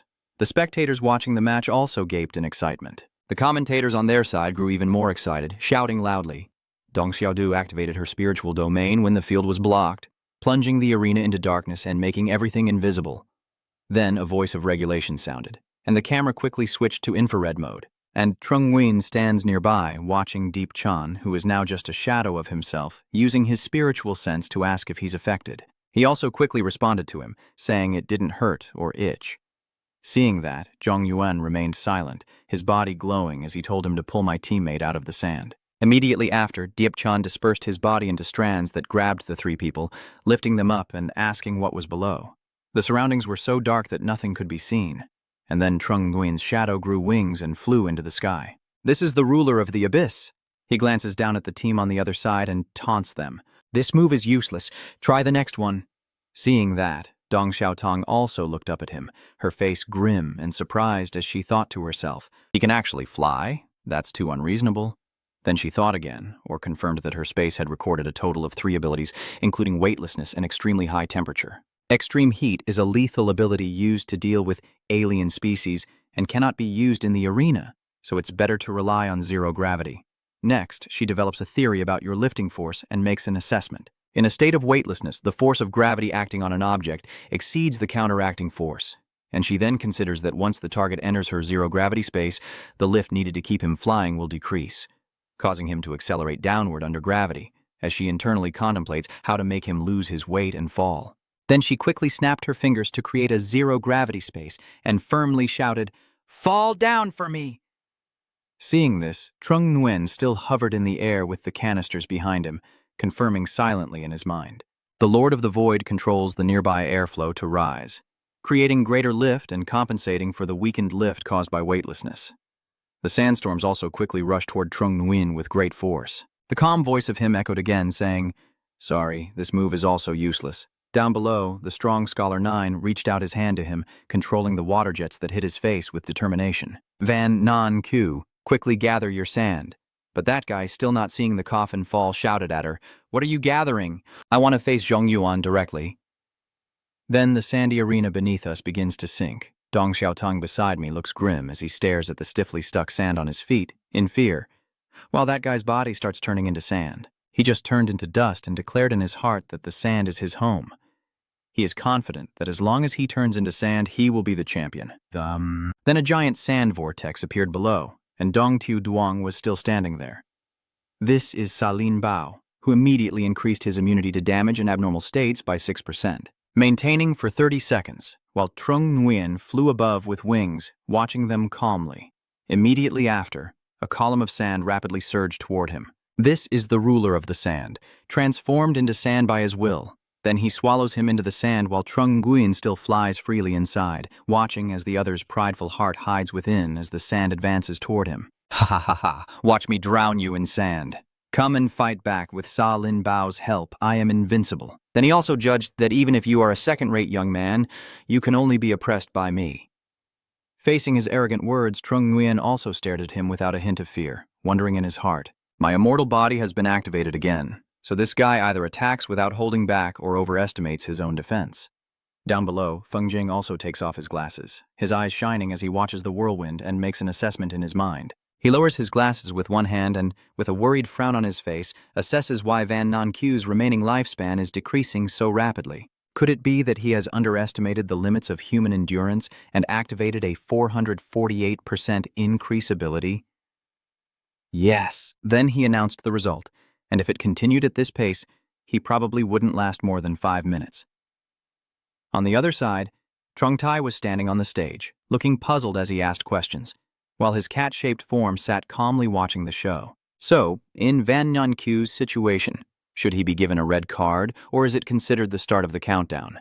And Trung Nguyen, with his calm expression, responds to him the same way. Seeing that, he became even more confused and frowned, let out a sound, and then followed him to start the countdown. The cyclone keeps spinning without stopping. Inside the storm, a hand of Deep Chan reaches out. He threw Tong Xiaotong unconscious out of the arena, then the host above excitedly commented, "The referee on the field believes Zhong Yuan's defense must be fine, so he begins the countdown based on standard control." Then the host updates the situation. The countdown hasn't finished yet, but Zhong Yuan's image suddenly forcefully throws the Dong Tio Duong player out of the arena. Then the sandstorm disperses, leaving only the falling grains of sand. The referee also shouted loudly in excitement, The Confronting team only has Van Nan Ku remaining, still fighting alone as he turns into sand. In the end, did he manage to turn the situation around? Then they all shouted out, "Hey!"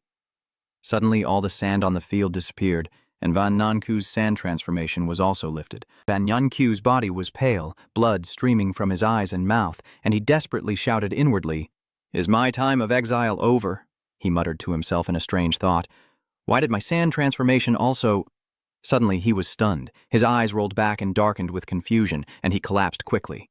As for Zhong Yuan, he descended to the ground on his own and stood with his team, observing Van Nan Ku and giving his judgment. Calamity from heaven can be avoided, but creating one's own karma means death. His body was covered in blood, and he died right there on the arena.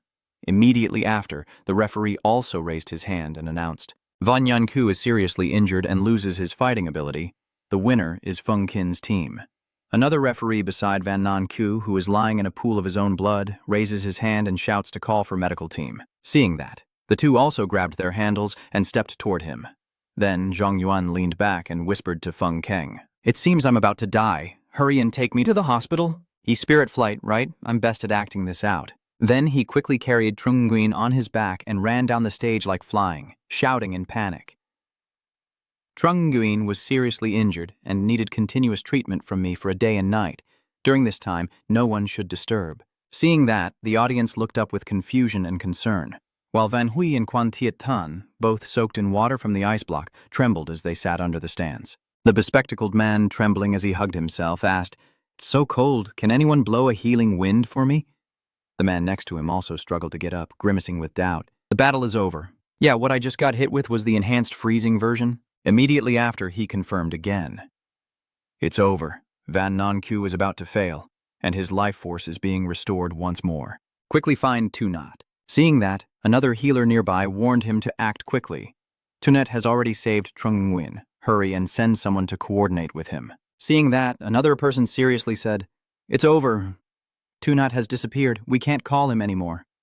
The representative from the other team angrily looked at the leader and shouted to question him. "Captain, what's wrong with your students? After hurting my students, they just fake death and run away." Seeing that, a girl from the team behind couldn't hold back and questioned him. "What pretending to be dead for? You just go in for half a minute to see if you die or not."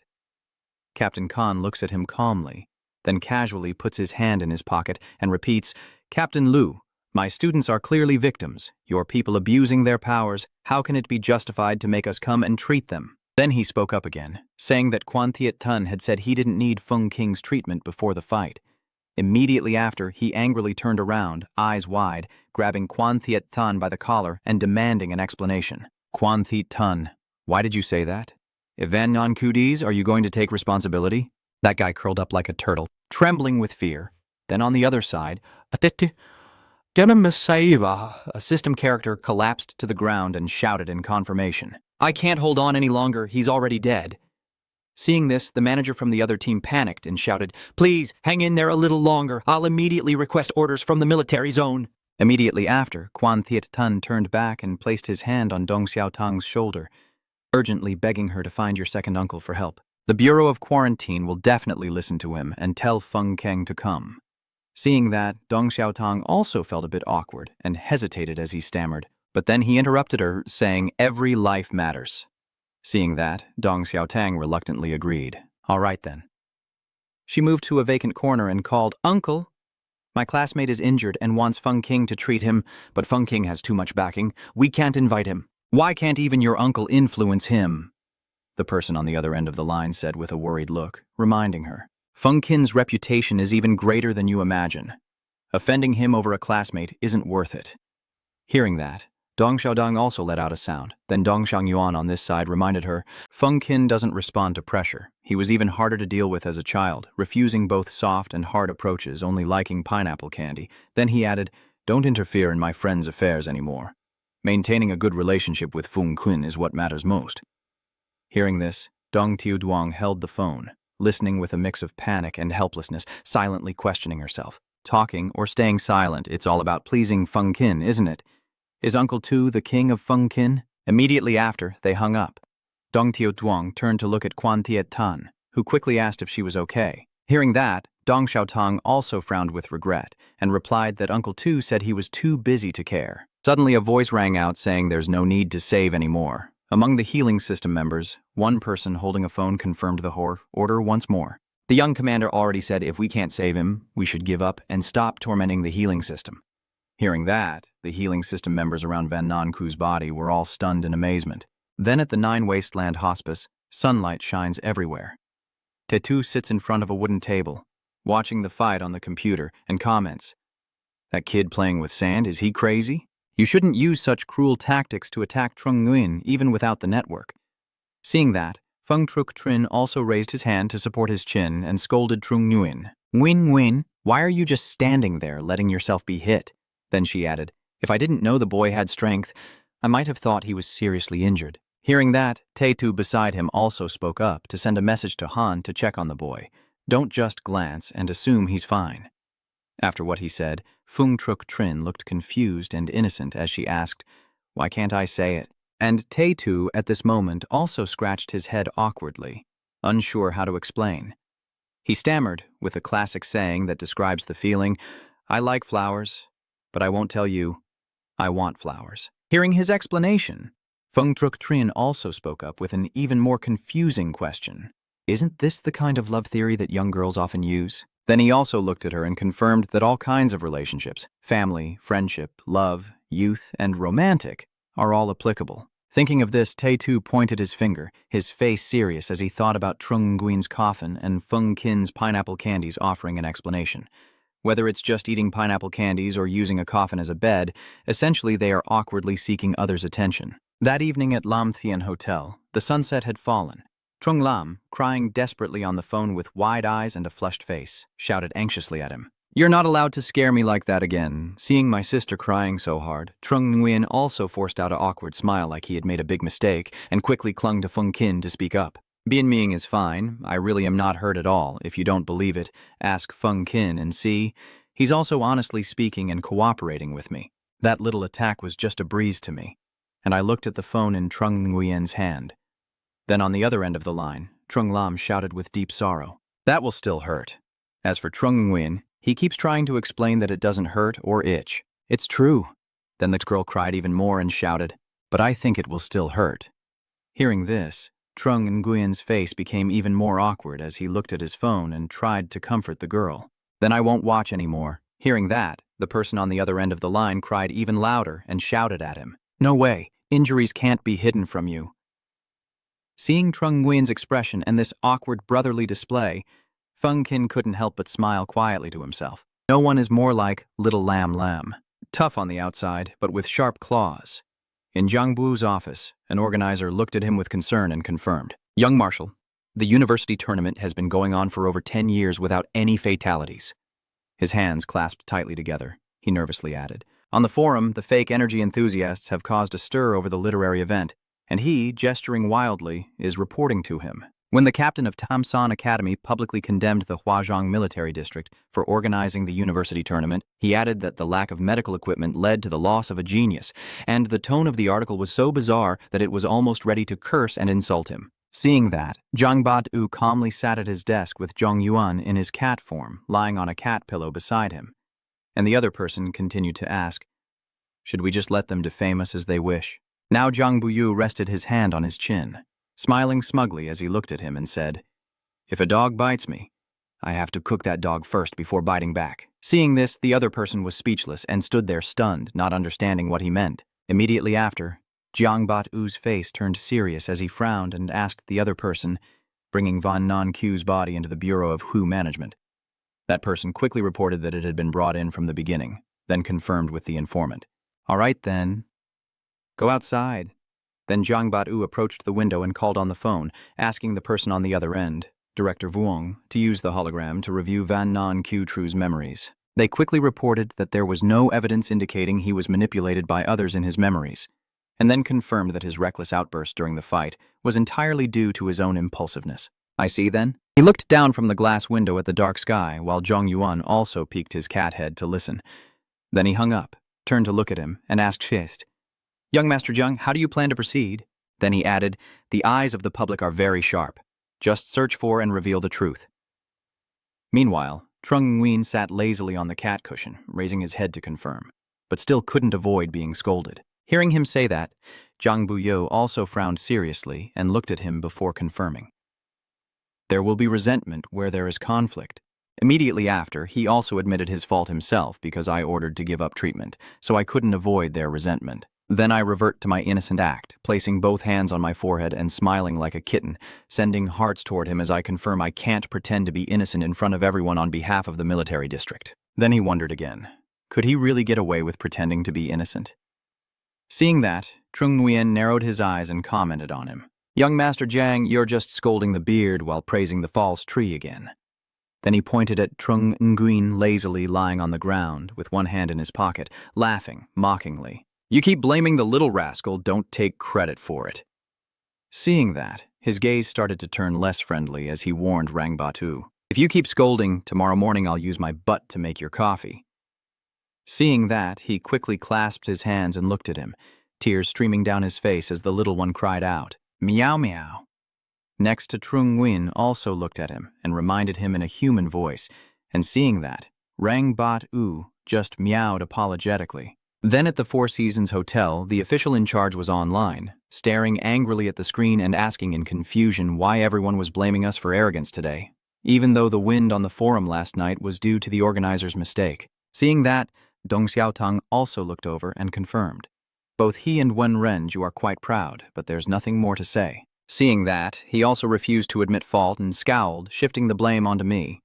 It must be that Trung Nguyen is deliberately tarnishing my reputation. Seeing how stupid he was, Dong Xiaotang silently furrowed her brows and thought to herself that all three of these teammates were useless, especially Quan Zicheng, who lacked the sense of responsibility a man should have and only knew how to cause trouble everywhere. I should have never teamed up with them in the first place.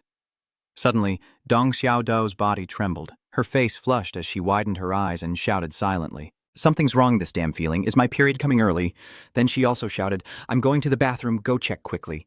Quen Thiet Tun, still staying behind, was just focused on the screen, muttering, and then reading comments with a frown, concluding that Feng Jing is a hopeless case and a true literary genius. On the contrary, we are suspected of not being worthy of the runner-up in the national tournament. They must have bought the Navy, so I'll buy the Navy to attack them. Suddenly, a phone ringing somewhere made Quan Thiet Tun glance over and murmur to himself. Then he looked at the screen and wondered, that called Uncle 2 is really powerful. Then he shamelessly grabbed Dong Xiaodao's phone and did something with a leering smile.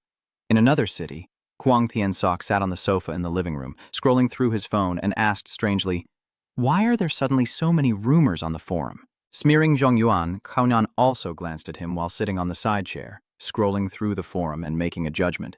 It feels similar to the tactics used by senior naval officers. Seeing that, Kuang Tiansok also refused to give in and made a decision. It can't be like that. I will also buy 10 times more Navy to fight back. Hearing that, Kaonan shouted in panic, startled and trying to stop him. President, please stay calm. This involves the Huazhong military district government, and spreading rumors will be investigated. Seeing that, he quickly reconsidered, stared at his phone, smiled, and then made a different decision. Yes, I told my sister to help my father find out who posted the message and to report the troublemaker to the authorities. Immediately after, in the bureau's office, someone rushed in and urgently announced to those inside, no need to investigate the rumor on the forum anymore, just come with me to catch the culprit. Seeing that, they also looked at a girl among them with confusion. Let out a sound, then he happily laughed out loud and explained, I just received an anonymous report email with full evidence. Then he shouted out specific information. The person spreading the rumor is Quan Thiet Tan, living in room 1206 of the Four Seasons Hotel. Upon hearing that, everyone excitedly started shouting and cheering for the criminals. Go, go, go. But a voice from the door silenced their excitement. Wait, you can't arrest this person. Director Lai, why is that? The other person calmly stepped in and announced to the crowd. Number 4, 9 boarders deliberately provoked Wu Renju into an aggressive attack, claiming we should punish him severely. Hearing this, Lam Ham also shouted in shock. What? Then Director Li's face darkened as he pointed at them with a stiff expression and explained, the gods fight, mortals suffer. As a small branch director of Kwangvian City, I can't control this. Then he ordered Lam Ham again. Lam Ham, are you one of the Director Wang's people, or are you going to ask for his instructions? Seeing that, he also reached out and awkwardly scratched his head, lost in thought. Truly, with the 8 and 4 numbers battling in 9 Wasteland, even Director Vuong probably can't handle this. Then he still made a decision in his heart. Forget it anyway. He would report first and then speak. Immediately after, in a room, Director Vuong's voice rang out. In the end, that's how it is. He picked up a cup of tea from the table, then turned to look at Zhong Yuan pouring tea and reluctantly said, I'm truly out of options. I can only directly ask for your opinions. Meanwhile, the two young people on the side communicated silently with each other. Zhang Badu looked at him and reminded him, Yuan Shao told Deep Senior, Fa Oolong needs 3 infusions. The water temperature in the pot isn't enough, and you also confirmed this with him. No problem. Vuong Fadich is from the east. He only understands coffee, not tea. Then he raised the cup to his lips enthusiastically, took a sip, and blindly praised in his heart that this tea was truly delicious. Zhong Yuan actually knows how to use a light to brew tea. Truly a professional tea master. Seeing that, behind them, Jiang Buyu also pointed at him and confirmed, Yes, young Master Yuan, you are right. He doesn't understand about tea. Then Trung Nguyen looked at him with suspicion and asked, Can you also read his thoughts? In response to your question, Jiang Buyu also explained that when we were connecting the line, I used telepathy to read thoughts so you could also read them. Hearing that, Trung Nguyen also seemed to absorb a new piece of knowledge and asked again, Could it really be like that? The situation involves 3 people, 2 of whom are having a private conversation, while one, who doesn't know how to enjoy tea, sits in the middle drinking peacefully. Then Wang Fa looks toward the man, his face full of guilt as he frowns and explains to him, Trung Nguyen, it's not that I don't value you, but right now I'm still officially ranked 8th, still under the 4th. Seeing that, he also looked at him with disappointment. Oh, I see. Cooperate with the Void Bureau to handle the case.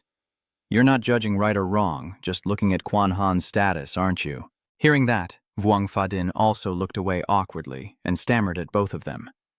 Uncle, there's no time for him to say more. Jiang Badu reached out with a smile and asked him, You don't think Director Vuong is like that, right? Seeing this, he became even more flustered and quickly looked at both of them to explain, No, I mean Zhong Yuan, you should definitely stop working for Juku and switch to the Science Institute. Hearing about him, he looked at the old man with confusion and blinked. Immediately after, Director Vuong also spoke to clarify further. He explained while staring at him intently. Now that you are an honorary academician, in a few years after Feng Zhuzheng retires, you should take the opportunity to become the director. Then continue to explain that working at the Science Institute is stable, safe, and respected, and all of Juku are their bodyguards. Hearing what he said, Trung Nguyen also calmly glanced at him and shared his own opinion. Director Vuong, whether I change jobs later or not, I want to stand firm against Dong Huang Uyan this time. Hearing that, Vuong Fadin beside him also looked confused and embarrassed as he stammered, Why is that? Seeing this, Trung Nguyen also confidently explained, Today it's your turn to be targeted. You could just change jobs and ignore him. But he interrupted and then asked Vuong Fadin with a righteous tone, What if the person involved today is someone weak? Then he further stated, If the young one steps back, this evil energy will harm the weak, and they won't be able to retreat even if they want to. Hearing this, both of them looked at him in shock. Next, his determined gaze furrowed his brow as he continued speaking, Ku Hu is the ace card of Hua Kwuk.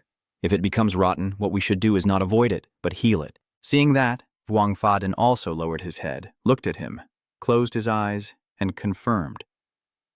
Understood. Then he looked straight ahead, sitting with his legs apart and his hands on his knees, confidently sharing his thoughts. But given Dong Huang Uyan and Feng Qin's relationship, he couldn't make a fuss over Von Nanku's death. Seeing that, he also looked at him in surprise and amazement. Then Zhong Yuan continued, I hope Director Wang is careful, as someone might be impersonating to give orders. In response to his words, he quickly stood up and walked away, affirming, You have to go back to the Bureau to investigate the truth. No matter who is behind it, I will give you an explanation. The other two are still sitting on the chairs, watching his figure as he leaves. Then Zhong Yuan turned to lean on his thigh and asked Zhang Bao. Zhang Xiao, he also looked up at him and asked what he wanted for dinner. He asked Zhang Badu what he wanted to eat. Hearing this, his eyes sparkled like a kitten's, and he smiled happily, placing both hands between his legs and gripping the chair as if sitting like a cat, excitedly suggesting some special Shandong dishes, then quickly imagining dozens of delicious foods and listing them. Braised shrimp, 5-spice chicken thighs, 4-flavor cabbage buns, mushroom soup, 8 treasure chicken, and spicy tofu. Then he spoke again to finalize, "Anything is fine. There's nothing you make that isn't delicious." Seeing that, Trung Nguyen also tilted his head to look at him and replied, faced with this strange reaction. Jiang Bat-u still didn't sense any danger and asked with an innocent expression, "What are you smiling at?" Then he heard a voice revealing his true identity to him.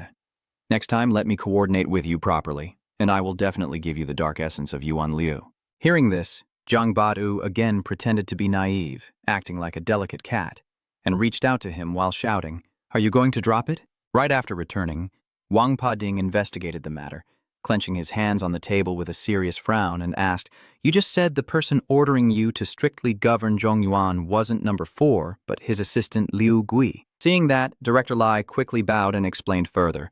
"Usually, he is the sole representative of Group 4 to convey orders to us, so before he could interrupt, Wang Fadin, full of anger, grimaced and shouted, 'Nonsense!' He sat at the table while the people from the bureau stood around reporting, led by Director Li.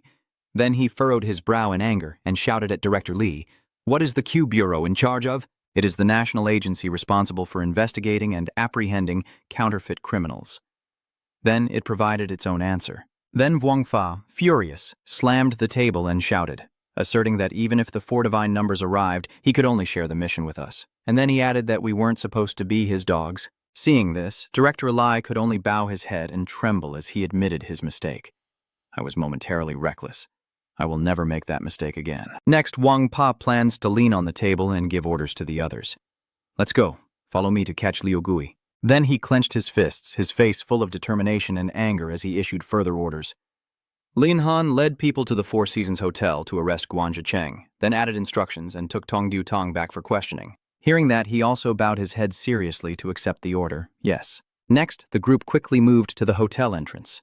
Wang Fading looked down with a puzzled expression and confirmed, "He is Liu Gui, so why does the photo look different?" Seeing that, Director Lai also struggled to reply. "This is a photo of him from the past." They took a photo of a skinny, awkward-looking man.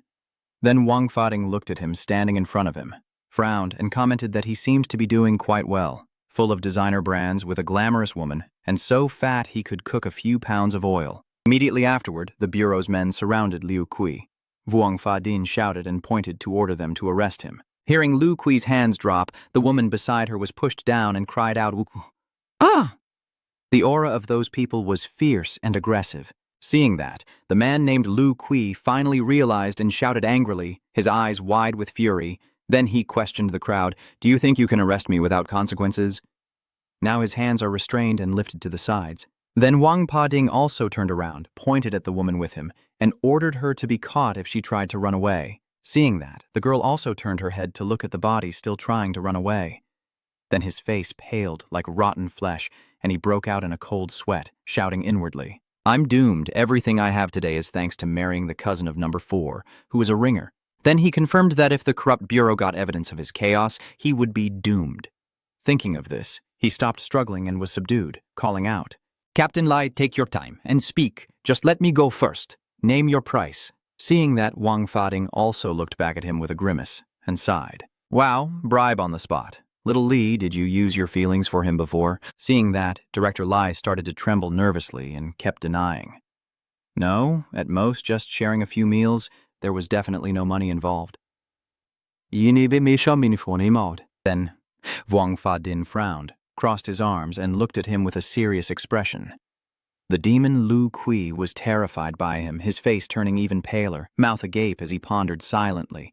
"This is not good. This person is definitely the chief director of the General Department of Virtual Management, Wang Fadik." Then he was filled with fear as he remembered that his false projection could read others' memories, and he could no longer hide his secrets in front of him. The next day, he broke free from the two restraining him and fell to his knees, crying and shouting, "I am willing to confess honestly. Please show mercy."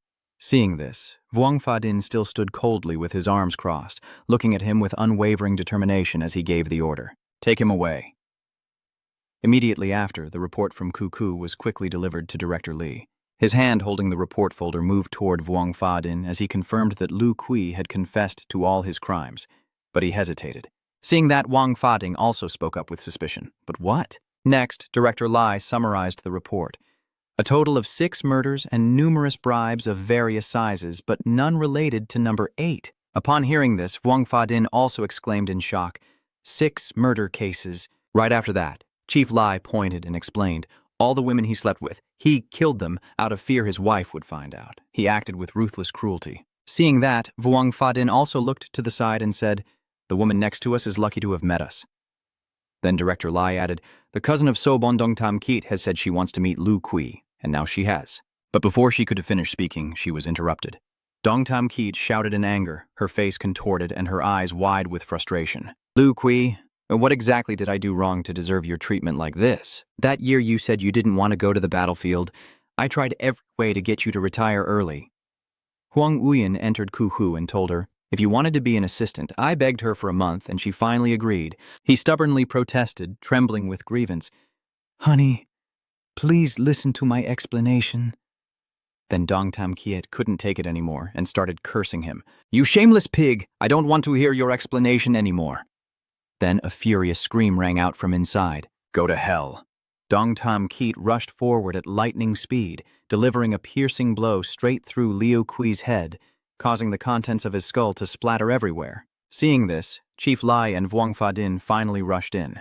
He stopped, stammered, and reproached her. I said I was just visiting, so why did you punch me in the head like that? Seeing that, Wang Fa-ding quickly reached out to hold his forehead in frustration and ordered.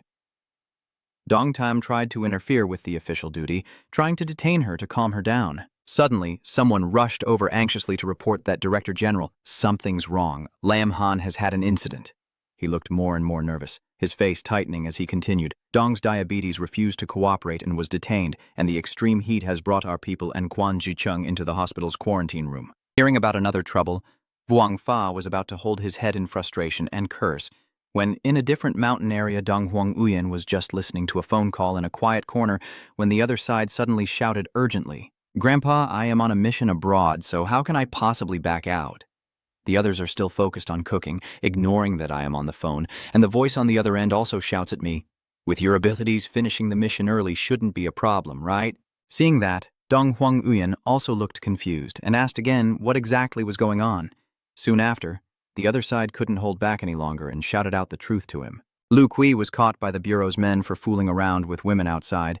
Tam Kiet knocked him out with one punch at the Bureau, then added, even Tiu Duong was inexplicably taken in. You need to go handle this quickly. Hearing this, Dong Huang Uyan's face showed shock and panic, unable to believe what he heard, with many doubts racing through his mind. Next, Dong Huang Uyan regained his composure and said to the person on the phone, the Bureau of External Affairs wouldn't arrest someone without reason. Something must have happened all right. I'll call the Bureau of External Affairs to ask. He stood with his hands on his hips in an abandoned bed. Then with a worried look, Dong Huang Uyan dialed the number while gloomily contemplating. This morning, Xiao Dong's teammate took a call to help him. I told him to contact Liu Gui directly to handle the issue, so hopefully nothing will happen. His hand kept scrolling to search, then he called Wang Fa-ding, who was also in the office sitting at his desk and listening seriously on the phone, confirming. Number 4, today no matter what you say, you cannot post bail for them. The young commander has given orders, telling you to do your part honestly. Hearing that, they quickly ended the call. Dong Huang Uyan then scrolled through the contacts with a grim expression and said, is he only able to find Jiang Buyu? Then the phone rings again, and when he tries to call Jiang Buyu, it says the number is turned off, making Dong Xiangyuan's hand tremble with anger. Then he slammed his phone onto the grass and shouted at the top of his lungs on the mountain peak. Is Jiang Buyu stirring up trouble again? At Jiang Bat-u's house, Trung Nguyen was using a spoon to add seasoning in the kitchen, and couldn't help but silently complain that Jiang Thiu went out to buy some soy sauce, but still hadn't returned. Forget it, I'll make that spicy sauce dish first, and soon the sizzling sound of the food and the spicy soy sauce began to drip down. Then Zhong Yuan poured the entire bottle into the stew and thought to himself that because spice is a kind of pain, young Master Jiang can handle pain quite well, just using the amount of chili that suits Lam Lam's usual taste. The food steams with a rich aroma, and then he seems to sense something, glancing over and making a judgment in his mind. There's unusual activity outside. Then he told the shadow at his feet, Deep Chan, to go out and check. It also obediently sat still and responded to him. Yes. Meanwhile, Zhong Yuan is still holding a large spoon, stirring the food on the stove with one hand on the handle. While outside, Yuan runs over sweating profusely, leaning on the pillow and gasping as he screams inwardly. I must be dreaming and dead now. This is the address of Jiang Buyu written in the file. Then he looked at the house in front of him, and his face gradually darkened as he sighed inwardly. The country where he was carrying out his mission was too poor, with no passenger flights back to Huaquoc. Liu Qiu is dead, no one arranged a private jet for me to return, and I couldn't find anyone to help. Donghuang Uyentai's face was pale as he gasped and continued to speak. In the end, the locals found a transport plane for me, and I flew back myself. Luckily, Zhang Buyu lives opposite the zone sold to the mutants, so there's a helicopter pad already there. As soon as he caught his breath, he looked down at the orange tree next to Jiang Bat-U's house, wiped the sweat from his face, and confirmed to himself, I guess it's fine to eat 2 of his kumquat fruits, right? Thinking that, he reached down to pick the orange from the tree, and from afar, Diepchan watched in shock. Immediately after, it will release those long chains towards Uyen's direction and shout angrily, "You bold thief, let go of Quat now." The attacker endures the pain while the other just managed to stuff a piece of the fruit into his mouth, looking pale and wide-eyed in surprise as he still holds the peeled orange in one hand. But right after, Donghuang Uyen also regained his composure, muttering to himself about primordial energy, while his other hand kept eating the orange to quench his thirst, eyes glaring at Diepchan. 8 great masters, save me. There are people outside with primordial energy. I am restrained. Hearing how difficult it sounds, he also spoke to confirm. Let's go. Immediately after, Zhang Yuan ran out from Macto's outside, still holding a large spoon in his hand, shouting, "The thief! Hit him, no chance to resist." Ooh. He grimaced as he looked at him and then ran over. Seeing that, Donghuang Uyen also approached. He was panic-stricken and opened his mouth wide, looking at him and shouting inside, "Isn't this Jiang Bat-U's house? Who is this guy?" Next, he grabs something big to use as a weapon and swings it toward Donghuang Uyen, shouting, "Watch this!" Then he kept swinging and rushed toward him, but he quickly dodged back, though he still couldn't avoid getting hit and dropping the orange he was biting into. Meanwhile, Diepchan also grew bigger and ran with a frown in the same direction as Uyen. Seeing them closing in like that, he fell to the ground, raised his hands to shield himself, and panting, shouted to explain, Wait, sorry, is this the Zhang residence?" Hearing that, Diepchan also shouted back at him, "What Zhang residence? This is Trung residence." Hearing that, Donghuang Uyen quickly shouted an apology. Sorry, I took the wrong way." Next, Zhang Yuan also caught up behind, shouting loudly with a big spoon in hand. The thief tried to run, but stopped right there. Behind Diepchan, they quietly followed, while Donghuang Uyen ran while looking back at them in panic. He liquefied and turned his head to look at him, saying, "Oh my god, this guy hits 20 times a second, faster than Huaquoc Tetu's #1 sword. I must run or I will definitely die." But streams of water from his body began to spread out around him. Below, Trung Nguyen reached out his hand, summoning the Eternal Ice technique, and a circle appeared in his palm. And Donghuang Uyen's body began to freeze instantly. Trung Nguyen shouted, "Liquefy?"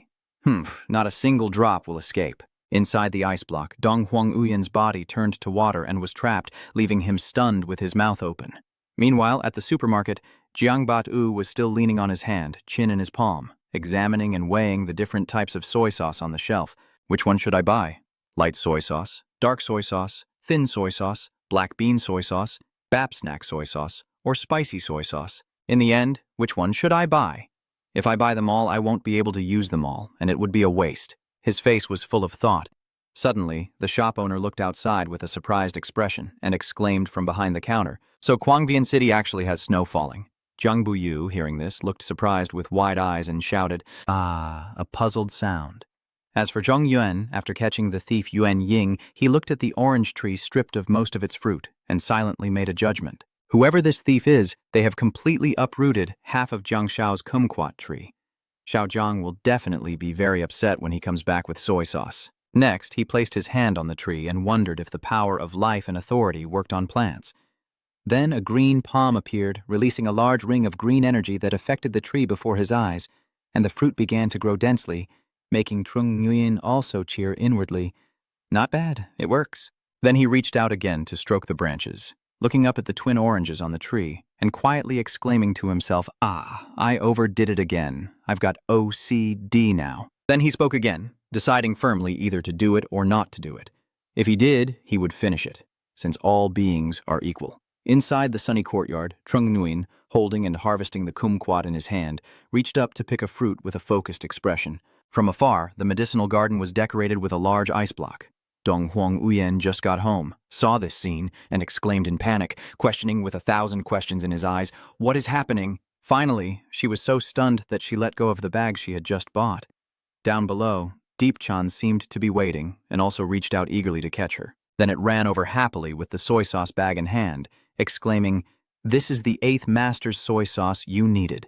Meanwhile, Jiang Buyu was still staring at the oranges in front of the door in silence. Then he glanced at the half-eaten kumquats on the ground and made a deduction. There are some half-eaten kumquats on the ground. Has someone in my house already frozen the ones they haven't finished? Then he asked himself, so that's about physics, water freezing. Finally, seeming to understand something, Jiang Bat-u forced a sneer and inwardly concluded that the special vanguard of the enemy's destruction was bringing hatred onto himself. The phone is on airplane mode. It seems the fish has bitten the bait. Inside Trung Nguyen's house, someone just brought out food and apologized to Jiang Bat-u. "Young Master Jiang, I accidentally made your quat bigger. It might seem a bit unreasonable, so I picked all the fruit." Seeing that, he looked at a table full of spicy food in front of him and confidently said, "I'll do it. I'll eat everything, so nothing is left."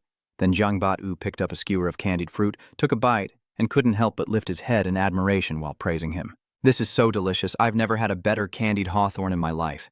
Can I add some crushed fruit ice and have a late-night snack?" Then he made a suggestion.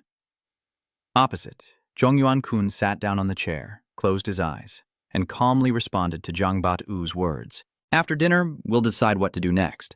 You said you wanted to try Shandong's specialties, but I think you'd better try my signature spicy bat bao sauce dish." Then Zhong Yuan spoke up again, asking if it might be a bit spicy and if he really couldn't handle it. He didn't need to force himself. Immediately after, Jiang Buyu also scooped a little spicy food onto his plate with a spoon. Then he took a big bite, chewing and savoring with his eyes closed while his hand waved the spell in the air. And suddenly his whole body started trembling violently. Finally, he grimaced, screamed in fury, clenched his fists until they went stiff, and shouted out, unexpectedly breaking his addiction. Then, Jiang Buyu smiled knowingly, gestured outside to the garden, and announced to him that the young master Yuan, who was frozen in the garden, was probably number 4, Ju Ku Dongxiang Yuan. Then the horns and tail of the little demon appeared on his head. Jiang Bat-u softly announced that he must have traveled a long and difficult way, feeling thirsty and hungry, so he secretly ate some food. "Please come in for dinner." Seeing that, Trung Nguyen beside him looked at him in surprise and asked, "When did you become so kind?" Next, Jiang Buyu justified his actions. Dong Xiangyuan's crime was not worth death. We should show him some humane care. Immediately following Jiang Bat-u's words, he obediently stepped outside for Dong Huang-uyen, then casually invited him to come in, closing his eyes and following behind with a gentle smile. He looked awkwardly at Trung Nguyen and said, Buddy, I didn't mean to eat Quat's food. Really sorry, I'll pay you back." Next, the two of them sat down at the table. Zhong Yuan listened to him and frowned, feeling a bit uncomfortable and speaking up. "Quat belongs to young Master Jiang, and the dinner on this table also belongs to him," then added, "He reluctantly shared half with you, so stop messing around and eat quickly." Over there, Dong Huang-uyen also looked at him nervously with an awkward smile, nodding hesitantly. All right, he's just grateful for the bowl of rice in his hand and doesn't dare to argue." Then Dong Huang-uyen, while holding his bowl and eating, began to wonder who this expert with the claw was. "With Jiang Buyu here, he probably won't hit me anymore, right? And now he's making such a strong statement. Quickly send him to 9 Wastelands to be my successor. I can finally retire." Then he picks up the super spicy dish on the table. Dong Huang-uyen thinks to himself, handsome like that, he also deserves duong duong. As soon as the spicy meat touched his tongue, he turned pale and shouted out in his mind, "What kind of hellish food is this? If I did something wrong, please punish me with the law, not with hatiyu." On the other side, Jiang Buyu propped his chin on his hand, looking kindly at Dong Huang-uyen and nodding as he asked, "This was originally my dinner. You won't refuse to show me some respect, right?" Meanwhile, Dong Huang-uyen's body was trembling from the burn, and as he looked on with a swollen mouth and tears welling up, he was left speechless. Then Trung Nguyen, feeling quite annoyed, silently conveyed his displeasure towards Jiang Bu. "Young Master Jiang, if you dislike this dish, just say so directly." Seeing that he also looked at him seriously with his hand on the table, he explained silently, "No, I honestly think it's delicious, but I can't let just the chrysanthemum wither alone." Hearing that, he also spoke up, judging that his spicy eating skills are not bad, and he can unlock new dishes for himself. Hearing this, he spoke up again, demanding to come along with his life and authority. Hearing that, Trung Nguyen also confirmed that he needed to add money. They looked at each other across a table of food in front of them. Then Jiang Buyu, with his hand extended toward Zhong Yuan, smiled and introduced him to Dong Huang-uyen. saying this is a first-year student at Thanan Academy named Zhong Yuan. Seeing that, he was also surprised, then quickly turned to the side with a smile and kindly asked, "So he's the top student of the Thanan Academy? Wait, isn't that the school from the East China Military District?" And he still sat at the dining table, quietly eating. Then Zhang Batu continued to introduce another aspect of his identity. She is also a senior investigator of the Void Bureau and an honorary fellow of the Science Institute. Seeing that, Dong Huang Uyan was also stunned and stood up blankly, scratching his head in confusion while Trung Nguyen remained calm, squinting to compose himself and placing his hand on the dining table. Then Zhang Batu's voice rang out once more to conclude. "In the end, she is also the 8th of the 9 wastelands, your colleague." Hearing this, Dong Huang Uyan's face turned pale and sickly white as he trembled and shouted, Next, Zhong Yuan, with his eyes half-closed, softly exclaimed, "I never thought my colleague would turn to theft," then added further, "Clearly I saw on your profile dozens of large houses, hundreds of luxury cars, and even a diamond mine." After fully understanding Trung Yuan's identity, he also stood up, waving his hands in front of him awkwardly as he spoke. "Bianming, Xiaoba, don't misunderstand, I really didn't steal anything.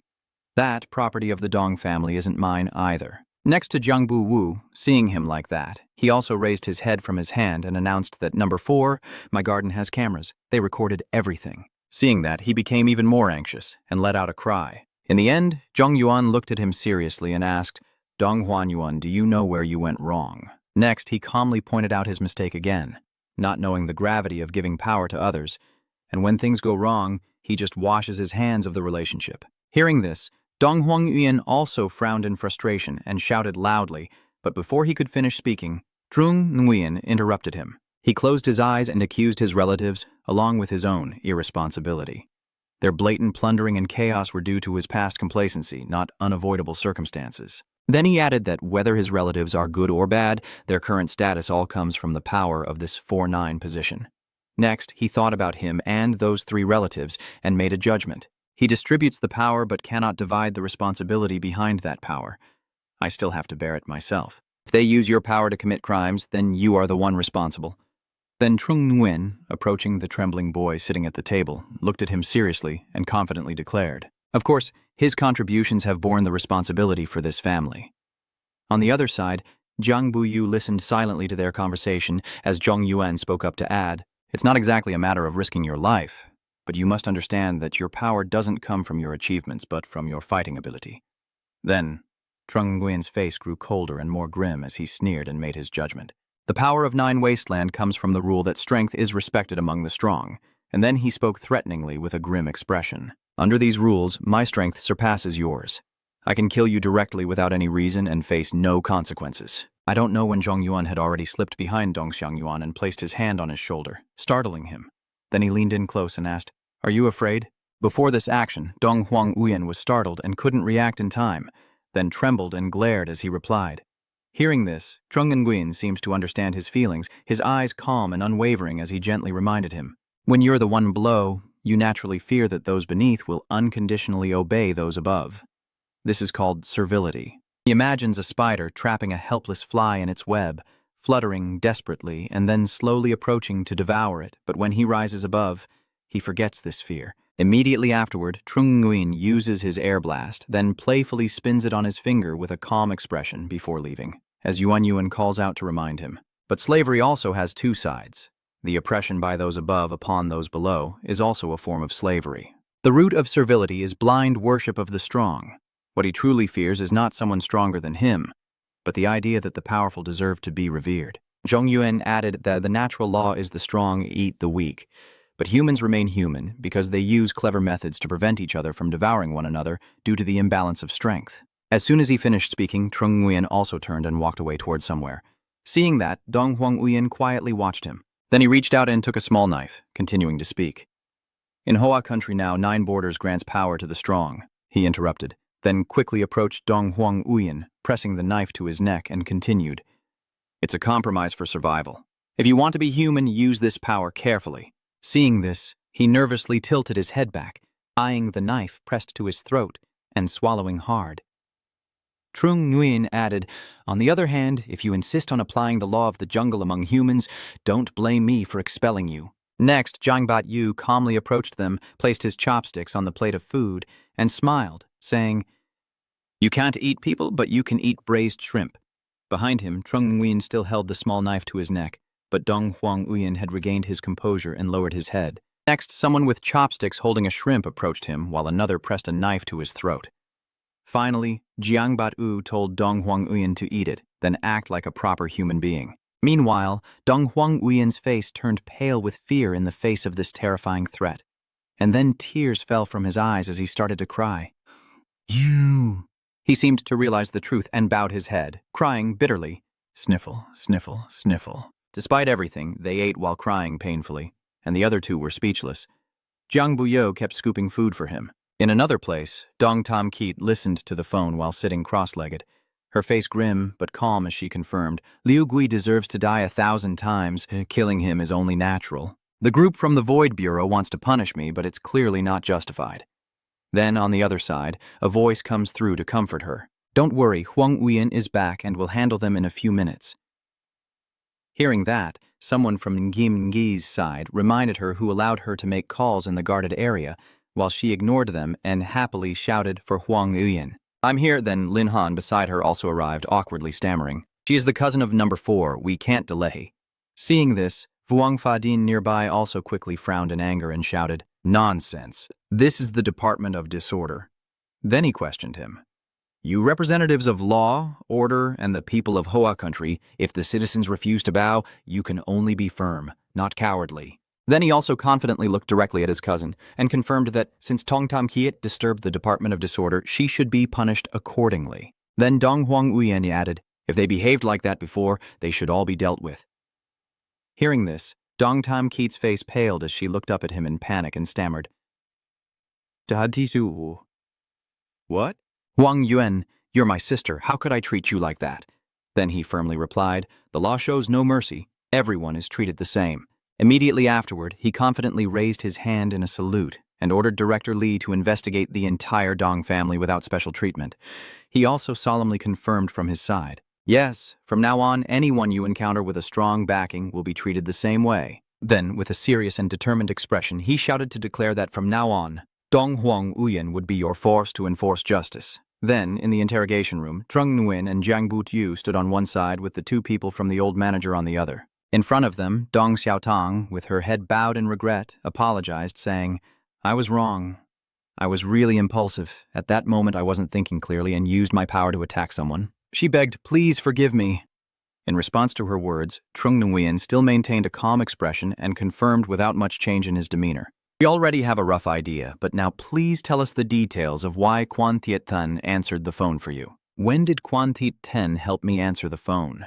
I didn't know about it." Next to Jiang Bat-yu, who was looking at her with crossed arms, Trung Nguyen then asked, "And Quan Thiet Thun answered the phone when your uncle called you this morning. What happened then?"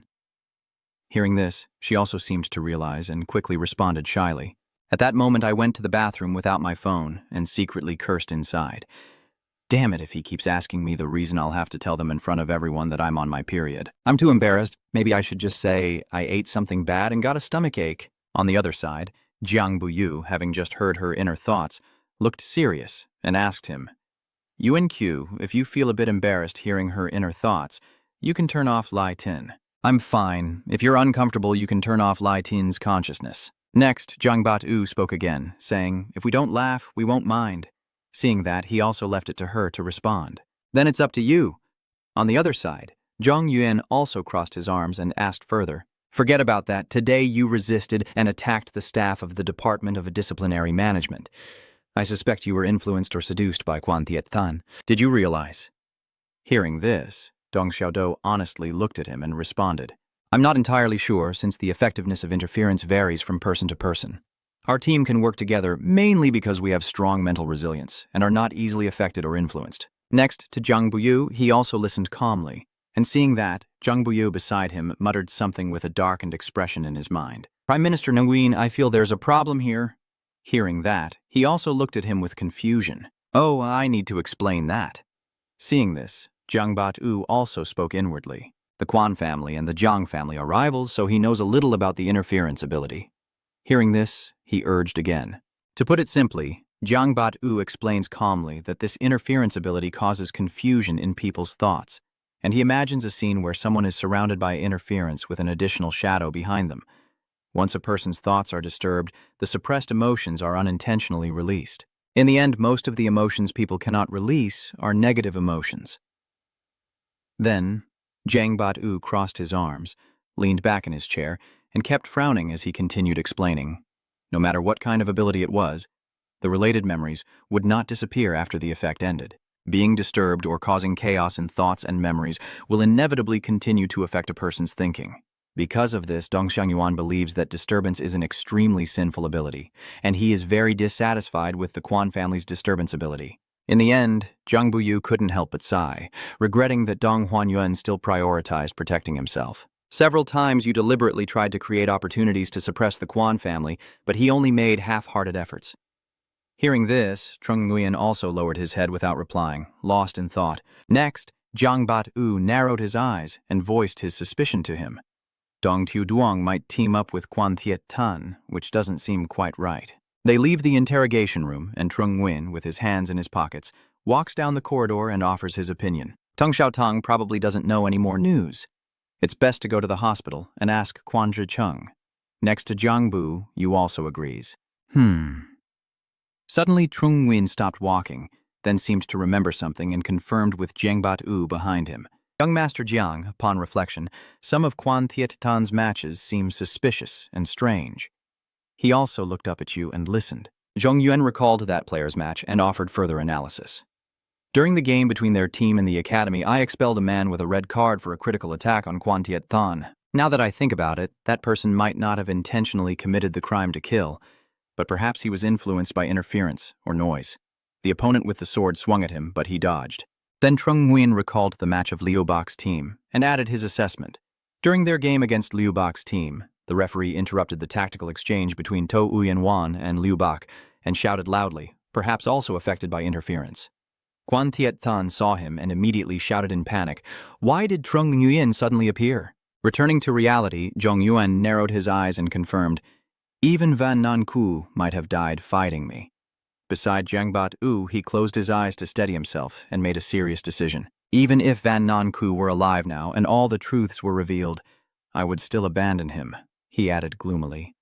Min Jia has no concept of good or evil, only advantage and disadvantage. Van Nanku, disturbed or already mad, is clearly mentally distorted to the extreme, and the price he pays for trying to make amends is greater than the value he can bring to the military district. Then, Zhong Yuan stepped forward, turned to face him, and calmly revealed the truth. But his rational mind clearly said, "You want to save him." Behind Zhang Buyu, he also lowered his head and sighed. Then he sat into the car, and Zhang Buyu pouted as he reminded him, "As the commander, you can't think that way, so pretend you didn't notice."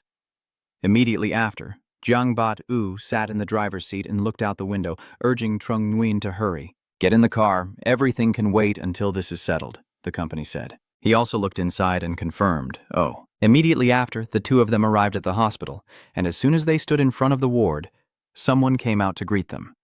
"Number 8, young Marshal, you're here." Then he asked the people inside, "Are the ones injured by Dong Xiaodao's high temperature all here?" They also confirmed to him that everyone from the Huquan department was here, and Quan Thiet Tan was right next door. Seeing this, Trung Nguyen also approached the people from the Void Management Bureau, extending his hand to them as he wielded the power of life and death.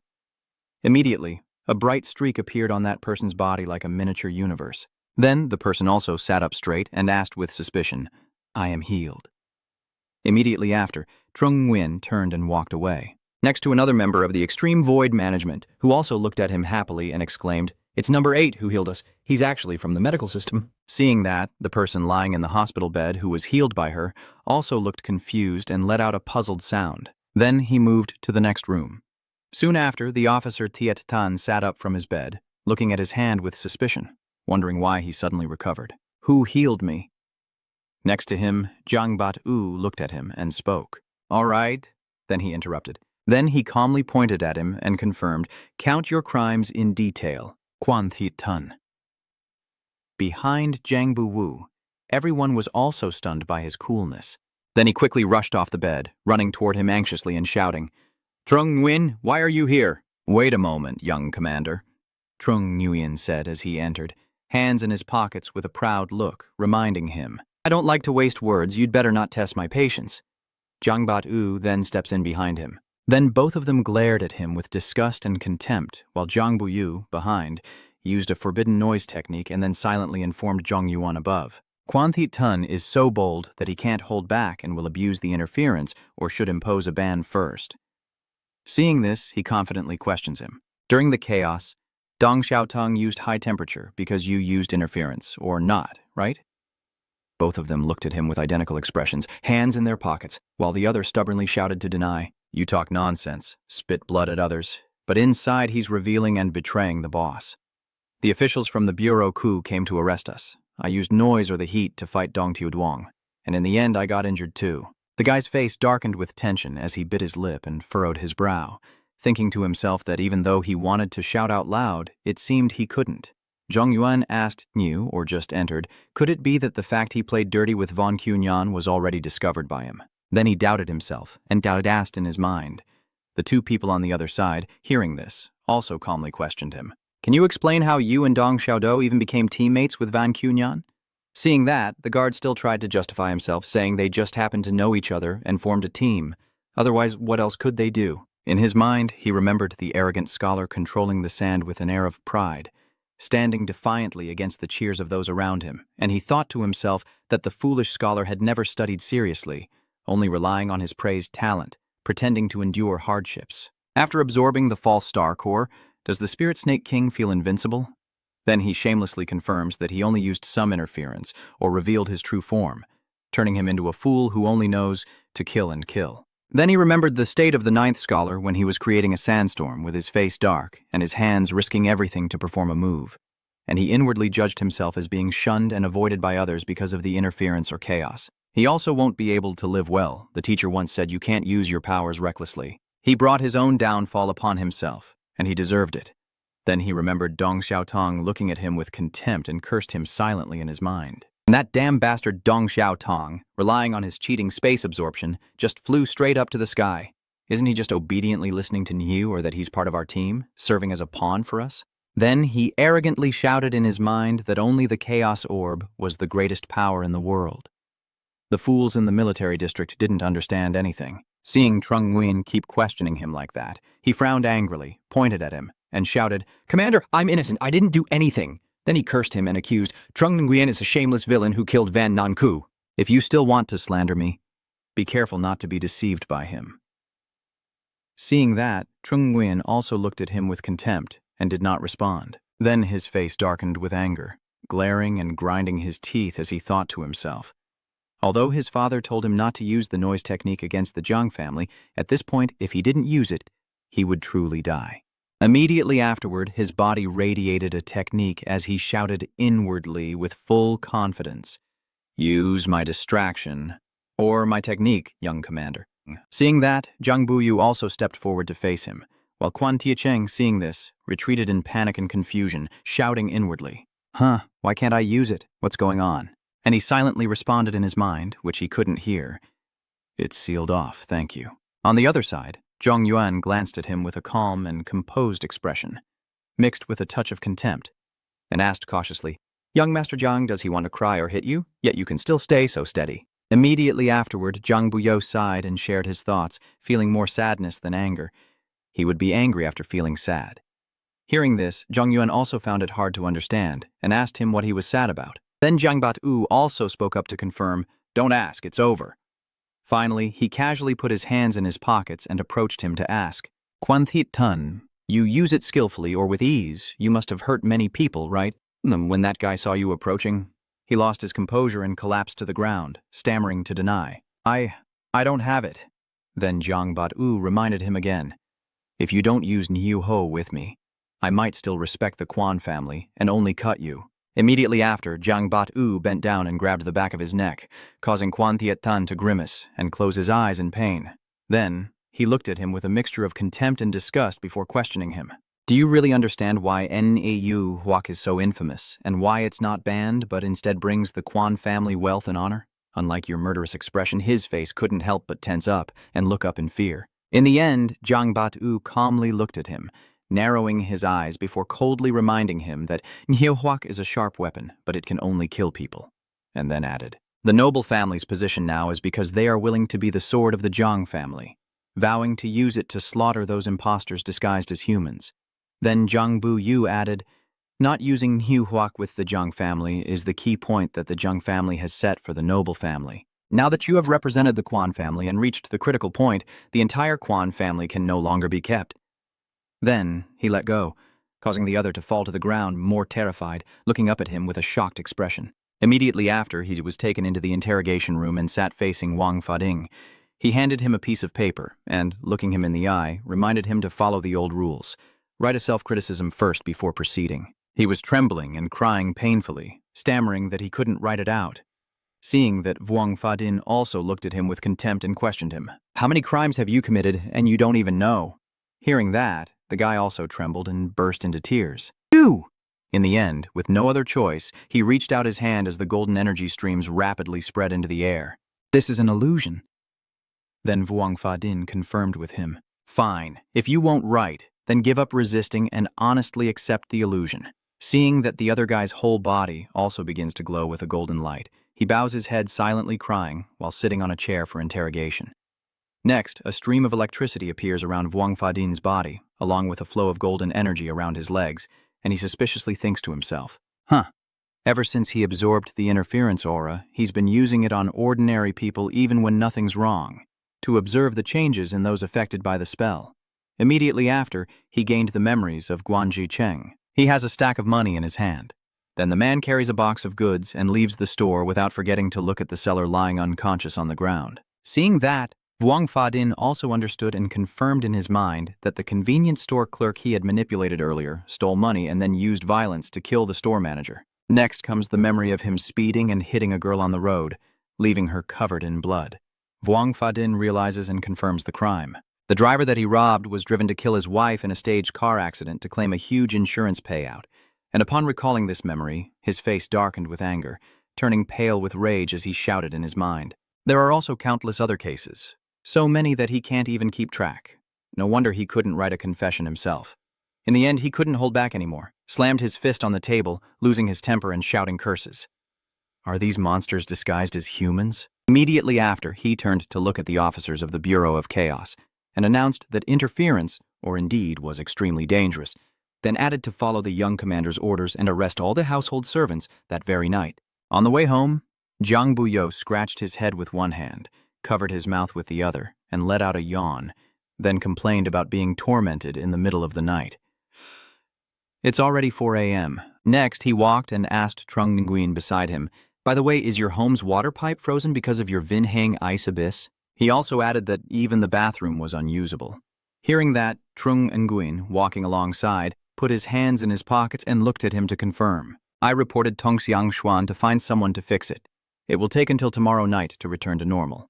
Seeing that, Zhang Bat-u yawned and commented, "Oh, so you're going to sleep in the office tonight?" Then the two of them went ahead to cover the car, and Trung Nguyen couldn't help but ask about him. "You're tired but still driving. Are you really okay?" Seeing that, Zhang Bat-u also half-closed his eyes and scratched his head, holding the door handle to confirm that this car has self-driving capabilities. "As long as you're not sleeping, you're fine." Seeing that, Trung Nguyen also spoke up with an opinion. "I think you will sleep." Seeing that, he also spoke to confirm that he wouldn't fall asleep. The two of them stood on either side of the car, talking back and forth. Next, Zhang Bat-u quickly sat in the driver's seat and pressed the switch on the dashboard. The car immediately announced that the autonomous driving mode was activated. Then he started chatting again. "After such a long journey, we all got played by that bastard Quan Thiet Thon." The co-pilot seat next to Trung Nguyen also casually leaned back, closing his eyes to calm himself and muttering to confirm. Exactly. Who would have thought that Quan Thiet Thon would use mind control to brainwash Van Nan Ku, then further manipulate him into becoming a lunatic and meeting a tragic end as a backlash of his own power. Then he added that even after Wen Renju died, he spread rumors to escalate the situation, showing his despicable nature by eavesdropping on Tong Xiaotang's phone call. Zhong Yuan further assessed that to maintain his innocent and pure reputation, he even dared to secretly answer Tong Xiaotang's calls and disturb Dong Huanyuan. Then he further linked the events, as Dong Huang Uyan, without clarifying the situation, dared to give Lu Kui's phone number to Quan Thiet Tun, almost causing the Bureau of Q to mistake the internal conflict between numbers 4 and 8, with Dong Huang Uyen acting as the bridge for Lu Kui and Quan Thiet Tun to meet. Next, Trung Nguyen further assessed that Dong Huang Uyen chose to ignore his responsibilities and became an accomplice to numerous speculators. He also added that the worst case was Dong Tio Duong being influenced or disturbed by Quan Thiet Tun, almost making a serious mistake. Quan Thiet Tun's hand tightly grips Dong Xiaotang with a lewd smile, manipulating her with his supernatural power, while she remains resolute and stubborn. Zhong Yuan adds that if her willpower hadn't been so strong, she might have ended up like the Scholar of the Nine. In the car, Jiang Buyu sat in the driver's seat and turned to ask him, "How do you plan to deal with these people?" While he calmly sat in the passenger seat, closing his eyes, he was about to speak when he added, "Let Wang Fa fight it out with the verdict, then add more." Basically, Dong Tio Duong's condition is either disturbed or similar to a mental patient, still requiring compulsory treatment. The two on the car automatically head home, but then Trung Nguyen raises his hand to support his chin, squints, and comments that Quan Thiet Tan dying directly is too easy for him. Better to send him to a scientific institute for experiments. After using up the remaining heat and dying, then speaking again to add more. As for the others in the Quan family, the grudges and debts between your families, I won't get involved. Next to Jiang Bat-u, I also covered my mouth while yawning and leaning on the driver's seat to confirm. Is that so? Hearing that, Trung Nguyen also looked a bit surprised and asked him back, "What's going on? You want me to deal with the officials?" Hearing that, Jiang Bat-u also softly denied, "Well, not exactly, since even he is still tangled up." Seeing that, Trung Nguyen also asked Jiang Bat-u again, clearly saying he wouldn't spare the officials. Then Jiang Bat-u covered his face with his hand, closed his eyes, and steadied himself to explain to Trung Nguyen. The officials have helped the Jiang family with countless exhausting and dirty tasks over the years. Even as a commander, he couldn't do it without their support. Even when they occasionally did some things that went against the norm, he just turned a blind eye and endured it. Then Jiang Bat-u recalled himself sitting in front of the present, remembering how he became famous at 17, became a commander at 20, and suppressed over 100 rebellious regions.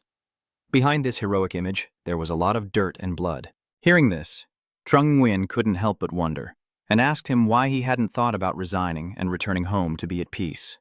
Hearing that, Jiang Bat-u also didn't hesitate to share his thoughts.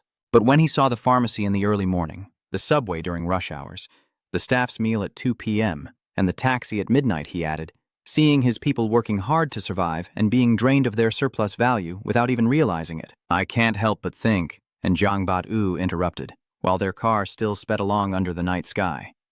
Then, a gloomy, determined voice remembered the Manhyung who, in the other world, could enjoy food produced by farmers without doing any work.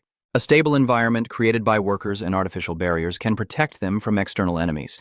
Jiang Bat-u added, if there were an additional death-proof talisman like a half-moon, preventing them from being killed and having their essence taken, then he wondered how many people would want to become half-moon bears living in this ideal survival land. At this point, Jiang Bat-u couldn't help but turn around and comment, saying that it's funny how there are actually countless fake humans disguised as bears in this world.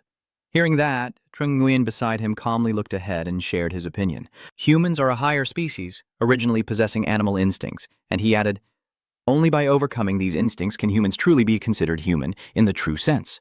Hearing this, Jiang Bat-u beside him spoke up in disagreement. But there are also people in the world who study chaos or physics, whose intent makes others abandon reason and become beasts driven by instinct.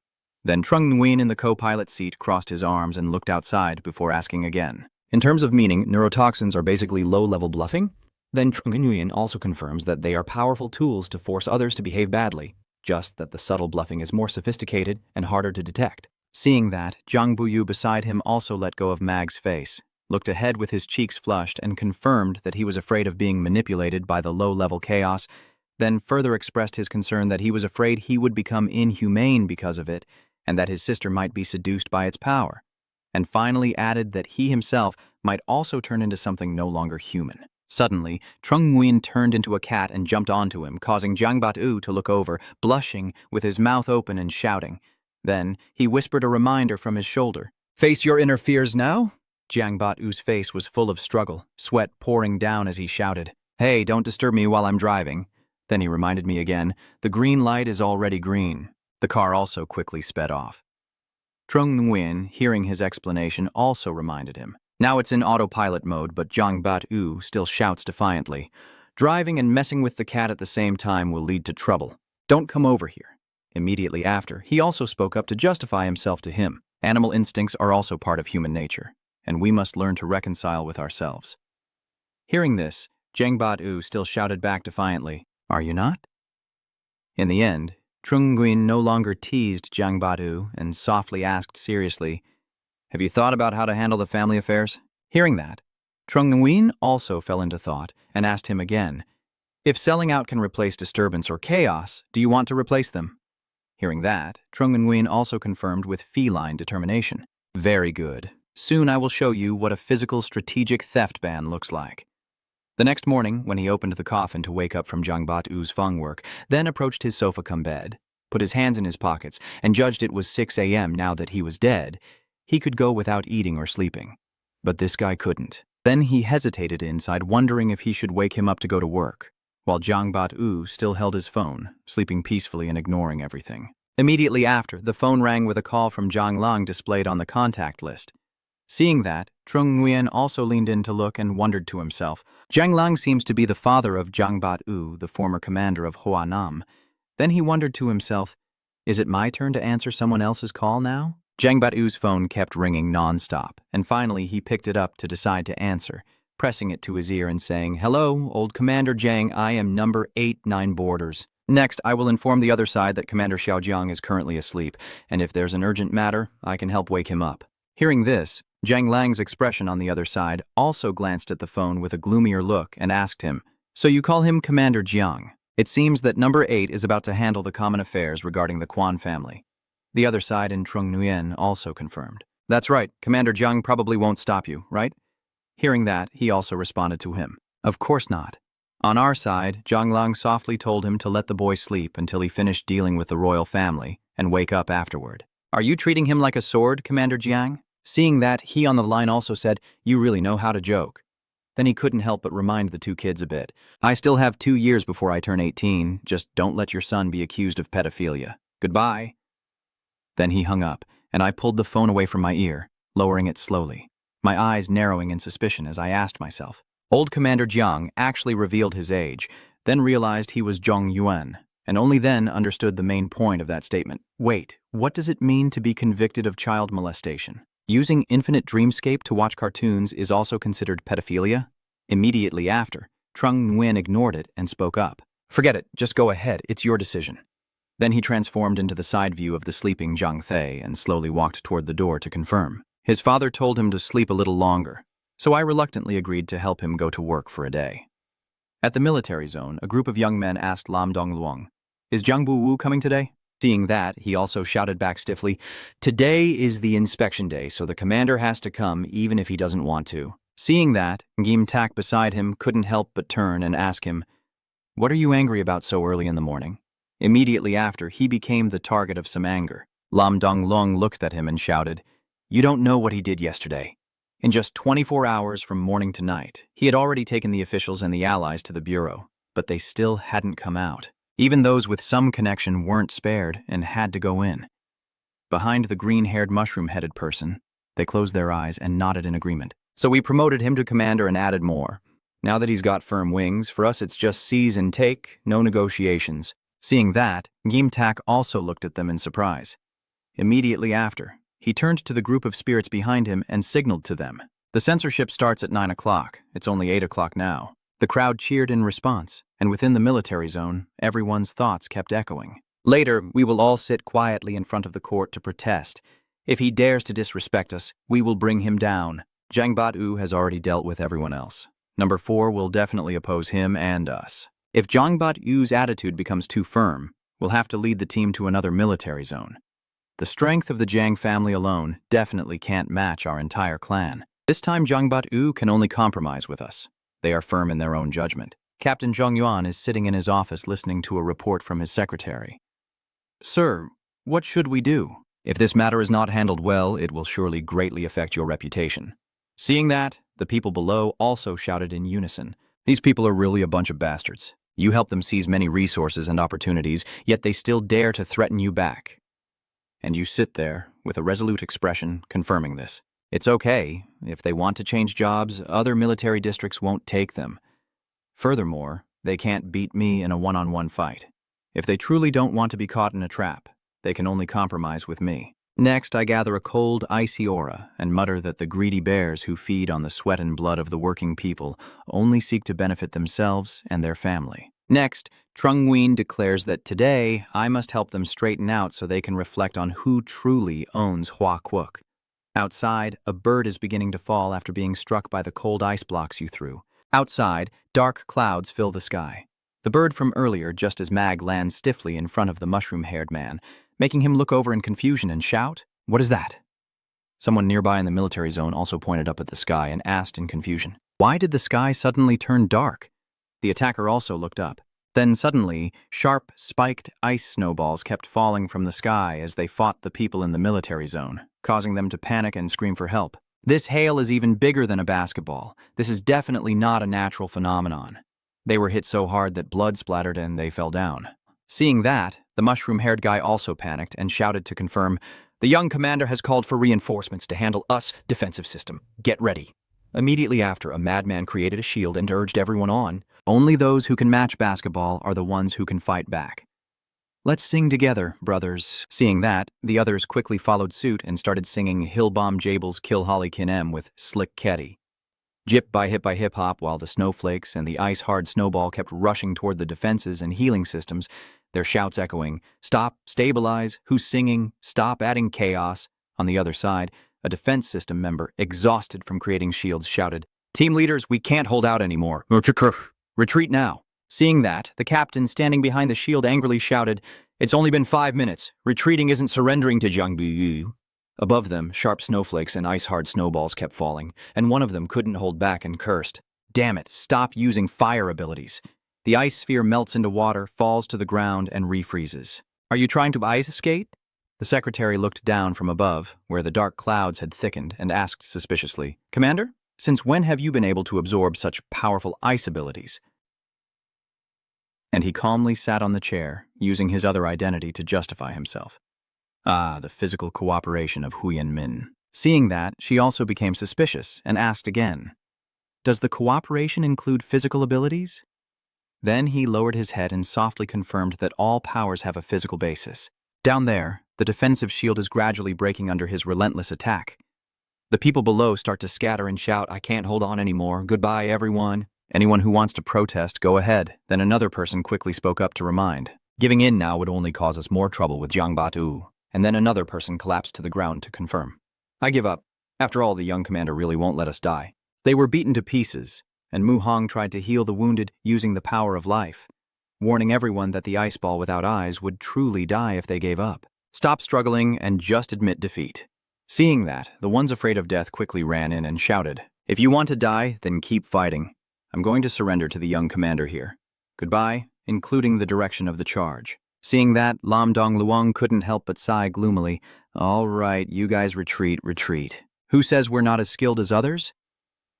He is willing to submit. The mushroom-headed guy in the crowd also spoke up with an opinion, definitely revealing the news. Jiang Buyu inviting outsiders first, truly despicable and shameless. Next to another person, also raising both hands to confirm, the young marshal's fighting style has never been particular about rules. As long as he can win, he will do anything. He hasn't lost in 8 years. The healing system quickly mobilized its energy to save the injured person lying on the ground. Suddenly, he descended from above, standing in front of them, and mockingly spoke. "I thought you guys were so tough because of your strength, but it turns out you couldn't even hold on for half an hour." Seeing that, everyone looked towards him. In the end, their thoughts kept revealing themselves. The standard Mandarin of the young marshal today sounded remarkably perfect. Is this just my illusion? Then another person also wondered silently. This is too strange. Today, the young marshal's accent isn't the usual boiled squash. Then he spoke again, questioning them with dissatisfaction in his heart. Zhang Xiao's Mandarin was very clear and precise. Don't talk badly about us. Forget it, because later we'll release a manga to fix their misguided thoughts.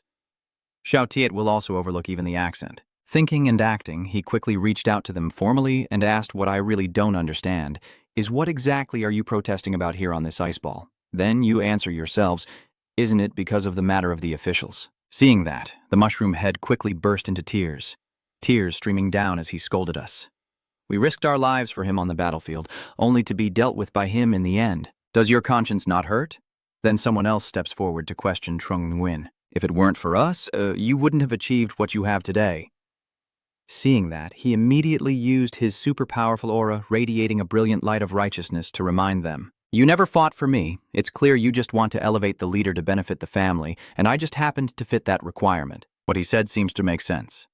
Ah, Commander, this is the awakening of the world. Strangely, why do I suddenly feel that my earlier resistance was meaningless? Seeing that, he just stepped forward and they bowed their heads with a resigned look, explaining, Today, your protest to me is only about maintaining the rules of kinship among the noble families. Then I add, but all rules unsupported by strength are just paper that can be torn apart at any moment. You can oppose me at will, and I can retaliate as I see fit. In the end, the one with the bigger fist will have the final say. Seeing that, everyone on the scene fell silent, staring at him in shock. Then Zhong Yuan, after stepping onto the stairs, confidently asked and punched the person below. I used the noble power granted to me to gain strength, but instead suppressed the noble house itself. Are you guys convinced or not? Lin Quan Liang shouted loudly to confirm. I don't accept. I also don't accept it. Hearing that, Trung Nguyen patted the back of the head and sneered, confirming that he didn't accept it. Then he looked down at them from above with a cold, contemptuous gaze, and confirmed that humans are all selfish. If you put a selfish person in a position where they can oppress you, they will surely betray you. Immediately after, Trung Nguyen stood on the podium, raised his hand towards the person below, and began shouting to rally. The workers had used their blood and sweat to create weapons and protective gear for you, while also nurturing the different races within the realm for you to hunt the star spirits. However, you use this power to benefit your noble families, which is essentially a betrayal to them. Hearing this, everyone below looked up at him in shock. Next, he turned around and stepped onto the platform, speaking again, saying that as long as humans have selfish motives, different social classes will inevitably have conflicts of interest and try to break rules that don't benefit them. Selfishness cannot be eliminated, but unity can bridge the power gap between classes and uphold fair and just rules to the end, emphasizing equality not as empty emotional pursuit, but as maintaining tangible interests. No one below can oppose us. Then Huang Trung looked up at him and shouted in confirmation. We are many and united, but we still can't beat you. And Trung Nguyen, looking down from above, shrugged and confirmed that because there are too few of you, if you stand together with the common people, who could possibly shake you? Next, Trung Nguyen raised his fist to the crowd below and shouted loudly, The times have changed! Today, Hoa country no longer has an emperor on the throne of power. Everyone, including you guys, are the owners of this land. Protecting the interests of the people is also protecting your own interests. The people below silently looked at him without understanding. Then they all shouted together, Fight for the people! Fight for the people! The secretary behind him looked at him blushing and silently judged with a newspaper. Today, the young commander looked incredibly handsome, while Zhong Yuan stood in front, hands clasped behind his hair blowing in the wind, smiling arrogantly as he listened to the cheers below. Then, in Jiang Buyo's room, he had transformed back into his true form, holding documents in his hand, questioning Wang Fading, who had been interrogating the officials all night. That must have been tough for Director Vuong, he, lying across the chair, confirmed with a tired voice. Luckily, with you and Commander Jiang helping with the initial screening, the workload has been greatly reduced, and I am now organizing the documents. Next, he rested his head on the armrest of the chair, turned to look at me, looking exhausted and sighing, almost with a hollow voice, and said, Almost all members of the family have absorbed interference, or perhaps used interference to do shady things. However, the other crimes they committed are more than just 1 or 2 offenses. Additionally, he interrupted and added that former Southern Commander Jiang Hongling repeatedly ordered the Quan Jia to use interference or other means, targeting even Dia Jinfeng's younger brother Vu Mak and their father Feng Qin Loi. The 2 ordinary family members looked at the cruel person, and seeing that, Trung Nguyen, holding the documents with a cold expression, stepped forward and confirmed. All cases related to Jiang Lang will not be recorded in the Hu Bureau's files and will be handled separately for your safekeeping, and he then added that other criminals will be prosecuted according to the law. Immediately after, he stood up with a commanding presence and looked into the distance to affirm that the interference ability is too dangerous and must not be allowed to circulate. Immediately afterward, he confirmed, I will take the name of the 8th 9 domain to manage all the chaotic disturbances, or ordinary unauthorized individuals are forbidden from absorbing the disturbances. Next to Wang Fadin, Seeing him say that, he also raised his tired face and looked up. Under the influence of super-level seduction, everyone went crazy for him, frantically taking out photos to matchmake. An old woman said, "Young commander, my granddaughter is 20 years old, kind and caring. Could you give her a chance?" A young man said, "Young commander, my cousin's younger sister is 25, gentle deal, and has never had a boyfriend before." Another guy wearing glasses also said, "My uncle's daughter is 16 years old this year and has excellent grades." Zhang Yuan, pretending to be Jiang Buyo, couldn't help but think it's his fault for using the super-level seduction too strongly and accidentally unleashing his charm, attracting a bunch of people to matchmake for Zhang Shao. Trung Nguyen couldn't help but secretly analyze Jiang Bat-u as being 5% proud, 10% scheming, 10% gluttonous, 15% straight and tough, 20% brainless, and 40% a clown talent. He thought to himself that Zhang Shao was usually too lonely, with no one at home even to cook, so he had to help him break free from being single. So Trung Nguyen instructed his secretary to schedule all the blind dates for tomorrow afternoon, and she could arrange them accordingly, no need for minors to prioritize knowing how to cook. The secretary replied, yes. After dealing with everything for a while, Trung Nguyen finally returned to his room. He let out a long, relieved breath. Phew, Trung Nguyen muttered tiredly, finally able to rest peacefully for a while. It turns out that Commander Jiang Tu mentioned me specifically to prevent Jiang Bat-u from committing child abuse again. Diep Chan behind him sighed and said, "As expected, Lord 8's reasoning is Chu Tuan." Trung Nguyen turned into a black cat, jumped toward the window, and called out to Diep Chan. Trung Nguyen asked, "After how I've treated the noble family, do you hold any resentment in your heart?" Diep Chan asked, "What do you resent?" Zhang Yuan, in his black cat form, said that almost all the hardships he faces in life are due to the mistreatment he received from his family. But I have shown mercy to them, advised them to turn over a new leaf, and handled the matter peacefully with the officials, not chasing them to the ends of the earth or killing them, even wanting to protect your enemies. Although 9 wonders is not a good thing, Master Bai is right. Talent in absorbing star essence depends on family inheritance, and this is the greatest injustice in the world. Diep Chan calmly said, "As long as this injustice exists, the noble families will endure forever. No matter how much we fight and resist, we can only prolong their decline. Sorry, in the end I still chose to prioritize the greater good and accept your sacrifice." Diep Chan said, "Actually, since Jiang Buyu knelt before me, more than half of my resentment has already disappeared. There are probably many people like you in this world," Diep Chan said with a slight smile. "Instead of resentment, I still hold more hope in my heart." "So I take it you approve of what I did today? Young Master Jiang, how long do you plan to eavesdrop in the next-door lounge? Can't you pretend you're not awake yet? It's already past 3 o'clock, drinking tea earlier, drinking tea, drinking tea." A while later, Zhang Yuan sat in a pavilion and said, "Zhu Q indeed can issue a ban on disruptive abilities or not, but you need to upgrade your reserve status to official first. Is now a good time to do that?" "Tae-tu always says it's okay. Tae-tu told me to say that I don't like others to decide my life for me without my permission. Therefore, I specifically called you here this time to confirm this matter with you directly.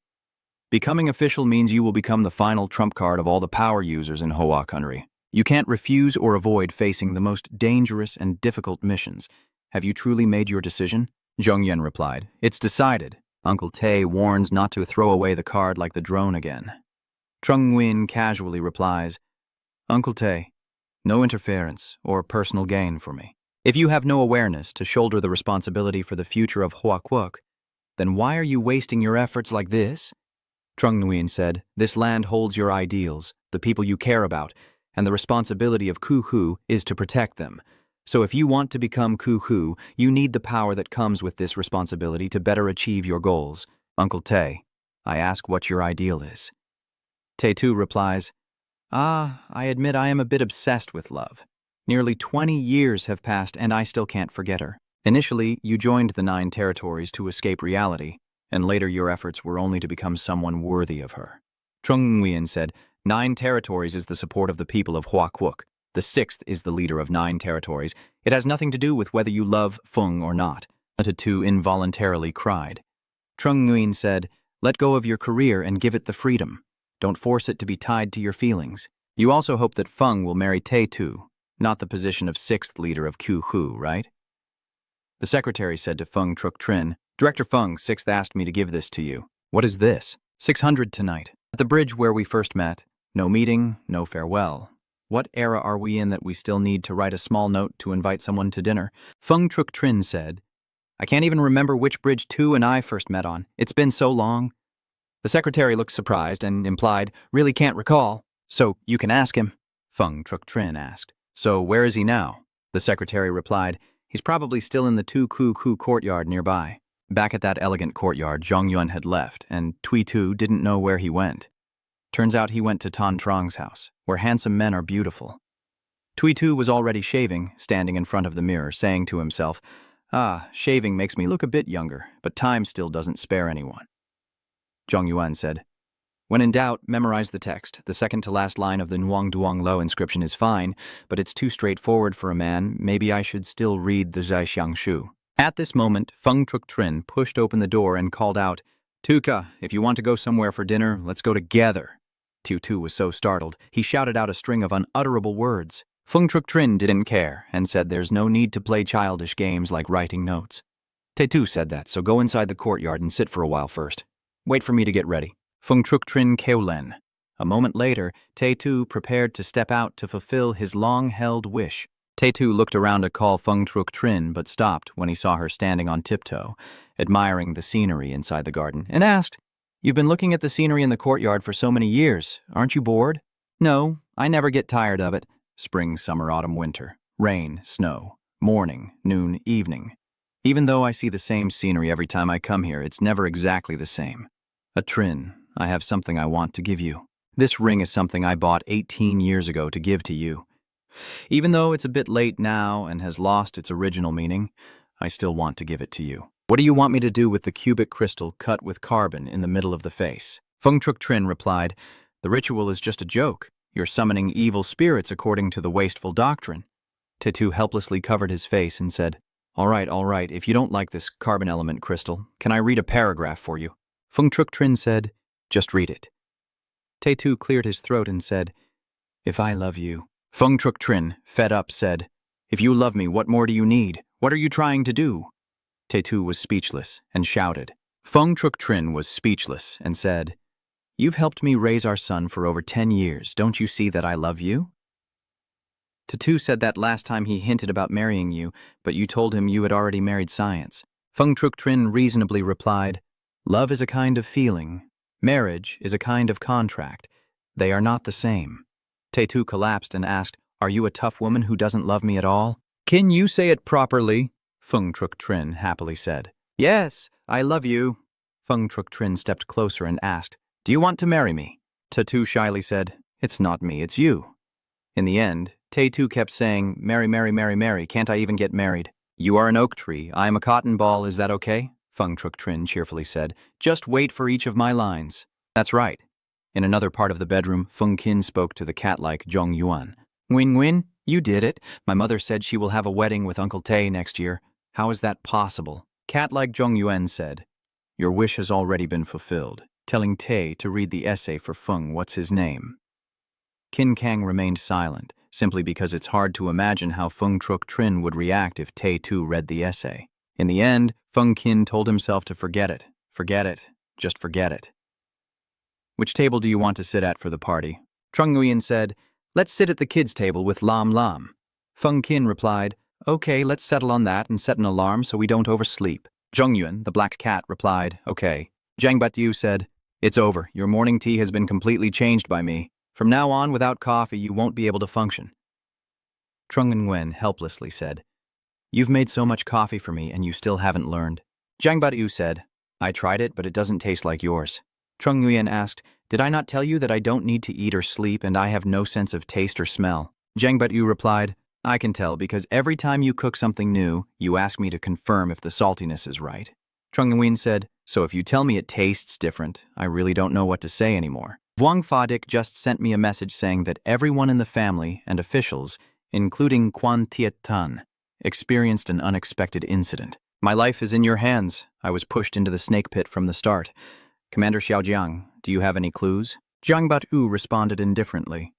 Those who play with people's hearts will eventually be played with by others. You call this a case of the pot calling the kettle black. Did Zhong Yuan ask if they waited until I had control of the Jiang family before using the infinite dreamscape? Jiang Bat-u was startled to hear that.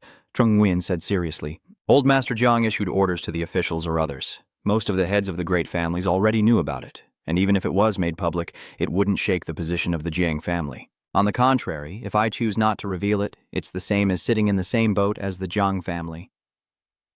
Jiang Badu awkwardly said, All right, you admit you're scheming and ruthless just to drag me along. Trung Nguyen calmly said, I see through it, but your magic is truly extraordinary. I am happy to be deceived. The joy came too early, leaving Jiang Bat-u stunned, speechless. Then he scratched his head and used a secret technique to change the subject and said, Old man, what was it? Today is the final match of the university tournament. What kind of star core do you want as a prize? Trung Nguyen was surprised and asked, Can I choose myself? Jiang Bat-u said, The void crystal used as the initial reward was already decided. They are all ordinary abilities and not considered strategic levels, so I'm afraid you don't value them. After hearing this, Zhong Yuan asked with interest, What kinds are there?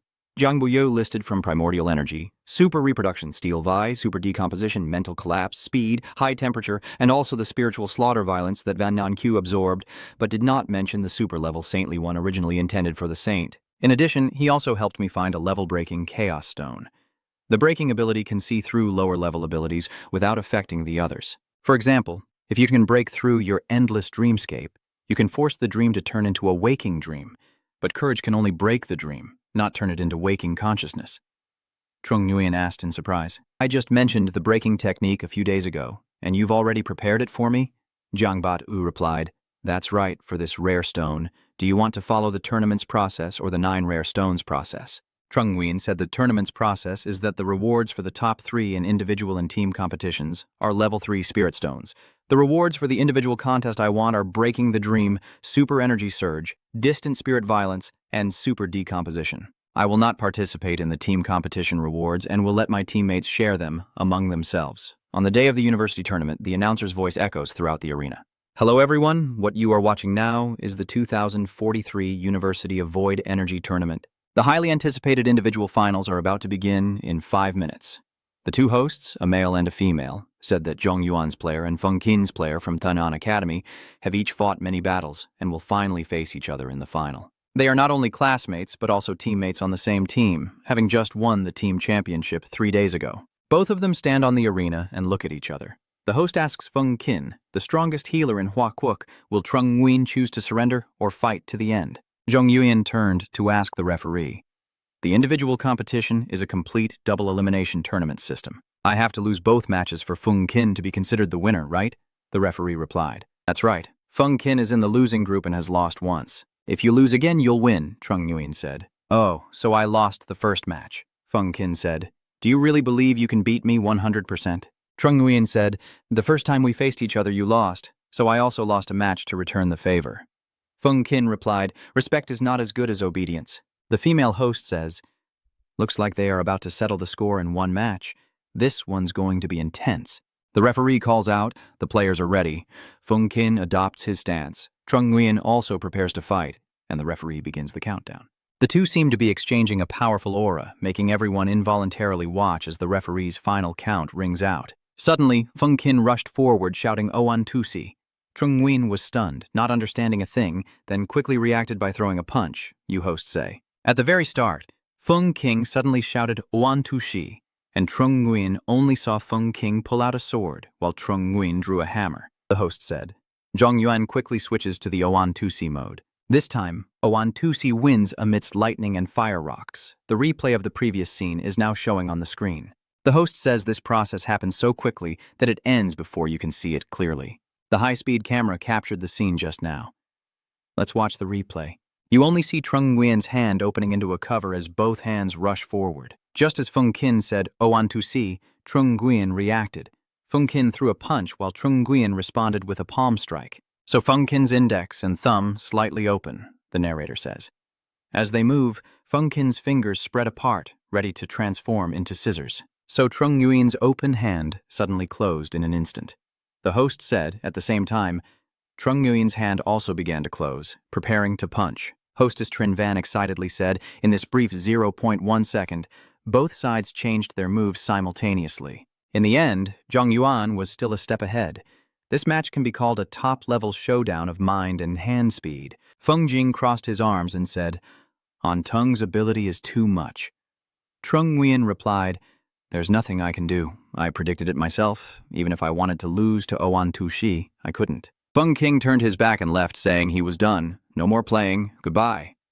Then the referee raised his hand and announced the winner, Zhong Yuan, and the entire audience erupted in cheers, their excited shouts echoing through the sky. In the team monitoring room, Zhen Hong said, "The double champion of both individual and team tournaments, Zhong Yuan is truly the best."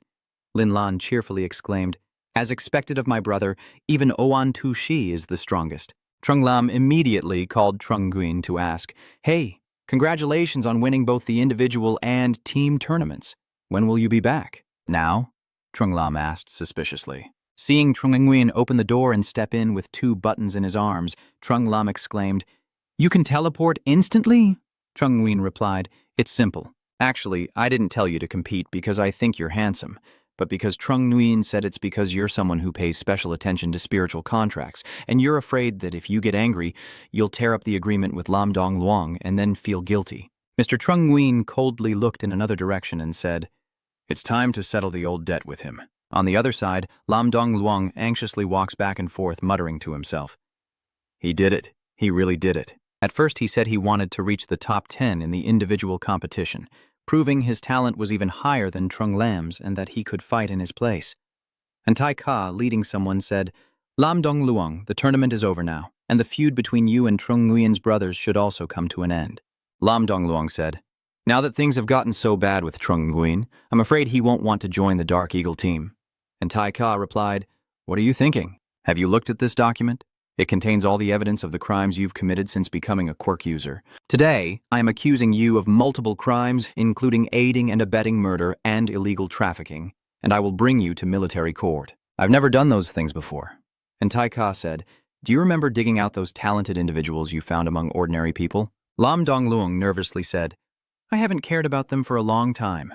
And Tai Ka calmly replied, "One of them, after countless failed attempts to absorb the core energy, was abandoned by you and committed suicide in despair. 2 others faked their deaths to escape the military district. Now 1 person is confirmed dead, the other has been arrested and charged. There is also the most ruthless one, who became a serial killer after going insane and seeking revenge on society." And Tai Ka said, "Besides, you also kidnapped Trung Lam, a minor, causing irreparable harm to him. Add it all up for the death penalty." Lam Dong Liang shouted in panic, "No, I didn't do any of that.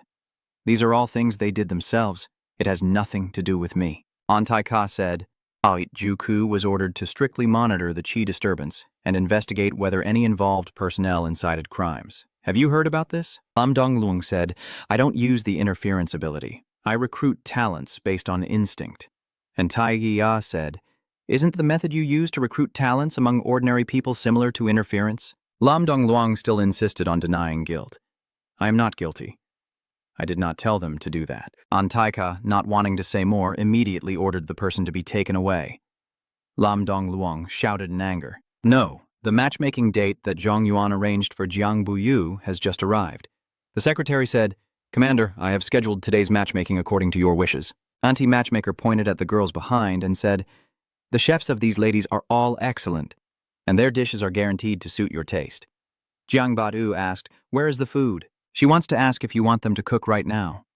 Isn't it obvious that Jiang Buyu is telling them to apply for the chef position without bringing any food? Then he took out a lunchbox and showed it off. "Have you seen this yet? This is my pet cat that I raised. If you're not as good as the owner, then don't bother coming." Then he held up the picture of the original black cat and said, "This is the one. Isn't it adorable? If it's not cuter than this, then there's no need for it anymore." The matchmaker then loudly announced downwards, "The young master is a fury fanatic. Everyone is now a cat girl."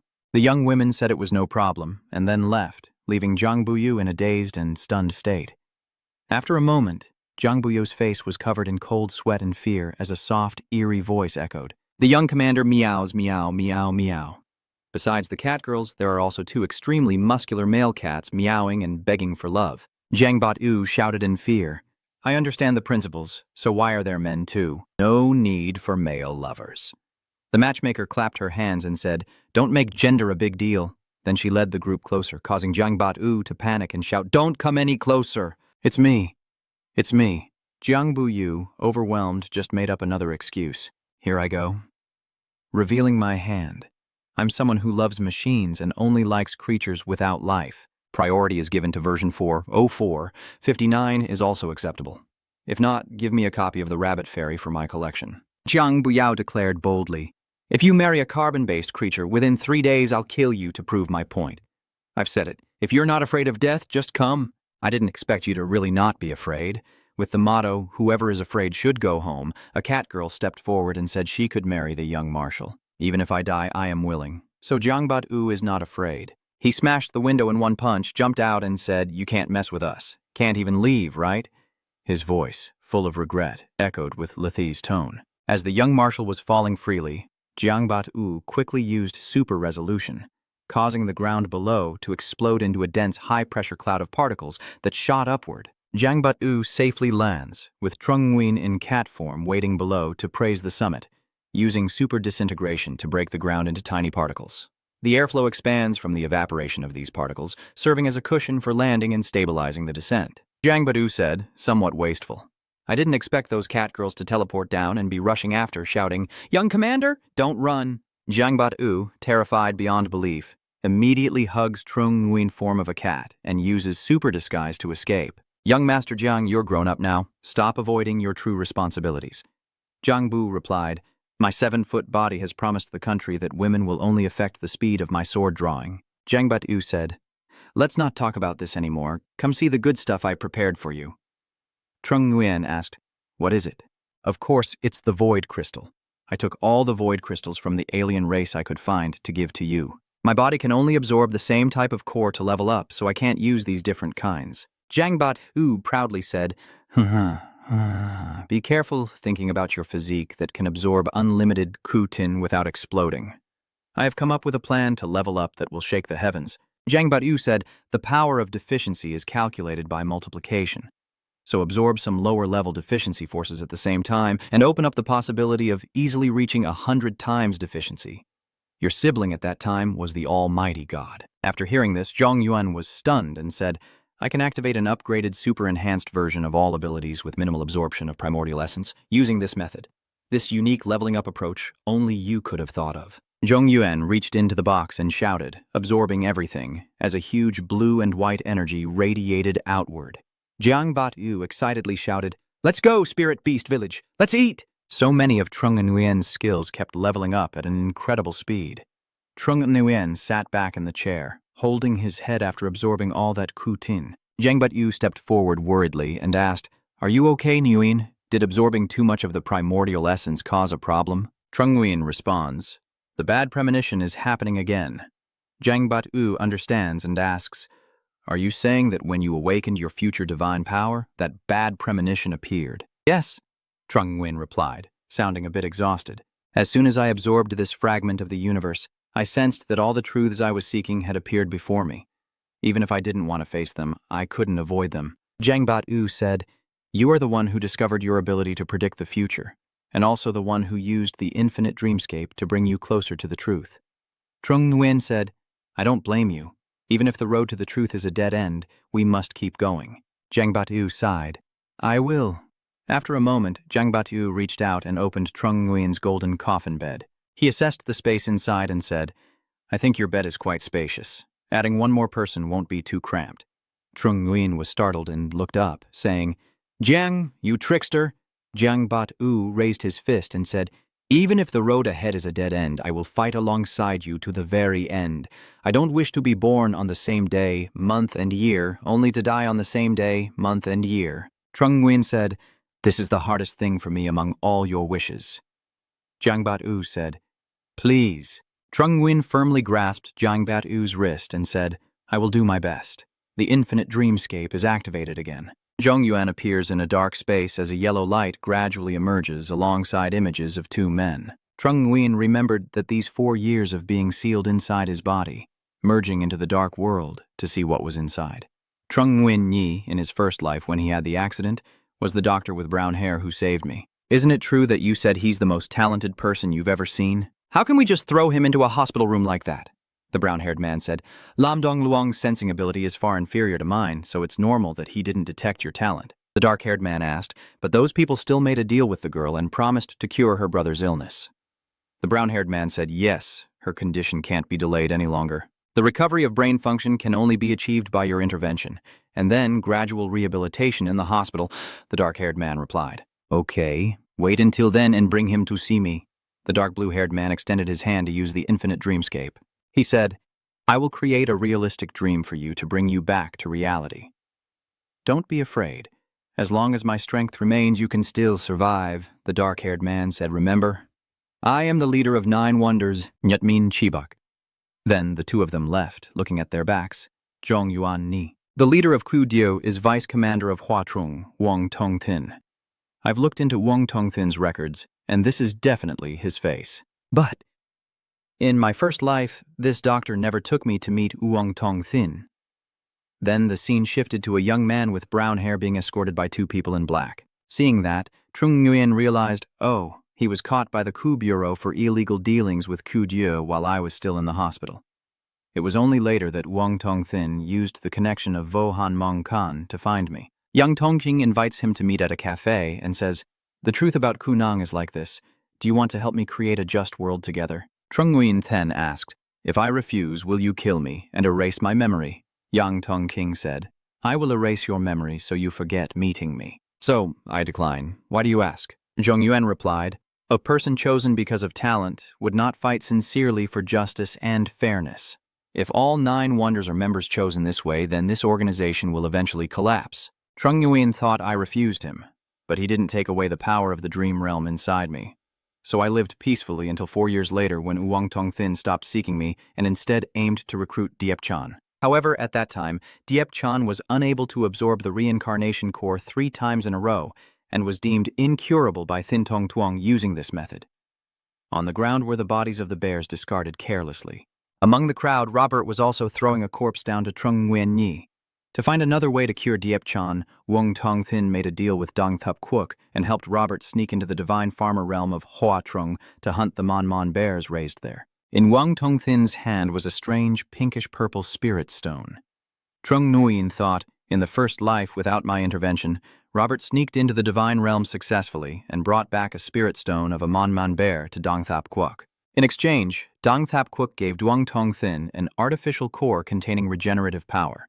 Then, Diep Chan successfully woke up, holding the artificial core. Trung Nguyen thinks that the artificial star core is an exclusive technology of the Dang Thap Kingdom, a consumable item that doesn't require successful absorption to activate its power, but can only be used once. Tongthin used the artificial star core to cure Diep Chan's illness and brought him into Ku Dieu. Trung Nguyen thought that Diep Chan used his telepathic ability to discover that Bak Lahao and Dung Dung were secretly betraying Ku Dieu and informing Wang Tongthin. Tongthin decisively eliminated the traitors, and then Diep Chan became a key combatant of Ku Dieu. The scene shifts to Diep Chan shaking hands with Robert. Trung Nguyen thinks that Diep Chan is once again cooperating with Dong Thup Quoc on behalf of Ku Dieu, intending to use his telepathic ability to eavesdrop on the secrets of some Kunangia in Dong Thup Quoc. The scene shifts again, and the familiar figure walks along the road. Zhong Yuan recalls that their current cooperation target is Zhong Yuan's ear-catching Feng Qing. Feng Qin's face still looks defiant and ready to fight like always, as he sits alone at the dining table. Suddenly, I have a question: what kind of person is Feng Jing? The answer is a loner. This is Trung Nguyen's account after all the chaos has unfolded. Feng Qin is different from ordinary people in every way. After labeling himself as a different race, he no longer hoped to gain recognition among humans. Diep Chan used telepathy to find Feng Qin's weakness, created a clone as bait, and finally succeeded in cornering him on Dong Thup Quoc's pirate ship. Dang Thap country has also successfully obtained a cell sample from Feng Qin and has begun a series of studies on Tonat in the nuclear submarine laboratory located in the deep sea. This purple dragon is the Tonat from the calamity-level alien race Van Yu Min Long. The void of Van Yu Min Long has only one ability, which is Tonat. All other abilities are integrated into the blood and flesh, becoming instincts that no longer exist within the void. Van Yu Min Long holds power over time. The deeper they grasp it, the longer Tonat can return. Combined with eyes that can see lifespan, they can use Tonat to directly send targets back to their most vulnerable period. Dang Thap country has successfully created a clone of Feng Ying using collected cell samples and Dang Thap's advanced technology.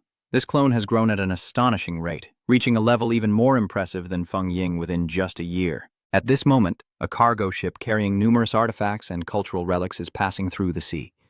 These cultural treasures were originally housed at the Thuongdong Museum and are about to be returned to Hoa Quoc after being sent to Dang Thap Quoc for an 8-month exchange exhibition. The golden coffin in the Cultural Heritage Exhibition resonated with the clone of Feng Jing at the bottom of the sea, causing the silent vortex to open over the ocean.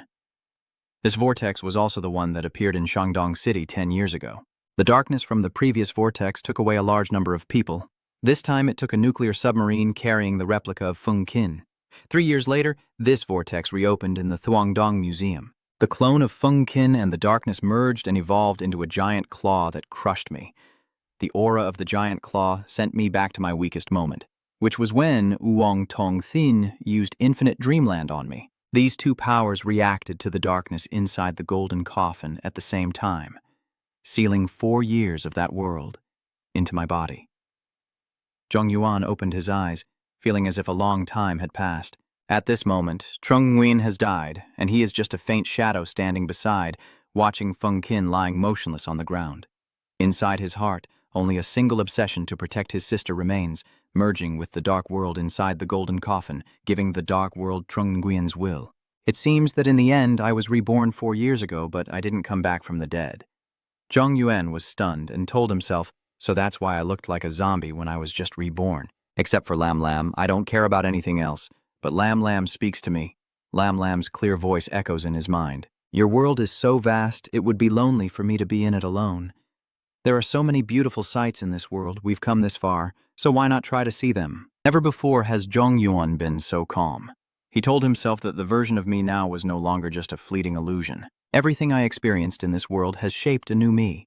As I was thinking, suddenly Zhong Yuan sensed that something strange was happening. What's going on?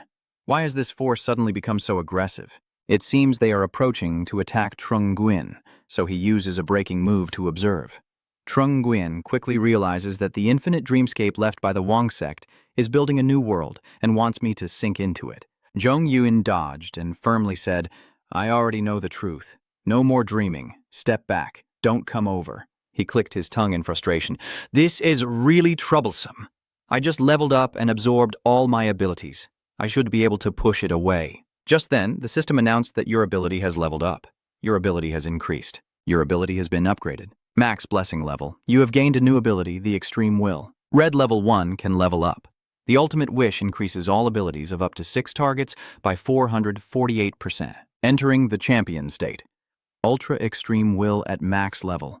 You gain a new ability, Annihilating the Will, an impossible level of calamity that cannot be upgraded. Destruction of Extreme Desire unleashes any ability in your memory and increases its effectiveness by 448%. Also, at the super powerful level max, you gain a new ability, Divine Level Semi-Idiot, an unstoppable calamity. Divine Level Semi-Idiot is the power you wield to establish eternal kingship. Slow down to max level, you gain a new ability, Ascending to Absolute Immobility. The level of calamity cannot be upgraded. Absolute immobility is a temporary halt of the target's time. You have gained a new attribute, Divine. Trung Nguyen almost fainted when he heard about the new abilities he had gained, especially the fact that his new attribute is God. The scene in front of Zhong Yuan suddenly changed. He was surprised and confused, wondering how he suddenly left the world of darkness. Where is this place? Trung Nguyen slowly moved forward, as if many ancient scenes were flowing through this river-like thing, accompanied by annotations from the perspective of the Supreme Being, and the earliest image I can observe is him raising his hand to cast a spell. The origin of Ku Nang is desire. He saw strange things happening. Throughout ancient times, many powerful beings have yearned for eternal life and lived in another world after death. Their wishes and bodies are sealed in the coffin. Touching the boundary between life and death for a long time causes them to lose consciousness and become shadows. The golden coffin in the Shandong Museum sealed the shadow of its origin. This golden coffin carries the destiny of becoming a god and will negatively impact the past and the future. The boundary between life and death is broken by the power of the gods. The shadow on the other side begins to stir. The Ku Nang has eroded much of the remaining darkness on the boundary between life and death, causing some shadows to shadow the coffin before completing their evolution and attracting others to the human world. Some shadows have completed their evolution within the coffin and activated spatial powers to open pathways to the other side of the boundary between life and death. The path opened by the mature shadow is called kudong. Some shadows have a certain kind of obsession and are always found in specific places. They usually remain silent unless they sense a desire to open a path. This kind of desire usually comes from the world beyond the boundary between life and death. The originators of such desires are often a group of alien creatures. These alien creatures were originally ordinary beings without special powers. They are corroded by active energies and begin an endless process of self-evolution. Their evolution is also influenced by their desires. The species longing for love has evolved into a half-beast. The alien race, longing for communication, has evolved into rational beings. The alien race, craving the appearance of the savior, has evolved into a supreme will. And Kutin also has the desire to be used, so that humanity can absorb the power within and learn how to use it. Once a race fully masters a certain ability, that power will merge into their blood and be passed down through generations via bloodline. Other creatures will also evolve their abilities after consuming blood and flesh with abilities. Inspired by this, human scientists, some began a study called the Heavenly Abyss Experiment, aiming to make humans born with abilities. The first test subject was Feng King. He successfully acquired the Van Yu Min Long power and became a natural mutant. The second, third, and fourth test subjects died at birth and could not survive.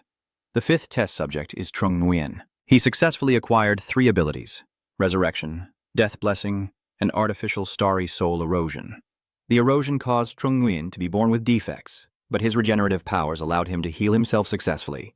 With a stronger survival ability than ordinary people, even if he eats recklessly, he won't die easily, and his appearance has also become more attractive. The erosion of the alien power also makes the mother's body more prone to miscarriage, but Trung Nguyen instinctively activated his blessing ability to help his sister be born smoothly. This blessing ability also makes Trung Nguyen a genius, able to learn everything in one go, even cooking well.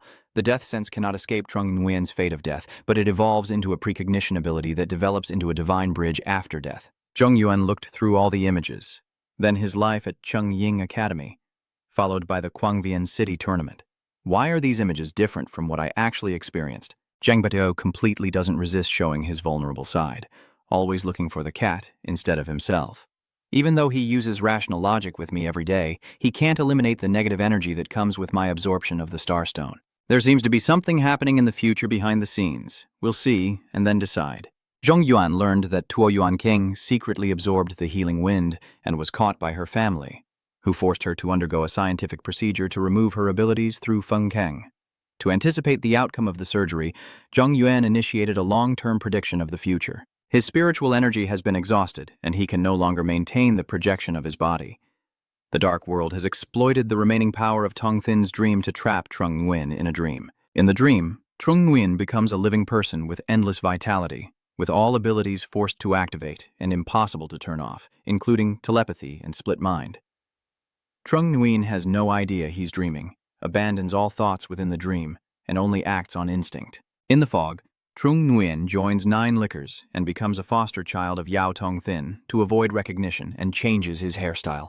Everyone at 9 liquors, even the devil-eyed beetles they raise, are affected by the super-level naive transformation and become Trung Nguyen's slaves without exception. The people Pham La met during this time also looked at Trung Nguyen and were transformed into slaves by the super-level Ban Men. Seeing this, Trung Nguyen was also stunned. That's so strange. Just a quick glance, and he's left stunned and confused. In this dream, I experienced something similar to Diep Chan in his first life. At the end of the dream, the power of the shadow world revealed itself, and the power of the Hafman spread to these people in reality, turning them into slaves of the Hafman in the real world. First, Bai Hian Lei, then the saint, and Dung Dung, along with the traders of the 9 wonders, were all killed. Afterwards, Trung Nguyen entered the other world, absorbed a large amount of the negative energy from the bear, and his super-level half-demon power elevated him to a divine-level half-demon. At this moment, the heavens and earth change, and Zhong Yuan gains forbidden power not belonging to this world, becoming a god wandering among mortals. Zhong Yuan stands before Diep Chan and says directly, "Diep Chan, if one day I am completely corroded by the negative energy of the Void Star, utterly fallen," his eyes darkened as he said, "Please, do it yourself." Then the events unfolded. and I relied on my semi-divine power to turn everyone in the world into slaves of the semi-divine. At the same time, the attempt to kidnap Feng King by the Dongthap Kingdom failed, but they found someone else poisoned by the 10,000 Darkness Dragon. Suddenly, a figure appeared and said to Trung Nguyen, "This is not a place you should go, and now is not the time for you to come." Trung Nguyen was confused and didn't understand what was happening. After thinking, he quietly guessed that he might be his future self, but he suddenly snapped back to his senses.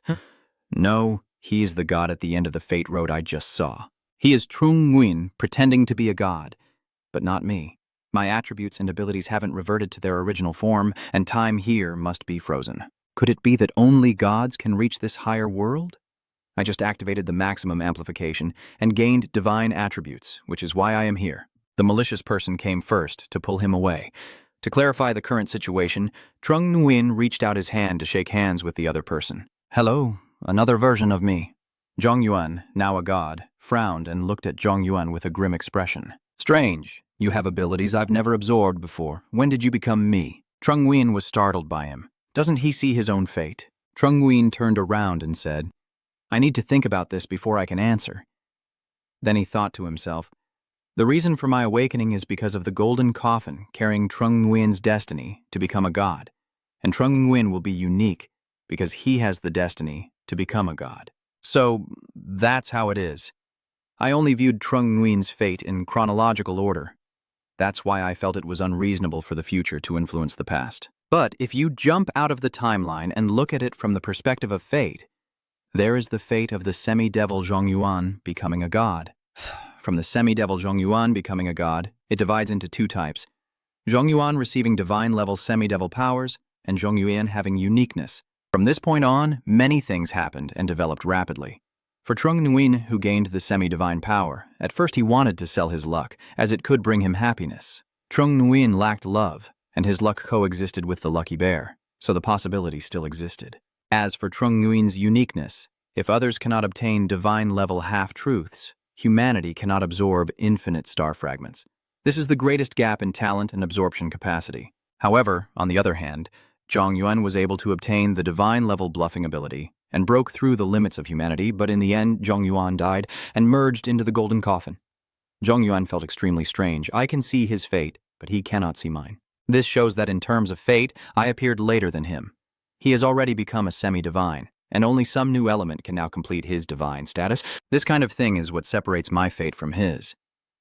My negative energy has been almost completely eliminated by Jiang Buyu's rational consciousness. But he couldn't eliminate the negative energy this way, so he could only try to sleep more.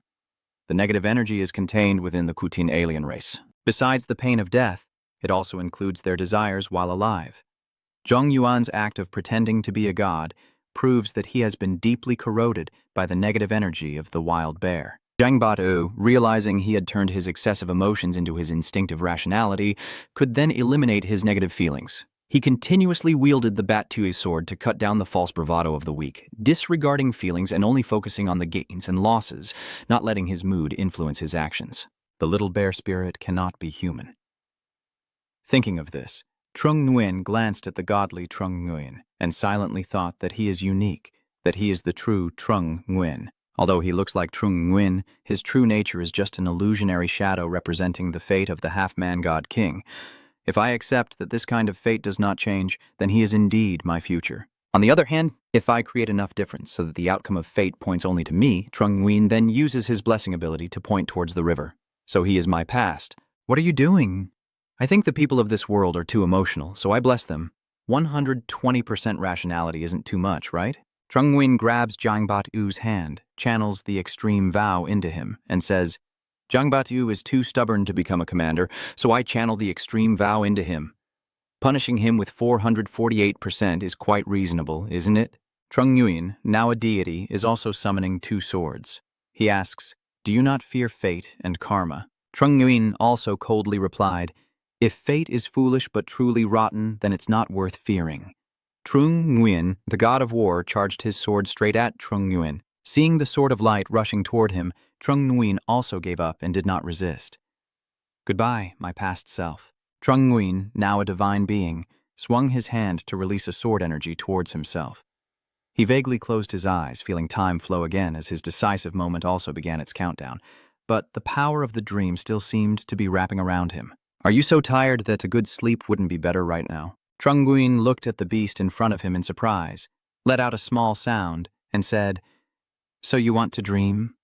The black cat replied, "Come, immerse yourself in the wonderful dream I've prepared for you and feel the ultimate joy that half-man can bring." No beating around the bush, Zheng Yuan immediately replied, "I refuse," and then used his absolute immobilization ability to create a vortex in front of him. The black cat was stunned by Trung Nguyen's action. "Are you stopping the time in the shadow world?" Trung Nguyen believes that the infinite dream realm cannot be activated immediately. As long as your time is paused, the power of the dream will no longer be able to corrode me. The black cat nervously said, "I am you. If my time is paused, so will yours be." Trung Nguyen calmly rebutted, "No, you are the original owner of this golden coffin, and I am Trung Nguyen." Black cat said again, "We have long since merged and are no longer distinguishable." Trung Nguyen interrupted him. "I refuse to fall into damnation, but you crave damnation. When we no longer share the same thoughts, we will become distant." The black cat hurriedly explained, "Separation is not alienation. Don't you long to be loved by many and cherished in your heart?" Zheng Yuan shouted loudly in its face, liking everything in the world, and at its core, it's all about recognition. The recognition of objective value that constitutes a person's love for material things, and the acknowledgement of subjective will that forms love between people, allow the material brain to give humans their own will, making them not only material beings, but also spiritual ones. I hope others will recognize me as a thinker and believer rather than just a beautiful, powerful, rare beast. If you want to draw a clear line between you and me, then give me back my power. All the abilities you have from the universe are simulated by the dark world. You lose your power and will only be trampled under my feet. Suddenly, Jiang Bat-U appears, grabs Trung Nguyen and pulls him out, successfully avoiding the black cat's attack. Jiang Bat-U said she didn't fight alone. The black cat was stunned and asked Jiang Bat-U, "Jiang Bat-U, how did you get in here?" Jiang Bat-U smiled and looked at the black cat, answered, "Lay on Yuan Theo's bed," and closed the lid. Trung Nguyen also said, his logical reasoning remains connected to the shadow world, so even if he enters the shadow world, he won't get lost. The black cat, at this moment, refused to back down and struggled fiercely, but its efforts were futile. "All of your abilities are on me, including telepathy, and 2 ordinary humans alone cannot shake me." Trung Nguyen smirked and asked, "Who says I don't have any abilities?" He listed all his abilities, saying, "The Heavenly Abyss experiment gave me 3 initial powers. My own evolution ability has transformed Trukfuk into a destructive prayer. I can unleash any ability from my memories through destructive prayer." Every word from Trung Nguyen made the black cat shiver. "By chance, I once saw a dark world where you could cut through anything, a power even an immortal body couldn't resist." The black cat frowned and speculated, "Are you talking about the number 1 of 9 wastelands, 1 Thim? The data shows that the effect of one shadow is to manifest real light for attack, but here, there is no light." Jiang Bat-U happily takes out a pen and raises it. "Coincidentally, today, I suddenly remembered that Yuan Shao still owes me a pen, so I went to the convenience store and exchanged it for one with Yuan Shao's integral. And this pen has a 7-color laser light." As Jiang Bat-U spoke, he pressed the button and the laser light turned on. The powerful shock waves also appeared. Seeing the source of the light, the black cat couldn't believe its eyes. It opened its mouth in shock. What? Then both Trung Nguyen and Jiang Bat-U joined forces. Together they held the glowing pen and shone it straight into the sky. "Because of the rain, we want to tear apart this sky." Both of them shine their light on the black cat, using their techniques. One stroke, boundless and destructive, praying for annihilation. A sudden beam of light struck the black cat, making it scream in pain, meowing desperately. In just a few seconds, its body exploded, scattering golden fragments all around. Jiang Bat-U looked ahead in confusion and asked, "Is it over?" But Trung Nguyen realized it wasn't finished yet. Jiang Bat-U solemnly looked ahead and said, "Although the original owner's golden coffin has died, the dream power of the Thin Sect still exists." The emerged god of Trung Nguyen gathered the shattered pieces of the dark world under the power of the dream, forming an illusion of an unvanished destiny, and the emerged god of Trung Nguyen proudly looked at them. "It's useless. All your struggles are in vain because the divine power has pierced through time and space, binding everyone's fate to me." Are these white floats around representing a person, or are they all chained and firmly attached to the chair he is sitting on? He said again, "Everyone likes me and expects a response from me. Are you heartless enough to betray their expectations?" Trung Nguyen angrily looked at him and said, "You're just using semi-weak divine power to forcefully distort their will, making them crazily dedicate everything to you and pitifully beg for your attention." I just pointed at his face and said, "Freedom is not seeking approval. Today my mission is to break the barrier of the divine grade scam and give them freedom." But he suddenly coughs, as the power of a god is overwhelming. No one can finish their sentence before it. Suddenly, lightning streaks appear in the sky above, making him look up in astonishment. From within those lightning strikes, a giant clawed hand slowly emerged and reached down, then crushed his throne. Trung Nguyen also spoke up, saying that a single strike could make you no longer a god. He was seriously injured after the claw attack, which is impossible. The true form of this giant claw has not even been born yet. In an instant, a man appeared from the giant claw, wide-eyed, looking at me to see who I really am. At this moment, he also recognized the person in front of him. "You are Feng Qin." At the same time, the giant Feng Kang rushed to Jiang Buyu and Zhong Yuan, who were standing in his palm. Zhong Yuan said to him, "There is a big flaw in the fate you weave. The giant claw that killed me in a past life, and the claw I will encounter in this life's future are not the same." Hearing that, the giant Feng Kang also became excited, meaning any Tuori can become the giant claw, so I can too. Zhong Yuan added, "The false star that made me a god is what I absorbed today, so just 24 hours of Tuori is enough to remove the divine power and turn us back into mortals." At this moment, Zhong Yuan Chengshen looked angry as he shouted in question, "Why did you do that?" Feng King's fate is clearly to return his claws and become a proper human. Why did you let him turn into a monster? However, whether Trung Nguyen is a good person or not doesn't depend on his appearance or strength, but on whether he has a kind heart. Feng Qin happily confirms, "This is how I treat people." Zhong Yuan floated up and extended his hand to cast a spell. "If you want to talk about fate with me, then let those involved choose the future they desire." Immediately, Trung Nguyen summoned a chair facing himself, separated by a table. The next moment, Trung Nguyen grew in size and controlled Jiang Bat-u with Feng Qin as they stood on the black raft. Trung Nguyen, with a cold and commanding presence, looked at the opponent and said, "I can attack directly without making a move." At this point, the so-called god of central origin reached into the chained life raft and spoke.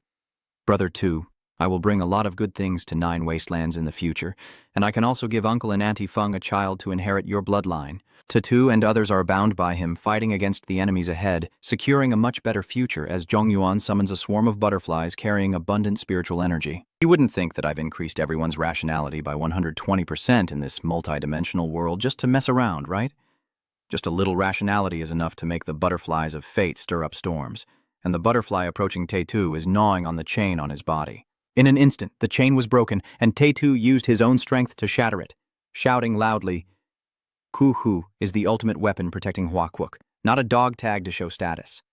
Seeing this, Trung Nguyen, now a god, was worried. "You treat Ku-hu well, making it your pawn without any complaints." "Why are you like that?" Taetu said. "In my world, you've never seriously thought about your responsibility as the sixth of Ku-hu, just that you've been struggling with this position forever." He continued, "In this world, I understand my responsibilities. Tiu Ku is a sword if no one holding the sword stays calm and finds a direction to wield it. It's all meaningless no matter how sharp the sword is." Feng Truc Trin also spoke up, saying she liked Brother Tu not because she was moved by his pursuit, but because she agreed with his ideal of standing by her side to protect Huaquoc. Dong Huang Uyan also believed that Ku Hu could not justify his negligence with ignorance. And a girl also agrees with Trung Nguyen that deadly moves shouldn't be used before clarifying the situation. Hearing this, Trung Nguyen instantly becomes furious. Yes, you are rational. You are noble. So what about Kuto Uyan Oan? In my world, no matter how foolish she is, she can still be forgiven by me, and she might even be taken into the Nine Wastelands as a favored consort. As he spoke, he tightened his grip on Tuyen Oan, causing her to collapse in pain. Then he approached her, lifting her chin. But at this moment, she was about to be overwhelmed by the storm of treatment she couldn't easily withstand and would die a tragic death on the operating table. If she doesn't accept the fate I have arranged, she will never be saved. Phu Truc Trin raised his hand and snapped the chain loudly. This is a rare example of exceptional talent absorbing the essence. I am not here to study the essence absorption experience of the girl, but to perform surgery to remove something. And Uyen Owan's chain was also broken. Her eyes shimmered with tears as Truc Trin spoke. Foolishness has its own value. The girl's perseverance is precious, as long as someone guides her way. If you must take everything away, please take away my deepest desire for the family. I don't want others to pursue me. The strength I gain from not working would negate my efforts. Everyone at that time had returned to our team with Trung Nguyen. He is eagerly watching the other person. Come on, continue. Let me see how many people truly don't want to rebel and want to be your slaves from the bottom of their hearts. Trung Nguyen's city was panic-stricken and waved his hand to stop him. No, they are not slaves. They all have pure and beautiful affection for me. My bait will only turn them into my family.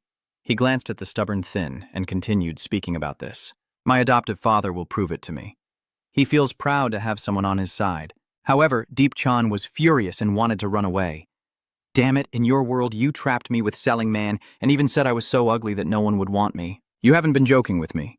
He glared and shouted, because you voluntarily abandoned Hua Kwuk to betray and surrender to Thiet Tup. But still, things are different, right? Even Ung Tong Thin looked at him and said, Interesting.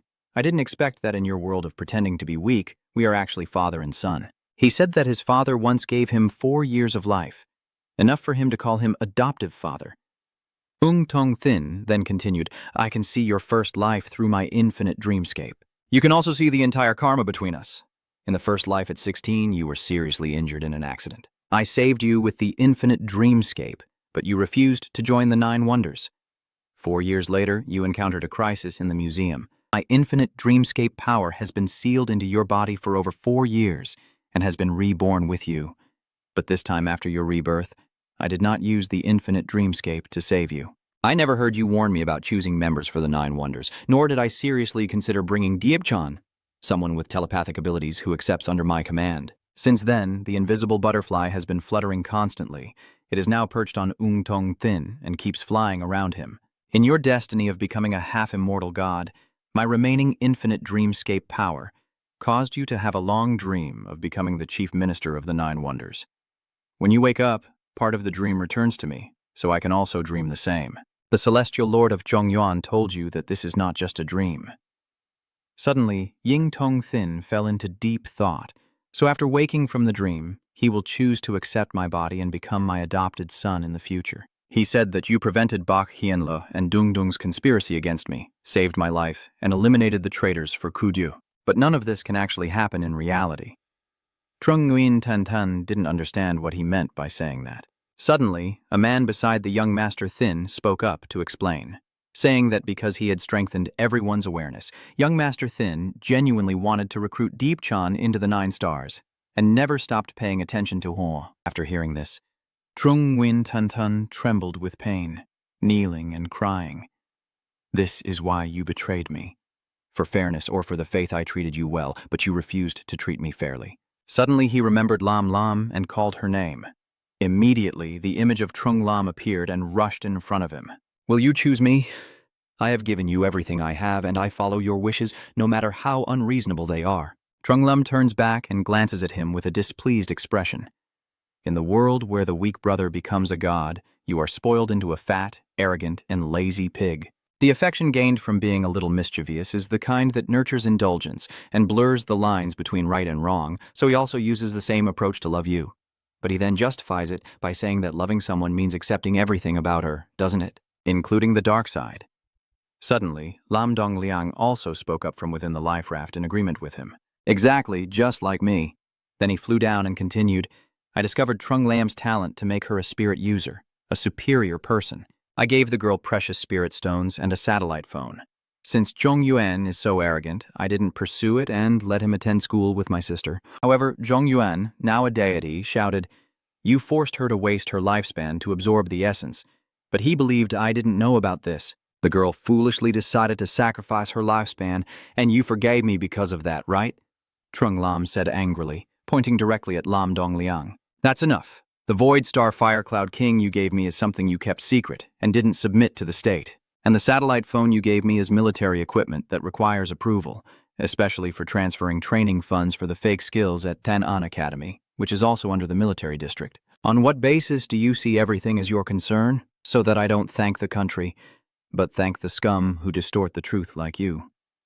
She continued, If the love I have is already rotten, I might as well let it go without holding on. Trung Lam said, as he picked up the strawberry-shaped communication device and pondered. Others also expressed their opinions.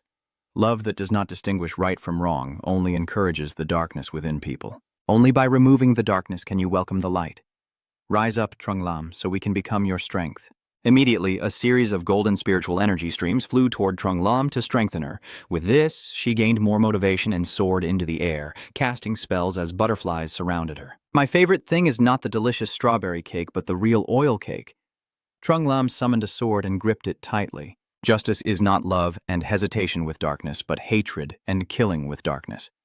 Only pain and fresh blood can save the innocent people immersed in darkness without knowing. At this point, Trung Lam swiftly passes by Lam Dong Luong and strikes him with his sword, causing him to fall unconscious before he can resist. Trung Lam said again, "Your affection comes from selling yourself to nurture the darkness in your heart and corrode your innocence."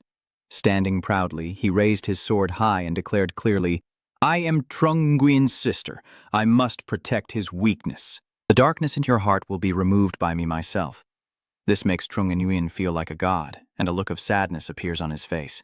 At this point, everyone who idolizes Trung Nguyen eagerly rushes forward.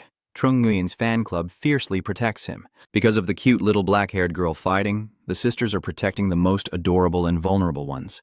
Even the mythical beasts have appeared because of Trung Nguyen. Long live the little king. Long live the little king. Long live the little king. Long live the little king. Only the little king can lead us to the light. I have to give birth to a litter of little kings for the king of beasts, while Zhonglan cuts through the chains binding everyone with his sword. They cheer. We are fans, not followers of the Ta Than, and I am a rational non-Kong who doesn't need boring emotions to cover genuine feelings. That's right, pairing characters is fine, but our three perspectives must remain true. Trung Lam slashed with his sword, engulfing them with the aura of the demons, killing and killing. The others also joined in to slaughter the demons, while they roared in pain. Trung Nguyen Chengshen saw this horrifying scene, and his face darkened with shock. Then he covered his head and screamed, "No, demons are also living beings. Why are they being killed?" Humans are forever foolish, only knowing how to kill and kill. Why can't humans and demons coexist peacefully? As for Zhong Yuan, he's actually sitting there smugly watching him. Because your slaves want to fight and kill all of us who refuse to be slaves for you. If we don't want to die or be slaves, the only choice is to resist the gods. Now on the battlefield there are only bloodstains and fragments from the alien corpse. Zhong Yuan approaches and looks at the opponent collapsing in agony. The battle is over. This clown's game has come to an end. At this moment, part of the darkness is shattered, and light has appeared, and Trung Nguyen has become a masked god. In the end, destiny still bows before the divine. You say, "I look at the shadow beneath your feet. It is your darkness and also your fate's silhouette. The light you seek is in the opposite direction. Try looking at yourself from a different perspective." Trung Nguyen points his sword directly at the opponent and says, "I know that pursuing the light is difficult and exhausting, but please, don't give up. As long as you keep heading toward the light, you will surely become me." After hearing this, the demon king Zhong Yuan Shengshen had a different thought and grabbed the tip of the sword in front of him. "In my eyes, your appearance is both evil and healing, and your sword is cold and sharp. But if this is the only path to the light, then let me use this illusionary body." With those words, Trung Nguyen's sword pierced straight through him. Now feel the true intent to kill. He struggled to his feet, touched Trung Nguyen's face, and said, "But don't forget you used to be me." Trung Nguyen also softly replied, "Yes, I will take you to the light." For a moment, his body dissolved into illusions, leaving only traces of golden spiritual energy. Zhong Yuan also let out a sigh of relief that it was finally over. However, I secretly think that although I succeeded in changing my fate from a half-ghost to a god, the result of the change is that I temporarily became a god by using a comprehensive missing method. Even if I borrow the sun to eliminate the power of the gods, my experience of becoming a god cannot be changed. He clenched his fist tightly, knowing that Trung Nguyen's fate of becoming a god was already predetermined. I also cannot use the method of destroying karma to eliminate the source of potential and prevent the existence of chaos in alien races from the very beginning. No, I have already laid out the omen to reverse karma for you. Think again about what happened before you entered the shadow world. The scene shifts as the two return to reality. Trung Nguyen scowls at Zhang Bat-u. "Are you using infinite dreamscapes to trick fate again?" Zhang Bat-u also calmly explained to him that uniqueness is a divine attribute. "You're not a god yet, but you have the trait of uniqueness, which means you have the destiny to become a god. If you have a bad premonition, it's likely because your instinct is resisting your destiny to become a god. But first, you must become a god to change your fate. And thus, an endless cycle is formed. Zhang Batyu continued, what Zhong Yuan believes will happen cannot be changed, but if he tricks Zhong Yuan's will, he will use the infinite dreamscape to hide your will, making you fall asleep again and think you're in reality.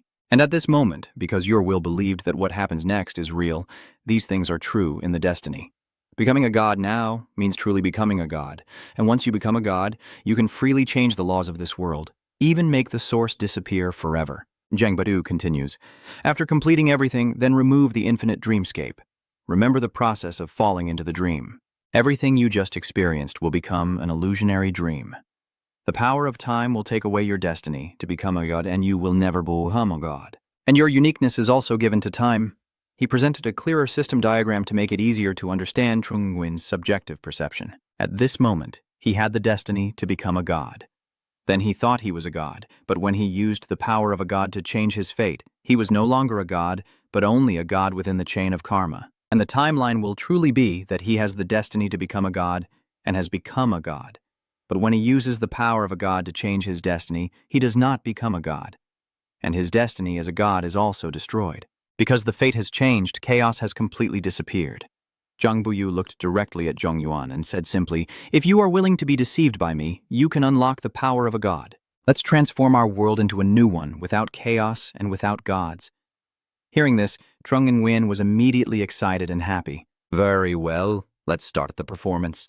Fate thief, what are you waiting for? Zhang Bat-u is worried again, just afraid that his brother won't arrive in time to say goodbye. So he dreams peacefully. At this moment, Zhong Yuan has entered the world of darkness once again as a god.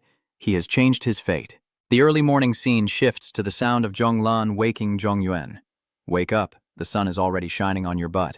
Feng Qin has brought breakfast for us, but Trung Nguyen is still sleeping and muttering, let him sleep a little longer. Feng Qin immediately said, I'll wake him up. And at the same time, a giant claw appeared in front of Trung Nguyen, making him open his eyes in shock. He quickly sat up with a start. What the hell is this? Feng Qin said, this is the new gloves I just bought. Cool, right? Trung Lam, standing beside him, also glances at his brother. Today is Aunt Feng and Uncle Tae's wedding. If you don't get up now, you won't make it in time. The scene shifts to the wedding, as Tae Tu happily places the ring on Feng Truc Trin's finger, while the MC speaks. The bride and groom exchange rings as a witness to their vow to stay together forever. Zhong Yuan happily looks at the bride and groom. My name is Zhong Yuan. I am 21 years old, and I am attending my classmate's mother's wedding. The world I live in is a boring place without superpowers. Sometimes I wonder if superpowers ever existed in this world. But now I am in the final chapter. Everyone is happily chatting. Tu Uyen Wan was surprised to see that Tu Nguyen's sisters looked very similar, but both of them denied it completely. Trung Lam looked at Feng Qin with curiosity. I've always been curious, what is his personality? Feng and Uncle Tai are opposite, right? How did they come together? Feng Qin asked. At first I didn't understand, but after my mother explained, I got it. Men analyze a flower from a rational perspective, while women experience a flower from a perceptual one. From different perspectives and countless streams flowing into one ocean, they have recognized the same flower called love. He continued, but your parents see it differently. Trung Lam looks pleased. I see. Love is the unexpected recognition of reason. And Trung Nguyen teased Feng Qin about how his father had changed from calling him Uncle Chi to Dad. Tho Huan laughed at this, saying they were all fools with no experience in love and only talk on paper. But second brother Zhang thinks watching others fall in love can also be a kind of happiness. Tauk Han agrees and suggests pairing them up. Match, match, match. Director Liu Wen also had to speak up. Lao Liu and Director Feng have been entangled for over 20 years, so it's normal that they only got married now. Dong Huang Uyen feels like there's some drama in the air. Director Wang also mentioned hearing that Director Feng's son's friend came to Shandong City during the holiday to teach his sister literature so that Old Tae could hear it, which is why Old Tae took the final step. At another table, Ha Kei Hui happily chats with a few old friends. It's been a long time since we all gathered, hasn't it? Commander Zhang also agrees that whenever we meet, we always discuss military affairs. Not gathering shows that the world is at peace. An Quanfong also spoke up. Old Ha is preparing to retire next year. Old Zhang has a few more years. Once he completes the Long Ha skeleton transformation, I can handle everything myself. Lamnam, your foster father said he will pick you up at Shandong Airport. Are you okay flying alone? All right, I'll see you off here. By the way, brother, is the friend you're about to meet in Quangvian City a guy or a girl? He replied, she's a girl. She posted a pretty photo of herself among her friends. Are you about to have a sister-in-law? Trung Nguyen quickly waved his hand. No way, he and she are just friends. But Trung Lam suddenly snapped and yelled at his brother. I don't believe it. If nothing happens between you two this time, I don't care if you stay lonely forever. The scene shifts to Zhang Bawu dressed as a maid, holding 2 different stockings and asking everyone whether to choose the black or the white. Deep Chan looked at her brother in surprise. Why is Zhang Shuidi wearing women's clothes when he met his friend through a letter? He explained, because she misunderstood me as a woman, and I didn't have time to clarify with her. Nearly 5 years have already passed. Senior Zhang, your pen pal is male or female? Zhang Biu isn't sure either, but he thinks it might be female. Because I saw that among her friends there are all kinds of strawberry baking guides and cute hairstyling tutorials. The girl beside also suggested, wear his clothes, not her clothes. Remember how she looks at you, you'll escape your fate and switch to a different scene. Ban Bo was surprised to see Vuong Fa in front of him, and Director Vuong was coming to Quangvian City for work again. He replied, well, old Ban, you know that I, a Shandong man, can't stay away from coffee. I still think your place has the best coffee that suits my taste. Old Ban said his shop is full of young people, and he's the only serious middle-aged man coming to drink coffee. At the same time, Trung Nguyen also arrived at the coffee shop and sat down at an empty table. Meanwhile, the table next to Dong Tiu Duong and Van Yan Ku was also occupied. Van Yan Ku. Our club activity next weekend is just going mountain climbing. Meanwhile, Trung Nguyen and Zhang Bat U are sitting at 2 tables with their backs to each other, both texting. Both Trung Nguyen said, I have arrived, I am also in white clothes. That's me. Trung Nguyen replied that today I am wearing a bright outfit. Suddenly, the 2 of them turned to look at each other in shock. Are you a guy? Are you the same? It took a second to process, then the 2 of them happily held each other's hands. That's great. That way we don't have to worry about our friendship changing. You seem to be right about that. Zhang Bat-u asked Trung Nguyen, what would you like to drink? I brought you a bag of coffee I grew at the school club. Zhang Bat-u immediately pulled Trung Nguyen's hand and led him to the counter. All right, just prepare it here and drink. When we get to the counter, I'll tell you that the owner is my friend, so this small matter doesn't bother him. Old Ban looked at Trung Nguyen and said, you are Xiao Jiang's friend? Just treat this place as home and use whatever tools you need. Then I won't be a guest anymore. Zhong Yuan stepped into the barista counter and asked Zhang Buyu again, do you want to draw a picture on the coffee? He was eager. I want. Then I will give you the dream I had last night. After a while, seeing Jiang Bat-u surprised to see his face and the black cat on the coffee cup, he realized they were the thief of fate and the black cat in his dream. They started chatting happily. It sounds very interesting. What was the dream like? Chung Nguyen begins to recount. The dream starts with me working as a part-time guide at a museum.